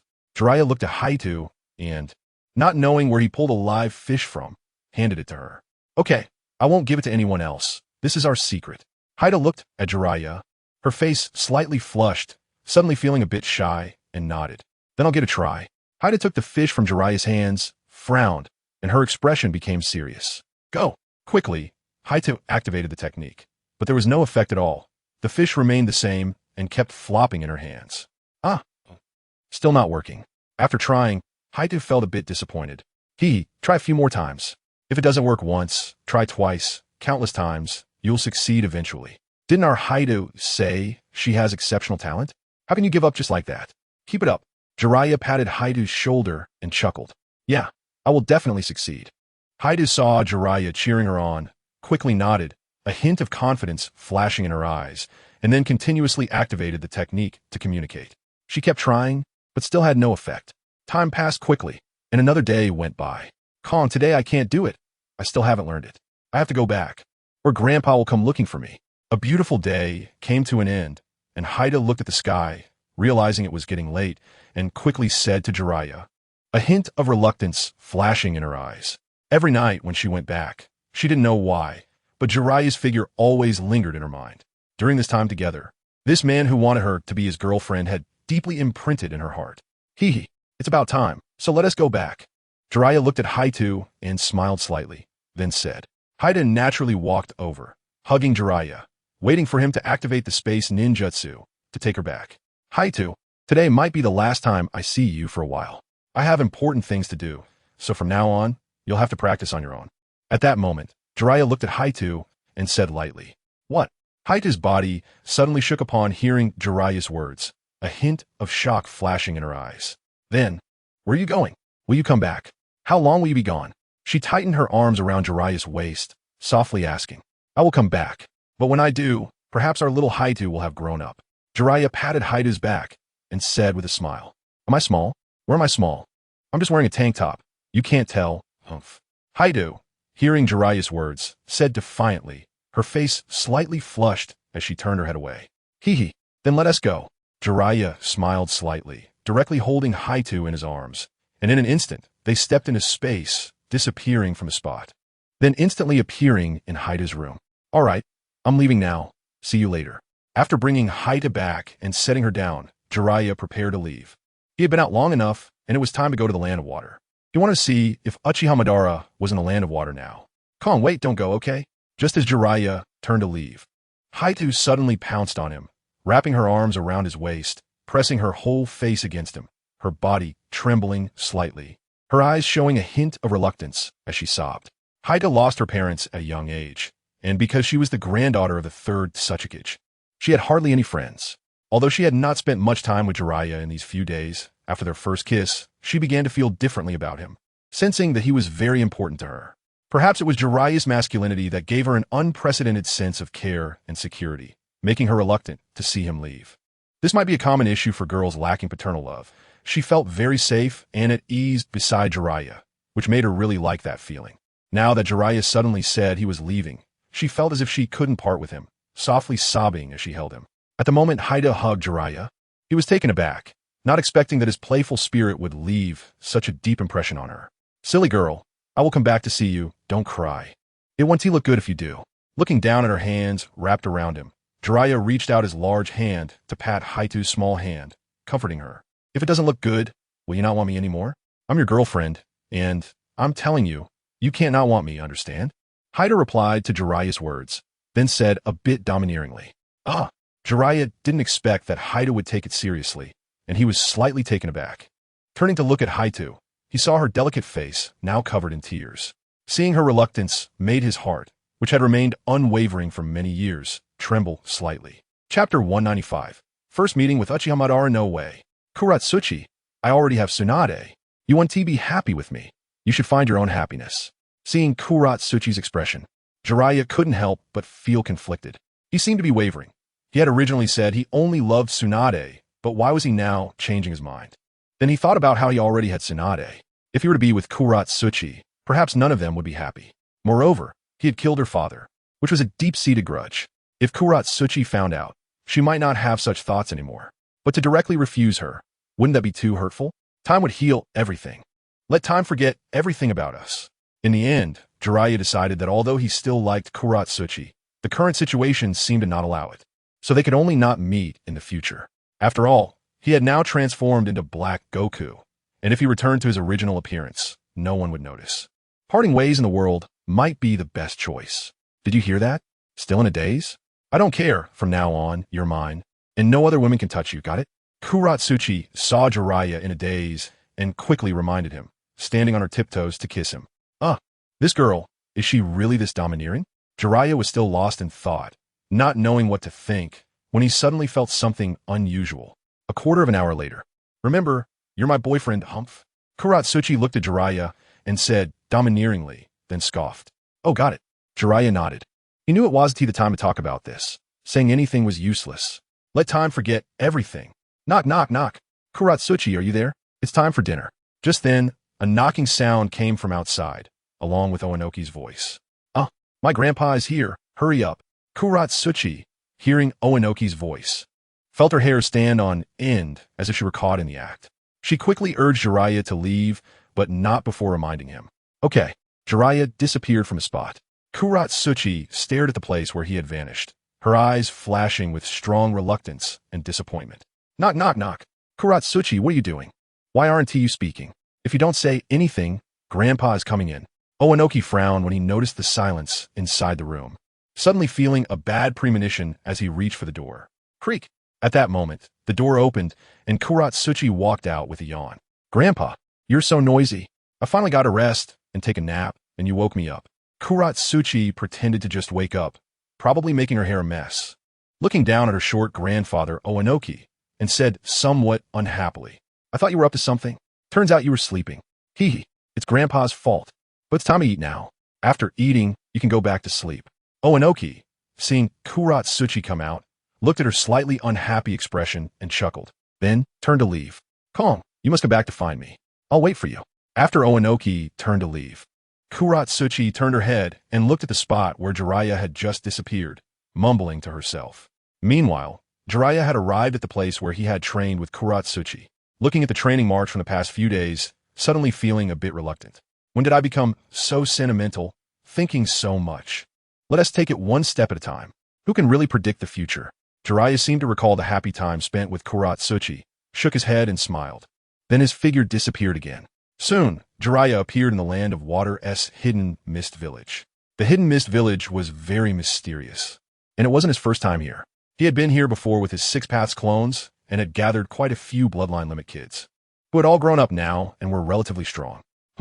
Suddenly, an old man in the Mizuki's office felt a hint of danger, instantly opening his eyes. His bloody eyes opened wide, and the three Tomo Sharingan spun rapidly. What is this aura? Why does it make me feel a sense of danger? Could there be other strong individuals in this Hidden Mist Village? This person was a clone of Uchiha Madara. Indeed, he was Madara's would-release clone. Uchiha Madara was technically already dead. He was merely surviving on the chakra from the Outer Path statue. Otherwise, he would have died long ago. If the tubes attached to him were removed, he would soon run out of chakra and die. He was currently relying on the Outer Path statue to provide him chakra and life force, so he could only rely on his would clone for tasks. Fortunately, his strength was formidable. Even a would clone could possess part of his power, easily defeating shadow-level opponents. He could also use Susanoo. If he couldn't win, he could still escape. Even if he died, it wouldn't be a big deal, just a clone. Then Uchiha Madara quickly stood up and walked towards the door, his three Tomo Sharingan spinning wildly, trying to assess the situation nearby. It was now nighttime, and there were unlikely to be many people in the Mizuki's building, so he could act more freely. Sharingan? So it really is here? Uchiha Madara, since you're here, is it the aura of would release? Looks like it's just a would clone. Well, let us have some fun. I want to see if your would clone, with only three Tomo Sharingan, can control the tailed beasts. Ha ha ha. Jiraiya stood not far away, watching the Mizuki's office when he suddenly saw an old man emerge, his eyes flashing red with three Tomo, undoubtedly Uchiha Madara. He already knew about Obito's situation. Orochimaru had long since delivered the news to him. After all, Obito was a good pawn and needed to be well utilized. Currently, Obito did not possess such strength, so it could only be Uchiha Madara. Then Jiraiya directly summoned two-tailed beasts from his system. Chapter 196. Battle in the Hidden Mist Village with two-tailed beasts roar. Roar! Instantly, two massive tailed beasts appeared in front of the Mizuki's building, one being the three-tails Isabu and the other being the six-tail Saiken. The three-tails was a gigantic turtle with spikes on its back, likely a crocodile-turtle hybrid. Cough cough. The six-tails resembled a slug covered in disgusting slime, making one feel nauseous just looking at it. How is this possible? Why would the tailed beast suddenly appear here? Could the dangerous aura I felt earlier be from these two tailed beasts? The mysteriously vanished tailed beasts have now appeared out of nowhere? What on earth is going on? Uchiha Madara looked at the two massive tailed beasts before him. In his prime, he could have swatted all 9 tailed beasts away with a single hand. Now, however, he was old and weak, and having lost the eternal Manjiki Sharingan, dealing with 2 tailed beasts was still somewhat challenging. Although I don't know who released the 2 tailed beasts here, their return is just perfect. I've been unable to find your traces before, but now that you've come, I can implement the plan with Nagato. Haha. What kind of person is Uchiha Obito? How could he possibly feel afraid because of 2 tailed beasts? He snorted, feeling extremely excited. I couldn't find the tailed beasts before, but now that they have appeared, it's even better. His resurrection requires Nagato to complete the final step. And this step must first gather the 9 tailed beasts to realize his plan. Now that the tailed beasts are appearing one after another, the collection task can be put on the agenda. Mizuki Han, seal these 2 tailed beasts and bring the people of the Mist Village along. Then, Uchiha Obito suddenly shouted behind him, and a middle-aged man stepped out. He is the current 4th Mizukage, Mizuki Han, from the Mizuki clan, and he is quite powerful, especially with his Ice Shield secret technique. Yes, master. Mizuki Han quickly replied to Uchiha Obito and then leaped into action. Everyone entered a state of first-level combat readiness. The elderly, women, and children hurried to the shelters, while all the Nin came to face the enemy. Instantly, Mizuki Han shouted loudly in all directions, and he charged forward. Ice Release secret technique. Ice Seal for 1,000 miles. Then, Mizuki Han appeared directly in front of the 2 tailed beasts and instantly unleashed the unique secret technique of the Mizuki clan. Bang, bang, bang. Suddenly, several ice spikes fell from the sky, landing and emitting endless cold air, which immediately condensed into ice. Such a large-scale attack instantly froze the 6 tails and the 3 tails. However, the 3 tails is an expert in ice shields, instantly absorbing the frost on its body and converting it into its own chakra. Roar. Water Release. Water Mirror Technique. In an instant, the 3 tails created a giant mirror in front of Mizuki Han, which reflected an exact replica of him. Ice Release Secret Technique. Shattering Ice Crystals. Ice Release Secret Technique. Shattering Ice Crystals. In an instant, 2 Mizuki Hans used the same techniques, canceling each other out, leaving Mizuki Han very surprised. What kind of ability is this? But now is not the time to think. The replica of himself was already attacking him again, and he had to counter with all his strength. How is this possible? Why does the 3 tails have such an ability? It can actually replicate someone who looks exactly like me and has the same strength? As expected of a tailed beast, truly impressive. This is Mizuki Han's first time fighting the 3 tails. Although they had a Jinchuriki before, they rarely engaged in battle and didn't understand their abilities at all. Everyone, hurry up and protect the village. Why did 2 tailed beasts suddenly appear? Didn't our Jinchuriki disappear? Everyone, hurry up and seal the tailed beasts, otherwise, our village will be done for. Charge! All the elite Nin of the Mist Village rushed over, and at the forefront was the battle maniac, the Kagaya clan, also known as the Take-Torai clan. Aha! Let them experience just how terrifying our Kagaya clan is. Haha, battle, battle. Charge, brothers, ha. The joy of battle, huh. Hee hee. Let's enjoy this to the fullest. All the members of the Kagaya clan charged directly towards the 6 tails, their bodies covered in bones, extremely terrifying, as if they were machines from hell. Dance of the Willow, Dance of the Camellia, Dance of the Pine. In an instant, dozens of skeletal figures rushed towards the 6 tails and the 3 tails. Shadow Dance. Seeing someone charging at him, the 3 tails instantly curled its body, wrapping its massive, heavy shell around itself, rolling forward like a wheel, bowling over the dozens of Kagaya clan members in front of it. Ah, I will definitely return. Cough, cough, wrong line. Water Release, Bubble Technique. Instantly, the 6 tails spewed countless bubbles from its mouth, flying towards the many Mist Village ninjas around. Fall back, it's going to explode. Bang, bang, bang. Ah, ah. Instantly, dozens of Mist Village ninjas were blown to pieces. Water Release, Water Cannon Technique. Water Release, Water Sphere Technique. Ice Release, Secret Technique. Magic Mirror, Ice Crystal. Ice Release, Secret Technique. Annihilating Water Surge. In an instant, countless water and ice release techniques were launched at the 6 tails, while Mizuki Han remained in the heat of battle. Damn it, what kind of technique is this? Is it never-ending? Ice Release, Secret Technique. heavenly whale suppression. Finally, Mizuki Han used his ultimate technique, a secret technique that only the head of the Mizuki clan could learn. Instantly, Mizuki Han absorbed all the mist of the Mist Village, transforming it into a gigantic ice sculpture whale dozens of feet in size in the sky, spinning its arms and quickly rotating towards the three tails. Kill! The massive ice sculpture whale spun rapidly, so fast that everyone on the battlefield instantly retreated. While the fake Mizuki Han also tried to mimic the real Mizuki Han to release the same technique, but found he couldn't do it, standing there as if stunned. ZZZ. Boom! Then, the massive vortex created by the ice sculpture whale drilled right into the Three Tails bowling ball. Chapter 197. Uchiha Bido takes action. Two forces clashed instantly, neither yielding to the other. ZZZZZ. It was unclear how long had passed, but the Three Tails spinning speed gradually slowed down, and the ice sculpture whale was visibly melting, clearly being absorbed by the Three Tails chakra. Roar! However, the Three Tails had absorbed too much chakra and couldn't digest it all at once, feeling a bit indigested, constantly exhaling cold air and roaring at the sky. Bubble coating. The Six Tails instantly sprayed countless white liquids from its mouth, directly aiming at everyone present. Ice release, ice wall. Water release, water barrier. Ice release, ice rock hall. Seeing the Six Tails attack, everyone knew the liquid was corrosive and they dared not take it head on, quickly using their defensive ninjutsu. After using their ninjutsu, everyone quickly jumped back to avoid contact with the corrosive liquid. Super Invincible Meatball Battle Car. The Three Tails massive bowling ball was back. This was one of its favorite skills, often rolling around aimlessly on the ground, somewhat similar to the meatball battle car after multiplication.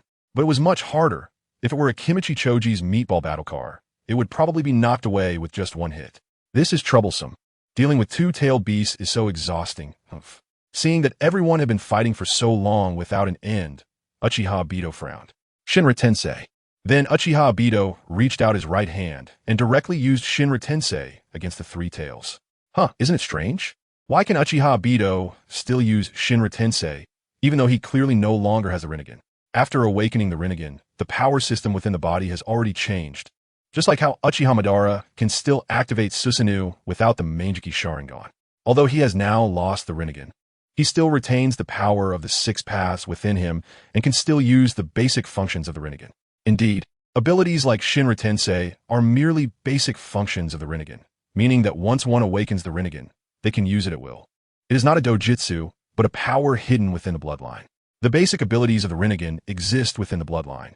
It is not only the Rinnegan that has a bloodline connection throughout the body. As long as one has once possessed the Rinnegan, they can utilize such abilities. On the other hand, Susanoo requires the awakening of the Mangekyou Sharingan first. However, this raises a question. Why can Uchiha Madara use Susanoo without the Mangekyou Sharingan? The Uchiha clan's emotion affects the eyes, which then stimulates the brain to create new techniques. And this is not a dojutsu, but rather a new ninjutsu formed in the mind. Just like the power of the six paths, after being resurrected, Uchiha Madara could still use the abilities of the Hungry Ghost Path to directly absorb the chakra of the first Hokage from the Edo Tensei. At that time, he didn't even have eyes. Now he at least has a pair of 3 Tomo Sharingan to provide ocular power. Moreover, the Rinnegan is an evolution of the Sharingan. Although he has now lost the Rinnegan, the ocular power of the Sharingan is still enough for him to use the power of the six paths multiple times. Boom. Roar. The Three Tails suddenly felt a huge repulsion force coming in, directly sending it flying while it roared in anger. A great opportunity. Sealing technique. In an instant, the sealing team had already prepared their sealing technique, directly sealing the Three Tails. Then Uchiha Madara glanced at the Six Tails, and instantly the 3 Tomo in his eyes began to spin wildly, causing the Six Tails to freeze in place, its eyes gradually starting to be covered by the 3 Tomo Sharingan. However, just as Uchiha Madara was about to let the Six Tails' eyes change into Sharingan, he instantly retracted the illusion technique to prevent his Sharingan from being discovered. Everyone sensed that the Six Tails was stunned and immediately seized this opportunity. Ice Release Secret Technique. Ice Sealing 1,000 Miles. Ice Release Secret Technique, 1,000 Miles Sealing. In an instant, several members of the Mizuki clan used Ice Release to freeze the Six Tails into a block of ice. Hurry and seal it. The ice won't hold for long. Mizuki Han shouted urgently, and the fake Mizuki Han also disappeared after the Three Tails was sealed. Soon, The sealing team quickly organized the sealing. Crack, crack, crack. Just as the sealing team was sealing, the ice around the six tails started to develop cracks at an alarming speed. What a bunch of useless fools. They can't even seal it.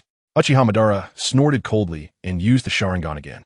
Due to the freezing, it isolated his eyes, but he quickly took control of it. Finally, the sealing was successful. The chakra from Uchiha Madara's wood clone was also almost depleted. He originally needed to control the fourth Mizukage every day, so the chakra consumption was enormous. Therefore, every few days, Uchiha Madara would send a new wood clone over to receive the memories of the wood clone to plan his next steps. But now, there wasn't enough time. Damn it. Who released these two-tailed beasts suddenly? The chakra is insufficient. I must send another clone over. Uchiha Madara looked at the ninjas of the Hidden Mist village who were still cleaning up the aftermath, gritting his teeth in anger. White Zetsu, Lord Madara. Just as Uchiha Madara shouted, a white Zetsu suddenly emerged from beneath his feet and respectfully called out to him. Go, have another clone sent over. Uchiha Madara then said to White Zetsu indifferently. Yes, Lord Madara. White Zetsu nodded quickly and then burrowed into the ground, disappearing. White Zetsu. I didn't expect Madara to still be able to use Shinra Tensei even without the Rinnegan. Truly deserving of the title of the dual gods. After obtaining the Rinnegan, even Senju Hashirama wouldn't be his opponent. Madara's talent is indeed formidable. If he were a direct descendant of the Otsutsuki clan, he might even be stronger than Kagaya. Jiraiya thought to himself as he witnessed Uchiha Madara using Shinra Tensei without the Rinnegan. He had never tried it himself, but this alone proved that Uchiha Madara was extraordinary. He has many miracles about him that cannot be expressed in words. He is a legendary figure, not a coincidence. Alright, the show is over. It's time to go home. Tsunade and that kid Kyubi should be back soon, right? Hee. Jiraiya watched everything that had just transpired, marveling at Uchiha Madara's incredible talent. At his age, possessing such immense strength is simply unimaginable. Chapter 198, 4th Mizukage Terumi Mei. However, since the show was over, it was time to leave, and he was about to use space ninjutsu to depart. The sudden appearance of the Three Tails and Six Tails caused extensive damage to the Hidden Mist village, with countless people being killed in the battles, and the entire village was filled with cries of despair. Daddy, daddy, boo-hoo, don't die, please don't die. If you die, what may do? Boo-hoo. Daddy, daddy. Just as Jiraiya was about to leave, he suddenly heard the cries of a girl. There were cries everywhere, but this voice was different. Mei Mei. Could it be Terumi Mei? Upon hearing the voice, Jiraiya quickly turned his head to look towards the source of the girl's cries. He saw an 8-year-old girl wearing a blue off-shoulder chi-pao, kneeling on the ground, revealing her fishnet stockings. She had striking green eyes and long, brown, curly hair, with her right eye covered by her hair. The girl was crying incessantly, tears streaming down her face, and in front of her lay a man who had been crushed to death. It must be Terumi Mei. She looked to be only 8 or 9 years old. What a beautiful girl. It wouldn't be bad to take her back. Raising her as a daughter-in-law for Kyubi sounds good, right? When Jiraiya saw Terumi Mei, a vision of her growing up into a stunningly beautiful woman filled his mind, and he smirked mischievously. Then, with a flash, he appeared beside Terumi Mei, picking her up along with her deceased father and leaving. Also, let me explain why the Rinne rebirth technique doesn't cause death. Originally, the Rinne rebirth technique does not result in death. As long as it is not a large-scale resurrection of people, it will not exhaust life. First, why did Nagato die after using the Rinne rebirth technique? Because the eyes were not his. He only had the Rinnegan, but lacked the corresponding bloodline of the Rinnegan. Just like Kakashi not having the Uchiha clan's bloodline. He cannot deactivate the Sharingan. Secondly, Obito's Rinnegan was also not his. Even though he became the Ten Tails Jinchuriki and obtained Uchiha Madara's Rinnegan, it was still not his own, as he lacked the bloodline of the Rinnegan. Moreover, when Obito used the Rinnegan, he only had one eye, so he needed to expend a large amount of ocular power to resurrect someone, and the ocular power from one eye was completely insufficient for him. The stronger the resurrected person, the more ocular power consumed, which is why Nagato died after resurrecting countless people. Obito resurrected Uchiha Madara, who was like a god, requiring an immense amount of eye power to do so. However, with only one eye's power being insufficient, he could only consume his own life force to force a sacrifice, ultimately leading to his death. On the other hand, Jiraiya's Rinnegan is a perfect Rinnegan, possessing the bloodline of the Rinnegan and has also acquired the bloodline of the Tsutsuki clan. Eye power equals life force. Consuming eye power can lead to resurrection without necessarily sacrificing one's life. Ah! When Terumi Mei felt someone carrying her away, she let out a scream, but no one noticed. Uchiyamadara had already returned to the Mizukage's office, waiting for a new clone to arrive. Who? Who are you? The 8-year-old Terumi Mei's pupils constricted in fear as she looked at Jiraiya in front of her, stuttering her question. Don't be afraid, I won't hurt you. Your father has died. Let's bury him, shall we? Do you have any other relatives? Jiraiya smiled at Terumi Mei, his face not as large as in the original work, resembling the second Mizukage a bit, but he had grown his hair long.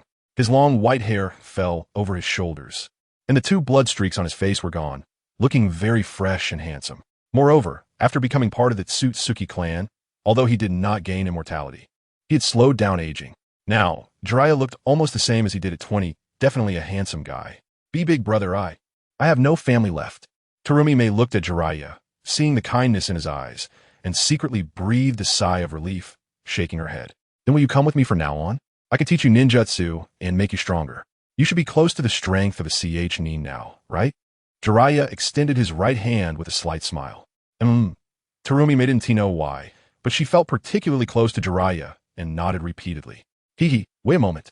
Wood release, wood coffin technique. Earth release, earth burial. Jiraiya smiled slightly at Terumi Mei, patted her little head, then clasped his hands together, instantly using wood release to create a wooden coffin for Terumi Mei's father. Then he kicked his right foot, creating a pit in front of him, and used a suction force to gently place the wooden coffin into the pit. After placing the coffin in the pit, he kicked again, and the pit was instantly filled, with a tombstone standing above it. What's your name? What was your father's name? Jiraiya turned his head and asked Terumi Mei with a smile. Big brother. My name is Terumi Mei, and my father's name is Terumi Zetsu.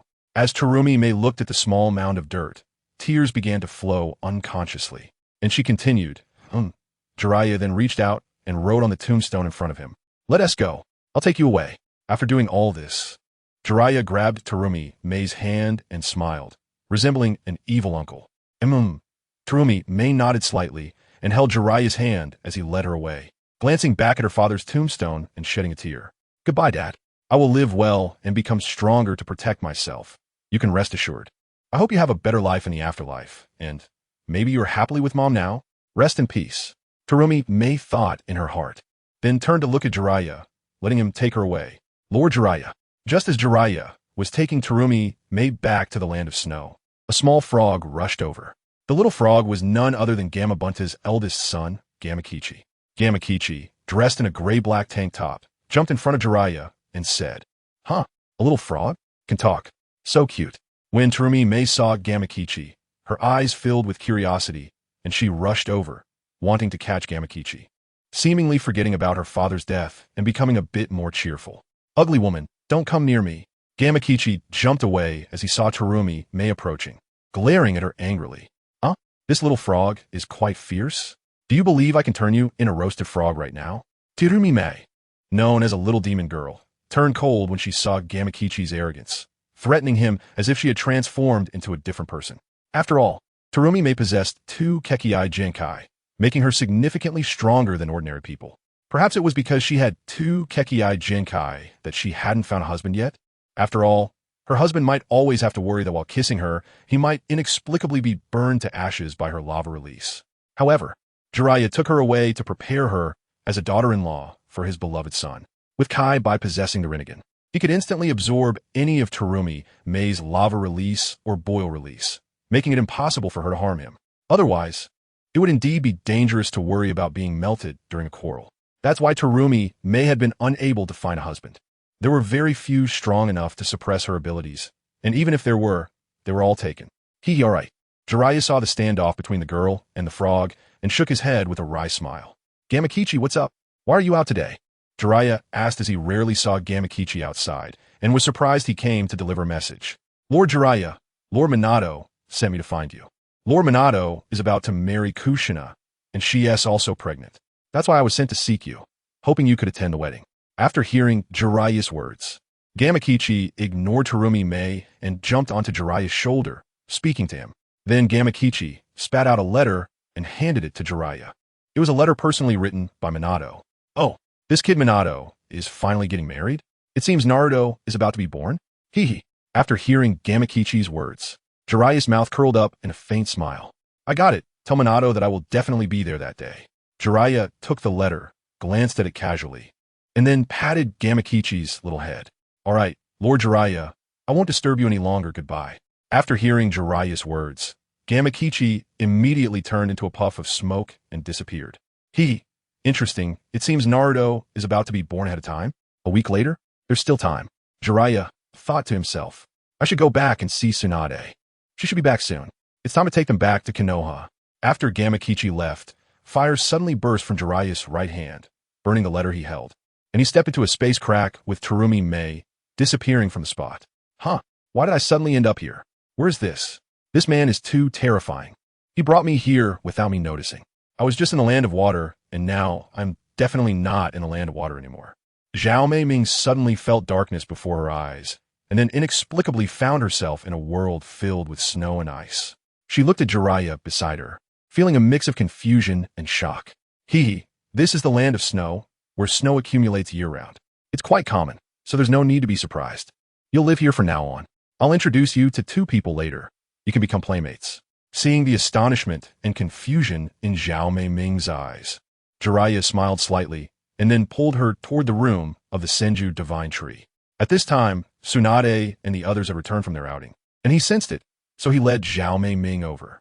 Dad, Jiudao Kong, now a 9-year-old boy, had just been playing with Senju Itachi and Senju Moon White when he saw Jiraiya enter and quickly called out to him. Uncle, Uncle. Senju Itachi and Senju Moon White also respectfully called out to Jiraiya upon seeing him. When did you come back? Jiraiya smiled slightly at Jiudao Kong and the others, calling out to them. Just got back a little while ago. We went to the moon that Dad created, but it was boring. I can make one too. It's just bare and nothing else, so we came back.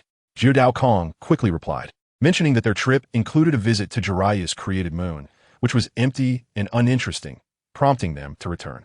Oh, what a cute little sister. Little sister, what's your name? I'm Jiudao Kong. Can we be friends? At this moment, Jiudao Kong saw Zhao Meiming, who was holding Jiraiya's hand, and ran over, extending his hand to her with a smile. My name is Zhao Meiming. I'm not a little sister. You look like the little brother to me. I'm already 9 years old. You look so immature, at most 7 or 8. Zhao Meiming tilted her head, a hint of curiosity flashing in her eyes because he was the son of this powerful man. She wanted to see what was different about him, but was disappointed to find nothing particularly unique. Seeing that Jiudao Kong was not much older and called her little sister, she quickly referred to him as little brother. You're 9?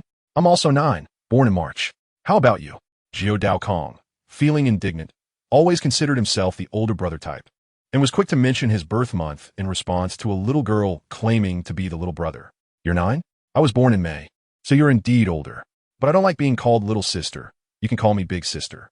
Zhao Meiming said to Jiudao Kong, thinking that although he seemed a bit childish, he was still quite handsome. Oh, I've never met such a domineering girl like you. Wanted me to call you big sister? Absolutely impossible. Now I'll give you a chance. Immediately apologize to me and call me Kong Gu, and I won't bully you. Otherwise, don't blame me for being rude. Haha. Chapter 200. Zhao Meiming versus Jiudao Kong. Jiudao Kong looked at the cute yet domineering Zhao Meiming, the corners of his mouth slightly raised. Really? You shouldn't say such things carelessly. It could be deadly. Zhao Meiming extended her right hand, touching her fiery red lips, a hint of severity flashing in her eyes. Oh, this little sister of yours speaks quite boldly, but I like spicy girls like you. Come here. Jiudao Kong, noticing Zhao Meiming's unusual maturity, smiled with interest. He quickly reached out his hand, tried to grab Zhao Meiming. So fast. Zhao Meiming didn't expect Jiudao Kong to strike suddenly, and his speed was so quick that even she had trouble reacting. Although Zhao Meiming was only 9 years old, her strength was already at the elite Chunin level, using 2 types of bloodline limits, even capable of threatening Jonin. Such power was not just talk. However, she felt that Jiudao Kong's speed was somewhat unexpected. Her body bent slightly backward, and then, with a push of her legs, she quickly distanced herself from him. Water-style, hidden mist technique. In an instant, Zhao Meiming exhaled a large amount of mist from her mouth, covering the entire courtyard and obscuring everyone's vision. Even those with the Rinnegan had trouble seeing clearly. Zhao Meiming's strength is not bad. No wonder she can become the 4th Mizukage. She's beautiful and powerful, a pretty good woman. Jiraiya saw Zhao Meiming make her move, the corners of his mouth slightly raised. And then he jumped onto the roof of the courtyard to watch the fight. He wasn't worried about Jiao Daokong's safety, nor was he concerned for Zhao Meiming. His son wouldn't harm a flower. This kid was quite the flirt. He didn't know who he learned it from. It should be from Rope Tree. That uncle was the most lecherous and must have led Jiao Daokong astray. However, being a man and a flirt was not wrong. It was just human nature. Then Jiraiya thought of blaming everything on Senju Rope Tree. After all, as an uncle, he only had 2 wives. Teaching kids poorly wasn't unusual, right? Senju Rope Tree, brother-in-law. You can't say it like that. I think I learned to be a flirt from you. Ah, interesting, really interesting. Jiao Daokong, on the other hand, was not surprised but rather delighted, laughing heartily without a care. Although the thick mist affected his vision, he could accurately locate Zhao Meiming's position through his perception. Water style, water dragon bullet. Immediately, Zhao Meiming formed hand seals and released a water dragon, charging towards Jiao Daokong. Haha, this little thing is useless against me. Don't waste your effort. Jiao Daokong smiled slightly upon seeing the water dragon rushing towards him, then stretched out his right hand and said slowly, "Boom!" The water dragon collided with Jiao Daokong's right hand, producing a dull sound. Then it stopped moving, visibly shrinking. What? He can absorb my ninjutsu? How is that possible? Zhao Meiming watched in shock as Jiao Daokong directly touched her reflected water dragon bullet with his hand and absorbed all the chakra from it. This completely astonished her. Melting style, melting monster technique. Zhao Meiming then instantly spat out a bright red acidic liquid, possessing powerful corrosive properties, capable of dissolving even Susanoo. It was an extremely terrifying bloodline limit. I told you, all your ninjutsu is useless against me. Don't waste your effort. The corners of Jiao Daokong's mouth slightly raised as he didn't even need to make a move. He absorbed Zhao Meiming's melting technique as well. How is this possible? Why can he be so terrifying? Is he a monster? Why can he absorb all my ninjutsu? I don't believe it. I don't believe it. Zhao Meiming widened her eyes, her pride and confidence severely shaken. She looked at Jiao Daokong, shook her head, and a hint of fierceness flashed in her eyes. Boidingstil Kufti Mist Technique. Clearly, Zhao Meiming still didn't believe her ninjutsu would be absorbed. She used another bloodline limit, directly spewing out countless hot steam toward Jiao Daokong. Clearly, you still don't understand what I said.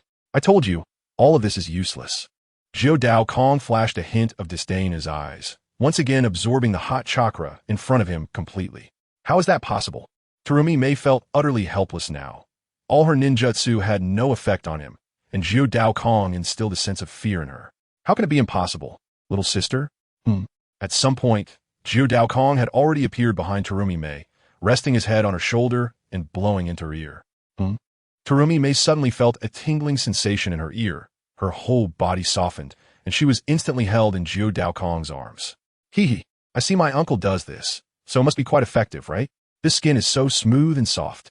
Yu Dao Kong embraced Terumi Mei, feeling the silky sensation of her skin, and the corners of his mouth slightly curled up. You. Terumi Mei felt Jiao Daokong's hands wandering over her body. Her face flushed with shame. She wanted to resist, but her entire body was bound by a powerful force, and she felt completely unable to move. Be good. Don't move. Little sister, have you admitted you're a little sister now? Just call me Kong-gu, and I'll let you go. How about that? Hee. Jiao Daokong used his pulling force to firmly attach Terumi Mei to himself, a strength she couldn't resist, looking at her with a wicked smile. Let me go. I will never call you that. Let me go. Seeing Jiao Daokong like this, Terumi Mei's face flashed with a mix of shame and anger. But she stubbornly said, holding back the tears in her eyes, ouch. Just as Jiao Daokong was about to speak, he felt someone tugging at his right ear, and he immediately cried out, Kong, what are you doing? The person was Tsunade. She felt the commotion outside and quickly came out with Uchiha Makoto and others, seeing Jiao Daokong bullying a girl. Chapter 201. Look, Jiraiya has been knocked away again. She quickly appeared behind Jiao Daokong, yanking his ear with her right hand and looking at him coldly. Mom, I didn't do anything. She came to hit me. I really didn't do anything. Please let go, Mom, let go. My ear is about to come off. Ouch. Hearing Tsunade's voice, Jiao Daokong hurriedly released Terumi Mei and pleaded with his mother. Is that so? I saw clearly just now. Where are your hands going? Who taught you that? Tsunade clearly saw that Jiao Daokong's hands had stopped, groping around, and spoke coldly. It was Dad. It was Dad who taught me. Jiao Daokong immediately threw Jiraiya under the bus, blaming him for everything and claiming he often bullied him. Huh, damn, when did I teach you that? Jiraiya, who was initially enjoying the show, suddenly heard Jiao Daokong's words and instantly fell onto the roof, looking extremely miserable. What? Jiraiya, come here. Tsunade, after hearing Jiao Daokong's words, immediately turned around and yelled at Jiraiya on the roof, her anger erupting like a lion's roar, making everyone present too scared to move. Meanwhile, Senju Rope Tree, realizing something was wrong, had already fled at some point. Brother-in-law, I'm sorry. I didn't mean to. Good luck to you. Kong is still very reliable. He didn't throw me under the bus. I'll take him out more next time as a reward. Senju Rope Tree often took his son and Jiao Daokong to drink flower wine, frequently dragging both around to travel. Occasionally go to the land of hot water to soak in hot springs and drink flower wine. After hearing Jiao Daokong's words, he quickly made himself scarce. No one present noticed that someone was missing. They only looked at Jiraiya with some sympathy. Honey, I really didn't do anything. Em innocent, truly. More innocent than real gold. Plus, I'm always around you. How could I teach this kid? This kid spends most of his time with you. How would I have time to teach him?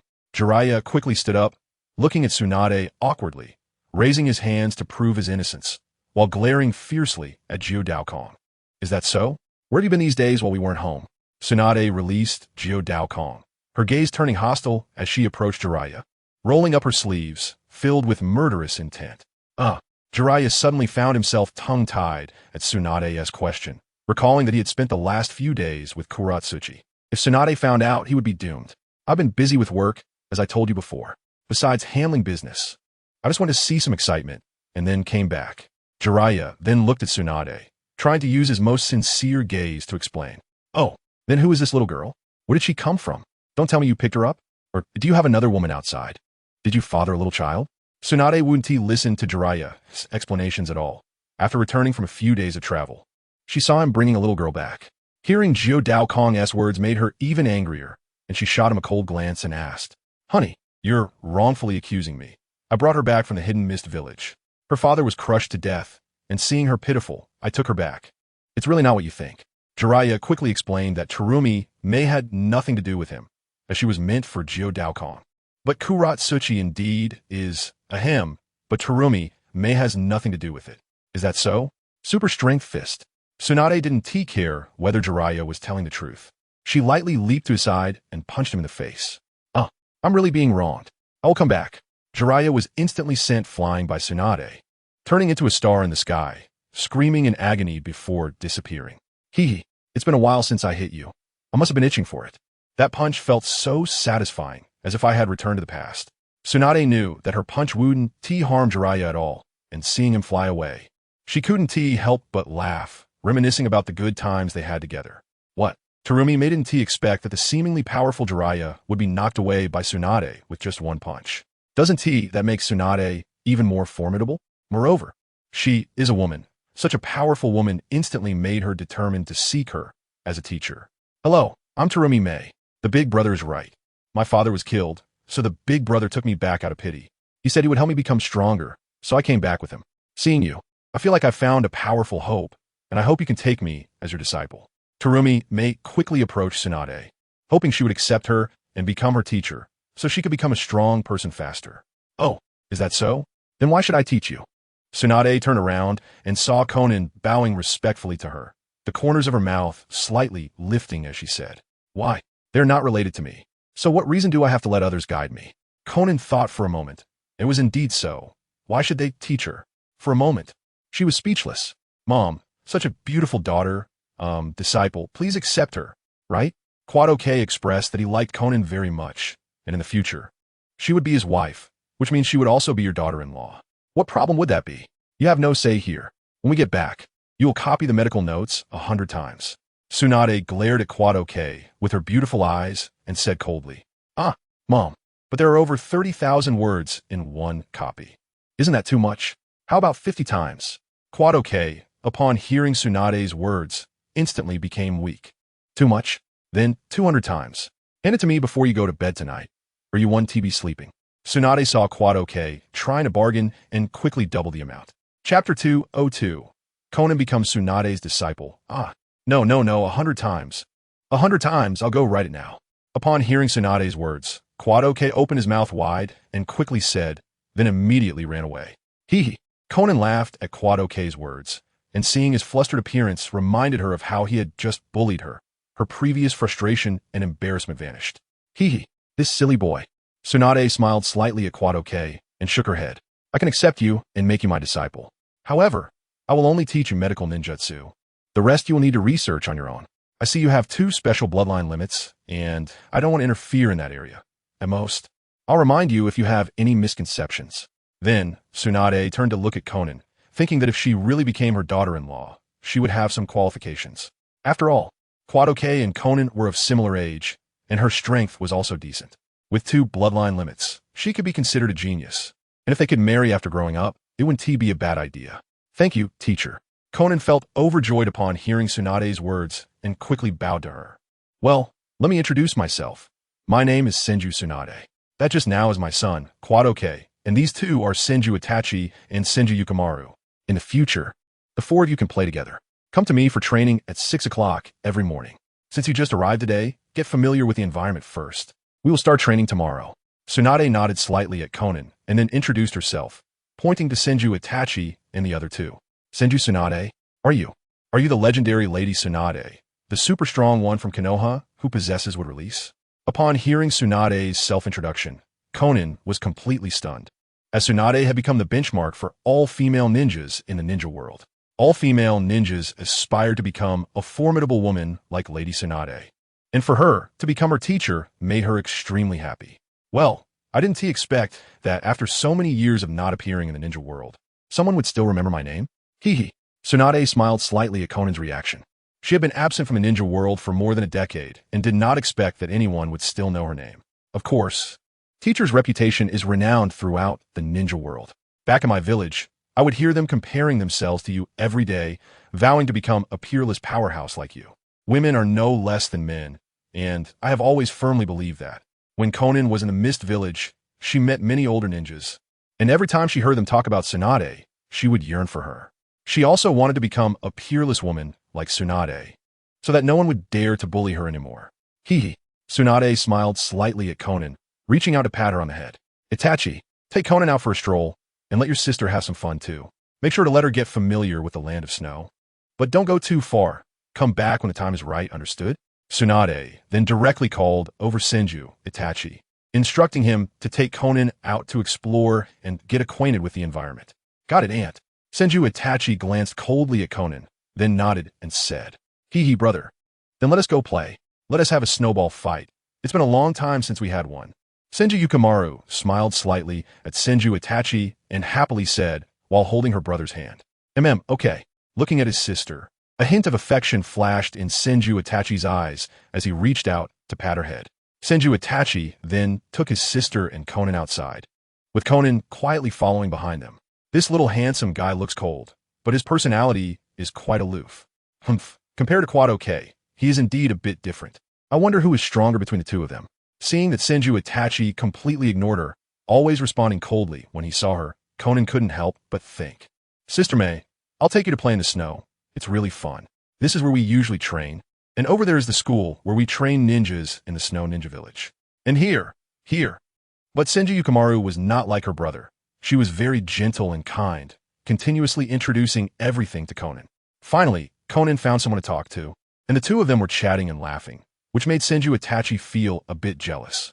After all, Senju Yukimaru used to only cling to him and Quadoke. But now there was another person, making him feel as if someone was trying to steal his sister away, which made him very unhappy. His gaze towards Conan grew even colder. This guy, always so cold. I really want to use my melt release to warm you up. Humph. And seeing Senju Itachi's cold demeanor all day long, Conan felt a bit displeased and wanted to use a melt release to melt him away. He made her angry just by looking at him. Meanwhile, the unfortunate Quadoke had directly split off thousands of shadow clones to continuously copy the tasks assigned by Tsunade. If he didn't finish them, he would be in big trouble. Hey, are you looking for a beating? At that moment, a cold voice reached Quadoke's ears. Dad, I didn't mean it. Upon hearing the voice, Quadoke immediately admitted defeat, turning around to look at Jiraiya with a hint of fear in his heart. Why did you just talk bad about your dad? When did I teach you to touch women? Are you itching for a beating, huh? Haven't been beaten in a few days, and you're already getting bold? Very angry. Jiraiya felt that this kid was a typical troublemaker, and he quickly grabbed Quado K, placing him over his lap. He directly pulled down Quado K's pants and made him lie across his lap. Smack, smack, smack, smack. The movements were incredibly fast. Jiraiya struck in an instant. Each hit packed with tremendous force, not giving Kudo Sora a chance to resist. The sound of blows echoed. Smack, smack, smack. Ouch, ouch, ouch. Dad, stop hitting me. Stop hitting me. I was wrong. Please stop. Chapter 203. The current Sarutobi Hiruzen. If you keep this up, your sons will bloom. Woo woo woo. Mom, help. Dad is hitting me again. Mom. The room of Kudo Sora was filled with intense cries. The voice tinged with a hint of sadness, helplessness, and grievance. After an unknown amount of time, Jiraiya finally vented all his anger and used medical ninjutsu to heal Kudo Sora's little butt. After all, if Tsunade found out, he would have to face her fists again. To be safe, it was better to heal his little butt. You brat, do you know why I brought back Terumi-May? I worked hard to find a future daughter-in-law for you, and you stab me in the back? Are you even my son? Sometimes I really want to slap you dead and have another child with your mother. Having you as my son has truly been a stroke of bad luck for 8 lifetimes. After healing Kudo Sora, Jiraiya set him down, and, seeing the tears still in his eyes, couldn't he help but say, "Oh, Dad, do you mean Terumi-May was specially brought back for me? Hee hee, you're the best, Dad. I just wanted you to, no, I meant for the wise and mighty Dad to enjoy Mom's love once again. That's why I resorted to such a strategy. You should understand, right? Haven't you two had very few arguments over the years? Either you were giving each other the cold shoulder or sleeping on the sofa. You haven't hit each other since, right? How do you feel today? Do you miss Mom's fists? Don't deny it so quickly, I know."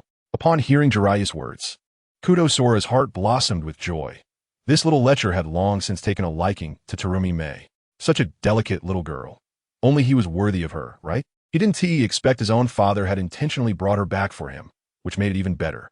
He quickly pretended to be clueless and said, making it seem like Jiraiya was the one being beaten and should be grateful. "What do you have to say for yourself? When you and your mom were giving each other the cold shoulder, weren't you the main culprit? When was it not because of your issues? You still have the face to say that? Where do you get the face?" Jiraiya snorted coldly at Kudo Sora's words. Every time, it was because of this troublesome son that he and his wife would argue. Although he wouldn't argue with Tsunade, he was always the one hurt, leading him to believe this son was born to punish him. Hee hee. Well, you're so old. How can you argue with a little brat like me? Kudo Sora scratched his head awkwardly and smiled at Jiraiya. "TCH, you brat, you just deserve a beating. Today, I've vented my anger. If you provoke me again, next time at 1T, just be your little but that suffers." Jiraiya looked at Kudo Sora and smirked, threatening him. "All right. Whatever you say goes. I'll let you handle it however you want. But, Dad, was Terumi-May really prepared for me?" Kudo Sora looked at Jiraiya, nodding repeatedly, his eyes sparkling with excitement, and asked again, "Look at yourself. What if you're too weak and she likes Itachi instead? However, based on my experience, you really can't compete with Itachi. You're too useless, you don't understand anything, and you like to play pranks. Clearly she isn't suitable for you." Jiraiya smiled at Kudo Sora's expression. "How could that be? My second brother can't compete with me at all. My women are definitely mine. If my second brother wants them, I'll definitely snatch them for him in the future. Hee hee." Kudo Sora was obviously quite confident in himself, patting his chest and grinning. "All right, stop the nonsense. Hurry up and complete the tasks your mom assigned. Tomorrow I'll take you back to Konoha for a visit. It's been a long time since I've been back." Jiraiya looked at Kudo Sora, smiling and shrugging. "Going back to Konoha? Great. Hee hee. For so many years. Dad hasn't allowed me to go to Konoha. I really want to see what Konoha looks like in Dad's and Mama's eyes." Upon hearing Jiraiya say he would take him to Konoha tomorrow, Kudo Sora was very happy. Over the years, he really hadn't been to Konoha, because Tsunade and Jiraiya wouldn't let him go. Although he didn't know why, he didn't oppose it either. Now that he knew he was going to Konoha, he naturally felt a bit happy and quickly clapped his hands in approval. "Sigh. I didn't expect Orochimaru's influence to have grown to such an extent." Now, Sarutobi Hiruzen stood atop the Hokage rock, looking at the village he once loved, smoking his pipe, a hint of nostalgia flashing in his eyes. Since stepping down, Sarutobi Hiruzen had completely lost his power. The entire Konoha elder group had lost their function, and Konoha had become a one-man rule under Orochimaru. All the original roots and the Hokage's Umbu had been purged, with all who refused to surrender being killed. Now, Sarutobi Hiruzen had become a mere figurehead, no longer able to stir up any waves in Konoha. Perhaps this was also Orochimaru's way of protecting him. Still reminiscing about your days as Hokage? At that moment, a man appeared behind Sarutobi Hiruzen, looking very much like a young Sarutobi Hiruzen. He had somehow walked up to him and said, You're here? Even now, you still refuse to forgive me? Not even willing to call me father? Sarutobi Hiruzen took a deep puff from his pipe and turned to see the man, forcing a smile. I said back then, let go of your grip on power. Your pursuit of power has already surpassed your love for the village. Looking at it now, I was right. If it wasn't for your actions back then, there would be more strong people in the village, and so many good brothers wouldn't have died. The man didn't respond, gazing at Konoha in front of him, shaking his head and smiling. Yes. Back then, father was indeed wrong. So many years have passed. I've figured it out. What use is power if you can't even maintain a relationship with your own son? In the past, father indeed harmed many people, and looking back, it was truly unnecessary. When I became Hokage, I was still full of ambition, wanting to change the entire ninja world. In the end, I was controlled by power and desire, turning into a cunning and treacherous person. What irony. Sarutobi Hiruzen exhaled a puff of smoke, shook his head with a bitter smile, and glanced at Sarutobi Anima beside him, a hint of tenderness flashing in his eyes. Chapter 204. Orochimaru's Wife. It's good that you've figured out. This is a good thing for you, for me, and for our Sarutobi family. Father, I hope you can truly think of the village in the future and stop thinking about power. Power can sometimes really be deadly. If you don't want the Sarutobi family to completely disappear, then just settle down and enjoy your retirement. Sarutobi Anima looked at Sarutobi Hiruzen and said, feeling somewhat moved to hear his father acknowledging his mistakes. The father and son have been suspicious of each other for nearly 20 years. During these years, Sarutobi Anima has felt very conflicted. On one hand is the village he loves, and on the other is his respected father. They are clearly father and son, and yet it feels as if they have grown apart, as if they were strangers. Naturally, the son feels heartbroken. As a father, I know I was wrong. Can you and Shaohan come back to live with me? Sarutobi Risen heard Sarutobi Anima call him father. It had been so many years since he last heard this phrase, and it brought tears to his eyes. He looked at him and asked, Father, since we are already out, let's stay outside for now. When I want to come back, I will naturally return. Sarutobi Anima smiled slightly at Sarutobi Risen. Forget it. Sarutobi Risen did not insist. As long as Sarutobi Anima acknowledged him as his father, that was enough. He finally managed to smile. Over the years, he suddenly realized he hadn't smiled much, and even when he did, it was insincere. Now, he finally experienced the joy of a genuine smile once again. Meanwhile, over in Konoha, Minato was also getting nervous and busy. Since ninja weddings are quite complicated, all the gifts prepared by everyone must be reviewed to arrange the attendees for the wedding. This regulation caused the whole of Konoha to go a bit crazy. All gifts needed to be submitted for approval to the Hokage, which was in Orochimaru's hands, and it was his responsibility as Hokage to filter through them. However, with the excitement surrounding Minato's wedding, nearly everyone offered their best gifts, leaving Orochimaru feeling exhausted just from reviewing them. What a hassle. There's still many people who need to complete missions on Minato's wedding day, and the village needs to be defended to maintain order at the wedding. Everyone knew Minato was getting married and rushed to present their gifts as blessings. Practically the entire village showed up, making it impossible to manage everything. Orochimaru looked at the overwhelming amount of paperwork in front of him and felt his eyes blur. Just because Minato was getting married, he nearly worked himself to death. Forget it, the tasks that need to be done still must be done. The guards are mostly from the Uchiha clan, so it's not a big deal. We still have to go on missions. We can sort through it later. He wondered if Jiraiya would return. He hadn't been back in over a decade, and it was about time he came to see things. Looking at the paperwork, Orochimaru decided to stop thinking and lay back in his chair, closing his eyes to rest, resolving to deal with things as they come. Tasks always need to be done, and the village's safety is essential. Orochimaru, what are you thinking about? At that moment, a gentle voice reached his ears, making him involuntarily smile. Shinya, what brings you here? Is Satsuki at home by herself? After hearing her words, Orochimaru quickly stood up, turned around, and hugged her, saying Satsuki is already 3 years old and is a big girl who doesn't need my care anymore. Besides, there is someone else at home to look after her. It's fine. Shinya lay in Orochimaru's arms, giggling as they felt each other's heartbeats. both feeling very happy. This woman is now Orochimaru's wife, named Hoshino Saika, a commoner ninja who was originally Orochimaru's neighbor. Hoshino Saika has long golden hair, wears a white dress with a light blue coat, and has a snake-shaped necklace around her neck. Her eyes are brown, and she has a pure appearance, being a very cheerful girl. They grew up together as childhood friends, but during a mission years ago, they faced a disaster, and the entire team was wiped out, causing Orochimaru to slowly develop a fear of death. At that time, he wanted to use the impure world reincarnation technique to revive Hoshino Saika, but ultimately, due to the nature of the technique, she refused to be brought back to life. The impure world reincarnation requires the sacrifice of a life, and Hoshino Saika's revival would mean another person would have to die. In the end, her kindness led Orochimaru to abandon that thought. It's undeniable that Orochimaru is a genius. He alone is capable of reviving others.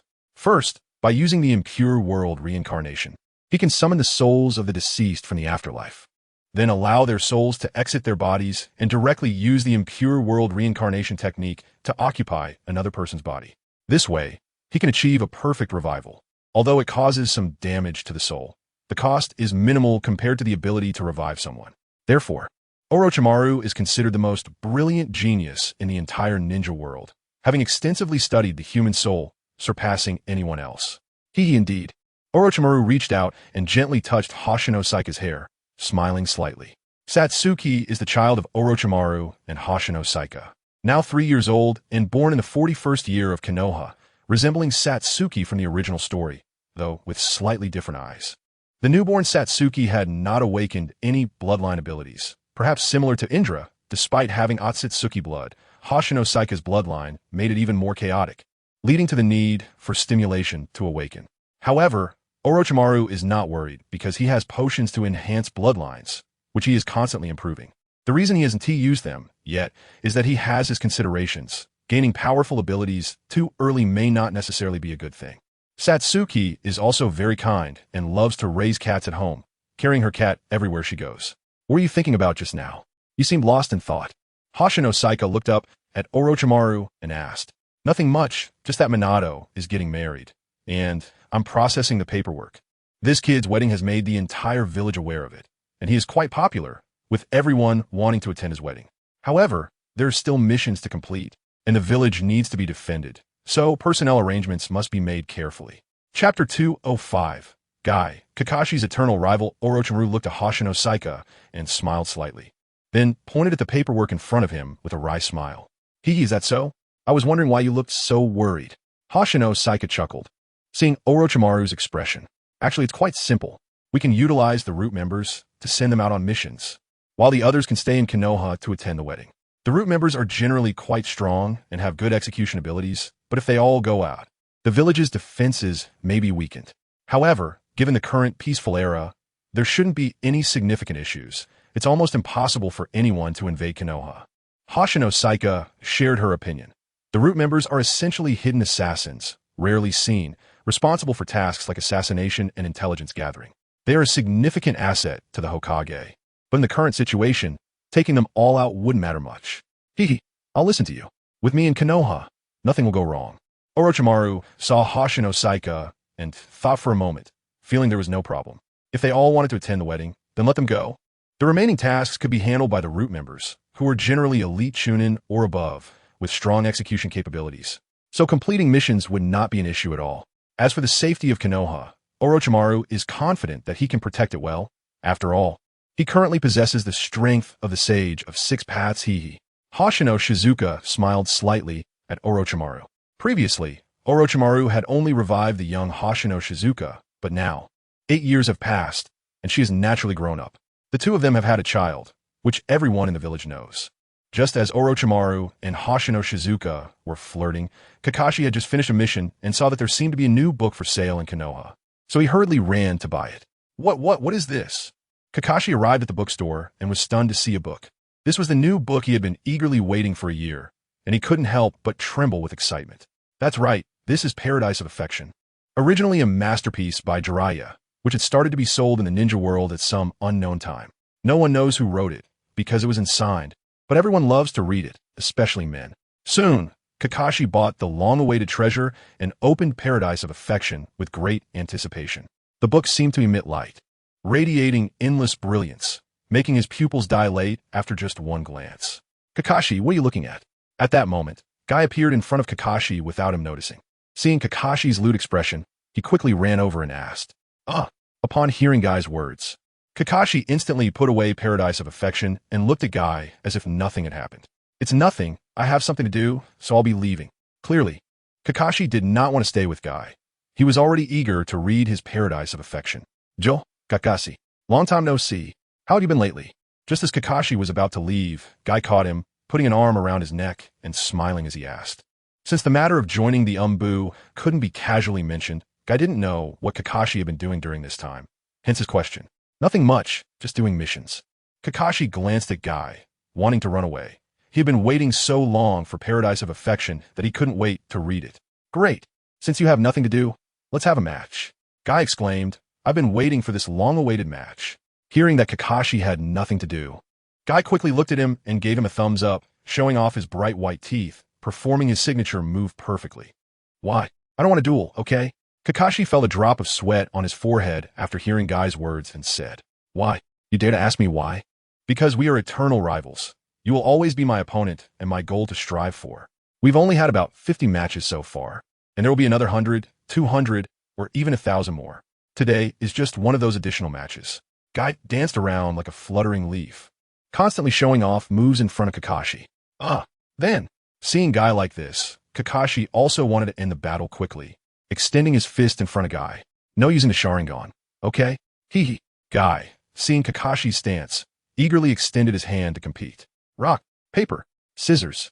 Then they showcased their most bizarre side, directly shaking their hips in the middle of the street, which was quite shocking. No, we can't guess again this time. Look, over there at Hokage Rock. Let's have a race to see who gets there first. Whoever gets there first wins. However, Guy quickly discovered the problem. Although they had competed in over 50 matches, more than 30 of them had ended with rock, paper, scissors.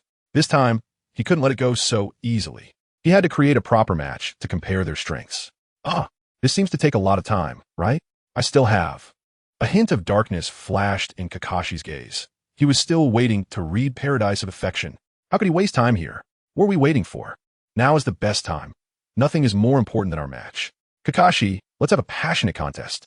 You are my eternal rival, and you will accept my challenge, right? Guy looked at Hokage Rock in the distance, a gleam flashing his eyes as he extended his signature finger and showed off his bright white teeth. Is that so? You're not wrong. Such an opportunity is indeed rare. Kakashi turned his head to look at the four faces on Hokage Rock, mumbling to himself. All right, then let's get started. After hearing Kakashi's words, Guy's mouth slightly lifted, then they both extended their hands to bump fists and then slapped their palms together. Chapter 206. Jiraiya returns to Konoha. TCH, you even went so far to bring me to the village entrance? Kakashi said with some annoyance upon realizing Guy wanted to take him to the village entrance. It's a rare opportunity, so I want to enjoy it. Are you ready? When a stone drops, that's when we start. Guy smiled slightly at Kakashi, picking up a stone and tossing it up and down. TCH, we can start any time. Just don't play tricks if you lose. Kakashi glanced at Guy, curling his lips, and said lightly, all right, go.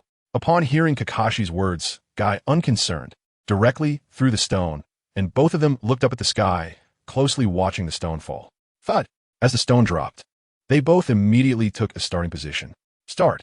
With a loud shout, both of them felt the wind beneath their feet and dashed towards Hokage Rock. Their enthusiastic leaps kicked up a huge cloud of dust, occasionally jumping on rooftops, leaving countless onlookers astonished. Crazy, those two idiots are back again. Can you be a little quieter? I'm still sleeping. Run. The masked man and the hot-blooded guy are coming. Everyone get out of the way. Kakashi and Guy were well known in Konoha Village. They often had matches, causing chaos throughout the village. They faced countless complaints from the elderly, who would come out to shout every time they competed. Just then, as Kakashi and Guy were competing, a large group of people arrived at the entrance of Konoha, slowly making their way towards the village. Among them were Tsunade, Naruto, Temari, Jiraiya, Itachi Uchiha, and Tsukuyami. As for the Senju Rope Tree couple, they did not come, still staying in the land of snow. After all, to everyone, they were already considered dead, so there was no need for them to come out. Anyway, the couple was living quite well in the land of snow, and there was no need for them to return to the village. Dad, is this Konoha? It's much prettier than the land of snow. The land of snow is all snow and not good looking at all. Here, there are towering trees everywhere, and fighting here would be unbeatable, hee hee. Nine Dao Kong floated in the air, observing the surroundings with a slight smile. Tsunade took Nine Dao Kong on a trip, and they rarely visited Konoha, let alone enter the land of fire. Instead, she had taken him to the other 4 countries and some small nations. However, those places were barren and could not compare to the beauty of the land of fire, and even the snow in the land of snow, which they saw every day, could become tiresome. The border of the land of snow was the sea, so they had no reason to envy the land of water either. As for Awagakure and Sunagakure, there was nothing to see, just rocks everywhere, with no scenery worth looking at. Right? The land of snow snows every day, and I haven't seen such big trees in a long time. Even my big brothers would release can only last for a day.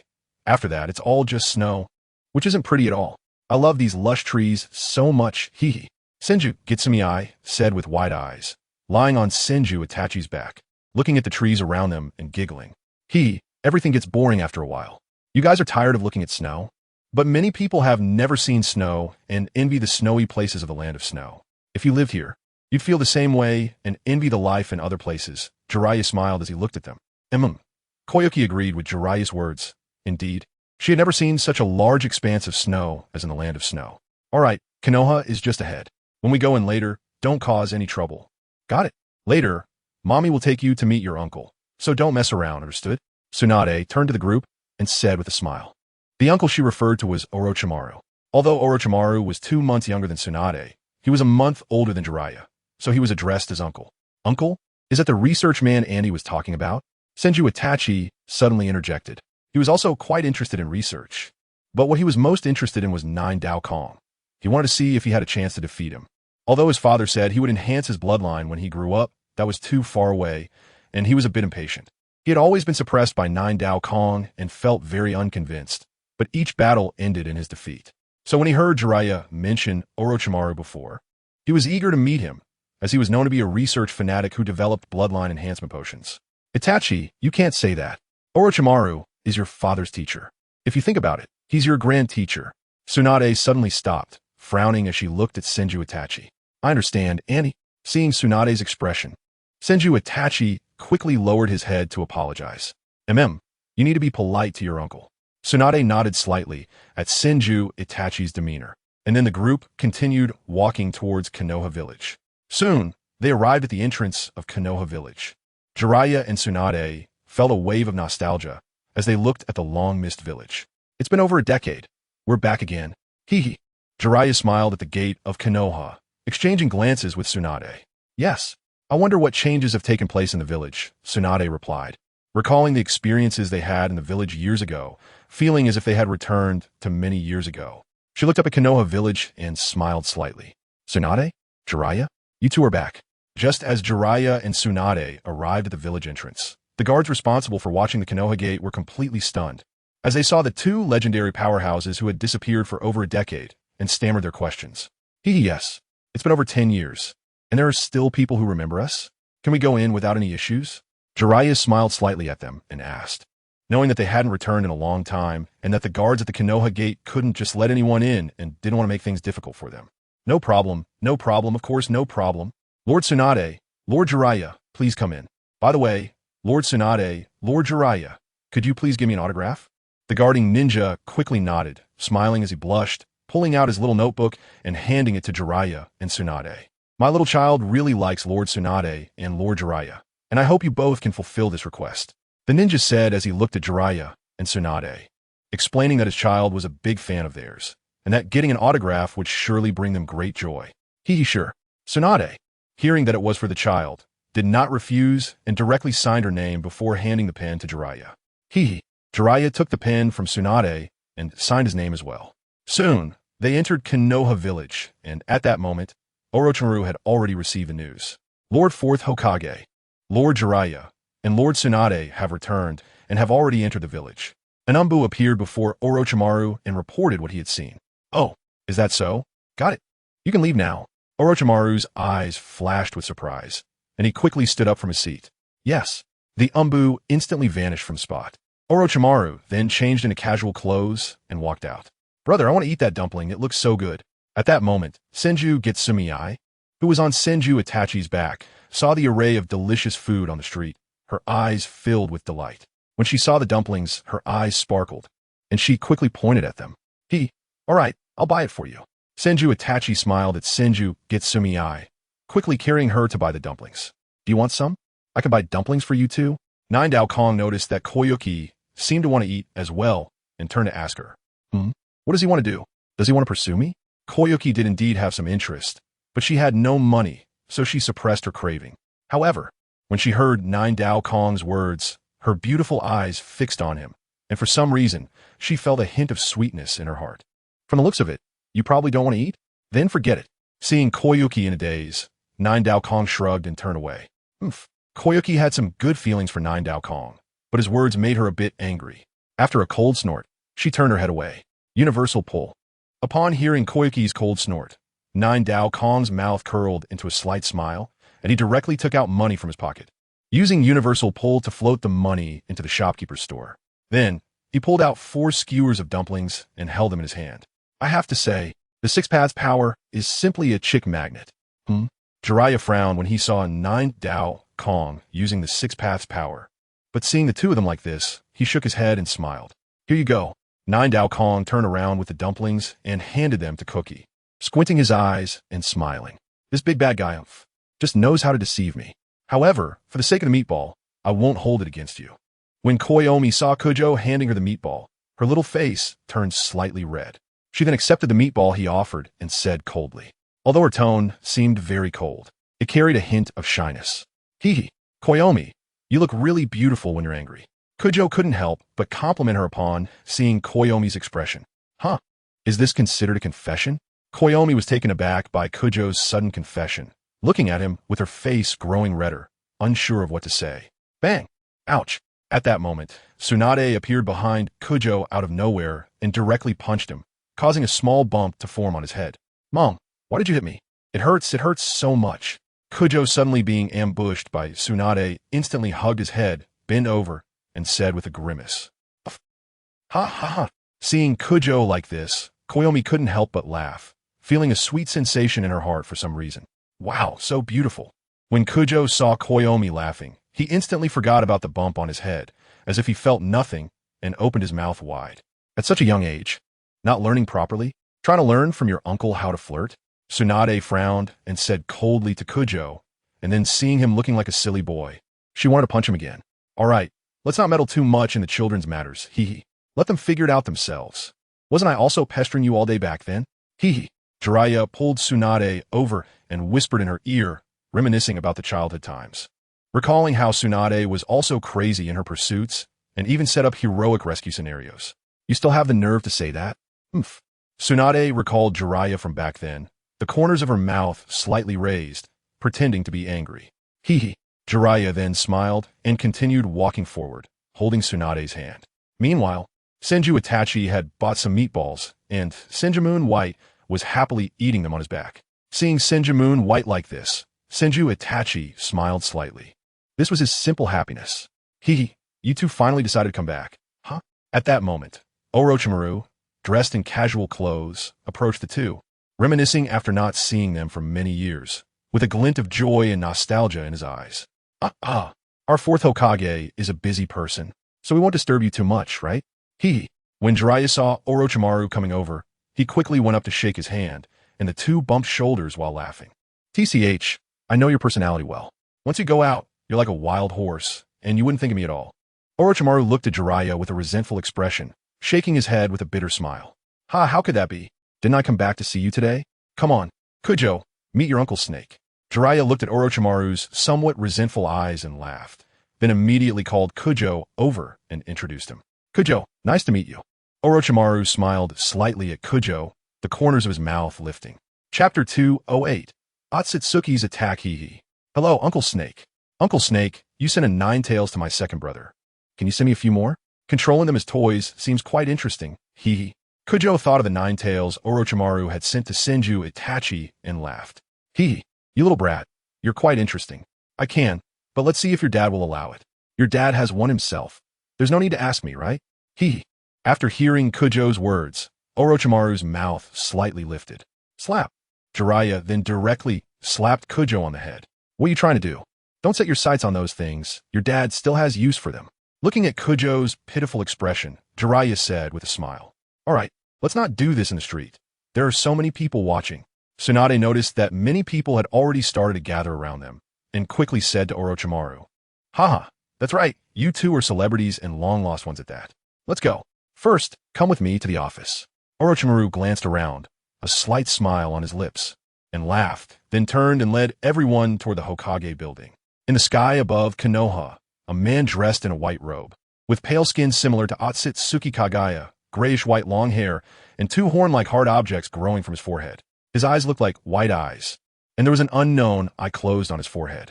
Wearing a pair of high-heeled clogs, he floated in the air, seemingly intoxicated by the vast chakra of the ninja world. Is this the place? Hee, the forgotten world. I can already sense the taste of chakra. The place with the largest chakra is down here, isn't it? Hee. The chakra of these lowly people is truly abundant. This time, I could eat to my heart's content. The man floated high in the air, his gaze fixed on Konoha below, with a slight smirk on his lips. The scent of the Otsutsuki clan? Is he there? Up there? Such powerful strength? Just a little less than mine. It should be someone from the Otsutsuki main family, right? What are they doing here? Could it be that Mother has some hidden agenda? But why did my brother have to seal Mother back then? At that moment, Shodai was still making noodles when he suddenly sensed something was off. He abruptly looked up and saw a figure appearing in the sky above Konoha, muttering to himself. So then, please enjoy the destruction below. Hee. Bloom. Flaming bird. As soon as the words fell, the man pressed his right hand down slightly, at which point he noticed that there were red Rinnegan on each of his hands, quite terrifying. Then a massive chakra appeared in his right hand, forming a giant eagle dozens of feet in size, entirely pink, emitting unusual flames. Squeak! The giant pink eagle screeched and directly charged toward Konoha below. Such massive chakra? Who is it? Jiraiya, Orochimaru, and the others, who had just arrived at the Hokage office, instantly sensed this powerful chakra and frowned. Let's go check it out, Orochimaru said quickly. Then his figure flashed and disappeared from the spot. Tsunade, stay here to protect the children and the villagers. I'll be right back, Jiraiya said to Tsunade, then stepped into the space and appeared in the sky above Konoha. Mom, I want to go out and take a look too. Kujo saw Jiraiya leave and naturally sensed the aura of a powerful being, wanting to go out and see. Looking at Tsunade, you all stay here honestly. You're not allowed to go anywhere.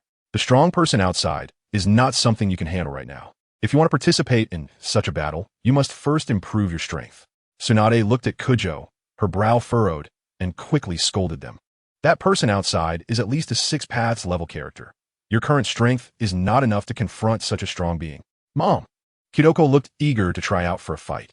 Since childhood, he had never had a satisfying battle, and he longed for one, gazing pitifully at Tsunade, wanting to act cute. Shut up.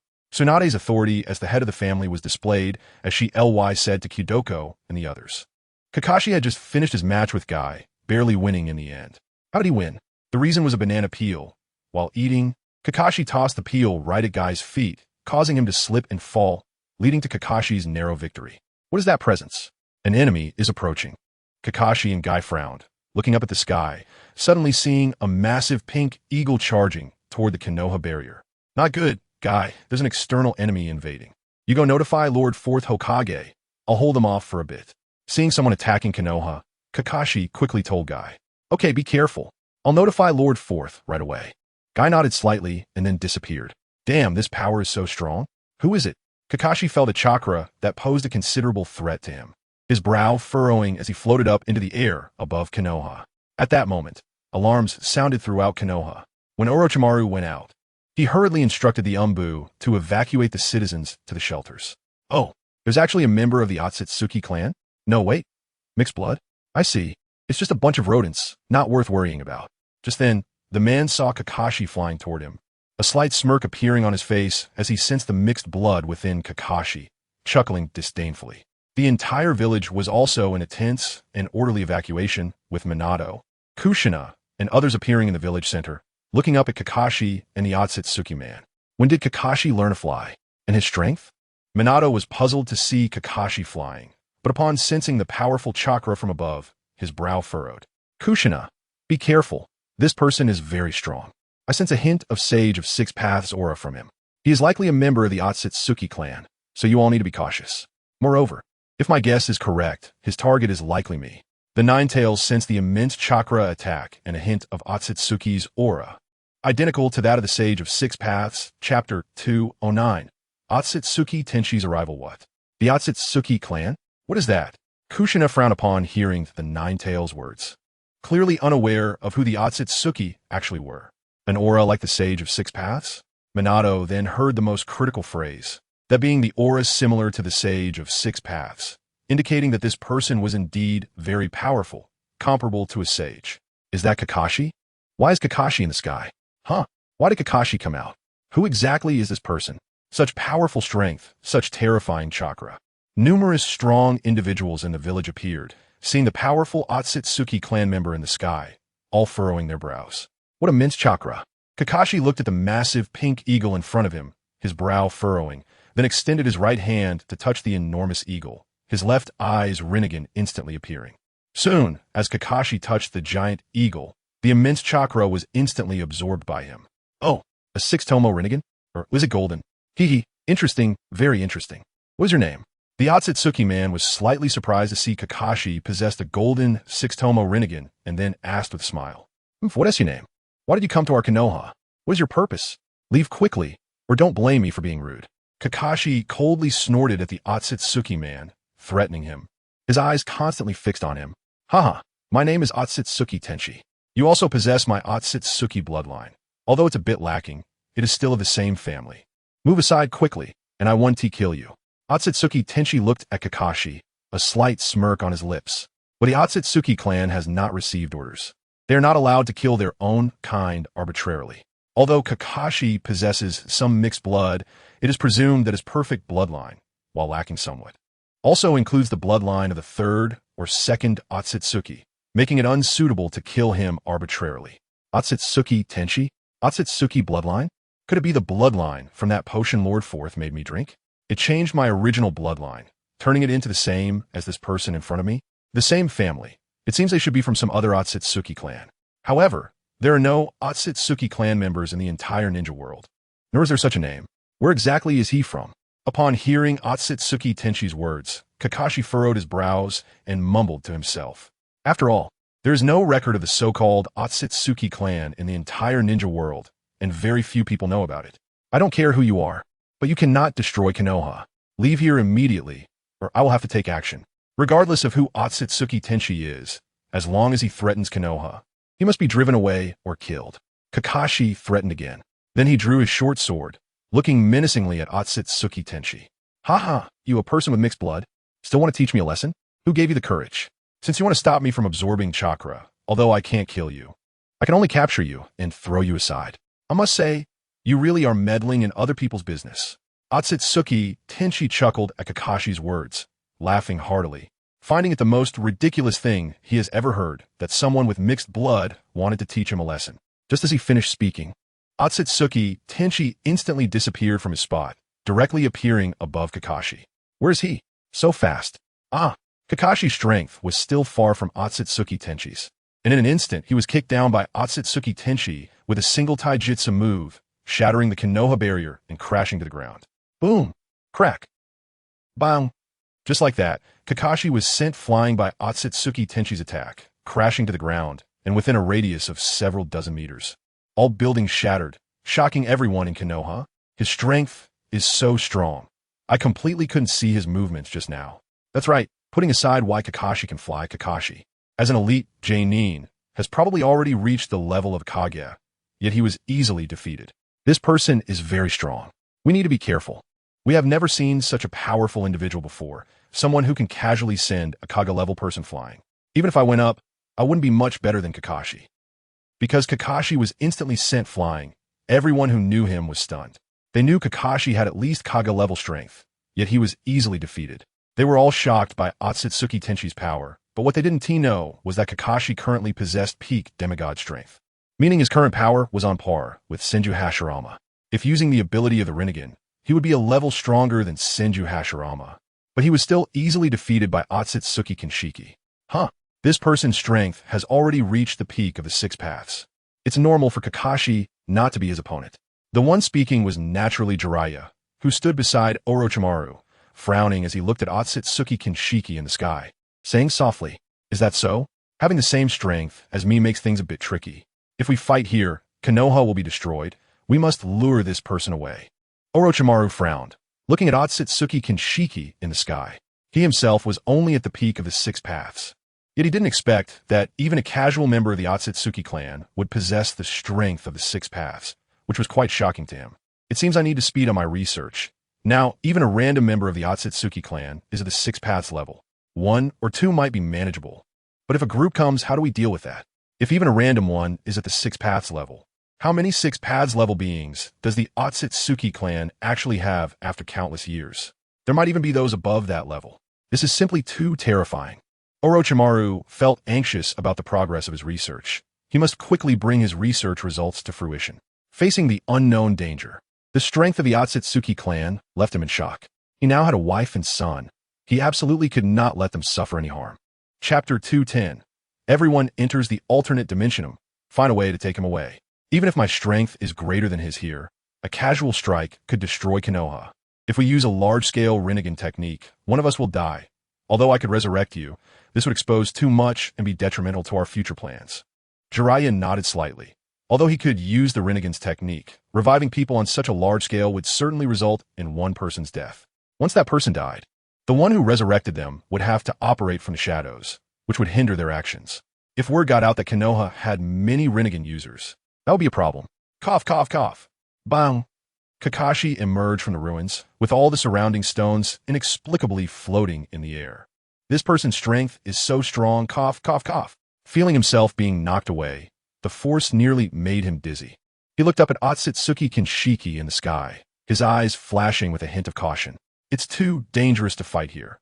I must lure him away, otherwise I wouldn't dare to use Susanoo. Kakashi glanced around. This was Konoha, and if he released Susanoo, he could easily flatten Konoha. This isn't just talk. Therefore, he must lure Otsutsuki Kinshiki away. Otherwise, Konoha would be in danger. Is this the Nine Tails? Hee, come to me. After knocking Kakashi away, Otsutsuki Kinshiki instantly activated his Byakugan and immediately saw the Nine Tails chakra on Kushina, a slight smile appearing on his lips. Then Otsutsuki Kinshiki reached out his right hand, and a tremendous gravitational force acted directly on Kushina, instantly pulling her towards him. Little son. Suddenly, Kushina felt a powerful pulling force that yanked her away, calling out to Minato. Not good, Kushina. Seeing his wife being pulled away, Minato immediately activated Flying Thunder God, appearing beside Kushina in an instant, grabbing her hand and disappearing from the spot. Oh, someone can use space techniques? Hee, interesting, very interesting. Otsutsuki Kinshiki hadn't noticed yet. Suddenly, Kushina was taken away, and he smiled slightly. Lord Fourth Hokage, we cannot let him stay in Konoha. If I use the ability I've awakened in the village, it could destroy the village at any moment. So we must get him away from here. Otherwise, it's too dangerous for the village. Kakashi knew he had to take the person in front of him away, but although he had an alternate dimension, he couldn't actively bring someone in. Unlike Kamui, which could immediately take someone into the Kamui space, he had to create a spatial door for them to enter. This was a flaw of his right eye. If he used his left eye's Kamui, he could let Otsutsuki Kinshiki enter the Kamui space. But the absorption speed would be slower and wouldn't keep up with Otsutsuki Kinshiki's speed. Kakashi, does your eye have the ability to bring him into the alternate dimension? If so, we could use it, Jiraiya said, looking at Kakashi, knowing he had a Kamui eye, which could enter the Kamui space, posing no difficulty. Although the expansion of the Kamui space was a bit slow, with him around, it wouldn't be a problem. Yes, Lord Jiraiya. Kakashi didn't expect Jiraiya to know the secret of his eye, but he didn't hide it and quickly said, "Then you activate the alternate dimension, and I'll take that person in with me." Jiraiya frowned, looking up at Otsutsuki Kinshiki. Kakashi, do as Jiraiya says. Orochimaru nodded slightly. The best choice was to take him away first. All right, Lord Fourth Hokage, Lord Jiraiya, I will now begin to release my ocular technique. Please find a way to pull him into the space. Kakashi quickly nodded. Then his right eye began to spin rapidly, directly revealing a black hole in front of them. Universal Pull. Jiraiya saw Kakashi release the black hole and immediately used Universal Pull on Otsutsuki Kinshiki. Jiraiya's strength was immense and was not something Otsutsuki Kinshiki could compare to. Before he could react, he was pulled in at light speed. How is this possible? What is this power? Why is there such a strong gravitational force, comparable to my brother? Damn it. Boom. Instantly, Otsutsuki Kinshiki was sucked over by Jiraiya. Due to the speed being too fast and very sudden, he couldn't react at all. By the time he did react, he had already been thrown directly into the alternate dimension by Jiraiya. Let's go. Jiraiya saw Otsutsuki Kinshiki thrown into the alternate dimension, frowned, then said lightly, stepping in himself. No one is allowed to enter. The village is in a state of highest alert. Minato, you stay here to protect everyone in case of accidents. Orochimaru immediately created a wood clone and shouted to the people in the village, then stepped in as well. Kakashi also entered, leaving Minato behind to guard the village and Kushina. Such strength, it seems I am somewhat hard-pressed to contend with him, even if I'm faster than him. It would be of no use, right? Minato frowned, staring at the black hole in front of him, murmuring to himself. Little son. Kushina looked at Minato with worry, softly saying, "It's fine. I will protect you and our child well and won't let you suffer any harm." Minato looked at Kushina, smiled slightly at her, giving her a reassuring look. Kushina tightly grasped Minato's hand, her own hands turning a bit pale, while the other hand covered her belly, afraid that something might happen to the child. Bang! Damn it! How dare you bully the genius of my esteemed Otsutsuki clan? You all must die. Musti. After being thrown into the dimensional space, Otsutsuki Tenji fell heavily to the ground. Although he suffered no substantial harm, to him, this was an enormous humiliation. Just based on you? Then let me see the true strength of your Otsutsuki clan. Jiraiya's gaze was icy as he stared at Otsutsuki Tenji, snorting coldly before speaking. Chapter 211. Kakashi vs. Otsutsuki. Otsutsuki Tenji felt a sudden jolt in his heart under Jiraiya's gaze, as if he had seen some terrifying existence. Was it you who threw me in here? What is your name, and why do you possess the bloodline of our Otsutsuki clan? You cannot be a member of our Otsutsuki clan. Who exactly are you? Looking at the powerful Jiraiya before him, Otsutsuki Tenji furrowed his brows. This person actually possessed a bloodline nearly as pure as his own. Although he wasn't the top genius in the clan, he was still quite a talented young genius with a very high bloodline purity. Now that he had come to this Naruto world, so many members of the Otsutsuki clan appeared. If it were Kagaya Otsutsuki, he would still believe it. But why do these people, who clearly cannot be Kagaya Otsutsuki, possess such bloodlines? It is known that after the Otsutsuki clan intermarried with outsiders, the purity of their bloodlines would decrease, and the power within them would consequently diminish. If Jiraiya wasn't a first-generation Otsutsuki, then why would he have the bloodline of the clan? You don't need to know who I am. You only need to know that I have accepted your body. Jiraiya's lips curled slightly. He was just short of a body from the Otsutsuki clan to directly extract bloodlines for research, which would naturally be the fastest way. This could also further enhance the effects of their research on potions. The arrival of Otsutsuki Tenji was undoubtedly a tremendous gift.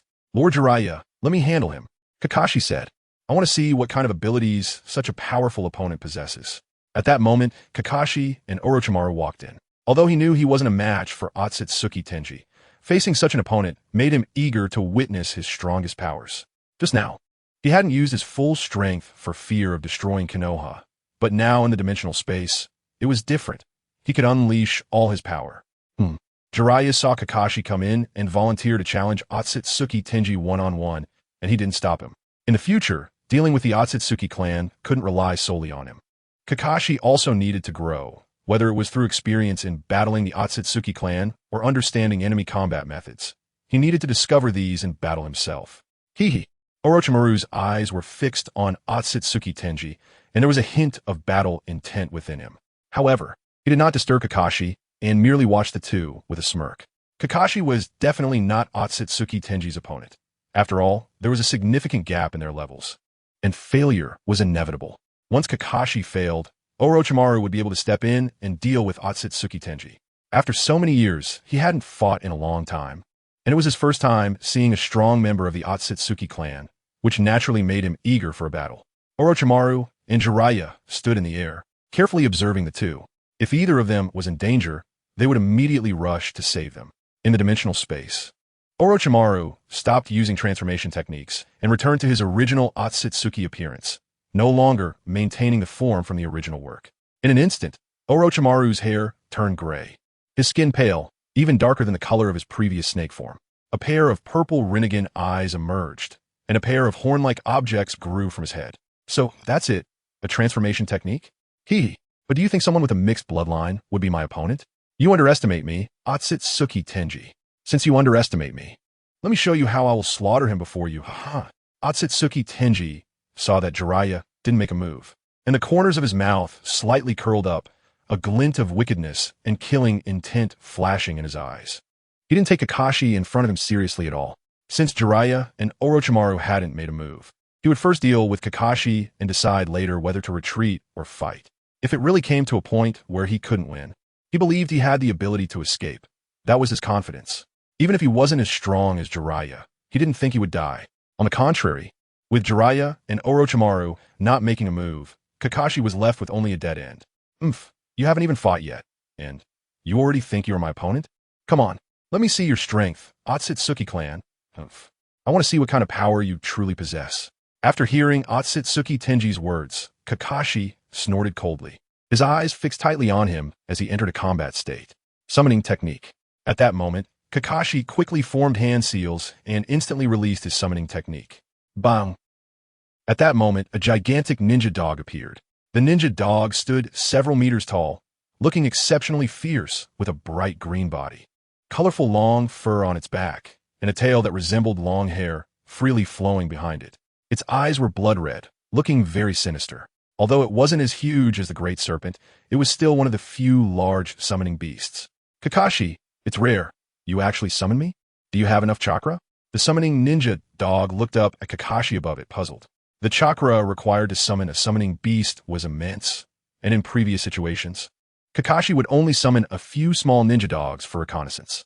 Since they were small and not combat-type ninja dogs, they consumed very little chakra. After Kakashi obtained the Sharingan, most of his chakra was used to suppress the Sharingan, resulting in a severe lack of chakra. Hence, he had never summoned a large combat-type ninja dog before. This time, its summoning was indeed unexpected. Pavis, this enemy is quite tricky. I need your help. Let's work together to defeat him. Kakashi stood on Pavis's head, looking at Otsutsuki Tenji with a furrowed brow. This was also his first time summoning a large combat-type ninja dog. He said calmly, "Oh, is it this person in front of me? His aura is truly unpleasant. Come on, let me see what you call a strong opponent." Pavis's eyes burst with blood-red light as he coldly stared at Otsutsuki Tenji. "Susanoo, complete form, come out." At that moment, Kakashi's eyes spun rapidly, and a blue giant hundreds of feet tall appeared in front of him. Chapter 212. Kakashi's weakness. The blue giant wore a horn crown, dressed in samurai armor, with an incredibly large pair of wings on its back. In its left hand, it held a blue boomerang, and in its right hand, a sword hundreds of feet long. Waiting, Susanoo. Perhaps because Kakashi doesn't have a powerful Nine Tails, he has no choice but to use this dog as a substitute for the Nine Tails. He directly activated the armored Susanoo, which instantly enveloped Pavis, merging the two into one, and their power began to surge dramatically. In an instant, Kakashi's strength advanced from the peak of demigod to the early stage of Six Paths, significantly increasing his power. Of course, this is a pseudo Six Paths level, not a true Six Paths level, but his strength has already surpassed the peak of demigod, getting infinitely close to the true Six Paths level. With his eye techniques, his combat power is now able to contend with true Six Paths level experts. Interesting, too interesting. I didn't expect the Sharingan could be played with such flair by you guys. Even using a dog to disguise the Susanoo, it's just hilarious. A hint of surprise flashed in Otsutsuki Tenji's eyes. Then he chuckled disdainfully, looking at Kakashi's Susanoo, which was covering Pavis, and it really looked impressive, comparable to Uchiha Madara. However, your strength is simply too weak compared to mine. Then Otsutsuki Tenji instantly vanished from his spot and appeared right in front of Kakashi, delivering a swift kick. Such speed. Kakashi frowned tightly. Otsutsuki Tenji's speed was so fast that he nearly couldn't keep up, quickly drawing his katana. Sword technique, draw and slash. Kakashi swiftly drew the sword from his waist and, in a flash, slashed at Otsutsuki Tenji. Soon, Kakashi's Susanoo unleashed a massive blue sword aura, directly slashing towards Otsutsuki Tenji. Not bad speed, huh? Otsutsuki Tenji, seeing Kakashi's quick reaction, smirked slightly and vanished again, appearing right behind Kakashi. Bang! Kakashi's strike shattered the space in front of him, but it quickly recovered. Kakashi then saw Otsutsuki Tenji appearing behind him and turned around hurriedly. Do you think your speed can keep up with mine? Otsutsuki Tenji looked at Kakashi with disdain and casually kicked out. Illusory body. Just as Otsutsuki Tenji was about to kick Kakashi, Kakashi instantly activated his eye technique, his left eye transforming into a golden six-pointed wheel of reincarnation, making him and the Susanoo appear ethereal. Otsutsuki Tenji moved quickly, but was surprised to find himself passing right through Kakashi's Susanoo. Bang! Boom, boom, boom. Clang! Otsutsuki Tenji's attack passed through Kakashi's Susanoo, directly kicking the ground, causing a massive explosion within a radius of several miles, landslides occurring. Is this the ability of your Rinnegan? It can make you ethereal? Then let's see how long your eye power can last. Ah! Otsutsuki Tenji saw through Kakashi instantly. This must be his eye technique. The Rinnegan's techniques are not all the same. They're like a kaleidoscope. Each person's eye technique is different, perhaps somewhat similar, but absolutely not identical. However, all eye techniques have a weakness, which is the limit of eye power and the duration of use. Everyone's eye power has a time limit. It cannot last indefinitely. As a genius of the Otsutsuki clan, how could Otsutsuki Tenji not know this? He instantly vanished from the spot, continuously flashing in the air, darting back and forth inside Kakashi's body, moving so fast that Kakashi couldn't react. Clearly, just now, Otsutsuki Tenji did not use his full strength. He was surprised at how powerful his taijutsu was, relying solely on it to make Kakashi unable to react, which was terrifying. Such speed? No, I can't catch his figure at all, damn it. Kakashi's limitations were evident. He simply couldn't keep up with Otsutsuki Tenji's speed, putting him in a passive state of being beaten. Fortunately, his eye technique can last for 5 minutes. But if he doesn't continuously attack, he will eventually have a time to restore his corporeal form. And at that time, he will definitely be hit by Otsutsuki Tenji. Lightning release, Chidori. ZZZE. Kakashi couldn't find a good way to respond now. He instantly released lightning release, covering his entire body, attempting to block Otsutsuki Tenji's attack. Hee, your eye technique is quite magical, but it's just cowardly behavior. Your pathetic ninjutsu is utterly useless against me. This is all ninjutsu invented by those pitiful humans. For our Otsutsuki clan, Otsutsuki Tenji looked at Kakashi, who was surrounded by lightning like a thunder god, a hint of mockery flashing in his eyes, then extended his right hand, letting the lightning release envelop him entirely, directly absorbing all the chakra from above. Although Kakashi's body was ethereal, his attacks were substantial. But Otsutsuki Tenji was completely unafraid of ninjutsu attacks and directly absorbed Kakashi's chakra. Damn it, what should I do? I can't keep up with his speed, and my ninjutsu can't inflict substantial damage on him. Kakashi frowned tightly. The Otsutsuki Tenji in front of him was truly terrifying. Even though he had the invincible eye technique, he couldn't capture him and couldn't drain his chakra. Hee ha ha ha. Good, I can condense 2 pills now. After absorbing Kakashi's chakra, Otsutsuki Tenji produced 2 red pills in his hand, which looked eerily strange. Gulp. Then, Otsutsuki Tenji directly swallowed the pills. Humans need relentless effort, while we only need these pills to gain immense power and immortality. It's that simple to obtain true power, so you are destined to fail. However, you are a waste of our Otsutsuki clan, which means you are destined to have to work hard to possess power. Aha. After swallowing the pills, Otsutsuki Tenji looked at Kakashi, a slight smirk on his lips, unable to resist mocking him.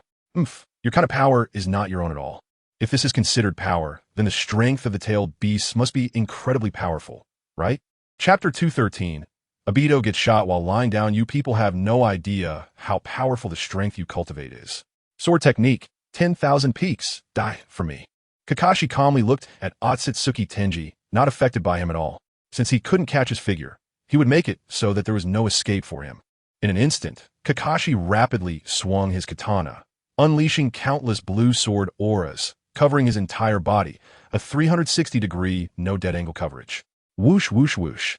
Just like that, Otsutsuki Tenji was enveloped by Kakashi's countless sword techniques, seemingly with no chance to escape. Your speed can't keep up with me. Do you think such dense sword techniques can hit me? It's simply laughable. An ant is just an ant, ha ha ha.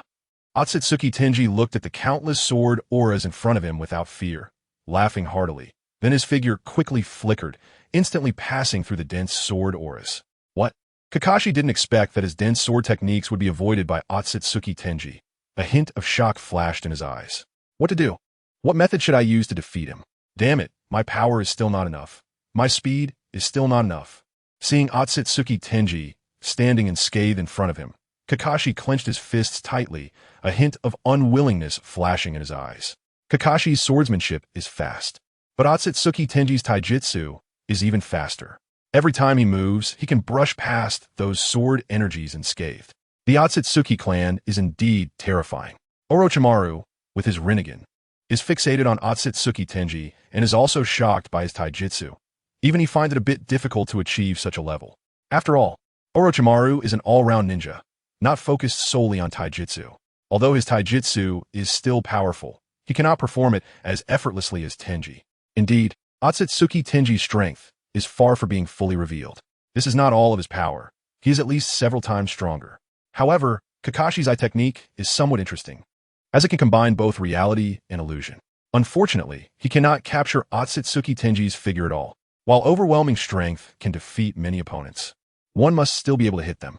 Jiraiya furrowed his brows, watching the battle between the two, feeling slightly shocked at how powerful the taijutsu of the Otsutsuki clan is. However, he is somewhat interested in Kakashi's eye technique. If its speed and power could be enhanced, it would definitely be a relatively invincible eye technique. Yes, Kakashi's eye technique is indeed interesting, but at this stage, he cannot fully utilize its benefits. His strength must be increased, and his speed must also be enhanced. He needs to learn the 8 gates as well.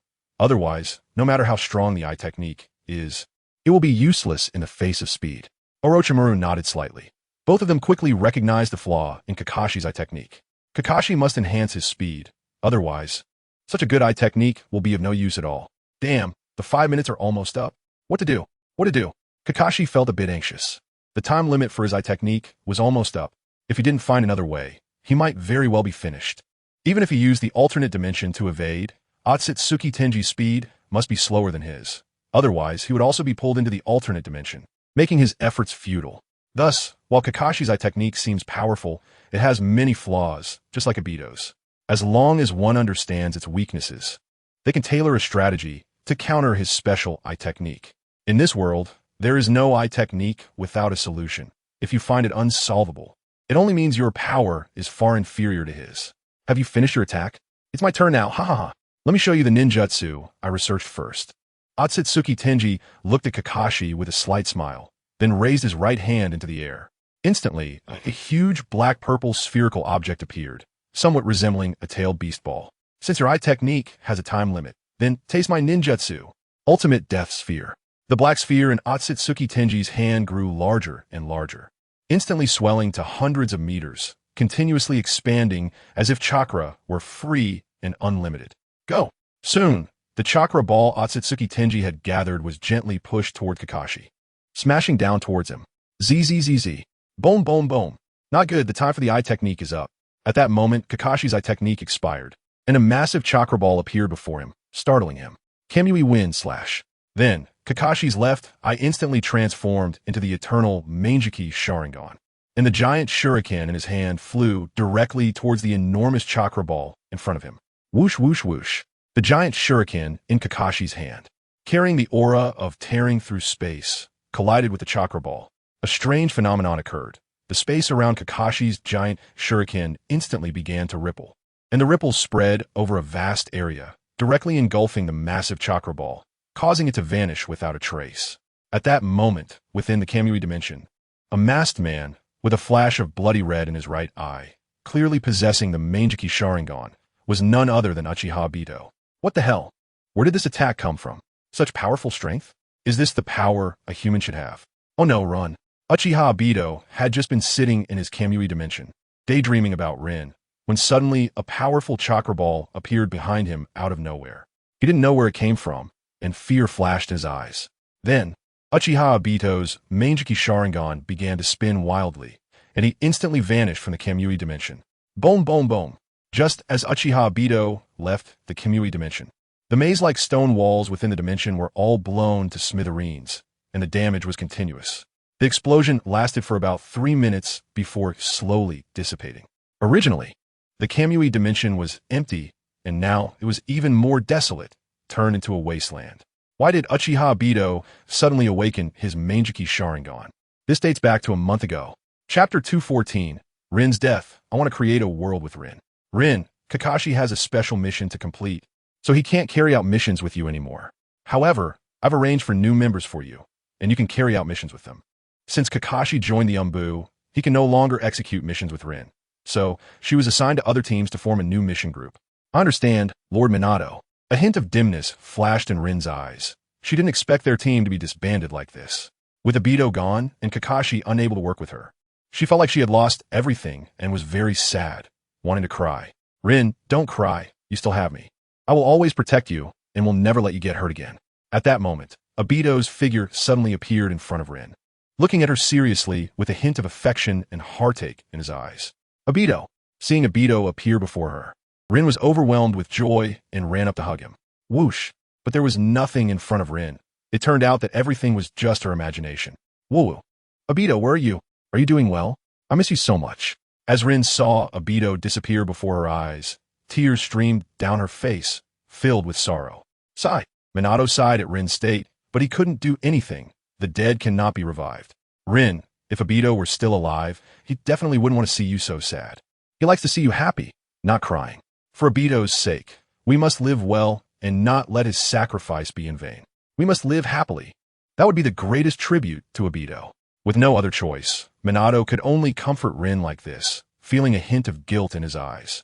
After all, he had failed to notice it was a trap, and when they were finally separated, he couldn't return in time to rescue them, which ultimately led to Uchiha Obito's death. Therefore, he believed that Obito's death was closely related to him, and as a teacher, he felt very guilty. Yes, Obito likes my smiling face, hee hee.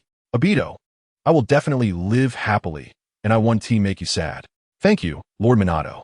Lin was momentarily stunned after hearing Watergate's words, as if she understood something.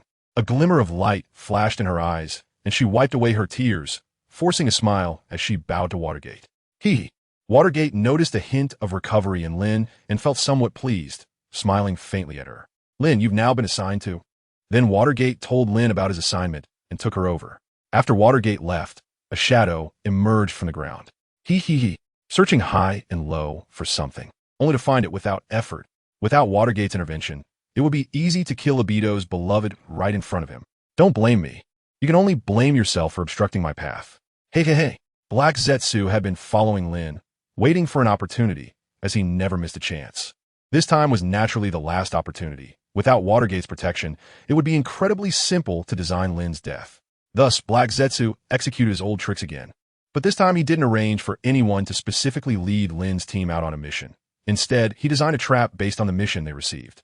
This time, Lin's team was tasked with assisting the Land of Water in dealing with a group of rogue ninjas nearby, whose strongest member was only an elite Chunin. It's still not something that the Land of Water could handle. So they came to Konoha, entrusting the mission to them, and Lin's team just happened to accept this task. Ultimately, Lin's team arrived in the Land of Water, and just as they were about to complete their mission, they were accidentally killed by a rogue ninja. This rogue ninja was, of course, possessed by White Zetsu. He had been on the verge of dying, but suddenly stood up and crushed Lin's heart. Lin's heart was instantly crushed. Her pupils dilated as she looked down in disbelief at her pierced heart. At that moment, Obito happened to arrive and saw this. His right eye instantly transformed into the Mangeki Sharingan, his aura surging. He had just barely regained Chunin-level strength. In an instant, due to his anger, Uchiha Obito merged his power with that of Senju Hashirama and awakened would release, combined with the Mangeki Sharingan. His presence expanding until he reached the peak of shadow-level strength. Where's this place? I do not acknowledge this world. Obito was heartbroken. Heartbroken was insufficient to describe his current state. He was filled with immense rage, feeling an impulse to destroy the world. Who is he? The Konoha ninjas and the group of rogue ninjas were stunned. Seeing Uchiha Obito suddenly appear before them left everyone dumbfounded.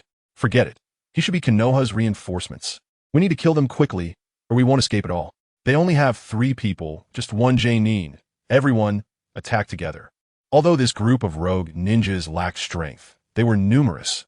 Over 40 of them, each brandishing kunai or swords as they charged at Obito and the others. A few rogue ninjas rushed directly at Obito. His right shoulder was covered by wood-release branches. He lowered his head, his eyes filled with fear and panic. His fear was of the world, and his panic was about Lin dying before his eyes, not fear of this so-called rogue ninja. The rogue ninjas suddenly realized that their attacks had passed right through Obito's body. Everyone was stunned. How is this possible? He can actually pass through bodies? Stab. What? What? Everyone reacted immediately, but it was too late. A few were instantly killed by the wood release, with spike technique, with multiple branches sprouting from their bodies, dead beyond recovery. What? This person has terrifying strength. Quick, everyone run. The rogue ninjas saw Obito's overwhelming power and instantly lost their desire to fight. They began to flee in all directions. Chapter 215. Kakashi angrily opens the 8 gates to pummel Otsutsuki. Wood release? Who is he? Why does he have wood release? Wearing a white mask? This time, the leader was an ordinary Nin from Konoha. He was stunned to see Obito instantly kill several rogue ninjas and use wood release. They all must die. They must all die. I want you to accompany Lin in death. Seeing these people trying to escape, Obito's eyes flashed with murderous intent as he howled to the sky. Swoosh! In an instant, with Obito's furious roar, his right hand transformed into wood release and plunged into the ground, causing countless branches to sprout and instantly kill everyone present, with no one spared, including Konoha ninjas. The entire sky seemed to be stained blood red. Even the moon turned into a blood moon, terrifyingly so. Lin. After killing everyone, Obito looked at Lin, who lay before him, blood streaming from his Manjiki Sharingan, his face filled with fear. I understand now. I am in hell. Staring at Lin lying on the ground, Obito felt utterly hopeless. He felt as if he were in hell. Just as Madara had said, the real world was hell. Lin, I want to create another world with you and Kakashi. In the end, Uchiha Obito successfully embraced Uchiha Madara's ideology, believing that this world was hell, and if he wanted to create a world with Lin, he must destroy this world. Not knowing how long had passed, Uchiha Obito finally retracted his wood release, with a fearful gaze, holding Lin in his arms as he slowly walked away. His steps heavy and sorrowful. The scene shifted back to the original battlefield. Because Kakashi had used Kamui to directly transfer Otsutsuki Kenshiki's attack to the Kamui dimension, he had not succeeded. However, he was no longer in the state of the eye technique, completely exposed to Otsutsuki Kenshiki. So that's how it is. Your eye technique actually has a spatial ability. It seems that your eye techniques are related to space. Moreover, I have already discovered your weakness. You cannot maintain this state for long, only for 5 minutes. So what about your cooldown time? Otsutsuki Kenshiki saw Kakashi absorb all his chakra balls into a mysterious space. But he did not care, as Kakashi had already revealed his true form. He was completely exposed before him, and in an instant, Otsutsuki Kenshiki moved. Bang! Crack! Otsutsuki Kenshiki kicked directly, shattering Kakashi's Susanoo, while Pavis instantly turned into smoke and vanished back to his summoning realm. That's right, shattered. The power of that kick was terrifying, actually breaking the so-called absolute defense of Susanoo, demonstrating just how powerful he was. What? Not good. Kakashi did not expect that his incredibly confident absolute defense would be shattered by Otsutsuki Kenshiki's kick. Disbelief flashed in his eyes, and he quickly vanished. Bang! Kakashi, who was originally standing in the air, was suddenly confronted by Kagaya Otsutsuki, but he had already escaped. You managed to escape. Kagaya was not disappointed. Looking at Kakashi not far away, the corners of her mouth slightly curled up. Damn, I can't just sit here and wait any longer. New 8 gates of Doinjia. Open the first gate, open the second gate, open the third gate. Kakashi finally used the 8 gates technique. Since he hadn't combined the 8 gates with Susanoo before and hadn't experimented with it, he didn't use them together.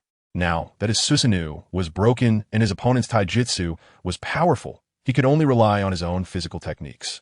He learned the new 8 gates from Guy, but didn't fully open them. He barely opened to the third gate. However, his speed had already increased drastically, with red light emanating from his body, and the Rinnegan and Sharingan in his eyes spinning wildly, fixated on Kagaya in front of him. Oh, interesting. It seems your power has increased a lot, hasn't it? But, bang! Kagaya noticed Kakashi's transformation. The corners of her mouth slightly lifted, and a hint of disdain flashed in her eyes. However, before she could finish speaking, she was kicked away by Kakashi. What? It was only when Kagaya was kicked away that she was astonished to discover that Kakashi's speed had increased several times, even faster than her own. Kagaya quickly halted her body in midair, several pink weapons suddenly appearing behind her, flying straight towards Kakashi. Additionally, A massive axe appeared in her hand, and she swung it towards him. Umph. Next is your moment to dance. Let me show you the results of my years of hard work. Kakashi, having knocked Kaguya away with a single blow, did not show any contempt for her.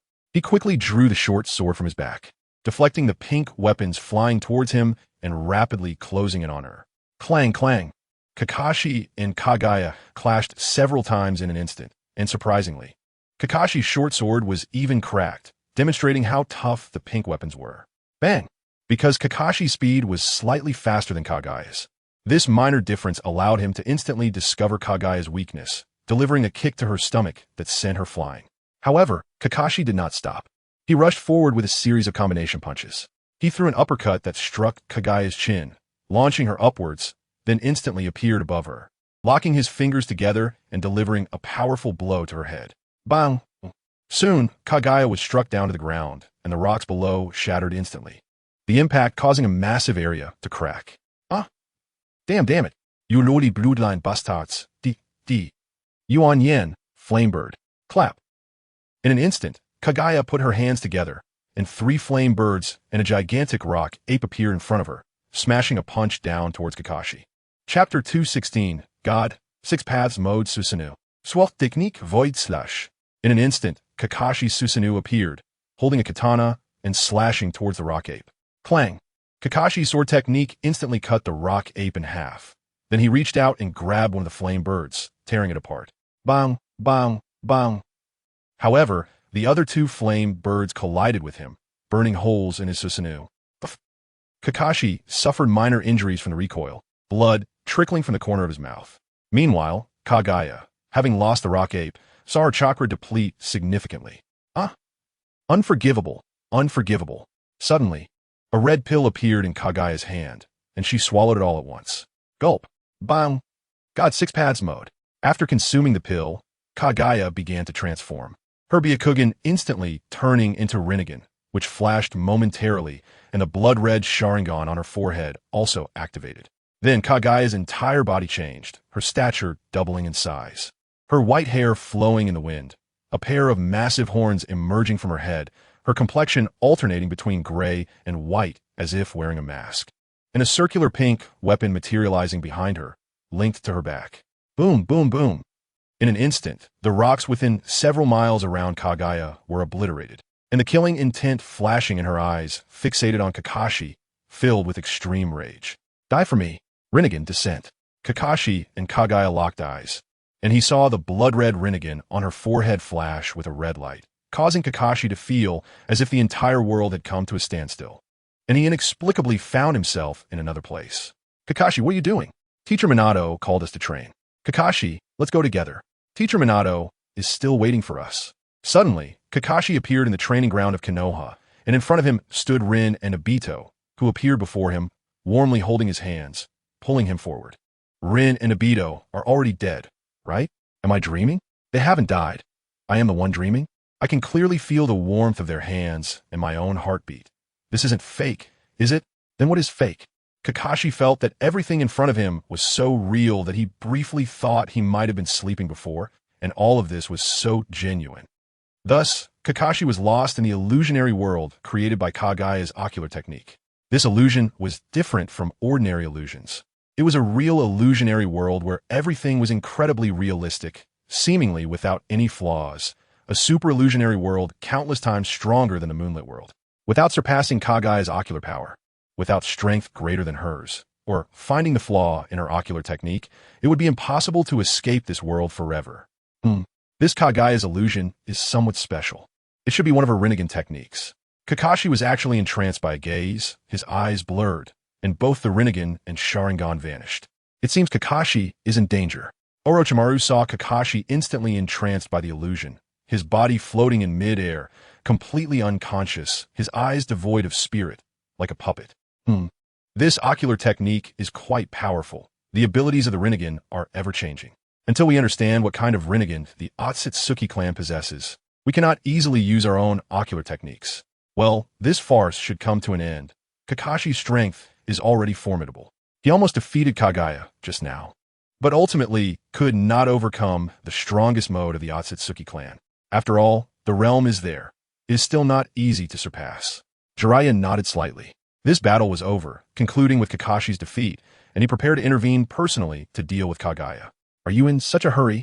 I haven't even warmed up yet. Orochimaru looked at Jiraiya, slightly taken aback, and said casually. He had planned to personally fight a battle, but Jiraiya unexpectedly said it was going to end. It was rare for him to encounter an equally matched opponent. He chuckled, thinking there would be many opportunities in the future. It was better to head back early. Otherwise, Tsunade would start to worry. Jiraiya smiled slightly at Orochimaru and said lightly that the most important part was the latter sentence, fearing Tsunade as worry. TCH bronchitis. Orochimaru curled his lips and said lightly, ha ha. Jiraiya laughed heartily, scratching his head. In the end, you still couldn't beat me. So you could die now. Otsutsuki Tenji saw that Kakashi had been entranced by his illusion, and the corners of his mouth curled up slightly as he rushed towards Kakashi. Rinnegan, fast retreat mode, rewind time. At that moment, Jiraiya's figure suddenly flashed and appeared directly in front of Otsutsuki Tenji. And then the 6-Tomo Rinnegan suddenly flashed. In an instant, an invisible force enveloped both Jiraiya and Otsutsuki Tenji, as if a computer screen appeared in front of Jiraiya, allowing him to select a point in time to rewind. He ultimately chose the moment before Otsutsuki Tenji transformed, appearing directly beside him. Jiraiya instantly appeared before the weakest Otsutsuki Tenji and quickly reached out to dig out all the Rinnegan from his body. Poof! Just like that, Otsutsuki Tenji felt inexplicably confused. He had clearly transformed, so why had he suddenly returned to before his transformation? Moreover, before he could react, all his Rinnegan had been dug out, causing him to scream loudly. Dry mouth. Hearing Otsutsuki Tenji's shout, Jiraiya roared and instantly grabbed him, directly extracting all the chakra from his body. How despicable. Otsutsuki Tenji felt a sudden pulling force that drained all the chakra from his body, instantly losing all his strength.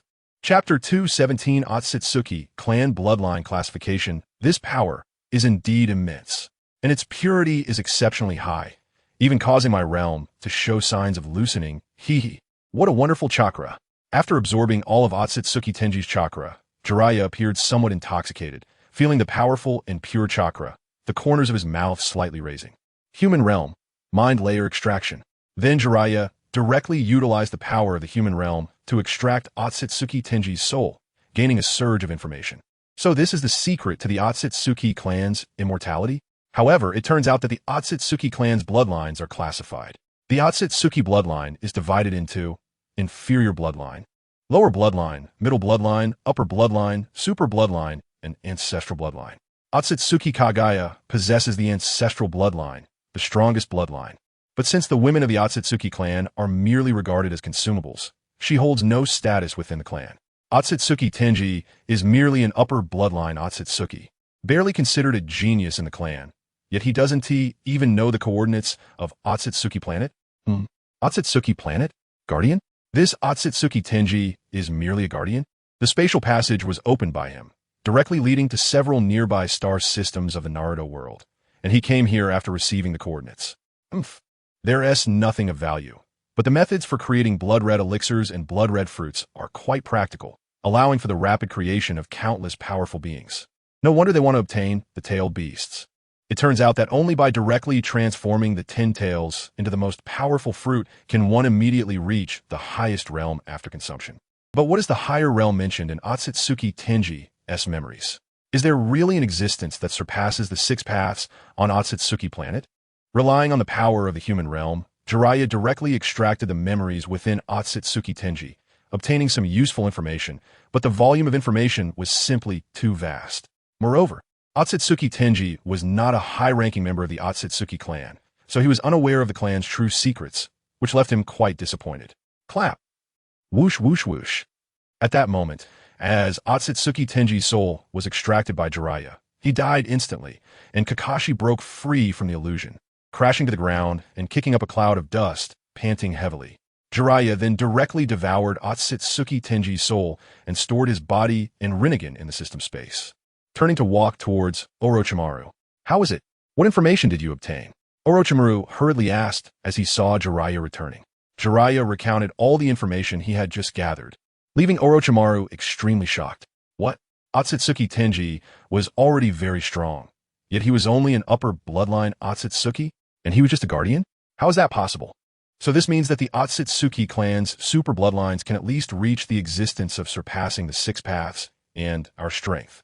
Orochimaru couldn't dare to imagine. They currently only had the strength of the six paths, with only Jiraiya being a being of super six paths. And the Otsutsuki clan has so many bloodlines. If the super bloodlines are already of the six paths existence, then what about the ancestral bloodline? Could it be that it is that existence that surpasses the six paths? Such a terrifying existence. Perhaps even Jiraiya cannot handle it? Our time is pressing. We must handle everything quickly, and our strength must be improved as soon as possible. Otherwise, we will find it hard to deal with the Otsutsuki clan.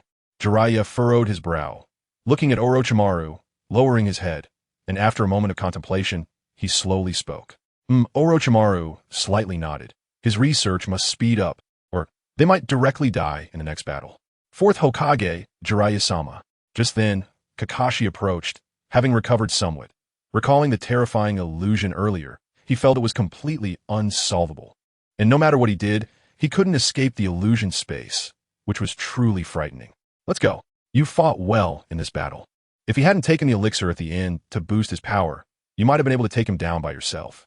Jiraiya smiled slightly at Kakashi, patting him on the shoulder, a hint of appreciation flashing in his eyes. In the end, I still lost. When Kakashi emerged from the illusion space, he saw Jiraiya holding Otsutsuki Tenji's corpse, and a hint of helplessness flashed in his heart as he said somewhat unwillingly, after all, your realm is here. Performing exceptionally well is already quite good. Let's go. Jiraiya smiled at Kakashi, who looked somewhat unwilling. Good job, Kakashi. Your strength has been growing very quickly. Keep it up. Our enemies will only grow stronger in the future. You just need to improve your strength as soon as possible. Otherwise, our Konoha might be destroyed by these Otsutsuki clan members. I see you have already learned the 8 gates of Duinja. During this time, you must study hard to thoroughly understand it and open all the gates. The speed of power enhancement must be accelerated. Time is not waiting for us. Orochimaru looked at Kakashi and smiled slightly, quickly reminding him, is there an even more powerful presence? Next time, I will definitely not lose. Kakashi was momentarily stunned upon hearing Orochimaru's words, clenching his fists tightly, silently making a resolution. Rin, Obito, I will protect Konoha and will not let anyone destroy our village. There are too many beautiful things here. I will not allow anyone to ruin it. I will definitely make it happen. Then he remembered Obito and Rin. Both of them were already dead, leaving him all alone. For the village, to preserve their memories, he would give it his all. Let's go. Orochimaru chuckled and then turned to leave. The three of them instantly emerged from the black hole and returned to Konoha.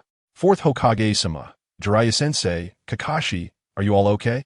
Seeing the three come out, Minato quickly went up to ask.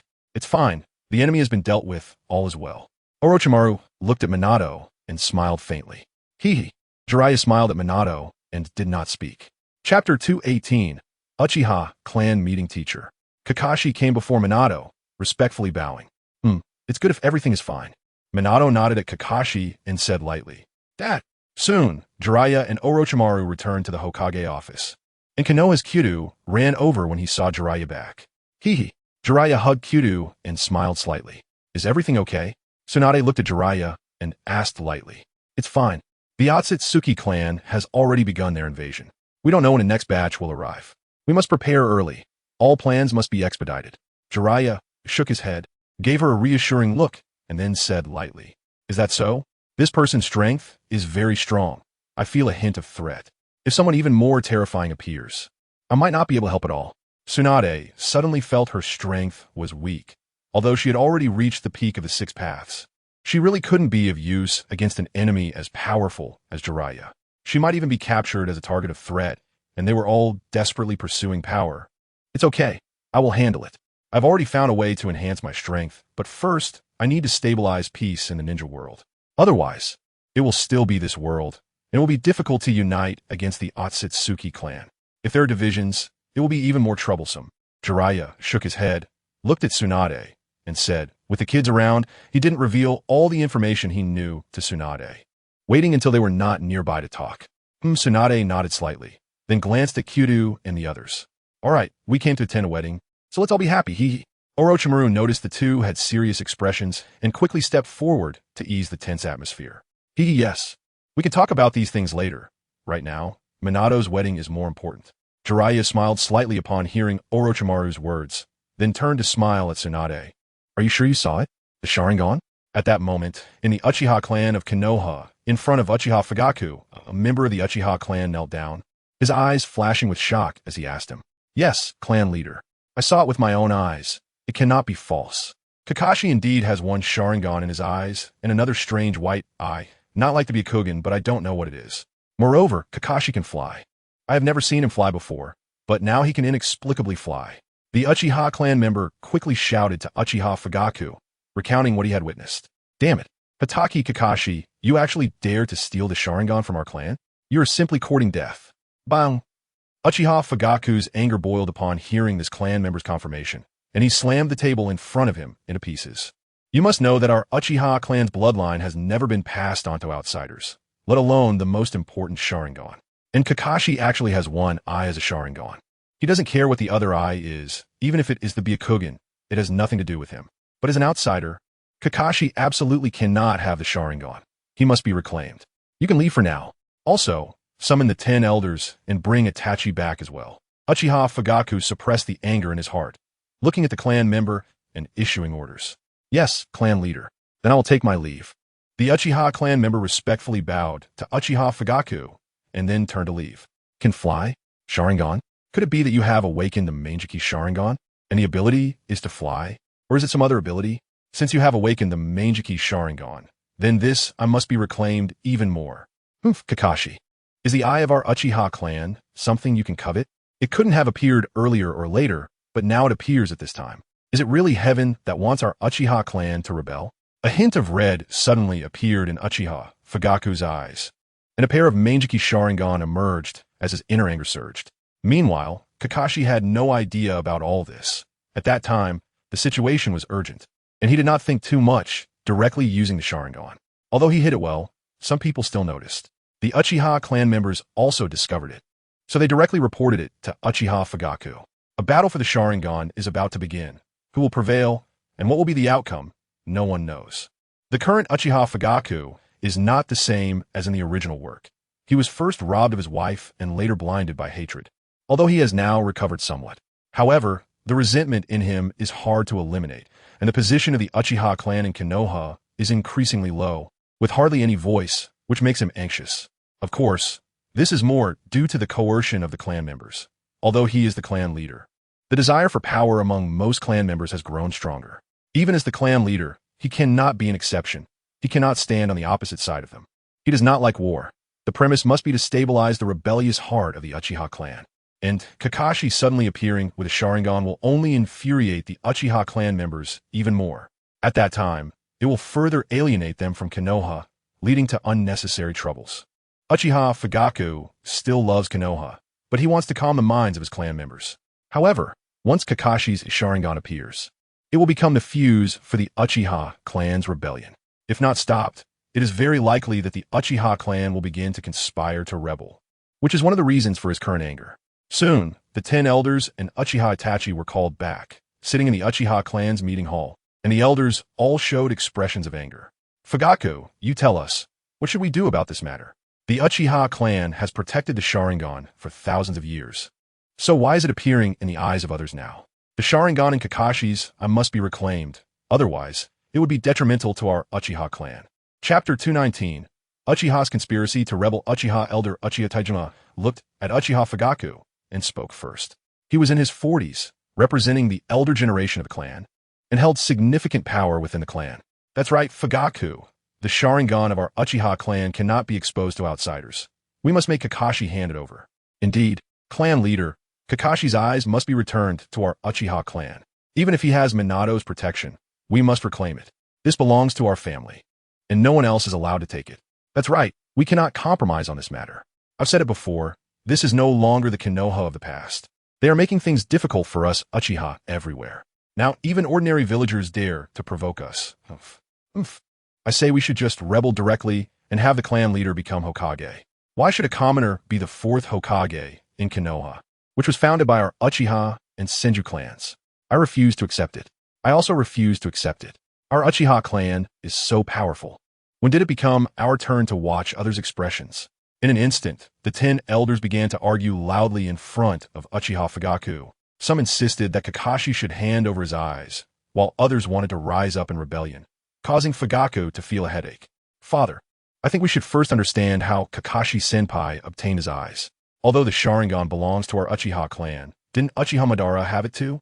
Could he have left something behind outside?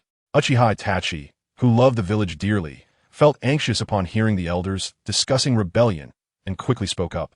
Uchiha Fugaku furrowed his brow upon hearing Itachi's words. Everyone was familiar with Uchiha Madara, who had left the Uchiha clan alone back in the day. Yet he possessed the strongest Sharingan. After he left, did he really leave anything behind? Over the years, they had experienced countless wars, and many Uchiha clan members had died or gone missing, never to be found again. It was indeed possible that someone had collected the Sharingan. After all, Uchiha clan members, whether in battle or on missions, were registered. Many had died over the years, and the bodies of many could not be found. This was clear to all of them. However, it was rare to see anyone outside with their Sharingan. Moreover, Kakashi had previously been seen with normal eyes. How could he suddenly possess the Sharingan? If he wasn't from the Uchiha clan, how could he even conceal it? Alright, what Itachi said makes sense. I will first talk to the 4th Hokage and inquire about how Kakashi's eyes came to be. You all shouldn't be so impulsive. Peace is hard won.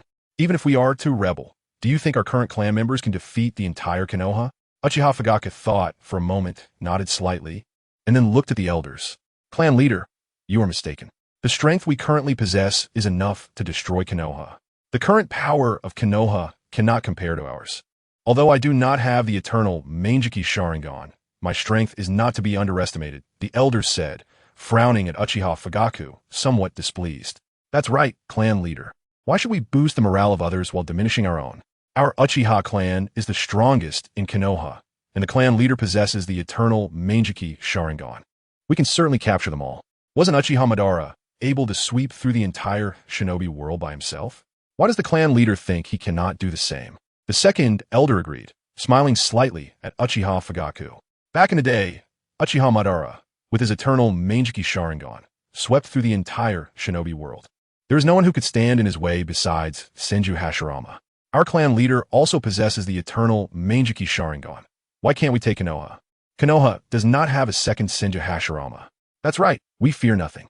There are only Uchiha who die in battle, not Uchiha who endure humiliation. Yes, clan leader, let us go to war. We are not afraid. Everyone has been waiting for this day for a long time. With Uchiha Fugaku's words, the 10 elders instantly erupted in chaos. Following the death of Uchiha Kagami, everyone had turned into radicals. Even those Uchiha clan members who previously favored peace became hesitant and worried due to Kagami's disappearance.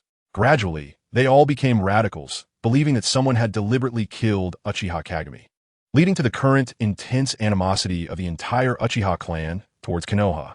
Only a few clan members were willing to follow Uchiha Shursui because he was Kagami's son, so some members followed him for protection, ensuring they wouldn't be ostracized by their own clan. Enough. You, as elders, are making a scene here. What kind of behavior is this? Do you think the 4th Hokage is weak? His strength is unfathomable. I cannot guarantee I can defeat him. Do you understand? The era of Uchiha Madara is over.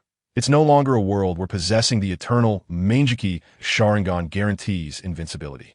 Moreover, the 4th Hokage is my teacher. Do you know what makes him truly terrifying? You do not understand him at all. If you want to seek death, don't drag me into it. Also, we must consider the clan members, not just our own interests. As a clan leader, I must think comprehensively, not just be a pawn in your power struggles. Uchiha Fugaku was furious. The 10 elders clearly did not take him seriously, making a racket as if they were trying to force him into war with Konoha. Fugaku, what do you mean by that? Are you implying that you are afraid?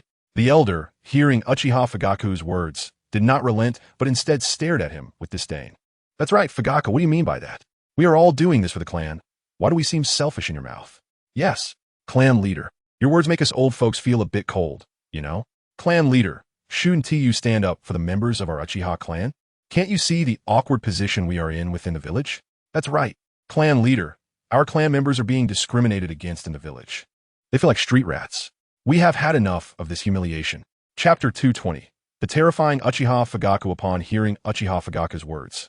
The 10 elders furrowed their brows and voiced their opinions one after another, each with a strange tone, seemingly trying to pressure Uchiha Fugaku. Bang! Do you really think I'm still the same as I was back then? Do you really think you can sway my thoughts? Do you really think I wouldn't dare to kill you? Uchiha Fugaku, feeling overwhelmed by the elder's words, slammed his right hand on the table in front of him, shattering it instantly. He stood up, and his eternal Manjiki Sharingan shone in his eyes, releasing an overwhelming aura that pressed towards everyone. What? This isn't an ordinary Manjiki Sharingan? How is that possible? Wait, the clan leader's eyes? Such a strong momentum. I feel that my shadow-level strength has no room for resistance under these eyes. Damn, such powerful eyes. In an instant, as Uchiha Fugaku became enraged, all the elders present felt a terrifying pressure weighing down on them, making it hard for them to breathe. Seeing the eternal Manjiki Sharingan in Uchiha Fugaku's eyes, everyone felt a suffocating sensation. Now, who among you still wishes to oppose my opinion? I can clearly tell you, in my eyes, your strength is nothing but trash. But when I faced the fourth Hokage, the feeling you all had while looking at me was the same. Do you understand? This is the instinct of a strong person. How can you trash like you understand? Uchiha Fugaku could no longer hold back. He knew that constantly retreating would be of no use, since they did not obey orders. He could only resolve it with force. Every time he saw Orochimaru, he felt a strong sense of crisis, which made him dare not act rashly. This was also the main reason he chose to be compliant. Even when he secretly went to eliminate the remaining members of the Senju clan, he did it stealthily. You, Uchiha Fugaku, what do you mean? Do you want to kill us? We are your elders. That's right, Uchiha Fugaku. What you're doing makes you a sinner of our Uchiha clan. Clan leader, please don't be angry. Let's talk this out. Yes. Clan leader, please don't be angry. The elder, second elder, you two should also say less. Because Uchiha Fugaku displayed the eternal Manjiki Sharingan, several elders present began to feel fear and started to mediate, clearly having given in. However, the elder and the second elder felt that they were the elders. And even if Uchiha Fugaku had the eternal Manjiki Sharingan, he surely wouldn't dare kill them. Is that so? Do you really think I wouldn't dare to kill you? Ha ha ha. You really underestimate me, Uchiha Fugaku. The Uchiha clan is indeed at a time for change. But the one who needs to change is not Konoha, but you. Since you old fools are seeking death, then all of you can die. Amaterasu, Uchiha Fugaku, seemed to go insane, and in an instant, a streak of blood flowed from his right eye. The eternal Manjiki Sharingan began to spin, and a black flame suddenly shot out, igniting the 10 elders present. What? What is this? So hot, so hot. Water style, water dragon bullet technique. ZZZZ. How is this possible? This flame cannot be extinguished? How can this be? Clan leader, we were wrong. Spare us, Uchiha Fugaku, you will not have a good death. You harm your own kin. You will not have a good death. In an instant, all 10 were covered by Uchiha Fugaku's Amaterasu, unable to escape, and even with water style, they could not extinguish it, and it would only be consumed and fuel the fire, making them feel utterly hopeless. In pain and anger, the 10 elders were tortured to the point of being unrecognizable, all crying out in agony and begging for mercy. Humph! Uchiha Fugaku coldly snorted, looking indifferently at the people present, a hint of disdain flashing in his eyes. Disperse. It was unclear how long had passed, but Uchiha Fugaku casually said, and in an instant, the surrounding environment shattered. Everyone still sat on their chairs, as if nothing had happened. No, don't kill me. Nothing happened? Nothing happened? What is this? Is this an illusion? How is this possible? As elders of the Uchiha clan, we were actually caught in an illusion without knowing it. It turns out everything just now was an illusion. As Uchiha Fugaku lifted the Jinjutsu, everyone returned to their original state, stepping out of the illusion. They found themselves unharmed and breathed a sigh of relief, feeling fear towards Uchiha Fugaku. Now do you understand how powerless you are? Just now I merely used an illusion, and I could have killed you all, yet you were completely unaware. Is this the ability of the elders of your proud Uchiha clan? You can't even break an illusion and still dare to rebel. Do you really think you can be invincible? You can't even match my strength, yet you want to rebel. Do you think the fourth Hokage can be stopped by you trash? Do you really see yourselves as important figures? From now on, without my orders, no one is allowed to have conflicts with the people of Konoha. Those who disobey will die. Uchiha Fugaku looked at the elders with disdain, his entire aura bursting forth, pressing down on everyone, and directly issued the order. You. The elder pointed at Uchiha Fugaku, frowning. But he couldn't say a word. He was indeed frightened in the illusion just now and almost died. Oomph. The second elder snorted coldly, not saying another word, just turning his head away, his heart burning with anger, but daring not to speak out. Yes, the clan leader is right. Right. We will listen to the clan leader. We will listen to the clan leader from now on. The remaining elders were genuinely scared, facing the terrifying Uchiha Fugaku. They did not dare to say another word, feeling completely deflated and flattering him. Chapter 221. The overbearing Uchiha Fugaku. Disperse. Regarding Kakashi's matter, I will discuss it with the fourth Hokage, and no one is allowed to intervene. The current Uchiha Fugaku has become even more assertive, coldly stating to everyone, Yes, clan leader. Yes, clan leader. Except for the elder and the second elder. The other elders all accepted the order, and then everyone quickly left the meeting hall, leaving only Uchiha Fugaku and Uchiha Itachi. Father, it seems your approach isn't very effective. I can see that they have merely buried their hatred deep in their hearts. If we don't kill them this time, there will still be trouble next time. Uchiha Itachi, who is very intelligent, looked at Uchiha Fugaku seriously and said, Since you understand, how could I not? But now is not the time. If we kill them all, the strength of our Uchiha clan will greatly decline. Moreover, the trusted aides under them will also cause trouble, and it will truly be uncontrollable then. Although I don't want them to rebel, I also don't want our Uchiha clan to be destroyed. This matter cannot be rushed. Let them have a sense of fear. Even if they want to deal with us, they must have enough strength. So this period is our best opportunity to crush them. Uchiha Fugaku looked at Uchiha Itachi. The corner of his mouth slightly raised, very satisfied with his son. Uchiha Itachi is already 10 years old now. Not only has he awakened the 3-Tomo Sharingan, but his strength has also reached that of an elite Genin, and he could break through to shadow level at any time. If he awakens the Manjiki Sharingan, he will instantly possess strength surpassing an ordinary shadow, even higher. Uchiha Itachi nodded slightly, indicating that he understood. During this time, you should also get closer to the younger members of the Uchiha clan who are around the same age as the elders. It would be best if you could win them over as trusted allies. You and Shui have the highest reputation among the younger generation, so you must quickly assimilate the clan members and make them no longer harbor hatred towards Konoha. Bring them back from the edge of resentment. The terror of the teacher is something even I cannot see clearly. In recent years, Uchiha Fugaku has increasingly felt the power of Orochimaru. Even after awakening the eternal Manjiki Sharingan, he felt immense pressure standing before him. Therefore, if he did not want the Uchiha clan to perish, he absolutely could not turn against Orochimaru unless he was dead. I understand, father, I will do my best. Uchiha Itachi furrowed his brow and nodded slightly. This was indeed somewhat difficult, but he had to overcome these challenges for the sake of the village. All right, go ahead. Uchiha Fugaku smiled gently at Uchiha Itachi, then reached out and patted his shoulder. Yes, father, I will take my leave now. Uchiha Itachi smiled slightly and said to Uchiha Fugaku, then left the conference room. Sigh. What should be the fate of the Uchiha clan? How did Kakashi get his Sharingan? Uchiha Fugaku stood alone in the conference room, unable to suppress a long sigh. As the clan leader, it was difficult for him. Sometimes he had to take action, and at other times he was afraid to act, as one move could lead to dire consequences. He felt like he was walking on thin ice with every step, yet he had to take the next step. Forget it. I should ask the teacher first. Uchiha Fugaku shook his head and walked out of the conference room, heading straight for the Hokage building. The Hokage's office was also very lively now. Jiraiya and others had gone out to have fun, but Jiraiya had a clone following them to prevent any chaos in the village. Teacher Jiraiya, Lady Tsunade, thank you so much for coming back to attend my wedding with Kushina.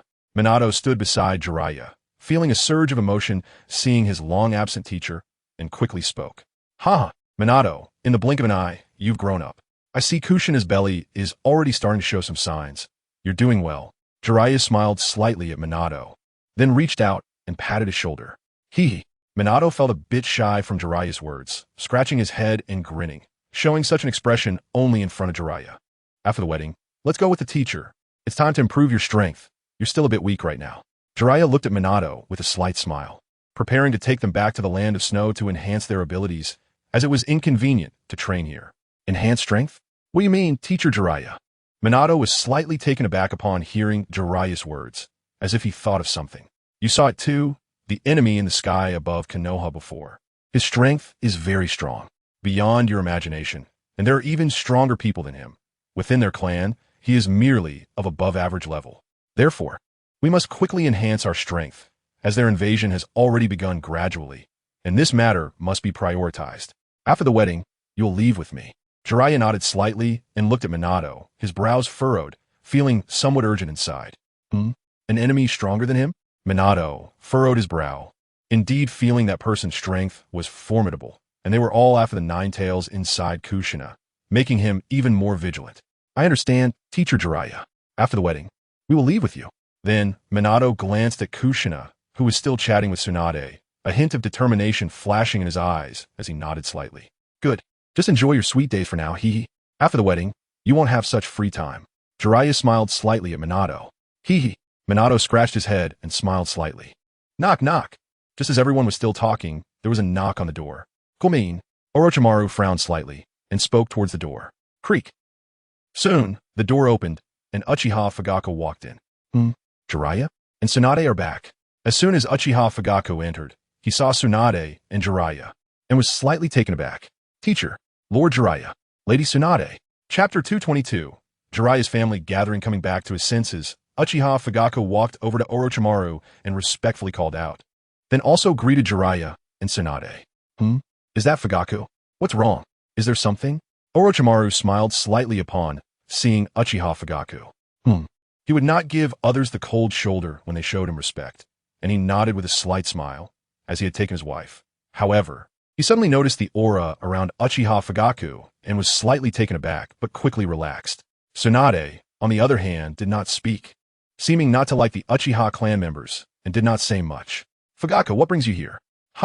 Minato had a relatively good relationship with Uchiha Fugaku. One was Orochimaru's disciple, and the other was Jiraiya's disciple, so they were of the same generation and had a good rapport. Seeing him walk in, Minato quickly smiled and waved to greet him. I came to ask the teacher about something. Why are all of you here? Uchiha Fugaku asked softly upon seeing Minato greet him. Teacher Jiraiya is here. I brought Kushina to see him, as it's been many years. Minato smiled slightly. Uchiha Fugaku nodded slightly, then turned to look at Orochimaru. Teacher, I came here to inquire about Kakashi. As you know, the Sharingan is a unique ocular technique of our Uchiha clan, so I want to understand why Kakashi has a Sharingan. Uchiha Fugaku then looked at Orochimaru and hurriedly asked, Oh, you came for this matter? You should ask Minato. He knows a bit more than I do. Orochimaru, upon hearing Uchiha Fugaku's words, understood the purpose of his visit, smiled slightly, and looked at Minato. Minato? Uchiha Fugaku was somewhat confused and turned to look at Minato. Is that what it is? I thought Teacher Orochimaru had already told you. The situation is like this. You know, your clan's Uchiha Obito was originally my student, but then an accident happened, and he sacrificed himself. That day happened to be Kakashi's birthday, so he gave his Sharingan to Kakashi, allowing Kakashi to live on his place. This was Obito's wish, so I hope you won't take back that Sharingan. Please. They were now having a family meeting, so Minato usually referred to Orochimaru as teacher. Seeing Uchiha Fugaku come to demand an explanation, he quickly bowed to him, hoping to preserve his disciple's Sharingan and to fulfill Obito's wish. So that's how it is? I said, why does Kakashi have a Sharingan? Uchiha Obito, so it's this kid? A nobody actually has such eyes? Or was it activated by Kakashi? Well, since it's Obito's own wish, I won't say much. Otherwise, it would seem like I'm not magnanimous enough. After hearing Minato's explanation, Uchiha Fugaku slightly nodded and then lowered his head in contemplation. Since this is Obito's own decision, as the clan leader, I will respect his personal opinion. Since it has been given to Kakashi, we will no longer pursue it. I hope Kakashi can protect the Sharingan well. Then Uchiha Fugaku looked at Minato, slightly nodded, and said, even if he raises objections now, it would be of no use. These few are all top powerhouses in the village. If he opposes, and they're determined not to allow it, he would have no way. Even if it ends in war, he wouldn't feel he had much chance of winning. Thank you very much. I thank you on behalf of Kakashi and Obito. After hearing Uchiha Fugaku's words, Minato felt very happy and bowed to him again. He couldn't protect Obito, couldn't protect Rin, and let them all sacrifice, but he must do everything possible to keep Obito's eyes safe. So he didn't hesitate to bow to Uchiha Fugaku. We are friends, aren't we? All right, since you are reminiscing, I won't disturb you. The clan still has many things to do. Orochimaru-sensei, I will head back first. Uchiha Fugaku helped Minato up, looked at him with a slight smile, and then respectfully said to Orochimaru, Go ahead. Orochimaru smiled slightly at Uchiha Fugaku.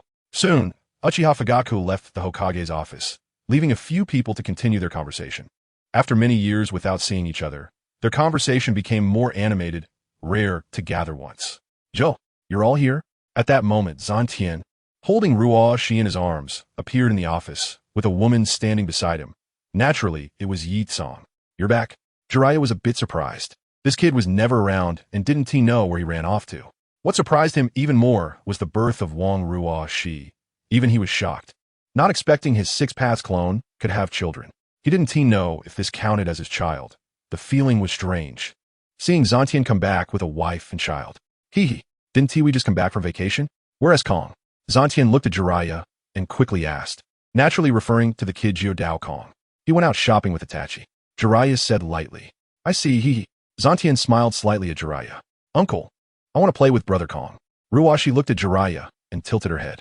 Haha, you want to find Brother Kong to play? Then Uncle will take you. Jiraiya saw Wang Ruashi's cuteness and laughed heartily, then directly picked her up, immediately creating a shadow clone to take her away. To make it easier for the clones to survive independently, they all refer to each other as brothers, so Jiraiya was naturally the eldest, which is why she called him uncle. Sister Tsunade.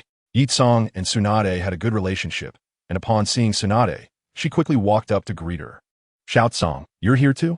Where have you traveled recently? You haven't had time to come find me to play. Tsunade smiled and greeted Yi Tsong, quickly asking, You brat, I heard you even rode Intimate Paradise? Are you planning to inherit everything from your original self? After Yi Tsong walked away, Jiraiya looked at Zantian and asked in a low voice, what is wrong with that? It's something every man would like. Isn't it? Kakashi is my loyal fan. How about that? Impressive, right? Chapter 223. Minato's wedding. Zantian looked at Jiraiya, smiled slightly, and laughed heartily, not feeling ashamed but rather proud. TCH, be careful Yi Tsong finds out and peels your skin off. Jiraiya pouted, looking at Zantian mockingly. You think I'm like you? So afraid of my wife. I'm not afraid at all. Yi Tsong is gentle, much gentler than Tsunade. Zantian was not weak in momentum, retorting. Back then, it was love, not fear. With my strength, would I be afraid of Tsunade? It was out of pity. Jiraiya looked at Zantian, like a wolf with its tail stepped on, quickly arguing. You have lustful thoughts without the courage, right? No worries, brother. I'll enjoy it for you. Isn't that great? Zantian looked at Jiraiya, chuckling for women. He could handle easily, with a balance. Unlike Jiraiya, who only favored one person, he was blooming everywhere. TCH, not interested. Jiraiya disdainfully pouted. What are you two whispering about? Orochimaru, seeing Jiraiya and Zantian, laughed heartily. Nothing. The two, hearing Jiraiya's words, exchanged glances and pouted in unison. Time passed quickly. Today was the wedding of Minato and Kushina. Almost all the ninjas in the village had come, except for those on missions and the guards of Konoha. The wedding venue was already filled with people, each bringing their gifts, waiting for the bride and groom to arrive. I never expected, among us, Minato would also get married. Yeah, Minato has grown up. He is no longer a child. He is already a strong person who can stand on his own. You two clearly one entity. Why does it always feel like the way you talk is strange? Orochimaru, Jiraiya, and Zantian stood on a tree branch, all dressed in suits today, looking at the wedding venue in front of them, smiling slightly. It's nothing, just sentimental. Suddenly, we're all going to be in the grandparent generation? But I still feel so young. Jiraiya gazed at the wedding venue, smiling slightly. If Naruto were to be born, then he would really be in the grandparent generation. Suddenly, it has been over 20 years since coming here. Time really flies. Although human life is short, it is precisely because it is short that everyone wants to live more splendidly, right? Orochimaru smiled slightly. Having the Rinnegan, he had already seen through life and death, no longer feeling that human life was fragile as before. At this moment, Minato had already put on a suit, standing beside a made-up Kushina, who wore a white wedding dress, her eyes filled with happiness. Child, are you happy that mommy and daddy are getting married? Kushina reached out to touch her already somewhat large belly, squinting her eyes, a hint of happiness and love flashing in her gaze. Thump, thump, thump. The little treasure in her belly seemed to kick her, as if responding to something. Kushina felt the sensation in her belly, smiled slightly. then turned to look at Minato, who was staring at the wedding venue, her cheeks slightly flushed. Minato-sama, Kushina-sama, it's time. At that moment, a voice broke their tranquility. The two turned around to see a little girl with black hair walking over, bowing to them. It's Shizune, right? Kushina looked at Kato Shizune and smiled slightly, then glanced at Minato beside her, reaching out to hold his hand. Let's go. Minato smiled at Kushina, and the two of them held hands tightly and walked out together. Oh, Lord Minato has come out. Lord Minato has come out. Look quickly. Lord Minato and Lady Kushina have come out. Wow, Lady Kushina is so beautiful. Lord Minato is so handsome too. After Minato and Kushina walked out, they arrived at the wedding venue, and the crowd erupted in excitement, their faces displaying happy smiles as if each one of them were getting married. Finally, the host took the stage, and the couple's wedding took place smoothly. After the wedding, everyone began to feast, and everyone was very happy, including Jiraiya and Orochimaru. A beautiful day came to an end, and the wedding was successfully completed. The next morning, Minato took Kushina to find Jiraiya and bid farewell to Orochimaru. Minato, go with peace of mind. With me in the village, nothing will go wrong. During this time, focus on consolidating your strength. In the future, our enemies will become stronger, and Kushina will be a target they seek, so you must also become stronger quickly. And you and Kai need to strengthen your abilities as well. I know you both are working hard, but you must work even harder. Orochimaru smiled at Minato and Kushina, as well as the father-son duo of Might Guy and Might Die. This time, as Minato and the others left, they would naturally begin to undergo transformation, and their strengths would surge, allowing them to face enemies more confidently. I understand, Orochimaru-sensei. I will quickly improve my strength. I will protect Kushina, our child, and our village.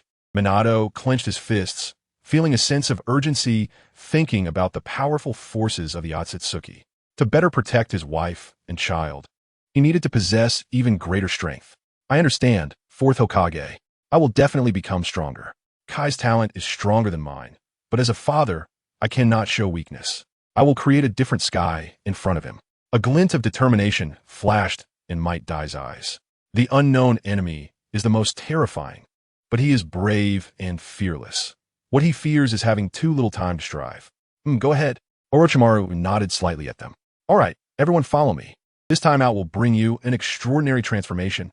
Jiraiya stepped forward and said with a smile. After that, Jiraiya took Minato and Kushina, along with Might Guy and his wife, out of Konoha. They were directly transported to the Land of Snow using Jiraiya's space ninjutsu. Is this the Land of Snow? I've never been to this country, but it's quite beautiful. Minato smiled as he looked at the snow falling from the sky. Chapter 224. Kai's awakening the Land of Snow is known for its perpetual snow, and they all knew that. In their eyes, the Land of Snow has always been synonymous with poverty. After all, the long-lasting snow leads to harsh living conditions. Moreover, being in such a remote sea region, there's even no ninja village, and with low strength, no one will want to live here. This is the first time I've seen such heavy snow, and it snows every day here. It's truly a wonder. Dai smiled as he looked at the scene before him. Let's go. Although the scenery here is beautiful, it gets boring after a while. Jiraiya smiled at everyone and then led them forward. Jiraiya first settled everyone down, and after that, he discussed how to help them improve their strength. Since Kushina was pregnant, they decided not to let her improve her strength for the time being, as no one knew whether drinking the potion would affect the baby inside her. Then Jiraiya began to extract the purest Otsutsuki bloodline, specifically the bloodline of Otsutsuki Tenji, to research a new bloodline potion. Previously, the bloodline was synthesized using the cells of the descendants of the Otsutsuki, which could enhance strength. But the power was nowhere near as strong as that of the pure Otsutsuki bloodline. Minato and his group became the biggest beneficiaries this time. The potions they would drink later would definitely be upgraded versions, and the energy would be dozens of times greater than before. After half a month of research, Jiraiya finally infused the bloodline of Otsutsuki Tenji into the bloodline potion. A small bottle of the potion contained energy dozens of times greater than before, even more. This was the power of the pure Otsutsuki bloodline, and he handed over several portions of the potion to Orochimaru for his trusted subordinates to use. He also gave him the remaining Otsutsuki Tenji's body to study in his spare time. You too, drink this bloodline enhancement potion. Absorb all the power within it, and soon you will awaken your own strength. After settling everything and successfully researching the new bloodline potion, Jiraiya called over Minato, Might Guy, and Might Die. giving each of them a bottle of the potion and instructing them to drink it. Jiraiya-sensei, what's this? Minato asked, puzzled. Will drinking this potion really enhance my strength? This is a bloodline enhancement potion that can enhance the power of the bloodline within you, and it also contains the bloodline power of the Otsutsuki clan. Once you drink it, you'll awaken your bloodline and gain even greater strength. We urgently need such power to protect the ninja world and our homeland. Over the years, Orochimaru and I have been researching this potion that can significantly enhance human strength. Jiraiya smiled as he looked at the bloodline potion in his hands. Glug, glug. Without asking any questions, Might Die and Might Guy directly took the bloodline potion and gulped it down. Upon hearing Jiraiya's explanation, Minato also took the potion and drank it. Glug, glug. Soon, the three of them had consumed the potion, and their internal power began to rise continuously, due to the immense strength of the Otsutsuki Tenji bloodline. The benefits for the three of them were undoubtedly the greatest this time. Sitting cross-legged, they cleared their minds and cast aside distractions. After seeing that the three had consumed the potion, Jiraiya quickly instructed them. The three then suddenly felt an extremely powerful force surging within them, and their realm skyrocketed. Might Guy rapidly ascended from the original J-Nin level, breaking through to elite J-Nin in an instant, and then directly reached the level of a Kage, continuing to grow until he reached the peak of demigod before gradually slowing down. Boom! Following that, Might Guy, relying on the final bloodline power, directly broke through the demigod realm and reached the early stage of the Six Paths. His body began to float, and a special red weapon suddenly appeared behind him, transforming into gauntlets that fitted onto his hands. Finally, a set of knee pads and red shoes appeared, wrapping around all of his potential attack points. The transformation was still ongoing, and his eyes instantly turned fiery red, with a pair of blood-red six-tomo Sharingan suddenly appearing in his eye sockets. As for Might Die and Minato, they also began to undergo changes. The two floated in midair, and red weapons appeared behind them, while countless red special shurikens surrounded Minato. Behind Might Guy appeared various red weapons, and a golden light suddenly burst from his eyes, transforming directly into the Rinnegan, with a heavenly eye opening at his forehead, revealing a blood-red six-tomo Rinnegan. Minato Namake's eyes turned into Byakugan, then a hint of red emerged, transforming into Sharingan, single tomo, double tomo, triple tomo, instantly evolving into eternal Manjiki Sharingan, which then purified again, becoming a purple six-tomo Rinnegan. Minato was also the only one among the three who successfully awakened all three types of ocular jutsu, which were incredibly powerful and could release the yellow springs of Birisaka, a technique that could only be performed when possessing all three ocular jutsu simultaneously. Afterward, the powers of Minato and Guy began to surge continuously until both reached the peak of the Six Paths realm, before gradually coming to a halt. Strangely, the appearances of the three did not undergo any significant changes, only generally growing taller, with no changes in skin or hair color. It seems that this time the drug was quite successful. They no longer had to start changing into the appearance of the Otsutsuki clan immediately after merging their bloodlines. Two at the peak of Six Paths, one at the beginning of Six Paths. If Guy and Dai used the 8 gates, opening all the gates, they could probably catch an unsuspecting Otsutsuki at the beginning or middle of the Six Paths realm off guard and take them down easily, right? Not bad, not bad. Jiraiya was very satisfied with the strength enhancement of the three and the effectiveness of his latest developed potion. No longer needing to head towards the appearance of the Otsutsuki clan. The ability to completely merge the original bloodline with the upgraded bloodline, awakening only power and no further changes, was exactly the result he had always wanted. My power? Minato floated in the air, feeling the ocular techniques and abilities within his mind, completely stunned, then looked at Guy and Dai beside him, who similarly awakened their own abilities. Chapter 225. Obito returns to Konoha. Haha. I feel full of explosive power, Minato. I feel that even without opening the 8 gates now, I could easily defeat my former self when I open them. This power is truly immense, and I have many mysterious ocular techniques in my mind. They all seem amazing. What about you? And you, Guy, how do you feel? My Guy also felt the surge of power within him, then looked at Minato and Guy, expressing that the ocular techniques in his mind were very powerful. Dad, I also feel that there are many amazing ocular techniques in my mind. And I have awakened abilities too. Plus, this red ring is very hard, just right for me to use for punching. Guy felt the surge of power within him, a slight smile appearing on his face, then he chuckled, swinging his fists a few times and feeling endless strength. I also have ocular techniques. And I have 3 pairs of ocular techniques eyes that I can switch freely. It's truly powerful. Is this the power of the Tsutsuki clan? Previously, we were really somewhat narrow-minded.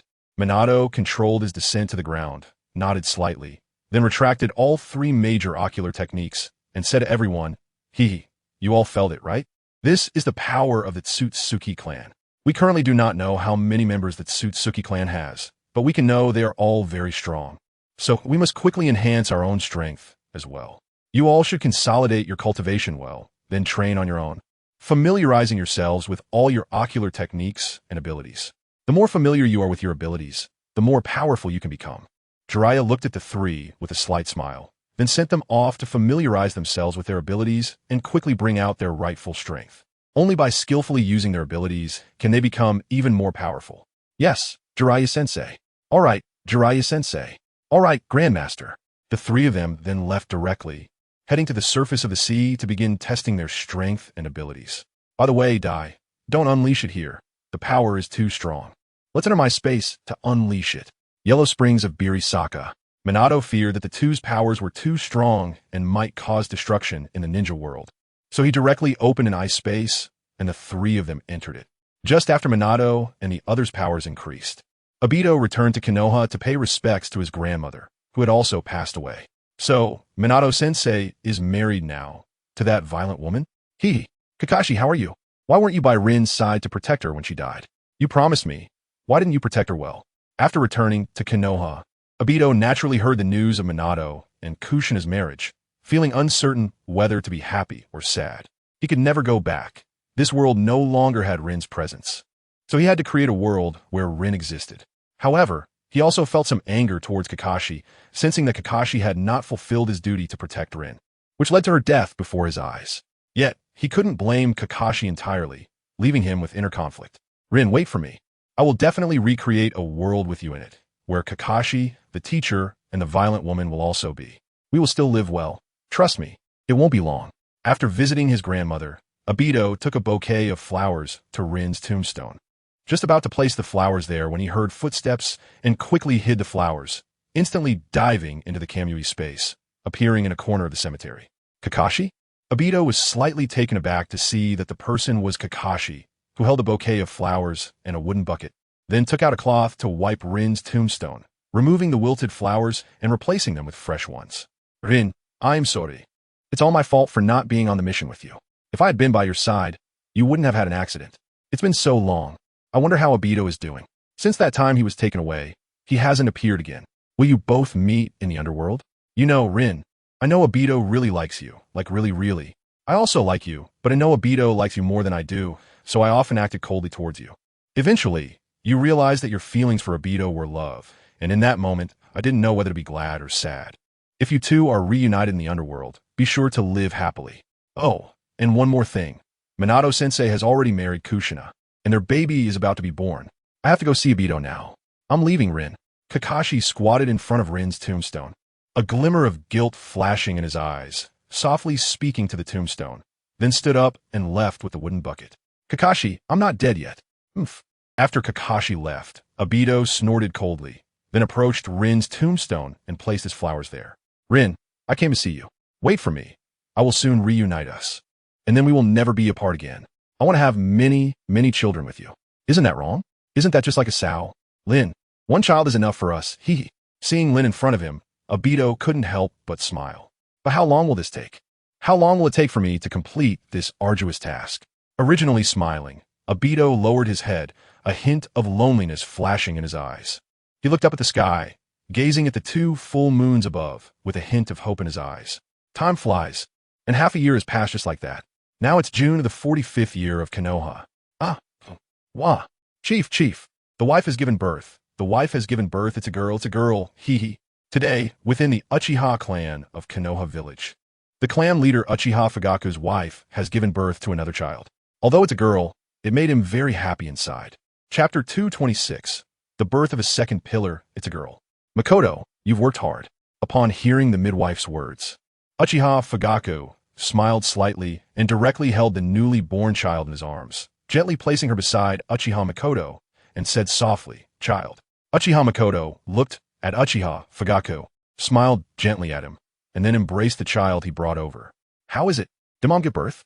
When the midwife went out, Itachi was at the door and hurriedly ran up to ask, "Young master, it's a girl. You have a younger sister now, hee hee." The midwife smiled as she saw Itachi approach. "A sister?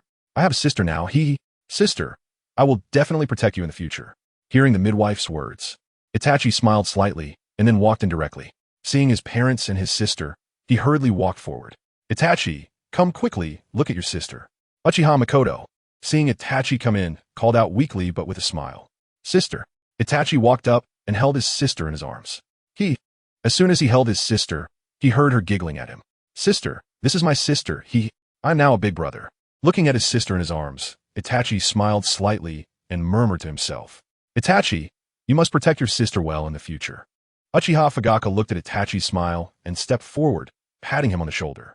I will definitely protect my sister well." Itachi turned to look at Uchiha Fugaku and smiled slightly. By the way, we haven't named her yet. What should we name the girl?" Upon hearing Itachi's words, Uchiha Fugaku smiled slightly and began to think of names. "Let's call her Uchiha Yoru." In the end, Uchiha Fugaku decided that his daughter's name would be Uchiha Yoru, successfully turning the second pillar into a girl. "Uchiha Yoru? Yoru, my sister."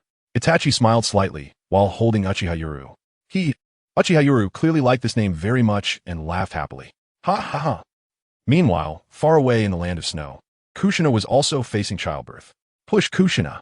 Come on, the head is out." Wah. Soon, Kushina also gave birth to a child. But whether it was a boy or a girl, no one knew. Kushina. Minato was by Kushina's side, but since Kushina had already become good friends with the Nine Tails, it wouldn't harm Naruto and wouldn't cause any turmoil within her. The child is born, Am I also an uncle now? Kurama, sitting in the seal, watched the birth of the child, a hint of tenderness flashing in his eyes. It was hard to imagine that he would actually have a bit of tenderness. Child. Kushina held the child in her arms, her whole body drenched in sweat, feeling somewhat weak, struggling to hold the child. "Little son, this is our child." After a while, Kushina felt she had regained some strength and smiled at Minato. You've worked hard, Kushina. What name should we give a child?" Looking at Kushina, Minato prepared to think about the child's name. Teacher Jiraiya seemed to have said before, if it's a boy, call him Naruto, and if it's a girl, call her Naruko. So, he will be called Namikaze Naruto. Kushina looked at Minato and smiled slightly, recalling that Jiraiya had mentioned the names for their future children. Naruto, Naruto, I'm your dad, Minato smiled slightly at Namikaze Naruto. Naruto looked at Minato and giggled, still having 6 whisker-like markings on his face. Perhaps due to the influence of the Nine Tails in his body, he was born with an incredibly large chakra, comparable to Kushina's. And so, our little Naruto was born, while the second pillar turned into a girl.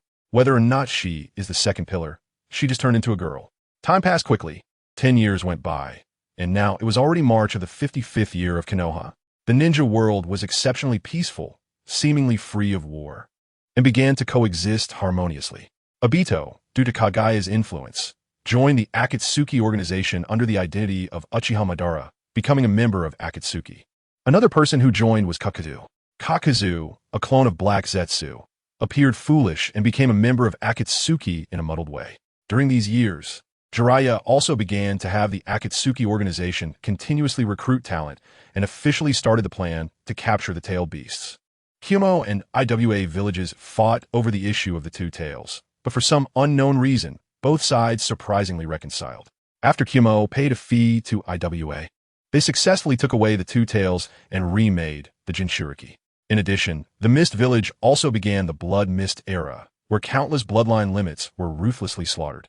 Later, the Three Tails Jinchuriki discovered the clues and united the village's forces to resist, successfully killing Mizunoto Han and becoming the 5th Mizukage. As for Uchiha Madara, he disappeared from the Mist Village. Perhaps it was truly time for him to die. Though everything experienced significant changes, it seemed to be steadily repairing itself back to its original direction. Meanwhile, Jiraiya and Orochimaru cultivated countless strong individuals to face future crises. Tomorrow is your graduation exam. I hope you all succeed in graduating and become capable ninjas, Irika shouted loudly, looking at everyone present. TCH, Teacher Irika. The exam is too easy. We could have completed it long ago. Let's have the exam today. I'm already a bit excited. I wonder what the content of this graduation exam will be. Hee hee. Just then, a boy wearing a white ceremonial robe, with yellow hair and 6 whiskers on his face, stood up and smiled at Irika. Naruto, you better prepare properly. Last time, and the time before that, which exam did you pass? Irika heard Naruto Uzumaki speaking and immediately shouted angrily. Chapter 227. Naruto Uzumaki Humph. Wasn't that intentional? Is it really necessary to be so serious? Am I going to fail the exam? That's a joke. I'm going to become the 5th Hokage. Naruto looked at Irika disdainfully and then struck a cool pose. Naruto-kun, you're so cool. A girl with white eyes sitting next to Naruto blushed as she fiddled with her fingers, remembering that night years ago when it was dark and windy and heavy snow was falling. Woo-woo. Why am I trying so hard, but my father still scolds me? Do I really have no talent? A little girl with white eyes was sneaking out of a mansion, running while crying. She accidentally slipped and fell into the snow. Her hands grazed and bleeding, and she lay on the ground crying, feeling very wronged. Can crying solve problems? At that moment, a boy of similar age appeared in front of her, gently squatting down, his hands glowing green as he healed her injuries. Soon, the scratches on the little girl's hands were healed, smooth without any scars. What's your name? I don't know what to do, but I really want to cry. The white-eyed girl looked at the handsome boy in a white robe. He was special, with 6 whisker-like marks on his face, but didn't detract from his cute and handsome appearance. Crying can't solve problems. Let me help you become strong. I train at training ground number 3 every day. If you have time, you can come. I'll be there. The boy in the white robe smiled at the cute girl and then took off his robe, draping it over her shoulders, looking at her with a sunny smile. Thank you. My name is Hinata. What is your name? The girl stared blankly at the boy in front of her, who had given her his cloak, making her feel very touched. Hinata? I am Naruto Uzumaki. You can call me Naruto, hee hee. Naruto smiled sweetly at Hinata. Thank you. Naruto-kun. Hinata looked at Naruto's gentle smile, feeling as if everything in her heart was emptied, forgetting her father's actions, leaving only the image of the boy in front of her. Once, Hinata encountered danger in the forest and was saved by Naruto, who happened to be passing by with grilled fish, deepening her impression of him. In the following years, Hinata always found opportunities to sneak out and train with Naruto, even bringing him heart-shaped breakfast. The two became accustomed to each other, training together, playing together, and sharing heart-shaped bento, becoming the best of friends. Naruto, this is class, not a place for you to brag. If you really have the ability, pass the exam tomorrow, or you'll be held back. Irika frowned, looking at Naruto. Dead last. The girl sitting in front of Naruto, dressed in a purple tank top with long black hair, didn't even look at him and directly mocked him. Slap. You dare call me dead last? How about we have a one-on-one? Naruto was instantly enraged by Uchiha Yoru's words, slamming his hands on the desk and pointing angrily at Yoru. I have no interest in trash. Uchiha Yoru coldly replied. Damn, you call me trash? Take this. Secret technique, reverse harem jutsu. Boom. Instantly, several handsome boys appeared in front of Uchiha Yoru, all surrounded by white smoke, revealing more than they should have. Why are they all guys? Why not girls? Irika was nearly spitting blood at Naruto's ultimate technique, quickly turning around, feeling nauseous, thinking to himself. Boring. Uchiha Yoru's face flushed as she saw Naruto's reverse harem jutsu, turning her head away with a cold snort. Boom! You're blushing, right? So useless. Seeing Uchiha Yoru blush, Naruto couldn't help but laugh loudly, quickly dispelling the harem jutsu. Naruto, get out of here! Irika's face turned red as he pointed at Naruto and shouted. If I have to go out, then I'll go. Hearing Irika's words, Naruto pouted and turned to leave without hesitation. This Naruto is so annoying, but I have to admit, he's quite handsome. Handsome? What is so handsome about him? So perverted, ugh. No way. I think Naruto is quite handsome, at least much more than you, Kiba Inuzuka. Don't you think so, Sakura? Yamanaka Ino looked at Sakura, sitting beside her. What? What are you talking about? Sakura's face flushed as she was still thinking about Naruto's reverse harem jutsu, and didn't hear what they were saying. I said Naruto is more handsome than Kiba. Don't you think? Seeing Sakura's expression, Ino asked again without caring. No way. My Kiba Inuzuka is the most handsome man in the whole Leaf Village, right? Akamaru? Kiba Inuzuka, hearing Ino's words, looked incredulous and asked Akamaru, who was lying beside him. Woof, woof, woof. Akamaru barked happily. Did you hear that? Akamaru says, I'm the most handsome. Haha. Kiba laughed heartily upon hearing Akamaru's barks. Maybe a little. At first, Kiba felt proud when he heard maybe, but was surprised that Sakura actually acknowledged it, making him feel very happy with a smile on his face. However, after hearing Sakura's words, he deflated, his face slightly red, turning away and no longer listening to them. Naruto-kun. Hinata looked worriedly at Naruto walking out, wanting very much to follow him. Hee. Naruto seemed to sense Hinata and quickly turned around, smiling at her. Hinata saw Naruto smile at her and shyly lowered her head. Although they had gotten along well over the years, her shy nature couldn't change. Chapter 228, Multiple Shadow Clone Technique. All beautiful girls technique. Okay, everyone else, come over and line up.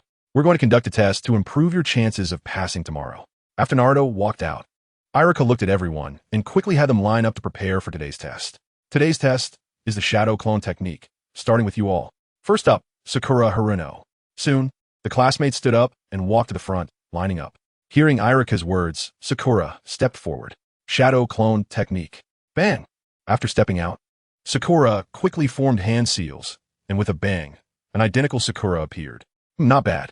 Irika saw the change in Haruno Sakura and quickly said something, then took out a pen to note it down. Hee. Hearing Irika's words, Haruno Sakura felt very happy. Her face slightly flushed, and she smiled with her eyes squinted. She then glanced at Yamanaka Ino, and the two exchanged a smile.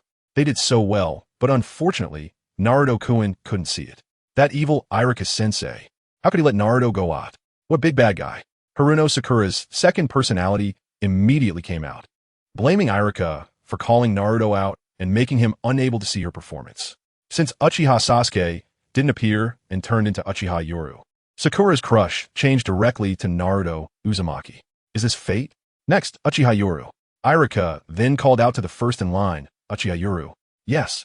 Upon hearing Irika's words, Uchiha Yoru quickly shouted and walked out. Shadow Clone Technique. Bang! Soon, an identical Uchiha Yoru appeared. Very good. Irika quickly marked the score. Next, Inuzuka Kiba. What hassle. Seeing that it was almost his turn, Shikamaru stuffed his hands into his pockets, frowned, and looked at Naruto, who was making faces at them at the door. Hee.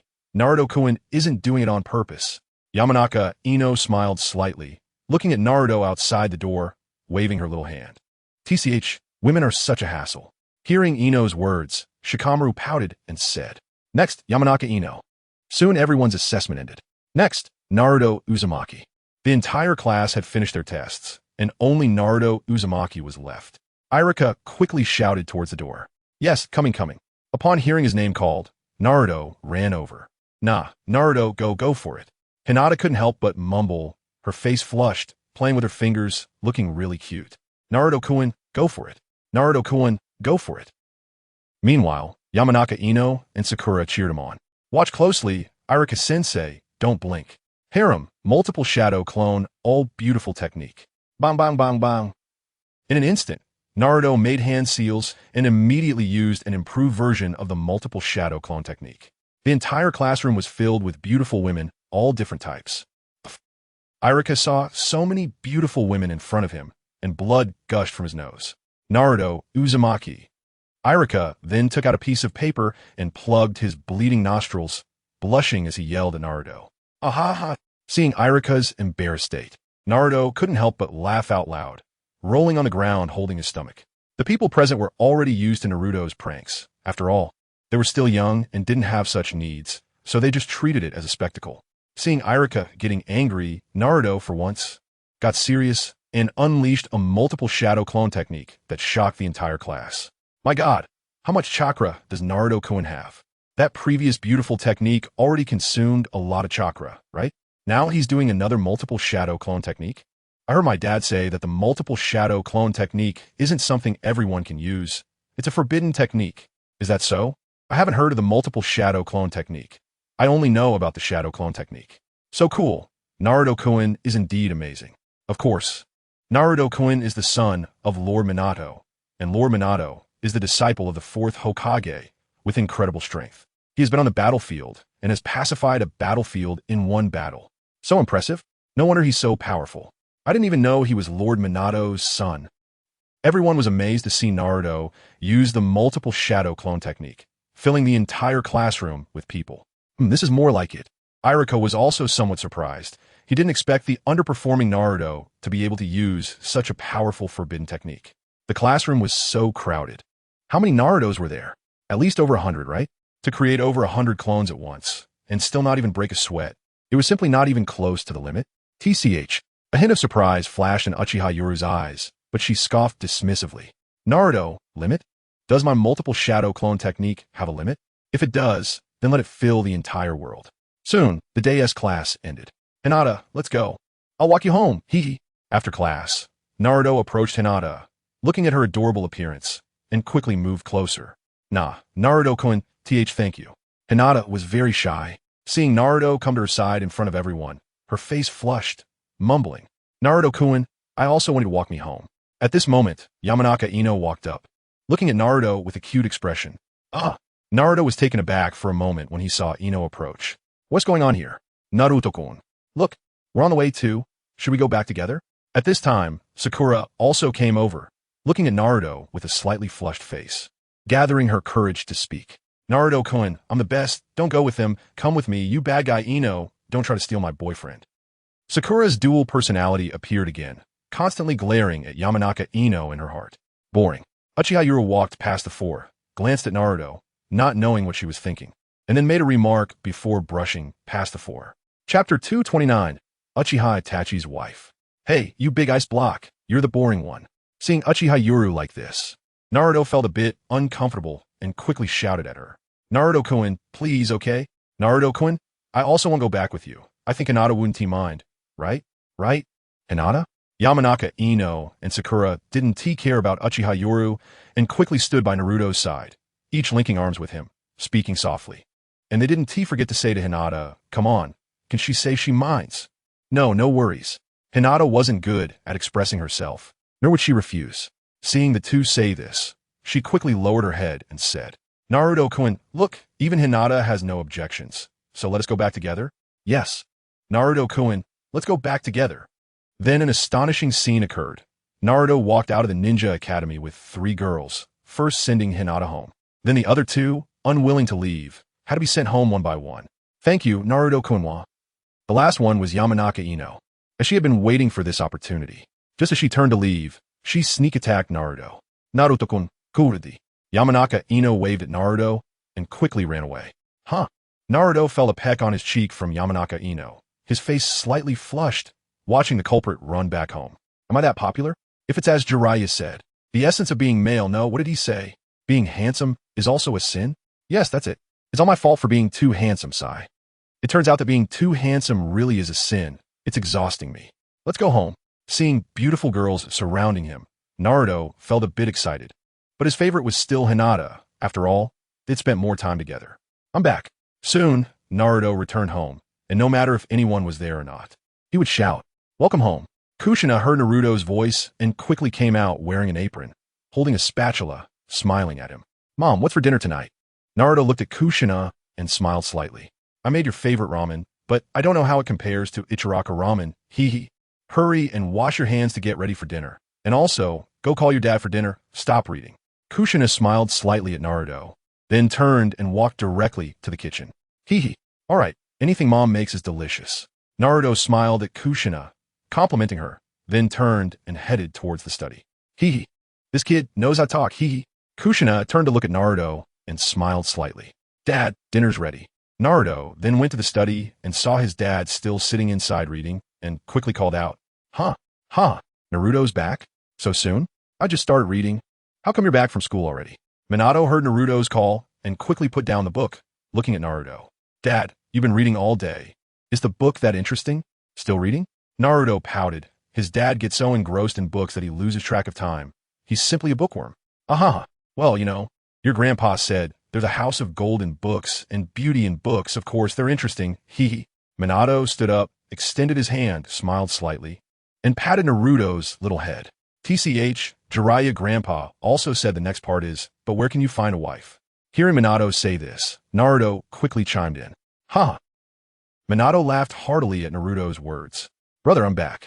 Just then, Uchiha Yoru returned home and saw her brother, immediately jumping into his arms.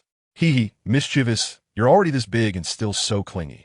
Uchiha Itachi patted his sister Uchiha Yoru in his arms and smiled slightly. Is being clingy a bad thing? I'll stick to you every day from now on, hee. Uchiha Yoru looked at her brother and said with a big smile. All right, hee hee. Uchiha Itachi reached out and patted Uchiha Yoru's little head. Did you meet any new friends at school today? A daily question. Uchiha Itachi looked at his sister and asked, as he asks Yoru this every day, because he doesn't want her to be too proud or too lonely. Girls should have a brighter personality. New friends?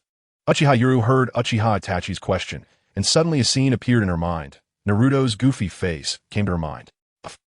Then Uchiha Yoru burst out laughing. Hee, it seems you have a new friend? What's her name? Uchiha Itachi smiled slightly at Uchiha Yoru. No, he's just a loser. I just think of him and want to laugh, hee. Uchiha Yoru's cheeks turned slightly red as she quickly explained. Yoru's back. Itachi, dinner's ready. At this moment, a woman wearing a purple chi-pao with a beauty spot under her right eye and long, shiny black hair opened the door and smiled at the siblings. Sister-in-law, he. Uchiha Yoru saw the woman and quickly released Uchiha Itachi, jumping directly into the woman's arms. Hee, good girl, wash your hands and come eat. The woman reached out and patted Uchiha Yoru's little head, speaking gently. Okay, hee. Uchiha Yoru smiled and turned to wash her hands. Izumi, you've worked hard, out on a mission all day and still have to cook. Uchiha Itachi looked at his wife, a hint of tenderness and apology flashing in his eyes. Honey, what silly things are you saying? We're a couple. It's normal for me to do these things for the family, right? Hee, come on, wash your hands and get ready to eat. Uchiha Izumi smiled slightly at Uchiha Itachi, looking very happy. That's right, she is Uchiha Izumi, Itachi's only female friend in the original story. Now, due to the rebellion being suppressed and Orochimaru's rise, the Uchiha clan was not exterminated, and she happily married Uchiha Itachi. They have been married for over a year and occasionally go out on missions, but mostly they stay at home, being a virtuous wife and mother. Chapter 230, All the Wives of the Six Paths Clones. Uchiha Itachi smiled slightly at Uchiha Izumi and nodded. Ku, everyone else has married. Why haven't you? Jiraiya looked at Ku beside him with some confusion. His 6 clones, the other 5 had all married, and he was left all alone. Feeling a bit pitiful, and asked curiously. It's nothing, I just don't want to. Ku looked at the sky ahead, a hint of struggle flashing in his eyes, slowly closing his eyes and leaning back. I know that little Nan has been chasing you relentlessly, right? Are you just so indifferent? I feel like you shouldn't be this kind of person. Jiraiya found Ku's personality a bit strange and asked curiously. He knows that little Nan loves him dearly and hasn't married yet, just waiting for him, but why is Ku so oblivious? Hearing Jiraiya's words, Ku couldn't help but tremble slightly, but said nothing. I can see that you also like little Nan, right? Still pretending to be clueless. Are you thinking that as a clone, you don't deserve your own happiness? Actually, I somewhat understand the thoughts in your heart, but I don't know how to advise you on this matter. Although you are my clones, you have your own souls, the ability to think independently, and a complete reproductive system. Just look at Zhang Tian, Ba Di, a Zhe, and a Ming. Haven't the 4 of them all gotten married? Zhang Tian married Yi Tsong and had a child named Wang Ruoxi, who is already 13 or 14 years old. Ba Di married Yuhi Kurenai and had a child named Xiao Tian Di, who is already a year old. A Zhe married Hinata and had a child named Tian Tian, who is also 9 years old. A Ming married Kai Mei Yi and had a child named Samu Yi, who is already 15 years old. Now they have all started families. So what's the problem? Look at you. I haven't made you do anything these past years, right? Just like Goku. We are one body, but you're also independent individuals. As long as what you do doesn't harm me, I won't interfere with what you do. Jiraiya actually knows a bit about the inner thoughts of each of the 6 Paths clones, especially this one named K. K is the most troublesome. The others are quite self-aware and have locked themselves in a cell, unable to get out. However, I must say that these clones are quite impressive. Every day, when he sees Tian Tian, he can tell how beautiful her mother looks in a chi-pao. And then there's Samui. Seeing her so beautiful and voluptuous goes without saying. She's definitely a stunning beauty. As for Yu Gao, that's obviously a given. Anyone who has seen her would like her. She's practically the ultimate mature woman. As for Yakumo, there's no need to introduce her. Everyone already knows. Enough said. Let me have some peace and quiet. Are you just sitting around here? Teaching me? What was up with that Kuratsuchi last time? I went on a mission to a Wagakure, and Kuratsuchi ended up clinging to me, claiming to be my girlfriend. Tell me, was it your doing? I got so scared that I ran away quickly.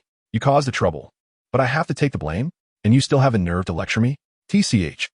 K heard Jiraiya rambling on and on. growing more and more impatient. He clearly knew everything and could ignore it all, but it was just so frustrating. He didn't dare, and he didn't even know why he didn't dare. When it came to love, he just couldn't bring himself to face it. Does anyone else here feel the same? Clearly liking someone, but too afraid to be with them? Then he remembered the last time he went to a Wagakure and got tangled up with Kuratsuchi, who was wearing a chipao that showcased her beautiful legs. Enough to make countless people swoon. But he saw her and turned to run, and she insisted on clinging to him, saying she was his girlfriend, which nearly scared him away from a Wagakure for good. After he came out, he realized that this must have been Jiraiya's doing. This old pervert, ugh. Huh? What? What are you talking about? Who's Kuratsuchi? I don't know anyone by that name. What are you thinking? Why would I pursue someone like her? When Jiraiya heard Kei say this, he was momentarily speechless and quickly pretended to be clueless, acting as if he didn't know Kuratsuchi. Oh, you don't know her but call her leg girl? You don't know her but let her use the flying thunder god? You're so excited about it. But you say you don't know her?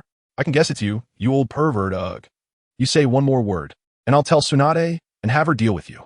Kei opened his mouth wide, gasped, and then seized on Jiraiya's mistake, immediately launching into a tirade while threatening to tell Tsunade. If he did, Jiraiya would probably be flying again. And this time, it wouldn't just be a one-time thing. He might even fly every day and end up sleeping on the couch. Ugh, is it really necessary to be this harsh? I'm trying to help you, and you're acting like I'm trying to harm you. Don't you really like Konan? She is so beautiful, so gentle and virtuous. Are you sure you don't want her? Want to let someone else have her? Or do you want her to be alone for the rest of her life? When Jiraiya heard Kei say this, he almost choked. This Kei was simply impervious to reason and even dared to threaten him. What a turn of events. Just thinking about Tsunade's delicate and smooth fists made him shudder. It was terrifying to think about, but he still would give up and turn to Kei, saying, no matter how beautiful she is, I don't like her. She has her own life. There is no need for her to be with me. I will never be with her. Kei lay on the ground, looking at the sky. A flicker of helplessness and self-reproach in his eyes, but more so guilt and inferiority. He didn't even know why he felt this way. At that moment, Konan appeared out of nowhere. She was wearing a turquoise chipao that revealed her fair shoulders and long legs, the chipao secured with golden threads at the waist. She had a golden rose hairpin in her hair and was holding a paper red rose. She happened to overhear this conversation, and the paper flower instantly fell to the ground.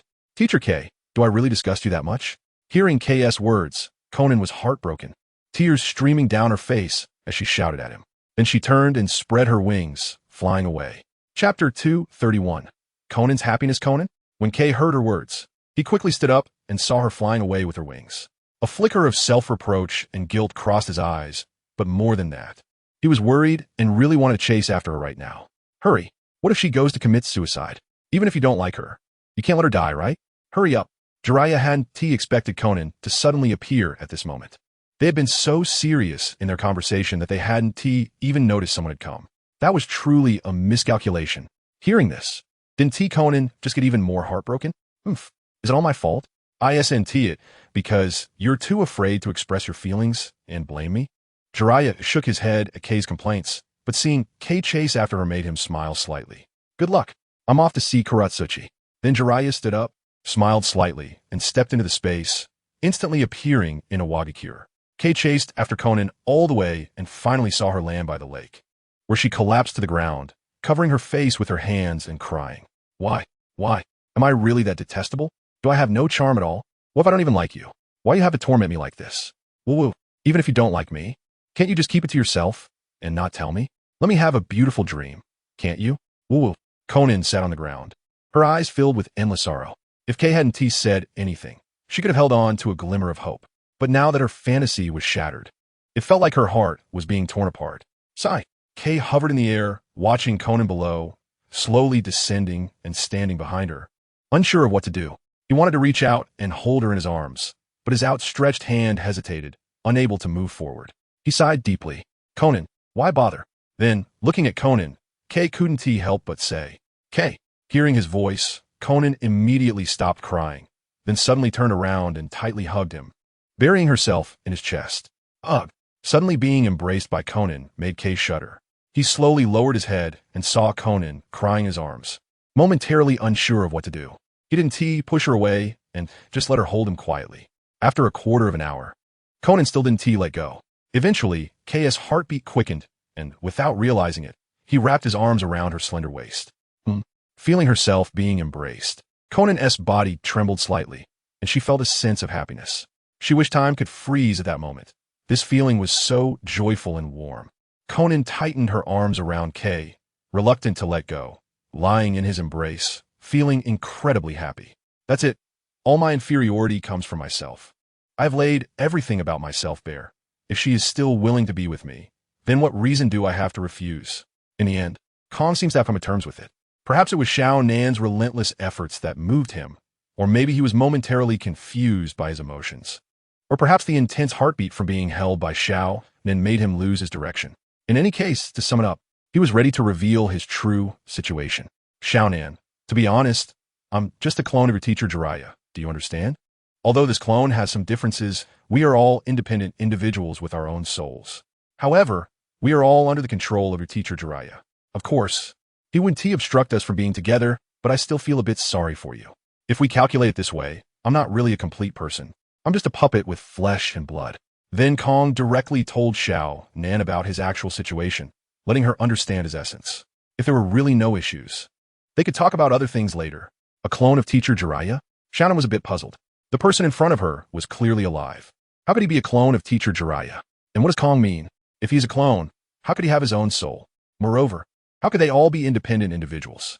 All of this was far beyond Xiao Nan's imagination. Even with her Rinnegan, she couldn't dare to think that this was true. Now you know why I was reluctant to admit that I liked you, right? I'm just a puppet, so you should find someone else. Kong saw Xiao Nan in a daze, smiled self-deprecatingly, and then released his arms that were holding her. Kong, no matter who you are or what you are, I love you as a person. I don't care whether what you said is true. As long as you are you, I am willing to entrust myself to you. I dare, do you dare? At this moment, Xiao Nan also figured it out. Regardless of whether it was true or not, her attitude was to be with Kong. Even if he was under teacher Jiraiya's control, even if he was a puppet, he was still a living person. As long as it was him, she liked him. No matter what he wanted to do or how he wanted to be, she would always belong to him. After hearing Xiao Nan's words, Kong's body shook. The inferiority in his eyes suddenly dissipated, and his entire aura began to change, becoming more confident as he tightly embraced Xiao Nan. Thank you, Xiao Nan, I love you. After holding Xiao Nan tightly, Kong finally said the words I love you that he had buried in his heart for so many years, as if he had been liberated and transcended. Kong, I love you too. Mwah. Xiao Nan was very happy. She finally felt like a couple with her beloved, and she directly offered her sweet kiss. To know what happens next, please imagine. This part is omitted by 1,000,000 words. Meanwhile, Jiraiya had already appeared on the outskirts of Awakens, where he taught Akatsuchi the flying thunder god technique. Looking at the traces on the ground that had not yet been buried, he sighed slightly. Talp, talp, talp. At that moment, footsteps approached, and Jiraiya frowned, instantly disappearing from the spot. Chapter 232, Akatsuchi's painting. Kong, I'm back. You promised me that you would come back to find me. Why haven't you returned yet? Do you know? I miss you so much. I really miss you. Last time I saw you in a Awakens, but why did you run away? And you ran so fast that I couldn't catch up with you. Suddenly, I feel that this world is so scary. I learned the flying thunder god technique, yet I can't catch up with the one I want to love. How sad is that? Where are you? Why don't you want to see me? Is it because Akatsuchi is not good? Or is Akatsuchi not cute? The person who came was naturally Akatsuchi. This place was where she and Jiraiya had secretly decided to be together, at least in her mind. She walked to the place where Jiraiya had once accompanied her and touched the traces on the ground, her eyes instantly becoming hazy. Kong, please come back. Akatsuchi really misses you. Please come back. With tears in her eyes, Akatsuchi touched the sealing technique on the ground. Over the years, she would come here periodically to deepen the traces, just so she wouldn't forget the beauty of that time. Day after day, year after year. She still did not wait for Kong to return and was very sad. Sigh. Jiraiya looked at the heartbroken Akatsuchi not far away, feeling a pang in his heart, but he still did not walk out. The two of them were not from the same world and did not need to be together. Wouldn't it be better for them to forget each other in the rivers and lakes? He already had his own family, and his son was about the same age as her. Being with her would only hurt her. Moreover, what about Tsunade? If she found out he had another woman, how would she choose? Then Jiraiya took out a piece of paper and a pen, wrote a few words, and summoned an eagle. He rolled up the paper and handed it to the eagle, instructing it to deliver it to Akatsuchi. Yeah. Instantly, the eagle took off and landed in front of Akatsuchi, stopping directly. Lady Akatsuchi, this is your letter. The eagle flew to Akatsuchi, used its beak to take the letter, and brought it to her. A letter? Is it from Kong? Yes, it must be from Kong. He must have missed me. That's why he sent me a letter. There must be a reason he didn't see me last time. Yes, let me see what he wrote, hee. Seeing the letter the eagle handed over, Akatsuchi quickly wiped her tears and stood up, opening the letter. Forget each other in the rivers and lakes. You and I are on different paths. Take care. Akatsuchi excitedly unrolled the letter, and 12 characters appeared. These 12 characters struck her heart like a heavy hammer. Crack! Akatsuchi seemed to hear a breaking sound deep within her heart. Her eyes widened, and endless sorrow and despair flashed in her gaze. Akatsuchi, heartbroken, directly spat out a mouthful of blood. Forget each other in the rivers and lakes. Bang! Then, Akatsuchi fainted and fell down stiffly. Fortunately, a wooden mat suddenly appeared behind her, preventing her from falling. But she had already been too heartbroken and fainted, feeling nothing at all. Silly girl, why bother? Jiraiya instantly appeared behind Akatsuchi, a hint of self-blame and guilt flashing in his eyes. He held her in his arms, gently wiped the blood from the corner of her mouth, and then healed the hidden injuries within her. We have no possibility. Remember to marry a good husband in the future. After healing the hidden injuries within Akatsuchi, Jiraiya whispered to her and then directly disappeared from the spot. He instantly appeared in Akatsuchi's boudoir, gently placing her on the bed, a hint of tenderness flashing in his eyes. Just as he was about to turn around, he suddenly felt a delicate little hand gripping him. Kong, don't go, don't leave me. Little Akatsuchi will be very obedient. Don't leave me. It turned out that Akatsuchi was dreaming. Perhaps she dreamed of Jiraiya.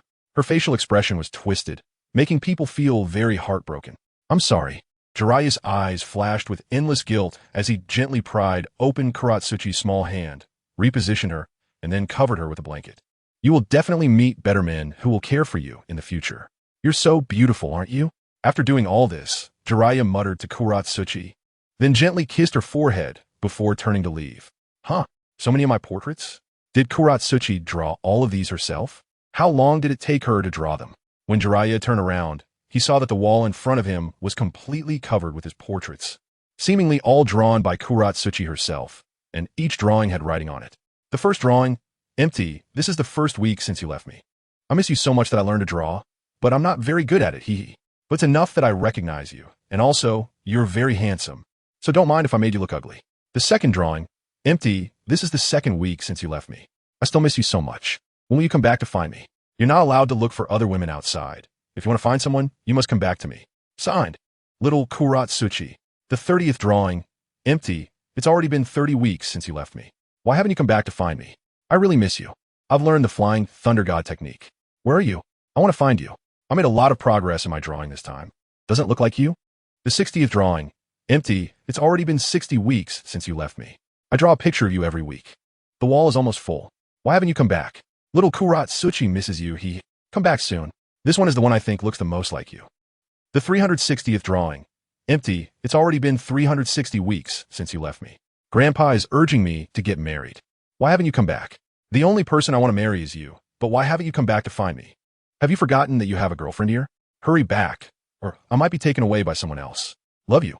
Jiraiya looked at the wall filled with all his portraits, from the initial unrecognizable sketches to the final lifelike images, each accompanied by text that left him both shocked and secretly pleased. Chapter 233. Koto Amitsukami, altering will this silly girl, hee. Jiraiya shook his head and smiled, then turned to look at the still unconscious Kuratsuchi, a hint of affection flashing in his eyes. Little Kuratsuchi, forget all of this. I will erase everything about me from your memory. I'm sorry. I love you too, though not as deeply as I love Tsunade. I'm sorry, but you must marry someone who truly loves you. Jiraiya ultimately made up his mind to alter Kuratsuchi's memory. System, exchange for Uchiha Shursue's Koto Amitsukami. Ding, 500.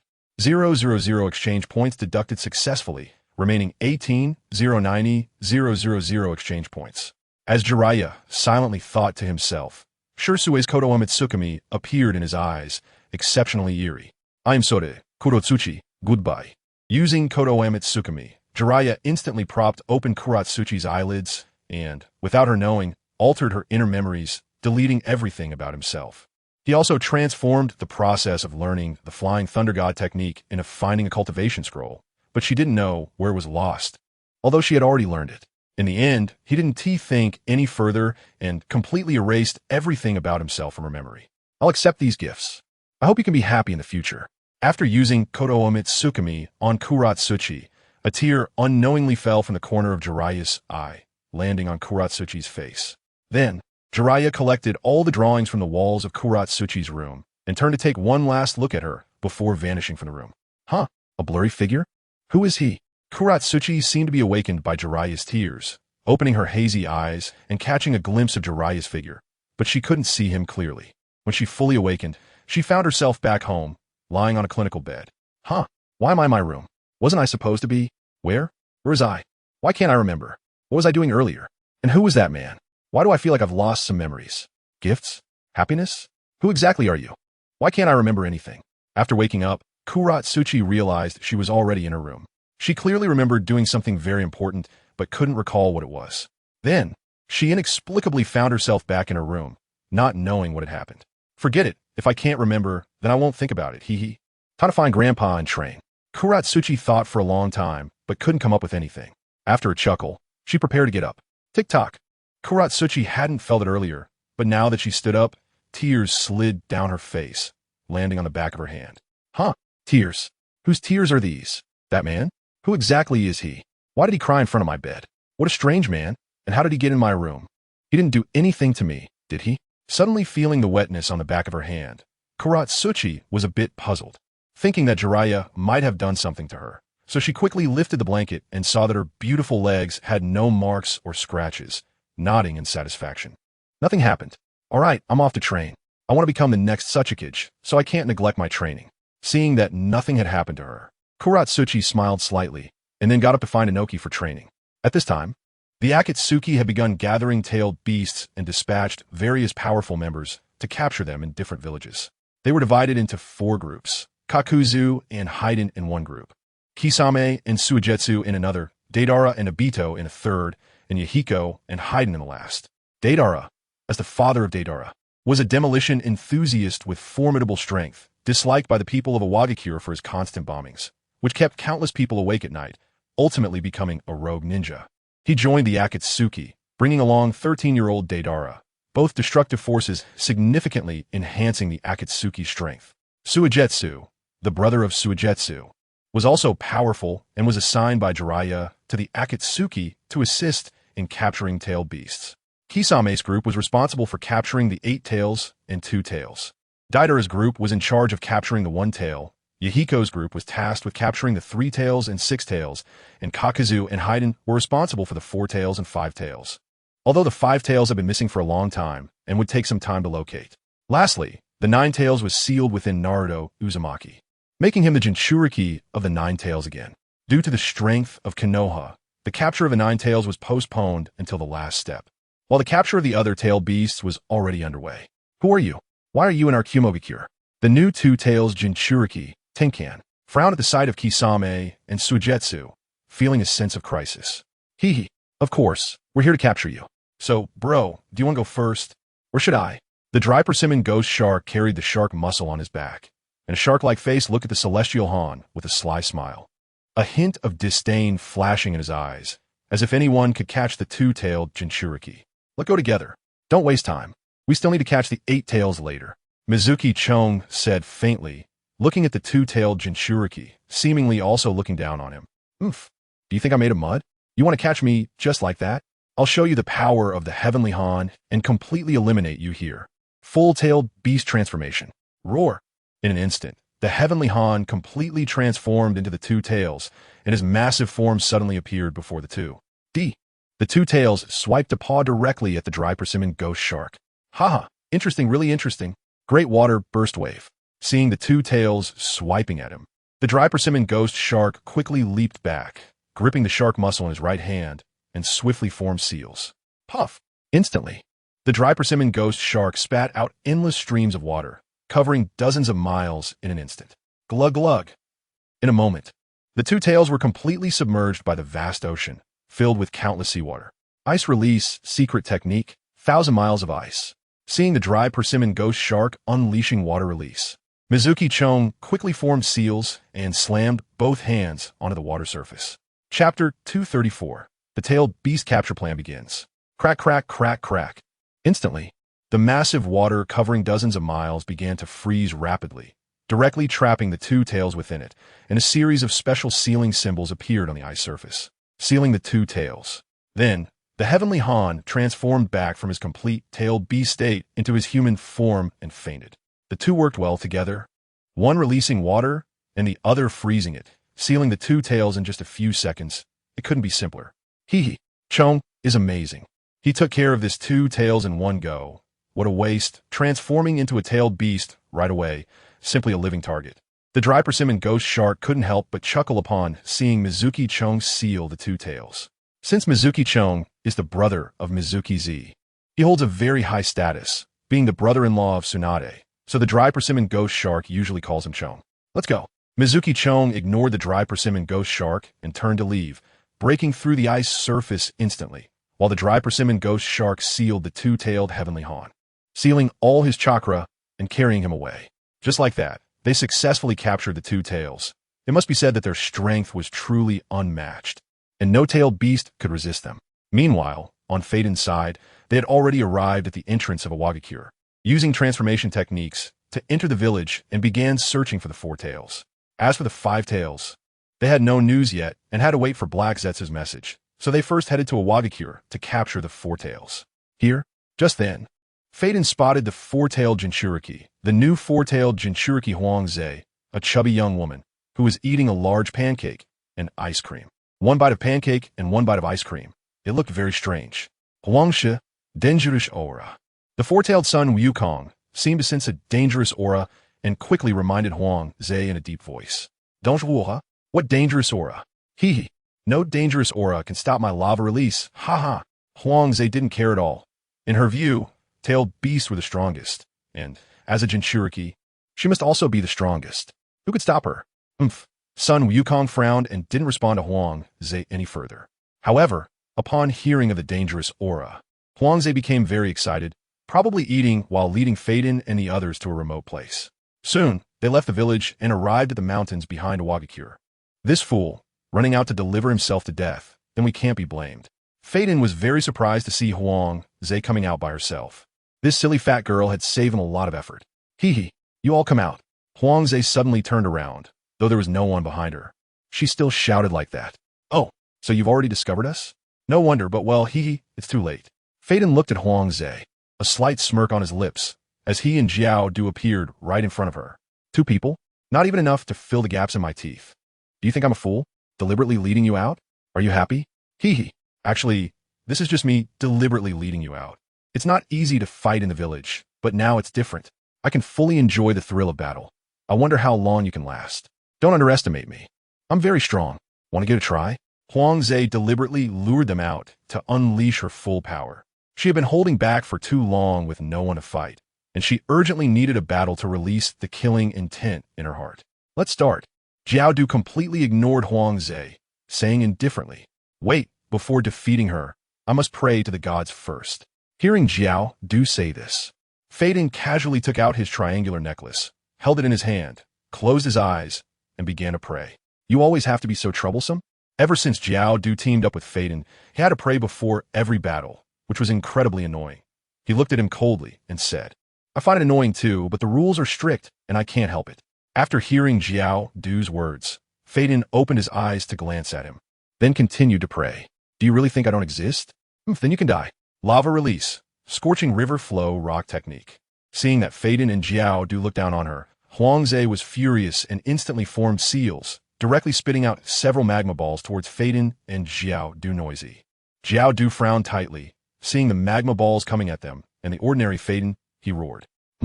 Faden frowned tightly, seeing the magma balls charging towards him.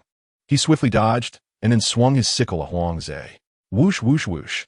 Instantly, Faden's sickle flew towards Huangze, the iron chain in his hand quickly sweeping towards her. Taijutsu? Useless against me. Lava release, chakra mode. Seeing the sickle coming at her, Huangze smiled slightly, then activated her lava release, chakra mode, her whole body covered in countless high-temperature magma, and charged directly at Faden. However, The iron chain on Feiden's sickle seemed to struggle against the high temperature and began to dissolve. Yet, Huangze's speed towards Feiden did not decrease. Instead, it became faster. Just what I wanted. Seeing Huangze rushing towards him, Feiden was not alarmed but rather pleased. A slight smile appearing on his lips as he pulled back the sickle, instantly grasping it in his hand. Bang! Combined ninjutsu, flame wind, turbulent, strange face, exploding flame. In an instant, Kakuzu also used a combination of ninjutsu, directly unleashing it toward Huangze. In a flash, two masks spewed out a combination attack of fire release and wind release, flying directly toward Huangze. The fire release, head hardship, and wind release, pressure damage instantly combined, creating a sea of flames that engulfed Huangze. Ordinary fire release is of no use to me. Haha. Huangze saw the fire release approaching and didn't care at all, continuing to charge towards Haiden. Come on. Experience the power of the evil god. Haiden, possessing an immortal body, was not afraid of death. Seeing Huangze charging towards him, he quickly rushed forward with his scythe in hand, swinging it powerfully. Chapter 235. A Fei and Deidara's father. Ding ding ding. I don't know what Haiden's blood-red scythe is made of, but it's so hard that it collided with Huangze's fist, making a violent sound. In the end, it seemed to draw a trickle of blood.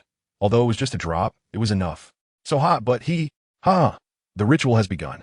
A trace of malevolence flashed in Haiden's eyes as he leaped back, not caring about his burnt body, and then completed the ritual. Enjoy the judgment of the god of death. Haiden then licked a drop of Huangze's blood with his tongue, and in an instant, a strange and terrifying music seemed to play. Haiden's face instantly transformed into a terrifying black and white color, as if he had deliberately put on makeup for a performance. Stab. What? Stab. In an instant, for some unknown reason, a blood hole suddenly appeared in Huangze's right leg, blood gushing out, and he fell directly to the ground, a look of disbelief flashing in his eyes. A gift for Lord Death, come on. Stab. Haiden kept stabbing himself with his black stick all over his body, but felt no pain at all. While Huangze was already bleeding profusely, his whole body inexplicably losing blood. An hour later, the two managed to complete their task and successfully capture the Four Tails. This might be due to Huangze's low strength. Although he had become a Jinchuriki, he didn't immediately transform into the tailed beast and was directly defeated. Meanwhile, Gaara, the Jinchuriki of One Tail from Sunagakure, was currently rampaging in the village, having fully transformed into the tailed beast. As a failed Jinchuriki, his mother died, tragically giving birth to him, and Raza deeply hated his son, believing that Gaara was the cause of his wife's death. Thus he treated him poorly. He directly sealed One Tail within Gaara, and due to the immature sealing technique of Sunagakure, Gaara was unable to sleep, forever bearing a pair of panda eyes. Today, for some unknown reason, One Tail was extremely agitated and began to thrash around within Gaara's body. Gaara often saw other children with playmates, while he was all alone. Even his siblings treated him poorly, which inexplicably made him feel a sense of sadness. At this moment, One Tail took advantage of this and tempted him to destroy Sunagakure so that he could find happiness. Gaara was momentarily swayed, and in an instant, One Tail took over his body, directly activating the tailed beast transformation and rampaging through the village. Look, Senior, there's actually a big tanuki ahead. That's what we're supposed to capture, right? It's so cute. Can I take it back as a pet? I haven't had a pet in a long time. At this moment, the duo in the sky, Deidara and a Fei, spotted One Tail, and a Fei quickly pointed at One Tail, dancing with excitement. One Tail, what was it again? Deidara saw the foolish child beside him and couldn't understand why he was paired with him. One Tail, Two Tail, Three Tail, I'm a Fei, just kidding. A Fei counted on his fingers and then pointed at himself, jokingly saying to Deidara, "You bastard, watch me not kill you." Bang! Whoosh, whoosh, whoosh. In an instant, a Fei was punched away by Deidara, his body turning into a parabola, flying down from the giant white bird. Soon, a Fei landed on One Tail's head, and both One Tail and a Fei were stunned, staring at each other wide-eyed. Elegant deer. How dare you sit on my head, Dai? Whoosh, whoosh, whoosh. One Tail, seeing a person inexplicably appear on its head, instantly erupted in rage, its tail sweeping towards a Fei. Help! Senior Deidara, come save me. This tanuki is so scary. But. Instantly, a Fei was running wildly on One Tail's head, kicking up a cloud of smoke. If he weren't wearing a mask, Others might see the disdainful expression on his face. Ah, here it comes. The wind style should be left to Kakuzu. ISNT, this good enough? This was a selection error. I don't want this Tanuki as a pet anymore. Bang. Ah. Ow. Afei kept running on One Tail's head, but eventually had nowhere to escape and was flung away by One Tail's tail, shouting loudly. How embarrassing. Deidara was somewhat speechless. Afei was too embarrassing, and quickly piloted the bird towards One Tail's sky. Huh, who are these people? At this moment, the people of Sunagakure also began to mobilize and evacuate the civilians, while Raza, riding on golden sand, soared into the air, seeing One Tail fully transformed and two unidentified individuals. He shouted, Magnet release, sand gold burial. No matter who the other party was, since they had entered Sunagakure's territory, they definitely weren't good people. Raza instantly unleashed a powerful move, directly covering One Tail. Countless golden sands flew into the air, heading towards Deidara. The fourth Kazekage? He can fly too, impressive. Watch my moves, can't catch me, aha. The bird that Deidara was riding was extremely agile. Although Raza's golden sand flew at high speed, it was all dodged by Deidara's agile movements. But Deidara didn't just dodge. He released countless small clay bombs, sticking them onto the golden sand just in case, while his gaze remained fixed on One Tail and Sunagakure. Damn it, you again? You despicable sand gold. One Tail knew that its nemesis had appeared again, cursing loudly. Wind release, vacuum sphere. In an instant, One Tail shot a wind ball towards Raza, flying at high speed. Raza had to defend against One Tail while attacking Deidara, which was somewhat difficult. But the golden sand beside him seemed to have eyes of its own, forming a defensive wall to block One Tail's attack. Chapter 236, The Death of the Fifth Kazekage. After investigating for so long, I finally found you. You were the one who killed my father back then. That's just right. You consume your chakra. When you die later, I will take over your body. Ha ha ha. In a corner of Sunagakure, a handsome man with red hair stepped out, and upon seeing the still fighting Gaara, a glimmer of killing intent flashed in his eyes. He didn't care about the destruction of Sunagakure. All he needed to do was protect himself and his family. The others were irrelevant to him. He was still waiting for an opportunity to kill Gaara. Tail Beast Bomb. Choo choo choo. The One Tail, seeing that its attack had failed, instantly gathered a black-tailed beast bomb in its mouth and released it directly towards Gaara. The intelligent One Tail knew that the man in front of him was dealing with two enemies, and now was the best time to attack. Meanwhile, Deidara also wanted the One Tail to consume Gaara's chakra so that he could use less clay himself. He couldn't afford to waste it. Damn it. Magnet release, Sandwave. Gaara's attention was distracted. With the village right beside him, he couldn't let them suffer damage. He quickly used sand to form a defense and released a powerful wave of sand to deflect the Tail Beast Bomb. Boom, boom, boom. Although the Tailed Beast Bomb was deflected, it would still cause great damage to Sunagakure. However, he primarily aimed to protect the lives of the villagers. So he directed the Tailed Beast Bomb towards the already evacuated streets. Wherever the Tailed Beast Bomb passed, not a blade of grass remained. Bang, bang, bang. The Tailed Beast Bomb flew for a long distance, far away from Sunagakure, and exploded, instantly bringing endless sand and a whirlwind to Sunagakure. Ha ha, art is an explosion. I didn't expect you, Tailed Beast, to share the same philosophy as me. Not bad. Very promising. Then I'll help you out. Go. Deidara was very excited after seeing the Tailed Beast Bomb explode, seeing Gaara consume a large amount of chakra to protect the village.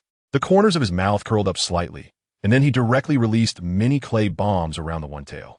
He also released clay bombs above many villagers, aiming to heavily injure both the One Tail and Gaara, making it easier to take the One Tail Jinchuriki. Damn it, who are they? Gaara frowned tightly, seeing Deidara, but not knowing who he was.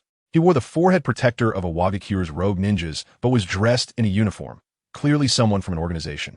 Seeing explosions all around Sunagakure, Gaara had no choice but to consume a large amount of chakra to control the sand and wrap the bombs to prevent them from harming the villagers.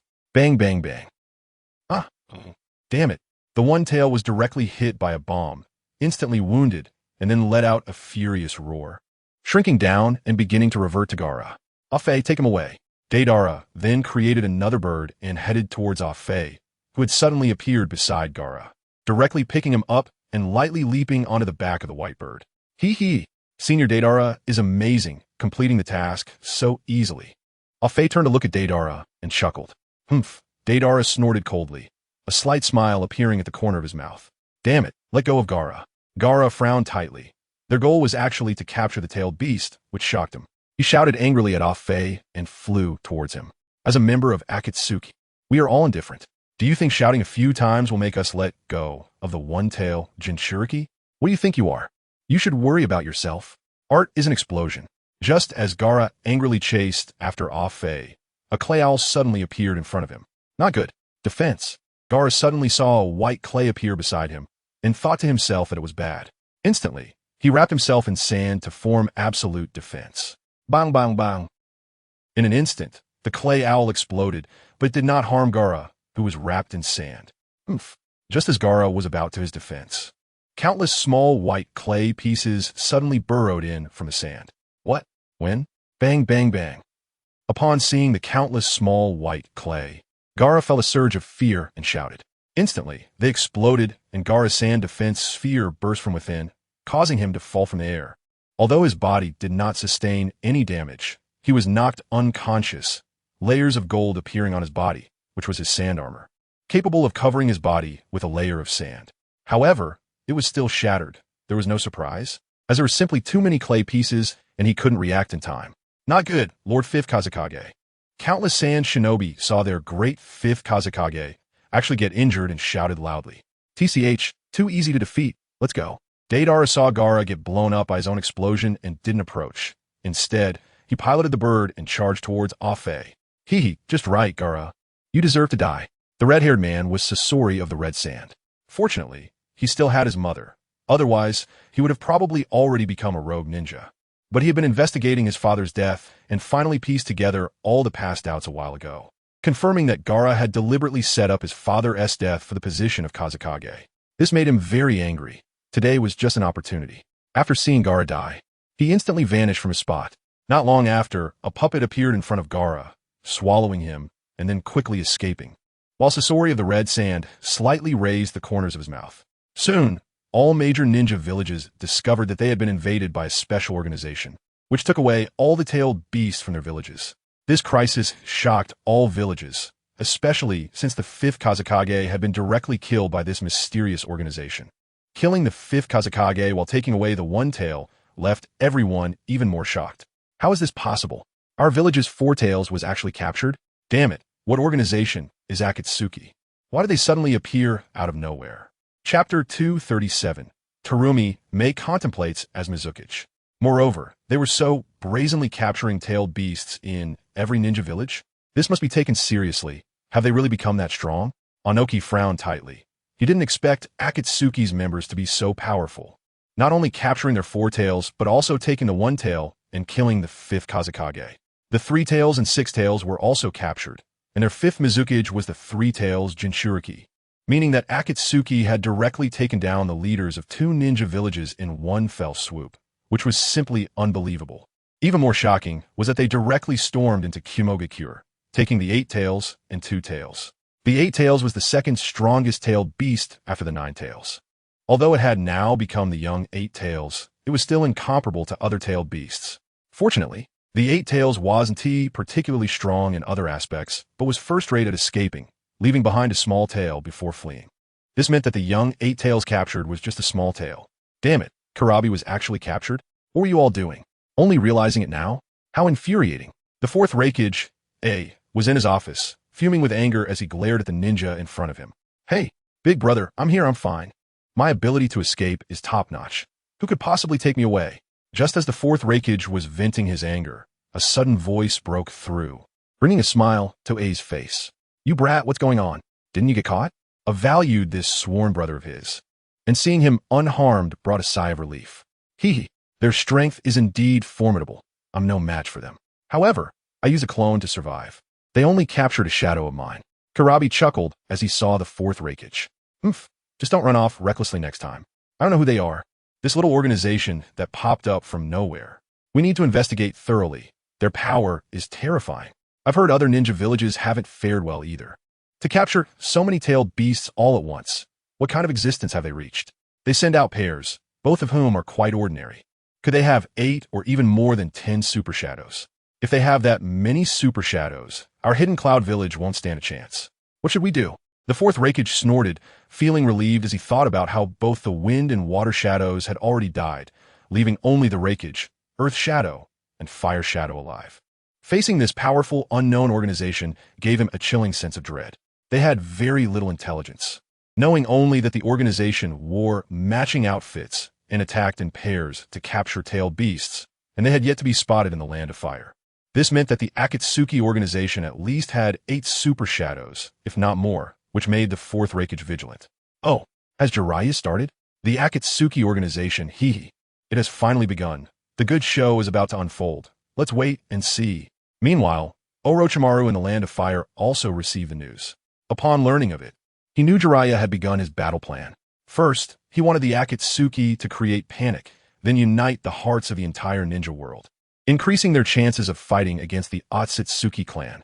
He instructed his subordinates to spread the word that the Akatsuki intended to use the tailed beasts to create war weapons and dominate the world. Next, let's see if they take the bait. Then Orochimaru directly ordered the Umbu to spread rumors, pushing the Akatsuki organization to the forefront. At this time, the sixth Kazekage was taking office, and this person was none other than Sasori of the Red Sand. Currently, the strongest individual in Sunagakure was indeed Sasori, who also had the support of his mother, one of the village's elders and the strongest among them. As for the death of the fifth Mizukage, it had left Kirigakure in chaos, instantly making it the weakest village, even lacking a shadow. Have you thought it through? Are you really going to be the sixth Mizukage? At this moment, on a peak in the land of snow, a young man looked at the beautiful woman beside him, dressed in a low-cut white dress adorned with cherry blossoms. His eyes sparkled with affection as he asked her, I've made up my mind. I will become the sixth Mizukage. After all, it's my own village, and now that it's leaderless, I don't want it to be destroyed. Are you willing to support me? Although this means we might be apart for a while, but this person was the grown-up Terumi Mei, now 21 years old, who had married Kudu Sora a year ago, and they had finally achieved their happy ending. Over the past 11 years, Kudu Sora had used his sweet talk, relentless efforts, and unmatched charm to win her over, and they were inseparable. Shortly after their marriage, Terumi Mei expressed her desire to return to become the sixth Mizukage, a decision that left Kudu Sora somewhat reluctant. Silly. Kudu Sora smiled as he saw Terumi Mei, reached out, grabbed her delicate chin, and kissed her. Terumi Mei's eyes widened in surprise at the kiss, transitioning from shock to shyness as she wrapped her arms around Kudu Sora, and the two passionately kissed atop the snowy mountain. Go ahead, but this time I'm going with you. I don't want my little wife being stared at by others every day. Also, can you not dress so provocatively when we go out? You didn't see those men. Their eyes were all glued to you. After what felt like an eternity, they finally parted lips. He decided to accompany Terumi Mei to Kirigakure, but he couldn't help but feel overwhelmed by her sexy outfits. After all, no one understood men better than men themselves. Every time he went out with Terumi Mei, he could see a group of disgusting men staring at her, which made him secretly furious. Kei is jealous, Terumi Mei teased as she noticed the jealous look on Kudu Sora's face. Still laughing?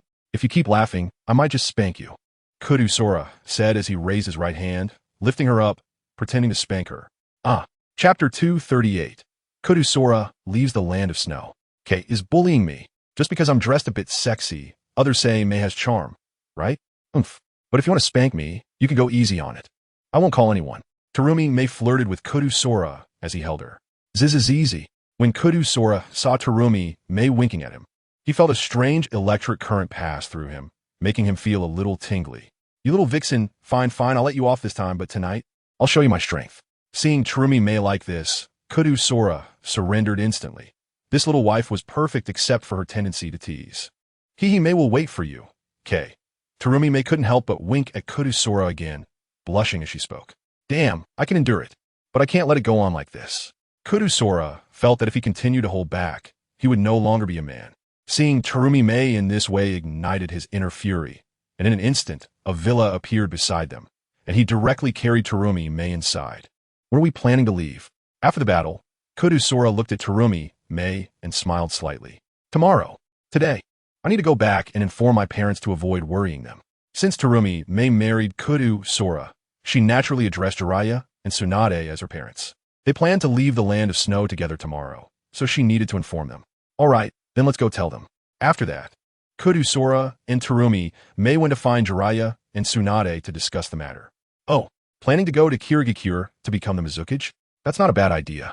It could play a significant role during the Five Kage Summit. You're going to? Jiraiya expressed no surprise upon hearing that Terumi, Mei, and Kudusora were leaving, as both were of age and it was time for them to see the world. Moreover, Daokong's strength has become unfathomable.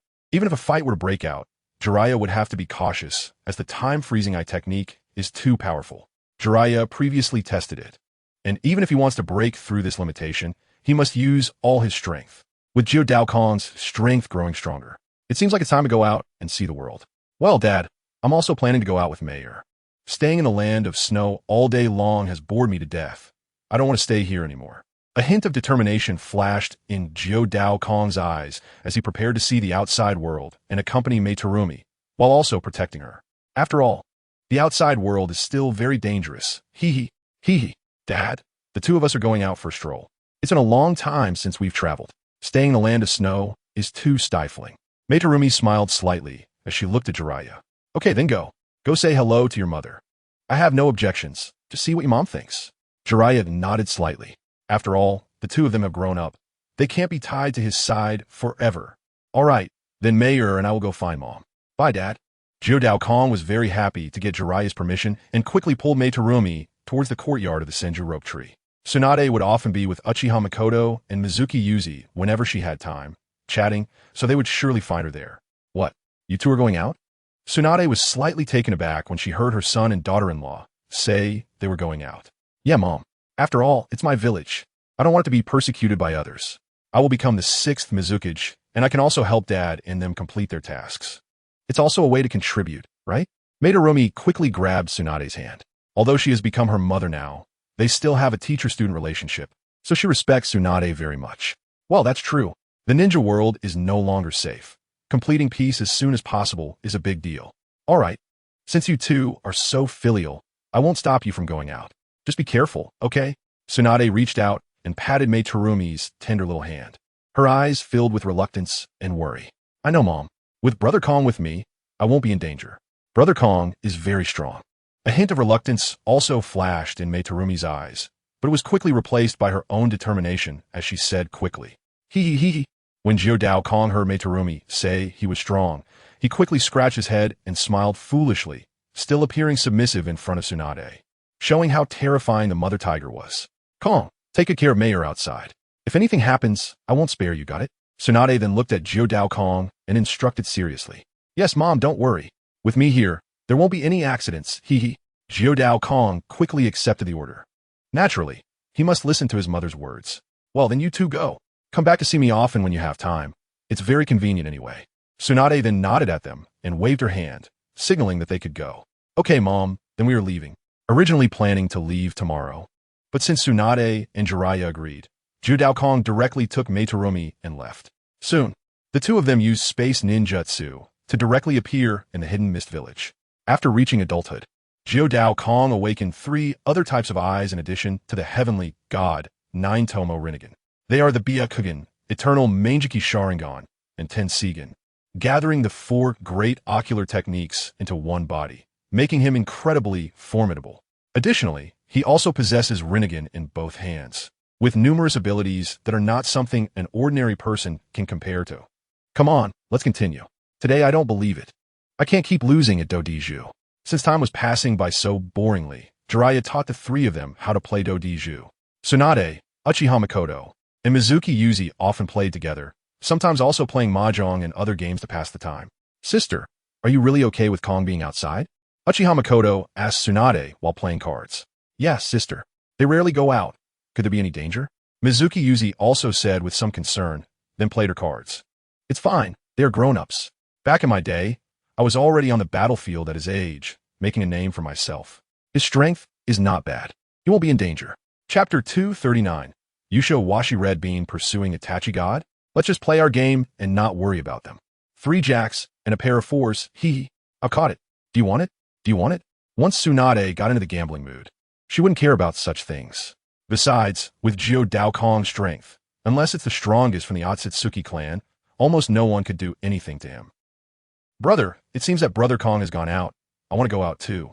At that moment, Senju Getsubai had just returned with Senju Itachi, followed by a beautiful woman with light purple hair, wearing a fishnet outfit, a light yellow trench coat, and an orange short skirt, with a Konoha forehead protector on her forehead. Senju Getsubai and the light purple beauty were eating the dumplings in their hands, and both seemed to really enjoy eating. Do you want to go out?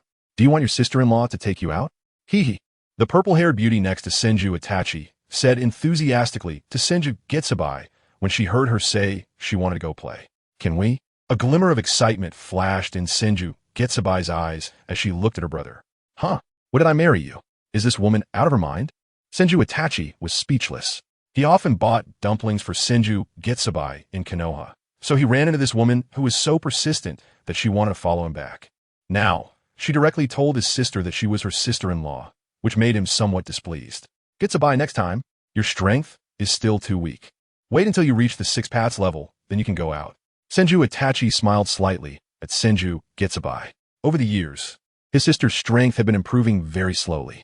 Even after taking the medicine, she still hadn't awakened any special ocular techniques. Moreover, her strength hadn't broken through to the 6 paths level, which made him somewhat puzzled. After he and Jiao Dao Kong took the bloodline medicine, they both broke through to the 6 paths realm and have now reached the early stage of the Super 6 paths realm. However, for some unknown reason, his sister had been unable to break through for a long time. Oh, brother, I want to go out to play. Take me and sister-in-law with you, okay? After hearing Senju Itachi's words, Senju Getsubai immediately switched to a spoiled mode, directly grabbing his arm and acting cute. Getsubai, how many times have I said this? She is not your sister-in-law. You can't call her that. Senju Itachi, for some reason, felt a strange fire in his heart when he heard Senju Getsubai say that. Not knowing whether to feel embarrassed or what, his tone slightly impatient. Woo woo woo. Brother is being mean to me. Brother is being mean to me. I won't talk to you anymore. Woo woo woo. When Senju Getsubai felt the change in Senju Itachi's tone, she immediately felt very wronged and ran away with tears in her eyes. Itachi, what are you doing? Look at how angry Getsubai is. You can't blame her for being upset. All right. I was wrong. I'll be more restrained in the future, okay? Don't be angry, or you won't be handsome. Hee hee. The purple-haired beauty looked at Senju Itachi and hurriedly put down the dumpling in her hand, playfully saying, Yukimura Enko, why do you always follow me? I can't shake you off. What do you want? Are you a stray dog? Do I have to chase you away for you to leave? I don't like you. Can't you find another man? Since you came, my life has been disrupted. Can you please just go away? Senju Itachi, seeing Yukimura Enko in front of him, didn't know why he liked to get angry at her, but strangely, Enko seemed to have a good temper and didn't mind at all, which was driving him crazy. He couldn't kill her. She was a direct disciple of Orochimaru and was considered his peer. Moreover, if he killed her, he would definitely get beaten up, which made him even more helpless. Wherever he went, Enko was right behind him. Oh fine, I'll leave for now. I'm going to see White, hee hee. After hearing Senju Itachi's words, a hint of bitterness flashed in Enko's eyes, but she still didn't get angry. She just chuckled lightly and turned to leave. Sigh. Why bother? Senju Itachi watched Enko's departing figure, shook his head, and a trace of inexplicable sadness flashed in his eyes. Meanwhile, Senju Tsuhaku cried as she ran out, arriving at the peak of the snow mountain where Kyudo and Terum May once stayed, crying as she ran, feeling very sad. Then she saw a small wooden house nearby and ran inside. Wah! What's that strange smell? So unpleasant, it's fishy. After arriving at the wooden house, Senju Tsuhaku clearly smelled a strange odor and quickly ran out, only to see Yukimura Enko following her. White, stop crying. Your brother didn't mean it. Maybe it's all my fault. I shouldn't have kept pestering your brother. Yukimura Enko slowly approached Senju Tsuhaku, reached out to hold her hand, and comforted her. Sister-in-law, I'm sorry. Did brother scold you again? Brother actually has a sharp tongue, but a soft heart. He must like you, but he never expresses it. If it were anyone else, he would have chased them away long ago, and with his strength, it would be easy for him to leave. So you still have a chance? I'm just too willful now. I'm no longer a little girl. Senju Tsuhaku and Yukimura Enko sat on the snow mountain, looking at the vast white snowfield in front of them. Tsuhaku turned to Enko and said lightly, hee, maybe. I'm also curious, with so many good men. Why do I only like him? It's so strange. I really don't know how to describe your brother. He rejects beautiful women who come to him. He really is strange. Am I not pretty enough? Or is it something else? White, don't worry. I will definitely win your brother over. This was the first time Yukimura Enko encountered someone she truly liked, and she didn't know why she liked him. She just did. An indescribable feeling that made her fall for Senju Itachi at first sight. After snorting softly, she made up her mind to win Senju Itachi over. Sister-in-law is so beautiful, even older than me. We can definitely succeed. Let's work together to defeat that bad brother. Oof. In an instant, the two women reached a consensus. One wanted to defeat her brother, and the other wanted to win over her beloved. Chapter 240. Otsutsuki Shasis descends. There are actually two Otsutsuki bloodlines below? Who is this woman? Why does she have such pure bloodline power? The other woman also has a medium bloodline? How is this possible? Aside from Otsutsuki Kagaya, are there other remnants of the clan left in this world? This is really strange. Let's go down and take a look. At this moment, a figure suddenly appeared in the sky above the snow-capped mountains of the land of snow. This person was round and plump, like a big fat man, dressed in a white robe, with long white hair tied in a ponytail, and white eyes. He stared down and was very surprised to see Yukimura Anko and Tsukahaku. Hee, this is just right. My evolution needs such pure bloodlines. Then I will be able to ascend to the ancestral bloodline and completely defeat that guy, Ishiki. Wahahaha. But I don't know where Ishiki has gone. He's been missing for 1,000 years, and I haven't seen him. I will definitely take revenge for the bullying I suffered before. Next, I will unceremoniously take your bloodlines. You too. Hee. The fat Otsutsuki was very pleased to discover Yukimura Anko and Tsukahaku, wanting to absorb both of their bloodlines to enhance his own. Only by reaching the ancestral bloodline level could he fundamentally strengthen his power. Once I obtain the ancestral bloodline, I will have the qualification to compete for the divine fruit of the mother tree, and my strength will grow stronger and stronger. Ishiki, the humiliation you inflicted on me back then, I will repay you next time we meet. Ha ha ha. Soon, the fat Otsutsuki directly descended, hovering above Yukimura Anko and Tsukahaku, a hint of desire flashing in his eyes as he licked his lips. Who are you? At this moment, Yukimura Anko felt a chill and immediately stood up, protecting Senju Tsukahaku behind her. She looked up and saw a fat man hovering above them, frowning tightly. Who are you? Why are you here? Leave quickly, or don't blame me for being rude. Yukimura Anko sensed that this fat man's strength was very strong, likely above her. But she couldn't show weakness, so she instantly shouted angrily. Sister! Senju Tsukahaku was also ready for battle, quickly joining Anko in defense. Her eyes fixed on the fat man in front of them. Oh, not bad, huh? You two little girls, I will take your bodies, hee. Remember, the one who kills you is called Otsutsuki Shasis. Don't be surprised when you don't even know who devoured you. As soon as Otsutsuki Shasis finished speaking, he instantly disappeared from his spot, moving so fast that it was hard to react. Zulfust. Yukimura Anko furrowed her brow tightly, seeing Otsutsuki Shasis vanish. She immediately activated her left eye, EternalMS Sharingan, and her right eye, a golden Rinnegan, watching every movement around them. I've seen you. D. Super Strength Fist. In an instant, as she opened her eyes, Yukimura Anko immediately discovered Otsutsuki Shasis's figure and then transformed her right hand into a fist. A circle of green light emanating from her fist as she smashed it down. Bang! What? Yukimura Anko clearly hit Otsutsuki Shasis, but she was the one who flew back, which left her feeling incredulous. Not bad, huh? But still a bit lacking. Otsutsuki Shasis smirked slightly, staring at Yukimura Anko. A flash of surprise in his eyes, not expecting to be hit. It was truly astonishing. However, this didn't stop him from mocking her, as even her attack couldn't break through his defense. Sister! Senju Tsukahaku exclaimed in shock as she saw Yukimura Anko being knocked back. You don't need to run. Come here. Universalpul. Otsutsuki Shasis saw Senju Tsukahaku trying to escape and quickly reached out his right hand, directly pulling her towards him. Damn it, seeking death. Secret technique. 10,000 Serpents Heart Slaughter Array. In an instant, Yushin Washi Akane directly formed a seal, and a massive array appeared beneath Otsutsuki Sasuke's feet. Bang! A huge cloud of smoke erupted, and countless venomous snakes were summoned, rushing directly towards Otsutsuki Sasuke, instantly engulfing him. Universal Pull. Then, Yushin Washi Akane also used Universal Pull, directly affecting Senju Moon White, with two powerful forces acting on her, making her feel as if she was being torn apart. Senju Moon White felt a wave of pain and screamed out. These snakes were of no use to him. Damn it. No, if this continues, White will be dismembered. Damn it.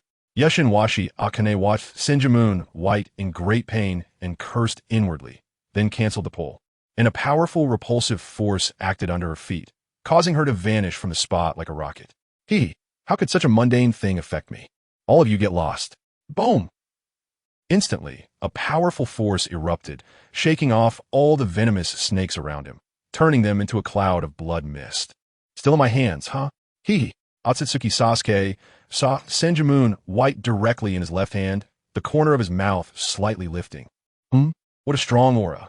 Who is fighting? Which direction is it? Where are White and Akane? Not good. They're an enemy. Senju Itachi suddenly sensed a powerful aura in battle, feeling something was amiss, and then vanished from the spot.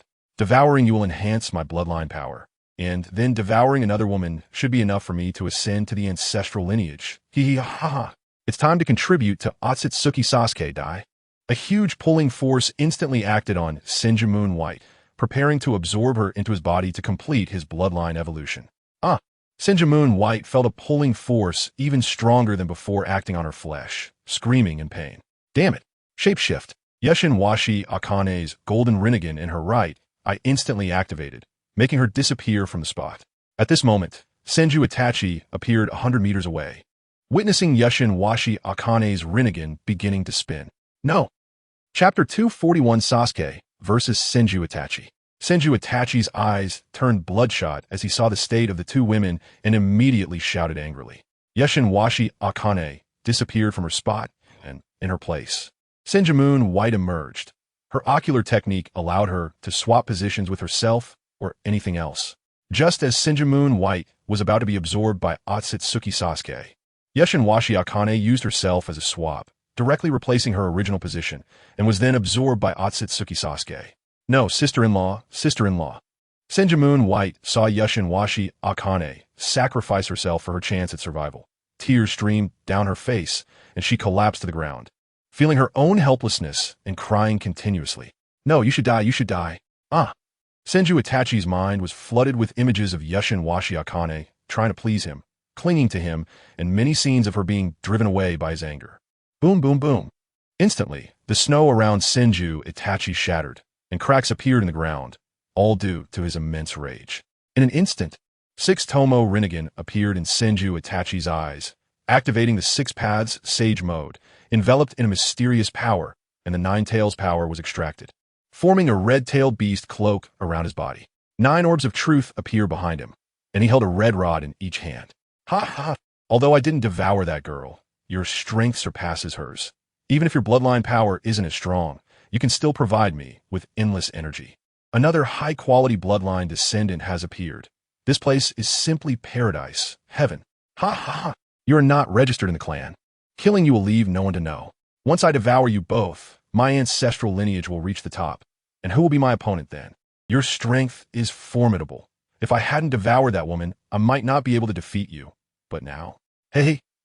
Otsutsuki Sasuke's mouth slightly lifted, his tongue licking his upper lip, a glimmer of pleasure and killing intent flashing in his eyes as he instantly vanished.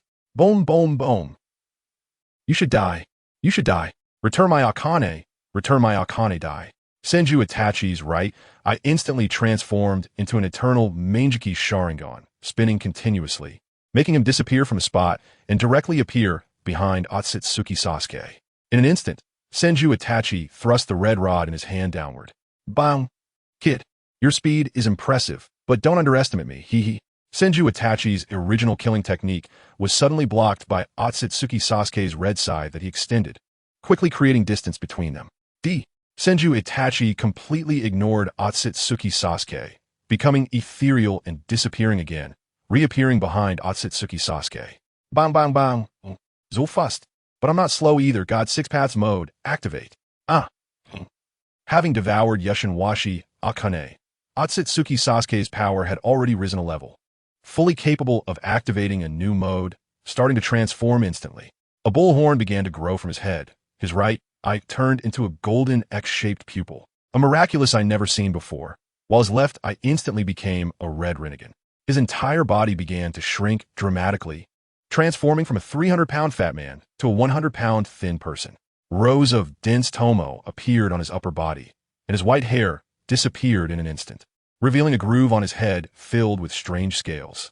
Let you see the true power of our clan. Magnetic field barrier. Instantly, Otsutsuki Sasuke's X-shaped pupil shrank, and four barriers suddenly appeared above Senju Itachi, crashing down. Zzz. Bang bang bang.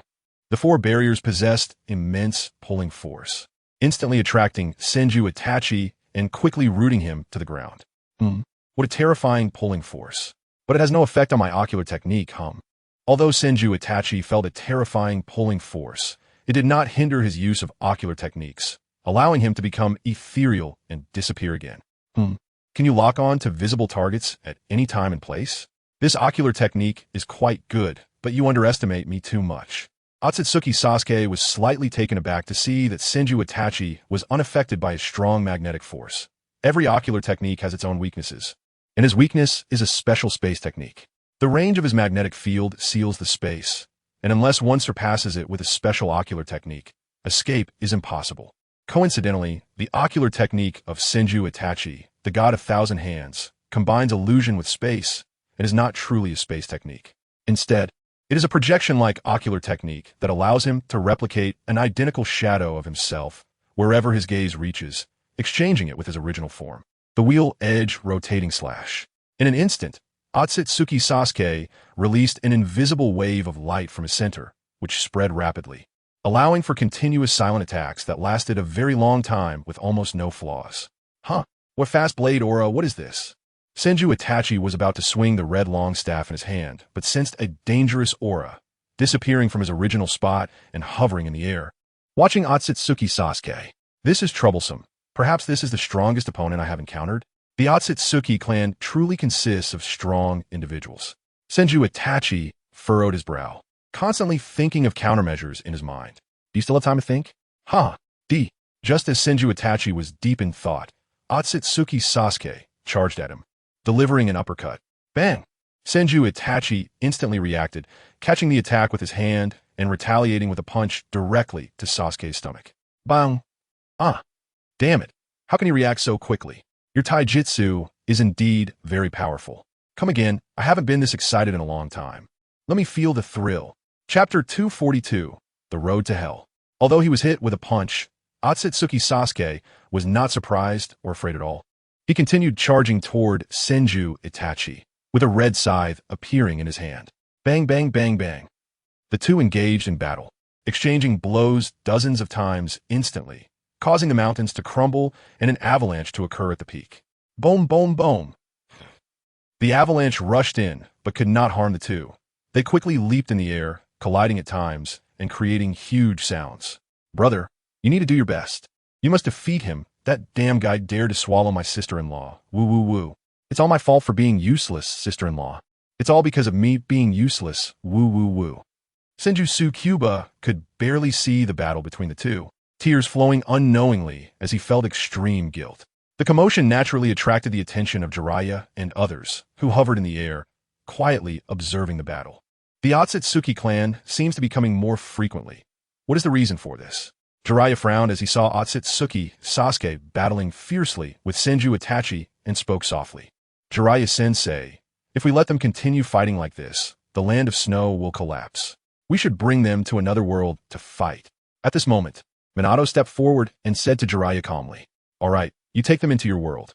Jiraiya nodded slightly and then looked at the already damaged snowy mountain peak, saying lightly, "Yes, Jiraiya-sensei." Minato nodded slightly, activating his ocular technique in an instant. The road to hell, ice and snow space.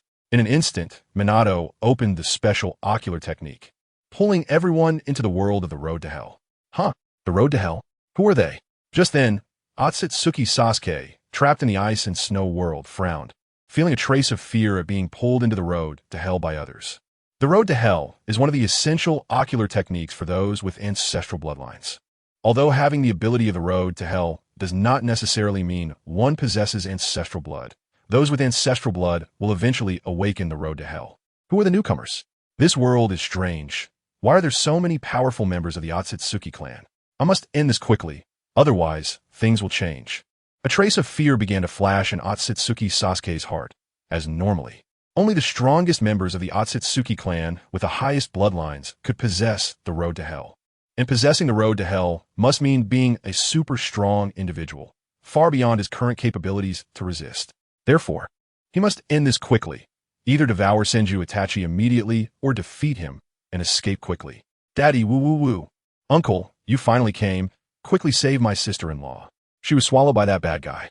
Senju Tsukuba saw Senju Ju and Jiraiya arrive and hurriedly ran over, crying in a pitiful manner while clinging to Senju Ju's embrace. What?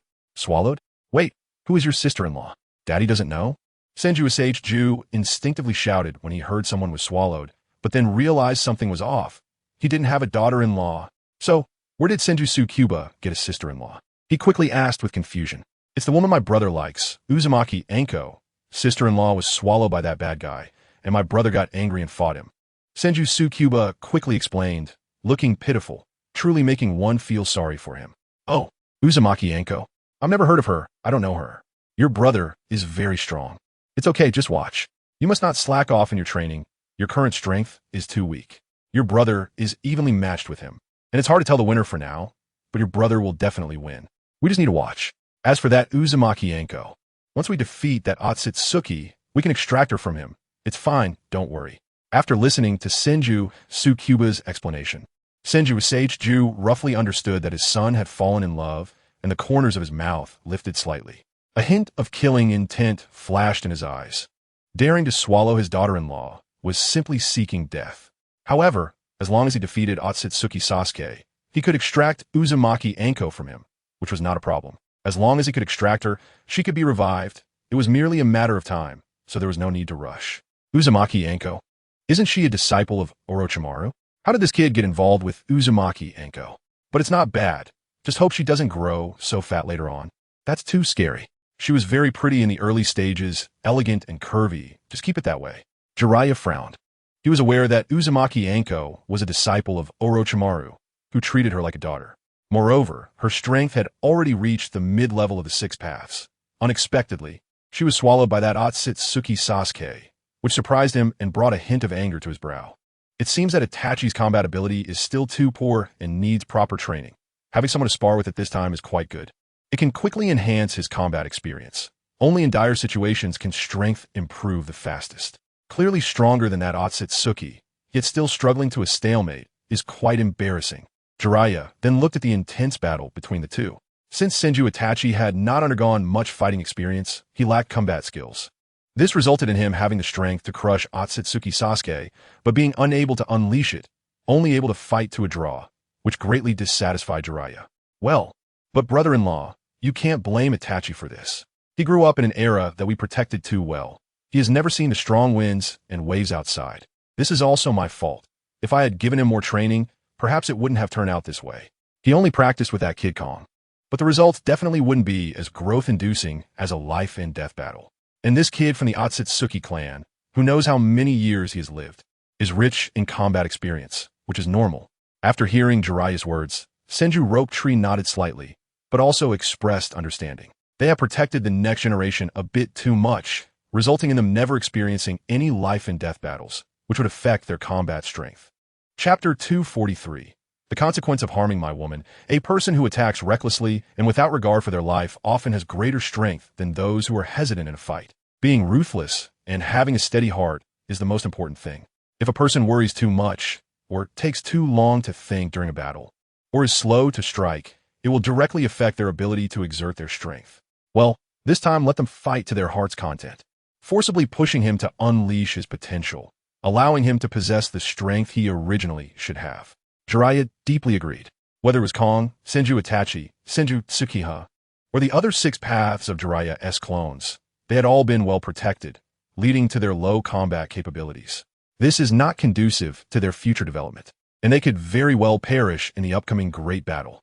Therefore, special attention must be paid to their life and death battles going forward, allowing them to experience more such combat to stand out from the sea of corpses and rivers of blood. Senju Rope Tree nodded slightly, his eyes constantly watching the battle between Senju Itachi and Otsutsuki Sasuke in front of him. That person didn't come to intervene in our battle?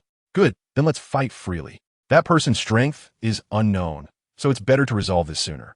Otsutsuki Sasuke fought while remaining vigilant, so as not to be ambushed by that strong person behind him who released the yellow springs. However, after fighting for a long time, that strong person did not appear. And even the ability to control the icy space was not used, which made him breathe a sigh of relief, and his movements became faster. Bang, bang, bang.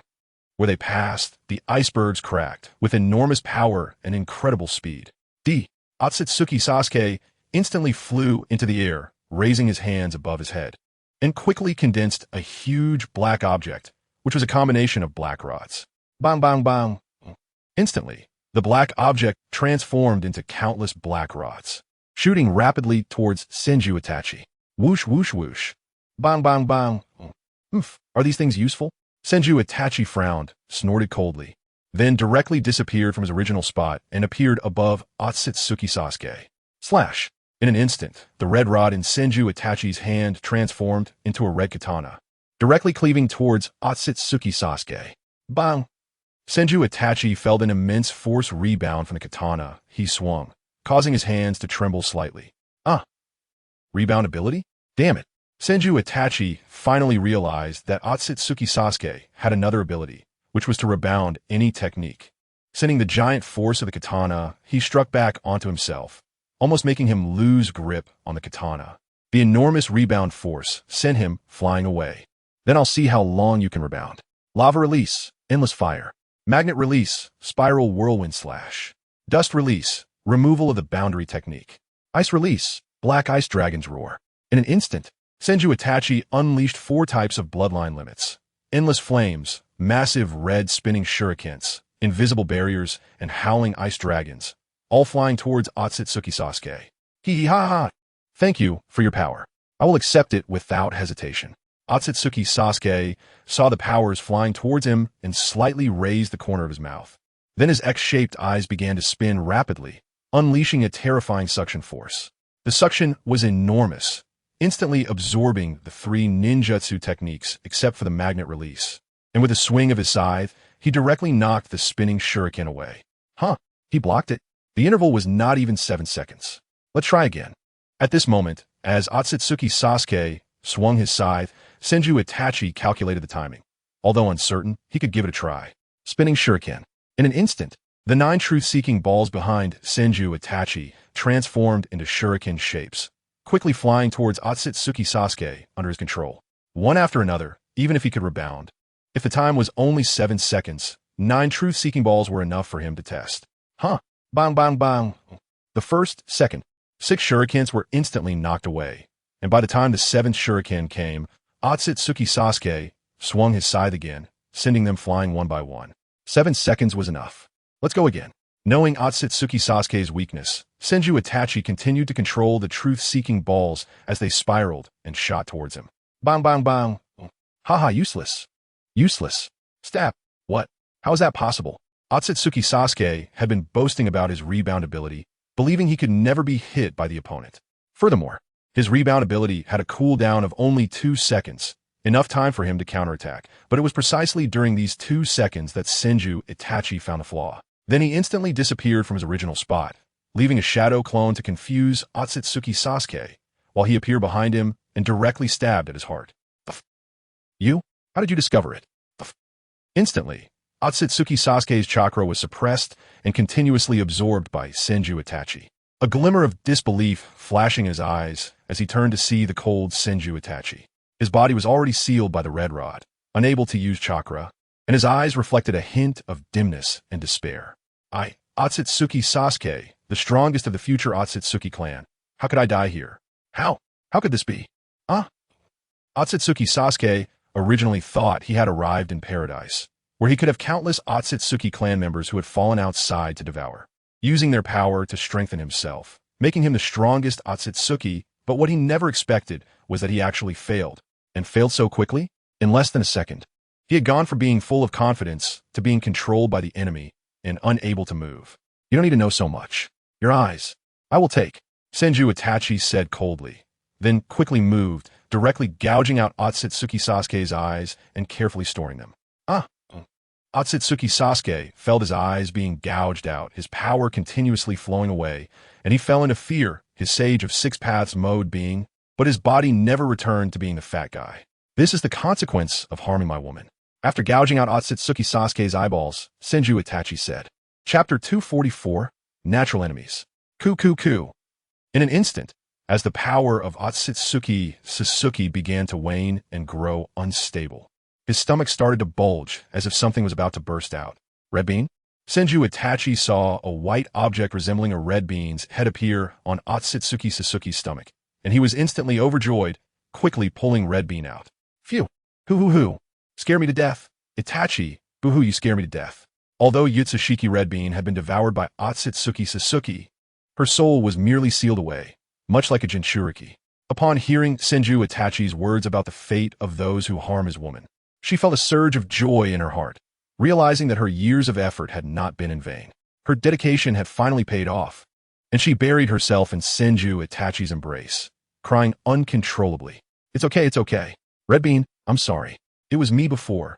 Senju Itachi suddenly felt that the woman in front of him truly loved him, and he seemed to have unknowingly fallen for her as well. They both finally understood each other, and as he looked at Yutsushiki Red Bean in his arms, a hint of guilt flashed in his eyes. I know. No need to say, I already know. Would you be willing to marry me? Yutsushiki Red Bean gazed affectionately at Senju Itachi, extending her fair little hand to seal his words before quickly asking. Senju Itachi's mouth curled into a slight smile, and he directly kissed Yutsushiki Red Bean's cherry-like lips. Not only did Yutsushiki Red Bean not resist, but she also wrapped her arms around Senju Itachi, and the two passionately kissed in front of everyone. Wow, sister-in-law and brother finally became a couple, hee. I knew brother would liked sister-in-law. He's such a clever little guy. Senju Tsukuyami saw Senju Itachi and Yutsushiki Red Bean kissing and smiled slightly, his eyes flashing with joy as he muttered, your son seems to take after you in this regard. This kid has a way with women, eagerly pursuing them, just like you. Jiraiya and others watched as the two acted as if no one else was present, and Jiraiya smirked, looking at Senju Seichu beside him. Ahem. Brother-in-law, what did you say? I didn't catch that. Oh, right. Mikoto asked me to buy groceries. I almost forgot. I won't disturb you any longer. I'll be leaving now. Goodbye. Hearing Jiraiya tease him, Senju Seichu quickly coughed a few times, then laughed and quickly left. TCH, that kid. Jiraiya watched Senju Seichu leave, his mouth curling up as he shook his head and smiled. Let's go too. Then Jiraiya absorbed Otsutsuki Sasuke into his hands and stored him away, before disappearing in a flash. The crowd also dispersed, and Senju Tsukuyami left with Jiraiya. Only Senju Itachi and Yutsushiki Red Bean remained in the space. 0. All tailed beasts have been captured. Only the 9 tails remain. Kagaya looked at Nagato beside him, grinning as he spoke. Got it. Go investigate Naruto Uzumaki. As soon as he goes on a mission, report back to me immediately. This time, I plan to handle it personally. Once I capture the 9 tails, I can directly cast Infinite Tsukuyami. I will bring peace to the world, and the one who ultimately triumphs will be me. I am a god. Nagato coldly instructed Kagaya to investigate Naruto's whereabouts, ensuring that they could capture him as soon as he left the village. Leave it to me. Kagaya's mouth curled into a slight smile. They were only one step away from success. Just the 9 tails remained. Once the 9 tails were captured, everything would become much simpler. After saying this, he sank into the ground and disappeared. Humph. Kagaya looked at Kagaya leaving and snorted softly, a hint of disdain flashing in his eyes. During this time, Naruto Uzumaki had also graduated and was assigned a team leader. Obviously, this time the mentor was not Kakashi, as his strength was too overwhelming for this role. Instead, Naruto's team leader became a minor Jonin named Ide. Naruto's teammates also changed to Uchiha Shio and Hyuga Hinata, combining the 2 major clans of Konoha with Naruto, barely forming a union of Konoha's 3 great clans. Have you heard? Today, Teacher Ide is taking us out on an A-rank mission. It sounds really impressive. It's been a long time since I've left the village, hee. I'm really looking forward to it. Naruto Uzumaki said cheerfully, looking at Hyuga Hinata and Uchiha Shio beside him. At this moment, Naruto was enjoying the company of 2 beautiful girls, with Uchiha Shio on his left and Hyuga Hinata on his right, living quite a blissful life. Naruto-kun. Hyuga Hinata blushed as she looked at Naruto sitting beside her, whispering shyly, "Tisich, you little underachiever, don't drag me down later. You can't even handle a C-rank mission, let alone an A-rank." Uchiha Shio frowned, looking at Naruto with disdain. "Who's the underachiever? How about we have a duel? Let you see countless handsome boys?" Naruto said, jumping up in front of Uchiha Shio, making faces. "Shameless." Uchiha Shio, seeing the shameless look on Naruto's face, quickly turned her head away, not wanting to look at him any longer. "Afraid, huh? A genius scared to fight with me. The underachiever? Useless, trash few. Malo Hinata is the best. Hee hee. Seeing Uchiha Shio back down, Naruto quickly mocked her coldly, and then returned to Hinata's side, wrapping an arm around her and laughing. Naruto-kun, this is still in front of others. Hinata felt the familiar scent coming from Naruto and blushed, whispering, "It's fine, don't treat her like a person. She's just a cold, icy block thinking she's some high and mighty goddess." Naruto, however, didn't care at all and continued to mock Uchiha Shio. Underachiever, don't be ungrateful. Uchiha Shio, provoked repeatedly by Naruto, instantly became furious, standing up and glaring at him angrily, then pulled out her kunai with a cold expression. Chapter 245. You want to marry me, but I don't want to? Oh, are you drawing a knife on me? Who's afraid of whom? Come on. Seeing Uchiha Shio suddenly draw her kunai, Naruto frowned and quickly leaped to his feet, forming hand seals. Shadow, clone, jutsu. Bang, bang, bang, bang. Instantly, countless Narutos appeared around Uchiha Shio, and without the interference of the Nine Tails chakra, Naruto was able to use even more chakra, filling the forest with his shadow clones. Damn it, how much chakra does he have? Is this still chakra? It should be called chakra-ton now, right? Damn underachiever. Sharingan. Uchiha Shio, seeing countless Narutos appearing around her, quickly took a defensive stance with her kunai, activating her Sharingan.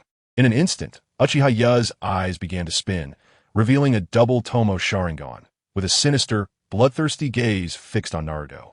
Damn it, they're all real bodies. Which one is the real one? Even with the double Tomo Sharingan, Uchiha couldn't tell which one was her true body. Hee hee. Brothers, let's go for it.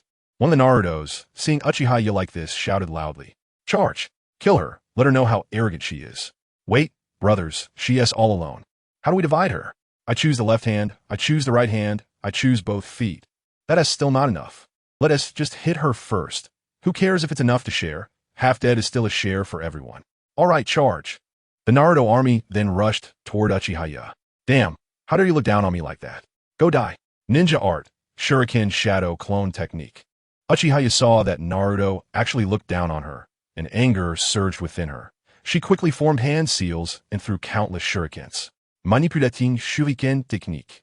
Then, Uchiha mysteriously summoned transparent chakra strings in her hands, controlling the shurikens to fly toward Naruto. Bang, bang, bang, bang. Soon, countless Narutos transformed into smoke, filling the forest with white mist. Do you think you could defeat me with that? No matter how many shadow clones you have, they're useless against me. Fire style, great fireball technique. Uchiha then directed her chakra strings and spit out a massive fireball toward the Naruto in front of her. Bang, bang, bang, bang. As the fire technique went through, waves of flame spread. Let us see how many you could take down, brothers. Keep charging. There are Narutos everywhere. I can't finish them off.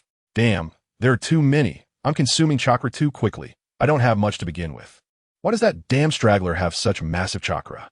Uchiha furrowed her brows, watching the endless shadow clones before her. Naruto Kunyashi. Hinata looked at Naruto beside her, a hint of worry in her voice. It's okay, I'll just scare her a bit, hee hee. Naruto reached out to stroke Hinata's soft hair, smiling slightly. Crack. Bang. Suddenly, a person drilled up from the ground beneath Uchiha's feet, landing a punch directly on her chin. Uchiha was sent flying into the air with a scream. Lioness combo. At that moment, a Naruto suddenly appeared above Uchiha, using his feet not to kick, but to strike down with both hands, hitting Uchiha squarely in the chest. Uchiha suddenly felt a sharp pain in her chest, not from injury, but from embarrassment.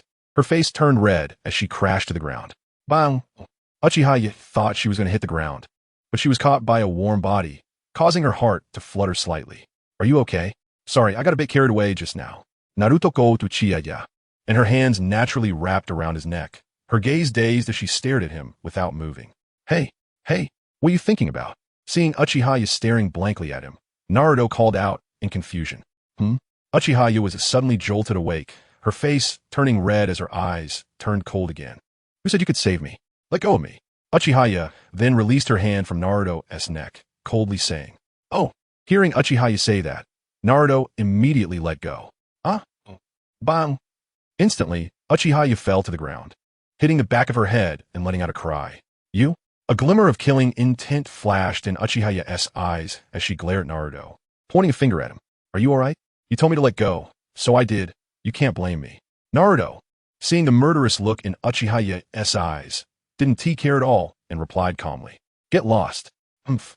Uchiha suddenly felt a bit wronged, quickly rolling over to sit up and pushing Naruto away, then standing up and brushing off the dust from her clothes. TCH, so fierce. Who would dare to marry you in the future?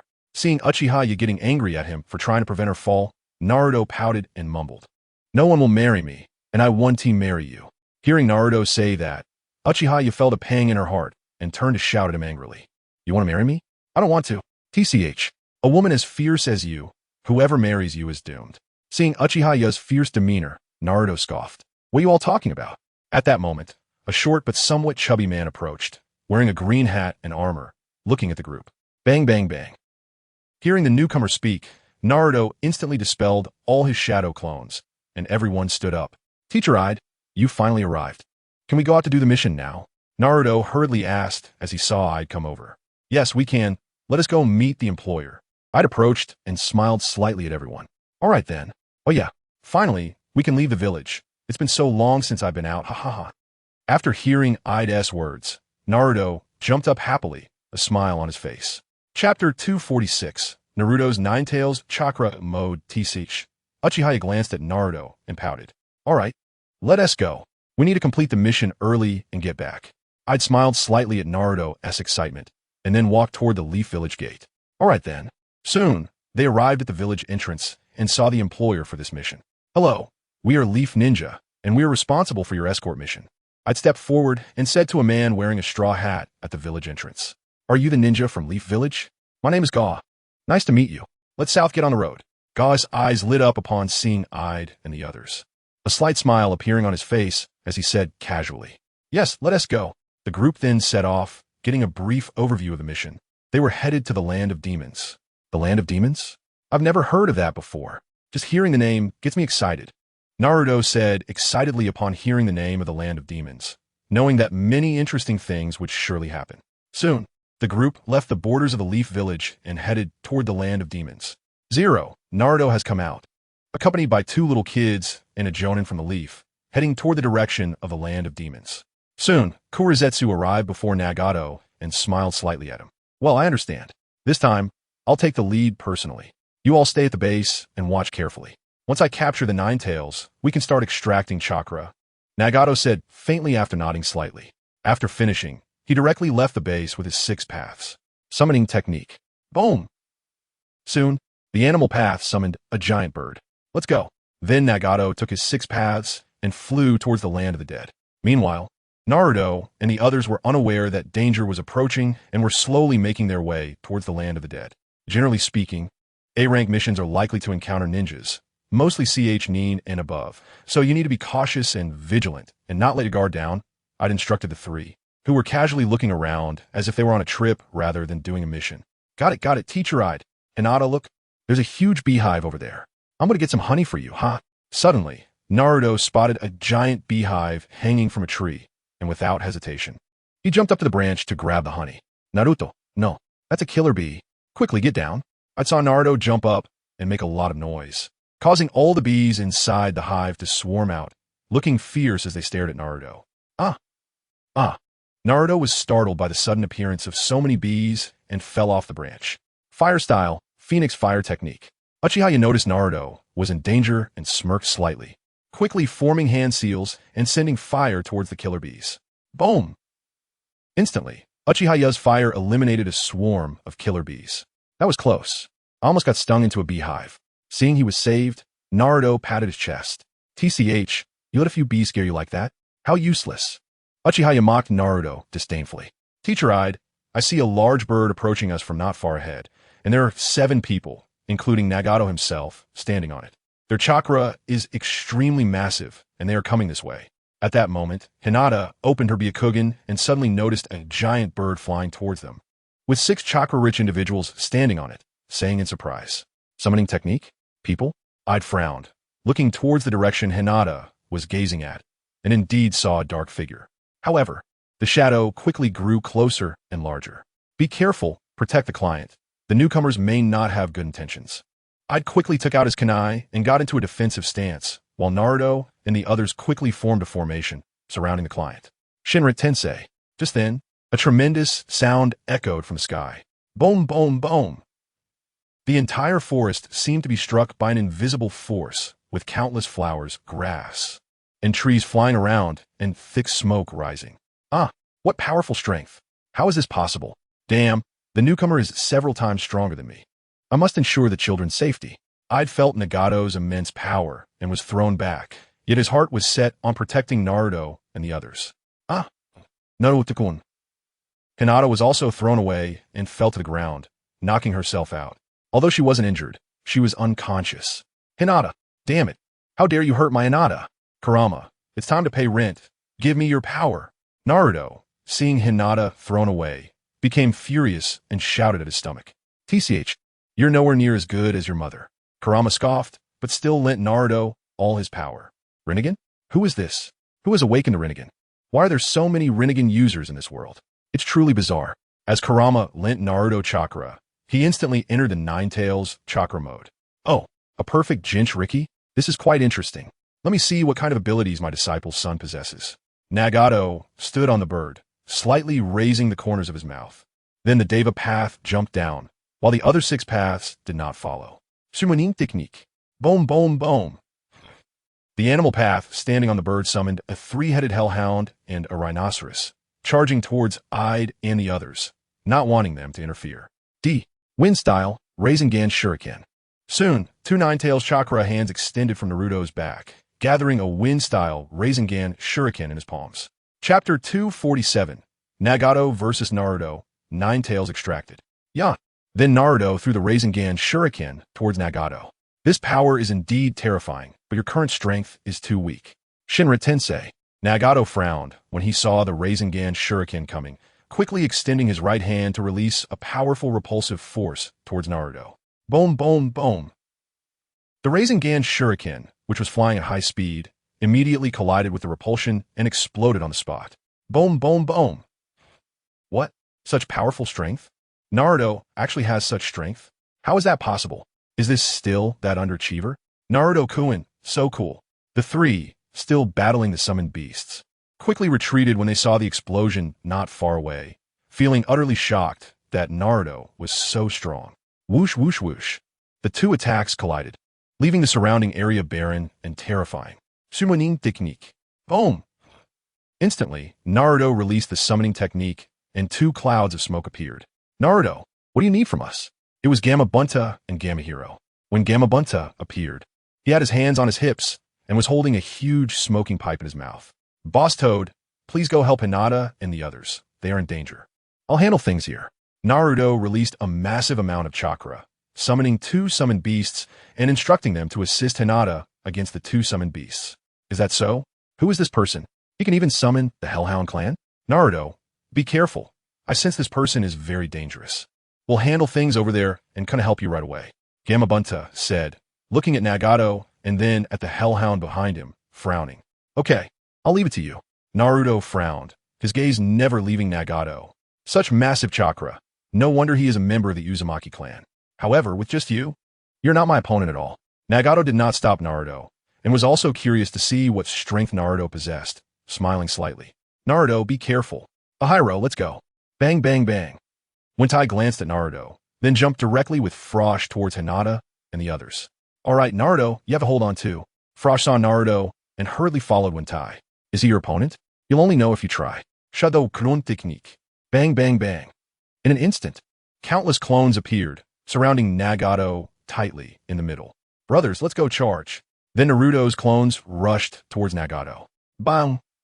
A group of Naruto clones immediately started punching and kicking Nagato. Huh? What's going on? My chakra? Bang, bang, bang.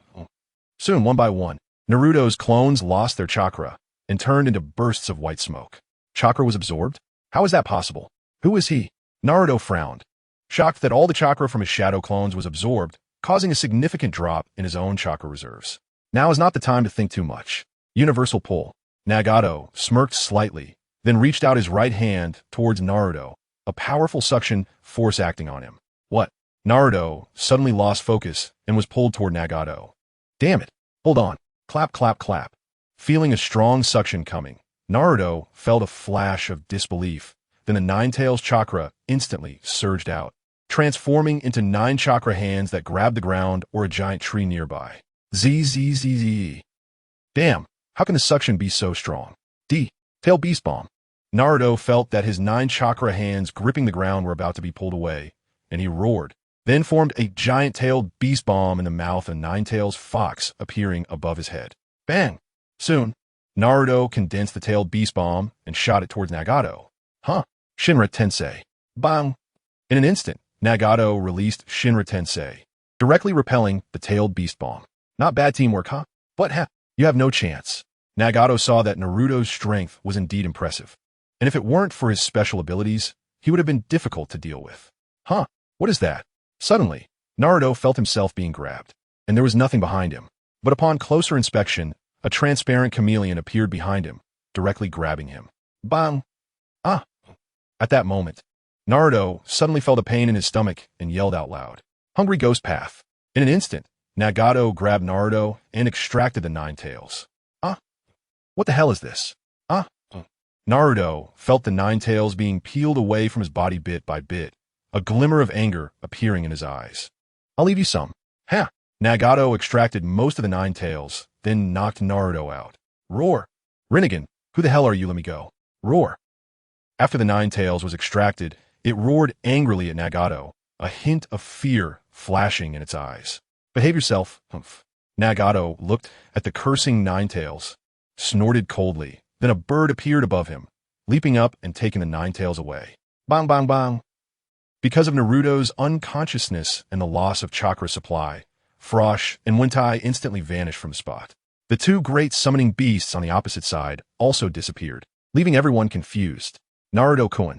Hinata opened her Byakugan and saw Naruto lying on the ground, but his breathing was steady, so he should be fine, and she rushed towards him. This loser, how could he still be defeated with such strength? But why didn't he harm the loser? The loser should be fine, right? I wonder if he got hurt. Isn't getting hurt the best? Let you bully me. Getting hurt is the best. What on earth is this person here for? Uchiha frowned and followed Hinata towards Naruto. Chapter 248. 5 Kage Summit, huh? I saw that their client had actually disappeared, frowned, but quickly ran towards Naruto. What? The 9 tails of Konoha was also attacked? All 9-tailed beasts were captured? Akatsuki? No, we can't let them develop any further. When the other ninja villages learned that the 9 tails had also been captured by Akatsuki, they could no longer remain calm. Someone immediately gather the 4 major ninja villages to discuss how to counter Akatsuki. Orochimaru slightly raised the corner of his mouth and quickly ordered, "Yes, 4th Hokage-sama." Then, an Umbu disappeared from the spot. Is the 4th Hokage going to hold a 5 Kage summit? Go ahead. The ninja world is currently in turmoil, and we don't know how powerful they are to have captured all 9-tailed beasts in such a short time. We must resolve this as soon as possible. If one ninja village can't do it, then we must unite. Inoki frowned as he looked at the information his subordinates brought, deeply concerned. Akatsuki is indeed very powerful. They're said to be rogue ninjas. Let's go take a look. After receiving the news, the 6th Kazekage, Sasori, nodded slightly. Let's go, Kei. Let's join the fun. At this time, Terumi Mei, who had already become the 6th Mizukage, lay in Kei's arms, smiling slightly. Kei nodded slightly. Knowing this was his father's plan, and since Terumi Mei wanted to go, they would join the fun. Akatsuki should be dealt with. They dare to so boldly capture tailed beasts and even take our 2 tails. Reply, for this time's Iron Country meeting, we Yunin village will also attend. After receiving Orochimaru's invitation, AI frowned but ultimately agreed to attend. Soon, the 5 great nations reached an agreement and held the 5 Kage summit in the Iron Country to discuss how to deal with Akatsuki. A month passed, and the time for the 5 great ninja villages to discuss was up, and they all headed towards the Iron Country. At this time, it was snowing in the Iron Country, and the scenery was breathtaking. Since we're going to unite, we need to select a commander for the united army. However, the Land of Fire has always been the leader of the 5 ninja villages, so let's choose 4th Hokage-sama as the commander of the united army. What do you all think? Mikazuki looked at the 5 Kage in attendance and said lightly, what do you all think? Orochimaru looked at everyone, a slight smile on his lips, neither agreeing nor opposing. The 4th Raikage looked at Orochimaru, gritting his teeth, his whole body trembling with extreme anger. Why the Hokage? Just because Konoha is stronger than us? I disagree. Let's vote. That would be fairer. Inoki looked at Orochimaru, furious, and quickly raised his hand to oppose. I oppose as well. The fourth Raikage saw Onoki opposing Orochimaru as the commander of the allied forces and quickly said, "It's rare for the two of you to be on the same side. Hee. Our Kirigakure village agrees to let the fourth Hokage be the commander of this allied forces." Terumi chuckled softly and looked at everyone. "I have no objections," Scorpion said indifferently, as if it had nothing to do with him. With a vote count of 3-2, they ultimately chose the fourth Hokage to become the commander of the allied forces. "Do you two, the Raikage and Tsuchikage, have any objections?"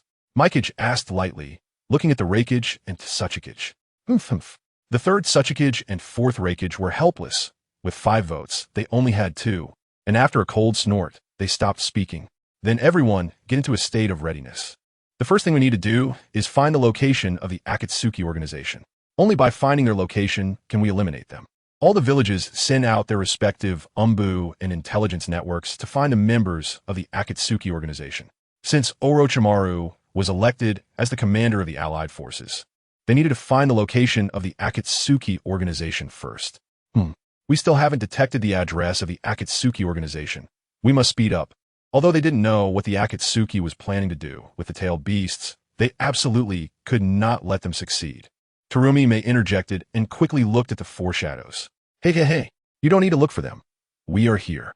At that moment, a figure suddenly appeared in the meeting hall of the 5 Kage. Who is it?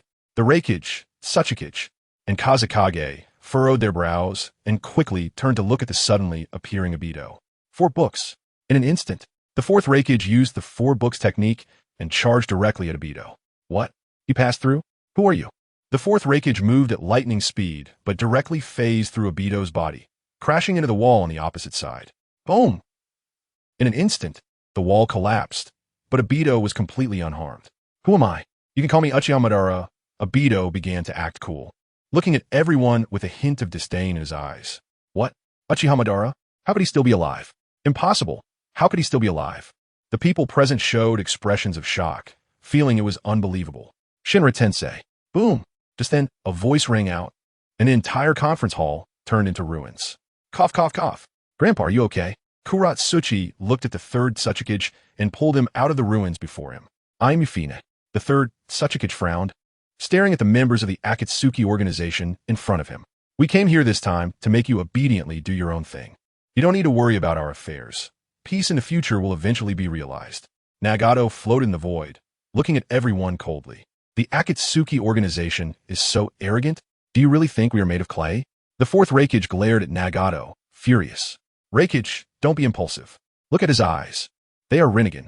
After seeing Nagato's eyes, the third Tsuchikage recalled one of the 3 great dojutsu recorded in ancient texts, which was also the most mysterious dojutsu, one that no one had seen before, and he felt a chill. What, Rinnegan? How is that possible? The fourth Raikage was stunned after hearing the third Tsuchikage's words. What was going on? Chapter 249. Impure World Reincarnation. First and second Hokage mortal beings will never know the terror of the gods. Since you want to see what it's like, I will show you what a god is. Shinra Tensei. Instantly, Nagato's eyes widened, and then an energy sphere appeared in his hand, turning black, and he threw it into the sky. A powerful gravitational pull acted in the air. An intense golden light flashed. Boom, boom, boom. Soon, pieces of stone began to be sucked into the air, forming a stone sphere. Boom, boom, boom. But it was obvious that it wasn't enough. Instantly, the rubble of the entire conference building was also rapidly absorbed, and even the ground began to lose countless stones. What? Not good. What a terrifying aura, run. Quickly retreat, run. Boom, boom, boom. Instantly, the ground shook, and countless rocks flew into the air, the stone sphere in the sky growing larger and larger. This is just to teach you a lesson. I hope you don't block the path of the gods, or you'll all die. After releasing a low-level version of Shinra Tensei, Nagato looked down at the crowd and mocked, then left with the members of the Akatsuki organization. Boom! Just as Nagato left, the Shinra Tensei exploded, and a terrifying aura spread in the air, creating a massive typhoon on the ground that blew people off their feet. And all the buildings in the Land of Iron were blown away. Within a radius of several dozen miles, there were no survivors. Fortunately, the various Kage managed to intercept the attack, otherwise the entire Land of Iron would have been devastated. Of course, this was all thanks to Orochimaru. Aside from Kankuro and others, the people from other villages were completely unaware. Ah! Help! Ah! The villagers of the Land of Iron were instantly terrified, their faces showing fear. Even the fourth Raikage, third Tsuchikage, and Scorpion felt shocked. Is this the power of the Rinnegan? Such a powerful aura. We must uproot the Akatsuki organization, otherwise we cannot defeat them. They now possess the nine-tailed beasts and also have a member of the Uchiha clan, who may or may not be Uchiha Madara. Now they even have a pair of Rinnegan, which is truly terrifying. The fourth Raikage furrowed his brows, watching the figures of Nagato and others disappear, his expression very serious. That's right, they must be eliminated. Otherwise, our entire ninja world will never find peace. Moreover, they seem to have some major plans and do not allow us to interfere, which certainly cannot be good. We must stop them. The third Tsuchikage frowned, also encountering Rinnegan for the first time and witnessing its terror. We must gather the ninjas in the village to resist the Akatsuki organization together. They have many strong members, and we don't even know how many powerful individuals they have in total. We are also unclear if they have other strong people under their command. Scorpion frowned and finally spoke. Soon, the 5 great ninja villages began to take action, sending out their respective Umbu and others to start gathering intelligence. The allied forces of the 5 great nations also began to secretly assemble, continuously sending groups to secret meeting points to avoid being discovered by the Akatsuki organization. Now that the tailed beasts have gathering all the ninjas to absorb all their chakra to nurture the divine tree, after Mother is resurrected. Her power will be even greater. Black Zetsu looked at the outer path deity statue that had absorbed 8-tailed beasts. The corners of his mouth slightly raised. Once Nagato throws in the 9 tails, it will become the perfect 10 tails. However, relying solely on Nagato's body will not be enough. Uchiha Madara must be resurrected to achieve that. How can I resurrect Uchiha Madara without him noticing? He is very vigilant towards me, so this step won't be easy. Then Kagaya thought that wanting Nagato to resurrect Uchiha Madara is a huge challenge and not an easy task, because Nagato is very wary of Kagaya. He cannot approach him directly to avoid any accidents. The only option left is to go to war with the 5 great ninja villages. Only by waging war and having Nagato die can I allow Obito to inherit this pair of Rinnegan. At that time, I can use White Zetsu to control Obito, The 2 chess pieces are finally about to fulfill their mission. However, although White Zetsu has many clones, they lack combat power. The previously obtained Edo Tensei technique will come in handy. During this time, let the White Zetsu clones search for the genes of those strong individuals. Mother, wait for me. I will soon be able to revive you. Kagaya stood alone before the outer path divine statue, having planned everything, and the corners of his mouth slightly lifted before disappearing from the spot. 1 month later, while White Zetsu was searching for the genes of various strong individuals, the 5 great ninja villages had gathered, forming a coalition of 100,000 troops. Meanwhile, Nagato and others had moved their base from the Land of Rain to the Hill of Graves. A great battle was imminent, with both sides having 100,000 soldiers. A coalition of 100,000 against 100,000 White Zetsu. Edo Tensei. Bang bang bang. Just as Kagaya possessed a random character and unleashed Edo Tensei, coffins began to rise from the ground. The number of coffins was quite shocking, totaling hundreds. Bang bang bang. Soon, the coffin lids fell one after another, and one strong individual after another appeared. Who used Edo Tensei on me? To casually misuse the ninjutsu I created is a desecration of the soul. Suddenly, a loud shout rang out as the second Hokage, Tobirama Senju, emerged, looking displeased upon realizing he had been resurrected through Edo Tensei. Who can I blame? You invented such a forbidden technique, and now someone else is using it. Tobirama Senju stepped forward and looked at his brother Hashirama Senju, saying, "Brother, this is not the time for such nonsense. The person in front of us is definitely not from Konoha. Why am I using the Edo Tensei technique I created? Who are you?" Tobirama Senju frowned at Kagaya and questioned. You don't need to know who I am. Now, go to the battlefield, and you all come back to life. Kagaya ignored their questions and resurrected hundreds of individuals, watching one coffin after another. The corners of his mouth slightly lifted as he controlled them to disappear from the spot. Chapter 250.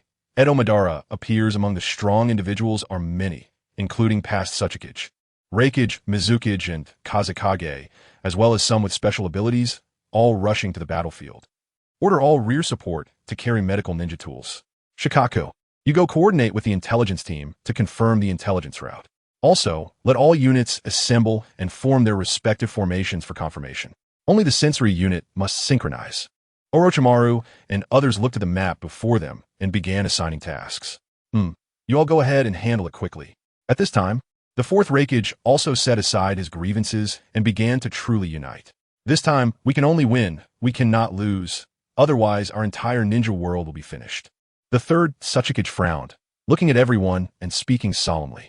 That's right, we have already seen the power of the Rinnegan, but we do not know if this is truly his full strength. If he has other abilities, it will be very dangerous for us. In situations where the enemy and I are unclear, it is very unfavorable for us. Especially that one who claims to be Uchiha Madara. His abilities are even more special and extraordinary. Scorpion coldly stated while looking at everyone present. Exactly, this time we can only win, we cannot lose. So we must consider comprehensive strategies. Otherwise, problems can easily arise. Quickly find the enemy's final lair. When capturing a thief, catch the king first. And take out their strong individuals first. The other small fries don't matter. Meitarumi also spoke up at this time, actually feeling very relaxed about dealing with these people. She alone was enough. Why would she need them to come? However, it was all just an act. And the other side was completely unaware, so she couldn't directly say it out loud. Make sure to wear all the new forehead protectors prepared to avoid misidentifying anyone. All those wearing the ninja forehead protectors are allies, but we cannot rule out the possibility of the enemy using some kind of illusion techniques to infiltrate our troops. I have received news that those white Zetsu have the ability to possess human bodies and are difficult to sense. Therefore, the sensory unit must work hard to prevent them from infiltrating us. If chaos erupts, it'll be very dangerous. Orochimaru looked at everyone at this time and shared the general information about white Zetsu to prevent them from being caught off guard and causing significant casualties. Then let us start moving. The fourth Raikage nodded slightly and said. Then, all the allied ninjas began distributing forehead protectors, assigning ranks. They were then divided into 5 major squads. The first squad led by Raikage's bodyguard Urui. The second squad led by Iwagakure Zanoki. The third squad led by Konoha's Uchiha Itachi. The fourth squad led by the 6th Kazekage Scorpion, who also served as the overall commander. And the fifth squad led by the general of the Land of Iron, Mifune. Good. Victory is assured. Victory is assured. Victory is assured. Seeing the 5 leaders emerge, the ninja army cheered and celebrated, signaling the beginning of the final battle in the ninja world. Are they starting the attack? It's fine. The people I arranged are already on their way, and I believe they will encounter them soon. Kaguya looked at Nagato beside him. The corners of his mouth slightly raised and said lightly, Is that so? That's good. It saved me a lot of trouble. Nagato said coldly, then turned and left. Kaguya watched Nagato leave. The corners of his mouth slightly lifted. The plan can begin. Release all the white Zetsu. Keep an eye on the battlefield and report any news in a timely manner. Then Kaguya saw white Zetsu slowly rising from the ground and smiled slightly. Understood. What a hassle. White Zetsu pouted and then burrowed into the ground. Edo Tensei. After white Zetsu left, Kaguya directly summoned Uchiha Madara. Bang! As a coffin lid fell, Uchiha Madara's corpse appeared inside. Why is it Edo Tensei? Kaguya, what is going on? Why am I not resurrected? After Uchiha Madara's soul returned, he opened his eyes, and a pair of Rinnegan suddenly appeared in his pupils as he looked at Kaguya and questioned. Lord Madara, due to my insufficient strength, I cannot deal with Nagato, and he is too wary of me. Therefore, I initiated the war. Now the 5 great nations are teaming up against the Akatsuki organization. I want Nagato to die in this battle. Then let Obito obtain your eyes. And then control Obito to resurrect you, Lord Madara. Black Zetsu saw Uchiha Madara resurrected and quickly stepped forward respectfully, saying, Although it's not what I expected, your plan is not bad. For now, I'll temporarily use this body. Though I don't have the strength of my full form, it's enough. Uchiha Madara looked at Black Zetsu, a slight smile appearing at the corner of his mouth. Then he directly vanished and soared into the air, heading towards an unknown direction. Black Zetsu watched Uchiha Madara with a hint of disdain in his eyes, then burrowed underground. It's time to go to the battlefield. It's been years since this body has been active. It's about time to move. Jiraiya naturally received the signal for the Great War and prepared to join in with his family to watch the excitement. Brother-in-law, this time you don't need to intervene. Let me handle it. Senju Ropetree hadn't fought in so many years and was already itching for action, a slight grin on his face. Dad, this time I'm coming. Senju Itachi's eyes flashed with excitement. He had never participated in a battlefield before and felt his blood boiling upon hearing about the upcoming battle. What are you, a little brat, competing with me for? Senju Ropetree frowned at Senju Itachi and said lightly, Dad's so mean, just afraid that my brother will steal your spotlight, right? Humph. Senju Suki White quickly defended her brother upon seeing Senju Ropetree's attitude. What? You little ingrate. I really wasted my love on you. Senju Ropetree looked at Senju Suki White with a frown, displeased. Hee. Senju Suki White couldn't help but giggle at Senju Ropetree's words. Let's go take a look. The strongest right now is just Uchiha Madara. Besides, after being reincarnated, his strength should be greatly diminished, at most only at the demigod level. If you go up, won't that be bullying? You can still try against Kagaya behind. Jiraiya was indeed that kind of person, rubbing his temples and looking at his family with a somewhat helpless expression. Chapter 251, Uchiha Shursui, the God of Heaven. Hee. We'll talk when we get there. Senju Ropetree chuckled casually. Let's go. Tsunade and the others didn't let them join. Jiraiya directly opened a space and took everyone away from the land of snow, instantly appearing on the battlefield. The Fourth Great Ninja War were actually fighting for peace. How ironic. The fourth Raikage watched the ninja squad leave and shook his head with a bitter smile as he looked in their direction. Hee. This victory will definitely belong to us, the third Tsuchikage said firmly, watching Kuratsuchi leave with the main force, feeling somewhat worried. It will definitely be us, don't worry. Kuratsuchi smiled slightly, wearing a green chi-pao, her legs exposed to the wind, making people unable to help but take a second glance. Let's work together and fight until the last moment of our lives for the ones I love and the friends by my side. Dad, you must bless me. I will protect Mom well. If we can win, I wish for you to live in such a peaceful world. However, I won't let Mom suffer any harm anymore. You can rest assured. Scorpion was currently running at the front line, leading the ninja army behind him, missing his father, the fourth Kazekage, and then began to split into various teams for surprise attacks, reconnaissance, special operations, etc. This time, there is no room for failure. Just received news that this area is already the enemy's marching route. Let's set up an ambush here. After setting up the ambush, Kazekage, come with me.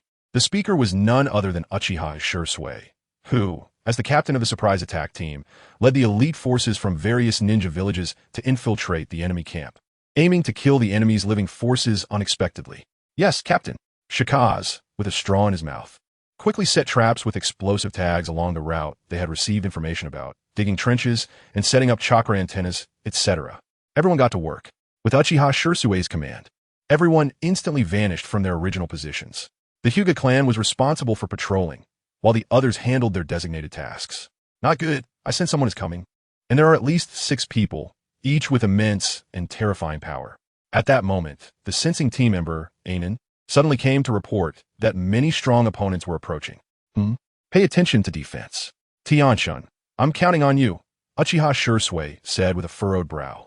Looking at his companion, Hyuga Tianshun. Byakugan, activate. Hyuga Tianshun quickly activated his Byakugan and saw 8 people approaching a kilometer away, although he didn't recognize them. The chakra within them was terrifyingly vast. Captain, the opponent's chakra is extremely massive, and their strength is very strong, at least at the level of Kage. We need to be cautious. Tianshun frowned at the approaching enemies and said, You all fall back. These people are reincarnated from the dirt and are not easy to deal with. Wangen, I'll need you to seal them, and I'll handle the rest. Uchiha Shursui's brow tightened as he stepped forward alone. There are about 7 people on the other side. One has chakra very similar to yours. At this moment, a tall man wearing glasses, summoned by Black Zetsu, looked at another man beside him. Very similar to mine? Who could it be? The man lowered his head, murmuring to himself. Uchiha style, Gale Sword. Just as the few were about to make contact with the Konoha troops, a sudden voice rang out. An Uchiha Kagami appeared directly behind the sensing ninja, swiftly drawing his katana from his back and slashing at him diagonally. The katana was engulfed in scorching flames, the heat seemingly capable of melting a person instantly. Shursui. The other man was stunned upon seeing Uchiha Shursui. However, Uchiha Shursui acted as if he hadn't heard, directly splitting the man in two and kicking him towards Wang and seal him.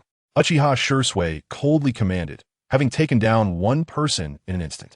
Yes, Captain. The sensing ninja was immediately sealed by Wang and father. Having focused on killing the enemy, Sure Sui didn't see who had come, but after killing the sensing ninja, he used body flicker technique to leave the original spot, only to find that the enemy had actually reincarnated his father. Sure Sui, are we fighting against Konoha? Uchiha Kagami had no idea why he was summoned by Black Zetsu, but upon seeing Uchiha Sure Sui, he was shocked. Are they attacking Konoha? No, father. You are not attacking Konoha. It's the entire ninja world. They summoned you with dirt reincarnation to conquer the world for them, or possibly destroy it. Uchiha Sure Sui's brow furrowed as he looked at the father he hadn't seen in many years. It would be a lie to say he wasn't excited. However, he would not give up fighting because of familial ties, as his father was already dead, and behind him were countless villagers and comrades from other villages. I understand. So that's how it is. But Sure Sui, be careful. Dad's body is not under control. Uchiha Kagami nodded slightly, but he was not in control of himself at all. Looking at Uchiha Sure Sui in front of him, a hint of worry flashed in his eyes. Kotoame Tsukumi. At that moment, Uchiha Sure Sui instantly cast Kotoame Tsukumi on Uchiha Kagami, directly severing Kuro's control over him. Huh, I'm back in action? Uchiha Kagami saw that Uchiha Sure Sui had used a genjutsu on him, and he was able to move freely again. Father, it's fine now. I'm okay. This is my ocular technique. Uchiha Sure Sui looked at Uchiha Kagami in front of him and smiled slightly. A good ninjutsu, but first, we need to deal with these few people together. Uchiha Kagami's mouth slightly curled up, feeling somewhat gratified by Uchiha Sure Sui's current achievements. Susanoo. Susanoo. In an instant, two Susanoo appeared, one red and one green. What? Susanoo? Isn't that Uchiha Madara's ocular technique? Could it be that the Uchiha clan can all use it now? A man wearing an Awagakure forehead protector, though he didn't know who it was, seemed to be from the same era as Inoki, or even earlier, exclaimed. Chapter 252. The arrival of their loved ones now is not the time for exclamations. Let's go together. Although I am not in control, seeing others getting overwhelmed makes me feel uncomfortable. Another man with a Sand Village forehead protector, a scarred man, looked at Uchiha Kagami and Sure Sui and quickly began to prepare for battle. Meanwhile, battles were also breaking out in other locations. Who are you? On the battlefield, Chiyo was also resurrected, appearing directly on the battlefield. Seeing the red-haired Sasori in front of her, she was stunned. Grandma? Sasori frowned, furious that they had actually resurrected his grandmother. They actually desecrated her soul and summoned her. Sasori looked at Chiyo in front of him, his brows furrowed, and said lightly, Are you Sasori? Have you grown up so much? Where's your father? Is he doing well? Chiyo looked at Sasori, her whole body trembling, missing her grandson, whom she hadn't seen in many years. Mother, I'm here. At that moment, the fourth Kazekage, Tenkai, also appeared on the battlefield, looking at Chiyo and saying, You? It turns out you died too? Ha ha ha. Chiyo saw that her son had also died and, like her, was summoned back, and she couldn't help but laugh, her eyes filled with bitterness. Dad, Grandma, although I miss you both very much, the enemy wants to destroy the entire ninja world. Don't blame me, I have to fight. Sasori frowned, seeing his father and grandmother in front of him. Feelings of longing surged in his heart, recalling the happy times when he was young with his family. Let Dad see your growth. Sasori, I didn't expect you to have become the sixth Kazekage now. You're great. Dad is proud of you. Tenkai looked at Sasori, his mouth slightly curving up, and although he was not in control of himself, he smiled with satisfaction, seeing the Kazekage robe draped over Sasori. White Secret Technique, Chikamatsu's 10 Puppets. White Secret Technique, Chikamatsu's 10 Puppets. In an instant, Tenkai and Chiyo both released their 10 puppets. Puppet Technique, Chikamatsu's 10 Puppets. Father, Grandma, let me witness your ultimate techniques.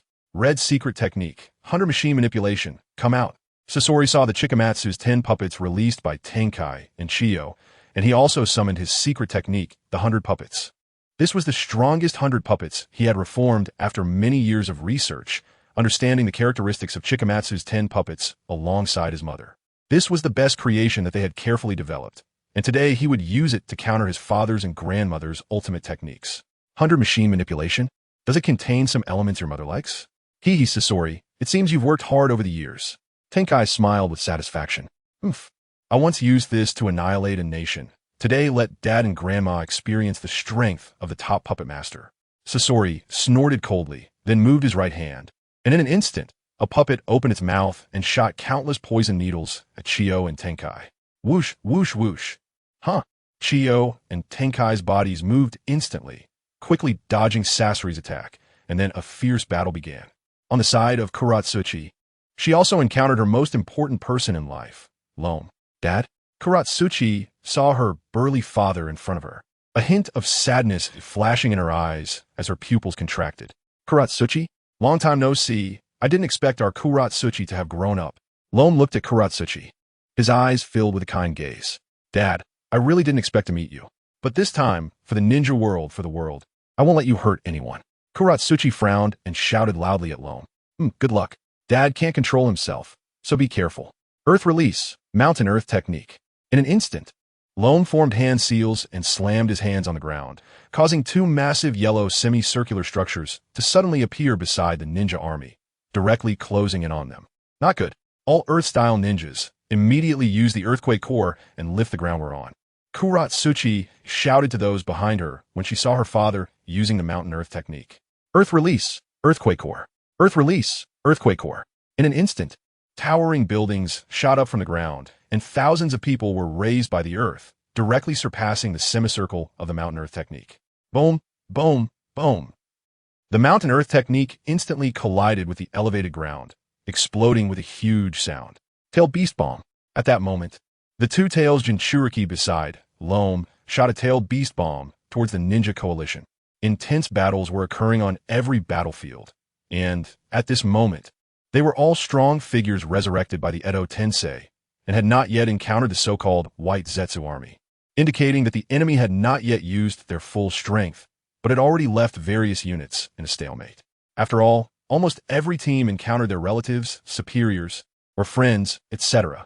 Moreover, Edo Tensei cannot be killed. If killed, they will immediately recover. They can only be sealed or have their souls elevated. However, this is very difficult, and few can achieve it. Meanwhile, the other four Kage faced Nagato, who appeared with members of the Akatsuki organization to meet them. What do you really want? Do you really want to destroy this world? Inoki looked at Nagato and the others in front of him, not expecting to encounter them so soon, and quickly scolded. Destroy the world? Without experiencing pain, how can you know the sweetness of peace? I fight for my peace, and you fight for your peace. Isn't that great? Nagato looked at Inoki, a slight smile on his lips. We won't let you succeed. The fourth Raikage was surrounded by lightning, instantly entering the lightning release chakra mode. You go to other battlefields and assist the White Absolute in attacking the allied forces. They are all enough for me, Nagato said lightly, with a slight smile at the corners of his mouth, looking at the four shadows and K. All right, follow me. Instantly, created several clay birds and then took everyone away directly. Now let the show begin. Summoning technique. Bang, bang, bang. In an instant, the animal path summoned 5 enormous summoning beasts, a giant bird, a 3-headed hellhound, a rhinoceros, a chameleon, and a massive 2-headed yellow dog. Chapter 253. Nagato vs. 4 Shadows. Such trivial skills, how could they trouble me? The fourth Raikage saw the summoned beasts, and his eyes flashed with disdain. He instantly disappeared from his spot, his speed so fast that even Nagato's Rinnegan had difficulty tracking him. Shinra Tensei. Just as the fourth Raikage was about to charge in front of the rhinoceros, Nagato unleashed a powerful repulsive force against him. Bang! What? The fourth Raikage was suddenly sent flying, his eyes reflecting surprise. He hadn't even made contact with Nagato and was directly repelled. Be careful. He possesses an ability that can use repulsion and attraction, Orochimaru said with a slight smile, looking at the fourth Raikage. Repulsion and attraction? What a peculiar ability. I see. The fourth Raikage wasn't too surprised that Orochimaru knew, as every village has different records and ancient books. Konoha has 2 major ocular techniques, so it's not surprising they have some understanding of the third one. Dissolution technique, dissolving monster technique. At that moment, Terra May spat out an acidic liquid resembling lava directly towards the 5 summoning beasts, aiming for the cool-down time of Shinra Tensei. Roar! Instantly, the 5 summoned beasts were covered and began to roar incessantly. Azura Path, monster rocket fire. Soon, the Azura Path extended its right hand and fired rockets at the 4 shadows. Whoosh, whoosh, whoosh. Outer Path, Ghetto Statue. Then, Nagato released the Ghetto Statue, and he instantly felt as if his body had been emptied. It was different from his own Rinnegan. However, Nagato was essentially sacrificing himself. Jiraiya would revive him later, and this was to expedite his own death. Otherwise, he wouldn't have sent everyone away and summoned the Ghetto Statue, feeling the earth shake. What is that? So huge. What is the Gedo statue? It's even bigger than a tail beast? How is that possible? Everyone present, including Orochimaru, felt shocked as it was their first time seeing the Gedo statue. This thing is great. If it could be cultivated, wouldn't that mean everyone could become a Ten-Tails Jinchuriki? After the battle, I must study it thoroughly and strive to develop a new Gedo statue. After being shocked, Orochimaru's thoughts turned to cultivating a new Gedo statue. A truly scientific and mad idea. At this moment, Uchiha Madara also appeared near the battlefield, but he did not enter. He was waiting for Nagato to die, so he could seize his Rinnegan and embed it into Obito's eyes, ultimately standing back and watching the show. Wait, those three people have issues? The chakra within them? Uchiha Madara, who had been observing, saw Orochimaru, and EternalMS, and his eyes widened in disbelief. How is that possible? Chakra larger than mine? Who are they? Why haven't I seen them before? This aura? Very dangerous. I am actually trembling. Haha, after so many years, I am excited. Ha ha ha. I didn't expect there would be someone who could excite me. Hashirama, I didn't expect that besides you, there are others who can ignite my fighting spirit, ha ha ha. Uchiha Madara didn't shrink back due to the strength of Orochimaru and the others. As a legendary figure, he naturally wouldn't be afraid. His heart was filled with endless fighting spirit, his gaze fixed on the three before him, and he smiled slightly, quietly waiting for their battle to end. Let me take over. Senjutsu, Ming Shinmen. At that moment, Kei stepped forward, activated Sage Mode in an instant, and directly used Ming Shinmen, instantly anchoring the Gedo statue to the ground, rendering it immobile. What?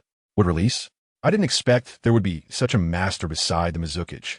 Noki exclaimed upon seeing Kei use would release. After all, he's my husband. How could he not be powerful? EternalMS smiled slightly, her eyes flashing with pride. Would release, I see. Then what abilities do the other two possess? I didn't expect another would release user to appear besides Hashirama. Uchiha Madara floated high in the sky, overlooking the battlefield, a slight smile on his lips. Gedo statue devour it. Nagato instantly threw the nine-tailed soul to the Gedo statue. Roar! Crack, crack, crack. In an instant, the nine tails was devoured by the Gedo statue, and its body began to swell again. Roar! The Gedo statue entered transformation mode, instantly becoming the 10 tails, a single crimson eye glaring down, its massive mouth opened wide, roaring at everyone present. Is this the 10 tails that my father spoke of? It truly possesses immense power. I almost couldn't resist sealing your power within myself. Kei looked at the towering 10 tails, a slight smile on his face, chuckling. Bang, bang, bang. As the 10 tails emerged, the sky turned upside down. A powerful aura creating a massive pit within Miles, a strong force shooting up to the two moons in the sky. Instantly, the two moons turned crimson, extremely terrifying. Senjutsu, Ming Shinmen. Keep pressing down on it. Senjutsu would release. True 1,000 hands. Come forth. In an instant, Kei clasped his hands together and used Ming Shinmen again, directly pinning down the 10 tails and summoning a nearly 1,000-foot-tall, 1,000-handed Buddha statue. Top transformation into Buddha. Then, Kei controlled the giant 1,000-handed Buddha statue to strike at the 10 tails, launching a barrage of attacks. Bang, bang, bang. Roar. The 10 tails felt a sharp pain and roared angrily at the sky, raising a cloud of dust around it. Let's collect some interest, although I can't seal it directly. Absorbing some chakra should be fine. Then, Kei lightly leaped onto the head of the 10 tails, placing his right hand on its head and began to absorb the 10 tails chakra. What immense pure chakra. I can feel my own chakra swelling again. This is perfect. If I could absorb all of the 10 tails, how powerful would I become? Just starting to absorb, Kei felt his chakra expanding, a slight smile appearing on his lips. Chapter 254. Uchiha Madara vs. Kudu Sora. That's about enough. I won't absorb more for now. I'll save some for next time. Once the dust settled, Sora immediately vanished from his spot and stood atop the Buddha statue. Hiss. How terrifying. Is this the power of wood release? The fourth Raikage's eyes flashed with shock. He had never seen such powerful wood release before. When Senju Hashirama was alive, he wasn't even born yet, so it was impossible for him to have witnessed it. Such power again. It's truly frightening. Noki shook his head with a bitter smile, recalling the power that had terrified him for decades, a power he could never forget. Cough, cough, cough. Nagato, controlling the outer path golem, began to weaken further, directly manipulating the 10 tails to break free from the Maijin gate. Ja, you're too slow. At that moment, the fourth Raikage appeared behind Nagato and swiftly stabbed him in the heart with a kunai. Builinumera. What? A hint of disbelief flashed in Nagato's eyes as he realized he was about to die, letting out a howl to the heavens. Roar! Without Nagato's control, the Ten Tails immediately went berserk, relentlessly attacking Sora in front of it. I truly have to thank you for killing Nagato. Ha ha ha. At this moment, Uchiha Madara instantly appeared in front of Nagato, grabbing him and disappearing in a flash. Ha ha ha. My Rinnegan, it's finally back. The corners of Uchiha Madara's mouth lifted slightly, and he directly plucked both Rinnegan from Nagato's eyes. White Zetsu. As Uchiha Madara called out, a white Zetsu emerged from the ground. Lord Madara. White Zetsu called out to Uchiha Madara. Hand these eyes over to Obito and take care of the other one.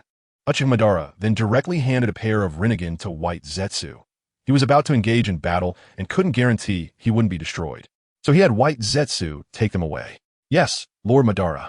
White Zetsu accepted the eyes and then vanished from the source. Uchiha Madara? How is this possible? They actually resurrected Uchiha Madara? Hee. Noki trembled at the sight of Uchiha Madara being reincarnated through impure world rebirth. Recalling the fear he felt back in the day, his pupils constricting. Uchiha Madara? Is this also Uchiha Madara? That one is Uchiha Madara too? Third, Sachikage. Are you sure he is Uchiha Madara? Then who is that Uchiha Madara? The fourth Raikage frowned, looking at the delighted Uchiha Madara not far away. I'm not sure, but this person is definitely Uchiha Madara, no doubt about it. That other one must be a fake, but I don't know who it is. Noki shook his head, looking at Uchiha Madara ahead. Ha ha ha. Noki, I didn't expect this coward to still be alive. What? Do you want to dance again? Uchiha Madara casually tossed Nagato's corpse aside and smiled slightly at everyone. Uchiha Madara, you. Noki recalled how he had trembled before Uchiha Madara in the past, feeling a surge of anger that rendered him speechless for a moment. Let me handle this. Let me see. Uchiha Madara, one of the dual gods of the ninja world back then, how powerful you truly are. A hint of disdain flashed in Sora's eyes. With his strength, he could kill Madara with one hand. If it weren't for his father having other matters to attend to, he wouldn't let Madara talk so much nonsense. Ha ha ha. Kid, what's your name? Your courage is commendable, and your strength is impressive. After Hashirama, you actually make me feel excited. Uchiha Madara looked at Sora, the corners of his mouth lifting slightly as he laughed wildly. My name? I'm Kudu Sora, and you will soon remember my name. In the future, when you see me, you might not even have time to run. Sora smirked at Uchiha Madara. Ha ha, kid, it seems you don't know how terrifying I am. Then let me show you what terror truly is. Uchiha Madara's eyes flashed with anger at Sora's audacity. Do you think you can kill me at will? Just like Hashirama, you look down on others so much. Since you have wood release, let me see your so-called strength. Complete body Susanoo. Seeing Sora standing atop the true thousand hands. Uchiha Madara's brow furrowed in anger, recalling Hashirama's words from back in the day, and he immediately activated his complete body Susanoo. Boom, boom, boom. In an instant, Uchiha Madara summoned a complete body Susanoo, standing before Sora. Come on, let me see if your strength is as great as Hashirama's. Ah. Uchiha Madara summoned his Susanoo, drawing his sword from his waist and slashing at Sora. TCH, a Susanoo inferior to Itachi's dares to play with me? D. Top tier transformation into Buddha. Sora looked at Uchiha Madara before him with disdain in his eyes. He had fought against Itachi countless times, and his Susanoo was far stronger than Uchiha Madara's. Of course, this was also because Uchiha Madara's strength hadn't reached its peak after being reincarnated. Swish, swish, swish. In an instant, Uchiha Madara unleashed countless rotating sword energies, directly attacking Sora. Huh. Meanwhile, Sora clasped his hands together, standing atop the true thousand hands, controlling thousands of massive wooden hands to smash down on Uchiha Madara. Bang, bang, bang. Boom, boom, boom. In an instant, the two exploded on the spot, creating powerful shockwaves and explosions. Hiss! Such powerful strength. Is this the power of a god? Let's stand back. The shockwave from their battle is so strong. It's terrible. The fourth Raikage frowned, watching the scene of the two fighting. It seemed they had no way to intervene. Facing Uchiha Madara's powerful Susanoo left him feeling incredulous. Let's go. Noki felt a tremor in his heart watching the battle, a hint of fear flashing in his eyes. But it was quickly replaced by determination. That kid Sora just loves to show off. Orochimaru's eyes flashed with a hint of amusement as he quickly retreated with the others. In an instant, Uchiha Madara's Susanoo was shattered by Sora, burning with rage. Damn it, not this again. Uchiha Madara's eyes flashed with anger as he saw his Susanoo being forced back again, roaring. Shinra Tensei. With his Susanoo broken, Uchiha Madara knew that relying solely on Susanoo wouldn't defeat Sora before him, and he released a powerful repulsive force against him. Chapter Haitam Namudam, Denta Susanai Bang Bang Bang. The powerful repulsive force only managed to block a few punches from Sora's top-tier transformation into Buddha. Crack! In an instant, Uchiha Madara was struck by Sora's attack, and the repulsion couldn't withstand the might of the top-tier transformation into Buddha. Back in the day, even Nagato couldn't withstand Naruto in his tailed beast form, so it's clear that Shinra Tensei is not an absolute defense. However, Uchiha Madara's abilities have not fully recovered, and his level of damage has decreased, and he is merely using the lowest form of Rinnegan. Damn it! Guide grave, Bianju. Uchiha Madara saw that he was being restrained everywhere and immediately activated his Rinnegan ability, Bianyu. In an instant, 4 shadows appeared around Uchiha Madara, with only Inoki and the 4th Raikage unable to see clearly. However, Orochimaru and Terumi make it see everything clearly. If Uchiha Madara knew that Kwang possessed the 9-Tomo Rinnegan, he would probably have a different thought.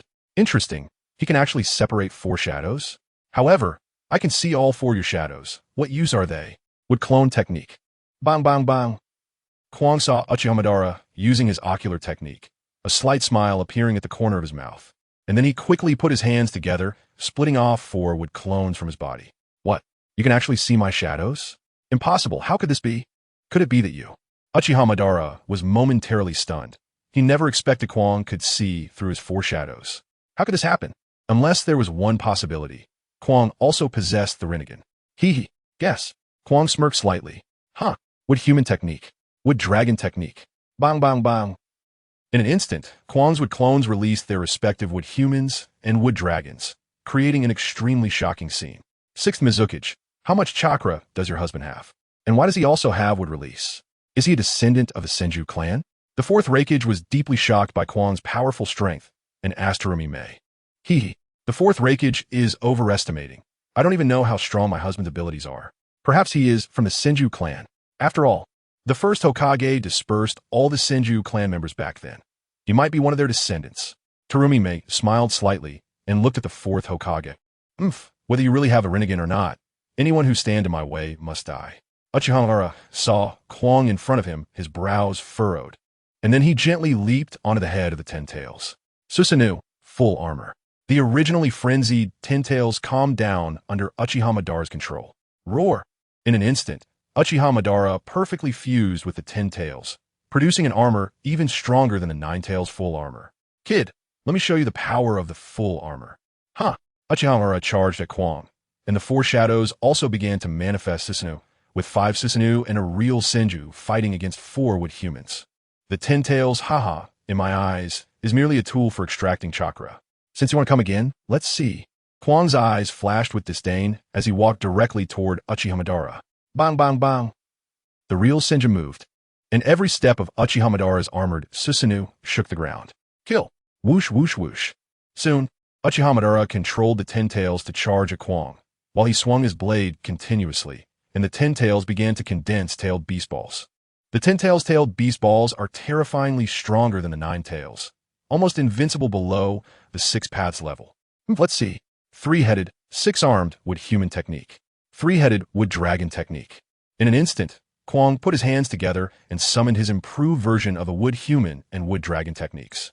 A massive wood human appeared on the battlefield, resembling Neza with 3 heads and 6 arms, wielding a wooden spear, a Chinquin circle, and a wooden vine, making it look quite comical. Roar! The 10 Tails tailed beast ball rushed toward Kwang, exuding great momentum and instantly creating another massive channel, sweeping across with terrifying force. Kwang was not afraid at all. He directly controlled the wood human to reach out and grab the 10 Tails tailed beast ball, holding it firmly in his hand and pressing it down on the 10 Tails.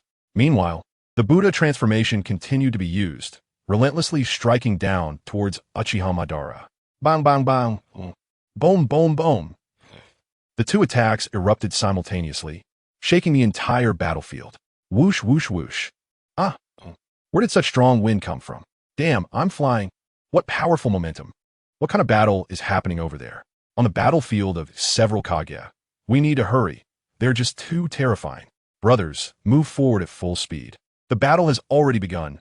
We can't delay any longer. Move forward at full speed. Due to the battle between Uchiha Madara and Kwon, an incredibly massive aura swept across the entire battlefield, knocking over countless ninjas and leaving them in disbelief. From such a distance, their damage could still be transmitted here, making it feel unbelievable. Crackle. Roar. Soon, Uchiha's Susanoo was shattered again, and the Ten Tails felt the sting from his own attack. Kwon's Wood Human suddenly swung its massive right hand, and a character appeared on it, directly reaching for the Ten Tails. At this moment, Uchiha Madara couldn't spare a hand to save the Ten Tails and could only watch helplessly as the Ten Tails was suppressed. If Hashirama wanted to control the Ten Tails, it would still be quite challenging, but Kwon found it very easy. After all, the realm was different, and his strength was many times greater than that of the Ten Tails. Easily controlling it was a given. Another wave of chakra absorption. This feels great. After the Wood Human touched the Ten Tails, it began to absorb the Ten Tails chakra, and a massive chakra surged into his body, making him feel refreshed and secretly laugh. Damn, how can this person's strength be so strong? Perhaps even stronger than Hashirama? But I haven't seen his Rinnegan. Why can he see through my ocular technique? For the first time, Uchiha Madara felt that this person was quite troublesome. Seeing Kwon so easily subdue the Ten Tails shocked him. His once arrogant demeanor was now filled with difficulty. Feeling Kwon's true strength, he realized being arrogant could lead to death. Chapter 256. Six Paths Obito emerges. Meanwhile, White Zetsu arrived at Obito's side. Obito, I managed to get one of Nagato's Rinnegan. The other one was taken away by them, so you should replace it. At this moment, White Zetsu came to Obito's side and handed him one of Nagato's Rinnegan. Oh, is Nagato dead? That's fine. The Ten Tails has already been revived. It's time for me to make my appearance. Obito took the Rinnegan and directly implanted it into his left eye. This is the Rinnegan? It really is much stronger than the Sharingan. Let's go. After embedding the Rinnegan into his left eye, Obito immediately took out the mask he had prepared earlier, removed the spiral mask, and replaced it. White Zetsu instantly merged into the ground, and Obito disappeared from the spot. I didn't expect the battle here to be so intense. Madara, it seems you've run into quite a bit of trouble. Obito appeared next to the Ten Tails and mocked Uchiha Madara. Humph. Uchiha Madara snorted coldly, a glimmer of killing intent flashing in his eyes. Oh, has the protagonist appeared? This must be Obito that Dad spoke of, right? Then let you show off for a bit. Kong saw Obito's entrance, his mouth slightly curving up, and then he directly flashed over. Who are you? You actually have a Rinnegan too? Kong pretended not to recognize Obito, keeping a vigilant look on his face. Me? Just a prisoner, trapped in hell. Obito smiled slightly, looking at Kong and speaking LY. The Ten Tails should be coming into my body now. Then Obito directly sealed the Ten Tails within himself. Roar! With the roar of the Ten Tails, it was directly absorbed by Obito, instantly transforming him into Six Paths Obito. Obito held the sage's staff, several truth-seeking orbs floating behind him, like a king descending. Is this the power of the Six Paths? Indeed powerful. Rin, wait for me. Obito felt the immense power within him, his mouth slightly curling up, already imagining a happy life with Rin. Absorbing the Ten Tails, yet only possessing the strength of the late Six Paths stage. Humph. Indeed, is this the flaw of your half-body? Then let you show off. Let everyone feel fear, so they will understand the value of peace. Let everyone remember this profound memory, so that the entire world can achieve peace. Kong looked at Obito's power, his mouth slightly curling up, then prepared to give him a chance to show off. At this moment, Jiraiya also arrived on the battlefield with everyone. Kushina, send out some shadow clones to assist in the various battlefields. After all, I don't want too many people to die and be resurrected. It's too troublesome. If they can live, let them live strongly. It's a form of growth for them.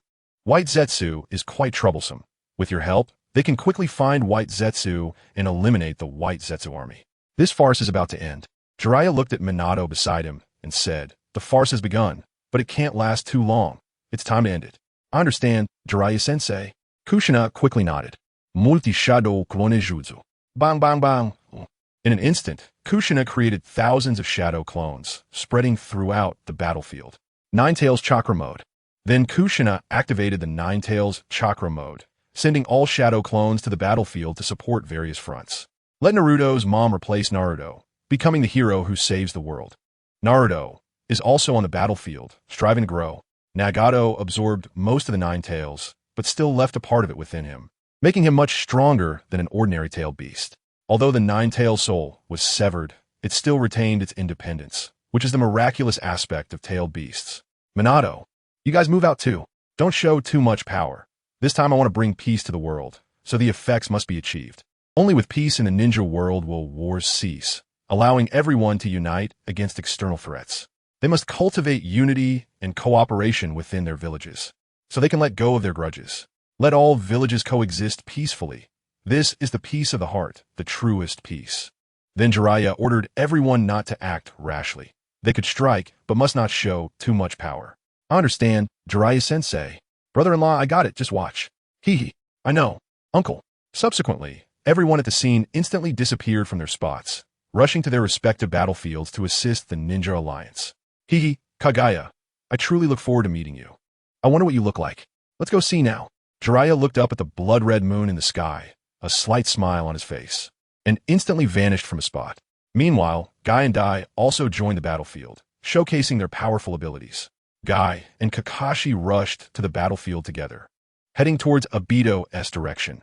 Their fateful encounter was inevitable. Boom! This isn't Jiraiya's first time on the moon.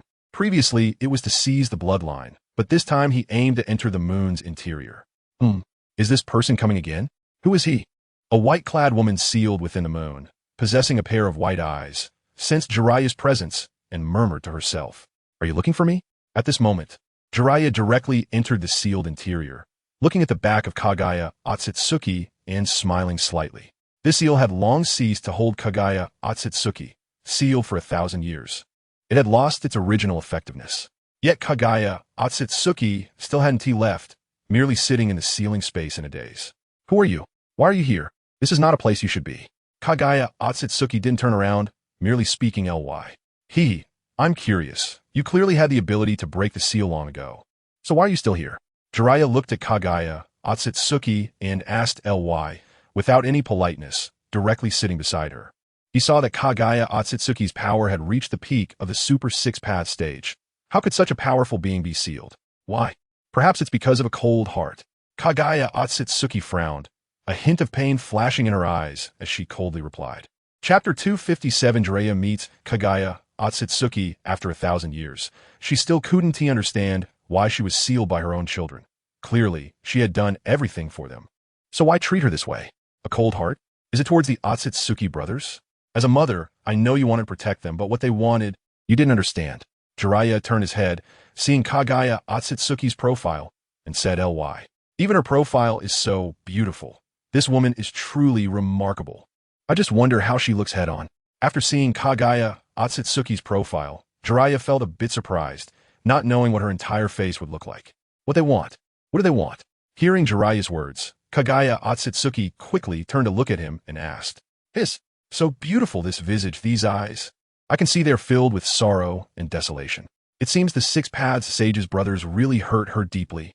Jiraiya gasped at Kaguya Otsutsuki's beauty, then saw the sorrow in her eyes and shook his head inwardly. They do not wish for you to sacrifice more citizens in order to protect them. Even if those citizens can only live for a few decades, they still have their own lives to live. Life, aging, sickness, and death are just normal. Not everyone is like you, immortal and indestructible. They just want to see a peaceful world.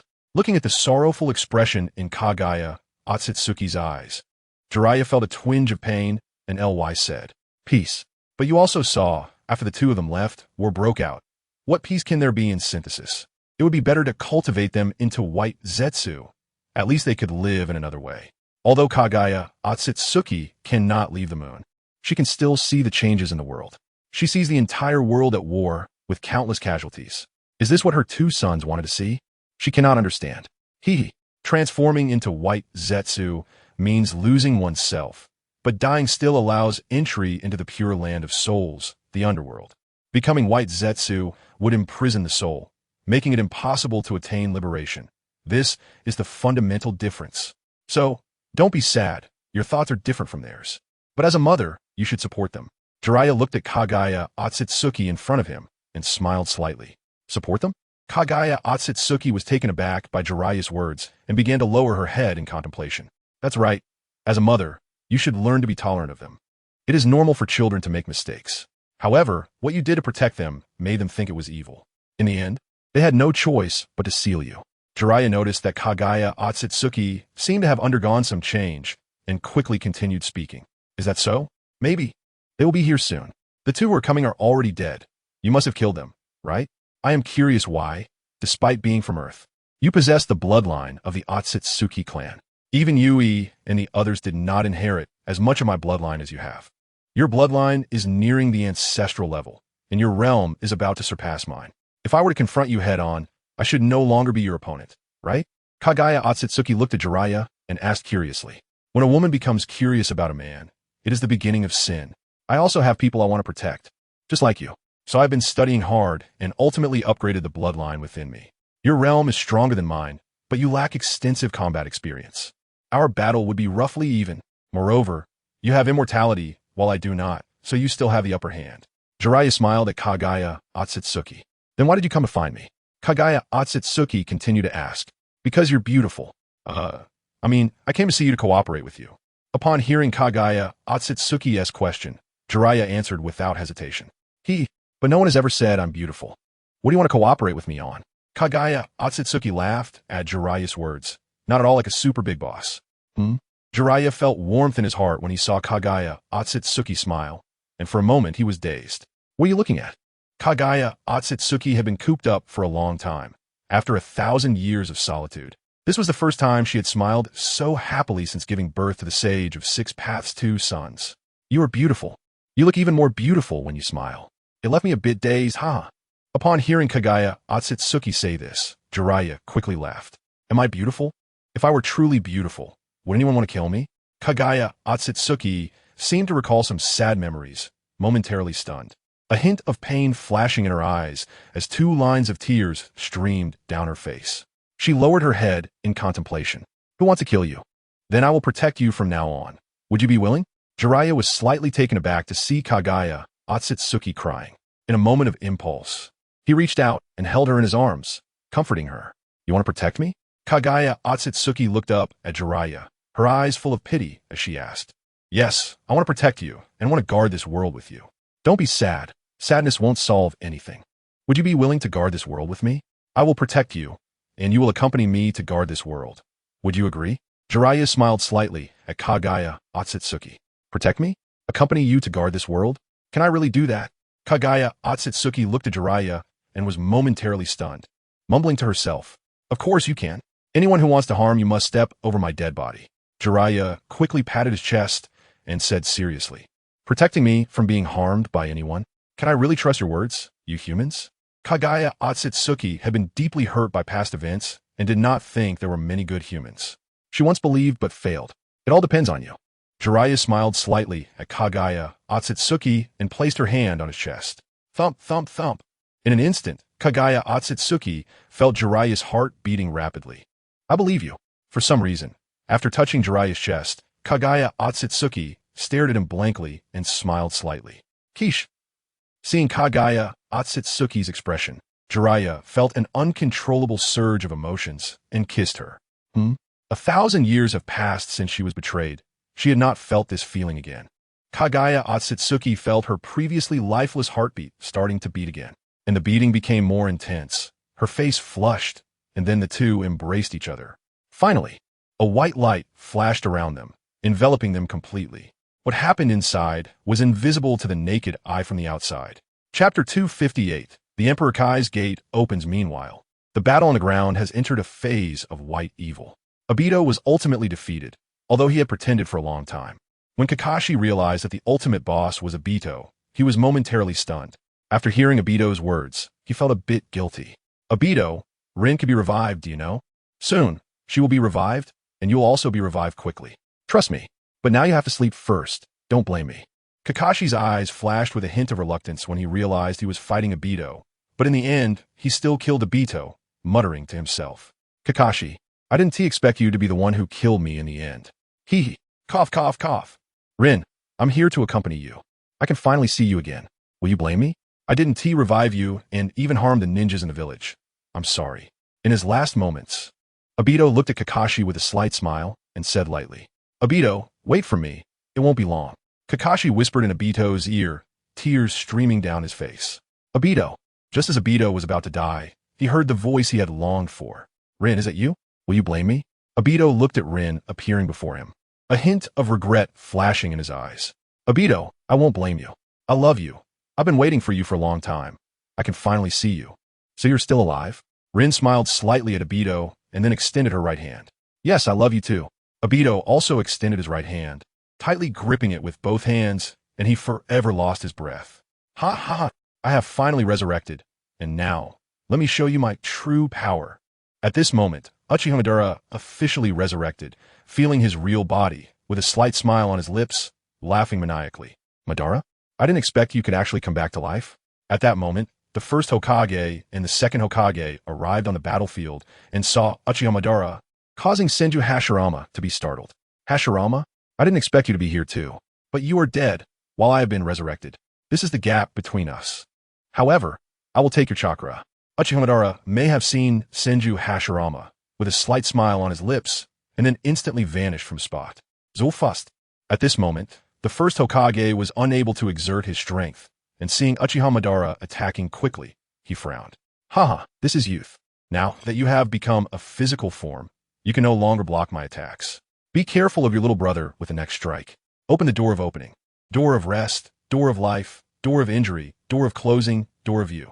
Huh. Mike, I saw Uchiha Madara turn into a physical form, and with a slight smile on his lips, he rushed forward without waiting for Kakashi and the others, directly opening the sixth gate, the gate of view. In an instant, Mike Guy's aura surged, his face flushed, and he vanished from the spot. What? Originally, Uchiha Madara was preparing to absorb Senju Hashirama's chakra, but suddenly a watermelon head appeared in front of him, causing him to be slightly surprised. Morning Peacock. Yaya, fight, fight, fight. Guy instantly used the Morning Peacock of the sixth gate. His physical skills now were not comparable to when he was a Jonin.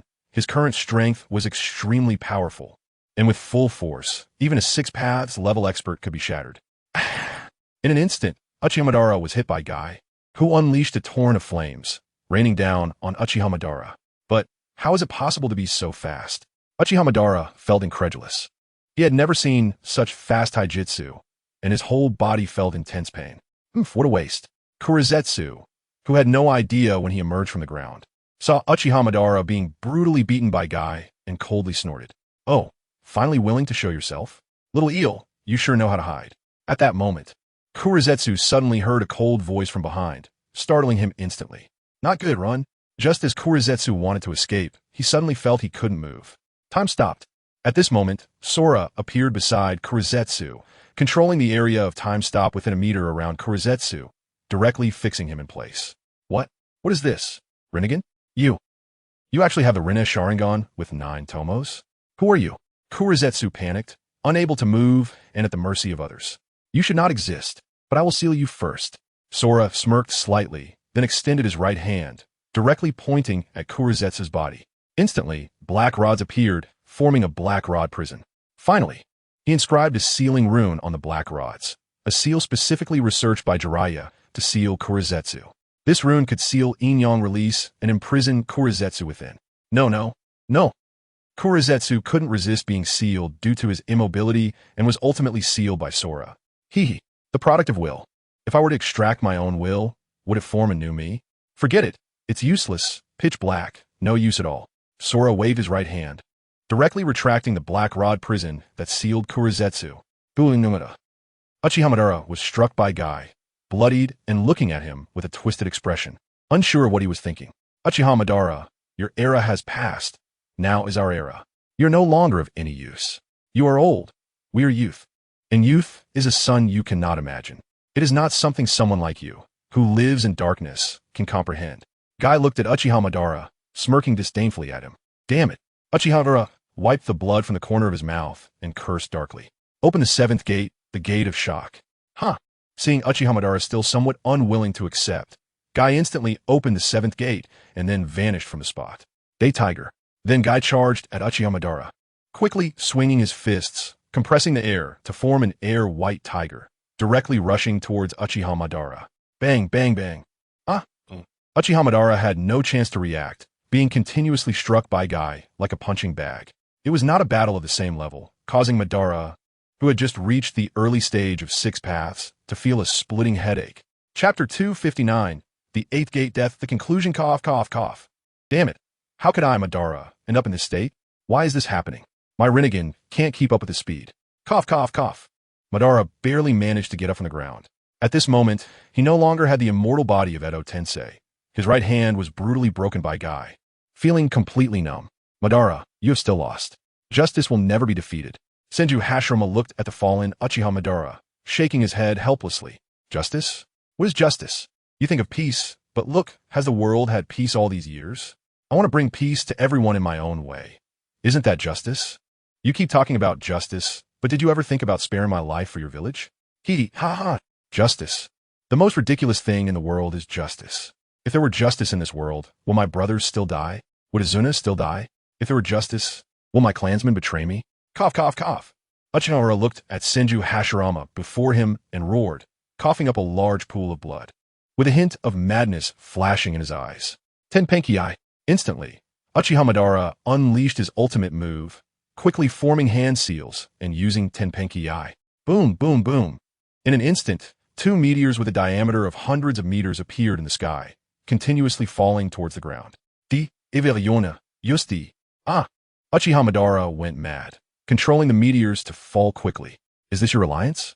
Without the 10 tails, you are not worthy to be my opponent. Guy looked at Uchiha Madara in front of him, smiling disdainfully. Open the 8th gate, the gate of death. Ah! Guy yelled angrily, instantly opening the 8th gate. Although Guy did not use the power of the Rinnegan, relying solely on his own taijutsu, he was not something Madara could contend with now. In an instant, Kai Huang transformed into a Super Saiyan. No, wait, his black hair turned red, and a circle of red, violent chakra appeared around his body. Yet there was no damage to him. Roar! Kai Huang shot up into the sky, a massive red dragon soaring upwards, heading straight for the 2 meteors above. What terrifying power! I didn't expect Konoha to hide such a fearsome strength. Thankfully, they hadn't used such power against us before. Otherwise, we would have long ceased to exist. Today, Inoki witnessed a battle he would never forget. To him, Uchiha Madara was already unbeatable, and now there was my Guy, making it unbearable. Indeed, with such power I am far behind. I claim to be the fastest, yet both Minato and this Might Guy showed up before me. I had always been confident in my speed, but it turns out I'm not as good as others. The 4th Raikage's eyes flashed with disbelief as he looked at Inoki beside him and said with a bitter smile, Bang, bang, bang. In an instant, Kai Huang's red rising dragon kicked the 2 meteors in the sky into dust, scattering endless particles in the air. The final blow. This is my latest developed technique, Dai. Heavenly Dragon Descent. After shattering the meteors, Kai Huang looked at Uchiha Madara on the ground, instantly reacting, performing a handstand, head down, continuously throwing punches. As the massive dragon head began to change color from red to purple-black. Crack, crack, crack. It was as if the entire space started to shatter. And Kai Huang rushed towards Uchiha Madara, like a heavenly dragon diving towards the ground. Damn it. Shinra Tensei. Susanoo, block it for me. The current Madara was not the 6 paths Madara who had absorbed the 10 tails. His strength had significantly decreased, and he couldn't stop Kai Huang, summoning his strongest defense. Boom, boom, boom. In an instant, Kai Huang collided with Madara's Susanoo, which was instantly melted, and without losing momentum, charged towards Madara, rendering Shinra Tensei completely useless. Roar! Soon, Kai Huang's fist directly struck Uchiha Madara's crown. Crack! Uchiha Madara's crown was shattered in an instant, and he was buried headfirst into the ground. Boom, boom, boom. For several miles around, chaos ensued, creating an enormous pit. At this moment, Uchiha Madara was lying at Kai Huang's feet, dead beyond any doubt. Clap, clap, clap. It's finally over. It really didn't last long. Kai Huang clapped his hands and smiled slightly. Did I take all the spotlight? Kakashi shrugged helplessly and smiled slightly. Ahaha, this is youth. Next time, I'll let you have it. Kai Huang saw Kakashi laughing heartily. With Madara's death and Kagaya sealed, it should signify the victory of the allied forces. But Kagaya was not dead, and the Edo Tensei had not ended. Many battlefields were still fighting, but they were quickly dismantled, and everyone's souls were sublimated, returning directly to the underworld. The battle ended with the victory of the Ninja Alliance. Oh, we won. We won. We finally won. Haha, we won, what a relief. Brothers, we finally won, hee hee. I thought I was going to die this time. Thankfully we won. That's right. How could we lose when the ninja world united? When the battle ended, everyone in the Ninja Alliance was cheering joyfully. Former mortal enemies began to embrace each other, becoming brothers, forging friendships on this battlefield. Meanwhile, at the center of the moon, Jiraiya was still inside the white energy ball. It had been so long, and he didn't know how much time had passed, but he still hadn't come out. Ding, detecting special energy invasion, the detection system malfunctioned. Alarm. At that moment, Jiraiya's system in his mind suddenly malfunctioned and emitted an alarm. Then Jiraiya felt a splitting headache and lost consciousness. Jiraiya? What's wrong with you? Don't scare me. Suddenly, Kaguya sensed that Jiraiya had lost consciousness and shouted anxiously, but Jiraiya showed no response. And a wicked smile appeared at the corner of his mouth. Where am I? Suddenly, Jiraiya woke up and saw a somewhat familiar room in front of him. Puzzled, he asked, Shingo, what's wrong with you? I heard from the landlord that you fainted, so I skipped work and rushed back. Are you okay? At that moment, a petite girl about 1.58 meters tall walked in, not particularly good looking, just very ordinary, but with very fair skin, dressed in professional attire, looking at Jiraiya with concern. Me? What happened to me? How did I return to the modern world? Could it be that everything was a dream? Clap. Pain. This isn't a dream? Jiraiya looked at Ame, his girlfriend before he traveled, whom he had been dating for 3 years. They were both 25 and planned to inform their families about their engagement next year. That day, Jiraiya felt dizzy and lay down to sleep, then inexplicably traveled through time, leading to a series of events. Ame, I'm fine. You could go to work. I just felt a bit of a headache, so I fell asleep. Don't worry. Jiraiya smiled slightly at Ame. You scare me. The landlord said she knocked on the door for a long time with no response, and when she called your phone, there was no answer, so she contacted me. I tried calling you too, but you didn't answer, so I hurried back. Ame directly threw herself into Jiraiya's arms, seemingly really frightened. It's okay. Jiraiya reached out and patted Ame's back to comfort her. Then you should rest at home if you're not feeling well. After all, you have a few days off. I sneak back. I have to go back to work now. I'll come back in the evening to make you something delicious. If you feel better, you can go buy some groceries. Hee. Ame looked at Jiraiya, smiled slightly, then kissed him on the cheek, stood up, and prepared to leave. Okay, go ahead. Jiraiya nodded and smiled at Ame. After Ame left, was all of this a dream? Then why do I still have power? After Ame left, a blood-red Rinnegan suddenly appeared in Jiraiya's eyes, with 12 Tomo manifesting on the Rinnegan. 12 Tomo Rinnegan? Why did it suddenly jump so much? Moreover, my power has also broken through, far stronger than the peak of the 6 paths. What on earth is going on? Jiraiya felt the surge of power within him and was slightly surprised. System restoring. Absorbing special power. System recovery is slow. Host is about to fall into contemplation. Ding! Sleep countdown 5 seconds. 5, 4. At that moment, the system's voice suddenly echoed in Jiraiya's mind once more. What special power? Sleep? I feel so sleepy. Bang! After Jiraiya heard the voice of the system, he instantly collapsed onto the bed and fell into a deep sleep, never to wake up again. His body gradually began to turn ethereal, disappearing from the bed. Synopsis: Soul transmigration into the world of Naruto as the young Jiraiya, starting with the awakening of a sign-in system that rewards the Senju bloodline. In his past life, Jiraiya lived a lonely life, loved but unrequited, ultimately meeting a tragic end at the hands of his own disciple. In this life, will Jiraiya be able to fulfill his wishes? From then on, a new light appeared in the ninja world. The White God Jiraiya made his entrance. Third Raikage, Jiraiya, I have only one request. I hope you spare the Cloud Shinobi.